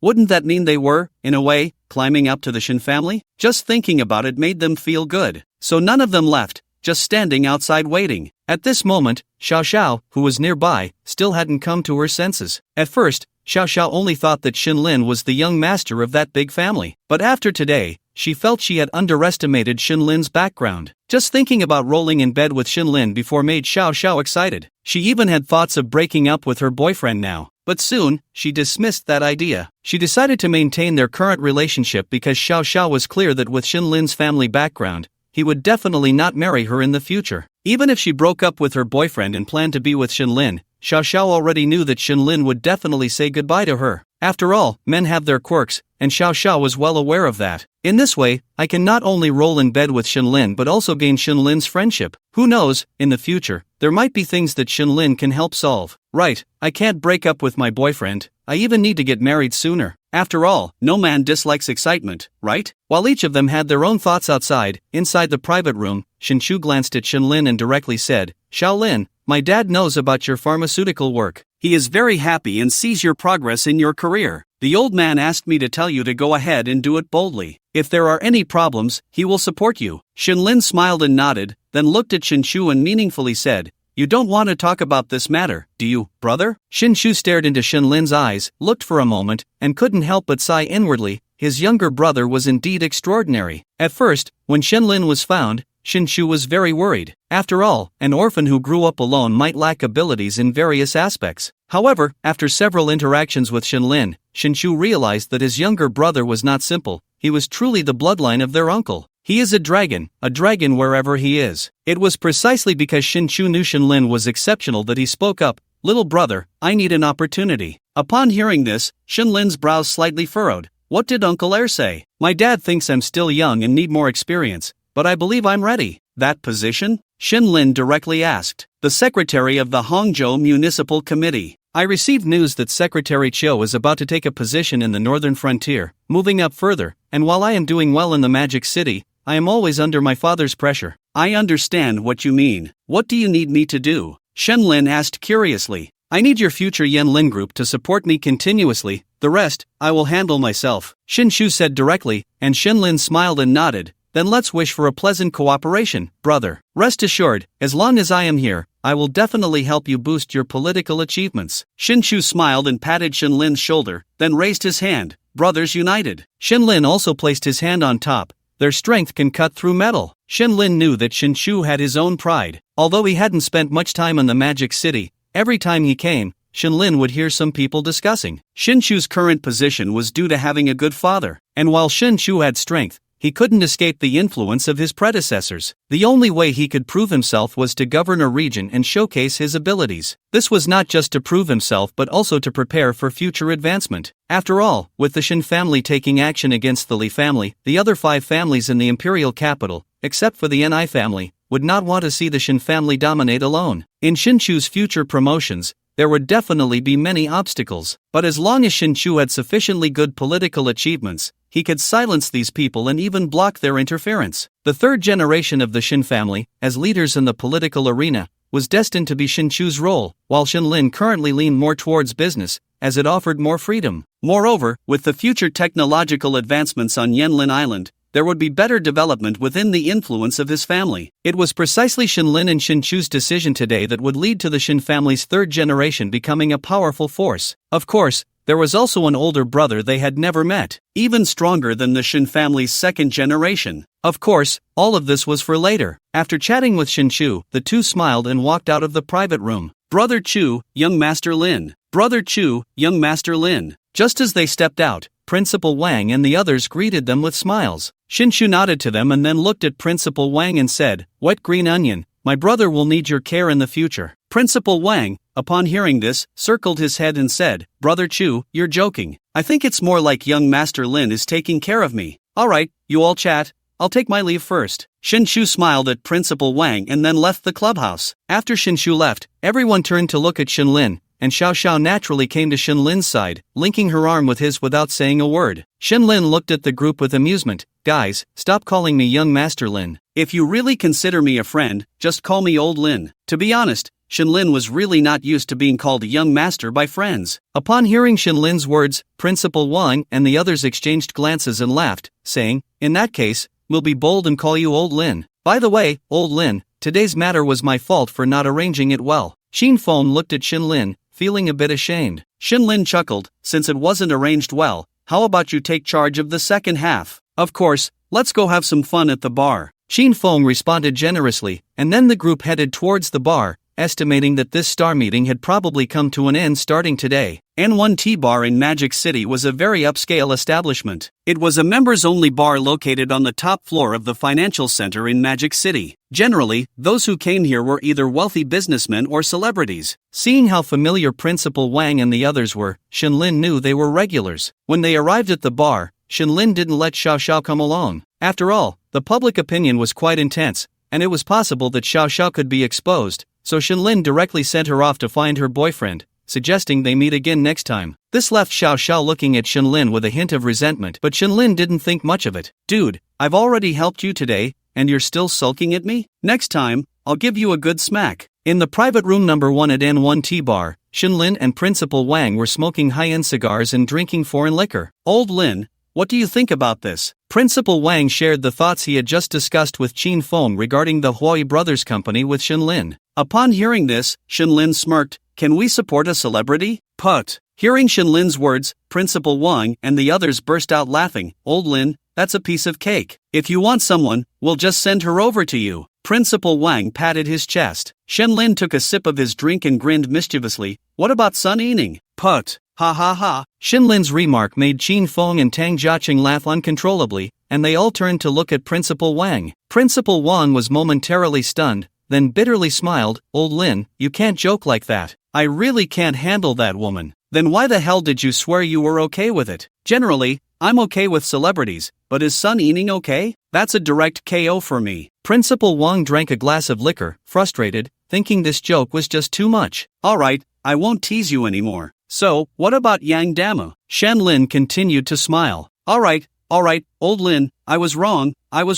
Can you let me off this time? I'll drink a self-punishment cup, okay? Principal Wang realized that Shenlin was intentionally teasing him. However, among friends, it didn't really matter. Old Lin, someone like Yang Dama was already a capital in themselves, and they're at the top, so the influence is too great. But if it's just to be friends, that's still possible. Whether you can win her over depends on your own charm. Principal Wang explained after finishing a drink. Shenlin nodded upon hearing this. He was just joking around. Alright, no more jokes, let's do it your way. But the premise is, buddy, I won't manage the company. Managing the company, you all can handle that yourselves. By the way, I also don't want the chairman position on the business registration, just put me on surveillance. Shenlin thought for a moment and said, he definitely wanted to have some fun in the entertainment industry. After all, being friends with celebrities would boost his own reputation. Speaking of reputation, Shenlin glanced at his phone and saw that his reputation had surprisingly reached over 3 million tonight. One could only say, being friends with famous people is quite enjoyable. Don't worry, Lao Lin, we won't manage it either. We'll just find a professional manager to handle it. Showing up once or twice a year is enough. If there are events and you're interested, just join in. Qin Feng said with a smile. Shenlin nodded, put down the cigar in his mouth, and took out his Baileys. Damn it, I just can't appreciate the fine stuff. Smoking cigars isn't as comfortable as my Baileys. Do you want some? One for me. Principal Wang chimed in. Sure. Actually, I can't get used to it either. Tang Jiaqing also reached out, smiling at Shenlin. Damn, this isn't just to welcome you. Otherwise, I would have stopped smoking a long time ago. Qin Feng also put down his cigar and looked at Shenlin with a smile. Hearing this, Shenlin smiled inwardly. These guys are just going along with him. So, in the top floor of the financial center in the Magic City, in the private room, Bailey's outshone the high-end cigars once again. Shenlin also took some photos and thought about editing a social media post. Caption, high-end cigars? Not as good as Bailey's. New friends, awesome. Image, high-end cigars, with Principal Wang and a few others smoking Baileys. After editing and sending it, Shenlin ignored the social media and looked at the others, asking, Principal Wang, how long are you staying in the Magic City? Me, at least a month, Principal Wang replied. Upon hearing this, Shenlin nodded. So, what activities do we have tomorrow? As soon as Shenlin finished speaking, Tang Jiaqing flicked his cigarette and said with a smile, tomorrow we're going out to sea for fishing. I've invited a few friends. Want to join? Shenlin's interest was piqued. Sure, come to the hotel to find me tomorrow. Damn it, that's it for today. Everyone go home. After bidding farewell to Principal Wang and the others, Shenlin had his driver Su Chang take him back to the hotel. Shenlin was staying in the presidential suite of the Ritz-Carlton, which was booked in advance by Xiao Ruowei. Su Chang drove the newly acquired Rolls-Royce Ghost. The system had also provided a set of Magic City license plates, SL888. Shenlin only found out about this after getting in the car. Su Ge, have you contacted your comrades today? Shenlin asked Su Chang, who was driving. Young Master Shen, I've contacted 5 of them, they'll be coming to the Magic City the day after tomorrow. Good. After saying this, Shenlin thought of something and took out a bank card from his bag, handing it to Su Chang. This card has 3 million in it. When your comrades arrive, treat them well, and remember to keep the invoices. Send them directly to General Wan. He will find someone to handle the tax. The password is 6 zeros. Shenlin handed the bank card to Su Chang, who quickly accepted it. Young Master Shen, this is too much. It's fine. When your comrades come, just take them around the Magic City. I have some matters to attend to these 2 days. Once I'm done, I'll interview them. Also, tomorrow I will contact General Wang and have his assistant take you to buy a few cars. A Range Rover will do, for the bodyguards, registered under the company name. Shenlin thought for a moment and said, Okay, young Master Shen, I guarantee to complete the task. Hearing this, Shenlin nodded. As he became more famous, having bodyguards was a must. No big shot goes without their own bodyguards. Moreover, Shenlin knew he was safer than those big shots because he had the Shen family's secret guards providing covert protection. After all, once you have money, the most important thing is your life. Only those with a life can indulge. After returning to the hotel, Shenlin freshened up and, after making a call to Xiaoru away from his bed, fell into a deep sleep. The next day, Shenlin woke up naturally, and when he opened his eyes, it was already 11 in the morning. Shenlin followed his usual routine and began to check in. Ding! Refresh at midnight. 2 million perfect gold has been transferred to the host's card ending in 7878. Please check. Ding! Refresh at midnight. Detected that the host sent a moment on social media yesterday, currently undergoing comprehensive scoring. Ding! The scores for yesterday's social media moment are 92 points, excellent, received guaranteed check-in times x1, excellent check-in x1, ding. Other people's earnings card, company income 1 million. Ding! Would you like to check in? Check in. Ding! Congratulations to the host for successfully checking in. Ding! Congratulations to the host for receiving the item, a set of Magic City Tanguano, 1 villa. Ding! Congratulations to the host for receiving the item, top-tier supercar set card X1, huh? Shenlin was taken aback. Wow, such good luck. He was just thinking about buying a house in Magic City last night, and unexpectedly, he checked in for a luxury villa early this morning. He was aware of the Tangwa. It was the #1 luxury villa in Magic City, and the best part was that he had drawn the Tanguano, 1 villa. It was simply delightful. Shenlin quickly checked the card, Magic City Tanguano, 1 villa set. Using this card will grant you a set of Tanguano, 1 villa. Use. Shenlin didn't hesitate at all. After all, he would be spending a lot of time in Magic City in the future. He couldn't stay in hotels every time, no matter how high-end they were. Who knows if there are cameras? Nothing is as comfortable as living in one's own home. Ding! Congratulations to the host for successfully using the Magic City Tanguano, 1 villa set. The relevant purchase procedures have been sent to the host's email in electronic format, and the property certificate has been saved at the Tangwa Property Management. Please take your ID card to complete the signing process. Hiss! After hearing the system's prompt, Shenlin was extremely excited. He had just obtained the Tangwa, the #1 luxury villa in Magic City. Moreover, since it was a villa, he could create his perfect garage later. Of course, he also needed to build a garage in Hangzhou, as Kuyong had already helped him rent one and was starting renovations. I have a villa now, and I need a car too. The system really understands me. Shenlin's gaze fell on another card, top-tier supercar set card X1. Using this card, you can randomly obtain 5 top-tier limited edition supercars, along with 5 sets of top-tier license plates for the designated city. Awesome! Upon seeing this card, Shenlin was instantly thrilled. Not only could he get 5 top-tier supercars for free, but he could also obtain 5 sets of top-tier license plates from Magic City. It should be noted that license plates in Magic City are quite valuable and hard to come by. Without any hesitation,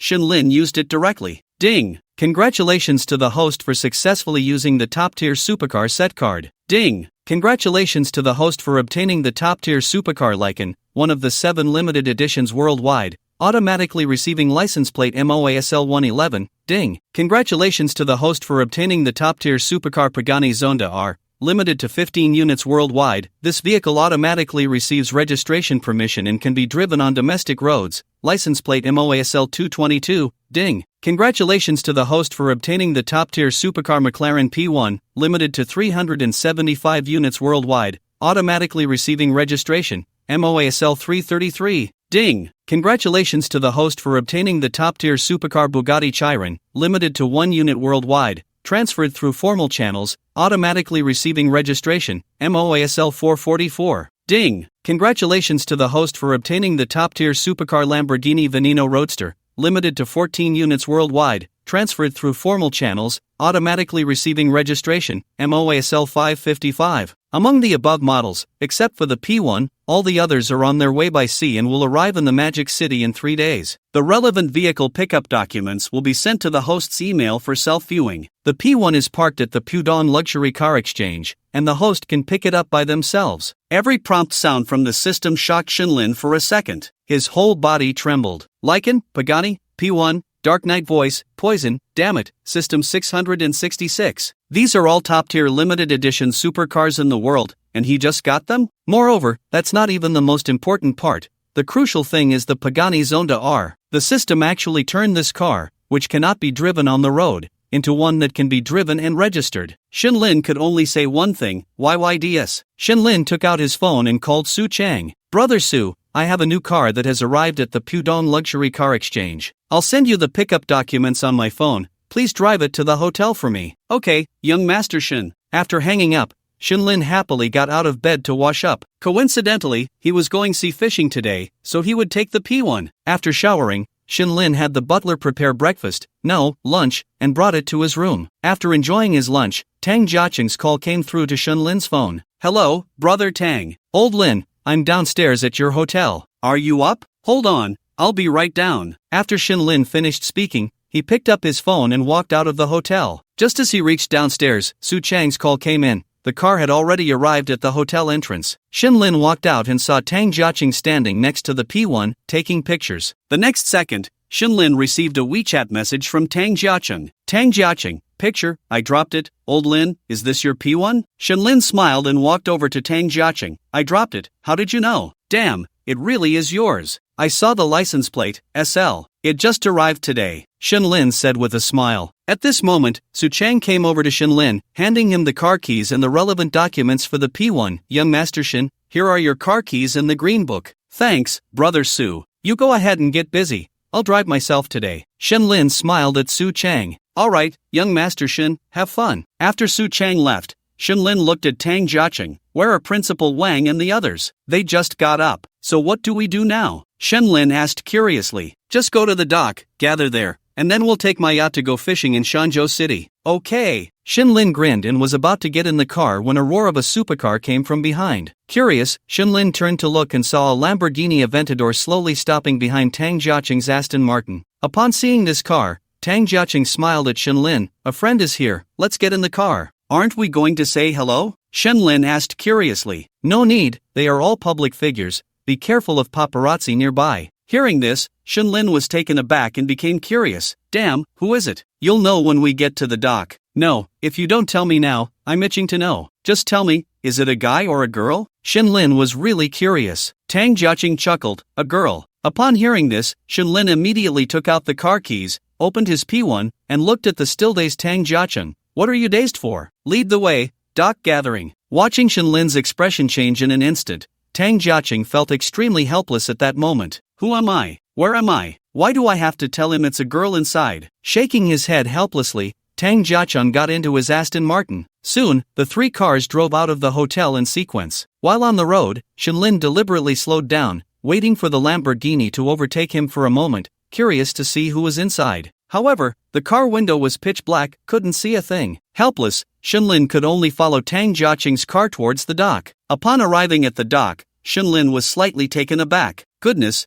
isn't this the dock from the yacht party last time? Indeed, the circles of the second generation are quite similar. Just as Shinlin parked his car, a red LaFerrari and a flashy pink Rolls-Royce pulled up beside him. Soon, Shinlin got out of the car and saw Principal Wang getting out of the Rolls with three girls, while Qin Fom also stepped out of the LaFerrari with a girl. However, when Shinlin saw these girls, he was stunned. Wow, they're all celebrities. The three girls getting out of Principal Wang's car were Meng Zi, Tian Shiwei, and Wang Qurang. They were all popular young actresses right now, and each was dressed quite stylishly. Principal Wang, smiling, brought the three girls over to Shinlin. Old Lin, you should know them, right? If you don't, I can introduce you. Principal Wang chuckled. Of course I know them. How could I not recognize such beauties? That's good. This is Shinlin, young Master Shin. The three girls looked at Shinlin curiously. On the way here, Principal Wang had mentioned that the biggest name today was Shinlin, and he certainly had more clout than him. The three girls were quite curious about Shenlin in the car, not expecting him to be so young and handsome in person. They greeted him gracefully. Young Master Shin, hello, I'm Meng Zi. Hello, Lin Gu. Hello, I'm Tian Shiwei. Very nice to meet you. You're too kind. I really like your show, The Second Princess and The Night Watchman. You did well. Hee hee. Thank you for the compliment, Lin Gu. Lin Gu, I'm Wang Qurang. Just call me Ran Ran. Shenlin looked at Wang Qurang in front of him and smiled lightly. You should have a new drama coming out soon. When will you collaborate with teacher Songwon again? I've seen Gao Qilan's performance. It was quite good. You flatter me. Just as they finished greeting, Qin Feng also walked over with a girl. Shenlin was slightly taken aback upon seeing her. Well, it was someone he knew, but not a celebrity. She was a well-known internet celebrity. Indeed, Qin Feng still liked internet celebrities. This girl was none other than the one known as the Heavenly Widow Saint Body, Xiao Zhuya. Lin Gu, sorry for being late, please forgive me. Qin Feng clasped his hands together in front of Shenlin. Lin Gu, my foot.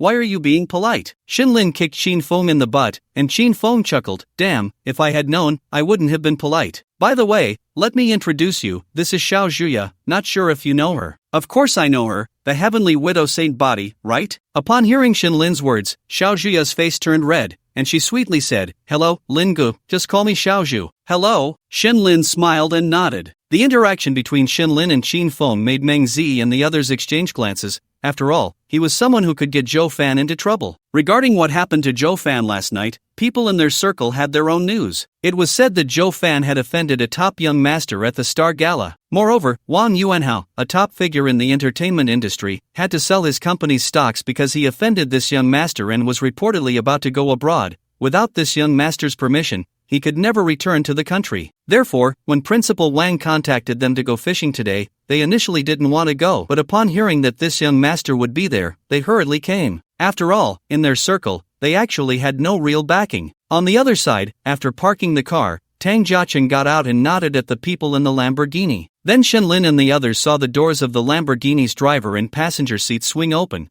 revealing two pairs of long legs. Soon, the person in the driver's seat got out first, a woman with flowing long hair and sunglasses, revealing her full appearance. When Shenlin saw her, he instinctively looked at Principal Wang. Wait, didn't you say the first tier wouldn't come? No, it's Jiacheng. Last night when I was heading home, I happened to run into Baba at Tangchenipin, so we arranged to go see fishing together today. Yes, the one getting out was none other than the national goddess, Doraba. Shenlin then turned his gaze to the woman getting out of the passenger seat. She also had long legs and was dressed quite sexy, but in terms of looks, she was a bit cute and was recognized in the entertainment industry as a rich girl, Yu Shuxin. After the two got out of the car, Tang Jiacheng brought them in front of Shenlin. Old Lin, you should know each other, so I won't introduce you. Sisters, this is Shenlin, young Master Lin. Doraba looked at Shenlin and gracefully extended her hand. Hello, Lin Gu, I've heard so much about you. Oh, what fame do I have? Shenlin also extended his hand to shake Doraba's, politely only shaking a third of the way. He then teased, what fame do I have? Doraba smiled sweetly. Lin Gu, it's all over the circle. Hearing this, Shenlin shook his head with a smile. At this moment, the quirky Yu Shuxin looked at Shenlin curiously and then spoke up. Shenlin, how come I've never heard of you before? What's your relationship with Chu Gu? Ha, old Lin, don't mind, Shuxin is just like that, Tang Jiacheng quickly said to Shenlin, then looked at Yu Shuxin. Little friend, don't have so many questions. TCH, what's wrong with being curious? I just asked. I can call anyone Gu. Yu Shuxin said this for a reason. After all, among these stars, her background was the strongest, as her grandfather was a person of vice committee level. In fact, Shenlin had always felt indifferent towards Yu Shuxin, but out of respect for Tang Jiacheng, he still smiled and said, it's fine, just a little friend, I understand. Hey, I'm not little. You still haven't told me what your relationship with Chu Gu is. You mean Shin Chu? Shenlin smiled at Yu Shuxin, preparing to tease her. Yes. Yu Shuxin pouted, looking at Shenlin curiously. She knew about the events in the circle yesterday and knew more than others. It was said that Wang Yuanhao had offended someone, and even called Shinchu but couldn't resolve it. It seemed Shinchu was related to the other party, so Yu Shuxin was extremely curious about Shenlin's identity. Given her family connections, she also knew about the Shin family in the capital. Shen Chu? That's my little brother. What? How is that possible? No way, I need to ask Chu Gu. After saying that, Yu Shuxin directly messaged Shinchu. Soon, Shinchu replied, I really am his little brother. Looking at Shinchu's message, Yu Shuxin was stunned. her eyes wide open in shock as she looked at Shinlin. So Chugu really is your little brother? Does it matter who he is? Shinlin shook his head helplessly and then said, let's go, time for sea fishing. Let's see if we can catch a bluefin tuna today. Hearing Shinlin say this, Tang Jiaqing also nodded with a smile, leading everyone towards the yacht. At this moment, Yushushin stomped her feet in place and quickly ran over. Oh, Lingu, you're the best. Just say it. As she spoke, she grabbed Shinlin's hand and started to sway familiarly. Shinlin and Principal Wang burst into laughter, playfully teasing Yushushin as they headed towards the yacht. However, no one knew that behind the bushes in the parking lot, a camera was capturing the scene that had just unfolded. The yacht of Tang Jiaqing is quite different from the yacht that Shinlin used when he came here to play before. One word, big. Tang Jiaqing smiled at Shinlin and said, Old Lin, don't be picky, this is just a business social yacht. Upon hearing this, Shinlin rolled his eyes at Tang Jiaqing. No, your yacht is at least 75 feet, right? It's already a large yacht. If I were to be picky, wouldn't that make my leisure boat from before look completely insignificant? Shinlin was a bit speechless. No wonder he was from the Magic City, known for being a show-off. Really, isn't he always showing off? Old Lin, you flatter me. Tang Jiaqing smiled, and then a group of people boarded Tang Jiaqing's yacht. The yacht was aptly named Tang Chen Star. Well, he's always promoting his own Tang Chen group. The yacht was predominantly white and had a triangular shape. It had 4 levels. The first level was the boarding deck, and below the deck was another level, which was where the yacht's staff worked, including the kitchen. In front of the deck was a small terrace with an embedded swimming pool. Entering the first level, there was a living room that could accommodate nearly 20 people, and behind the living room were 2 bedrooms, each equipped with a private bathroom. The level above the deck, which was the third level, also had 2 bedrooms, a KTV room, and a captain's cabin. The final level was the yacht's terrace, which had DJ equipment, a wine cabinet, and built-in sofas. This was standard equipment for any yacht. This is where you often see the yacht beauties dancing on a certain app, like those in bikinis, wearing dogtails, and crazy hot girls, usually entertaining guests on this terrace. The group followed Tang Jiaqing for a brief tour of the yacht, and then the yacht began to sound its horn and set sail towards the waters of Shanzhou City. Tang Jiaqing's yacht was quite fast, reaching speeds of 30 knots per hour, which is about 6 kilometers per hour. Since they were traveling by water, they would reach their destination in 3 hours. Brothers, take a break. In 3 hours, we'll change clothes and go sea fishing. Because of the 3-hour journey, Tang Jiaqing arranged for everyone to have a meal in the KTV on the 3rd floor. After that, people chatted or rested. 3 hours later, the yacht arrived at the waters of Shanzhou City, just in time to see the sunset slowly descending, and the sea breeze was not cold. Alright, brothers and sisters, our sea fishing trip begins now. Let's go change clothes, Tang Jiaqing said with a smile. So everyone went to change clothes. After all, it was an unspoken rule on the yacht for men to wear beach shorts and shirts, and women to wear bikinis. More than 10 minutes later, everyone changed into their outfits and arrived at the top terrace. Shinlin, Principal Wang, and Qin Feng all directly changed into beach clothes and shorts, wearing sunglasses and holding the lures prepared by Tang Jiaqing as they walked to the top level. Wow, you 3 are so conservative? Just after Shinlin and the others arrived at the top level, Tang Jiaqing also came up and was taken aback when he saw them. Because he himself was wearing only a pair of big floral shorts, his upper body exposed, holding a lure. To be honest, Tang Jiaqing had a pretty good physique, with 8-pack abs and tan skin, clearly someone who exercised regularly. However, he had a tattoo on his lower abdomen that was quite social. Shinlin smiled and looked at Tang Jiaqing. What do you say, old Tang? How about we add a little wager to the fishing? How about this? Whoever catches the least today pays for the yacht outing. Not bad, I accept. A little wager makes it more fun, Principal Wang said with a smile. Fair competition, just right, 1 person at each of the 4 positions on the first deck, Qin Feng said with a smile. Then shall we start? Shinlin asked with a grin, seeing that no one had any objections. Wait, there are the girls too. Let's see them all together, shall we? Tang Jiaqing said with a sly smile at Shinlin. So the group waited for the girls to come up, but to be honest, women can be so slow. The 4 of them started chatting. By the way, Lao Lin, what have you been up to lately? Principal Wang inquired. Just messing around, no big ambitions, Shinlin replied, crossing his legs and smoking a cigarette with a smile. Ha ha, I'm just messing around every day too. By the way, Lao Lin, do you want to go to the island country in a few days? Go skiing and soak in hot springs? Qin Feng asked, taking a sip from a bottle of whiskey. Shinlin immediately became interested. Sure, but I want to experience a bubble bath, Shinlin said with a cheeky smile. Damn, a kindred spirit. Whenever you have time, I'll arrange it. I guarantee you'll have a blast, Qin Feng said with a laugh,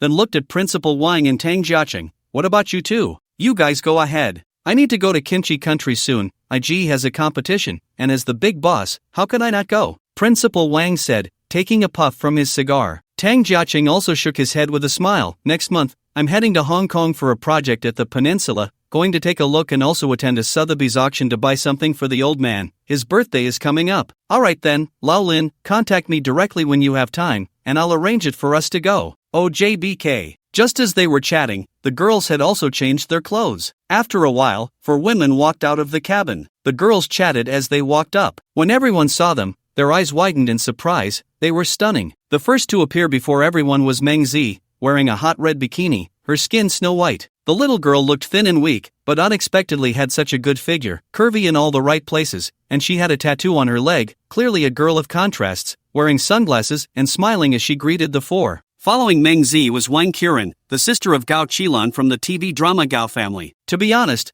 Shenlin was most attracted to her looks, a proper tall-leg goddess. She wore a pure white bikini. Usually, light-colored bikinis don't attract much attention from men, but it depends on who wears it. At least when Wang Qiren wore it, she looked very much like a goddess, giving off a vibe that made one want to pull the bikini strings hanging around her neck. Especially with a black baseball cap and sunglasses, she exuded even more of that goddess aura. Next was Tian Shiwei, who seemed a bit shy, wearing a black lace nightgown, with her bikini peeking through. Her figure was also very good, with skin as fair as snow, slightly chubby in a baby-like way. There was a kind of hazy beauty about her. Following her was Dilly Ba, who perhaps was also a bit conservative and shy, wearing a white nightgown similar to Tian Shiwei's lace one, but compared to Tian Shiwei's, it was even more transparent, revealing a stunning figure underneath. No wonder she was a national goddess. Then came the internet celebrity, Xiao Zhu, who was dressed very boldly in a rainbow-colored bikini, and she also wore black stockings on her thighs, making her the most unique one. The last to come up was Yu Shuxin, a quirky little girl, but her figure was really good, especially that perky bottom, which was simply the most prominent among all the girls. Dressed boldly in a front-button black bikini, she wore a baseball cap and sunglasses, her long hair casually pinned to the left. In her hand, she held a bottle of whiskey, approaching with a cheerful smile. If anyone was carefree, it was her. After all, this girl must have been a regular on yachts since she was little. Hey, you guys haven't started fishing yet? Yu Shuxin asked curiously, looking at Shenlin and the others who were holding lures. We were waiting for you. Want to join us for some fun? Tang Jiaqing said with a smile. Cut it out. What kind of fun? Yu Shuxin replied excitedly, as she was also a girl who loved to play. How about this, you girls place a bet, and whoever loses has to give us a massage. How does that sound? Principal Wang said with a mischievous grin. Isn't that a bit much? At that moment, Dilaba shyly spoke up. Come on, Baba, we're here to have fun, don't be a buzzkill. Xin Feng laughed. Celebrities? In front of these rich young men, celebrities were just that, nothing special. Even Dilaba, in their eyes, was just a slightly better actress. Not saying anything worse was already showing them some respect. Hearing Qin Feng's words, Dilaba could only nod helplessly. Then it's settled, let's start choosing. Principal Wang stood up, smiling at the girls. I choose Tangu. Meng Zi raised her hands excitedly. Wang Qurang looked at the others and finally turned to Shenlin. I'll go with Lingu. Then I'll choose Principal Wang, Tian Shiwei said. I picked Qin Xiao. Xiao Zhuya directly went to Qin Feng's side. Now only Dilaba and Yu Shuxin had yet to choose. At this moment, Yu Shuxin's eyes twinkled. How about I join the sea fishing crew? Baba, choose me, okay? Sure. Dilaba agreed with a smile without much thought. At this point, Shenlin stepped forward and said, you can join the sea fishing, but if you lose, the punishment doubles. Hearing this, Yu Shuxin put her hands on her hips and pouted at Shenlin.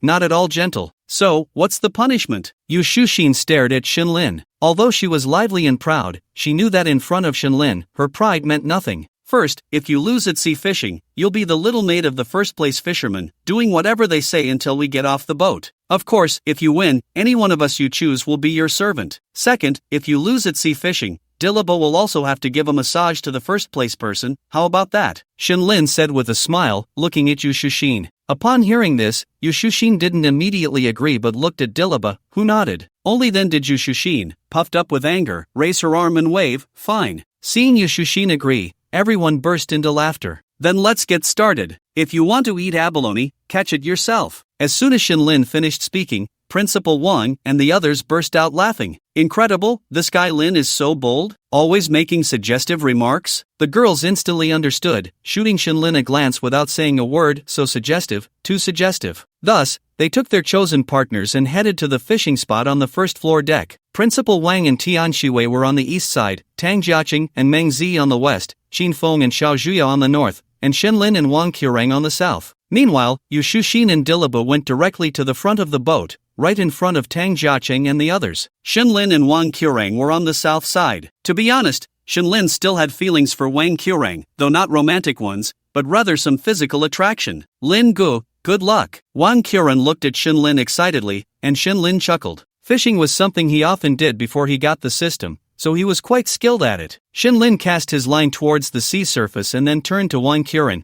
who was standing beside him. Actually, I don't want to catch any fish. Wang Qurang was taken aback and curiously asked, why not? Because I suddenly realized that this reward isn't complete. Ha! Wang Qurang blinked her big eyes, looking at Shen Lin in confusion. Shen Lin grinned and said, if I win, it seems like you won't do anything, which is unfair. I put in the effort, and in the end, you just enjoy the benefits. Don't you think that's a bit unfair? Wang Qurang was at a loss for words. Aren't we teammates? Why are you being so cheeky, not even sparing your teammate? Just as she was about to say something, Shen Lin's fishing rod suddenly bent down. Wang Qurang excitedly pointed at the sea surface and exclaimed, Lin Gu, we got a fish. We got a fish. Shen Lin continued to look at Wang Qurang and ignored the fish, instead saying, do you want to win? Wang Qurang eagerly nodded. But as I just said, if we win, won't you just be reaping the rewards? That's unfair to me. Then what do you want, Lin Gu? Wang Qurang looked at Shen Lin with a bit of a blush. Shen Lin chuckled and pointed to his own face. Give me a kiss, and I'll let you win. Ah! Wang Qurang looked at Shen Lin, her heart racing. Big brother, you're being so natural and direct.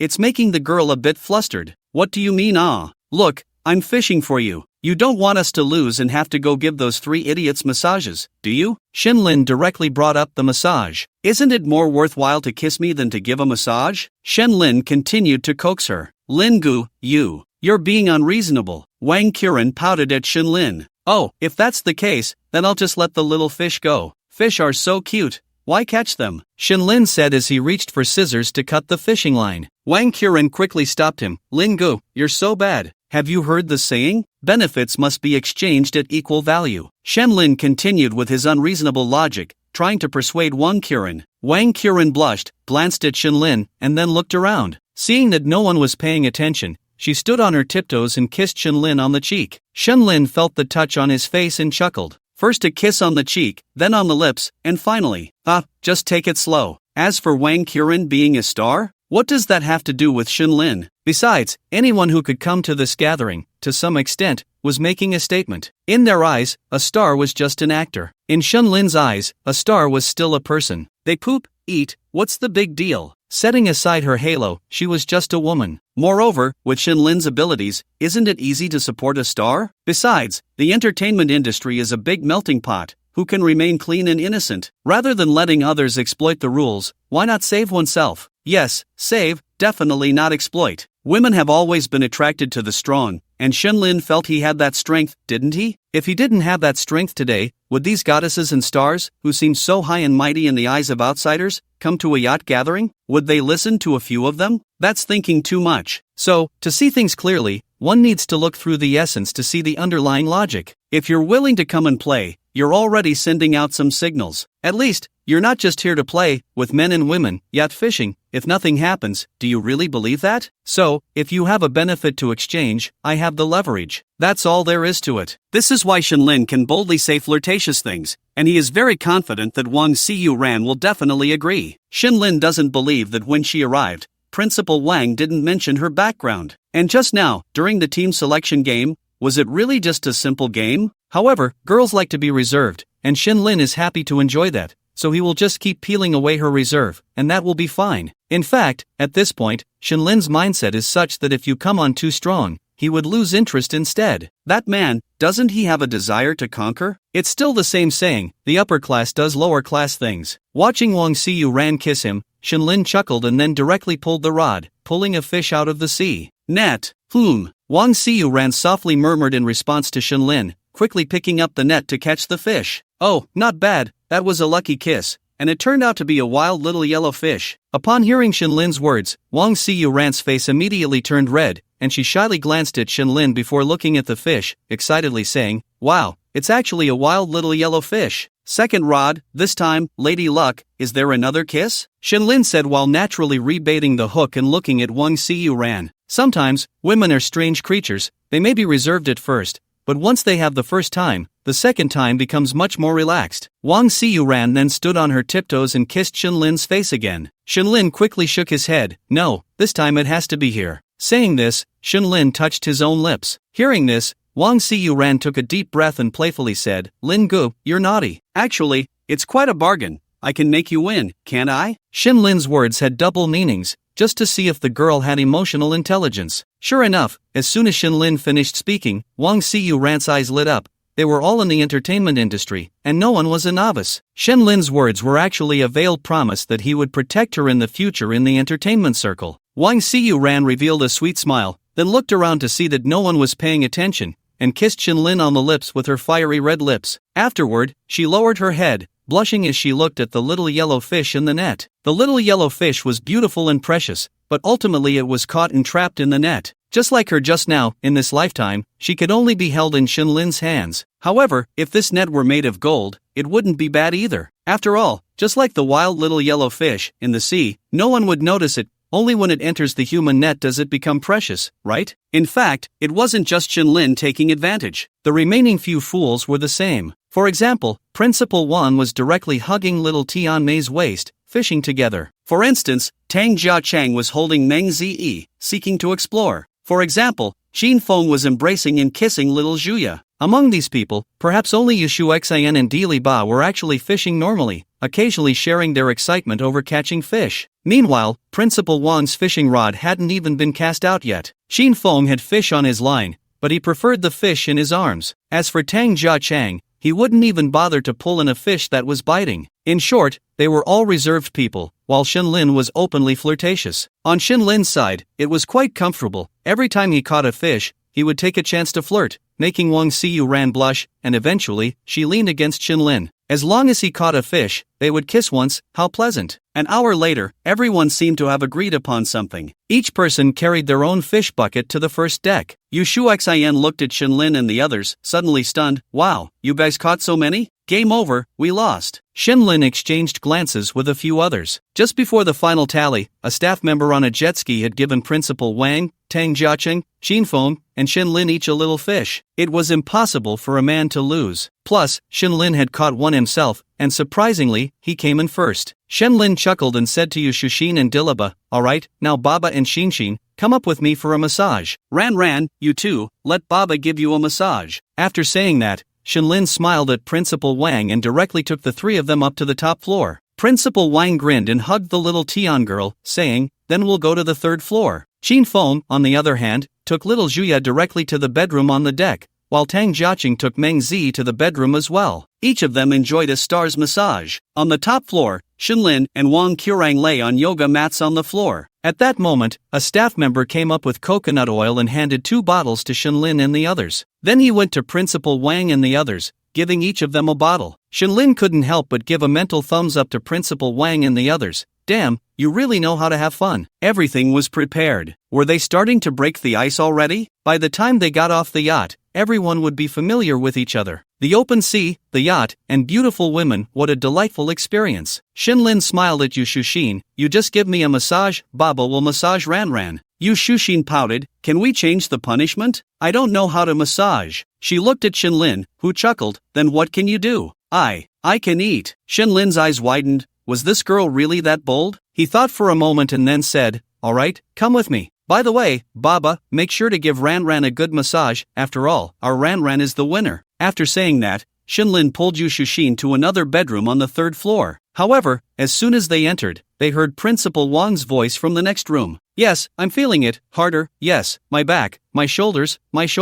Principal Wang's voice was heard not only by Shinlin but also by Yushushin, causing her face to flush instantly. Shinlin couldn't help but laugh. Damn, was this really the entertainment industry's disciplinary principal, Wang? However, looking at Yushushin, Shinlin's lips curled slightly. Come on, show your strengths. There's no food here? Yushushin looked around the bedroom. Shinlin directly wrapped his arms around Yushushin. You're so smart. You can definitely find something to eat. Hearing this, Yushushin's face turned red, and she playfully hit Shinlin. You're so bad, Big bad guy. Shenlin chuckled. How am I bad? You bet, you lose. If you don't want to give me a massage, am I not being reasonable? They say it's a one-time thing, now you have no choice. Yu Shushin instinctively glanced at Shenlin, and to be honest, it was a pity she didn't go into the entertainment industry. With that looks, he was really handsome. Alright, you lie down. In a moment of impulse, Yu Shushin spoke up, and the next second, she looked at Shenlin, her face slightly flushed. An hour later, everyone started to have fun. Dancing, diving, experiencing the feeling of jumping into the sea and getting hit by the waves on their backs. Shenlin took Yu Shushin and drove the jet ski, circling around the yacht. Yu Shushin hugged Shenlin, feeling the jet ski rise and fall in the waves,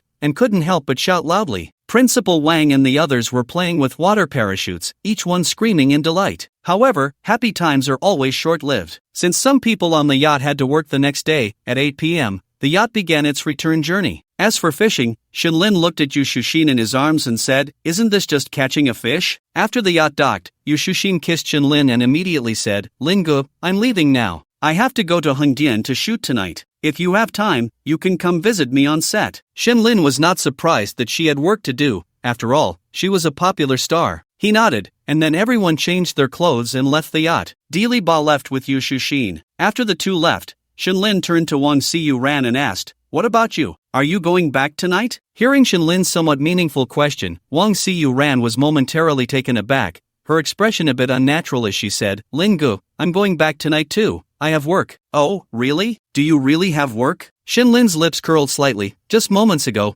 Principal Wang had told him that Wang Siyu Ran currently had no schedule. In other words, the little girl was lying to him? Wang Siyu Ran didn't know why, but Shenlin's gaze seemed to see right through her. However, she knew she wasn't ready yet, so she took a deep breath, gritted her teeth, and said, "Lingu, I'm really sorry, I do have work tomorrow. How about I contact you next time when I have a day off, and we can hang out?" Upon hearing this, Shenlin smiled faintly, glanced at Wang Siyu Ran, and said, "Oh, okay, then you can go." At this moment, Shenlin had already labeled her as a foolish woman who wouldn't know how to handle things. Wang Siyu Ran took a deep breath, forced a smile, and looked at Shenlin, saying, "Thank you, Lingu. I'll contact you next time, so I'm leaving now." After saying that, she walked towards a business car that had just arrived, which was her manager's vehicle. Shenlin watched Wang Siyu Ran's departing figure and sneered. "Wait, she's leaving? What's going on, Lao Lin? Should I call her company now and have her come back?" At that moment, Principal Wang, who had just gotten off the yacht,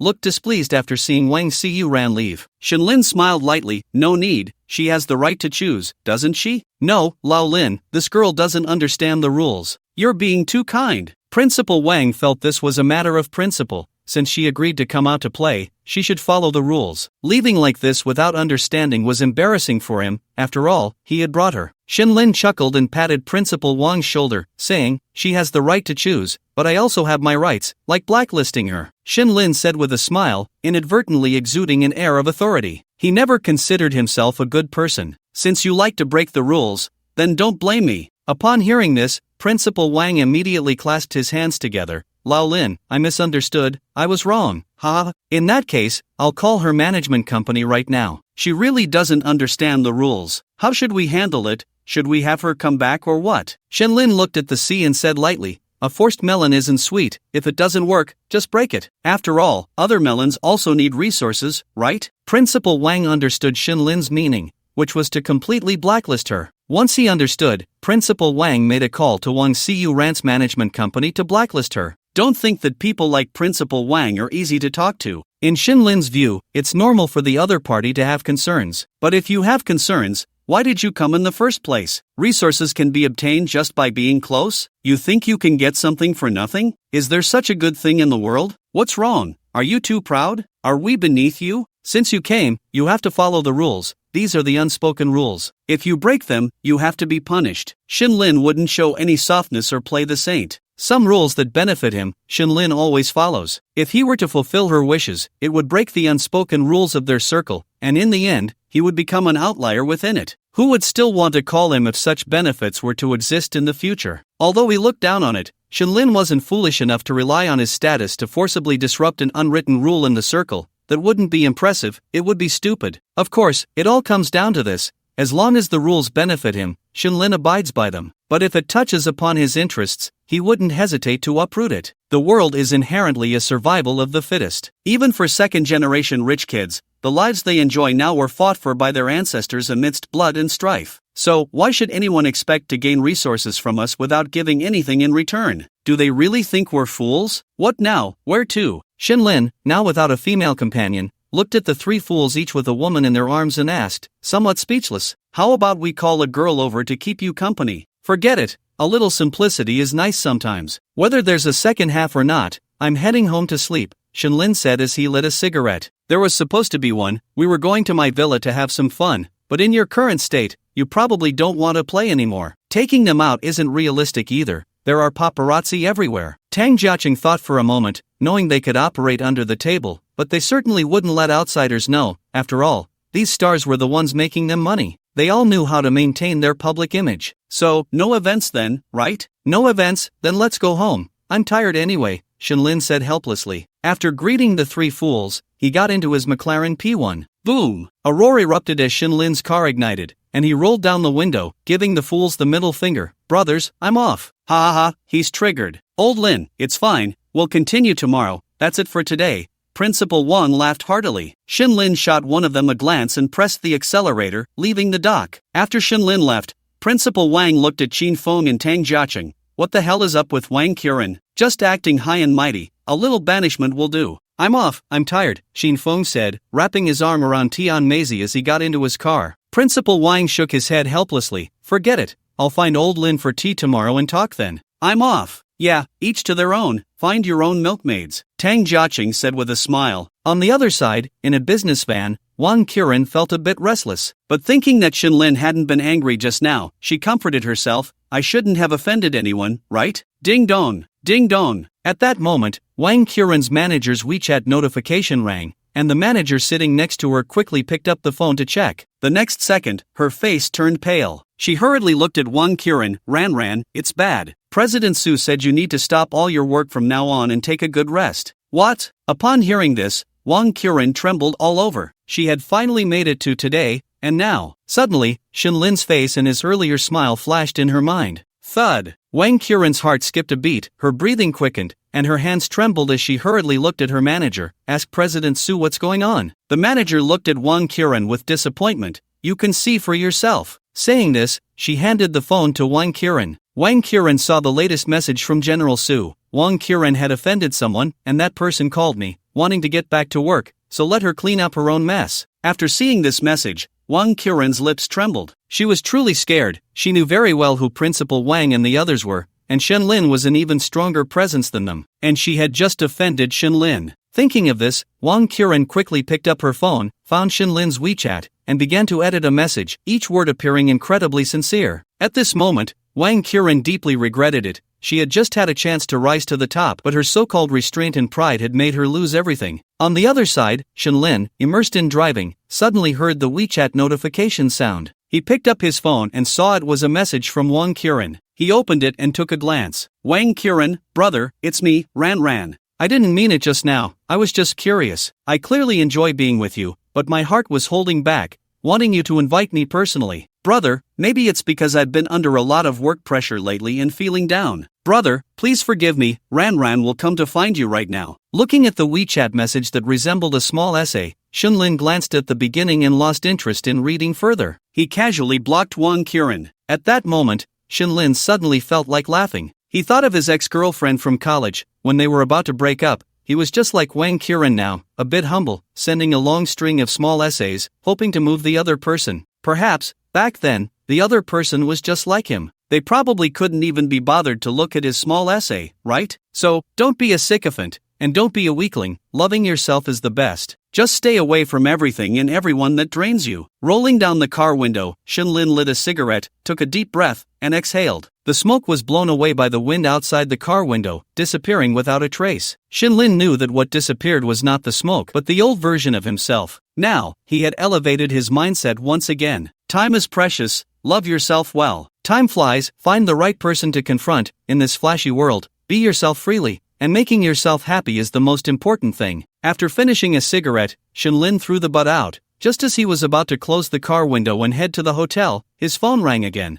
This time it was a call, not a WeChat message. Shinlin thought it was Wang Qiren calling and was about to frown when he picked up the phone and suddenly hit the brakes. Seeing the number, Shinlin was stunned. He quickly answered the call excitedly. "Hello, Lao Mao, is that you?" Soon, a hearty laugh came from the other end. "Ha, it's me, Huhan-san, I'm back." "What the hell? Back in the country? Where are you?" "I'm calling you, of course, I'm in the Magic City. I was planning to go to Hangzhou to find you tomorrow, but I saw your moments today, and since I'm in the Magic City, let me locate you and come out for barbecue. You just got back a few days ago, and you're already looking at girls? You know, in Africa, can you even see women? I'd rather look at a sow than an African girl. Now that I'm back, I have to catch up. You didn't even tell me you were back?" Shinlin's tone carried a hint of reproach. "Hey, I understand. Just got back from Africa, bro. There are no women there." Hearing this, Shinlin's face darkened. "How desperate are you?" "Who the hell is desperate? I'm asking if you're coming out or not." The other party shot back a remark and continued. "Bro, even though I'm not doing as well as you right now, I've made quite a bit these past 2 years. Hurry over, we've got kidneys, oysters, and leeks in abundance. Let's eat and then go for a steam." "Is that enough, brother?" "Just asking you." "That's enough, brother." Shinlin chuckled. "Alright, you little rascal, send me the location." After hanging up the phone, memories of the orphanage flooded Shinlin's mind, along with thoughts of the tall guy who had said goodbye to him 5 years ago after graduating high school to go abroad. The man's name was Wang Mao Junjie, and Shinlin liked to call him Maozi. He was a good brother who grew up with Shinlin in the orphanage. Wang Mao Junjie didn't like studying but was naturally strong and loved to fight. Back then, Shinlin suggested he join the army, but with his peculiar way of thinking, he ran off to become a mercenary abroad, full of bravado. He claimed it was for the money and the real combat experience, saying that if he survived, he would enjoy life, and if he died, Shinlin could collect the compensation. At first, they kept in touch,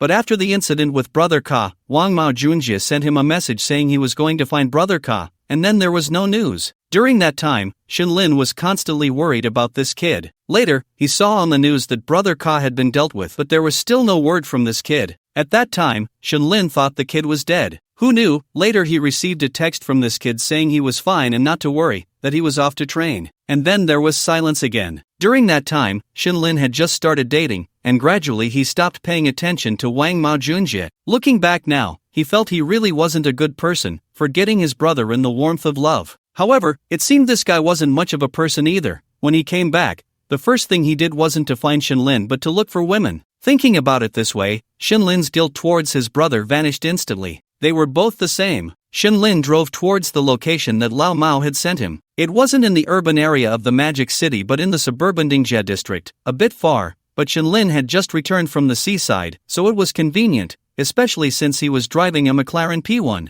Half an hour later, he arrived at the place Lao Mao had sent him. It was a small night market. Shinlin parked the car by the roadside and walked towards the night market. The night market was bustling with activity, people coming and going, with all kinds of food available. Of course, barbecue was the most abundant, with burly men sitting outside barbecue shops with a few girls, drinking, and playing games. There were all sorts of shouts and calls. Compared to the upper circles Shinlin had been in recently, this was clearly more down-to-earth. Shinlin reached the entrance of the night market and called Lao Mao. "Hey, where are you? I'm right across from you, you fool, ha ha ha." Hearing this, Shinlin looked across and saw a barbecue stall where a tall man, about 1.9 meters, with long hair, a cigarette in his mouth, wearing a floral shirt and shorts, and flip-flops, was raising a beer and waving at him. After seeing the other party, Shinlin hung up and quickly walked over. Soon, he was close enough, and Shinlin and Lao Mao exchanged glances before opening their arms and embracing each other. "Long time no see, brother. Long time no see, brother." Shinlin released Lao Mao and looked at him. "You've tanned, your muscles are solid, you're really strong." "Ha ha,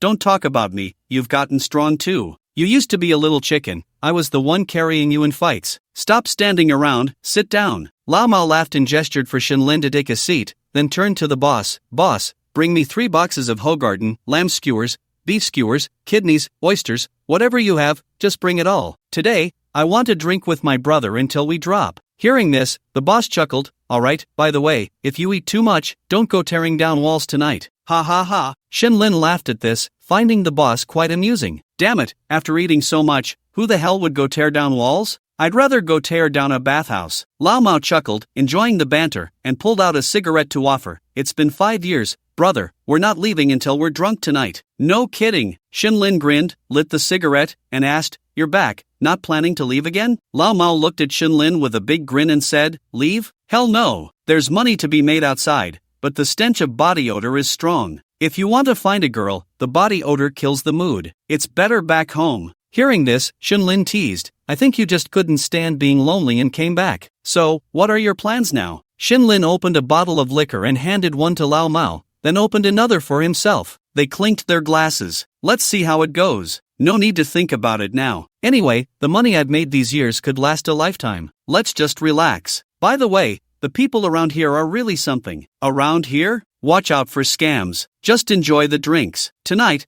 I'll take you to the best spots. Just don't end up unable to walk and embarrass yourself. Shinlin laughed heartily. Hearing this, Lao Mao became interested. Damn, if I had known, I would have contacted you as soon as I got off the plane. Shinlin rolled his eyes at Lao Mao, and soon the barbecue arrived. The two chatted while eating, sharing stories about Lao Mao's time as a mercenary abroad and Shinlin's current troubles. The liquor kept flowing, one bottle after another. So, what do you want to do later? Shinlin asked. Tonight, we're going to the bathhouse. I've got my eye on a girl, ha ha ha. Just as they finished speaking, a BMW 5 Series parked across the street. Inside the car, a grim face glared resentfully at Shinlin, who was drinking with Lao Mao, his grip tightening on the steering wheel. Shinlin, I wasn't planning to get back at you, but who told you to be so arrogant? This is the perfect time to deal with you, no one will suspect me. Wang Dishao, I'll use your name to take someone out. The target is at the night market. Make it clean and quick, or none of us will make it out alive. Inside the car, the man put down his phone, took out the SIM card, broke it, and rolled down the window. His eyes were cold as he watched Shinlin enjoying drinks with Wang Mao Junjie, a sinister smile creeping onto his face. He then drove away. Just as his car left,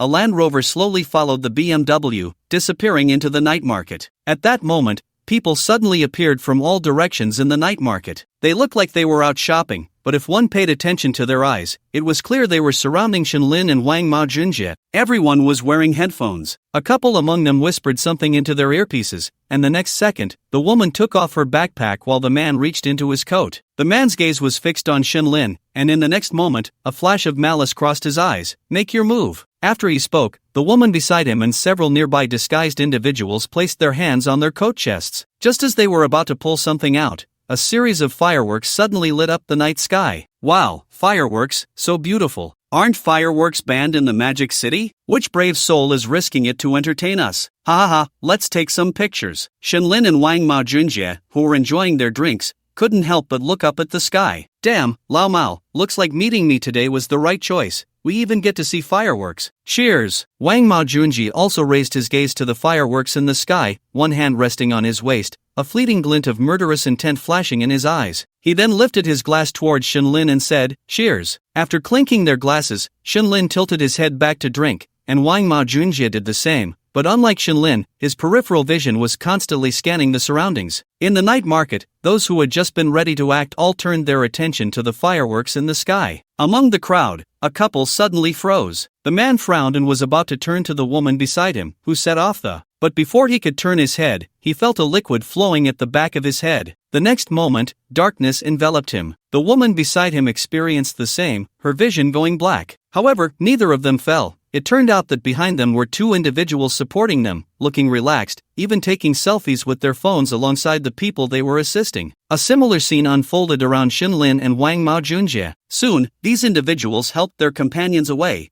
disappearing without a trace. At that moment, on a small high-rise building far from the night market, three men in suits, wearing earpieces, stood with an air of authority. The man at the front lowered his binoculars, while the two behind him stood upright, gazing ahead. The man had just put down the binoculars when the rooftop entrance was pushed open, and another man in a similar outfit hurriedly approached from behind. With a cold gaze directed at the man in front, he respectfully said, "Shanair, it's all taken care of." Upon hearing this, the man at the front slowly turned, handing the binoculars to the man on his left. He looked at the newcomer and said, "Have Shinwoo leave a team behind to continue protecting the young master in secret. By the way, has the intel on Wang Mao Junjie come in? What is his purpose for returning to the country? And why is he getting close to the young master?" "Shanair, the data shows he has been dismissed by the foreign Red Wolves mercenaries. He is likely returning home normally." Hearing this, Shanair's lips curled slightly as he fixed his gaze on the man, stepping closer and extending a hand. The man immediately trembled, and the next moment,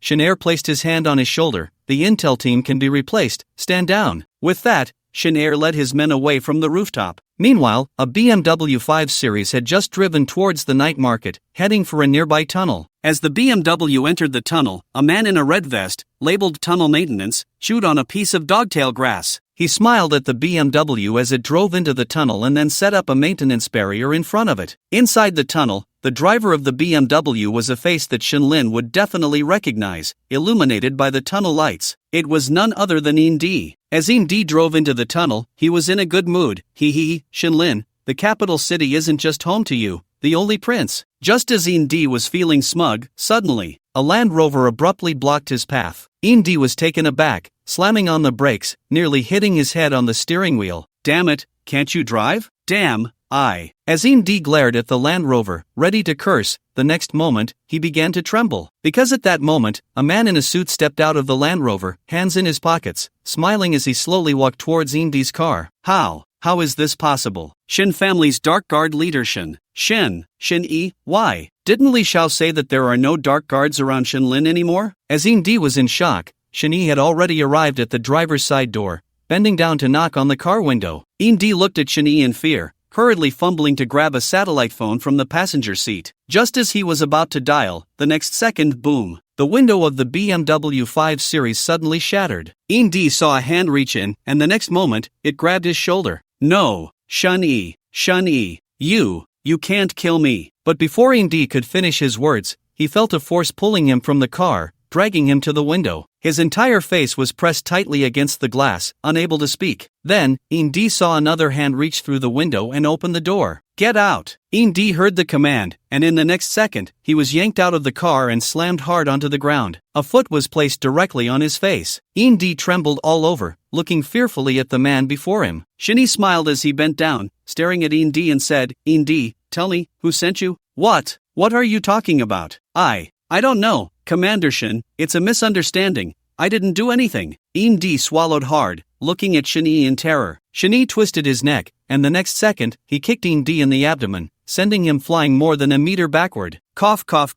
Do you think I'm a 3-year-old? You don't have the guts to post a hit on the dark web, so tell me, who's behind this? Before Shin-E could finish his sentence, a bullet shot directly into In-D's forehead. Shin-E quickly rolled and took cover behind the car. Soon, several bullets struck the spot where Shin-E had just been. With a cold smirk, Shin-E pulled out his handgun, using the car door as cover, and looked outside. He saw a man on a motorcycle, wearing a helmet, making a sharp turn and heading out of the tunnel. Shin-E quickly fired a few shots, pretending to chase for a few steps until the motorcycle disappeared from view. Only then did he smile faintly, take out his phone, and dial a number. Young master, we've got a bite. In the capital, at a villa belonging to the Li family, by a pond in the inner courtyard, a young man was feeding his golden dragonfish. Drip drop. Footsteps approached from behind. Young master, speak. The man did not turn around, still focused on feeding the fish in the pond, as if nothing else in the world mattered to him but his fish. The Shin family's dark guards have made a move, it's Shanair. Upon hearing this, the young man stopped his hand that was grabbing fish feed, a smile appearing at the corner of his mouth. Very good,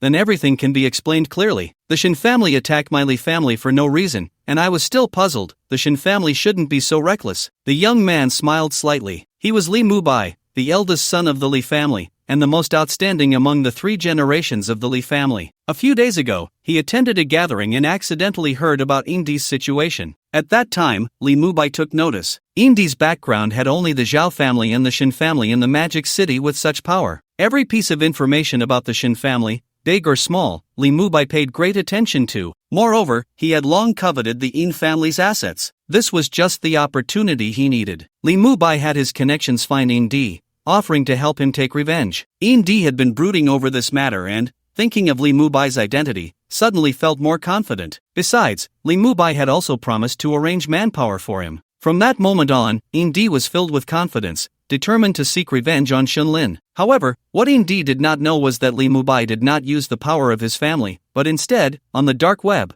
posted a hit on In-D's identity. Kill Shinlin. Li Mubai had several reasons for doing this. First, he was unsure whether Shinlin was indeed a member of the Shin family. Although Zhao Hao had mentioned Shinlin's identity, Zhao Hao's family had worked with the Shin family in Magic City, so one could only trust half of what he said. This test was very confidential, and Zhao Hao was unaware. Then there was the intelligence. At the star meeting, Li Mubai saw Shinchu's appearance, which raised his doubts. After all, he knew Shinchu well. To appear recklessly at such a gathering would be detrimental to the Shin family's reputation. The best solution would be for Shinchu to not show up, but since he did, there were only two possibilities. First, Shinlin was indeed a member of the Shin family. Second, it was all a show for himself. Therefore, Li Mubai planned to turn the tables and secretly orchestrated this action, with no one knowing. As long as someone from the Shin family took action, it would mean that Shinlin was the orphan from back then. Second, he wanted to act cleanly, leaving no flaws for the Shin family to find. Even if the Shin family could guess it was the Li family behind it, without evidence, they could do nothing. Third, Indi was merely bait. Once he lured out someone from the Shin family, Li Mubai would know Shinlin's identity. Furthermore, he would shift the blame to the Yin family, having already laid the groundwork against them. Because of Indi, the Yin family would inevitably face retribution from the Shin family. By then, Li Mubai's investment company would have secretly acquired most of the shares of the Yin family. After all, the Yin family's industry could not go bankrupt. In due course, it would naturally become part of the Li family's assets, and no one could say anything about it. Fourth, after testing Shinlin,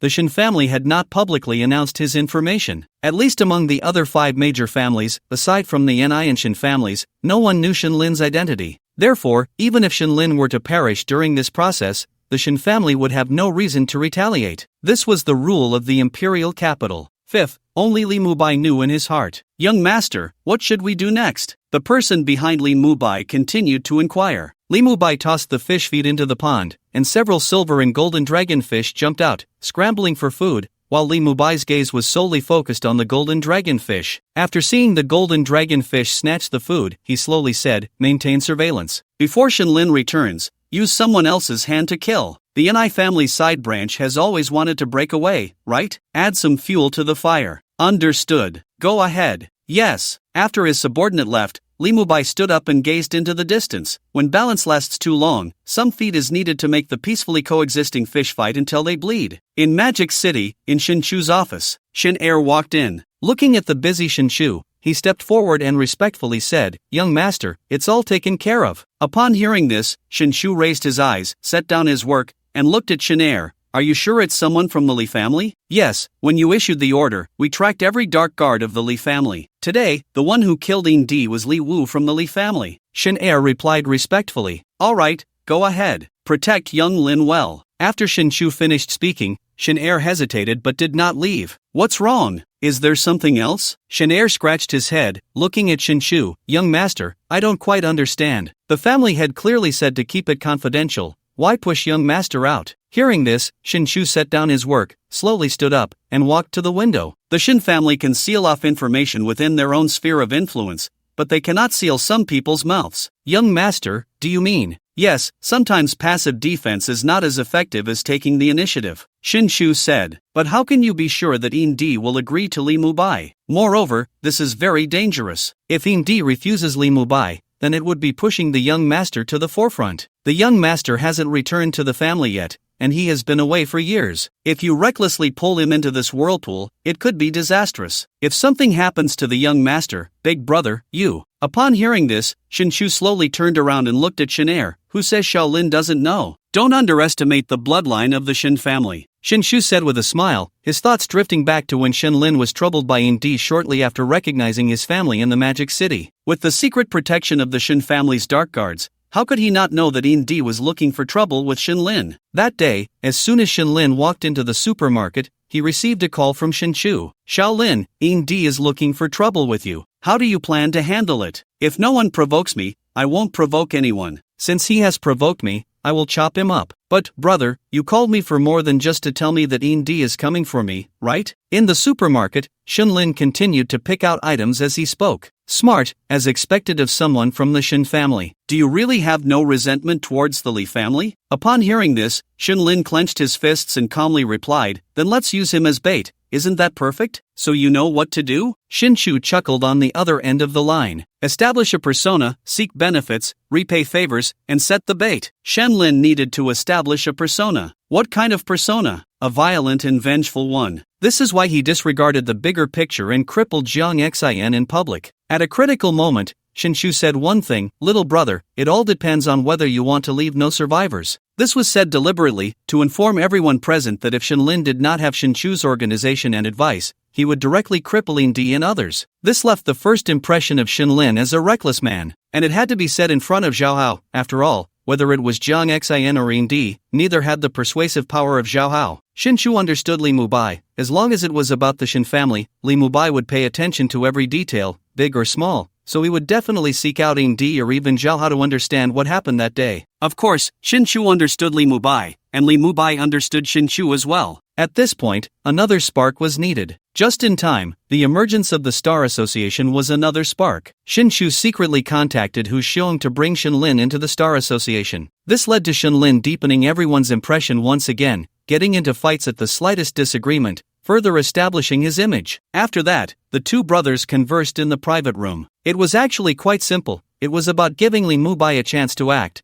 a chance to test Shinlin's identity while being able to retreat unscathed. This is why Shinlin displayed such a strong demeanor when dealing with Wang Yuanhao's family. It made everyone present aware that Wang Yuanhao's downfall was due to offending Shinlin. Wang Yuanhao's fate was entirely thanks to Shinlin. Letting Zhou Fan's bodyguard post on Weibo served two purposes. One was to genuinely deal with Zhou Fan, and the other was to deliberately escalate the situation for certain people to see. Finally, Shinlin accepting the division of Wang Yuanhao's family's company profits with Principal Wang and others was a public statement that Shinlin was not only domineering but also fond of seeking benefits. The persona was established, the bait was set, and it was up to the other party to take the bait. Therefore, Shinshu and Shinlin had already agreed in the private room to feign the withdrawal of the Dark Guards, allowing the Li family to monitor Shinlin at all times, just waiting for Li Mubai to take action. In this situation, the Shin family would actively expose themselves to save Shinlin. This would once again solidify Shinlin's identity as the orphan of the Shin family. Next, Li Mubai would emerge from the shadows, half-stepping into the light. Once a person appears in the open, their flaws become most apparent. This is why Shinlin and Shinshu both want to draw the snake out of its hole. An enemy who is only half in the open is never as terrifying as one who lurks in the shadows. Hiss! Upon hearing Shinshu's words, Shin-er immediately gasped. He hadn't expected that the young master and the little master had already set a trap. Then what should the young master do next? Hearing this, Shinshu slowly raised his head, smiled at Shin-er, dipped a hand into the tea, and while writing on the table with the water, said, wait, or rather, wait for them to make a move. Shin-er looked at the characters on the table, and it was clearly an I. Hiss! Shin-er was once again shocked as he looked at Shinshu. Are you and the little master planning to use the Li family's hand to eliminate the collateral branches of the Ni family? Shinshu smiled at Shin-er and simply said, sometimes, a stagnant pool isn't a bad thing. At this time, putting in a catfish might not be a way to break the deadlock. When everything seems to be set in stone, stir the waves to seize the opportunity and get what you want. Shin-er nodded. No wonder the young master could become one of the 7 sons of the imperial capital. This level of strategy is truly not something an ordinary person could think of. However, Shin-er was now increasingly curious about the little master Shinlin. At first, their dark guards had little faith in the little master Shinlin, treating him as just a future playboy to protect. But today, Shin-er realized that there was nothing simple about the direct bloodline of the Shin family. Even though the little master had been lost outside for years, he should not be underestimated. It seems that in the future, they must be even more diligent in protecting the little master. Young master, I have another question, please enlighten me. Since when did you have so many questions? Shinshu looked at Shin-er with amusement. This kid had always adhered to violent suppression. Shin-er chuckled foolishly and scratched his head. Young master, I also want to improve. Speak. Then what role does Wang Maojun, who is currently by the little master's side, also known as the Wolf Slayer, play? Upon hearing this, Shinshu was taken aback, then said, I'm not sure either, but I guess the secret surrounding Shaolin should be related to the Wolf Slayer, and what you need to do is determine whether the Wolf Slayer is friend or foe. After all, the Wolf Slayer is also an extremely tricky person. If he poses any threat to Shaolin, no matter how many dark guards we have to sacrifice, we will kill him on the spot.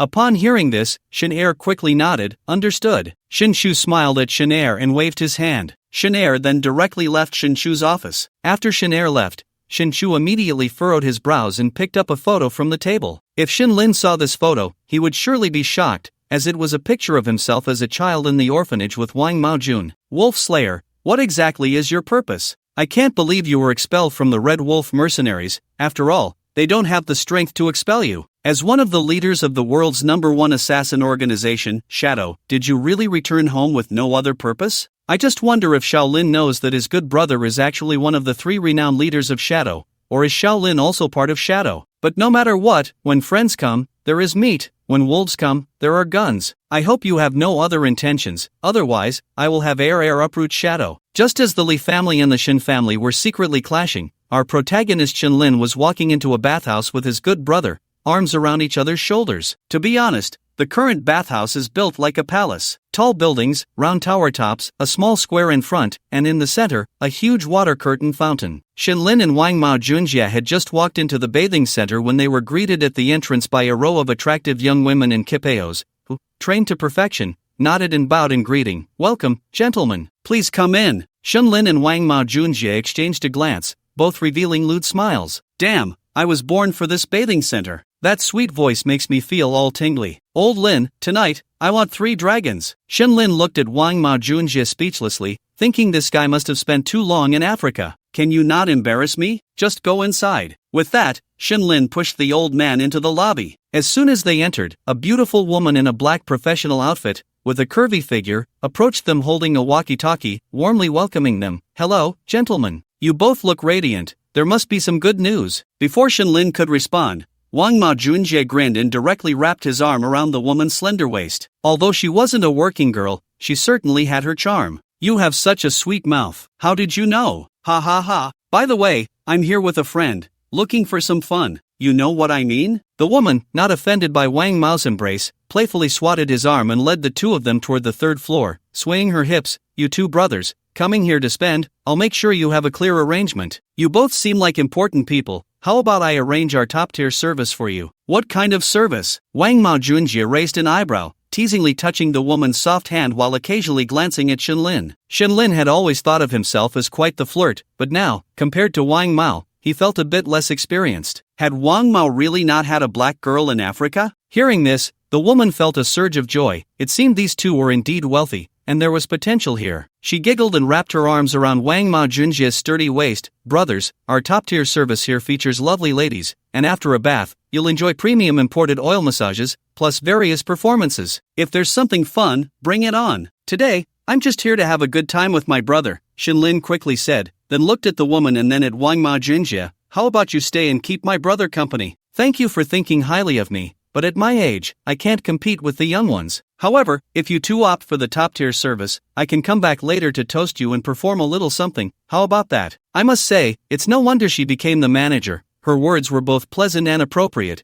and she knew how to play hard to get, understanding her advantages and how to please the customers. Shinlin and Wang Mao Junjie laughed. They were obviously joking. Such a woman was only meant for flirtation, not for anything more. After all, they weren't easy targets, and if things got complicated later, it would be troublesome. Besides, they were here for fun, and with a manager like this, the quality would surely be good. Sometimes, in places like this, it's not just about ordering girls right away. It's about seeing if the manager or madam is on the same page. Generally, if they are, the girls under them won't be bad. Soon, the woman led Shinlin and Wang Mao Junjie to a private room. Being a high-end establishment, the rooms here were much better than those in regular places. About 300 square feet, with a hot spring, sauna, and free imported fruits. "Gentlemen, are you sure you want the top-tier service?" "Absolutely." Shinlin waved his hand generously. He was here to have fun with his brother and wouldn't hold back at all. "Great. You 2 can start with a bath, and I'll go make the arrangements." "Yeah, make it quick." Wang Mao Junjie leered with a smirk and gave a light slap on the young woman's perky backside. "2 brothers, don't worry, you are our most esteemed guests now." Saying this, the young woman kissed Wang Mao Junjie on the cheek and left the private room with a smile to make arrangements. Shinlin and Wang Mao Junjie changed into bathrobes and headed towards the hot spring. As soon as they entered the hot spring, not long after soaking, the door swung open, and the young woman in charge entered, leading a group of women dressed in tang suits, who lined up one by one. "2 brothers, these are the prettiest girls in our establishment.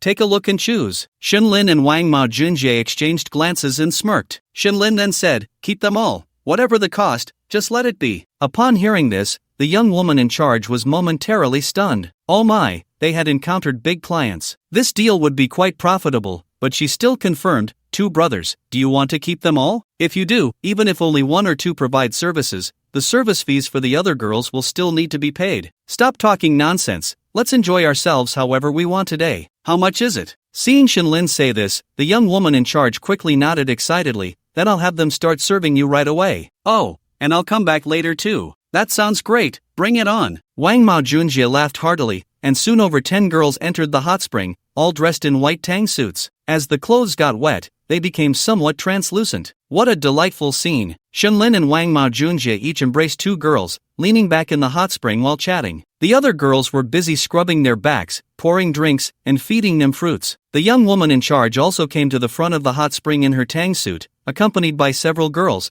performing various dances. Soaking in the hot spring, they relaxed completely, enjoying the girls' services, with some even massaging their temples. The steam filled the air, and playful giggles echoed, creating a lively atmosphere. At that moment, Shenlin and Wang Mao Junjie experienced the pleasures of royalty. They understood what it meant to indulge in a life of excess. To be honest, Shenlin was quite satisfied with the service here. It seemed he would have to bring Weigu, Principal Wang, Zhanghao, and the others to experience this. It was truly enjoyable. After some playful time in the hot spring, they moved to the massage beds, where they continued to enjoy the girls' massages. Shenlin looked at Wang Mao Junjie and said, "Dude, if I had known there was such a good place, you should have contacted me earlier. It's not too late now." Wang Mao Junjie opened his mouth, and a girl handed him fruit, personally feeding it to him. Domestic places are better, abroad is just too bland. Then why not just stay here? Shenlin smiled at Wang Mao Junjie. Of course, now that I'm retired, I'm staying in the country. Upon hearing this, Shenlin nodded with a smile. Have you thought about what to do? Actually, I do have some ideas. Wang Mao Junjie grinned. What do you mean? Shenlin asked. A few days ago, I saw a bar nearby that's up for grabs.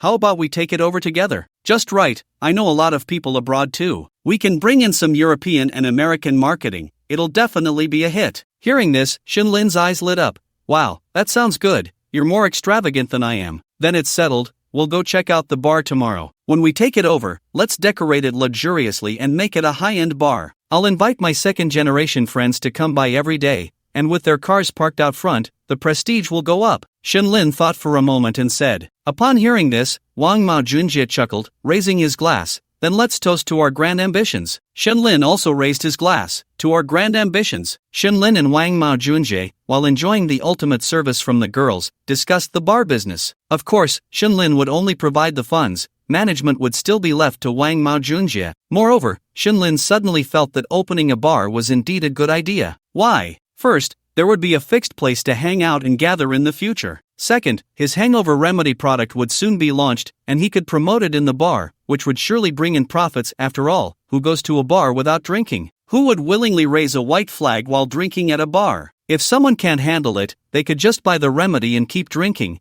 which would also increase the bar's drink sales. Plus, he could have Dr. Su and the others develop a batch of hangover remedies far superior to what he would launch, as exclusive offerings for the bar. Then he could expand his bar into a nationwide chain. Damn! Just thinking about it made him feel great. The two enjoyed themselves until the early morning before leaving. As for today's social media posts, Shenlin felt that his brothers were more important. Sometimes, posting on social media isn't a must. A check-in is just a check-in. Enjoying life is the main theme. After leaving the bathhouse, Shenlin pulled out a cigarette and handed it to Wang Mao Junjie, and the two started smoking at the entrance. Instantly, they felt refreshed. The drowsy feeling from the bathhouse disappeared without a trace. Wang Mao Junjie, still a bit unsatisfied, took a deep drag and said, "Damn, the bar has to open, and the bathhouse too. Damn, you and I are on the same wavelength." Shenlin grinned lewdly. Then the two burst into laughter. By the way, where are you staying tonight? I have a place to stay. I definitely won't be sleeping on the streets. Is the environment good? If not, where are you going to stay? Shenlin thought of his sandalwood villa and smiled. Not going there. Living with you would be too awkward. If I bring a girl back, I'd have to watch your face. How unpleasant. Then won't you bring one for me too? Shenlin kicked Wang Mao Junjie directly. Ha, it's better to find your own girl. Alright, I'm tired.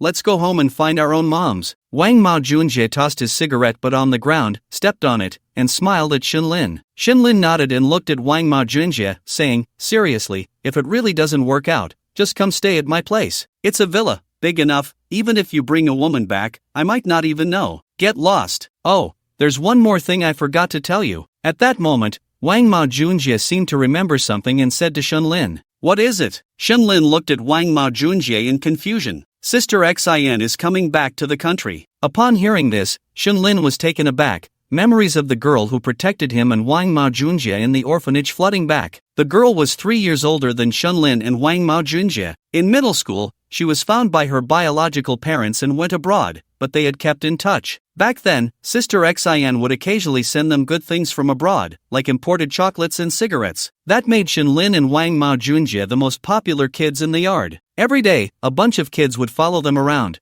hoping to get a piece of chocolate when Shenlin and Wang Mao Junjie were happy. But later, for some unknown reason, after college, Sister Xin suddenly lost contact. At that time, since Wang Mao Junjie had also gone abroad, Sister Xin's news was lost too, and Shenlin was troubled for a while. Although he was an orphan, with Wang Mao Junjie and Sister Xin around, Shenlin knew he still had family. During that time, Shenlin didn't know how he managed to get through. He even thought that he might never see Wang Mao Junjie and Sister Xin again in this lifetime. Unexpectedly, today was a day full of good news. Wang Mao Junjie had returned, and there was news about Sister Xin as well. Sister Xin, how did you get in touch? When I was on a mission abroad, I ran into Sister Xin. She didn't cut off contact with us. Her phone was stolen by a thief. So, we lost our contact information too. Upon hearing this, Shenlin looked deeply at Wang Mao Junjie and nodded with a smile. Whenever you come back to the country, let me know in advance, and we'll go pick you up together. Of course, if we don't go, who will? Alright, I'm off to sleep now. I'll find you after I wake up tomorrow. After saying this, Wang Mao Junjie chuckled, stuffed his hands into his pockets,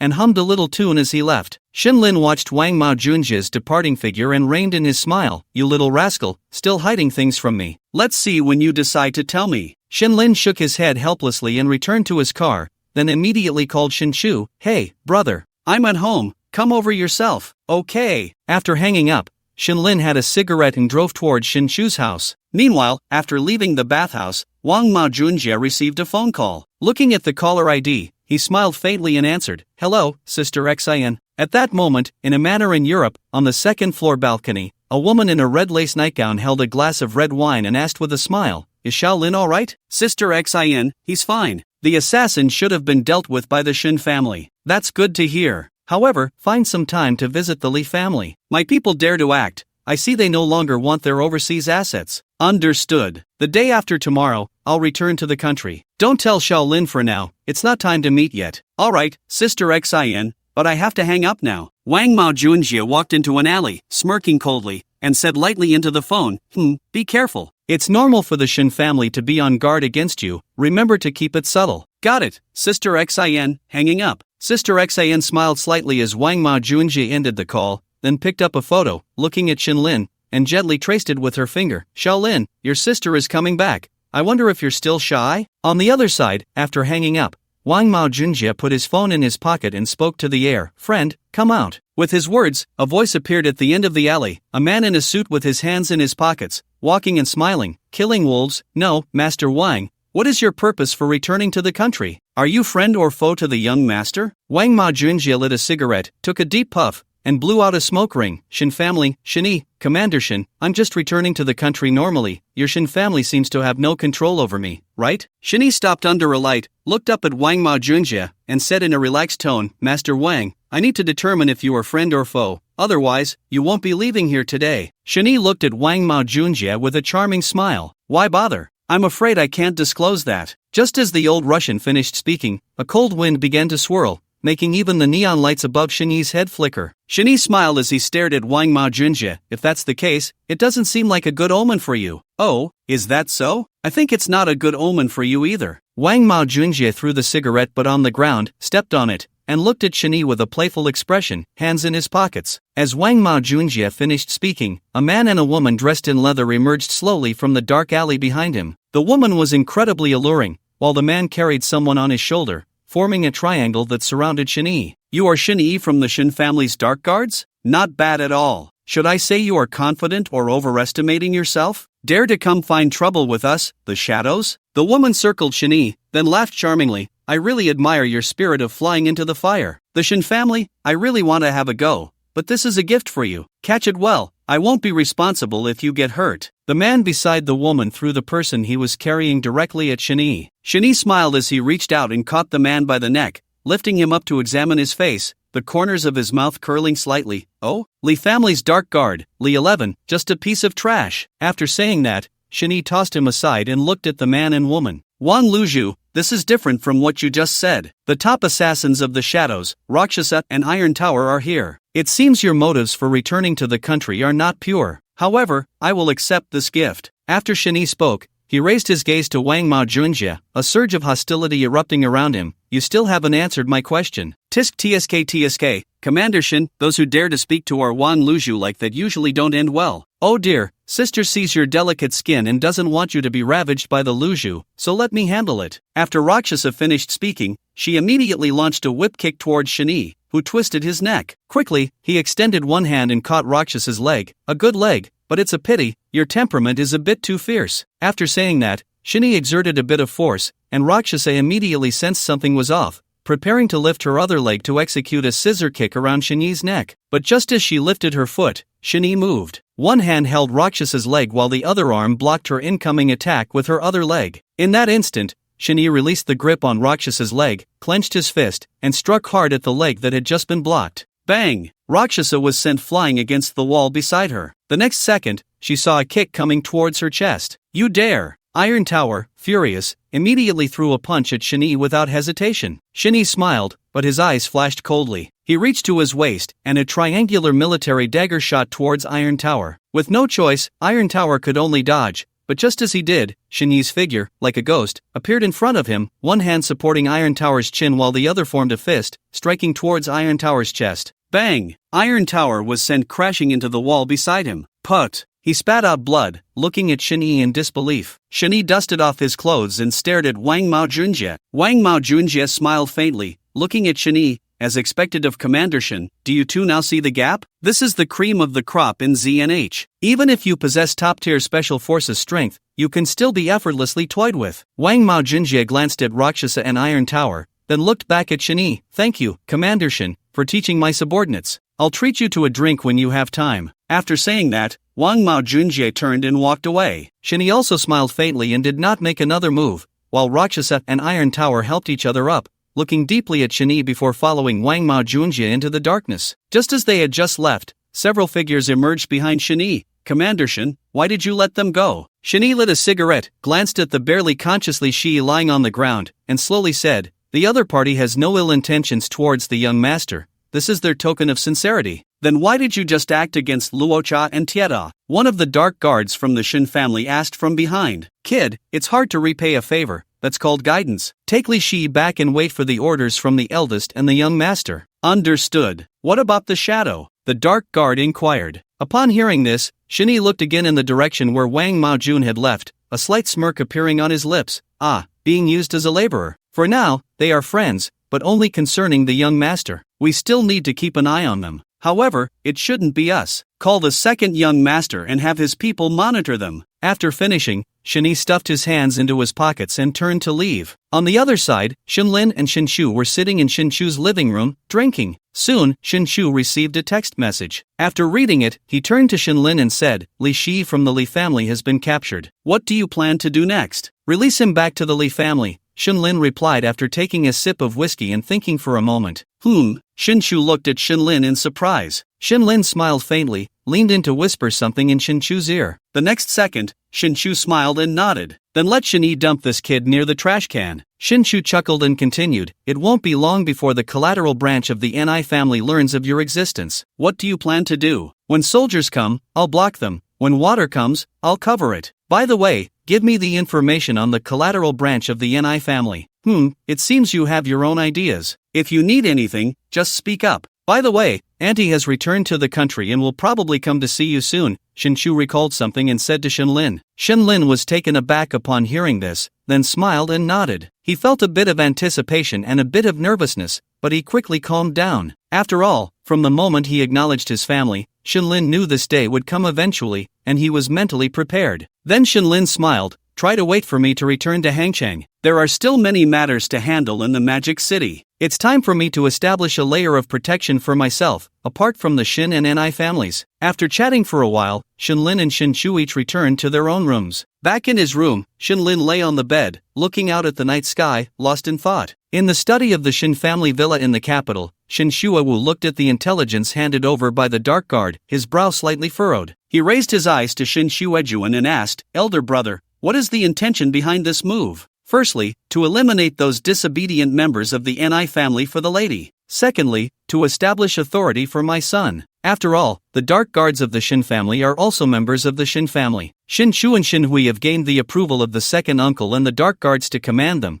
but Shaolin has not yet. However, after this, I believe they will know how to choose. The direct line of the Shin family has never been based on bloodline but on ability. Shinshuawu knew that they could become the direct line because their father won in the competition against the second uncle, which led the second uncle to start forming the Shin family's Dark Guards. At the same time, among the second generation, the three brothers were the victors. If in the third generation, whether it is Shinshu, Shinhui, or Shinlin, any one of them does not gain the second uncle's approval and the Dark Guard's trust, then the unapproved person will become a Dark Guard of the Shin family, and one of the Dark Guards will replace them to become the direct line of the Shin family. Family competition has always existed. However, the Shin family has a healthy cycle, whether it is the direct line externally or the Dark Guards internally, it is all for the continuation of the Shin family. Fairness and justice, the capable rise. Then what about the shadow? Shen Shuawu inquired again. When my son was found, I sent someone to investigate secretly. I need to leverage some external forces to give my son more bargaining chips. During my investigation, I discovered Wang Maojun and Zhang Xian, so I took the opportunity to let them know about Shinlin's situation. Just in time, the actions of that kid from the Li family provided them with a legitimate reason to return to the country. As for Shaolin,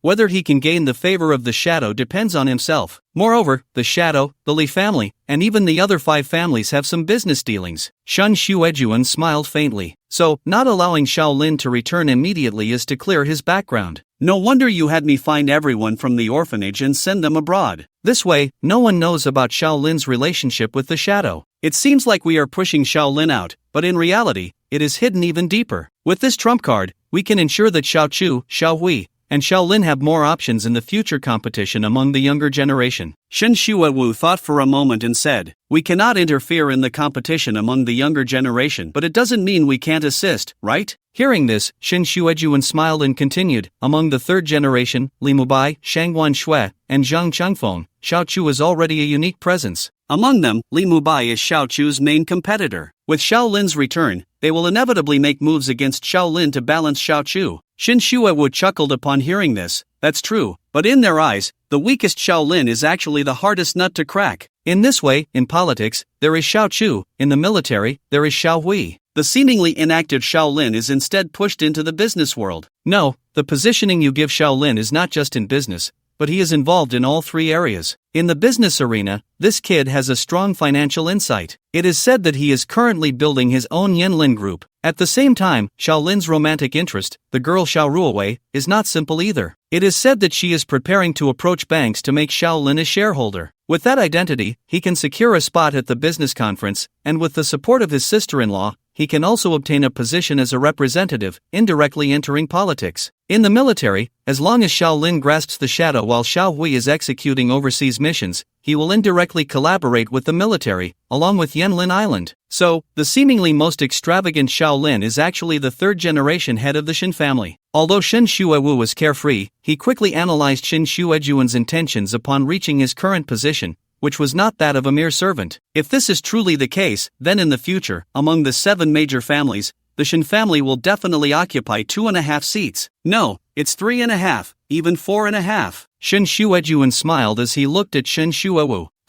Shin Shuewu was taken aback, and then suddenly thought of something, clapping his hands. Right, there are also the 2 kids from the Ni family. Using Shaolin as a hub to tighten the relationship between the Ni family and the Shin family, then among the 3rd generation, as long as they grow up, we will have at least 4 seats secured. When it comes time to elect the leaders, we will have 4 votes, which puts us in an invincible position. Thus, both the Shin family and the Ni family can maintain their current status for at least the next few decades, or even rise to a higher level, while Shaolin remains hidden in the shadows, controlling both the Shin and Ni families, Shen Shuewu said excitedly. Shen Shuejuan lit a special cigarette and smiled. On the other side, in an apartment in the Magic City, Wang Maojun looked at the two people tending to their wounds and smiled helplessly. You guys have been abroad for too long, thinking you are strong. That's because you have never been to Xia country. I am not even a match for Shen Yi, yet you insisted on stepping forward to seek advice and ended up suffering, right? Boss, alright, stop talking. Let's discuss what you want us to do when we return to the country, Luosha said, a bit speechless. Luosha, Taita, tomorrow you two will personally go to the capital, find Li Mubai, and warn him that although the Shadows are a killer organization, killing you doesn't mean they kill anyone. The information he provided doesn't match the actual person, and the payment cannot be less. Upon hearing this, Taita was taken aback. Boss, isn't it bad? Li 11 has already been taken away by the Shin family. Doesn't that mean we're telling Li Mubai that we're with the Shin family? Who told you that the Shin family took Li 11 away? Wang Maojun smiled. This isn't something you need to consider. As long as you follow my instructions, not only do we want Li Mubai to compensate, but we also want double compensation because he breached the contract. Remember, you must be assertive and leave no loopholes. I believe tomorrow you will see Li 11. Even if Li Mubai uses this to negotiate, you must still be assertive because the information they provided was wrong from the start. Li 11 is just a lesson. After that, stay in the capital and secretly monitor Li Mubai. Inform me of any of his movements. Upon hearing this, Luosha frowned and said, the Shin family has Shin Yi. Doesn't the Li family have hidden guards? If we monitor Li Mubai, it might. It's fine. In the capital, someone will assist you. Go! Seeing Wang Maojunjie say this, the two exchanged glances, nodded, and left the room. Once the two left the room, Wang Maojunjie directly called Zhang Xin. Sister Xin, it's all taken care of. The Shin family knows our position now. What should we do next? Next, you should stay close to Shaolin. By the way, the Li family dares to issue a notice, but we can't let them off so easily. We must not reveal Shaolin's identity to the Yellow Sparrow organization. After all, they lost so many people today, and they might still target Shaolin. However, as long as they know Shaolin's identity, they will stop. Zhang Xian's cold voice came through the phone. That doesn't seem to strike any blow to the Li family, Wang Maojunjie said, puzzled. Zhang Xian's voice, laced with a cold smile, reached Wang Maojunjie's ears. The Yellow Sparrow organization indeed cannot touch the Li family domestically, but the Li family's overseas assets are something the Yellow Sparrow organization would be very interested in. After all, whether it's my Shadows or the Yellow Sparrow, we have a rule. If the information provided is wrong and causes losses, compensation is required. Wang Maojunjie nodded upon hearing this. Okay, I understand. Early the next morning, Shenlin was awakened by Shinchu's rising voice. Drowsily walking out of the bedroom, he saw in the living room, beside Shinchu, there was another person standing respectfully beside him. Awake? Shinchu smiled at the emerging Shenlin and asked, is there something? Should I step aside? Shenlin looked at Shinchu and the person standing beside him, puzzled. No need, this person is here to see you. Shinchu waved at Shenlin with a smile, and Shenlin looked at Shinchu in confusion. What's going on? You can say it yourself. Shinchu smiled at the standing person. Then Shenlin saw the person who had just been standing, respectfully walking up to him. Young master, hello. I am Shin family's hidden guard, Shin-san. Hello, this is? Shenlin shook hands with Shin-san, looking puzzled at Shinchu and Shin-san. Shin-san smiled faintly. Young master, starting today, I will follow your orders. I am the leader of the third team of Shin family's hidden guards, and I pledge my loyalty to you. After saying this, Shin-san saluted Shenlin. Shenlin nodded slightly and looked at Shinchu. Shinchu stood up, walked to Shenlin's side, and looked at Shin-san and Shenlin. Shin-san, the leader of the third team of Shin family's hidden guards, and also your cousin, the son of the second grandfather's third son. Cousin, hello? Young master, you must not. Seeing Shenlin call him cousin, Shin-san quickly waved his hand. Shenlin was a bit confused. Wasn't it agreed that he was a cousin? Why couldn't he call him that? Perhaps noticing Shenlin's bewilderment, Shinchu continued to explain, Little Lin, the leader of the Shin family's dark guards is all from the second uncle's line. Although he is also a cousin, once you enter the dark guards, there are strict orders. If he doesn't allow you to call him that, don't make it difficult for him. Otherwise, when the second uncle finds out, this kid will be taken to the tropical rainforest for training for a few months. Upon hearing this, Shenlin nodded. At this moment, Shinchu continued, your strength has already been recognized by the second uncle, and Shin-san has also acknowledged you. From now on, Shin-san will follow your orders, serving as your direct bodyguard. In ancient times, that would mean he is your own soldier. Second uncle? Recognized? What does that mean? Shinlin looked at Shinchu with some confusion, curious about the Shin family's dark guards. Shinchu smiled and led Shinlin and Shinsan to the dining table, where he began to explain the Shin family's dark guards. The Shin family's dark guards are the military force of the Shin family, responsible for handling the family's affairs in the shadows, including protecting the direct descendants of the Shin family, establishing an intelligence network, assassinating those who pose a threat to the Shin family, and engaging in various international matters, among other things. The Dark Guards were established by the second uncle, so he is also the leader of the Dark Guards. Next are the 8 commanders, known as Shin Shui to Shin Shueba. Among them, the first commander takes orders from your father, the second commander from your second uncle, the third commander from your third uncle, and the remaining 5 commanders are stationed in various places, secretly protecting the Shin family factions and conducting special operations. Then there are the 13 leaders, from Shin Yi to Shin Shursan. Currently, Shin Yi takes orders from me, Shin Air takes orders from Shin Hui, and Shin San now takes orders from you. By the way, every commander and leader of the Shin family, besides being of Shin blood, possesses ZNH level strength. Moreover, all the Dark Guards, apart from our own people, are orphans found and trained by the Shin family, each with various talents. To gain control over the Shin family's Dark Guards, you must earn the recognition of the second uncle and the 8 commanders, as well as the 13 leaders, and you have already achieved that. Shin-san will follow you from today until death. When your father's generation steps back, Shin-san will automatically be promoted to commander, and one of the commanders will be selected to take the second uncle's position at that time. By the way, if you hadn't passed the recognition, you wouldn't only be unable to control the Dark Guards, but when you return to the family, you would either have to enter the Dark Guards or your father would have to offer certain conditions to the second uncle for you to have your freedom. This is a tradition of the Shin family, and it can be seen as a kind of positive cycle. In the Shin family, there are no absolute direct or collateral lines, everything is based on strength. After hearing Shinchu's introduction, Shinlin nodded. Fortunately, he didn't really want to be a playboy, otherwise, he would have to join the Dark Guards. But then again, at least his father would provide some benefits. Sigh. In short, returning to the family has its pros and cons, but overall, when enjoying the benefits of the Shin family, it is only right to contribute to the family. By the way, the Shin family's Dark Guards generally protect in the shadows, and you can still recruit your own bodyguards. There is no problem with that. Of course, for some tricky matters, you can also hand them over to the Dark Guards. Also, your aunt Shin Shuiru is the second uncle's daughter. Of course, there are other collateral lines in the Shin family that are competitive. Some are in business, some in the military, and some in governance. You will learn about them one by one in the future. I won't elaborate too much. Shinchu smiled and patted Shinlin's shoulder. Hearing this, Shinlin nodded and then looked at Shinsan. So, cousin, no, Shinsan, I will be relying on you from now on. Young master, what are you saying? It's all for the Shin family. Shinlin nodded, and then Shinsan handed his phone number to Shinlin before leaving the room. If there was anything, he just needed to call Shinsan. After all, starting today, Shinsan was now Shinlin's own person. Once Shinsan left, Shinchu looked at Shinlin and said, "Alright, resolve the matters in Magic City as soon as possible, and develop the Yenlin group quickly. When you return to Hang City, it will be the time for Auntie to find you, and it will also be when I head to Hang City." Shinlin nodded. After Shinchu left,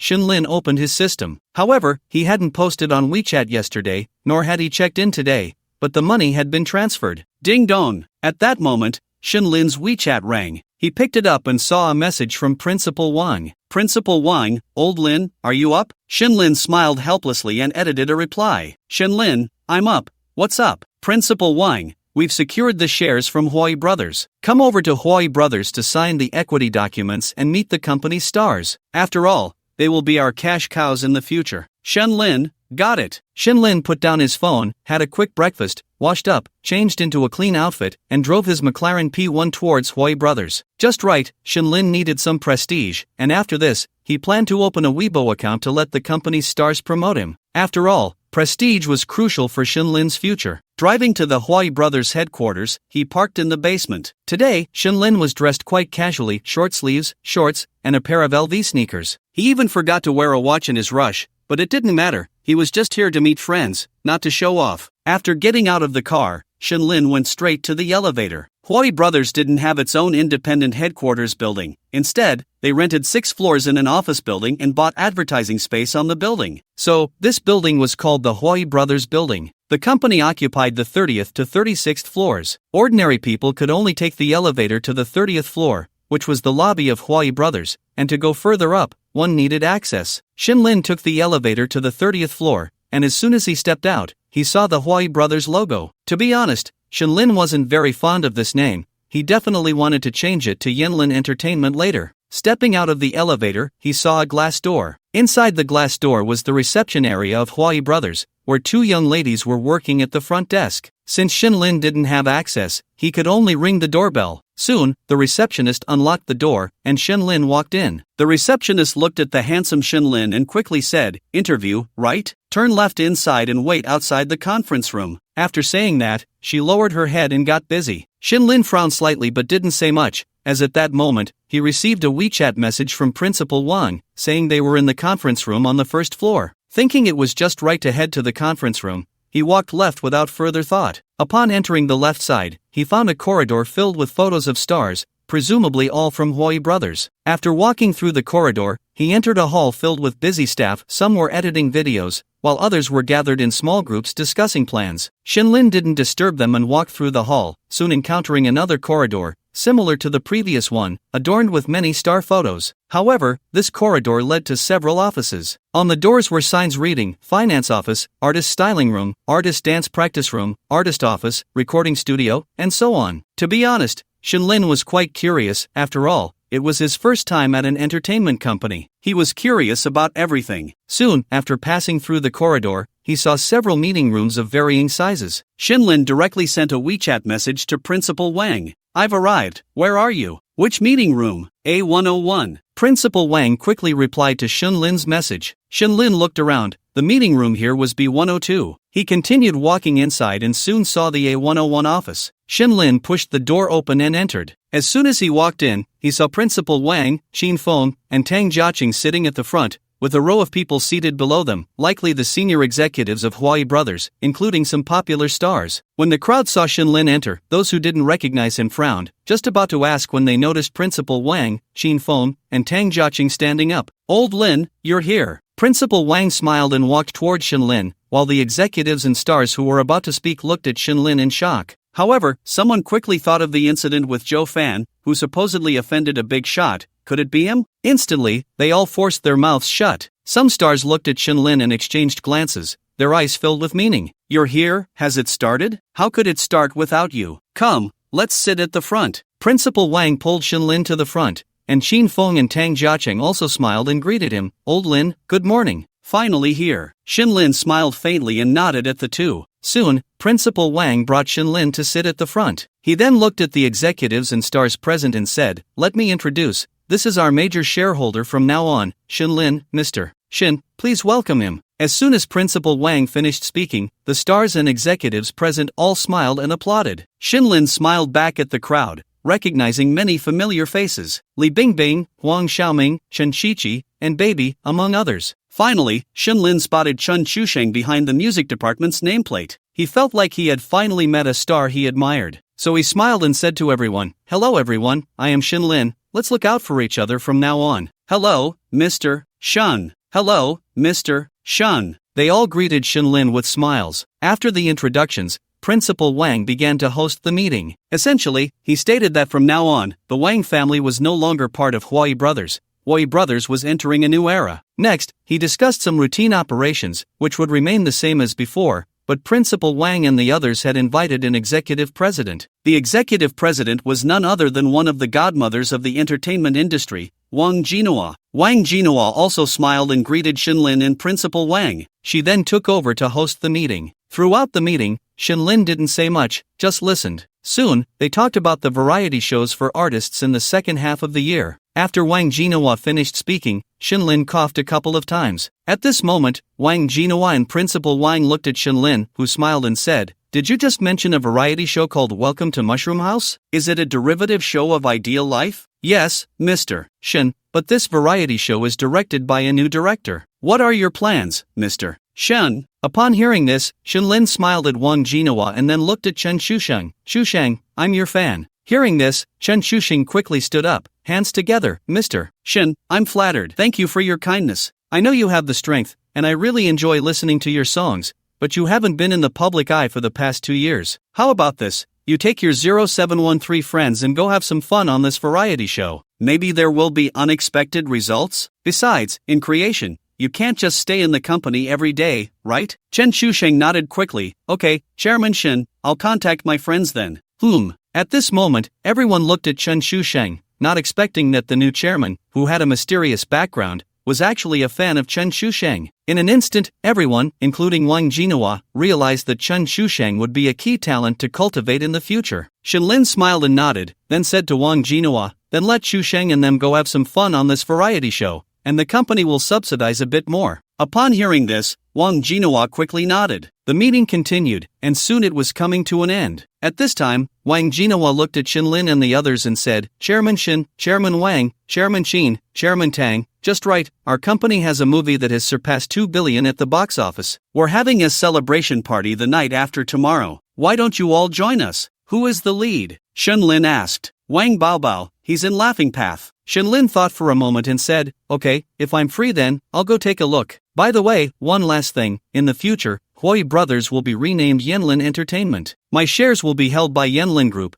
and I will arrange for someone to come to the company to supervise the finances as the CFO. However, the current CFO's salary will be increased by 10% on the original basis, and he will be the deputy. No objections, right? Once Shinlin finished speaking, neither Principal Wang, Qinfeng, nor Tang Jiaqing had any objections. They were more than happy for Shinlin to take more control of the company. After all, if it weren't for Shinlin, they wouldn't have come to Hui Brothers at all. No objections. After the meeting, Shinlin was surrounded by everyone, and of course, some stars came forward to greet him. Shinlin also smiled and greeted these stars. Although there were some stars he didn't particularly like, they were all his cash cows now. Moreover, Shinlin had just thought of something. He was about to collaborate with Wang Maojun on a bar, and in the future, he would let the company's stars come to support it. Wouldn't that be a huge hit? After chatting for a while, these stars respectfully left the conference room. Shinlin and Principal Wang then went to the top floor, which had 5 offices. The largest one was designated for Shinlin. Chairman Shin,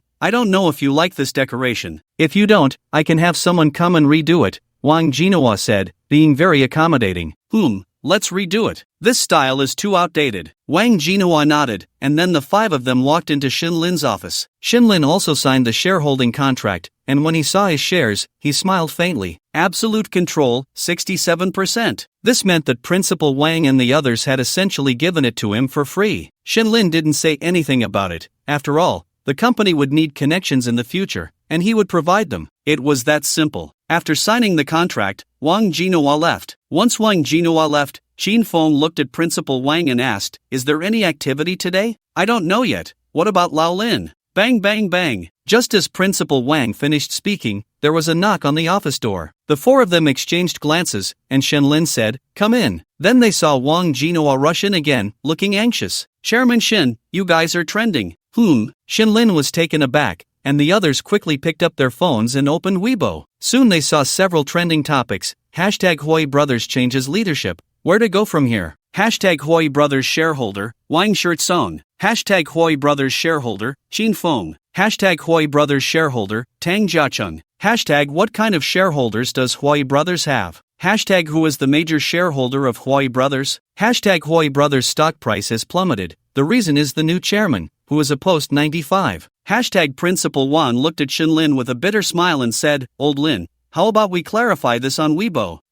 That's hilarious. This is clearly something a rival company is doing on purpose. What do you think? Should we post something on Weibo to explain? Qinfeng also said with a smile. Hearing this, Shinlin thought for a moment and then said to Wang Jinhua, how about this? After the celebration party the night after tomorrow, all the executives of Hawaii and the stars in Magic City will come to my place for a party at Tangongno. 1. Also, Mr. Wang, send invitations to the bosses of other entertainment companies in Magic City, and get a few entertainment reporters to come to my villa the day after tomorrow for a group photo. I'll post it on Weibo. Hiss. After hearing Shinlin's words, even though Principal Wang and the others knew Shinlin's background, they couldn't help but be taken aback. Where did Old Lin just say? Tangongno. 1. Old Lin, no way, you bought Tangongno. 1. Tang Jiacheng quickly asked. Shinlin smiled and nodded, continuing to look at Principal Wang. Now I understand, if I don't show some strength, some people won't know when to stop. Just right, all my cars are at Tangongno. 1, so it's a good opportunity to show some strength. Upon hearing this, Principal Wang and the others nodded. But the most shocked was Wang Jinhua. She came here mainly because she was interested in Principal Wang's resources. When Principal Wang invited her, he mentioned that there were people even more impressive than him. That was Shinlin, Director Shin. However, the specifics were not mentioned, and now hearing about Tangong No. 1, she was also shocked. That is currently the most expensive villa in the country, and it's still the No. 1 villa. This level of strength speaks for itself. Wang Jinhua came back to her senses and quickly said, "Okay, Director Shin, I'll arrange it now." After saying that, she exited the office. Just after leaving the office, Shinlin's phone rang, and it was Wei Ji's call. Shinlin apologetically glanced at Principal Wang and the others before answering Wei Ji's call. "Hello, General Manager Wang, what's up? Is there someone next to you?" "Forget it,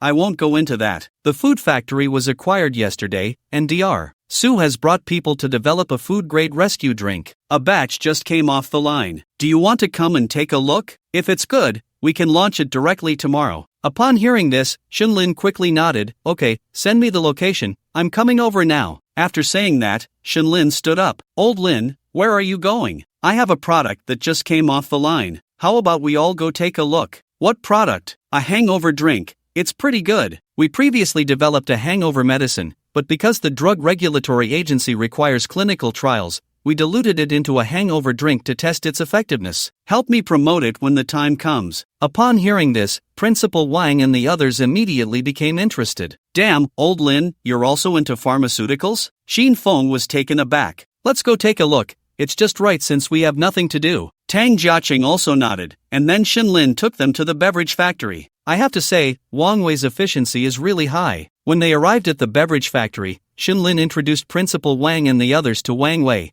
and then they began testing the hangover drink. Although it had been diluted, the effect was still very obvious. At least, after testing, Principal Wang and the others felt it was astonishing. They also realized that Shinlin was about to create a cash cow. "Old Lin, this hangover drink of yours is absolutely amazing." Principal Wang gave a thumbs up. "But with such an amazing product, have you thought about how to promote it?" It's no longer an era where the fragrance of wine is not afraid of deep alleys. Tang Jiaqing thought for a moment and said to Shinlin, "Actually, I have an idea." At this moment, Xin Feng looked at Shinlin and said, "What? Isn't the celebration party the day after tomorrow? This celebration party will be live-streamed, and there are many sponsors. I think we should just drop the other sponsors and let your rescue medicine take the spotlight. First, it will raise awareness. Second, there will be many celebrities there, and the effect will be evident. We can have them promoted on Weibo. What do you think?" Upon hearing this, Shinlin slapped his hand. "Wow, this is a good idea. Wang Wei, you go discuss this with Wang Jinghua. If we're going to do it, let's do it big." Shinlin directly added more responsibility to Wei Gu. After giving Wei Gu his instructions, Shinlin knew that in 2 days, he would officially appear in the public eye. Just then, a system prompt sounded in Shinlin's mind. "Ding! Detected that the host is about to create a Weibo account. From now on, daily posts will be changed to daily Weibo updates. Ding! Scoring criteria are being established, please wait." After the system prompt, Shinlin bid farewell to Principal Wang and the others and returned directly to his hotel. Shinlin had always placed great importance on the system. Therefore, he declined the invitation to go out and have fun with Principal Wang and the others. After returning to the hotel, the system update was completed, and Shinlin directly checked the scoring for sending Weibo posts. For each Weibo post sent, the scoring is as follows. 1. Likes, comments, and shares, total combined, less than or equal to 1,000, considered a failure, only eligible for the minimum sign-in count. 2. Likes, comments, and shares, total combined, greater than or equal to 50,000 and less than or equal to 100,000, excellent score, earns an extra sign-in count. 3. Likes, comments, and shares, total combined, greater than or equal to 100,000, exceeds expectations, earns a sign-in qualification for a designated category item, plus the minimum sign-in, that's 2 times. Note, from now on, the host's first Weibo post will start the conversion. If no Weibo post is detected, it will still be calculated as a WeChat post. Shinlin carefully reviewed the new feature. When he saw the last category for exceeding expectations, he felt an immense excitement, his heart racing. Designated category item? Shinlin gasped. He knew very well the significance of this sign-in. Compared to the previous random sign-ins, this designated category item sign-in was like a timely rain for Shinlin. Why? Because Shinlin had always wanted to sign in for an island technology trading card. With the previous uncertain sign-ins, no one knew when they would hit the jackpot. But now, with this designated item category sign-in, his chances of drawing the island trading card would greatly increase. At this moment, Shinlin couldn't help but marvel at how his system was truly keeping up with the times. Such a system was far more impressive than any task-based reward system, right? However, Shinlin also knew that achieving the exceeding sign-in reward was still extremely challenging for him at the moment. It seems that the celebration party the day after tomorrow needs to be a bit more grand. After that, my own party should also be spectacular. Having fans will lead to comments and such. Shinlin planned not to use Weibo in the next 2 days but to continue using WeChat. After all, he wanted to maximize his benefits. In the following 2 days, Shinlin was quite busy. In total, he signed in 4 times over the 2 days. He received 2 props. First, a top-tier financial skill card, Others Card X1. Second, a top-tier assistant skill card, Others Card X1. Third, a top-tier lawyer skill card, Others Card X1. Fourth, a top-tier business management card, Others Card X1. The effects are as follows. Top-tier financial skill card, Others Card X1. Using this card, choose any person to use it. That person will instantly gain top-tier financial skills and will be 100% loyal to the host in their career. Top-tier assistant skill card, Others Card X1. Using this card, choose any person to use it. That person will instantly gain top-tier assistant management skills, similar to a top Western butler, and will be 100% loyal to the host in their work. Top-tier lawyer skill card, Others Card X1. Using this card, choose any person to use it. That person will instantly gain top-tier lawyer skills and will be 100% loyal to the host in their work. Top-tier business management card, Others Card X1. Using this card, choose any person to use it. That person will instantly gain top-tier business management skills, similar to global top professional managers, such as the level of Kai-Fu Lee. They will also be 100% loyal to the host in their work. These 4 cards are, for Shinlin, a timely blessing. After all, with the upcoming launch of the Yenlin Group's Yenlin Hangover drink, the future development of the Yenlin Group will surely be extremely rapid. The success of a company actually hinges on 2 key positions. One is the CEO,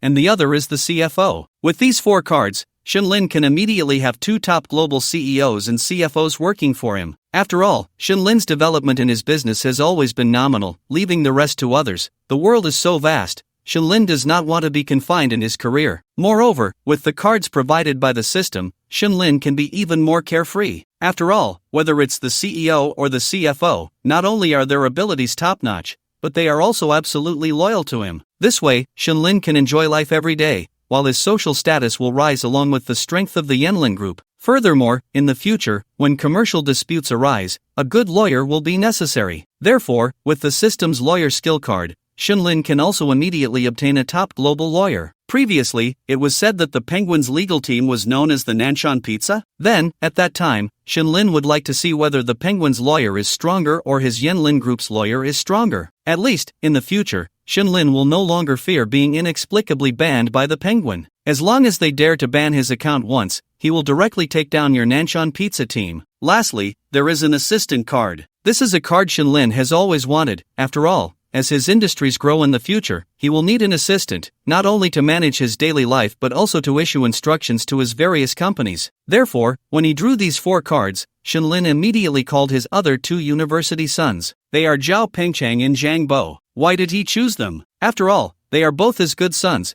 and now Wei Go is already helping him make money, so how can these 2 sons be idle? They probably need to come and help him make money too. Seeing his brothers idle makes Shinlin feel quite uncomfortable. Thus, Shinlin used the top-tier business management card on Zhao Pengchang and the top-tier financial skill card on Zhang Bo. This way, the CEO of the Yenlin Group is confirmed to be Zhao Pengchang, and the CFO is confirmed to be Zhang Bo. As for the chief legal advisor, Shinlin has directly asked a headhunting company to recommend a batch of candidates for him in the past 2 days. Finally, he chose a 30-year-old elite lawyer named Jiang Jin, who had been dismissed from his law firm for offending someone and was currently unemployed at home. In response, Shinlin used a top-tier lawyer skill card on Jiang Jin, thus reinstating him as the future chief lawyer of Yenlin Group. After using 3 cards, Shinlin reorganized and planned the positions within Yenlin Group. He would still serve as the chairman of Yenlin Group but would not manage the company's affairs on a daily basis. Zhao Pengchang was appointed as the president of Yenlin Group, responsible for overseeing all matters of the group and personnel development. His annual salary was 20 million plus 2% of group shares after 4 years. Zhang Bo was appointed as the global vice president and chief financial officer of Yenlin Group,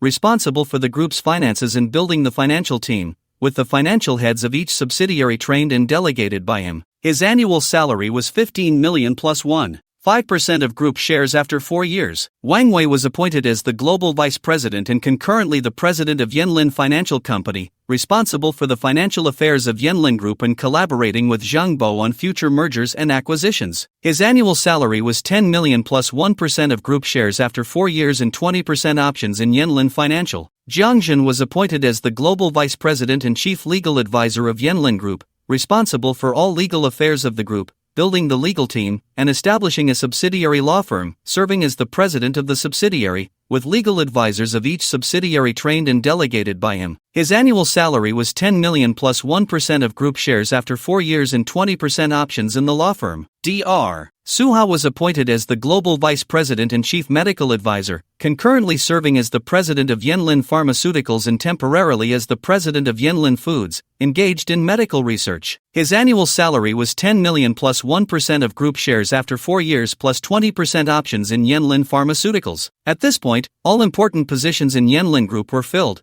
and matters like HR and operations would be left to Zhao Pengcheng to handle. The annual salaries were all in the millions plus group options, ranging from 0.1% to 0.5%. As for his assistant, Shenlin truly had no time to look for one, as after being busy with all this, there was a celebration banquet that evening. On July 26, in the evening, near the Mercedes-Benz Arena in the Magic City, vehicles flowed continuously. The Mercedes-Benz Arena ahead, filled with a sense of technology, was already dazzling with lights and various spotlights. As one of the preferred venues for many stars to hold concerts in the Magic City, the Mercedes-Benz Arena had always been quite popular. However, today's traffic was more than any concert. Just the day before yesterday, Hui Brothers, now Yanlin Entertainment, announced that what was originally a celebration banquet for filmmakers would be transformed into a fan meeting concert for Yanlin Entertainment. Not only would the stars of Yanlin Entertainment walk the red carpet, but many well-known entertainment companies from the country were also invited to join. There would even be stars performing tonight. With 100,000 tickets, Yanlin Entertainment distributed them for free. This led to the official website of Yanlin Entertainment nearly crashing in the past 2 days. At this moment, everyone coming here was for the Yanlin Entertainment fan meeting and star concert. Shenlin also dressed up for the occasion, changing into a high-end suit in his Tang Palace villa and styling his hair like Wang Zhar. He then went to his garage and drove out the only Bugatti Chiron Nocturne in the world, heading towards the Mercedes-Benz Arena. Just as Shenlin drove out of the Tang Palace villa, Principal Wang's call came in. "Hello, what's up, Lao Lin, when will you arrive?" Principal Wang asked on the phone. "Just setting off now. Then I estimate you will hit traffic when you get to the venue. What car are you driving today? Give me the license plate number, and I'll have you go through the internal passage." Shenlin nodded upon hearing this. It was just the right moment as the traffic light turned red. He directly picked up his phone and sent a message to Principal Wang. "Shenlin, Bugatti Chiron, license plate SL444. Principal Wang? What? Shenlin? Principal Wang, the Chiron? Are you sure?" "Shenlin, of course, I'm on the road now. You'll know when I arrive. No more messages, I'm driving." Shenlin could imagine Principal Wang's shock. After all, this car was even rarer than the previous big lizard. As Shenlin thought, on the other side, Principal Wang, who had already arrived at the venue's private box, was holding his phone, lost in thought. "Hey, what's up? Has old Lin arrived?" Qin Feng asked curiously when he saw Principal Wang exit WeChat. "Yeah, what did you talk about? Is that all?" Tang Jiacheng, sitting on the sofa, also looked a bit speechless. At this moment, Principal Wang swallowed hard, bitterly smiling as he handed his phone to the two of them. "Here, you can see for yourselves." "What is this? Seriously? Let me see, oh my." After seeing the message, Qin Feng's expression mirrored that of Principal Wang. He swallowed hard. "You two aren't trying to mess with me, are you? Seriously? Let me see." Tang Jiacheng took a look and was also left speechless in shock. "So, should we smoke a cigarette to calm down?" Principal Wang said as he pulled out cigarettes and offered them to the two. Trembling, they lit the cigarettes and took a deep drag. "No way, that's the Chiron. Old Lin just said it so casually? No, that's not it. A car this impressive can't just be wasted like this." Qin Feng thought for a moment and said, "So what do you mean? When the time comes, have the staff lead old Lin's car up the red carpet, right in front of the red carpet host, the last to appear," Qin Feng suggested. Upon hearing this, Principal Wang and Tang Jiacheng exchanged glances and slapped their thighs. "Right. With a Chiron, just showing that strength. Anyone in the entertainment industry who doesn't know old Lin's background wouldn't dare to act recklessly. After Principal Wang excitedly finished speaking, he immediately contacted Wang Jinghua to inform her of what the three had just discussed. Shen Lin was completely unaware of their plans because at that moment, he was listening to music while driving, racking up reputation points. Just as his car reached the center of the Magic City, he noticed many people taking pictures of his vehicle. That wasn't the main point. The main point was that Shen Lin found his reputation was still rising continuously. As expected of the Chiron, it's just awesome. Shen Lin chuckled. Soon, he drove the car to the front of the Mercedes-Benz Arena in the Magic City, and as expected, he hit traffic. Although there was certainly traffic control in the area, the sheer number of people today was overwhelming. As Shen Lin's Chiron arrived here, it once again caused a stir among the crowd. Oh my! Isn't this the globally limited Chiron? Our people in Xia country really have money. They can get this car. Hurry, take a picture. Oh my god, so cool. I wonder which big shot this is, can't see inside. At this moment, whether it was passers-by or traffic police, all eyes were focused on the car in front of them. Sitting inside the car, Shen Lin felt great. It was exhilarating. He loved this feeling of being admired. Just as Shen Lin was about to take out his phone to capture the reactions of the onlookers, his phone rang. Looking at the caller ID, it was actually Wang Jinghua. Without hesitation, Shen Lin answered the call. Hello, Director Shen, have you arrived? Yeah, just reached the traffic light in front of the venue. Shen Lin looked around and spoke to Wang Jinghua. Wang Jinghua heard this and quickly said, Director Shen, after you pass the traffic light, just drive straight onto the internal road. There will be someone to guide you, and then you can drive directly onto the red carpet. It's just right for your marketing. Upon hearing this, Shen Lin was taken aback. Indeed, this was a great opportunity to shine in front of others, and he certainly wouldn't let it slip away. After replying with an okay, the light turned green, and he hung up the phone, heading towards the internal road. As soon as he arrived at the internal road, Shen Lin saw several security personnel, who were shocked to see his car, and the next moment, they hurried over. You must be Director Shen, right? Yes, I am. Director Shen, please follow us. Just drive your car to the red carpet waiting area, and then you can go straight onto the red carpet. Shen Lin nodded and looked to the left, where a star-studded red carpet show was taking place, featuring not only their own stars but also those from other companies. To the right was the waiting area for the red carpet. Shen Lin followed the security personnel and drove to the waiting area, parking his car. However, at this moment, apart from the drivers who would take the stars to the red carpet later, all the stars were in a small building across the way, in the makeup rooms. Only when it was his turn could he leave the small building and get into the car to walk the red carpet. After parking, Shen Lin walked directly towards the small building. Shen Lin was already good-looking, and having dressed up specially today, as he walked towards the small building, some stars from other companies who were about to walk the red carpet paused when they saw him. He was just too handsome. However, they had no time to ask questions and hurriedly made their way to the red carpet departure point, quickly getting into the arranged Rolls-Royce fleet to head to the red carpet. Shen Lin had long been immune to such gazes. Soon, he arrived at the small building and saw several small rooms. In the hall, there were stars who had finished their makeup in the small rooms, preparing to walk the red carpet. However, Shen Lin noticed that there were no stars from his own company. After all, at this time, apart from the last and second to last stars,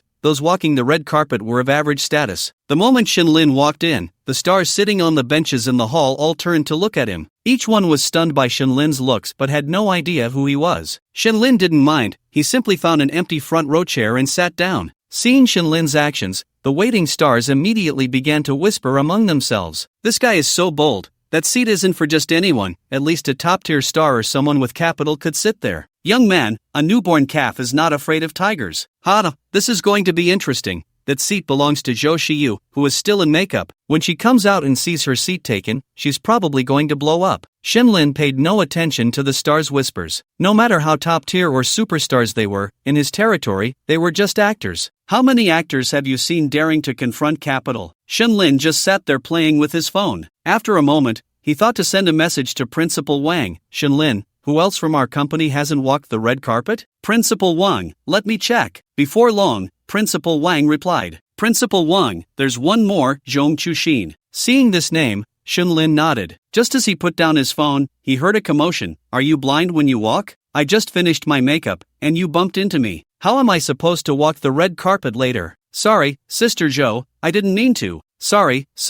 Hearing this, Shen Lin looked down the corridor of the small room and saw a girl in a black evening gown with long hair and an extremely delicate face, apologizing to a short woman whose appearance was somewhat subjective. The woman in the black evening gown was someone Shin Lin recognized, the rising star from his company, Zhong Chushin, while the other was the famous Yoshiyu. In fact, Shin Lin had never understood this woman's appeal. She was small and thin, lacking both figure and looks, yet so many people in the industry found her attractive. Shin Lin frowned slightly. He didn't want to get involved. After all, it was just a minor collision, and after an apology, it should be over. But the next moment, Shin Lin's frown deepened. Zhou Shiyu was being a bit too much. She actually reached out and pushed Zhong Chushin to the ground in front of everyone. So you're the hot new star lately? Let me tell you, no matter how popular you are, you should show me some respect when you meet me. Because of you, I have to redo my look. You're wasting my time, you little brat. Zhou Shiyu cursed, occasionally touching her hair, clearly very particular about her image. On the other side, Zhong Chushin, knowing she was in the wrong,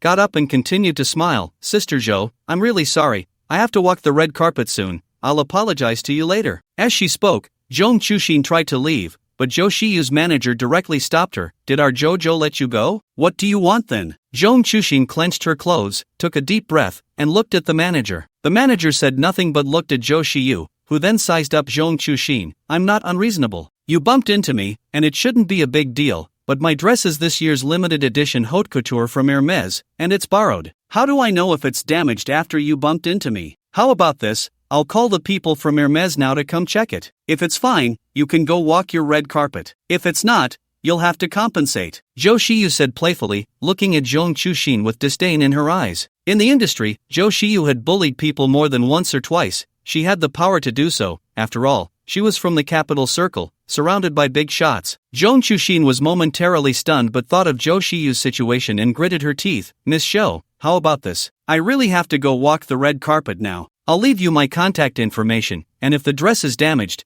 you can contact me directly for compensation. Hearing this, Zhou Shiyu smiled at Zhong Chushin. So you'll compensate, huh? That's good. Rip. Just as Zhou Shiyu finished speaking, she smiled and watched as Zhong Chushin tore a corner of her own dress, clapping her hands. Leave your phone number, and when it comes time to compensate Hermes, I think this corner of the dress isn't fitting well anyway. It's much better now. You, how can you do this? You tore it yourself. Zhong Chushin never expected someone could be this shameless. Zhou Shiyu then bit back. Hey, everyone, you just saw who tore my dress, right? Zhou Shiyu asked the people in the hall with a smile. The reason she dared to be so arrogant was that, first, stars who had their makeup done usually wouldn't carry their phones. The phones were with their managers since they were about to walk the red carpet. Second, this was the girls' makeup area, so there wouldn't be any cameras. Third, those sitting in the lobby were mostly small stars from below the third tier, who definitely wouldn't be foolish enough to offend her. Even if there is, so what? There's no evidence. But Zhou Shiyu didn't know that at this moment, Shin Lin, who was sitting in her place, had just recorded everything. Just then, as Zhou Shiyu finished speaking, the stars sitting in the hall looked at Zhong Chushin with glee, smiling as they said to Zhou Shiyu, Sister Zhou, what just happened? I didn't see it. Sister Zhou, I saw it. It was indeed Miss Zhou who bumped into you, and when she fell, she accidentally grabbed your skirt, causing it to tear. Sister Zhou. One by one, the third-tier little stars all took the opportunity to kick Zhong Chushin while she was down. At this moment, Zhong Chushin's face turned pale. You, how can you be like this? Miss Zhou, what they said is the truth. Why do you want to deny it? Zhou Shiyu smiled at Zhong Chushin, and the next second, she threatened, or do you mean to say you won't admit your mistake? I really don't know. If your fans find out that this new flower in the entertainment industry is like this, do you think you'll be cyberbullied? Zhong Chushin didn't expect that just because she bumped into Zhou Shiyu, she would be labeled with such a big hat. She knew that today, she was definitely at a loss. While everyone was watching Zhong Chushin's joke, Shin Lin slowly stood up, adjusted his suit buttons, and walked towards the center of the incident. Shin Lin didn't want to get involved in these stars' petty matters, but who told him he witnessed such a blatant act of defamation? Moreover, it was his own artist being slandered. For both emotional and rational reasons, Shin Lin had to take a look. If it were an artist from another company in conflict with Zhou Shiyu today, Shin Lin wouldn't intervene because it had nothing to do with him. Of course, Shin Lin helping Zhong Chushin was also partly because the girl looked decent. Hey, look, that newcomer, what's he going to do? I guess he's going to try to curry favor with Sister Zhou.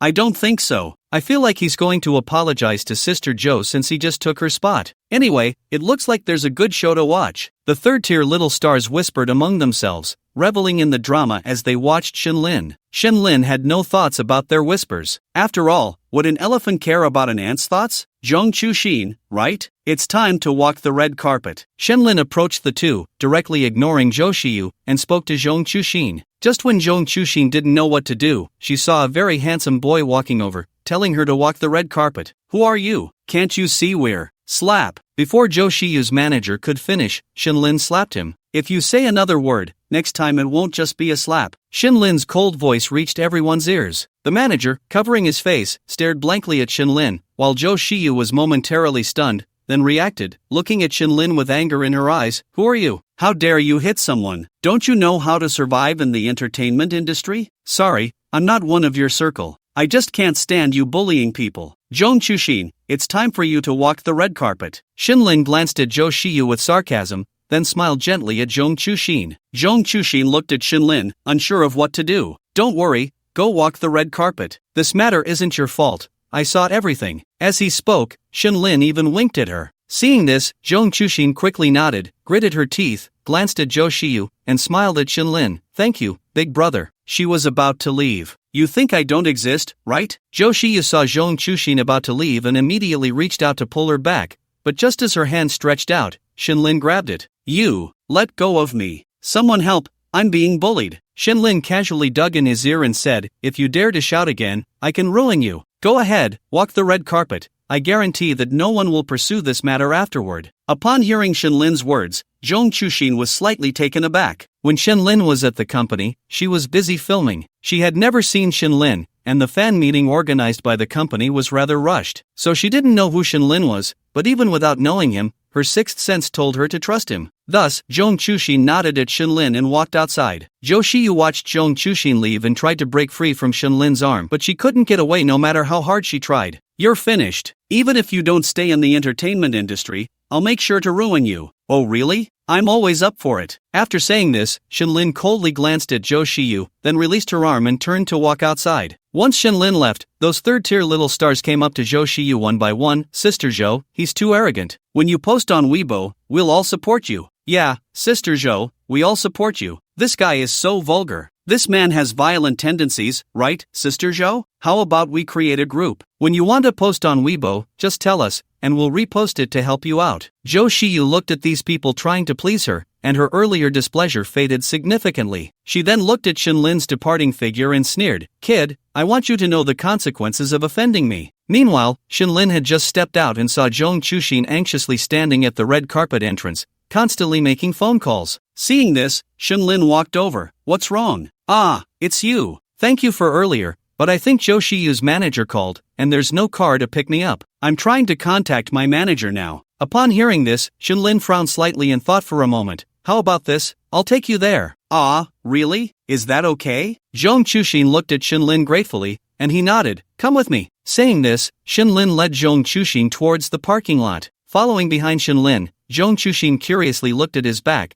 thinking how handsome he was. But who exactly was he? Shenlin was unaware of Zhong Chuxin's thoughts because he was still quite angry at the moment. Damn it, my company set up the stage, and artists from other companies bully my own artists on it? Do they really think I'm easy to mess with? Shenlin directly contacted Principal Wang and insisted that Zhong Chuxin walk the red carpet with him, and that no other stars, including Zhou Xiyu, were allowed to walk the red carpet afterward. After sending the message, Shenlin didn't wait for a reply. He soon arrived at his car, Dark Knight voice. Naturally, he took out the car key and unlocked it. When Zhong Chuxin, following behind Shenlin, saw his car, her mouth slightly opened in shock as she stared at him. Although she didn't know what brand the car was, it was a supercar and extremely stylish. The young man in front of her was surprisingly impressive. Shenlin turned to look at the astonished Zhong Chuxin and smiled. Get in the car. Saying this, Shenlin opened the car door. Zhong Chuxin, still in a daze, got into the car. Shenlin also got into his car, fastened his seatbelt,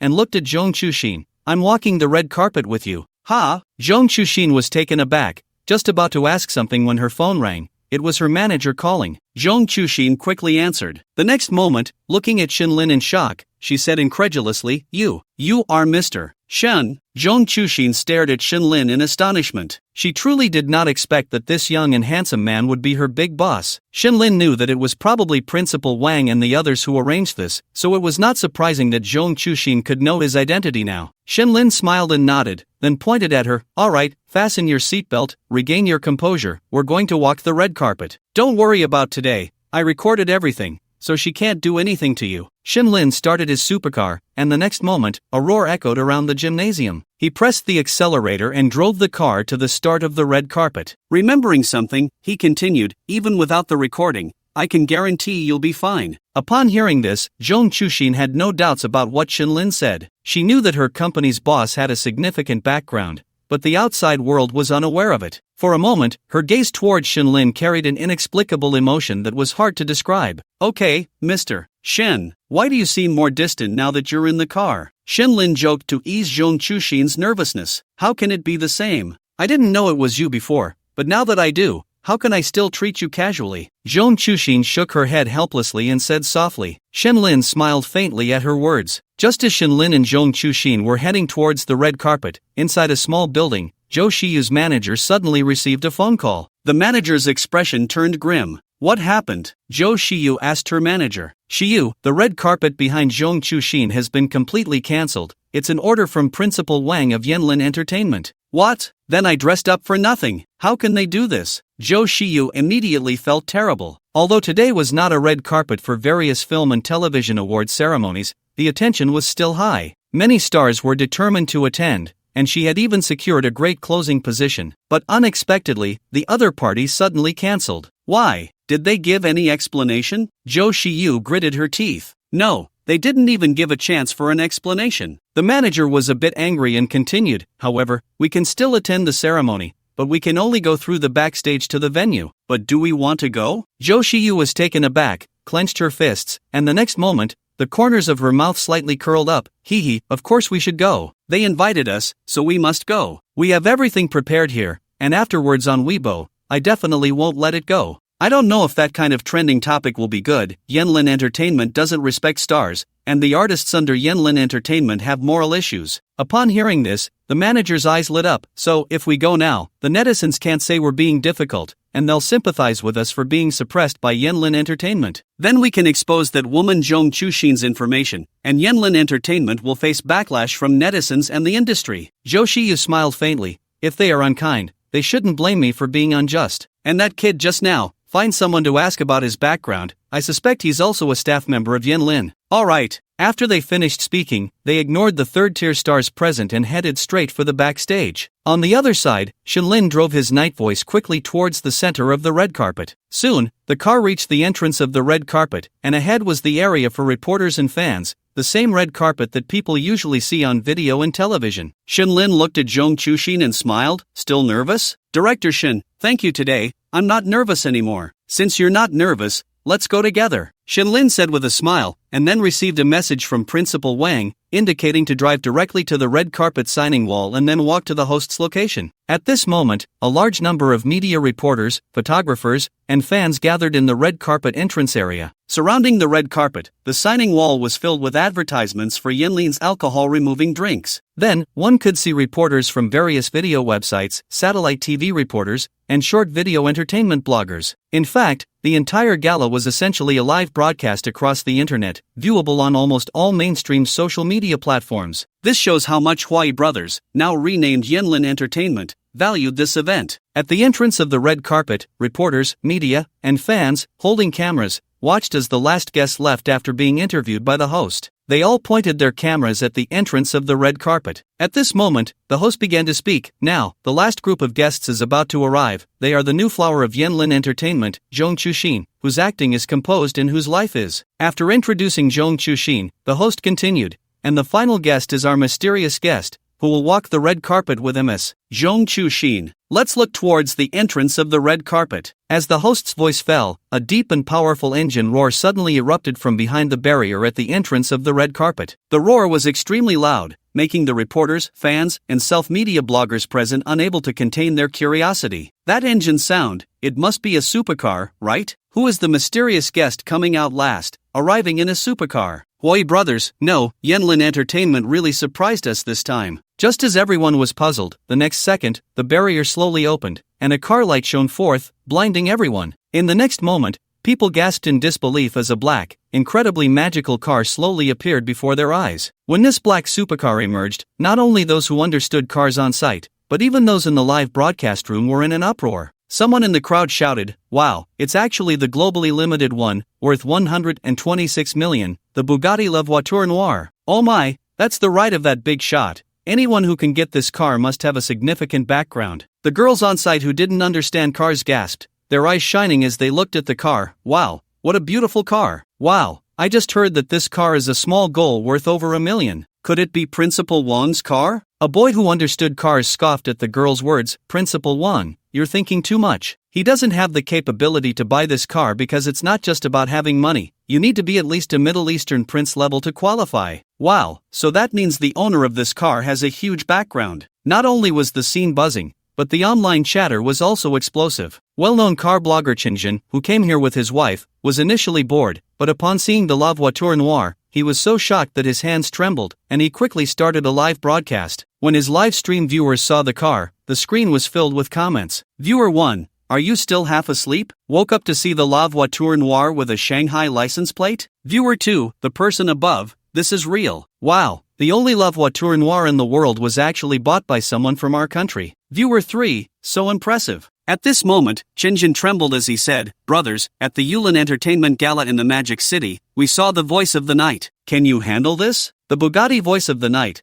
Shenlin, was about to walk from behind the stage to the front. Chinjin directly expressed his classic line, "For car enthusiasts, who could resist this car?" Not to mention those who love cars or understand them. Even those who usually aren't interested in cars had their mouths agape upon seeing such a cool vehicle, and everyone was curious about who the mysterious guest inside the car was. At this moment, sitting in the car, Zhong Chushin looked at the multitude of spotlights, taking pictures of Chairman Shin's car. She, being clever, also knew that this car was extraordinary. She couldn't help but glance at Shenlin, who was driving, feeling extremely curious about what kind of person this new boss was. Shenlin, on the other hand, felt remarkably calm. He was already mentally prepared. Whether it was the commotion caused by his car or his imminent walk from backstage to the front, Shenlin didn't care much. He knew that after obtaining the system, there would come a day when he would be exposed to the spotlight. Moreover, he had never had a mindset of being low-key or pretending to be a pig to eat a tiger. With strength, even under the spotlight, he remained unafraid. Furthermore, Shenlin knew that the reputation points that appeared after his system upgrade indicated that he would often shine in front of people in the future. So, he might as well step into the spotlight a little earlier. Shenlin drove the car directly to the signing wall and stopped,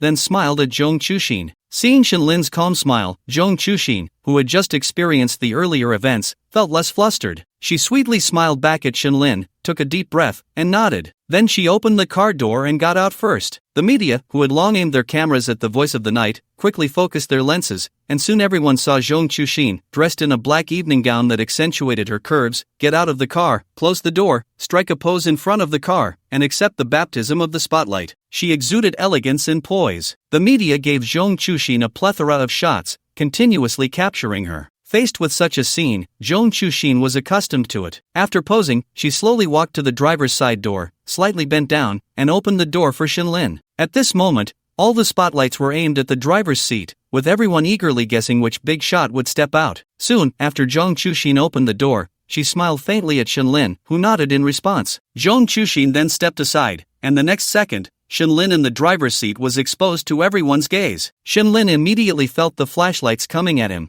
and the media's attention almost instantly shifted from Zhong Chushin to him. Upon seeing Shenlin for the first time, the crowd was more surprised. They were astonished by Shenlin's handsomeness. His face was simply impeccable. At the same time, fashion influencers were also watching Shenlin, but when they saw him get out of the car, they all gasped, "Guys, what am I seeing? A Dormule Vanquish 2 haute couture suit, worth $78,000 a set. This brand only customizes suits for kings and presidents, making only 20 sets each year. Wow, everyone, look at this person's watch. It's actually a globally limited edition Vacheron Constantin Artisan Series 9700C/001 or B187, worth about $19,355 million. The words of the fashion blogger startled the reporters present, as well as some self-media bloggers and fans on site. Initially, upon seeing Shenlin's appearance, these reporters and self-media bloggers thought he must be a newly signed star of Yulin Entertainment. But after hearing the fashion blogger's words, no one had this idea anymore. This must be a big shot. A watch alone is worth tens of millions. How many celebrities have such a setup? Moreover, this car, valued at over $100 million, could very well belong to him. At this moment, Shinlin's appearance made the media present keenly sense the topic potential. As soon as Shinlin got out of the car and stood still, Zhong Chushin linked her arm with Shinlin's, preparing to walk towards the host. The questions began to pour in. Hello, sir, are you the owner of this car? Shinlin smiled and nodded. Hiss. Seeing Shinlin nod, the media collectively gasped, filled with excitement. Here was another super rich individual, perhaps even a super second-generation rich kid. In Xia country, the popularity of any famous second-generation rich kid is hardly less than that of a celebrity. For example, Principal Wang, He Yujun, Qinfeng, and so on. After Shinlin nodded, the reporters continued to ask, Hello, what is your relationship with Zhong Chushin? Hello, what is your relationship with Yanlin Entertainment? Hello, how are you able to drive the car onto the red carpet? What qualifications do you have to be a closing guest? Hello, what are your measurements? Hello, what color are your underwear today? Excuse me. Shinlin initially had a good mindset. After all, it was just being exposed to the spotlight, right? But at this moment, seeing the reporters' frenzied inquiries, even asking about his inner self, he suddenly felt a sense of horror. Did these reporters have no bottom line at all? Unavoidably, Shinlin felt a bit nervous inside, but he held it together, maintaining a calm expression. Moreover, the most important thing was that at this moment, the prompt of rising reputation points in Shinlin's mind directly shifted his attention. In Shinlin's eyes, these people were merely NPCs brushing data for him. Thinking this way, he felt much less tense. It was just like playing a game. Shinlin maintained a calm demeanor, wearing a faint smile, greeting the reporters with Zhong Chushin, but he didn't answer any of the questions, because later, there would be a grand introduction for himself. Shinlin calmly walked to the signature wall with Zhong Chushin, signing his name. Both Shinlin and Zhong Chushin had artistic signatures. No one could tell what Shinlin had signed. The two approached the host, and Shinlin smiled as he supported Zhong Chushin's arm, stepping onto the stage. The host began to introduce Zhong Chushin for interaction, and soon it was Shinlin's turn. To maintain the mystery, the host had a way of asking Shinlin as well. Brother, you are the mysterious guest today. May I know your name? Shinlin smiled at the host and said, Soon, everyone will know. Let's keep it as suspense for now. Wow, indeed a mysterious guest. May I ask if that one-of-a-kind Dark Knight voice is yours? Yes, it's mine. It just arrived in the country, and for its first outing, it was given to Yanlin Entertainment. At this moment, Chen Zhen, who was watching Shinlin's interview, felt an immense envy. Just then, someone in his livestream chat suddenly recognized Shinlin. Waterfriend 1, wow, I know him. Chen Zhen's eyes lit up at this comment. After all, no one recognized Shinlin at the moment. If he was the first to know, the heat would be significant. Who? Chen Zhen inquired. The live stream viewers began to ask one after another. Waterfriend 1, I saw him and my brother, Old Tong's live stream last time. They all call him Young Master Lin, and he also has a West Bell Big Lizard. Waterfriend 2, I remember now. I need to go ask my brother in the live stream. This is a real big shot. Waterfriend 3, wow, I remember too. Indeed, back then, Tong Jingqing called him Young Master Lin. Waterfriend 4, haha, quick look, Tong Jingqing's Weibo. Seeing this, Qinjin also opened Weibo. At this moment, the top 3 trending topics were all about Shinlin at the Yanlin Grand Ceremony. Hashtag Yanlin Grand Ceremony, Bugatti Dark Knight voice appears hashtag Yanlin Grand Ceremony, the mysterious guest turns out to be the owner of Dark Knight voice hashtag Yanlin Grand Ceremony. Who was the mysterious guest? Hashtag Qinjin also noticed several other trending topics following these. Hashtag Yanlin Grand Ceremony, who is wealthier, the mysterious guest or Principal Wang? Hashtag Tong Jingqing knows the mysterious guest of Yanlin Grand Ceremony, called Lin Xiao. Hashtag Lin Xiao, turns out to be the owner of the Great Lizard from last time in Magic City. Hashtag Qinjin directly clicked on Tong Jingqing's Weibo and saw that Tong Jingqing had reposted a cool video of Shinlin getting out of the car, with the caption, Lin Xiao is handsome, not only a Great Lizard but also Dark Knight voice. What other cars do you have? Shinlin's identity sparked curiosity among many. Even Qinjin privately asked Tong Jingqing about Shinlin's identity. However, he received no response. While the online buzz was heating up, Shinlin was feeling pleased. He realized that his reputation was continuously rising, increasing by tens of thousands at a time. He felt quite satisfied. Maybe after I post on Weibo tonight, my reputation will rise significantly. Shinlin thought to himself as he and Zhong Chushin headed towards the inner venue after being interviewed. The gala would officially start at 8 p.m., and Shinlin and Zhong Chushin, led by the staff, walked towards the inner venue. As soon as they entered, they saw the host already warming up the crowd, also announcing that this ceremony is sponsored by Yanlin Group's Yanlin Foods, drink without harm, just drink Yanlin's hangover remedy, making you a master at the drinking table. Upon entering the inner venue, Shinlin not only heard the host announcing the hangover remedy but also saw the senior executives of Yenlin Group,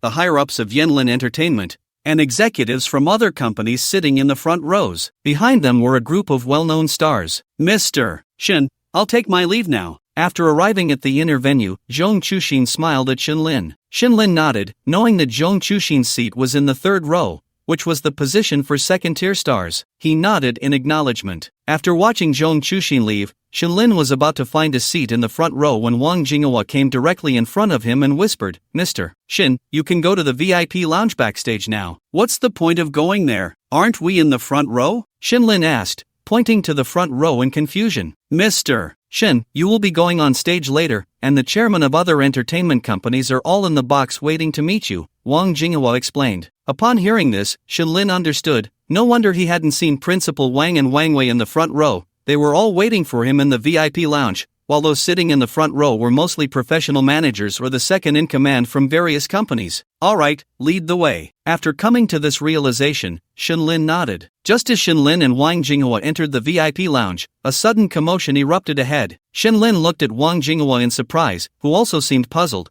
but the two walked towards the lounge and saw two women arguing loudly. When Shinlin saw them, he couldn't help but smile. It was none other than Zhou Shiyu, who had previously had a conflict with him, and her manager. At this moment, the two were blocking a senior executive from Yenlin Entertainment, who was also the director of this event, and were chattering incessantly. First, why was our Shiyu's red carpet process cancelled? The red carpet process was publicly announced, and our Shiyu didn't walk it. Fans have been waiting. Do you know how much damage this does to our Shiyu's reputation? Secondly, even a small staff member from your Yenlin Entertainment dares to reprimand and dominate us, Shiyu. This won't look good if it gets out, right? Thirdly, if your Yenlin Entertainment doesn't give us a reasonable explanation, then be prepared to be sued. At this moment, the agent was nagging the chief director, while Zhou Shiyu stood coldly to the side, saying nothing, but her expression clearly showed that she was genuinely angry. "Well, how about this? You all go to the front guest room to take a seat first. As for the specifics, after the ceremony, I'll have our president talk to you personally, okay?" the event director explained, sweating profusely. Meanwhile, Wang Jinghua was a bit furious and was about to step forward but was stopped by Shinlin. "Just a small character, let's go to the box." Seeing Shinlin not pursuing the matter, Wang Jinghua could only nod. After all, he had to listen to the boss. So the two did not go to the hall but headed directly down another corridor. Just as the outside was bustling with noise,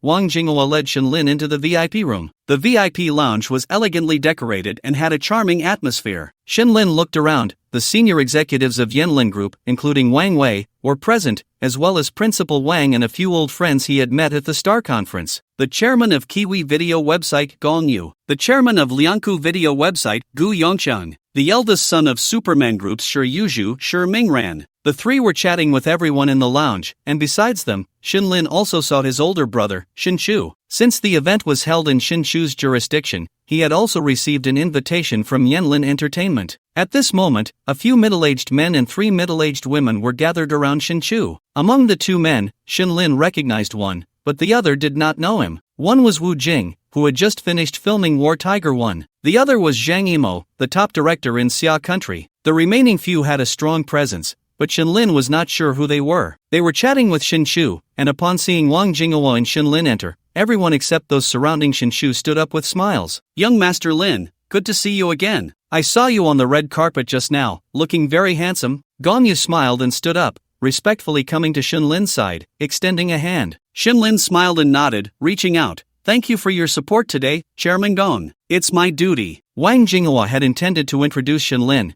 but he didn't expect that the other party actually knew their mysterious chairman. Suddenly, Wang Jinghua thought of something. Could it be that Zhou Fan really offended their chairman, which is why he got in trouble? Before Wang Jinghua could react, he saw Gu Yongchang and Shi Mingran also walking towards Shinlin. "Young Master Lin, sorry to disturb you today." "Young Master Lin, you look even more handsome after a few days. You're too kind, both of you. Thank you for your support. After the ceremony ends later, come to my villa, and let's have a few drinks together." Shinlin shook hands with the two and patted their arms. Wang Jinghua watched his president being so familiar with these executives and was momentarily taken aback. Then the next second, he saw Shinchu bringing Principal Wang and the big shots who had just been surrounding him over. Just as Wang Jinghua was about to remind Shinlin of Shinchu's identity, he quickly realized that he was unnecessary. feeling both shocked and excited inside. Little brother, you're here. I saw you on the red carpet just now. You have the demeanor of our Shin family. Come, everyone, let me introduce you. This is my younger brother, my uncle's son, Shinlin. From now on, everyone in the circle should take care of him. With Shinshu's words, everyone who knew Shinlin's identity at the scene, including Wang Jinghua and Zhang Yimou, looked at Shinlin in shock. The young master of the Shin family? Shinshu's brother? The son of Shinshu's uncle? Isn't that the heir of the Shin family? Wang Jinghua looked at Shinlin in disbelief,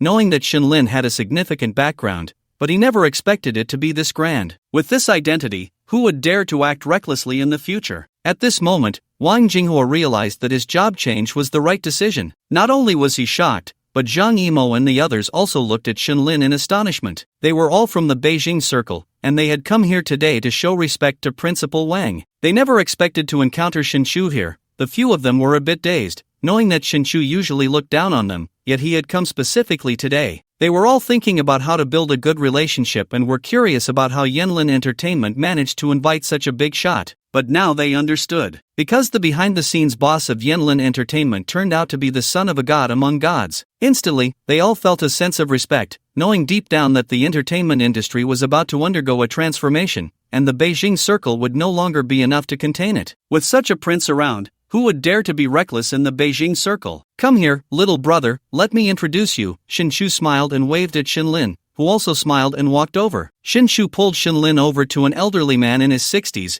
who exuded a sense of righteousness. This is Mr. Han, the Han Sancher of China film. Upon hearing this, Shinlin quickly extended both hands and shook one of Han's hands. Mr. Han, I've long admired your name. Han Sancher also smiled at Shinlin. Young Master Lin, it's all just a name. We should collaborate more in the future. Let's collaborate more. After the introductions, Shinshu introduced Shinlin to the others: Wu Jing, Zhang Yimou, Chen Kaiga, Zhang Yon, chairman of Tianyu; Yang Chang, president of Emperor Entertainment's China region; Lin Yong, director of Jiangsu Zhejiang TV; Gongwen, director of Nanhu TV; Su Xian from Jintu Capital; Peng Xian, chairman of Penguin Entertainment; Yu Yongfu, chairman of Alibaba Entertainment; and Du Hua, chairman of Li Hua. Shinlin greeted each of them, but more often, they were the ones greeting Shinlin. After all, this young man truly had the capability. A single word from him could determine their fates. The door to the lounge opened, and a group of people walked out laughing, ready to take their seats and watch the ceremony. Shinlin also shook hands with Han Sancher and the others. Young Master Lin, please stay, you still need to prepare for the program. We'll take our seats ourselves. We look forward to your performance.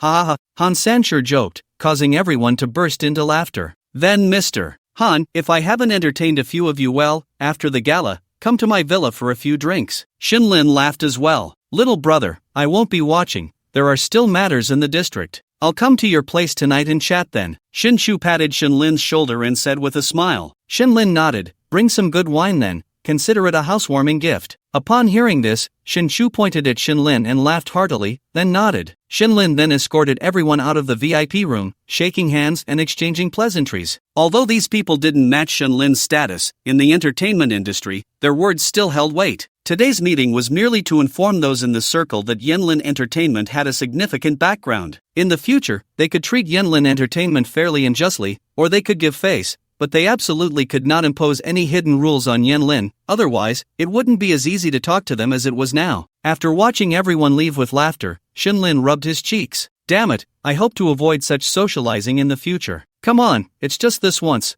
there's no way around it. We need to establish authority, these people are all old foxes. Principal Wang and the others also had slightly stiff expressions. The few of them exchanged glances and smiled helplessly. By the way, Lao Lin, the three of us will perform a song later. After we finish, we'll introduce you, and you can just go on stage. You should take a seat now. Ha ha ha, it seems that we three are the real laborers. Tang Jiaqing said with a smile. Shinlin patted their shoulders. Alright, just today. Tomorrow, Yanlin Entertainment will operate normally. We should find some time to go skiing in the island country. Sure, let's go rehearse again. You go rest. Xin Feng said with a smile. Then I'll trouble you guys. Shinlin clasped his hands together, as if he thought of something. By the way, after the gala, make sure to blacklist Joshiyu. She was just showing off in the small building. Shinlin gave his instructions. Got it. I'll talk to General Manager Wang Jinghua about it. Our Yanlin Entertainment people are not to be trifled with. Principal Wang and the others had also received the video Shinlin sent earlier and were extremely angry with Zhou Shiyu. Now that Shinlin wanted to blacklist her, they would definitely support it. Moreover, now that Han Sanshur and the others had left, it was likely that news about Shinlin's family would spread in the industry, and no one would offend the Shin family for Zhou Shiyu. This is the reality. The weak are prey to the strong. After Shinlin and the three had a cigarette, they left the lounge. Wang Jinghua brought Shinlin to the inner arena of the stadium. At this moment, the ceremony had already begun, and some stars were performing. Shinlin looked and was surprised to see that it was Brother Chun singing, the second hand taking away. Although Brother Chun had a somewhat androgynous appearance, it must be said that he was really steady on stage. Under the alternating lights, Wang Jinghua led Shinlin along the aisle, and the atmosphere was great, filled with the cheers of fans. It was even more lively than the three major award ceremonies. Mr. Shin, the middle seat in the first row ahead is yours. There's a sign above, so it should be easy to find. I won't accompany you any further. Wang Jinghua pointed to the seat in the inner circle and smiled. Alright, you're busy.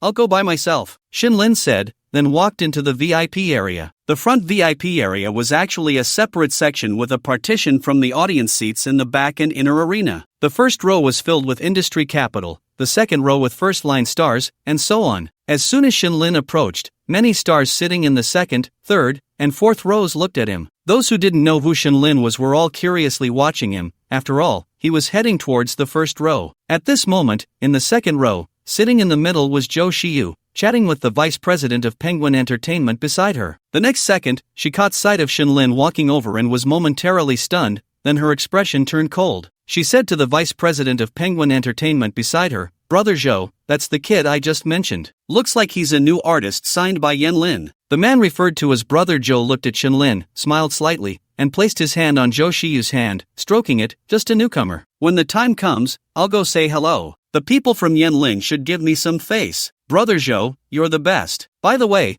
I'm staying at the Ruijin Hotel tonight, room 2801. I'll leave the door open for you. Ahaha, sounds good. While the two were chatting, they saw Shinlin walking towards the center of the first row, greeting some big shots along the way with laughter. Seeing this, the corporate vice president, Brother Zhou, frowned slightly, sensing something was off. Even if he was a new artist favored by Yanlin, he shouldn't be going to the first row, right? The entertainment industry is a place with strict hierarchies. Are you sure he's a new artist signed by Yanlin? Should be, but it looks like he's someone who brought capital into the industry. Zhou Shiyu was also uncertain, but still thought of something to respond. Jogo was taken aback for a moment, then thought for a while and looked at Zhou Shiyu, saying, let's watch the gala first, and later I'll ask the chairman. Shinlin had no idea about what was happening behind him. Even if he knew, it wouldn't matter. A small incident was nothing serious. Soon, Shinlin sat down and began to enjoy the gala concert. Many media outlets noticed where Shinlin had taken a seat and were curious about his identity. Especially when they saw Shinlin laughing and chatting with Han Sanshur and Zhang Yimou, it piqued everyone's interest even more. Those with connections had already started making calls to inquire within the circle. Those without connections were left anxious, wondering who this person was. But they would soon find out, because at that moment, the gala was nearing its end. There were only 2 performances left, which were by Principal Wang and his team, but just then, Wang Jinghua hurried over to Shinlin's side, looking a bit anxious. Director Shin, the matter between you, Zhou Shiyu, and Zhong Chushin has made it to the trending topics on Weibo. Oh, Shinlin was slightly surprised. He didn't expect Zhou Shiyu to act so quickly. Shinlin took out his phone and began to check Weibo, soon furrowing his brows slightly. The situation had escalated because Zhou Shiyu had suddenly posted a statement on Weibo. Hello everyone, I am Zhou Shiyu. I sincerely apologize to the fans who were waiting for me on the red carpet at the Yanlin Gala today. It is not that I am being difficult and refusing to walk the red carpet, but rather that Yanlin Entertainment lacks contractual spirit and unilaterally cancelled my appearance on the red carpet. The reason is that in the backstage dressing room, Yanlin's artist Zhong Chushin tore my gift and refused to apologize. We had a verbal altercation, and later I was mocked by a mysterious guest from Yanlin Entertainment. What pains me the most is that such a large entertainment company would sacrifice me to support their own artist. Therefore, I firmly declare my resistance and will use legal means to protect my own interests. Lastly, I apologize to my fans. Shinlin read every word carefully, then looked at the trending topics. Hashtag Zhongchushin, apologize. Hashtag Yanlin Entertainments, mysterious newcomer, hasn't even debuted yet, and is already acting like a big shot? What kind of backing do they have? Hashtag we've seen old ones bully newcomers too often. Is this the first time a newcomer is bullying an old one? Hashtag I stand with Zhou Shiyu, Yanlin Entertainment apologize. Hashtag Shinlin glanced at the Weibo trends, the current sentiment was not very friendly towards him, Zhong Chushin, or Yanlin Entertainment. Moreover, it was the gala of Yanlin Entertainment, and their PR team was busy with the event, having not responded yet. This led to a certain credibility in what the other party was saying. Even without a video, just a photo of the torn gift had garnered sympathy, and the die-hard fans believed it without question. The internet was now filled with insults directed at Zhong Chushin and Yanlin Entertainment, and even on Yanlin Entertainment's Weibo, there were demands for the mysterious newcomer, meaning Zhong Chushin, to apologize. Director Shin, what should we do now? Was the Weibo post made by her personally? It should be her agent. Upon hearing this, Shinlin sneered, it's fine, no matter who it is. Isn't it about to be Principal Wang in their turn? I need to go on stage too. By the way, I'll send you a video file. When I go on stage, watch my expression and play it. Since she wants to twist the truth and smear us, I'll make sure she has no path to stardom. Wang Jinghua, puzzled, received the file Shinlin sent, opened the video, and immediately smiled slightly. Then he thought of something and whispered in Shinlin's ear, Director Shin, this can be played, but she has a few projects with Penguin and Alibaba. What do you think? Shinlin understood his meaning and nodded. Seeing that Shinlin understood, Wang Jinghua said no more and left directly. After Wang Jinghua left, Shinlin turned to the chairman of Penguin Entertainment beside him and the chairman of Ali Entertainment, giving them some instructions. Young Master Lin, it's just a few dramas, no worries, we support you. Thank you, I hope you all can issue a statement with me later. Shinlin clasped his hands together, smiling as he looked at them. In fact, it was really nothing, they would just have Zhou Shiyu compensate later. In their eyes, there were many Zhou Zayas in the entertainment industry, but there was only one young Master Shinlin. They were clear on what mattered more. After discussing, it was soon time for Principal Wang and the others to perform. At this moment, Wang Jinghua returned to Shinlin's side and leaned in to whisper in his ear, Director Shin, everything is ready, you need to go to the backstage now. After Shinlin finished speaking, he stood up and followed Wang Jinghua to the backstage. As Shinlin made his way to the backstage, the situation on Weibo continued to escalate. Some audience members at the performance took the opportunity to check Weibo and learned about the incident, so they began filming Shinlin, who had just taken a seat in the front row,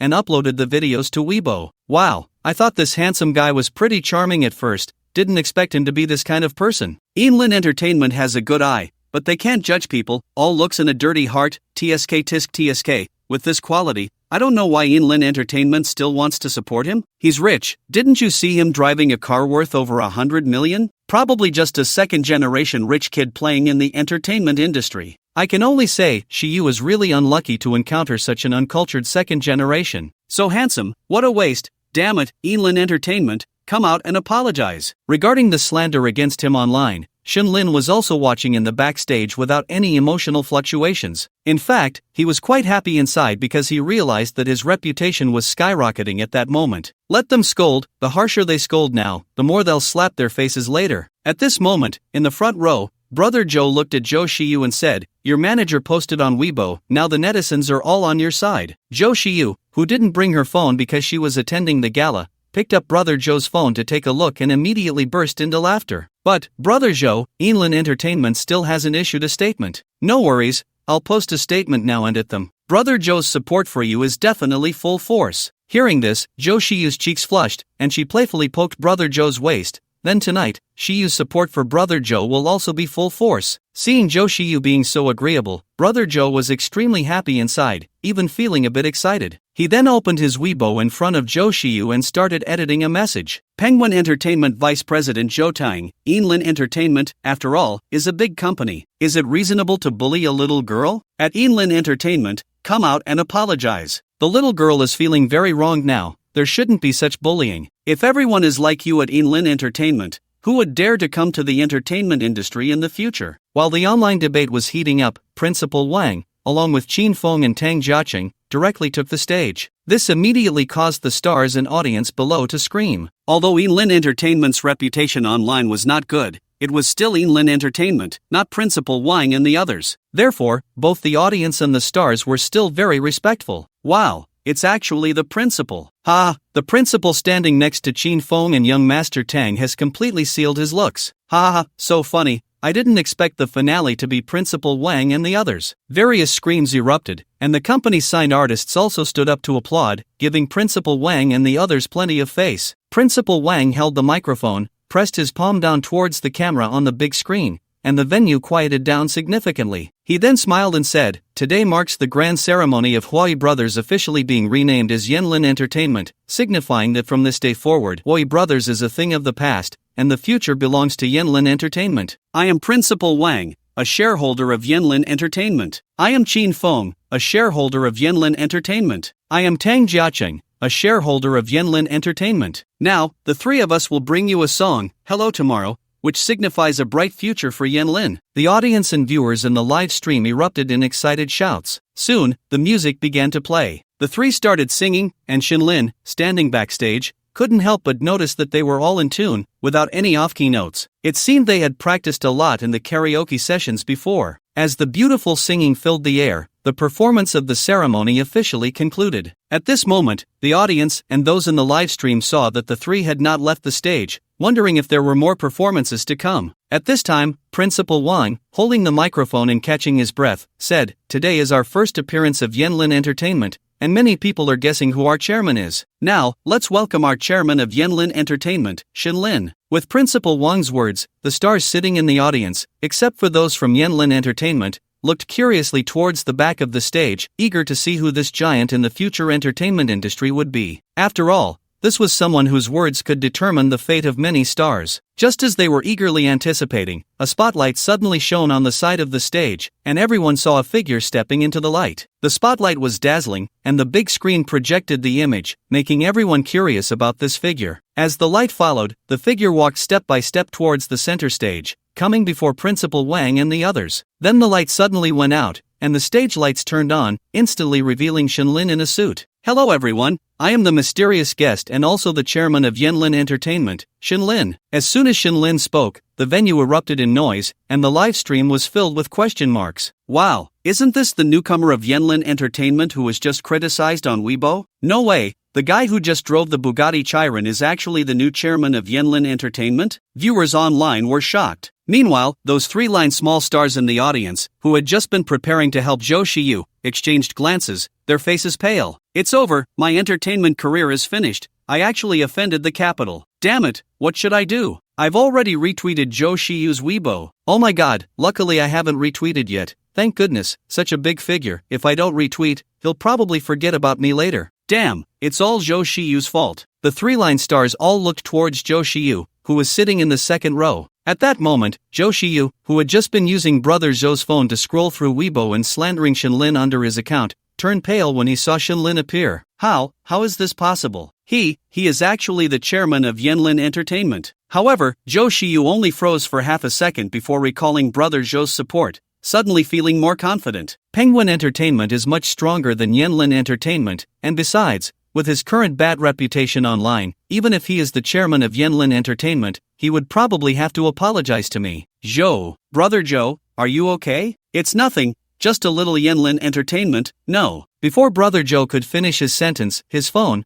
which was in Zhou Shiyu's hand, rang loudly. Both Zhou Shiyu and Brother Zhou looked at the caller ID, and it turned out to be a call from Peng Xian, the chairman of Penguin Entertainment. Seeing this, Zhou Shiyu wisely handed the phone to Zhou Tang, who quickly answered the call. "Hello, chairman, what can I do for you?" Zhou Tao said flatteringly like a sycophant. But soon, Peng Xian's angry voice came through. "Who told you to post that Weibo? Who told you to post it? Do you want to ruin us, even destroy Penguin Group?" Zhou Tang was taken aback, feeling a bit at a loss. "Chairman Peng, it can't be that serious, it's just a Yanlin Entertainment, right?" "Useless, Yanlin Entertainment is not important, but Shinlin's identity is very important. His surname is Shin, from the Shin family in the capital. You are fired." Boom! Zhou Tang was stunned after hearing Peng Xian's words, and the phone fell directly to the ground. Trembling all over, he knew that his career was over just like that. Seeing this, Zhou Shiyu hurriedly pretended to comfort him. "Brother Zhou, what's wrong?" Slap! Zhou Shiyu's words ignited Zhou Tang's anger,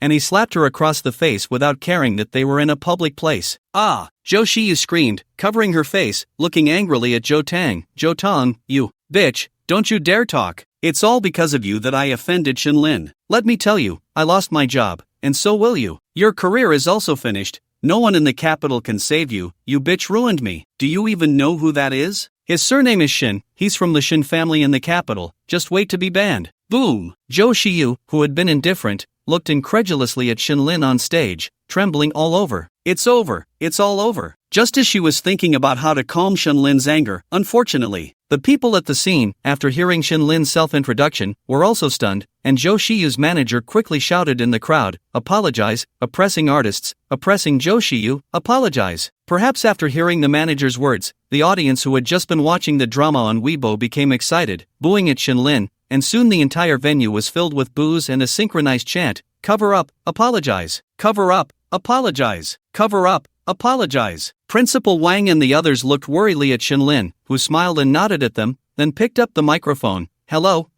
can everyone hear me? Cover up, apologize," Shinlin said, and the scene became even more lively, with everyone watching the show, wanting Shinlin to apologize. Shinlin smiled helplessly and continued, "An apology is indeed necessary, but not from me. Wait a moment, I'll post a Weibo to clarify, that way, the brothers in the livestream who are cursing me can see why." After Shinlin finished speaking, there were still people at the scene shouting for a cover-up apology, but it was obviously less. At this moment, both the people at the scene and those in the livestream saw Shinlin take out his phone and open Weibo, and at that moment, a live feed of Shinlin's phone appeared on the giant screen in the venue. Shinlin opened his Weibo and edited a message, "Hello everyone, I am Shinlin. Eating melons should be rational, don't get too worked up. When eating melons, avoid popping champagne halfway through, or your face might get swollen." As for Ms. Zhou Shiyu and her inability to walk the red carpet, I can only say she brought this upon herself. To give everyone a complete melon, I'm Shinlin. After enjoying the melon, remember to follow me. Smiling at Zhou Shiyu, the thief cries, "Stop thief, what a mess." After editing the post, Shinlin directly clicked to upload the video file. Soon, the video was uploaded, and Shinlin clicked to send it. He then put down his phone. To make it more comfortable for the audience here, I'll just play the original video. "Remember to redirect your fire and don't attack me." After Shinlin finished speaking, everyone present laughed, curious about what the video was. Quickly, the large screen displayed the video Shinlin had just filmed in the small building. Boom! Zhou Shiyu turned pale upon seeing the video on the screen, trembling all over, murmuring repeatedly, it's over, I'm done for." At that moment, the audience looked at Zhou Shiyu in shock after watching the video. "Zhou Shiyu, apologize. Zhou Shiyu, apologize." Hearing this, Shinlin smiled lightly and said, "Well, director, give RMS Zhou Shiyu a shot. She loves to stir things up and wants the attention, let's shower her with wealth." The director obediently pointed the camera at Zhou Shiyu, and the large screen displayed her image. At that moment, the audience of 100,000 shouted in unison, "Zhou Shiyu, apologize. Zhou Shiyu, apologize." Zhou Shiyu covered her face, trembling. At this time, her manager, also pale, walked up to take her away, while the crowd continued to angrily scold Zhou Shiyu. The director kept the camera on Zhou Shiyu until she and her manager left the venue, then turned the camera to Shinlin. Shinlin coughed, hey, can everyone hear me?" This time, everyone responded in unison, "We can hear you. So, do I still need to apologize?" "No need." Shinlin smiled and continued, "So, you see, when eating melons, be rational. At least I have evidence this time, otherwise, I would really be scolded to death, feeling miserable and wanting to cry. Ha ha ha." Upon hearing Shinlin's words, the audience and fans in the venue laughed. "This Chairman Shin is young, wealthy, handsome, down-to-earth, and quite funny." Shinlin continued, "First, I want to thank everyone for participating in our Yenlin Entertainment Gala. Secondly, I want to take this opportunity to say that our Yenlin artists are welcome to be supervised by everyone. If anyone acts like a diva or lacks professionalism, feel free to report them on my Weibo, and I will personally investigate. However, if anyone bullies our Yenlin artists, I will definitely protect them." As soon as Shinlin finished speaking, not only the audience present but also the stars of Yenlin Entertainment in the audience looked at Shinlin with shining eyes, especially Zhong Chushin. At that moment, on the internet, Shinlin's Weibo was filled with positive comments. User 1, wow, the domineering CEO, handsome, young, wealthy, and protective, I want to be his protected one. User 2, sorry, Lin Xiao, I was too talkative just now. User 3, who is richer, you or Principal Wang? User 4, I'm following you now, Lin Xiao. From now on, when it comes to entertainment gossip, I'll come to ask you. At this moment, Shinlin also felt his popularity rising, directly surpassing 10 million points. Shinlin smiled faintly, "Alright, everyone, it's time to say goodbye at today's grand ceremony. Remember to follow my Weibo, I'll be sharing my daily life and bringing you some gossip too." With Shinlin's announcement, the evening's event officially came to an end. However, the commotion caused by Yenlin Entertainment was still ongoing. First, Zhou Shiyu's Weibo had been bombarded by netizens. One after another, they criticized her for using them as pawns. If it weren't for the video, they would have misunderstood Shinlin, a high-quality super-rich second generation. At the same time, Shinlin's Weibo, which was intentionally revealed during the live broadcast of the ceremony, saw its followers surge to over 3 million. Shinlin quickly became a well-known figure on Weibo. In the VIP room backstage at the gala, all the capitalists who had just sat in the front row were waiting. Even Zhou Tang, who had just criticized Shinlin on Weibo, was in the lounge, though he stood trembling in a corner while others sat comfortably, chatting grandly. Inside, he was filled with hatred for Zhou Shiyu. Theoretically, he shouldn't be here, as Peng Xin had already told him to get lost. But this job was extremely important to him. He needed to fight for Shinlin's forgiveness. Otherwise, he would be completely finished. Standing among a group of big shots, he felt dazed and confused, not knowing how long he had been waiting. The door to the lounge was pushed open. Everyone looked up, including Zhou Tang. Soon, he saw Principal Wang and the other two enter, panting, and then Shinlin walked in. Before anyone could greet him, Zhou Tang rushed forward and knelt before Shinlin. Director Shin, no, young Master Lin, I was wrong. Please spare me this once. Really, I was set up by Zhou Shiyu. That bitch twisted my words and made me support her. If I had known it was you, I absolutely wouldn't have done it. Shinlin looked at the man before him, of course knowing who he was. After a moment's thought, Shinlin smiled at Zhou Tang. Do you have a cigarette? Zhou Tang was taken aback for a moment, then quickly fumbled in his pocket, trembling as he pulled out a cigarette and handed it to Shinlin, even getting up to light it for him. Shinlin took a deep drag and looked at Zhou Tang. If it were in the past, Shinlin would definitely not have forgiven Zhou Tang. What did his life or death have to do with him? However, now that he had stepped into the limelight, everything had to be about interests. Even if he didn't forgive Zhou Tang, Penguin Entertainment wouldn't say anything, but it would still feel a bit uncomfortable, as he was, after all, the second in command of their company. Even in future collaborations, there would be a thorn in his heart. But if he didn't give some punishment, everyone would think he was easy to talk to, which wouldn't do either. So, Shinlin thought of a win-win solution. Do you want me to forgive you? Yes, young Master Lin. Zhou Tang looked at Shinlin excitedly, nodding and bowing like a chick pecking at rice. That's not impossible, but there are conditions. Upon hearing Shinlin's words, Zhou Tang's eyes lit up. There was still a chance. He quickly said, young Master Lin, just say it. As long as I can do it, I will risk my life for it. That's a bit much, risking your life. I'm not a tiger. Right, young Master Lin, look at my mouth. Zhou Tang hurriedly patted his own mouth. Shinlin waved his hand. I can forgive you, but the premise is that you have to deal with Zhou Shiyu harshly. I don't want to see this person in the entertainment industry or the internet celebrity circle anymore. If you can do that, I'll pretend I don't know about today's incident. Hearing Shinlin's words, Zhou Tang immediately felt a sigh of relief and excitedly nodded. Young Master Lin, you can rest assured. I guarantee I will complete the task. After saying that, Zhou Tang looked towards Peng Xin. At this moment, not only was Peng Xin looking at Shinlin with a hint of surprise, but several big names in the industry were also looking at Shinlin in astonishment. They were genuinely taken aback by Shinlin's recent actions. After all, today's events could have been significant or trivial, but Shinlin was still young. In their minds, they believed Shinlin would never forgive Zhou Tang, yet unexpectedly, he did. More importantly, they viewed Shinlin's approach as extremely mature. Their impression of Shinlin had significantly improved. At the very least, it seemed he was not just a frivolous young master who only knew how to indulge in pleasure. This indicated that collaborating with young Master Lin in the future would be an excellent option. And that was exactly the impression Shinlin wanted. In this society, interests are always paramount. Some mistakes can indeed be rectified. Peng Xin looked at Zhou Tang with a helpless shake of his head, pointing at him. Old Zhou, you are a veteran of the company. How could you make such a rookie mistake? Fortunately, young Master Lin is magnanimous. Since he chooses not to hold you accountable, I have nothing more to say. But remember, this is a one-time exception, and you should thank young Master Lin. Yes,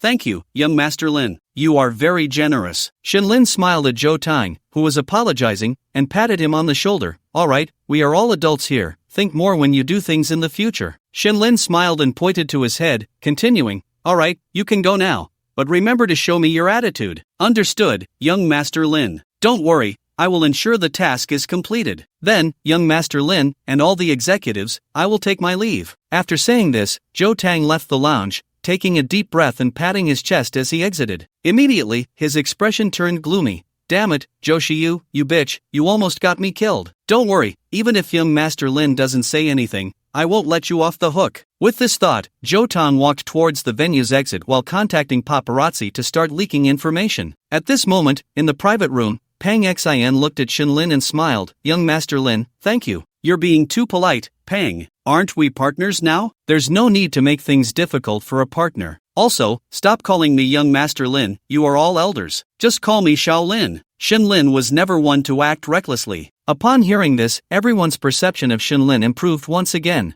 Their admiration for him grew. From another perspective, if Shin Lin had truly been unyielding just now, they wouldn't have said anything, but they would have internally labeled him as difficult to get along with. Even though Shin Lin had a strong identity, they would still have to consider it each time they collaborated. After all, working with someone of high status could be like walking on thin ice. No one wanted to invite trouble for themselves. However, on the contrary, Shin Lin, as a young master with status and background, could still handle matters with humility and emotional intelligence, which made them feel that such a person was worth building a deep relationship with. After all, everyone appreciates someone who is reasonable and has a background. Human relationships and social etiquette are very important. Therefore, Shin Lin's way of dealing with Jo Tang just now was perfectly measured. Shin Lin smiled at the entertainment industry bigwigs in the lounge and then said, "Alright, let's stop chatting here. Let's go to my villa. The party is about to start. All the executives, you should also try the hangover remedy from my Yenlin Group's Yenlin Foods. Make sure to promote it well for me." As soon as Shin Lin finished speaking, everyone present, except those who had already tried Shin Lin's hangover remedy, became curious. They all clamored to go see it right away. Shin Lin nodded and instructed Wang Jinghua to have all the artists from his company who attended the ceremony go over, while also sending out invitations to first-tier artists from other companies, saying they could go if they wanted, and he would arrange transportation for them. Half an hour later, a Bugatti Chiron led the way, followed by several supercars, a Rolls-Royce, and a few coasters, slowly driving out of the venue towards the direction of the Tang Palace Villa. Shin Lin had been planning this party for 2 days, so today, the property management of Tang Palace had already set up everything in Shin Lin's know. One villa early, including various fine wines imported from abroad. Inside the car, Shin Lin listened to soothing music as he came to a stop at a traffic light. Finally, he had a bit of leisure time to himself. Shin Lin took out his phone and opened his Weibo. At that moment, the notifications on his Weibo had already reached 99+. Seeing this number, Shin Lin glanced at the comments on his Weibo. All of them were supportive, and there were even a few netizens who directly posted suggestive comments. In response, Shin Lin checked a few profiles. If they were good-looking, he didn't block them, but if they weren't, he replied directly underneath, "Gentlemen, please do not disturb." Instantly, a flood of comments followed. "Wow, caught alive brother. Lin Gu, you're so handsome, can I bear your child?" Shin Lin looked at this comment, thought for a moment, and replied, "I'm a human, not an animal. If you want to hybridize, go find a baboon." Shin Lin's humor once again made the vast number of netizens laugh, and they all began to follow him. Shin Lin also noticed that the trending topics on Weibo were all speculating about his background and origins, but none of the guesses were correct. Shin Lin shook his head helplessly and then opened his attribute panel. Name, Shin Lin, age, 22, appearance, 95, others, max, system warehouse, open, perfect earnings, 2 million perfect earnings gold daily, piggy bank boost, island earnings boost, piggy bank boost remaining 1 day, island mall, open, reputation points. 26,527,423 points, sign-in times, 0. Shin Lin looked at his reputation, which was almost reaching 30 million. Indeed, showing off in the circle of friends was not as good as shining in front of people on Weibo. Shin Lin truly loved this speed of reputation growth. At this rate, he would soon be able to buy a research robot. Shin Lin smiled faintly, thinking he must make good use of Weibo in the future. At this moment, the young stars from Yenlin Entertainment sitting in the coaster were whispering among themselves. "Ah, this time Zhou Shiyu is done for, daring to offend our director Shen. I just received insider news that Zhou Tang, the head of Enterprise Entertainment, personally apologized to our director Shen, and now they're probably going to blacklist Zhou Shiyu. She brought it upon herself, daring to act like a diva at our Yenlin Entertainment's gala and slandering our people. Isn't that asking for trouble? By the way, this time Zhong Chushin is going to take off." Someone thought of Zhong Chushin walking the red carpet with Shin Lin, and instantly everyone became envious and jealous. "By the way, where's Zhong Chushin?" "In the Rolls-Royce in front." The young stars looked enviously at the luxury car ahead, wishing they were the ones sitting inside. Especially on another coaster behind them, the third-tier stars from other companies who had previously planned to kick someone when they were down were also shamelessly attending the party. Each person in the car had different thoughts. Some were preparing to apologize to Shin Lin at the party. Some, as if nothing had happened,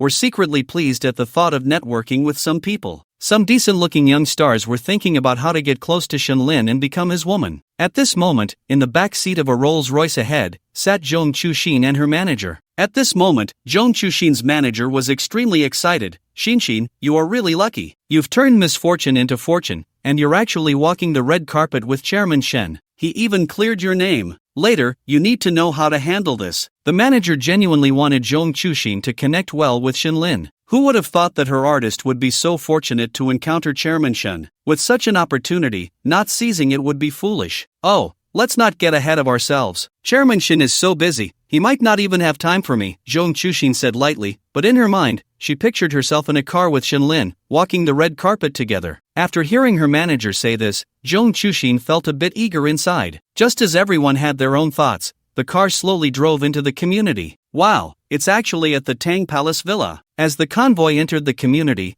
a small star in the coaster exclaimed upon seeing the villas. Is this the legendary most expensive villa in the Magic City? I heard one costs over $1 billion. Wow, is the company this extravagant to hold the party here? How much would that cost? The stars looked in shock at the villa area before them. They didn't know this was Shenlin's villa. They thought it was rented by the company for the party. But those who knew Shenlin were aware this was his villa, especially the big shots sitting in the Rolls-Royce, who gasped at the sight of the villa. They knew Shenlin was wealthy, but they didn't expect him to be this rich. Soon, the convoy arrived at the entrance of Tang Palace No. 1, where property security stood in a row to welcome everyone. At this moment, the windows of the cars, which had been mostly closed, were all opened. Many small stars even poked their heads out, their eyes filled with envy as they gazed at the legendary mansion before them. Wow, it's so beautiful. Am I the only one who sees that every corner here smells of money? So extravagant. I never thought we would one day come to Tang Palace for a party. The vehicles quickly parked in the entrance garden of Tang Palace No. 1 under the guidance of the property staff, and the enormous villa, resembling a royal palace, appeared before everyone. Is this still a villa? Why does it feel like a palace? It's so big, and it's in the center of the Magic City. Look at this garden, it's bigger than my house. I heard the people living here are all elites on the Forbes list or hidden capital tycoons. Yanlin Entertainment is really powerful. They know such big shots, the stars whispered among themselves as they got out of the cars. Then, under the guidance of the property staff and security, they entered Tang Palace No. 1 in an orderly manner. Soon, everyone got out and arrived in the garden. At this moment, as they were about to greet Shenlin and his group who had gotten out ahead of them,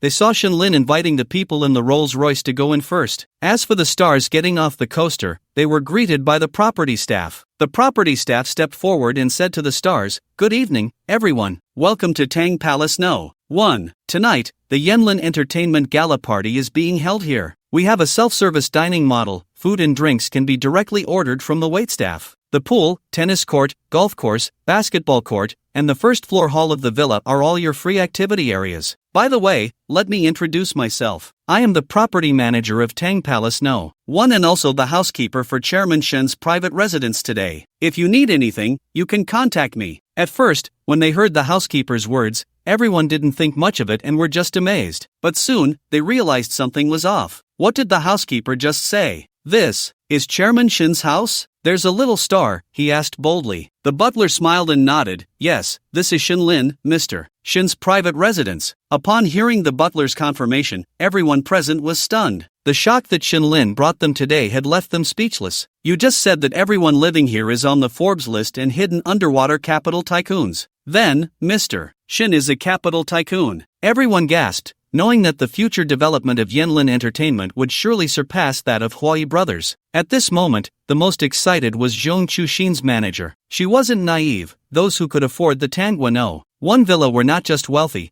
there were many connections involved that they dared not even think about. However, that didn't matter. What mattered was that her artist walked the red carpet with Mr. Shen. "Shinshin, you must find a way today to toast Mr. Shen a few more times, seize the opportunity, and be resourceful." The manager grabbed Zhong Chushin's arm, shouting, "You're killing me, hurry up." Not only Zhong Chushin's manager, but also some small stars nearby looked at Zhong Chushin with envy and jealousy. On the other side, Shenlin directly took Principal Wan, Wang Wei, Pine Wei, and others to sit in his wine tasting room. In preparation for this party, Shenlin had the butler of Tangwa buy a lot of fine wines from the Jiangsu Sufu by auction house. The wine room was completely filled. All were extremely precious wines, with a total value exceeding 10 million. As for those stars, they were essentially not on the same level as him, so there was no need for him to personally entertain them. Therefore, Shenlin only needed to host these capital tycoons from the entertainment industry. In the wine room, everyone was engaged in lively conversation. Shaolin, today we're here thanks to you, and we can visit Tangguano. Han Sancher said, sitting on the sofa in the wine room, smiling. Mr. Han, you're too polite. In the future, if you come to Magic City and have nowhere to go, just come to me. I'll provide you with good food and drink. Let's not talk about anything else. Let's have a toast first. Shenlin raised his glass of just uncorked candy and toasted everyone. Everyone raised their glasses in response. As the wine went down, everyone loosened up and began chatting about interesting, disgusting, and troublesome stories from various circles. Of course, everyone also tested Shenlin's hangover remedy, and their eyes lit up, especially Su Xin from today's capital, who immediately saw a business opportunity. She quickly looked at Shenlin and said, Shaolin, do you need investment for your hangover remedy? I happen to have quite a bit of idle cash on hand. As long as you ask, I'll invest at least 500 million. Upon hearing this, Shenlin looked at Su Xin, and he had no doubt about her words. After all, she was the one who invested in Dog East's Lu Changdong, Didi, and ByteDance, an absolute super capital and one of the top venture capital queens in the country. However, Shenlin wasn't a fool. It was clear she was a money-making beast, and he certainly wouldn't seek financing from her. Besides, if he needed financing, wouldn't he go to his mom? His mom was the queen of Asian venture capital, the richest woman. Sister Xin, I'm sorry, but I don't have any plans to seek financing at the moment. However, we can discuss other collaborations. Upon hearing this, Su Xin's expression dimmed. She wasn't very interested in Shenlin's other collaborations, but given Shenlin's status, she still politely said, Shaolin, tell me what other projects you have. Shenlin smiled and said, a bar. Upon hearing this, not only did Su Xin lose interest, but the several capital tycoons present also lost interest. A bar? What was there to invest in? Shenlin took a sip of his drink, aware of their reactions, but continued, the hangover remedy drink, you've all seen its effects. What if I told you this is actually my hangover medicine diluted for quick market entry, turned into a health drink? What would you think? If I said my bar could exclusively supply a new generation of hangover oral solution that's even more effective than this drink, would you still think this bar has no potential for growth? The crowd, initially disinterested, suddenly froze at Shenlin's words. They quickly realized the prospects of this bar. Su Xin also became excited. Shenlin continued, if our bar occasionally features celebrities performing, and we even develop it into a high-end, members-only bar, what do you think the prospects would be? Shaolin, if this project really goes according to your idea, then I'm in. How much equity can I get? Su Xin seized the opportunity and asked. Not just Su Xin, but everyone present became interested and wanted to invest. Shenlin was already prepared and nodded at Zhao Pengcheng. Zhao Pengcheng then handed out a business plan to everyone present, saying, this plan includes our profit model, risk control, and future planning. Our chairman Shen said, either we don't do it, or we do it big and refined, a high-end members-only bar, only opening in the capital cities of each province. Of course, there will be both high-end members-only bars and regular bars. Besides the quality of drinks, for the members-only bars, we can create our own capital circle to serve the wealthy, while the regular bars can attract stars to create buzz in various cities. We'll start with regular bars, offering hangover oral solutions and celebrity events as our differentiated competition. To cater to young people, we can also set up live house venues in the regular bars, combining a star-chasing bar experience. Great! Upon hearing Shenlin's plan, Su Xin immediately realized that if this bar took off, it would be a cash cow. At that moment, everyone understood why Shenlin had entered the entertainment industry. There was a deeper meaning behind it. What's the estimated market value for financing, and how much equity will be released? Su Xin voiced the thoughts of the group. Zhao Pengcheng glanced at Shenlin, who nodded, and then Zhao Pengcheng said, for the regular bar, our project is named YLX, where YL stands for Yanlin, and X represents diversification factors. Initially, we will build in 16 major cities in Jiangsu, Zhejiang, and Shanghai, with unified decoration and promotion, opening at the same time. Each bar will require an investment of around 100 million, totaling 1.6 billion for 16 cities. The bar will have differentiated competition, celebrity resources, networking resources, and exclusive hangover oral solution resources, plus we won't need bar marketing. We'll launch our own app. The app will allow table reservations and create a community exchange window for the bar. The core feature is a one-click table sharing option for strangers, where you can input how many people and how much it costs, split the bill, and pay directly, along with concert ticket bookings. Hiss! Upon hearing Zhao Pengcheng's words, everyone present realized that this bar was not just a bar, it could give birth to a super app, a social app for young people. Moreover, Shenlin and their market planning was very clear. They were doing business for young people, who generally enjoy sharing tables. For those who love hanging out in bars, this one-click citywide table sharing feature was a brilliant idea,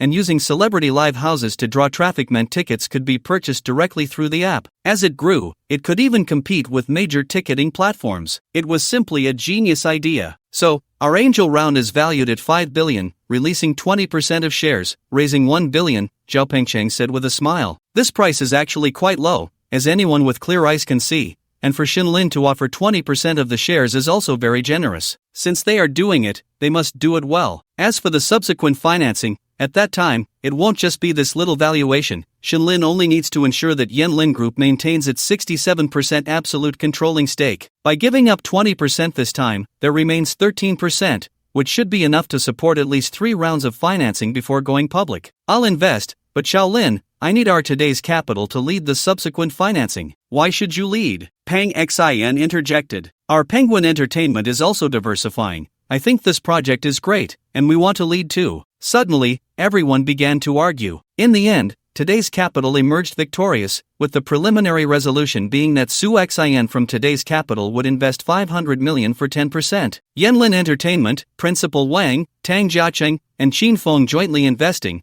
would invest 100 million for 2%. Superman Group, Company Investment, would invest 50 million for 1%. Han Sancher, China Film Company Investment, would invest 50 million for 1%. Gongyu, Gu Yongxiang, Wu Jing, Zhang Yimo, Chen Kaiga, Zhang Yang, Yang Chang, Lin Yong, Gongwen, Peng Xian, Yu Yongfu, and Du Hua, these 12 individuals, each personally invested 25 million, taking 0.5% of the shares each. Thus, the supergiant alliance of the future entertainment industry was born. Of course, the Chinese name for YLX is Yanlin Pan Entertainment Company, which Shenlin would later hand over to Wang Maojun to manage, with a term of 20 million plus 1% of Yanlin Group's equity after 4 years. Shenlin raised his glass with a smile. Then let's toast to our happy cooperation and mutual assistance. Everyone laughed and raised their glasses. Happy cooperation, mutual assistance. Of course, today was just a preliminary investment decision. When the time comes for signing and public announcement, they would hold a signing ceremony with Yanlin Group tomorrow, followed by an external announcement. Such a large angel round investment, when publicly announced,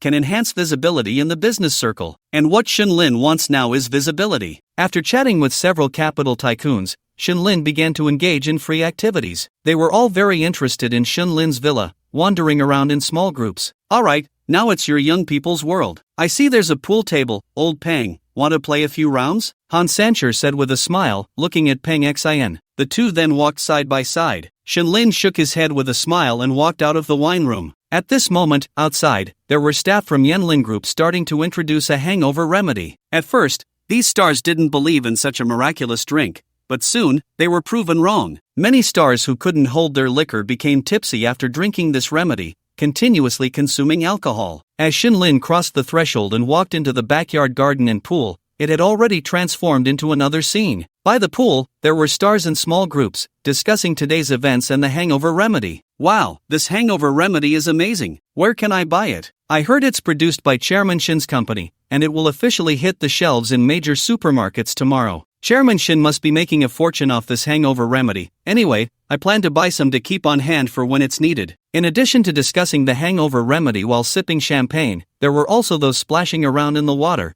with a DJ playing lively music. Most of the attendees were stars with some talent, and there was no need for a host. Everyone was already having a great time. For instance, a group of people started singing on stage, while others began playing the drums. Some people even jumped up right where they were. Plus, they had just come from the gala, and everyone was dressed extremely lightly, all being stars with exceptionally good figures. Visually, it was truly a small feast. TSK, isn't this much more interesting than going to a nightclub? The lively crowd saw Shenlin come out and greeted him enthusiastically. Mr. Shen, want to have a drink together? Mr. Shen, want to join us at the pool? Mr. Shen, your hangover remedy is amazing. I'll definitely buy more tomorrow to support you. Shenlin smiled and chatted with them, and soon he spotted Zhong Chuxin sitting with her manager nearby. Zhong Chushin's manager even invited Shinlin to drink together. In addition, there were several stars from Yanlin Entertainment, like Li Bingbing, Sunnyhan, Yu Wenwen, and Ishwan, and a few others who looked familiar but whose names he couldn't recall. They all waved at Shinlin with smiles. Mr. Shin, come on, let's have a drink. Mr. Shin, come over, we'll dance for you. Mr. Shin, do you prefer bold or sweet girls? Looking at them, Shinlin thought of a saying, who doesn't eat meat during the new year? So, Shinlin smiled and walked over. He really had no other intentions. It was definitely not because of the stunning figures and good looks of the stars,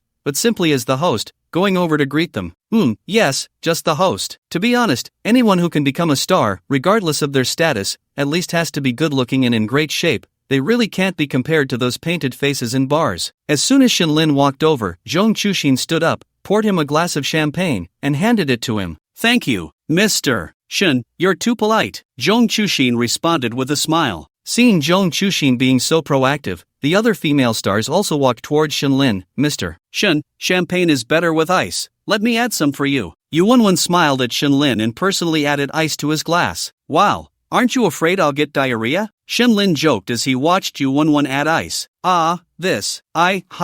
Just kidding. You're so mean, Mr. Shun. Yu Wenwen said, playfully hitting Shinlin with her fingers. This made Shinlin laugh heartily. At that moment, Shinlin suddenly felt that entering the entertainment industry as capital was really exhilarating. The other female stars looked at Zhong Chushin and Yu Wenwen's actions, internally calling them two flirts, while also regretting why they hadn't been more perceptive. Hello everyone, some of you I know, and some are meeting for the first time, right? Shinlin didn't put on airs and directly pulled out a seat to sit down. He smiled at these female stars. Although Shinlin was very easygoing, the entertainment industry is, after all, hierarchical, and moreover, Shinlin's strength was not just strong in the entertainment circle. With this villa, no one was foolish. Shinlin's power was even stronger than they imagined. Didn't they see how even well-known second-generation elites like Principal Wang, Shinfeng, and Tang Jiacheng were willing to act like younger brothers in front of Mr. Shen? So, as soon as Shinlin sat down, the female stars all stood up, including Li Bingbing, who had been in the industry for a long time. Just now, Li Bingbing had asked her friend Ren Quan about it. Ren Quan had told Li Bingbing that he personally asked Han Sancher, and Han said that if Lin Xiao shook, the entire entertainment circle would shake 3 times. Moreover, Han Sancher had personally told Ren Quan that all the people in their Beijing circle combined wouldn't be enough to compare. So, Ren Quan told Li Bingbing that she must not offend Shinlin, otherwise, no one could protect her. That's why Li Bingbing also stood up. She firmly believed in the words of her close friend. What are you all standing around for? Sit down, I'm not a tiger. Shinlin smiled as she looked at the few people. Hearing this, they finally sat down. Although they had relaxed a bit earlier, they still felt a bit constrained when Shinlin actually came over. Shinlin raised her glass and smiled at the women. Let's have a toast. It's our honor. Li Bingbing, representing the female stars, replied. Shinlin glanced at Li Bingbing. Although she was older, she was really well maintained, and her figure was impressive. At that moment, Shinlin suddenly remembered what Zhu Xiaotian had said about Li Bingbing's great moves. She couldn't help but smile playfully. Bingbing, what have you been busy with lately? Seeing Shinlin's inquiry, Li Bingbing quickly smiled and said, I've been idle at home lately. Chairman Shin, if you have good resources, please introduce them to me. As she spoke, she playfully slapped Shinlin's hand. Shinlin smiled and nodded. Well, being idle won't do. If you stay idle, you'll lose your fame. At this moment, Yu Wenwen, sitting to Shinlin's right, curiously asked, Chairman Shin, how much did you spend on this place? I don't know, it was a gift from home. Shinlin casually deflected the question. Upon hearing this, the women exchanged glances. A gift from home. By the way, Chairman Shin, can you show us around? Li Bingbing asked. Sure. Shinlin then took the women to tour her mansion. They chattered excitedly all the way. Soon, they arrived at the garage, and when the women saw the cars Shinlin had parked there, they were all astonished. Wow, Chairman Shin, what are these cars? I've never seen them before. They're all limited editions. Can we take pictures and post them on Weibo? At that moment, Sunnyhan looked at Shinlin with her big, watery eyes and asked, You can take pictures in the garage and of the house's exterior, but not inside. I need some privacy, right? We understand, Chairman Shin. The reason Shinlin agreed was not just for the fame. Soon, everyone finished the tour and returned to the corner they had just been in. As soon as they sat down, Yu Wenwen suggested, how about we play some games? Otherwise, it's too boring. What game? Shinlin asked curiously. He was here to chat with them because, after all, he was the chairman and needed to connect with his subordinates. Naturally, he wouldn't put on airs, playing together would make him seem more approachable. Moreover, Shinlin was aware of the fear these stars had of his thunderous methods with Zhou Shiyu, so he was quite looking forward to the game Yu Wenwen proposed. Seeing Shinlin so easygoing, the women gradually relaxed. How about we play a game of passing notes? As soon as Yu Wenwen said this, the faces of the female stars present turned red. They all knew what passing notes meant. However, after a moment of shyness, they quickly reacted and even seemed eager to try. Great, come on, Chairman Shen, let's play. At this moment, Sunnyhan boldly linked her arm with Shinlin's and began to act cute, even making Shinlin feel that the girl intentionally pushed her chest out as she leaned closer. Shinlin couldn't help but sigh inwardly, damn, is this the joy of capital in the entertainment industry? Why didn't I come in earlier? Shinlin looked at the women. In the eyes of outsiders, they were all top-tier goddesses. At this moment, in front of him, they were all as obedient as kittens. Just thinking about it was thrilling, and they were playing the note-passing game to please him. Look at how understanding they were. No wonder they could make a name for themselves in the industry. This is what it means to know how to play the game. Zhong Chushin blushed as she linked her arm with Shinlin's, pretending to be bold and said, Mr. Shin, you wouldn't be too scared to come, would you? Or are you just shy? Shinlin knew this was a provocation, but there was nothing he could do. He was just the type to fall for it. Brothers, can you withstand this test? Shinlin admitted he couldn't. At this point, he dropped his pretenses, nodded, and his hands began to wander on Zhong Chushin's thigh. Seeing that Zhong Chushin didn't stop him, and the other female stars seemed oblivious, Shinlin grew bolder, discussing the rules while his hands kept moving, exploring every thigh within reach. It was hard to blame Shinlin. With so many long, beautiful legs around, it was truly irresistible. Brothers. Soon, the note-passing game began. Anyone who failed to pass the note or had one in their mouth would face a penalty. Of course, the female stars were savvy and thought of ways to benefit Shinlin through the penalties. For instance, they would ask Shinlin to give them a hug or lift them up. They would also have Shinlin kiss the loser through a piece of paper or share a stick of biscuit. In short, they were having a blast. After a while, the female stars got so into it that they suddenly found passing notes boring. At that moment, Zhong Chushin seemed to throw caution to the wind and directly suggested, how about we pass ice cubes instead? Hearing Zhong Chushin's words, Shinlin's eyes lit up. Could this really be passed around? Wasn't this just a clever way to give himself a treat? The entertainment industry was his for the taking. Before long, Shinlin saw Zhong Chushin hold an ice cube in her mouth and start passing it around. The next in line was Yu Wenwen, who also seemed to be all in, opening her mouth wide to receive the ice cube from Zhong Chushin. Shinlin watched the scene, feeling exhilarated. Wasn't this just an indirect kiss? Soon everyone began passing the ice cubes, and whenever it reached Shinlin, no matter who it was, they would always stick out their tongues. Shinlin deeply thought of a saying, the moment a woman lets go of her modesty and morals is when a man enjoys himself the most. Shinlin grabbed the ice cube from Li Bingbing's mouth and noticed she intentionally pouted her lips, her eyes filled with allure. Shinlin just smiled and deliberately let the ice cube slip. The ice cube fell. I lost. Shinlin admitted defeat. Seeing Shinlin like this, Li Bingbing quickly said, no, it was my fault for not passing it properly. Mr. Shin, it should count as my loss. Let me take the punishment. Shinlin chuckled inwardly. This was what it meant to be savvy. Good, this was a good employee. When resources came in the future, he would definitely think of her.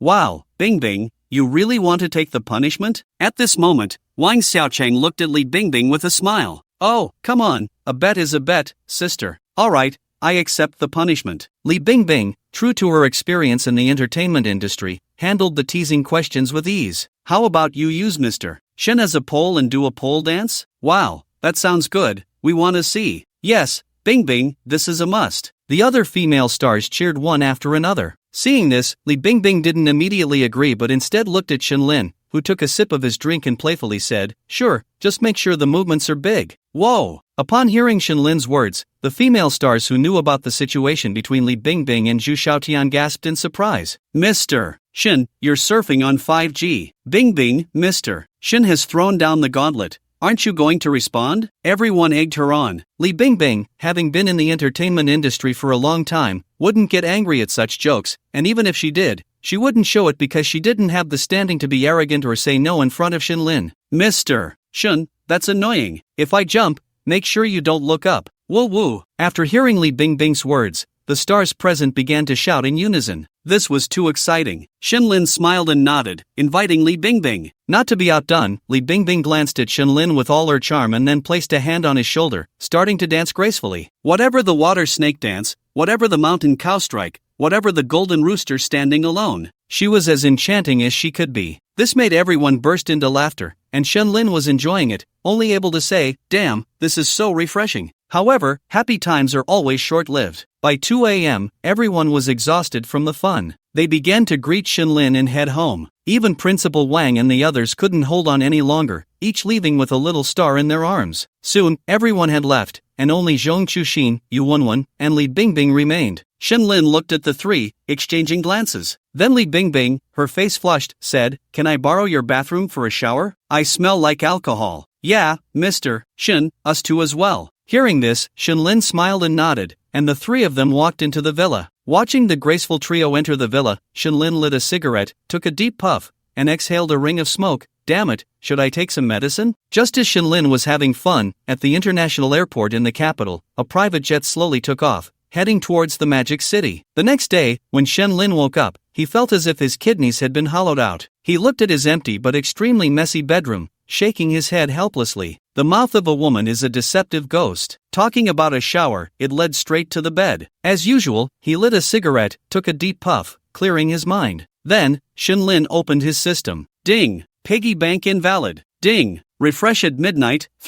1 million perfect gold has been transferred to the host's card ending in 7878. Please check. Ding! Congratulations to the host. Yesterday's reputation increased by 46.78 million, current reputation points, 52.36 million. Ding! Refresh at midnight, detected that the host sent a Weibo post yesterday, currently undergoing comprehensive scoring. Ding! Yesterday's Weibo score exceeded. Congratulations to the host for receiving a designated category sign-in. Ding! Other people's earnings card, company income 1 million yuan. Shenlin was stunned upon hearing the system's updates. He didn't expect there would still be a reputation point prompt. Hearing about the increase in reputation points from yesterday, Shenlin smiled. It seemed yesterday's effect was great. Ding! Would you like to sign in? Normal or designated? Sign in, normal. Ding! Congratulations to the host for successfully signing in. Received item. Top-level blank skill card X1. Upon hearing the system's sign-in reward, Shenlin jumped up from the bed. Damn, a direct hit. The blank skill card is finally back, and it's top-level. The effect of this card needed no further explanation for Shenlin. However, he didn't use the card immediately because, compared to using this card, he was more looking forward to the designated sign-in. Use designated sign-in, designated, island category sign-in. Ding! Congratulations to the host for successfully using designated sign-in, island category. Ding! Congratulations to the host for successfully signing in. Received item. Congratulations to the host for obtaining Island Top-Level Semiconductor Technology Research and Development Set Card X1. Hiss. Hearing the reward for his sign-in, Shenlin could no longer contain his excitement. He jumped up and waved his arms in the air. Although Shenlin hadn't checked the analysis of the item yet, there wasn't a single industry related to semiconductors that was simple. Moreover, the most important thing is not the word semiconductor, but the two words top-level in front. Shenlin knows just how perverse the system's top-level card can be. Taking a deep breath, Shenlin tried to calm his excited heart. He then directly opened his system warehouse and soon saw a card deck shining with a black light, somewhat resembling a chip. This must be the semiconductor card deck, and Shenlin focused his gaze on it. Soon, information about the card deck appeared before Shenlin's eyes. Island Top-Level Semiconductor Technology R&D Set X1. Using this card will grant the following rewards. 1 top-level IC designer robot, nationality customizable, initial age customizable, possesses top-level IC design capabilities, lifespan of 70 years. 2 top-level IC manufacturing robot, nationality customizable, initial age customizable, possesses top-level IC manufacturing capabilities, lifespan of 70 years. 3 top-level IC packaging and testing robot, nationality customizable, initial age customizable, possesses top-level IC packaging and testing capabilities, lifespan of 70 years. 4 complete semiconductor large research institute, includes chip design laboratory, chip wafer laboratory, chip packaging and testing laboratory, comes with a 5 nanometer resolution lithography machine to generate detailed blueprints, DYUV brand, capable of generating extreme ultraviolet wavelengths of 13.5 nanometers, multiple exposures, can produce 3 nanometer process chips. 12 lithography machine manufacturing robots, nationality customizable, initial age customizable, possesses top-level lithography machine manufacturing, maintenance, and upgrade capabilities, lifespan of 70 years. 3 lithography machine production lines, top-level lithography machine manufacturing production lines can be used with lithography machine manufacturing robots, capable of mass-producing 6 lithography machines per year. 7. One squad of research security robots, 102 individuals, nationality customizable, initial age automatic, possesses top-level combat strength and counter-surveillance capabilities, responsible for protecting the Semiconductor Research Institute, immortal, lifespan of 70 years. 8. One set of Research Institute security system, after placing in the Research Institute, automatically enhances the security system, generates an energy shield, no external force can break through, satellites cannot detect it, only host authorization can allow entry, excluding related robots. 9. The above rewards can only be used on the island, cannot be taken out, and cannot be taught or learned. 10. Note, obtaining the Island Technology Trading Card will allow for external trading and teaching of related semiconductor knowledge. Hiss. Shin-Lin trembled all over. This is directly giving him a complete closed-loop research company from chip design to chip production. Although it can currently only be used on the island, as long as he can obtain the Island Technology Trading Card, he can completely establish a semiconductor company in Xia country. Those who understand the value of semiconductor technology know what it means. Moreover, the most important thing is that this top-level card deck also includes a lithography machine, and not just any lithography machine, but the world's top lithography machine. It can also produce, and with the related robots, it can undergo iterative upgrades. Shin-Lin is very clear about what this represents. Damn it, I must post more on Weibo and draw the Island Technology Trading Card early. That way, I can become a tech giant in front of everyone, and at that time, even Musk will be my little brother. At this moment, Shin-Lin's desire to draw the Island Technology Trading Card has reached its peak. Otherwise, this technology can only be used on the island, which is of no use at all. Take it slow, let's use the card first. Thinking of this, Shin-Lin directly used the card, used the island top-level semiconductor technology R&D set. As Shin-Lin's voice fell, the system's prompt sound appeared in Shin-Lin's mind. Ding! Congratulations, host, on successfully acquiring the top-tier semiconductor technology research kit for the island. Please select the location for the Semiconductor Large Research Institute on the island. After the prompt sound ended, a projection blueprint of the island appeared before Shin-Lin. He glanced around. To the west was the military facility territory of his second uncle and others,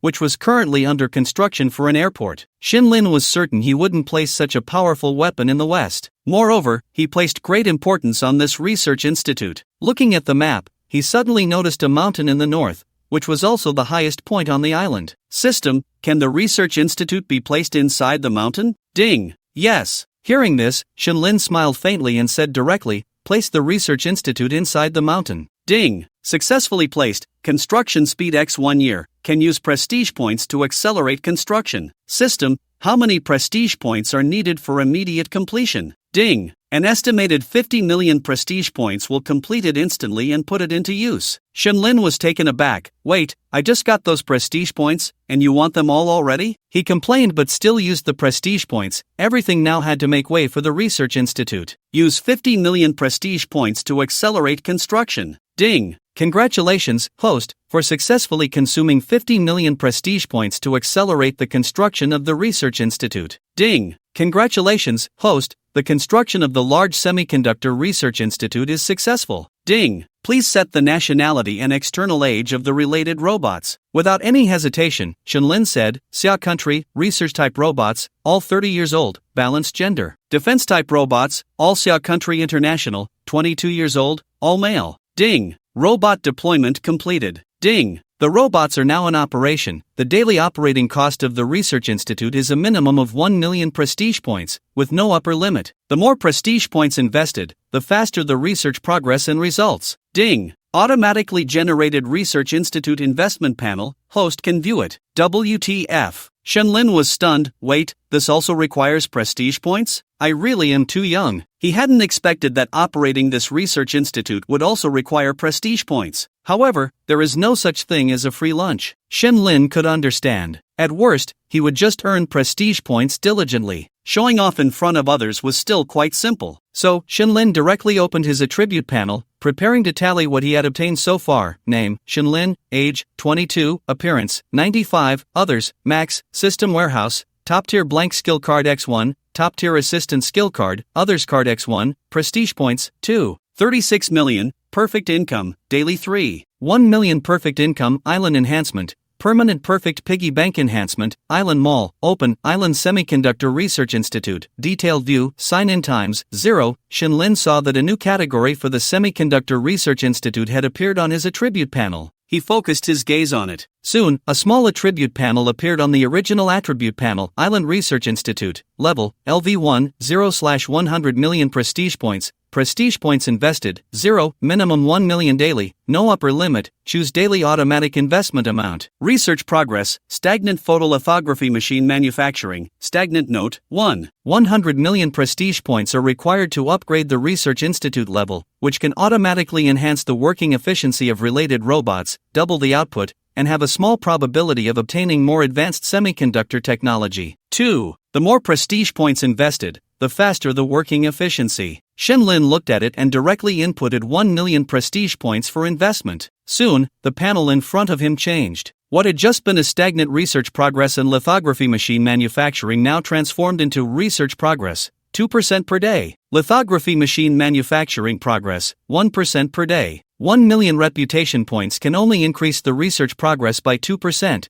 which means it will take at least 50 days to yield results. As for the lithography machine, it can only complete 1% per day, so it will take at least 100 days to produce one. What if it were 2 million? Shinlin did not hesitate and added another 1 million reputation points into the investment. Soon, another change occurred, research progress, 4% per day. Lithography machine manufacturing progress, 2% per day. Seeing this progress, Shinlin realized there were currently two hypotheses. One was that increasing by 1 million reputation points doubled the output. The other was that the invested reputation points were doubled, so the progress was also doubled. Unfortunately, Shinlin no longer had millions of reputation points left. He could not experiment further. Reputation points are still too few. Damn it, I need to show off more in front of people. Shinlin thought for a moment and decided to set it at 2 million reputation points per day, just in time for the financing cooperation signing today. Moreover, today was also the day the hangover remedy drink would be launched, so he could post on Weibo later. No need to overthink it. Shinlin got up, washed up, and had the butler prepare breakfast. While eating, he logged into his Weibo. Shinlin looked and saw that his followers had surpassed 5 million. Still too few. Shinlin thought and prepared to launch the first wave of attacks today. So, he directly contacted Wang Jinghua. Hello, Chairman Shin, good morning. Manager Wang, have all the stars under our company post about the hangover remedy drink on Weibo and at me. Okay, Chairman Shen. Just after hanging up, Shinlin's WeChat chimed with a flood of messages, and he felt a bit helpless. Sometimes, being too popular could be quite burdensome. Ji Mushuet, brother, good morning. Are you still in the Magic City? Little Shui misses you, moi. Brother, I'm going back to my hometown, Wenchang, to play for a few days. Remember to message me when you return to Hangchang. Image, a refreshing lace nightgown photo. Shinlin saw this message and didn't reply, knowing what she was up to was enough. Zhong Chushin, brother, we're leaving first. I'm filming in Shenzhen. You can come visit me later, moi. Li Bingbing, Chairman Shin, we're leaving first. I'm in the Magic City, and you're always welcome to come to my house. You Won, brother, boo-hoo, you don't care about your sister at all. My legs are so weak today, and the worst part is I have to participate in Running Man. So pitiful, hug me. You Shushin, brother, I watched your Gala live stream yesterday. You looked so handsome, boo-hoo. When will you come see me? I'm all alone in Hangdian, so pitiful, look at my little feet. Image, thighs. Xiao Xiao, Lingu, want to hang out? A tempting photo of her in a bikini standing in front of a mirror. Shinlin was taken aback when he saw Xiaoxiao's WeChat and quickly replied, Shinlin, brother won't hang out, be good, I have things to do today, go find your boyfriend. Xiaoxiao, crying Shinlin directly ignored her message. Ding xin, old Lin, when are you coming back to Hangchang? Damn it, it's less fun without you around. Shinlin glanced at Ding Xian's message and replied, Shinlin, I'm busy in the Magic City, you guys have fun first, contact me when you return to Hangchang. Then came a message from Wang Wei, old Lin, come to the company at 10 this morning, we have a simple financing signing press conference. Shinlin checked the time, it was already 9:15. He needed to hurry up, after all, it was another opportunity to show off in front of people. Just as Shinlin was about to exit WeChat, another message popped up. Shinlin took a look and was surprised to see it was a message from Lu Xiu. Lu Xiu, Lingu, your sailboat arrives tomorrow. Want to come to the club and have some fun? Upon seeing this message, Shinlin's mind didn't go to his sailboat, but to a shadow that saved him. The captain of the national sailing team, Xia Shiyao. Just so happens I have a top-tier skill card. I don't believe you can't eat this time. Shinlin chuckled and replied to the message directly. Shinlin, I'll see tomorrow. I have some things to do these 2 days. I'll contact you in advance if I go. Lu Xiao, okay. After replying, Shinlin stood up and headed towards his garage. Looking at his luxury car garage, Shinlin grinned and took a big group photo with his beloved car. He then opened Weibo and edited a message. Shinlin, the most troubling thing I wake up to every day is, which one should I drive? Accompanied by a picture of his top-tier supercar garage. Shinlin then clicked send. He put down his phone, glanced at the car keys beside him, and picked up the key for the Pagani Zonda R. He got in the car. Soon, a roaring sound echoed through the villa. Shinlin pressed the accelerator and drove out of the villa, heading towards the company. What Shinlin didn't know was that the moment he casually posted on his moments, it was causing quite a stir on Weibo. On Weibo, under Shinlin's freshly posted message, the comments section was already flooded with thousands of comments. Oh my, what am I seeing? Pagani Zonda R, P1, Night Voice. I'm on my knees, I really am. How can Lin Xiao be so rich? Every car here is a limited edition. Am I the only one who saw the location? Tanguano? 1. How rich must he be? Who's richer, Principal Wang or him? From what I see, the principal isn't as rich as Lin Xiao. The comments section was lively, and Shinlin's recent Weibo post quickly made it to the trending list. Hashtag what is Shinlin's background? His garage is full of limited luxury cars. Hashtag this Weibo post was soon seen by many car review bloggers in the influencer circle, who clicked in and, upon seeing Shinlin's cars, couldn't help but gasp in amazement, even though they thought they had seen it all. At that moment, Mike, who was waking up in Hong Kong, opened his Weibo and found many people at him. Out of curiosity, he looked at his Weibo comments. Mike, what's up with this Lin Xiao? He's so impressive? Mike, who's richer, you or Lin Xiao? Mike. Looking at his comments, Mike was taken aback. What the hell is this? So he didn't check the trending topics and directly found a netizen in the comments section, edited a message, and sent it out. Mike, Lin Xiao? Who? I don't know him. What's up with him? The netizen saw Mike's response and immediately got excited, quickly commenting below, Mike, Lin Xiao is so rich and you don't even know him. He must be a big shot. Mike, you just woke up, right? Check the trending topics. Lin Xiao showed off his garage, all top-tier limited luxury cars. By the way, the previous Night Voice was his, and he lives in Tanguano. 1. Originally planning to reply and then go back to sleep,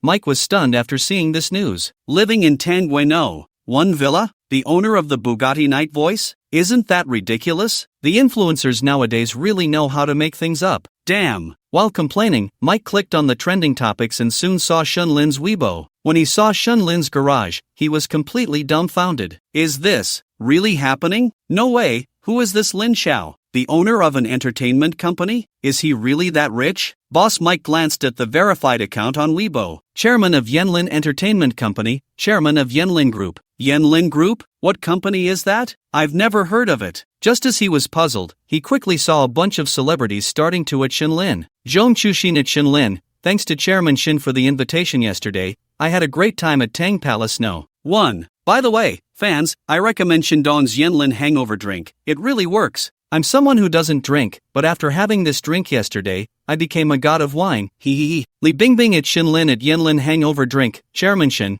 I'll buy your products for hangovers in the future. Yuan at Shinlin at Yenlin hangover drink. Fans, feel free to buy, it's really good, I guarantee it with my reputation. Boss Mike saw that almost half of the entertainment industry stars were praising this hangover drink, and he became interested. After looking at Shinlin's Weibo, Boss Mike discovered that Shinlin knew Principal Wang, so he directly contacted Principal Wang. Mike, bro, who is this Shinlin? Principal Wang, bro, his last name is Shun. What do you think? Covers mouth and laughs. After seeing this message, Mike was stunned and immediately retracted his earlier disdain. Anyone who mingles in the upper echelons of Xia country knows about the 7 great families. Mike gasped and was about to ask Principal Wang for an introduction when another message from Principal Wang came in. However, at that moment, Mike was shocked when he saw the message. Principal Wang, Mike, are you crazy? Do you have such a big nerve, looking down on others? Dare to confront Lin Xiao? Mike was puzzled by this message, but soon Principal Wang sent a link. He clicked in and saw that his previous reply had been taken out of context and was trending. Hashtag famous internet celebrity boss Mike bluntly said, Shinlin? Who? I don't know him. Hashtag when he saw this trending title, Mike quickly clicked in. Soon, he saw that the comments under this post were full of schadenfreude. Ha, I'm dying of laughter. Still Lin Xiao, even our boss Mike doesn't know him. Those cars are probably photoshopped. It's still boss Mike. what a joke. After seeing these comments, Boss Mike felt a chill run down his spine. He thought for a moment and quickly posted a Weibo. Mike at trending, please stop taking things out of context. I don't know him because I don't have the qualifications to know him. I beg you, let me enjoy my vacation in Hong Kong, okay? At Lin Xiao, please forgive me, I really didn't mean it. When I return to Magic City, I'll personally invite you to dinner to apologize. At that moment, Mike suddenly felt that this trending topic might not be so bad. At least it gave him a chance to get in touch with Lin. That's a real big shot. Just after Mike posted this Weibo, it stirred up a huge wave. You have to know, Mike is the kind of big shot that even old man Pagani would personally get out of the car to open the door for. In the garage, there are a bunch of Pagani cars. Such a top-tier big shot, and now he's apologizing to this Lin Xiao on Weibo? Just after Boss Mike posted this Weibo, Xin Feng and the others also posted. Xin Feng at Lin Gu, Mike means no harm. Lin Gu, I'll buy more of that hangover drink to give to fans, supporting you. Principle 1, 1 by 1, if you don't know, just shut up. At Lin Gu, can I borrow a Pagani to drive? Tang Jiaqing at Lin Gu,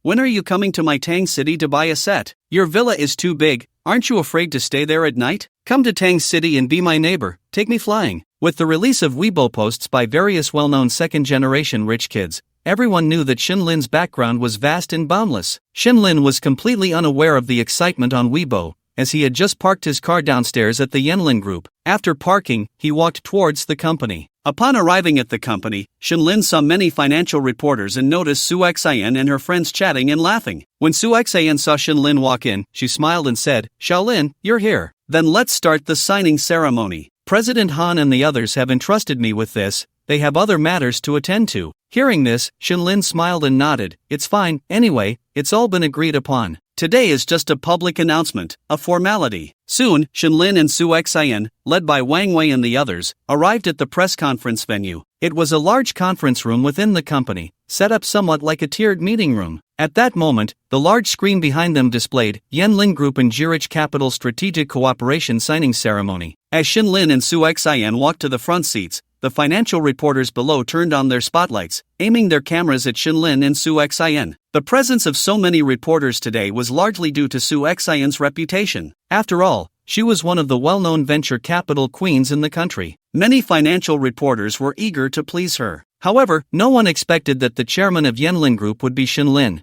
the chairman of Yanlin Entertainment, who had just risen to fame yesterday. It was known that after Lin's actions yesterday, many financial reporters were eager to interview this emerging business tycoon. After all, today, Yanlin Entertainment's stock price had reached a new high, with a market value surpassing 7 billion, compared to the previous 6.4 billion of Huai Brothers before the name change. It had increased by a full 600 million. Now that Lin and Su Xian had arrived, the reporters sitting below were all eager to ask questions. But at this moment, Wang Wei, dressed in a suit, stepped onto the stage and approached the speaking podium. Dear guests and reporter friends, welcome to the strategic signing ceremony between Yanlin Group and Zurich Capital. This time, Wang Wei said some trivial things before quickly getting to the point. This is not just a strategic cooperation between Zurich Capital and Yanlin Group, it is also an angel financing conference. Mr. Lin, chairman of Yanlin Group, and Ms. Su Xian, chairman of Zurich Capital, will publicly disclose the financing conference for Yanlin Group's subsidiary, Yanlin Pan Entertainment Company. This time, Zurich Capital, Superman Group, Yanlin Entertainment, and China Film International, along with 12 individual shareholders, will make angel round investments in Yanlin Pan Entertainment Company,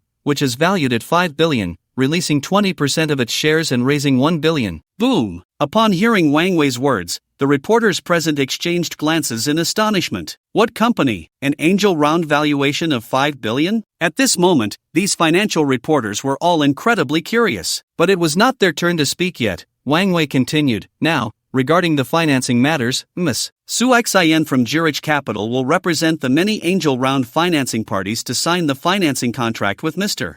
Lin, chairman of Yanlin Group, for the subsidiary Yanlin Pan Entertainment Company. After Wang Wei finished speaking, 4 young ladies in kipeos split into 2 teams and walked onto the stage. The 2 ladies in front each held a folder, while the 2 behind them carried trays with signing pens. Soon, 2 contracts were presented to Lin and Su Xian. Lin and Su Xian exchanged glances and smiled slightly, signing in front of the media. They then exchanged the signed contracts. After signing, the two stood up together and walked to the front of the stage. Under the gaze of the reporters, they shook hands and took a group photo. Then came the questions from the reporters. Shinlin glanced around and pointed to a girl in a blue dress who had raised her hand. The girl quickly stood up. "Hello, Mr. Shin, Mr. Su. I am Wu Man, a reporter from Magic City Financial News. First of all, congratulations to Mr. Shin on securing angel round investment. Secondly, I would like to ask Mr. Shin what your company, Yanlin Pan Entertainment, does to achieve such a high market valuation for financing. Is it genuine?" Upon hearing the question, Shinlin smiled slightly and picked up the microphone. "Hello, Reporter Wu. Your question is likely on many people's minds. Let me clarify, Yanlin Pan Entertainment is a comprehensive entertainment industry company that integrates bars, live houses,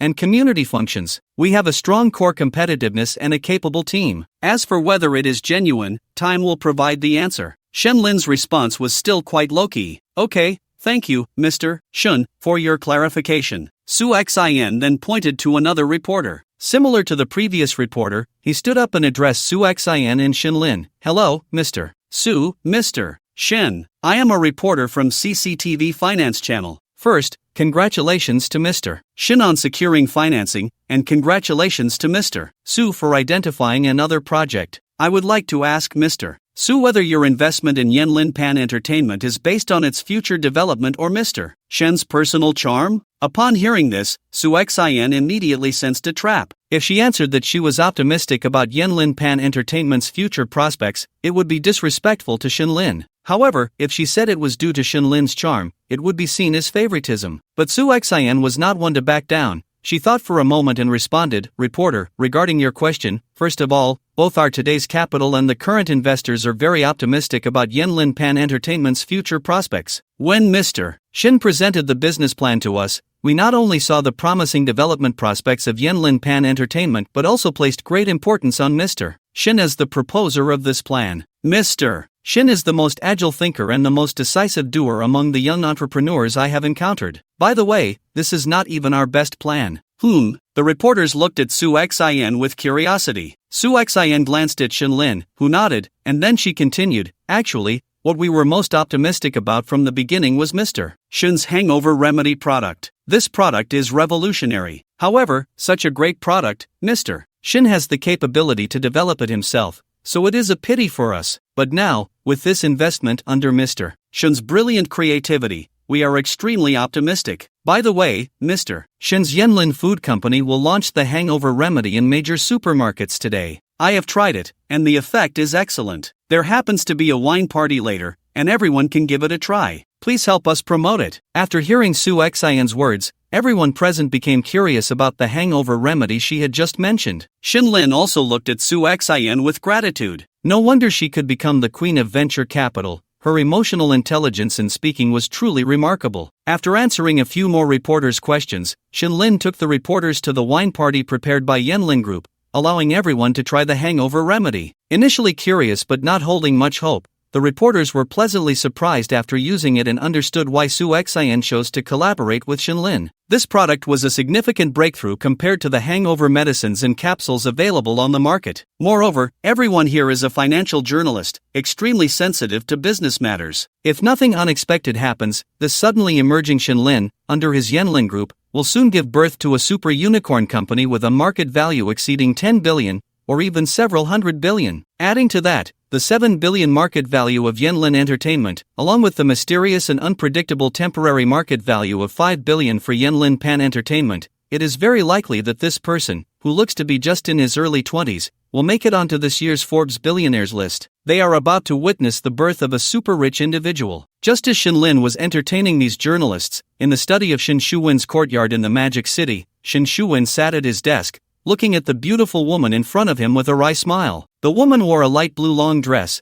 the hem gently swaying like a lotus in a clear spring, fluttering in the wind. Her face was free of makeup, yet she possessed a fresh and refined beauty, with the corners of her eyes slightly raised, holding a hint of gentle smile, as if she could see into the depths of one's heart. With every gesture, she exuded a natural nobility and composure, each glance and smile appearing so appropriate yet warm. Her eyes were deep, like the vastness of the galaxy. Upon closer inspection, the corners of her eyes bore the marks of time, but these marks did not diminish her beauty, rather, they they added a touch of tranquility and wisdom to her demeanor. Sister-in-law, you are too anxious. Didn't we agree to wait until we return to Hangzhou to meet? Yes, this person is none other than the current matriarch of the Shin family, the top venture capital queen in Asia, a world-class super-rich individual. Shin Shuejuan's wife, Shin Lin's mother, the second-generation princess of the Ni family, Ni Wei. Upon hearing this, Ni Wei shot a fierce glare at Shin Shuwen. Shuwen, sister-in-law has always thought that you are someone with your own opinions, someone who doesn't have to listen to your elder brother. I can understand that Shuewu is helping your brother keep secrets. After all, he has always been your brother's sidekick. But why are you hiding things from me now? As the matriarch of the Shin family, my words no longer hold weight, right? If it weren't for my brother knowing about Shaolin's existence,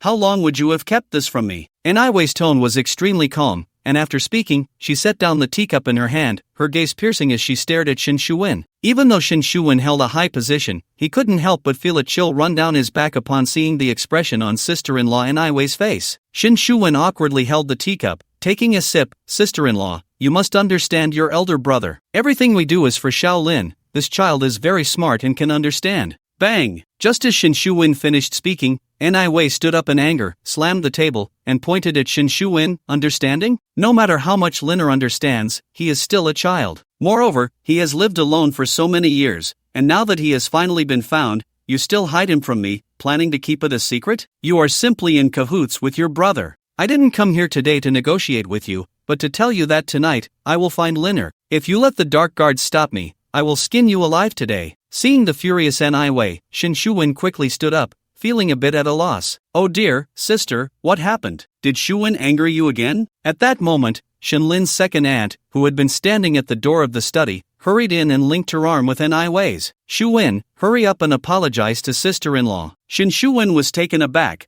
Wait, what am I apologizing for? Shouldn't it be my elder brother who apologizes? The second aunt looked at Shin Shuwen and rolled her eyes, quickly signaling him. Shin Shuwen forced a smile. Sister-in-law, I was wrong, but I am not stopping you from meeting Shaolin. It's just that it's not very safe around him right now. There are. Cough, cough, cough. Aunt Air looked at her old partner and quickly exchanged glances. How could someone so clever usually say such unpleasant things now? Ah, yes, Shaolin is very busy right now. Shuwen, do you really think your sister-in-law is in a good mood right now? Ni Wei broke free from Aunt Air's arm and looked seriously at Shin Shuwen, telling everything, in detail, about what you and your brother are thinking. Otherwise, I'll have my dad come personally, and then you'll have to explain everything to the old man yourself. If you can't handle the eldest, can you not handle the second? Upon hearing this, Shin Shuwen's mind conjured up an image of an elderly man, and he immediately broke into a sweat. Sister-in-law, please calm down. Today, just today, I will definitely let you meet Shaolin. Whatever it is, you can ask, and I will answer. Let's sit down and talk it over. On the other side, Shin Lin's financing press conference had also concluded. Shin Lin handed out a few bottles of hangover remedy drinks to each reporter present and sent them on their way. After returning, some of the quicker reporters had already started writing and publishing articles. Suddenly, many reporters began reporting on Shin Lin on Weibo. Hashtag a billionaire at just 22 years old is about to emerge, and it's all thanks to this. Hashtag a super unicorn company is about to be born in Xia country, and the boss is actually him. Hashtag this year's Forbes rich list,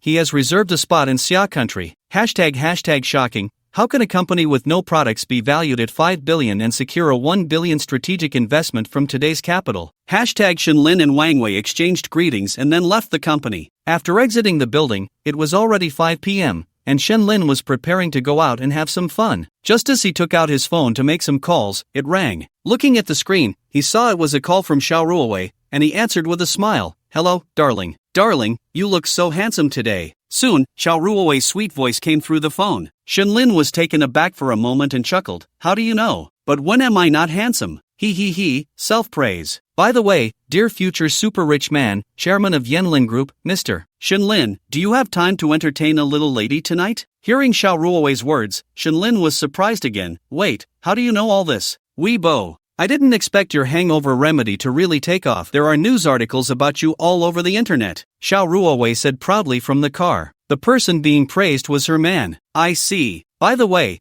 are you coming to the Magic City? On the way, expected to arrive around 8 p.m. Once I handle my matters, around 10, have you thought about how to settle me? Xiao Ruowei asked, a bit shyly. Shenlin chuckled, darling, once you're done, if I'm still busy, just go to Tangong No. 1. The password is MHM. After they hung up, Shenlin quickly opened his Weibo. The platform was flooded with information about him or news about the Yenling Group's hangover remedy. One user even posted a video. Initially skeptical about the news, he went live, bought a bottle, and started drinking at home. Normally only able to handle a few bottles, after drinking the hangover remedy, he downed 2 boxes of alcohol in front of the live audience without even turning red. It was this blogger's video that completely ignited interest in the hangover remedy. Shenlin watched, gave it a thumbs up, and then thought for a moment before editing a Weibo post. Caption: just completed a major deal, secured 1 billion in financing, not sure how to use it. Sigh, at Magic City Financial News, remember, while the hangover remedy is great, don't overindulge. Shenlin also selected a photo of himself exchanging contracts with Su Xin and directly posted it on Weibo. As soon as it was published, a group of netizens began to comment below, "Wow, is this the legendary domineering CEO? Handsome and powerful. Damn, Lin Xiao, if you don't know how to spend your money, just give it to me, and I'll help you. So awesome, Lin Xiao, your worth must be over 100 billion now." Shenlin didn't pay attention to the comments section and directly called Wang Mao Junjie. "Hey, are you up? Let's head to the barbecue stall from last time." "Okay, let's get more kidneys." After hanging up,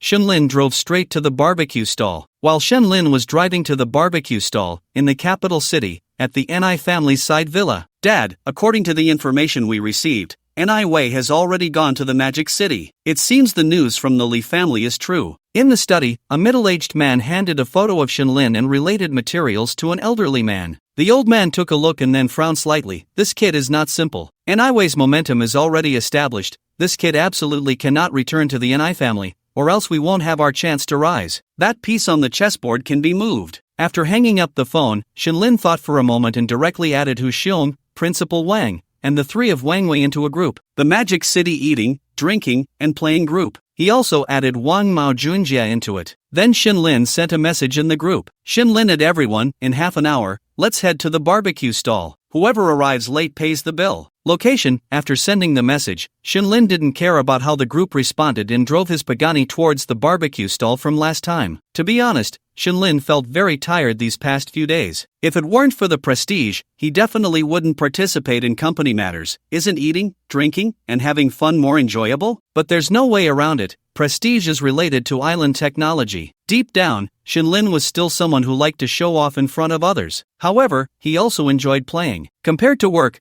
Shenlin preferred to hang out with his brothers, skewering meat, drinking, chasing girls, and boasting. When Shenlin arrived, he parked his car next to the barbecue stall and saw Wang Mao Junjie already sitting there, sipping on some drinks. Shenlin sat down, and after a short chat, Principal Wang and the others arrived in their supercars at the barbecue stall. Instantly, everyone nearby turned to look at them. Seriously, with so much money, why eat barbecue? Finally, Wang Wei and the others also drove the company's cars, a Mercedes S-Class, and parked neatly behind the supercars. Everyone ignored what others thought and gathered around, discussing various topics. "I say, since everyone likes barbecue, why not set up a barbecue restaurant next to the bar, maybe 300 or 400 square meters, and hire a few slim waitresses? Wouldn't the business be great?" Principal Wang said with a smile while eating a peanut. "I have to say, if we eat barbecue in the evening, the first half won't be satisfying, and then we can go straight to our bar for the second half, a complete package." Wang Wei was delighted to hear this. It sounded great. They could make money from both the first and second halves. Wang Mao Junjie, still somewhat sober, said, "The problem is, who will run it?" Shenlin thought for a moment and asked, "Do you all think this place tastes good?" "To be honest, it's considered quite good in the Magic City," Qin Feng replied after thinking. Hearing this, Zhao Pengcheng chuckled, "Since the taste is not bad, let's have the boss run it. We'll just invest money and let the boss operate it." At that time, the bar and the barbecue restaurant can be managed together. "Old Xiong, you have plenty of female resources around you,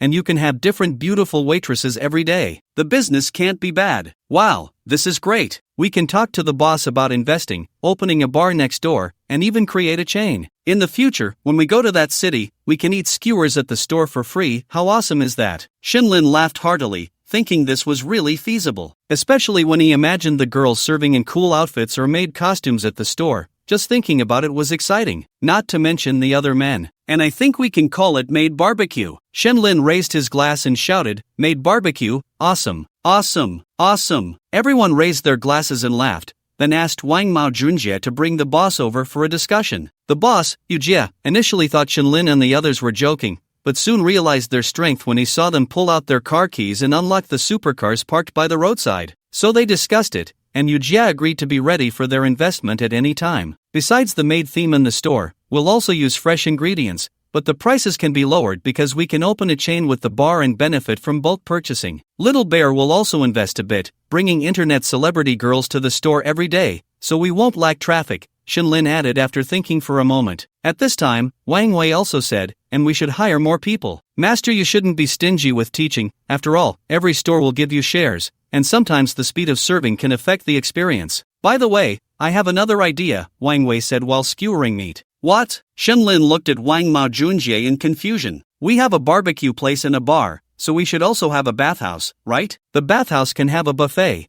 and we can get barbecue from Old Yu's place, providing integrated service. Wow, Brother Mao, that's why you're Old Lin's brother, this idea is great. Tang Jiaqing thought everything was feasible and continued, actually, we can make it even better by adding a budget hotel that opens alongside the bar, and we can create a chain of budget hotels. Alright, let's do it this way. In any city in the future, we'll all eat for free. Way good, you'll be in charge of this. The barbecue place will be established as Yanlin Catering, and the bathhouse and budget hotel will be established as Yanlin Business Travel, merging them together. Shenlin said seriously, this business really could work. Besides, he liked to have fun, and with his own enterprises across the country, wouldn't he be able to eat for free wherever he went? Friends would only increase in number. It wouldn't be possible to have villa parties every time, right? With such an environment, friends in various cities could enjoy together. The group finalized the project with back-and-forth discussions. After all, Shenlin, Principal Wang, and others would provide the funds, Master Yu would provide the technology, and Wang Wei and the others would handle management. How delightful. More people mean more strength, and things would be easier to handle. This was quite powerful. While everyone drank and chatted, at that moment, Xiao Ruowei's call came in. Amidst the laughter, Shenlin signaled for silence and answered the phone. Dear, are you done with your work? I'm still eating barbecue here. Why don't you just head back to the villa? I can have the driver pick you up. No need, you eat there. I'm actually hungry too. I'll drive over to find you. Ha! Shenlin was taken aback. Hearing this, Xiao Ruowei quickly said, what's wrong? Is it inconvenient? Should I wait for you at the villa? Xiao Ruowei was very understanding. It's fine, they're all friends. Since you're coming, I'll introduce you. I'll send you the location. In the end, Xiao Ruowei still came. Around midnight, a Bentley slowly parked in front of the barbecue stall. The people at the barbecue stall all turned to look at the Bentley, and they saw a tall, beautiful woman slowly getting out of the car. She was wearing a dress with a small suit over it, and her black stockings and high heels seemed to have been carefully considered for both warmth and beauty. The men at the barbecue stalls were practically drooling. Xiao Ruowei glanced over at the barbecue stall and happened to see Shenlin playing rock paper scissors. She smiled faintly and walked over to him and his friends. Soon, she arrived at their table. Principal Wang was taken aback when he saw her. Sister Wei? Shirt Song is here too. No, you and Old Lin? Principal Wang looked curiously at Xiao Ruowei, who was sitting next to Shenlin. This is my wife. Shenlin, having had a bit too much to drink, took Xiao Ruowei's hand and pulled her to sit beside him, smiling at Principal Wang. Upon hearing this, Principal Wang gave a thumbs up and said, Sister-in-law, nice to meet you. With that greeting, everyone present began to greet her. Sister-in-law, nice to meet you. Sister-in-law, nice to meet you. Sister-in-law is here to pick up Brother Lin. Everyone was extremely enthusiastic towards Xiao Ruowei. Being called sister-in-law by so many people made her a bit shy, but she remained very composed. I came uninvited, please forgive me. I just happened to not have eaten, so I came to chat and have a late-night snack with everyone. Sister-in-law is not only beautiful but also thoughtful. Hu Xiong, being perceptive, quickly asked Lao Yu for a new set of bowls and chopsticks and handed them to her. Xiao Ruowei politely accepted the bowls and chopsticks, then looked around at the crowd. It was bustling with life, and compared to the atmosphere of the Western restaurant she had gone to with Shenlin before, she clearly preferred this lively environment. She smiled at Shenlin and said, So you like coming to places like this? Why didn't you bring me here before? We're just a bunch of big guys, drinking and chatting, talking about life, and dating women. Of course, we have to be a bit more romantic, Shenlin replied helplessly. That's right, sister-in-law. We're all big guys and don't like going to those Western restaurants. They're boring. But for the sake of the girls' happiness, we usually go, Principal Wang chimed in. Shenlin nodded in agreement. That's good, actually, I quite like places like this. It's all about people, very comfortable, no need to pretend, Xiao Ruowei responded with a smile as Shenlin handed her a skewer of lamb. Soon, Xiao Ruowei joined them in eating and chatting. They only took their leave after it was past 1 o'clock. Then we'll head off first. You all should go home and rest early. Those who have been drinking shouldn't drive. Remember to call a designated driver, Xiao Ruowei said, linking her arm with Shenlin's as she addressed everyone. Everyone responded politely, all enviously watching as Shenlin and Xiao Ruowei got into her Bentley. As for Shenlin's Pagani, Hu Xiong would arrange for someone to drive it to Shenlin's villa. Wow, Sister Zhao's aura was so powerful just now, Wang Wei remarked, watching the departing Bentley. Of course, that's Xiao Ruowei, the eldest daughter of the Xiao family. Principal Wang glanced at Wang Wei and said, although Xiao Ruowei's family wasn't very wealthy, her status was extremely high. Compared to Principal Wang's family, it was even a bit higher. After all, her father and grandfather were leaders of the 4 major banks in Xia country, but they really are a good match. Sister-in-law's family is good, and she doesn't have the typical nagging personality of most women. She can sit down and chat with us big shots, Hu Xiong said with a smile. Just that old Lin's personality will be steady. Tang Jiaqing took a sip of his drink and pondered. I'm telling you, don't worry about old Lin. A woman from a family like Xiao Ruowei's, do you think she wouldn't know old Lin's personality? No matter how wild old Lin gets, Xiao Ruowei probably wouldn't mind, because so far, I haven't seen any woman around old Lin who surpasses Sister Xiao in family background, emotional intelligence, or ability. So, you understand? Alright, enough talk, let's drink up here. Brother Mao, take us to experience that bathhouse old Lin mentioned last time. Damn, I'm itching inside. If old Lin says it's a good place, it must be great. Principal Wang raised his glass, teasingly. On the other side, Xiao Ruowei was driving, with Shenlin sitting in the passenger seat, their hands intertwined. Did you come to the Magic City for the bank matters? Shenlin asked, looking at Xiao Ruowei's perfect profile. Yes, had a few hours of meetings. By the way, the day after tomorrow,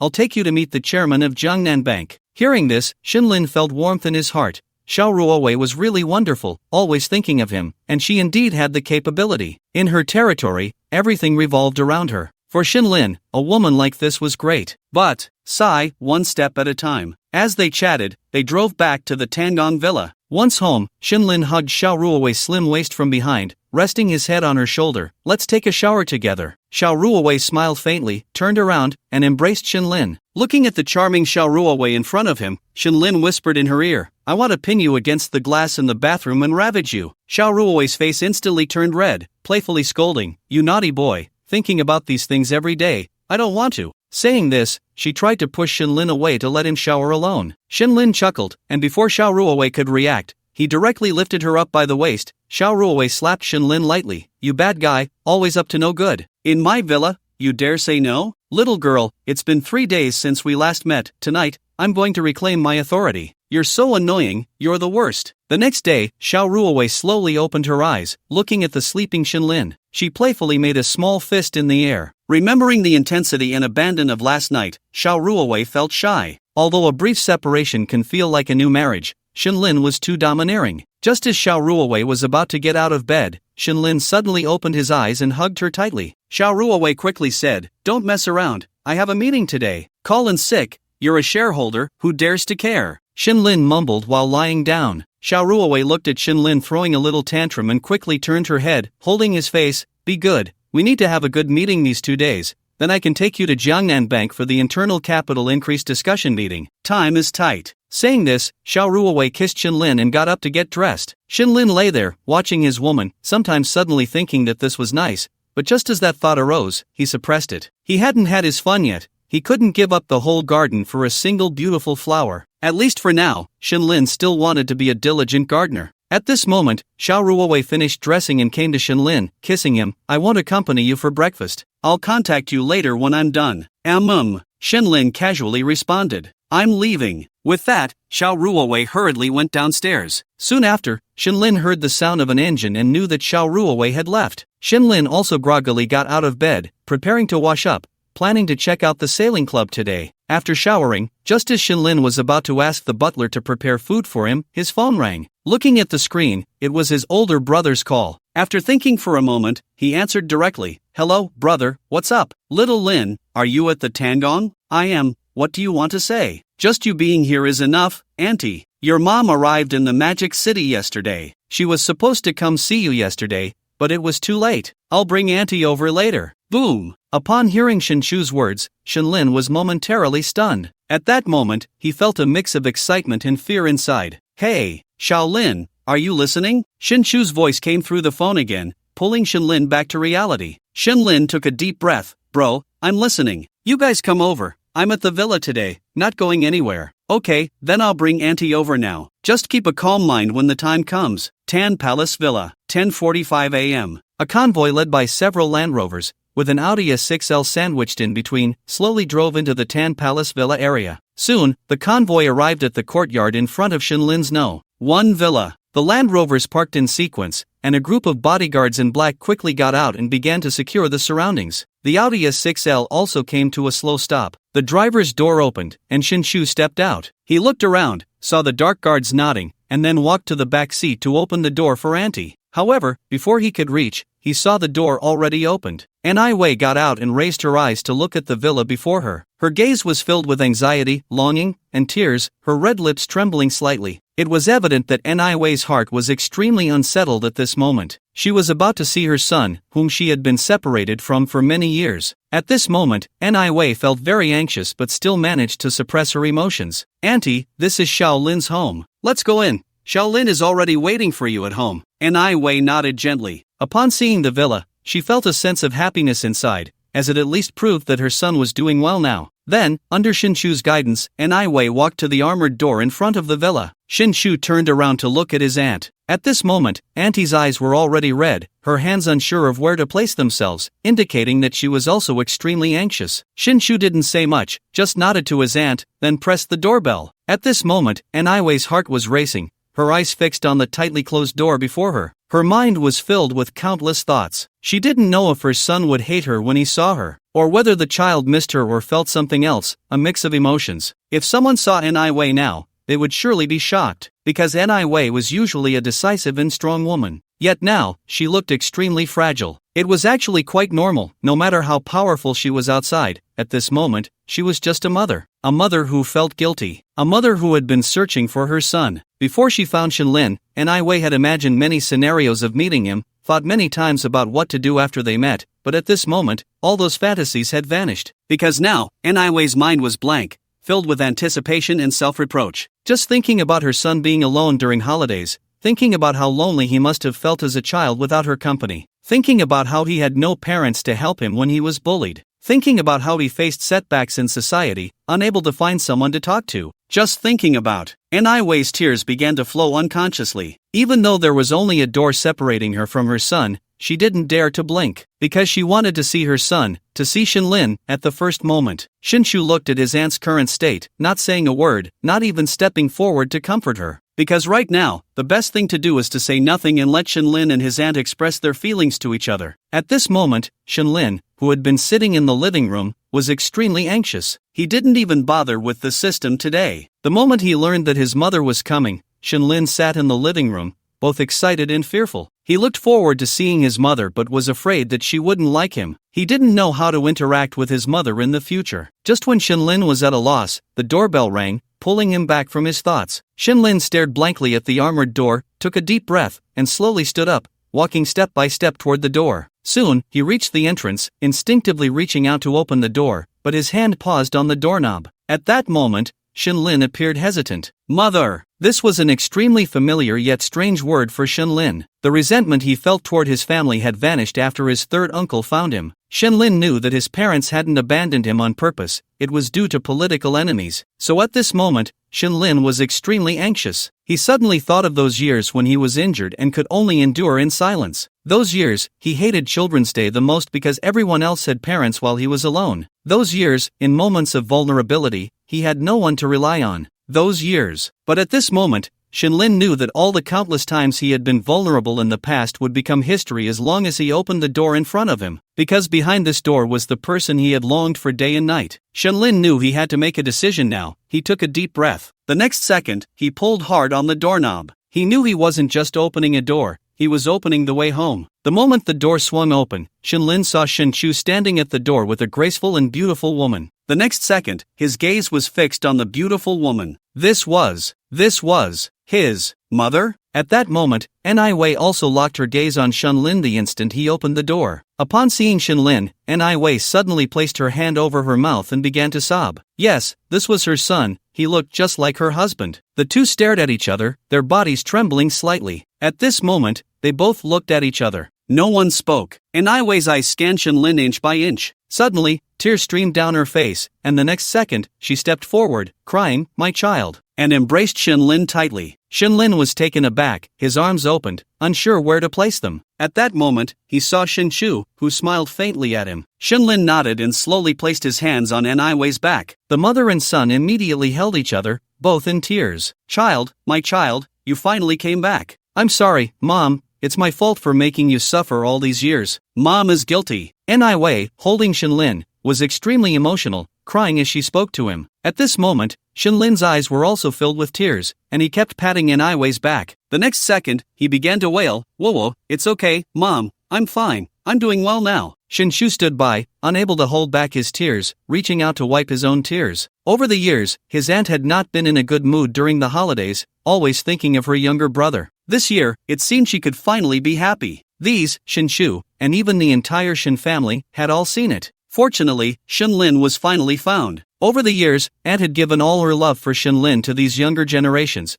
which is why they respected her so much. It wasn't just because Aunt was the matriarch of the Shin family. Shinshu wiped her tears and quickly smiled at the two. "Aunt, Shaolin, let's go inside and talk." Upon hearing this, the two finally let go. Ni Wei, with tears in her eyes, grabbed Shenlin's hand, trembling her lips, and forced a smile. "Son, I am your mother." Tears streamed down Shenlin's face as he looked at Ni Wei, trembling his lips. "Mom." "Mom." Hearing Shenlin call her Mom, Ni Wei immediately smiled. "Good boy, Mom has searched for you so hard all these years, and you are finally back. Let me see our Lin Lin." Saying this, Ni Wei carefully looked at Shenlin, who was also carefully looking at his mother. No wonder his looks were so high, his mother's beauty was simply divine. Good. My son is really handsome. Mom, let's go inside." Shenlin smiled at Ni Wei. Ni Wei wiped her tears, revealing a smile, and walked into the villa. Shinshu directly looked at the dark guard. "Stay alert." "Yes." After saying that, Shinshu also followed them inside. Once in the living room, Shenlin invited Ni Wei to sit down. Ni Wei did not look at the luxurious decoration of the house. Her eyes were fixed on Shenlin, fearing he might disappear again. "Child, you have suffered these years, it's all Mom's fault." After saying this, Ni Wei shed more tears and hugged Shenlin, crying bitterly. Shenlin understood that Ni Wei was too emotional and comforted her. Soon, both sides stabilized their emotions. Ni Wei held Shenlin's hand, asking various questions and showing concern. From the initial distance between them to now, they had completely accepted each other. Shenlin also shared his life experiences, making Ni Wei cry out of pain one moment and laugh heartily the next. "Son, we will never be apart again." "Yes, we will never be apart again." Shenlin happily looked at his mother. They chatted about their current lives, especially when Ni Wei heard that Shenlin had started his own group company. Her heart swelled with pride, as expected of her son. What parent doesn't wish for their child to succeed and live well? "Son, go ahead and take risks. If you encounter any difficulties in business, just contact Mom. No one can bully my son. By the way, Mom has prepared a gift for you." Upon hearing this, Shenlin was taken aback and curiously asked, "What is it?" Ni Wei smiled faintly, then took out a black card and several documents from her bag. Ni Wei handed the black card to Shenlin. "Although Mom knows you don't lack money now, this is for you. After all these years, I want to make it up to you. You should have what other kids have, and you should have what other kids don't have. This is a Global Centurion black card. Use it, and if you run out of money, ask Mom for more." Saying this, she handed the black card to Shenlin, who quickly waved his hand. "Mom, you don't have to. Son, you must accept it. You can't refuse this." "All right." Seeing her mother's strong-willed gaze, Shenlin could only reluctantly accept it. When Ni Wei saw Shenlin accept the black card, she immediately became much happier and then pulled Shenlin's hand, handing him the documents. "Mom, what is this?" "This is some property from your mom. This portion is 3% equity in Alibaba Group. This one is 5% equity in Tencent Group. This is 10% equity in ByteDance. This is 8% equity in Xiaomi Group. This is 2% equity in Huawei. This is 30% equity in Samsung. This is 30% equity in SoftBank. And oh, here's 20% equity in Tata Group from India." Of course, this isn't everything. Mom's businesses mainly invest in some real industries now. I think you young people understand internet companies better, so I'll leave it all to you in the future. Just sign these equity documents." Upon hearing this, Shinlin gasped, realizing his mom was wealthy, but not to this extent. Although these equities are just a few percent, Shinlin knew very well that these shares made him a significant stakeholder in these groups. And this isn't even everything? At this moment, Shinlin was extremely curious about what his mom's company was called. "By the way, Mom, what's your company called?" "Sear Group, which means missing my son." Boom! Hearing his mom's words, Shinlin was stunned again. Sear? This is one of the top 10 conglomerates in the world. Remember, one of the top 10 conglomerates, including the well-known Rothschild and DuPont. Sear Group has always been very mysterious in Xia country, and no one knows who its behind-the-scenes owner is. However, in Xia country, in various industries, no, even throughout Asia, Sear's presence is felt in every sector. In Europe, Sear also has strong power. He thought getting the system made him impressive, but unexpectedly, the most impressive was his mom. At this moment, Shinlin felt that his system seemed a bit petty. In the future, Sear will also be yours. Mom can still work and guard it for a few more years. When you can stand on your own, I'll hand Sear over to you. Upon hearing this, Shinlin was momentarily unsure whether to be excited or sad. What to do? His mother was too amazing. Seeking advice online. At this moment, Shinlin was a bit skeptical about life. What was he doing with his Yanlin group? Was it really necessary to continue? As soon as this thought crossed his mind, Shinlin quickly made up his mind he would continue. His mother was impressive, and he couldn't fall behind. Shinlin didn't want to be pointed at in the future and told, "Without your mom, you are nothing." Thinking of this, Shinlin hurriedly said to his mom, "Mom, let's keep these shares with you. After all, you've said that Sear will be handed over to me in the future. For now, I want to focus on building my Yanlin group. When the time comes, I'll take over Sear, and no one will have anything to say about it." At first, when Anaiwei heard that Shinlin didn't want the shares, she was unhappy. But after hearing what Shinlin said next, she immediately looked at her son with new eyes. "Good, as expected of my son, you have guts. Then Mom will guard it for you for a few more years." After saying this, Anaiwei looked at Shinlin again. "By the way, I don't know what you like. I left you when you were 1 year old, and now you're 22, a total of 21 years. I still don't know what you like. From your recent news, it seems you really like cars. Mom has reserved 21 top supercars for you, and someone will contact you when the time comes. At the same time, I also bought you a Bombardier Global 7000 private jet, which is already parked at the airport in Modu. Someone will come to hand it over to you, and the usual maintenance and travel expenses will be reimbursed by Mom." Shinlin was stunned again upon hearing his mom's words. He liked supercars, so she bought him 21 top supercars? What, does he even need the system anymore? The scariest part is that she even bought herself a Bombardier Global 7000 private jet. If I remember correctly, this jet costs over $70 million, right? So extravagant. At this moment, Shinlin could only think, compared to my mom, what is the system worth? Just as Shinlin was immersed in shock, his mom spoke again. "Oh, by the way, I also booked you a yacht, a super yacht model. You can name it yourself later, and someone will contact you. It's just $360 million, so you can take your friends out to sea for fun." Hiss. Shinlin suddenly felt that his mom was extremely extravagant. "What do you mean just? It's $360 million? Sure enough, I'm still too naive. Compared to real power players, I'm just a small fry. Oh, and there's more." Shinlin thought that was it, but who knew his mom spoke again, and at this point, Shinlin was already shocked beyond measure. He didn't even speak and continued to listen to his mom's gifts. "In the capital, in the Magic City, in Sheep City, in Mountain City, in Deep City, and in Fragrant Harbor, I bought you a top luxury apartment in each place. Someone will contact you later. I think you'll be visiting these places often. Oh, and I also have houses abroad. When you go overseas, just contact me, and I'll tell you." "Wait, Mom." Shinlin quickly stopped his mom, and Anaiwei looked at him in surprise, saying, "What's wrong? Don't you like it? If you don't like it, we can change it." "No, it's not that, Mom, I really like it. It's just that you're giving me too much at once, and I can't quite process it. By the way, I've been looking for an assistant recently. Do you have any suitable candidates?" Hearing Shinlin's words, Anaiwei smiled and nodded. "You need to prepare an assistant, but one isn't enough. I see your company is doing well now. How about this? I'll find you a life assistant and a work assistant. Do you have a driver? Should I arrange one for you too?" Upon hearing this, Shinlin felt a wave of emotion. "So, this is what it's like to be a child with a mom. Everything is arranged perfectly for you?" "I have one, Mom. Just arrange 2 assistants for me." "Okay, then I'll find them for you. You can leave everything to them." Shinlin nodded and then scratched his head. "Mom, there shouldn't be any more gifts, right? If you want something, just say it. What's wrong? Is it that what I gave you isn't to your liking? If you want something, just tell me, and I'll get it for you. Hearing his mom and Wei's tone, Shinlin quickly waved his hand. Mom, that's enough. What I mean is, don't give me any more. You're making me lose my motivation to strive. Upon hearing Shinlin's words, Wei took his hand and said, what are parents for? It's to create a good life for their children. I'd rather you play every day. Besides, if we're talking about striving, you're still far from it. By the way, I'm going on a business trip to Europe next week. If you have time, you can come with me. Let you see how a real consortium works every day. Hearing this, Shinlin became interested and thought for a moment, if I have time, I'll go with you.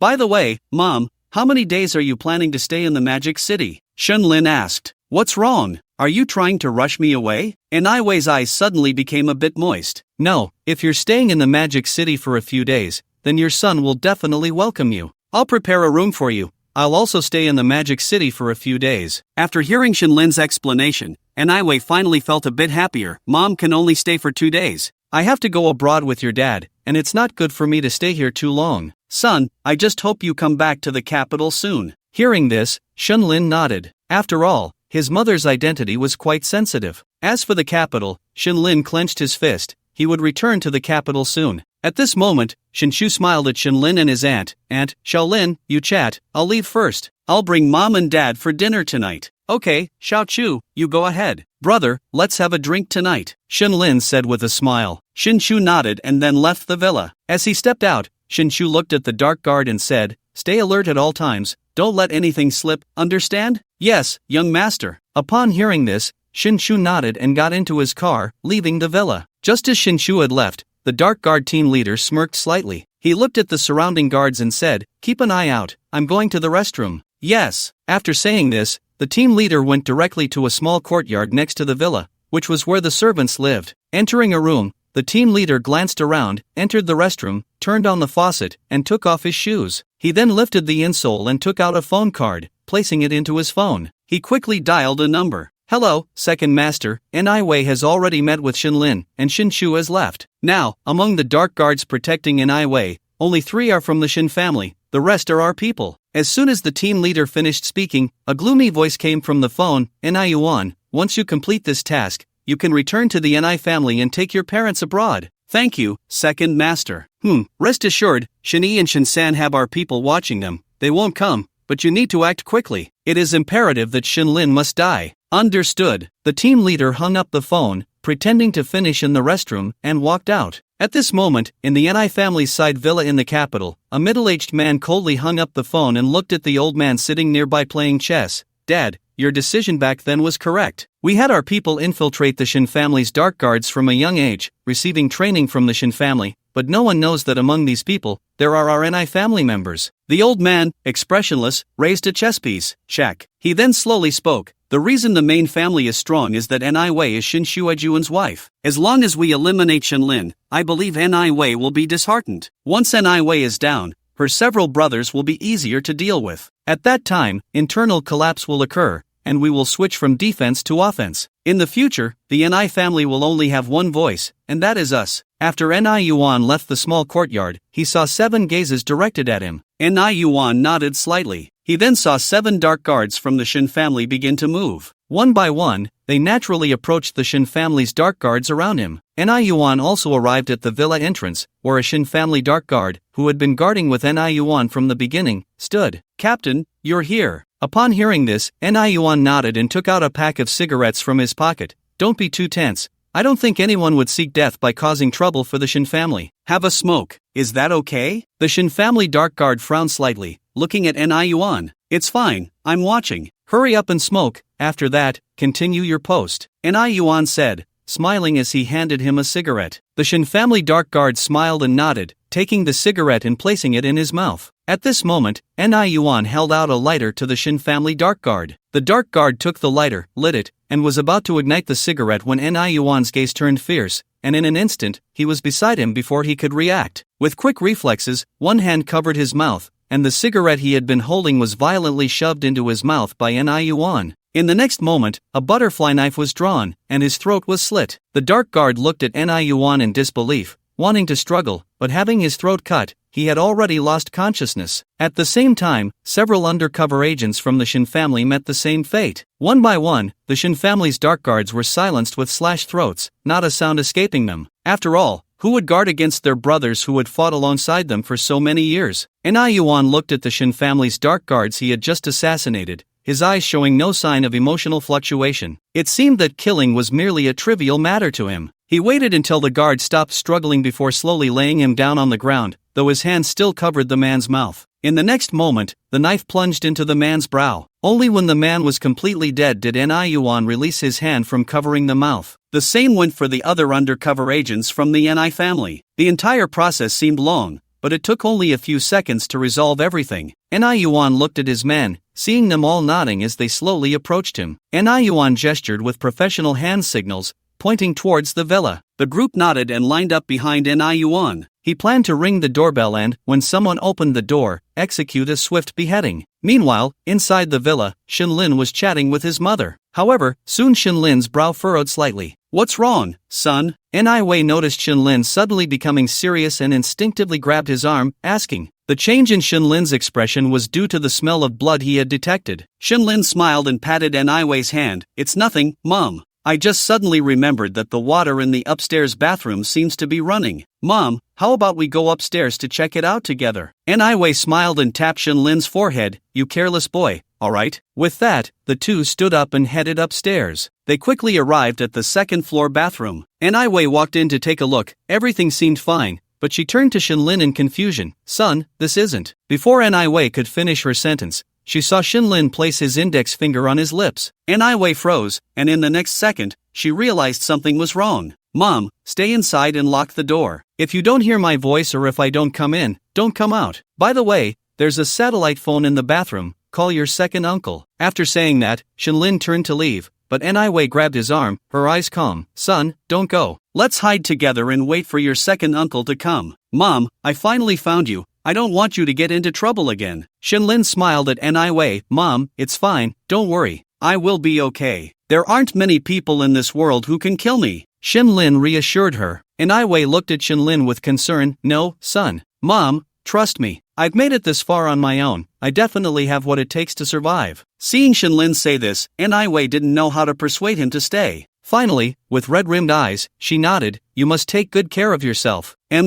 After saying that, Shinlin left the bathroom and locked the door behind him. He then twisted his neck slightly, his gaze turning cold. He walked downstairs, and just as he reached the bottom, the doorbell rang. Shinlin took a deep breath and approached the door. "Who is it?" "Young master, there is something urgent to report." At the entrance, the voice of the Shin family's dark guard echoed. Shinlin sneered. He had just been uncertain, but now standing at the door, he sensed the strong smell of blood characteristic of top-level fighters. Looking at the monitor, he saw the Shin family's dark guard behaving normally, which made him alert. "Good." After saying that, Shinlin placed his hand on the doorknob, and in the next second, he pulled the door open. Soon, he saw 8 people positioned in a formation of 1-3-4. The leader was none other than Yuan. When Shinlin saw Yuan also spotted him, his gaze piercing as he fixed it on Shinlin, revealing a cold smile. "Young master, I'm sorry." As soon as Yuan finished speaking, he swiftly raised his left hand, the butterfly knife in his grip reflecting a dazzling light as he lunged at Shinlin. Shinlin sneered and quickly retreated, the blade missing him by merely a millimeter. After stepping back, Shinlin executed a backflip, and as he spun, before Yuan could retract his knife, Shinlin kicked the butterfly knife away. Shinlin landed on one knee, looking up at the astonished Yuan, his eyes radiating killing intent. "Young master, I didn't expect you to hide so deeply, but today you must die." With that, Yuan twisted his neck and, at the moment Shinlin stood up, he turned and kicked towards Shinlin's throat. Shinlin crossed his arms in a defensive posture, leaning back to block. Before he could react, Yuan's attack came again, a left jab aimed at Shinlin's temple. Shinlin smiled, extending his hand to block, but Yuan continued his assault with a right hook. Shinlin quickly bent his arm to defend. Then, both retreated a step. Yuan was taken aback. He hadn't expected Shinlin to be so strong, remaining unscathed after his combo. However, even so, Yuan still looked down on Shinlin, cracking his neck. "Young master, don't resist. I can make your death very easy." After saying that, he waved to the 7 other dark guards behind him. Quickly, the other 7 dark guards of the Shin family, or rather, the NI family's side guards, surrounded Shinlin. Shinlin moved his wrist and looked at NI Yuan. I say, aren't you a bit too confident? Captain, don't waste time with him. Let's finish this quickly. Our people at Shinyi and Shinsan can't hold out much longer. At this moment, a man standing to Shinlin's left reminded NI Yuan. NI Yuan nodded. Go. Just as NI Yuan finished speaking, the man who had just spoken lunged forward, aiming a kick at Shinlin's throat. But he was fast, and Shinlin was faster. Shinlin grabbed the man's ankle, maneuvered between his legs, and delivered a punch to the man's abdomen. Instantly, the man flew backward. Before Shinlin could react, another man rushed at him, preparing to lift his leg for a knee strike. Shinlin remained calm, using an elbow strike while hugging his knees, turning to slam his elbow into the man's neck. Shinlin's strength was formidable, knocking the man unconscious. He ignored the fallen man because just as he went down, another attack came from behind. Shinlin bent low, sidestepped, and struck the man's thigh with his elbow. In the next second, he stood up, staring at the man, his arm bent at a 45-degree angle, elbow aimed at the junction of the man's face and neck. The man spun in confusion and fell. The moment he went down, Shinlin felt a gust of wind rushing toward him. It was another person charging at him with a knee strike. Shinlin quickly raised his right arm to block, but the man's assault did not relent, using Shinlin's block to gain momentum. A hand grabbed Shinlin's arm, leaping up and raising its left hand to deliver an elbow strike downwards towards him. Shinlin quickly extended his left hand to block, but the man's assault continued relentlessly, his speed fast as he aimed another elbow strike. Shinlin seized the opening, swiftly executed a wrist lock, and swept the man's leg to throw him down. The man rolled and crashed to the ground, looking for death. Just as Shinlin threw him down, another man's attack arrived, directly swinging a fist at Shinlin, creating a gust of wind in the air, showcasing his formidable strength. However, Shinlin showed no fear, his expression unchanged, blocking the man's punch while his other hand struck towards the man's throat. Taking advantage of the man's backward lean, Shinlin pressed down on his head with one hand, using the reaction force to jump up and deliver a flying elbow strike that slammed into the man's head. Put! The man spat out blood, but Shinlin did not let up. As the man fell face down, Shinlin placed both hands on his shoulders and kneed him hard in the jaw. Boom! The man was sent flying, crashing to the ground, howling in pain. In a short time, Shinlin had taken down 5 of them. Apart from NI Yuan, the 2 men beneath him exchanged glances and charged at Shinlin. He knew that in such an open space, 2 fists could hardly contend with 4 hands. He quickly retreated. Soon, Shinlin backed up to the kitchen island. With no escape behind him, the 2 men exchanged glances and swiftly surrounded Shinlin. They gradually closed in. At this moment, Shinlin felt no panic, as this was the effect he wanted. In an open area, 2 fists could hardly contend with 4 hands, but in a narrow space, even if there were many, they would have to attack one by one, as the limited space could not accommodate 2 people attacking simultaneously. Shinlin watched as the man launched the first attack against him, leaning against the island. When the man raised his fist and stepped forward, Shinlin moved. Just as the man's attack was about to land, Shinlin delivered a powerful right hook to his abdomen. The pain in the man's stomach caused his attack to falter, and at that moment, Shinlin quickly rolled out from the man's side, meeting the second man head-on. He struck directly at the man's ankle with a punch. Rising quickly, before the man could react, Shinlin delivered an uppercut that smashed into the man's jaw, sending him flying backward into a nearby cabinet. At that moment, Shinlin turned to face the man who was about to turn around, grabbing his hair and yanking him forcefully to his side. With a downward elbow strike, he slammed into the man's heart area. The man let out a roar and collapsed to the ground, curling up. Shinlin then dusted off his clothes, stood up, and looked at NI Yuan. NI Yuan clapped his hands and looked at Shinlin. No one expected that a young master who has fallen from grace would possess such skills. Young master, please teach me. After saying this, NI Yuan discarded his butterfly knife and drew a claw knife from his waist, placing his index finger in the hole of the claw knife, the blade facing outward. Seeing his grip, Shinlin knew that NI Yuan was not on the same level as these ordinary dark guards. This grip is called reverse grip or ice pick grip, suitable for various attack forms such as slashing, cutting, hooking, and stabbing. Generally, those who can wield a claw knife are top-notch experts. NI Yuan spun the claw knife in his hand, then assumed an attacking stance, his eyes cold as he looked at Shinlin. The next second, without any further words, he lunged at Shinlin with a combat-style knife attack. Soon, NI Yuan was in front of Shinlin, directly executing an upward slash. Shinlin reacted quickly, moving to the left. NI Yuan sneered, swiftly holding the claw knife, and made a horizontal cut from the right below. Shinlin let out a cold laugh, swiftly reaching out with both hands to grip NI Yuan's wrist, which held the knife, executing a joint lock to throw his arm aside. He then released one hand and quickly grabbed a nearby Western-style knife and fork, his movements fluid as he thrust the fork forward. Yuan quickly stepped back, but Shinlin's assault did not wane as he thrust downward. However, Yuan was no pushover. He immediately extended his arm to intercept, and in the next moment, he swiftly threw the claw knife in his hand towards his other hand,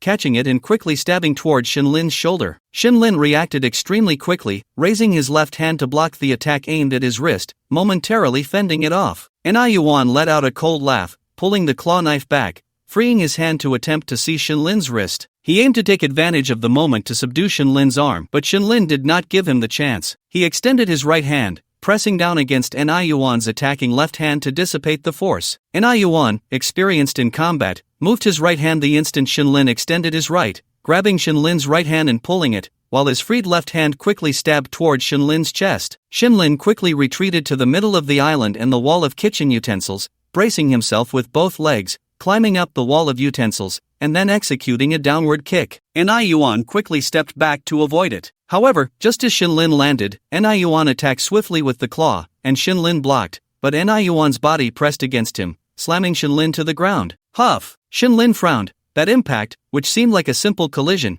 actually resulted in Yuan's claw knife slicing into Shinlin's abdomen during the crash. Just as Shinlin prepared to rise, Yuan did not give him the chance, stepping forward to lift Shinlin up. In the next moment, he executed a knee-hold throw, slamming Shinlin hard back to the ground. Cough, cough, cough. Shinlin coughed a few times, and in the next moment, Yuan attacked again, grabbing Shinlin, one hand lifting him while the other held the claw knife, looking at Shinlin with a sinister smile. "Young master, if you want to blame someone, blame that you are Wei's son." Yuan revealed a bloodthirsty smile, and after speaking, he raised the claw knife high, preparing to stab it into Shinlin's chest. "In your next life, remember to be born as an ordinary person." Shinlin's pupils dilated, and just as the claw knife was about to stab him, he quickly retracted his hand, separating himself from his coat, which fell to the ground. He rolled backward. Seeing this, Yuan angrily threw Shinlin's coat aside and moved forward, grabbing one of Shinlin's feet and dragging him towards himself. Shinlin pressed his hands firmly against the island, resisting. "It's useless, young master, just accept it. But you really did surprise me. If it weren't for them exhausting your stamina, I might not have been able to kill you. A mere orphan, yet you possess ZNH's strength. Fortunately, I discovered you early, otherwise, in the future, among the third generation, you would be a unique existence, and the Shin family would continue to be strong, which is unacceptable." After saying this, Yuan pulled hard, Shinlin's veins bulging, but he was still dragged over. Even so, Shinlin remained calm, quickly spotting a spoon on the ground. He swiftly picked it up and gripped it. As his body was being dragged by Yuan, sliding across the ground, Shinlin suddenly let out a cold laugh. "Really, villains die from talking too much. Didn't anyone tell you this? Scum!" Yuan was taken aback, and in the next second, he saw Shinlin using the drag to quickly retreat to his feet. "Ah!" Yuan let out a fierce shout because at that moment, Shinlin was smashing the spoon hard against Yuan's foot. At that moment, Yuan let go of his hand, and Shinlin seized the opportunity to rise. Before Yuan could react, the spoon struck his abdomen, followed by a whip kick aimed at Yuan. Yuan immediately staggered back a few steps, dropping the claw knife in his hand. Shinlin shook his head and walked towards Yuan with cold eyes. Yuan, quick on the uptake, spotted a fruit knife nearby, grabbed it, and lunged at Shinlin to stab him. "When you miss your chance to kill, that's when you meet the king of hell," Shinlin said flatly, then raised his hand, pointing the spoon at Yuan, who was lunging at him. Shinlin was faster. He sidestepped and then bent one knee slightly, thrusting the spoon fiercely into Yuan's armpit. Yuan instantly released the knife from his hand, enduring the pain and wanting to continue his attack, but Shinlin would not give him any chance. With one hand supporting himself on the table, he leaped into the air, executing a sidekick that struck Yuan's neck hard, knocking him to the ground. Shinlin said nothing, picked up the fruit knife beside him, stepped on Yuan, and stabbed the knife forcefully into Yuan's palm. "Ah!" Yuan's palm was pierced, rolling on the ground in agony. Shinlin withdrew the fruit knife and aimed for Yuan's other hand, directly severing the tendons. Ignoring Yuan's screams, he then stabbed the heels of both of Yuan's feet. At this moment, Yuan could not move his hands or feet, lying helplessly on the ground. Shinlin stepped on his face. "Waste, I'll deal with you later." He lifted his foot and kicked Yuan hard on the head, knocking him unconscious. Then Shinlin looked at the 7 others lying on the ground, wailing, and walked over to each of them, slitting their throats. At this point, Shinlin finally breathed a sigh of relief, panting heavily. Just as Shenlin finished dealing with everyone, outside the villa on the road, Shinsan executed a flying kick, sending the last of the Ni family's dark guards flying. The next second, he threw a triangular military dagger, striking directly at the man's forehead. Without pausing, Shinsan quickly headed towards Shenlin's villa, saying, "Leave two behind to wait for the national security cleanup. The rest, follow me quickly to rescue the young master." On the other side, near the mansion in Magic City, Shin-Yi was holding a man, surrounded by fallen black-clad bodyguards. "Tell me, who are you?" The man looked at Shin-Yi with a cold smile. "Pa. Ha ha ha. Shin-Yi, undefeated, but you can't save the young master of the Shin family. Ha." Hearing this, Shin-Yi's eyes narrowed. "Damn it." With that, Shin-Yi plunged a military dagger into the man's heart, slowly saying, "Don't worry, if the young master is gone, I will uproot everyone behind you and kill them all, then go down to accompany the young master." After saying this, Shin-Yi tossed the man aside and said, "Immediately head to the young master's location, intelligence team, dig out the people behind these men for me. I will collect debts one by one." In Magic City, at a military airport, a helicopter slowly landed on the helipad. Soon, a young man, around 30 years old, jumped out of the plane. The man bore a striking resemblance to Shenlin and Shinchu. A gold star was prominently displayed on his shoulder. "Second brother." As soon as the man got off the plane, Shinchu rushed over. "Brother, Shaolin. We still don't know." This man was none other than Shin family's third-generation second young master, Shinhui. Hearing this, Shinhui clenched his fists. "If anything happens to Shaolin, I will personally slaughter the Li family." In Shinhui's view, if anything happened to Shenlin, it could only be the Li family. "Second brother, don't say so much, hurry up." After speaking, the two got into a military jeep and headed towards the Tang Palace, followed by 3 trucks of special forces. Outside the Tang Palace villa, Wang Maojun witnessed everything that had just happened. "Old Lin, what have you been through all these years? Such strength." When Shin-Yi and Shin-San were stopped, Shin-Yi had contacted Wang Maojun to protect Shin-Lin. However, he didn't expect that when he arrived, he would see Shin-Lin wreaking havoc. Wang Maojun did not show himself and just watched. It was only after seeing Shin-Lin's skills that Wang Maojun realized that Old Lin had been hiding things from him. However, Wang Maojun smiled slightly. The stronger his brother was, the happier he would be. After leaving the villa, he sent a message to Shin-Yi, "Everything is fine, don't worry." As Shin-Yi was heading towards Shin-Lin, he felt a wave of anxiety lift after receiving Wang Maojun's message. He quickly replied, "Thank you, Wang Maojun, no need, it was all Old Lin's own counterattack." Shin-Yi was taken aback by Wang Maojun's words. "Young master, counterattack?" On the other side, in the villa, Shin-Lin slowly got up, looking at the chaos before him, a surge of anger rising within. He did not immediately call for Ni Yuan for interrogation. Instead, he directly opened his system. If he guessed correctly, there had been a designated check-in on Weibo yesterday. Shin-Lin lit a cigarette. Then he opened his system. Ding! Refresh at dawn, 3. 1 million perfect gold has been credited to the host's account ending in 7878. Please check yourself. Ding! Congratulations to the host.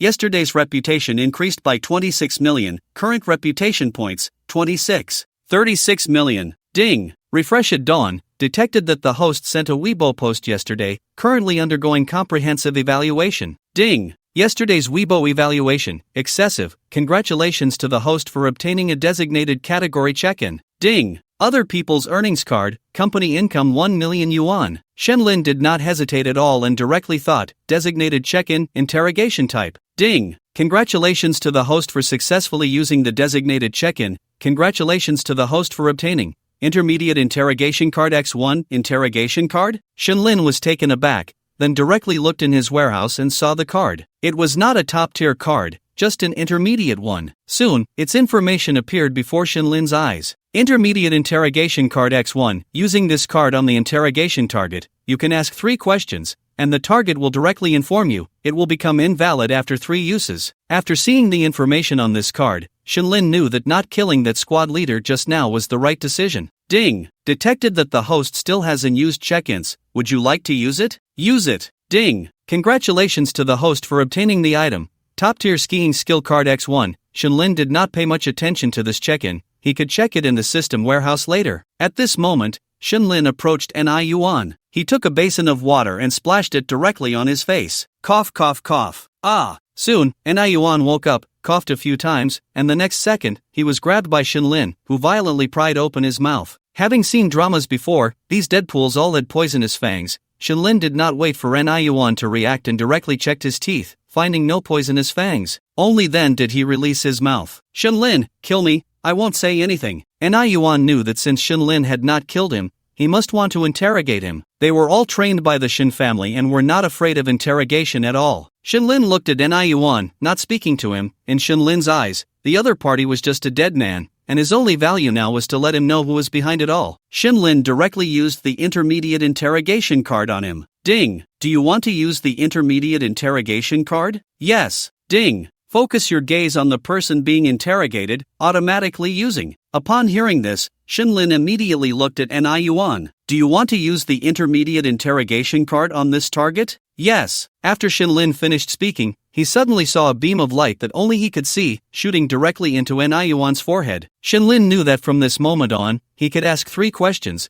and the other party would reveal everything. However, before that, Shinlin took out his phone and started recording. Tell me, who sent you? The second master of the Ni family's collateral line, Yuanba. Yuan answered without any hesitation. Upon hearing this, Shinlin immediately thought of the competition within his mother's family, and a surge of killing intent rose in his heart. Evidence. In the Shin family's dark guard base, under my bed, there is a partition that contains recordings of the tasks Yuanba assigned to me over the years, as well as call records from the phone card. Shinlin sneered and continued to ask, how many people from the Ni family are still in the Shin family's dark guard? There are currently 30, they are. Shinlin recorded them one by one. Soon, the 3 questions were asked, and Yuan also regained consciousness. After regaining consciousness, Yuan still shouted at Shinlin, Shinlin, don't worry, even if I die, someone will come to kill you. Killing me is a waste of effort. I won't say anything. Shinlin looked at him with a cold smile, then placed the interrogation video in front of his eyes. Upon seeing it, Yuan's pupils changed instantly. Looking at Shinlin in disbelief, he roared, no. No. How did you do it? No. Slap. Shinlin directly slapped him across the face, and the next second, he grabbed his hair. I'll give you a chance. I know that if you tell me everything about how the Ni family's collateral line has infiltrated the Shin family, I can agree to help you with one thing. I think you have parents too, and you wouldn't want anything to happen to them. Shinlin said this and then stopped speaking. Those who understood would understand. Yuan looked at Shinlin, struggling for a long time. He knew he had no bargaining chips to negotiate with Shinlin. Shinlin was extremely terrifying. He didn't know what method he had used to make him reveal the second master. Moreover, Yuan knew that everything he had just said in the video was true. At this moment, he thought of his parents and gritted his teeth. I'll tell everything. Shinlin's lips curled slightly. Just then, in the villa, Shinsan arrived. When Shinsan saw the villa in disarray, he was startled, but soon he saw Shinlin and breathed a sigh of relief. He hurried to Shinlin's side and knelt on one knee. Young master, please punish me, Shinsan. It's not your fault. By the way, take him down. He will say everything. Shinlin did not blame Shinsan but handed the video he had just recorded to him. Upon seeing what Yuan said in the video, Shinsan was stunned. What kind of pervert is his young master? So powerful, even interrogation is this impressive? Yes. Shinsan quickly called someone to take Yuan down. Shinlin then went upstairs to bring Wei out of the washroom. However, he did not go downstairs. Wei looked at Shinlin with concern, and Shinlin smiled and said, Mom, everything is taken care of, it's fine. Mom, there's something I need to ask you. Upon hearing this, Wei was taken aback, then took Shinlin's hand and said, You speak. Regarding the Ni family's collateral line, is there anyone you want to keep? If not, I'll be heading to the capital soon. At this moment, Shinlin was truly angry. All the hiding and low profile could go to hell. If it weren't for his top-notch fighting skills, he wouldn't even know how he could have been killed by these people. At this moment, Shinlin planned to strike back forcefully, exposing everything. As a system person, why should he fear the schemes of other families? Son, you? Yes, Mom, what just happened was orchestrated by the Ni family's collateral branch. Upon hearing this, Wei sighed deeply and said, Leave none behind. Got it. By the way, Mom, please call Dad later. I need an authorization. I think you know what I mean. Son, why not wait for your third uncle to arrive before discussing this? No need. Tell Dad that after I go to the Ni family, I will head straight back to the Shin family. No need to wait 2 months. I'm returning to the family now. After Shinlin finished speaking, he looked at Shinsan beside him. Sanner, I leave my mother in your protection. When Brother Chu arrives, just say I've gone to the capital. Shinsan looked at Shinlin, his eyes warming with a fierce, truly domineering aura, the aura of a family head. Yes, young master. After giving his instructions, Shinlin nodded at Wei and then walked directly downstairs. He got into his Pagani. With a drift, Shinlin sped out of the villa. Just as he exited, he saw Shinchu's car, and Shinchu saw Shinlin as well. Just as he was about to stop, he noticed Shinlin drove off. What's going on? Why did Shaolin leave? Shin Shu was taken aback, and at that moment, Shin Hui, sitting next to him, looked at the car leaving. Not good, this kid isn't heading to the capital, is he? Shin Hui suddenly thought of something. Ha, no way, how could he go? Have you forgotten? He's still a major general in our military. Although he doesn't have much power domestically, once he speaks, do you think third uncle? Damn, you better hurry and catch up, Shin Chu said anxiously. Do you think our car can catch up to Shaolin's? Shin Hui smiled wryly. Let's go to the villa and ask Auntie. Although I haven't met Shaolin, from what you've told me, this kid isn't simple and won't act impulsively. Let's go to Auntie's place and clarify things. Hearing this, Shin Chu could only nod helplessly. However, he didn't see the smile at the corner of Shin Hui's mouth. At this moment, Shin Hui roughly guessed what Shin Lin was planning to do and felt increasingly satisfied with his younger brother. On the other side, Shin Lin was driving while calling his third uncle. Hello, you little rascal, are you okay? Soon, Shin Shuawu's worried voice came through the phone. It should be noted that Shin Hui arrived in Modu so quickly because Shin Shuawu received a call from his sister-in-law. At this moment, Shin Shuawu was preparing to go to the Li family. If anything happened to Shin Lin, he would let the Li family know what a cannon's caliber meant. But while on the road, he received Shin Lin's call. Third uncle, I'm fine. This was planned by the Ni family, but I suspect the Li family is behind it. Don't act impulsively. I know you haven't come to Modu, you should be heading to the Li family now. Upon hearing this, Shin Shuawu was taken aback. This little rascal actually knew his thoughts? Ahem, well, kid. Before Shin Shuawu could finish, Shin Lin interrupted directly. Tell me, announce my existence to the outside world, and get me a team to come to the Modu military airport to pick me up. Since the Li family and even other families want to play,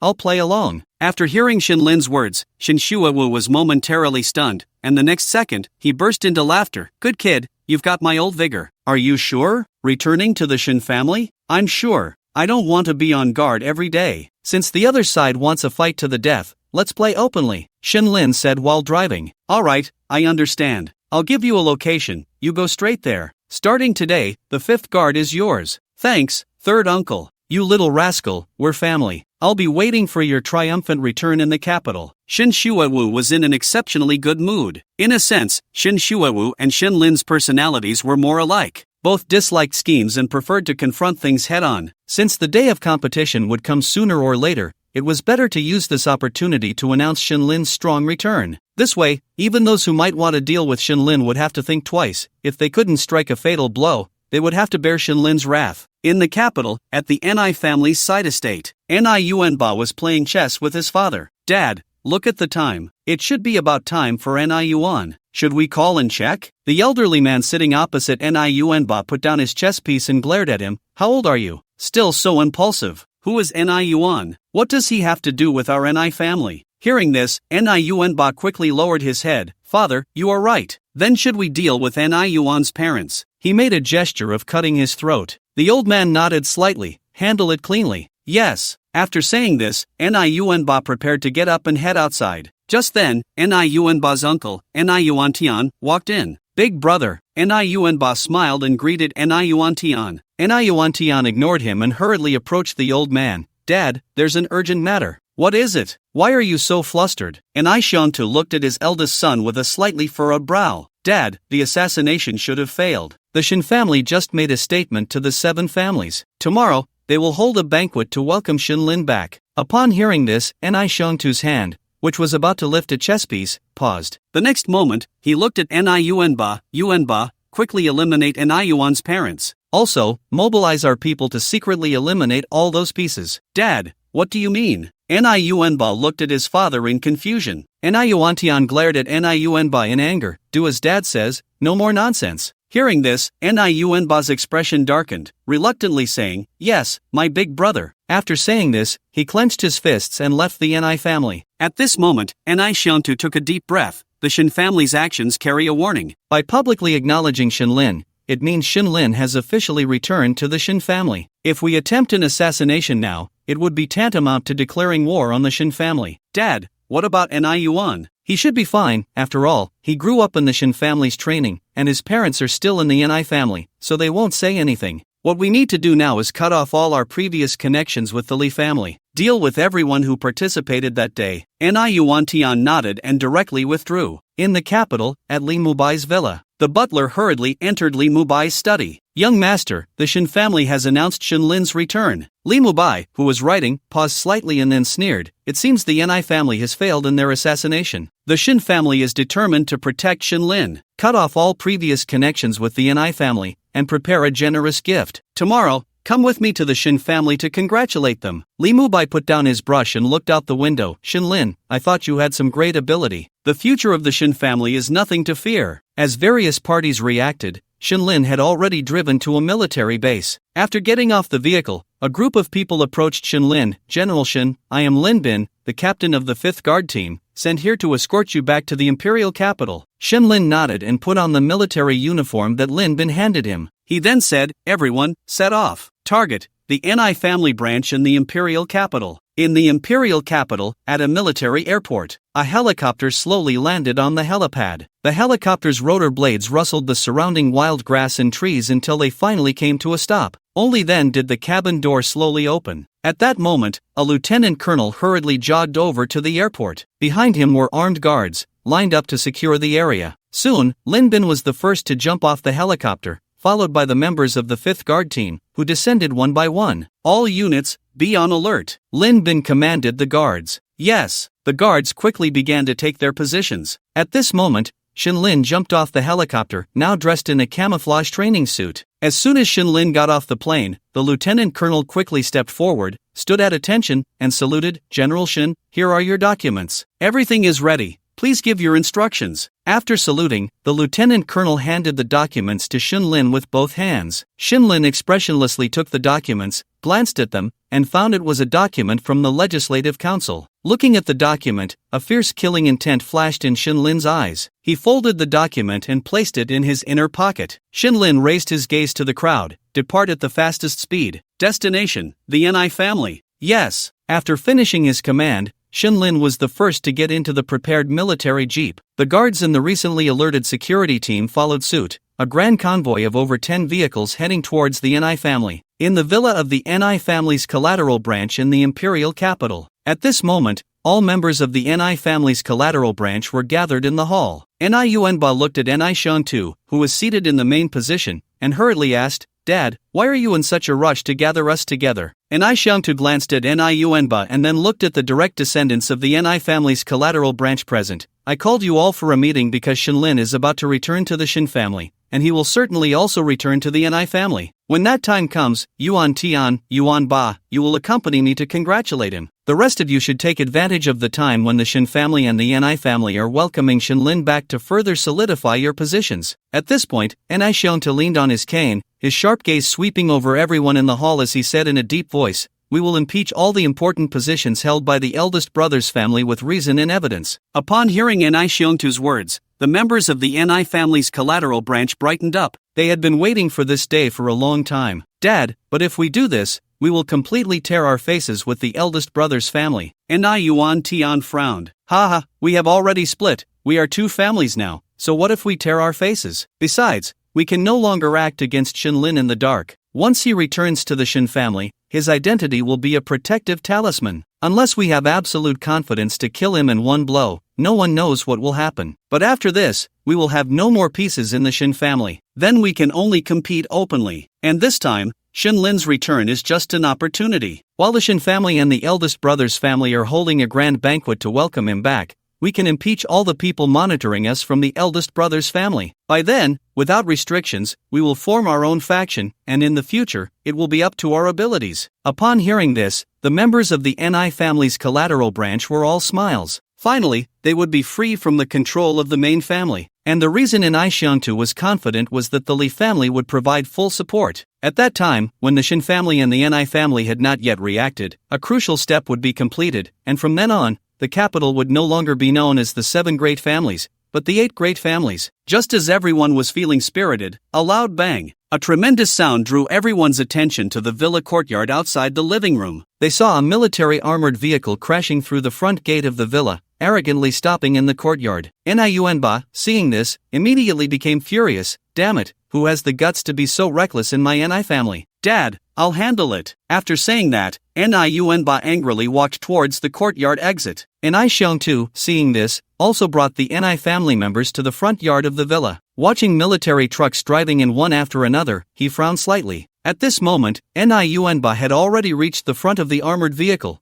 Which department are you from? Do you know where this is? Damn it, you bunch of bear soldiers, who is your commander? Let him come out and see me. Niunba was also a big shot in the military, holding the rank of Major General. Just as Niunba finished speaking, a jeep slowly drove in. Seeing this, Niunba directly walked towards the jeep. The next second, the high beams of the jeep shone directly into Niunba's eyes. He raised his arm to shield his eyes and angrily questioned, "Which department are you from? Get out! How dare you crash into my Ni family's home?" Just as he finished speaking, the high beams turned off, and soon, the Ni family members saw several officers getting out of the vehicle, among them a lieutenant colonel who directly approached the rear left door and opened it. Everyone saw a leg step out first, and the next second, a man in camouflage with the rank of Major General slowly got out of the car. Because he was wearing a hat and was at a distance, no one could see his face clearly. However, at this moment, Niunba was furious and quickly approached, ready to slap this Major General without any hesitation. In his eyes, a mere Major General dared to cause trouble in the Ni family. Where would he put his face? "You bastard, bringing troops out of the barracks in the middle of the night, who gave you the authority?" Just as his hand was about to hit the other person, the next second, the other party's hand directly raised and grasped Niunba's wrist. Niunba found that his hand was gripped like a vice. No matter how hard he tried, it wouldn't budge an inch. "Bastard, open your eyes wide and see who I am." Hearing this, the man slowly raised his gaze, revealing a young and handsome face, but expressionless, in front of Niunba. Niunba was momentarily stunned upon seeing this face. The next second, his pupils dilated as if he had witnessed something unbelievable. The man revealed a cold smile, tightening his grip on Niunba's wrist slightly. "Niunba, what a temper! How is this possible? How could it be you? It seems you know me, so that's correct." The young man speaking was none other than Shenlin, who had come directly from the Magic City to the capital. Niunba, seeing Shenlin in front of him, felt a moment of weakness in his heart but quickly regained his composure, forcing out a smile. "Ha, nephew, you must be joking. I am your mother's cousin, your uncle, of course, I know you." After saying this, Niunba was surprised. This kid wasn't in the Magic City? Why was he in the capital? Also, how did this kid become a Major General in the military? "Uncle?" Shenlin said disdainfully, "I don't have an uncle like you. Have you ever seen an uncle who would send someone to kill his own nephew?" Boom! Upon hearing Shenlin's words, Niunba's heart suddenly sank. Did he know? Niuan had betrayed? Shenlin looked at the man in front of him, his expression shifting from shock to calm. "Little nephew, is there some misunderstanding between us? Alright, let go of your uncle. You little brat, you have quite the temper, just like your father." "Dad, Shenlin is here." Niunba finished speaking and deliberately raised his voice to address the Ni family members behind him. Standing in front of the courtyard, Ni Xiong-tu and the others were taken aback upon hearing Niunba's words. Ni Xiong-tu furrowed his brow slightly but quickly relaxed, revealing a kind smile as he leaned on his cane and walked towards Shenlin and Niunba. "Dad!" Niuan glanced at Ni Xiong-tu as he walked over, reaching out to stop him, but was halted by a look from Ni Xiong-tu. At that moment, the Ni family members began to whisper among themselves. "Why is he here? Isn't he in the Magic City? It seems like the visitor is not here for good." Ni Xiong-tu arrived in front of Shenlin and Niunba, feigning a kind smile as he looked at Shenlin. "You must be Shaolin, you've grown up so much, just like your father. Child, let go for now, after all, Yuanba is your uncle. For the sake of your second grandfather, if there's any misunderstanding, we are family and should resolve it privately. If your uncle has truly offended you, I will definitely deal with him." Shenlin held onto Niunba with one hand, slowly turning his head to look at the seemingly good-natured Ni Xiong-tu, his eyes filled with amusement. "Little grandfather, I won't go in, let's just talk here. Your son, my uncle, Niunba, had someone assassinate me and my mother. How do you plan to settle this account?" Upon hearing this, Ni Xiong-tu's expression changed instantly, and Niunba looked at his father in pain, as Shenlin's grip tightened. At this moment, the Ni family members also gathered behind Ni Xiong-tu, and Shenlin's meaning was already very clear. They surrounded Ni Xiong-tu. At this time, Niuan stepped forward. "Shenlin, what nonsense are you talking? We are family, how could we do such a thing? Don't slander us." "Right, it must be your grandfather who sent you here. Is uncle trying to force us into a corner?" "Exactly, how can you do this? Let go of my second brother. You are slandering us." "Since you say this, bring out the evidence, otherwise, I will definitely go to the Legislative Council to sue you. One by one, the NI family members pointed fingers at Shinlin. Shinlin scanned the crowd of NI family members and sneered, Lin Bin, make them shut up. Lin Bin, following Shinlin, immediately understood his meaning and stepped forward, taking out a military tablet. He quickly opened the confession video of NI Yuan. Upon seeing the video, NI Xiangtu and the others' expressions changed instantly, but NI Xiangtu, having seen great storms, immediately looked seriously at Shinlin. Shaolin, the person in this video, we don't know him. This is slander against us. With just this, I'm afraid. Since you don't recognize it, then I'll make you understand clearly. After Shinlin finished speaking, he nodded at Lin Bin. Soon, Lin Bin produced a document. This contains all the call records and recordings between NI Yuan and NI Yuanba. Additionally, on our way here, we collected NI Yuan's blood, and in the DNA comparison database, we found his parents, who are indeed your NI family members. Boom! Upon hearing this, NI Yuanba panicked and quickly looked at his father. Dad, what they said is all false, it's all false, save me. NI Xiangtu slammed his cane down and glared fiercely at NI Yuanba, then turned to Shinlin and said, we really don't know this NI Yuan. Every year, many people from our family sever ties with us, this is their doing, and has nothing to do with us. Oh, is that so? Shinlin smiled faintly. You have your version, but the evidence now points to NI Yuanba. I'm taking him back to the military camp to hand over to the military court. I believe a professional investigation can resolve this matter. Shinlin showed no courtesy, directly handing NI Yuanba over to Lin Bin behind him. Take him away. Yes. As Lin Bin was about to take him away, NI Yuan Tian stepped forward, exuding the aura of a superior. I want to see who dares. As soon as he spoke, the NI family guards surrounded Shinlin and his group. General Shin, this, Shinlin smiled playfully. I said, take him away. After speaking to Lin Bin, Shinlin looked at the NI family members again and said, anyone who dares to obstruct will be killed on the spot. You dare. What you're doing is against the rules. NI Yuan Tian shouted angrily. Upon hearing this, Shinlin took out a document and placed it before everyone. This is a legislative document. NI Yuanbai is suspected of murdering a senior military officer in treason. He is to be detained and interrogated immediately, handed over to the military court. Anyone who dares to obstruct will be considered treasonous, and will be executed first and reported later. Take him away. Shinlin placed the document on the hood of the car and then spoke to Lin Bin. Dad, save me, save me. As Lin Bin's men restrained NI Yuanbai in the car, he struggled and kept calling out. At this moment, NI Xiangtu looked at Shinlin with a sharp gaze. None of you will leave today. I will personally go to the Legislative Council. After saying this, NI Xiangtu nodded to the NI family members, and immediately the NI family guards blocked Shinlin and his group. Shinlin felt a surge of joy inside. Old Master NI, so you're saying you're going to defy the order? I will not defy the order. I just want justice. Justice? Shinlin laughed heartily. I, Shinlin, am justice. Today, anyone who dares to obstruct me from taking NI Yuanba will be shot dead. Old Master NI, I come from a rough background, without the rigid rules of your noble families. I only follow orders. Today, no one can keep NI Yuanba. That's what I say. After saying this, Shinlin turned around and waved his hand. All of you, who dares to obstruct, shoot on the spot. You dare. NI Yuan Tian stepped in front of Shinlin's car, arms outstretched, refusing to let Shinlin pass. Shinlin looked at NI Yuan Tian expressionlessly. I'll give you 3 breaths time to step aside. After saying this, Shinlin began the countdown. 3, 2, Shinlin, this is the NI family. If you dare to be reckless again, I will not spare you. While Shinlin was still counting down, NI Xiangtu slammed his cane down, threatening, and then looked at NI Yuan Tian. Detain him. Upon hearing NI Xiangtu's words, NI Yuan Tian excitedly nodded. NI family guards, bring the second master down from the car. Yes. With that, NI Yuan Tian and the NI family guards rushed into the car holding NI Yuanba, trying to bring him out. Shinlin sneered, got out of the car, and looked at NI Xiangtu. I've given you a chance. After saying this, Shinlin directly raised his handgun in front of everyone, aiming at NI Yuan Tian, and looked at NI Xiangtu. NI family, NI Yuanba, treason, immediate military detention. NI Yuan Tian obstructing law enforcement, intent to rebel, considered treason, execute on the spot. Bang! Shinlin stared at NI Xiangtu, speaking each word clearly, without any hesitation, and pulled the trigger. In an instant, a bullet shot directly into NI Yuan Tian's forehead. NI Yuan Tian fell to the ground just like that. This scene made all the guards of the NI family stop,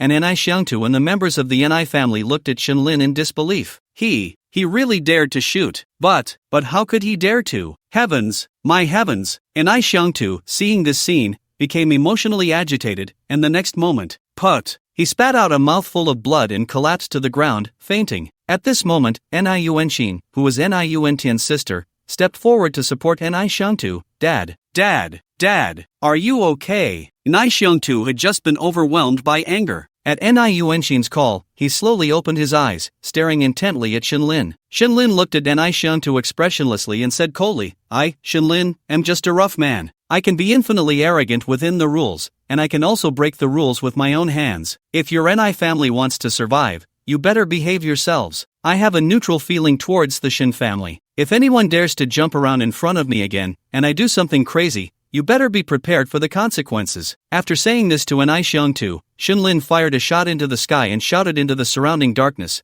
I know there are people from other families nearby. Today, I, Shenlin, will make it clear, if anyone tries to pull any tricks on me, the outcome will be like today. In terms of family background, I'm not lacking. In terms of ability, I may not be inferior either, but in terms of ruthlessness, I can give you a piece of advice. A barefoot man is not afraid of a man in shoes. Either 1 for 1, or 1 for 100, either way, I profit. Fall back. After finishing, Shenlin did not say another word and directly got into the car. At this moment, the Ni family members did not dare to stop Shenlin anymore. After all, this person really dared to kill. Moreover, he was not just killing anyone, he was killing one of the representatives of the Ni family's collateral line among the 7 great families of the imperial capital. At this moment, lying on the ground, Ni Xiangtu looked deeply at the departing Shenlin, his eyes filled with endless killing intent. Remember today, Yuenshin, we must avenge this grudge. Dad, I understand, please calm down. Someone, take the master back to his room. Yes. Soon, a guard from the Ni family took Ni Xiangtu back to his room. After the servant took care of Ni Xiangtu and left,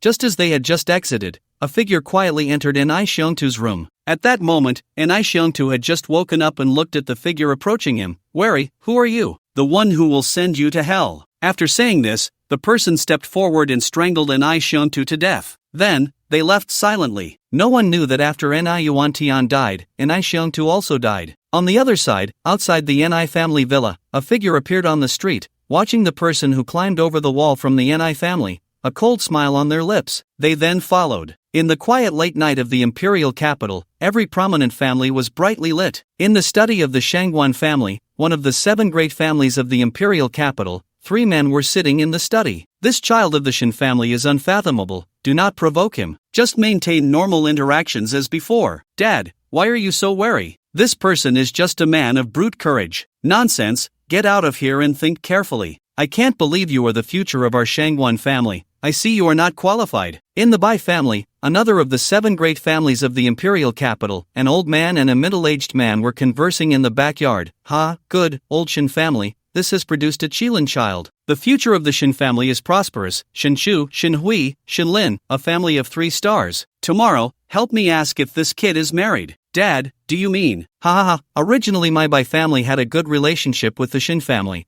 and your sister is even the wife of a martial arts practitioner. I think Shuang'er and Shenlin are quite a match, so why not strengthen the bond even further? One of the 7 prominent families in the capital, the Ni family. In the room of the old master of the Ni family, Shenlin's maternal uncle, Niu, was standing by the bed looking at the old man. Dad, will it be okay for Shaolin to do this? The old man glanced at Niu. You still haven't had a child with any guts. Tomorrow, let Shaolin come to see me. Wei Wei has given birth to a good son. The waters of the capital need to be stirred a bit to be good. One of the 7 prominent families in the capital, the Zhao family. At this moment, it was also brightly lit. The eldest legitimate son of the Zhao family, Zhao Yuanjin, was in his study. Shenlin, an interesting opponent. Li Mubai, you messed up. In the capital, one of the 7 prominent families, the Shui family. Xinger, what do you think of Shenlin? Father, just a man of brute strength, not even a fraction of brother Mubai. The head of the Shui family, upon hearing his daughter's words, shook his head with a bitter smile, feeling quite depressed. Why did she have to fall for that brat Li Mubai? However, this Li Mubai has found himself a rival. In the capital, the Li family, in Li Mubai's room. At this moment, Li Mubai's butler was excitedly speaking to him. Young master, it seems Shenlin is not to be feared. Not to be feared? Li Mubai slowly stood up, shaking his head. Young master, why is that? I think there are many people who share the same thought as you at this moment, but I can tell you, he is not reckless, or rather, all the information we had on him before was wrong, or it could be said that he did it on purpose. Young master, please clarify, I am dull. The butler quickly replied. You are dull. This Shinlin seems extremely overbearing and impulsive, but look at his actions, attacking the Ni family. He has reason and evidence. Even if he were to kill Ni Yuantian today, no one would say anything, because he is acting according to the rules. Treason, that label has been placed on him. Who would dare to speak out? First, he interrogated the Ni family's hidden guards. Second, he immediately obtained the arrest warrant from the Legislative Council. Third, his hidden identity as a major general. All these connections, do you still think he is just a brute? Upon hearing Li Mubai's words, the butler's mind suddenly cleared. If what the young master said is true, then this Shinlin should not be underestimated. You may leave now. Yes. After the butler left, Li Mubai smiled faintly. Interesting, just don't know if you can turn misfortune into fortune tomorrow? I fell ill today, feeling weak and tired. Taking a day off. We'll make up for it later.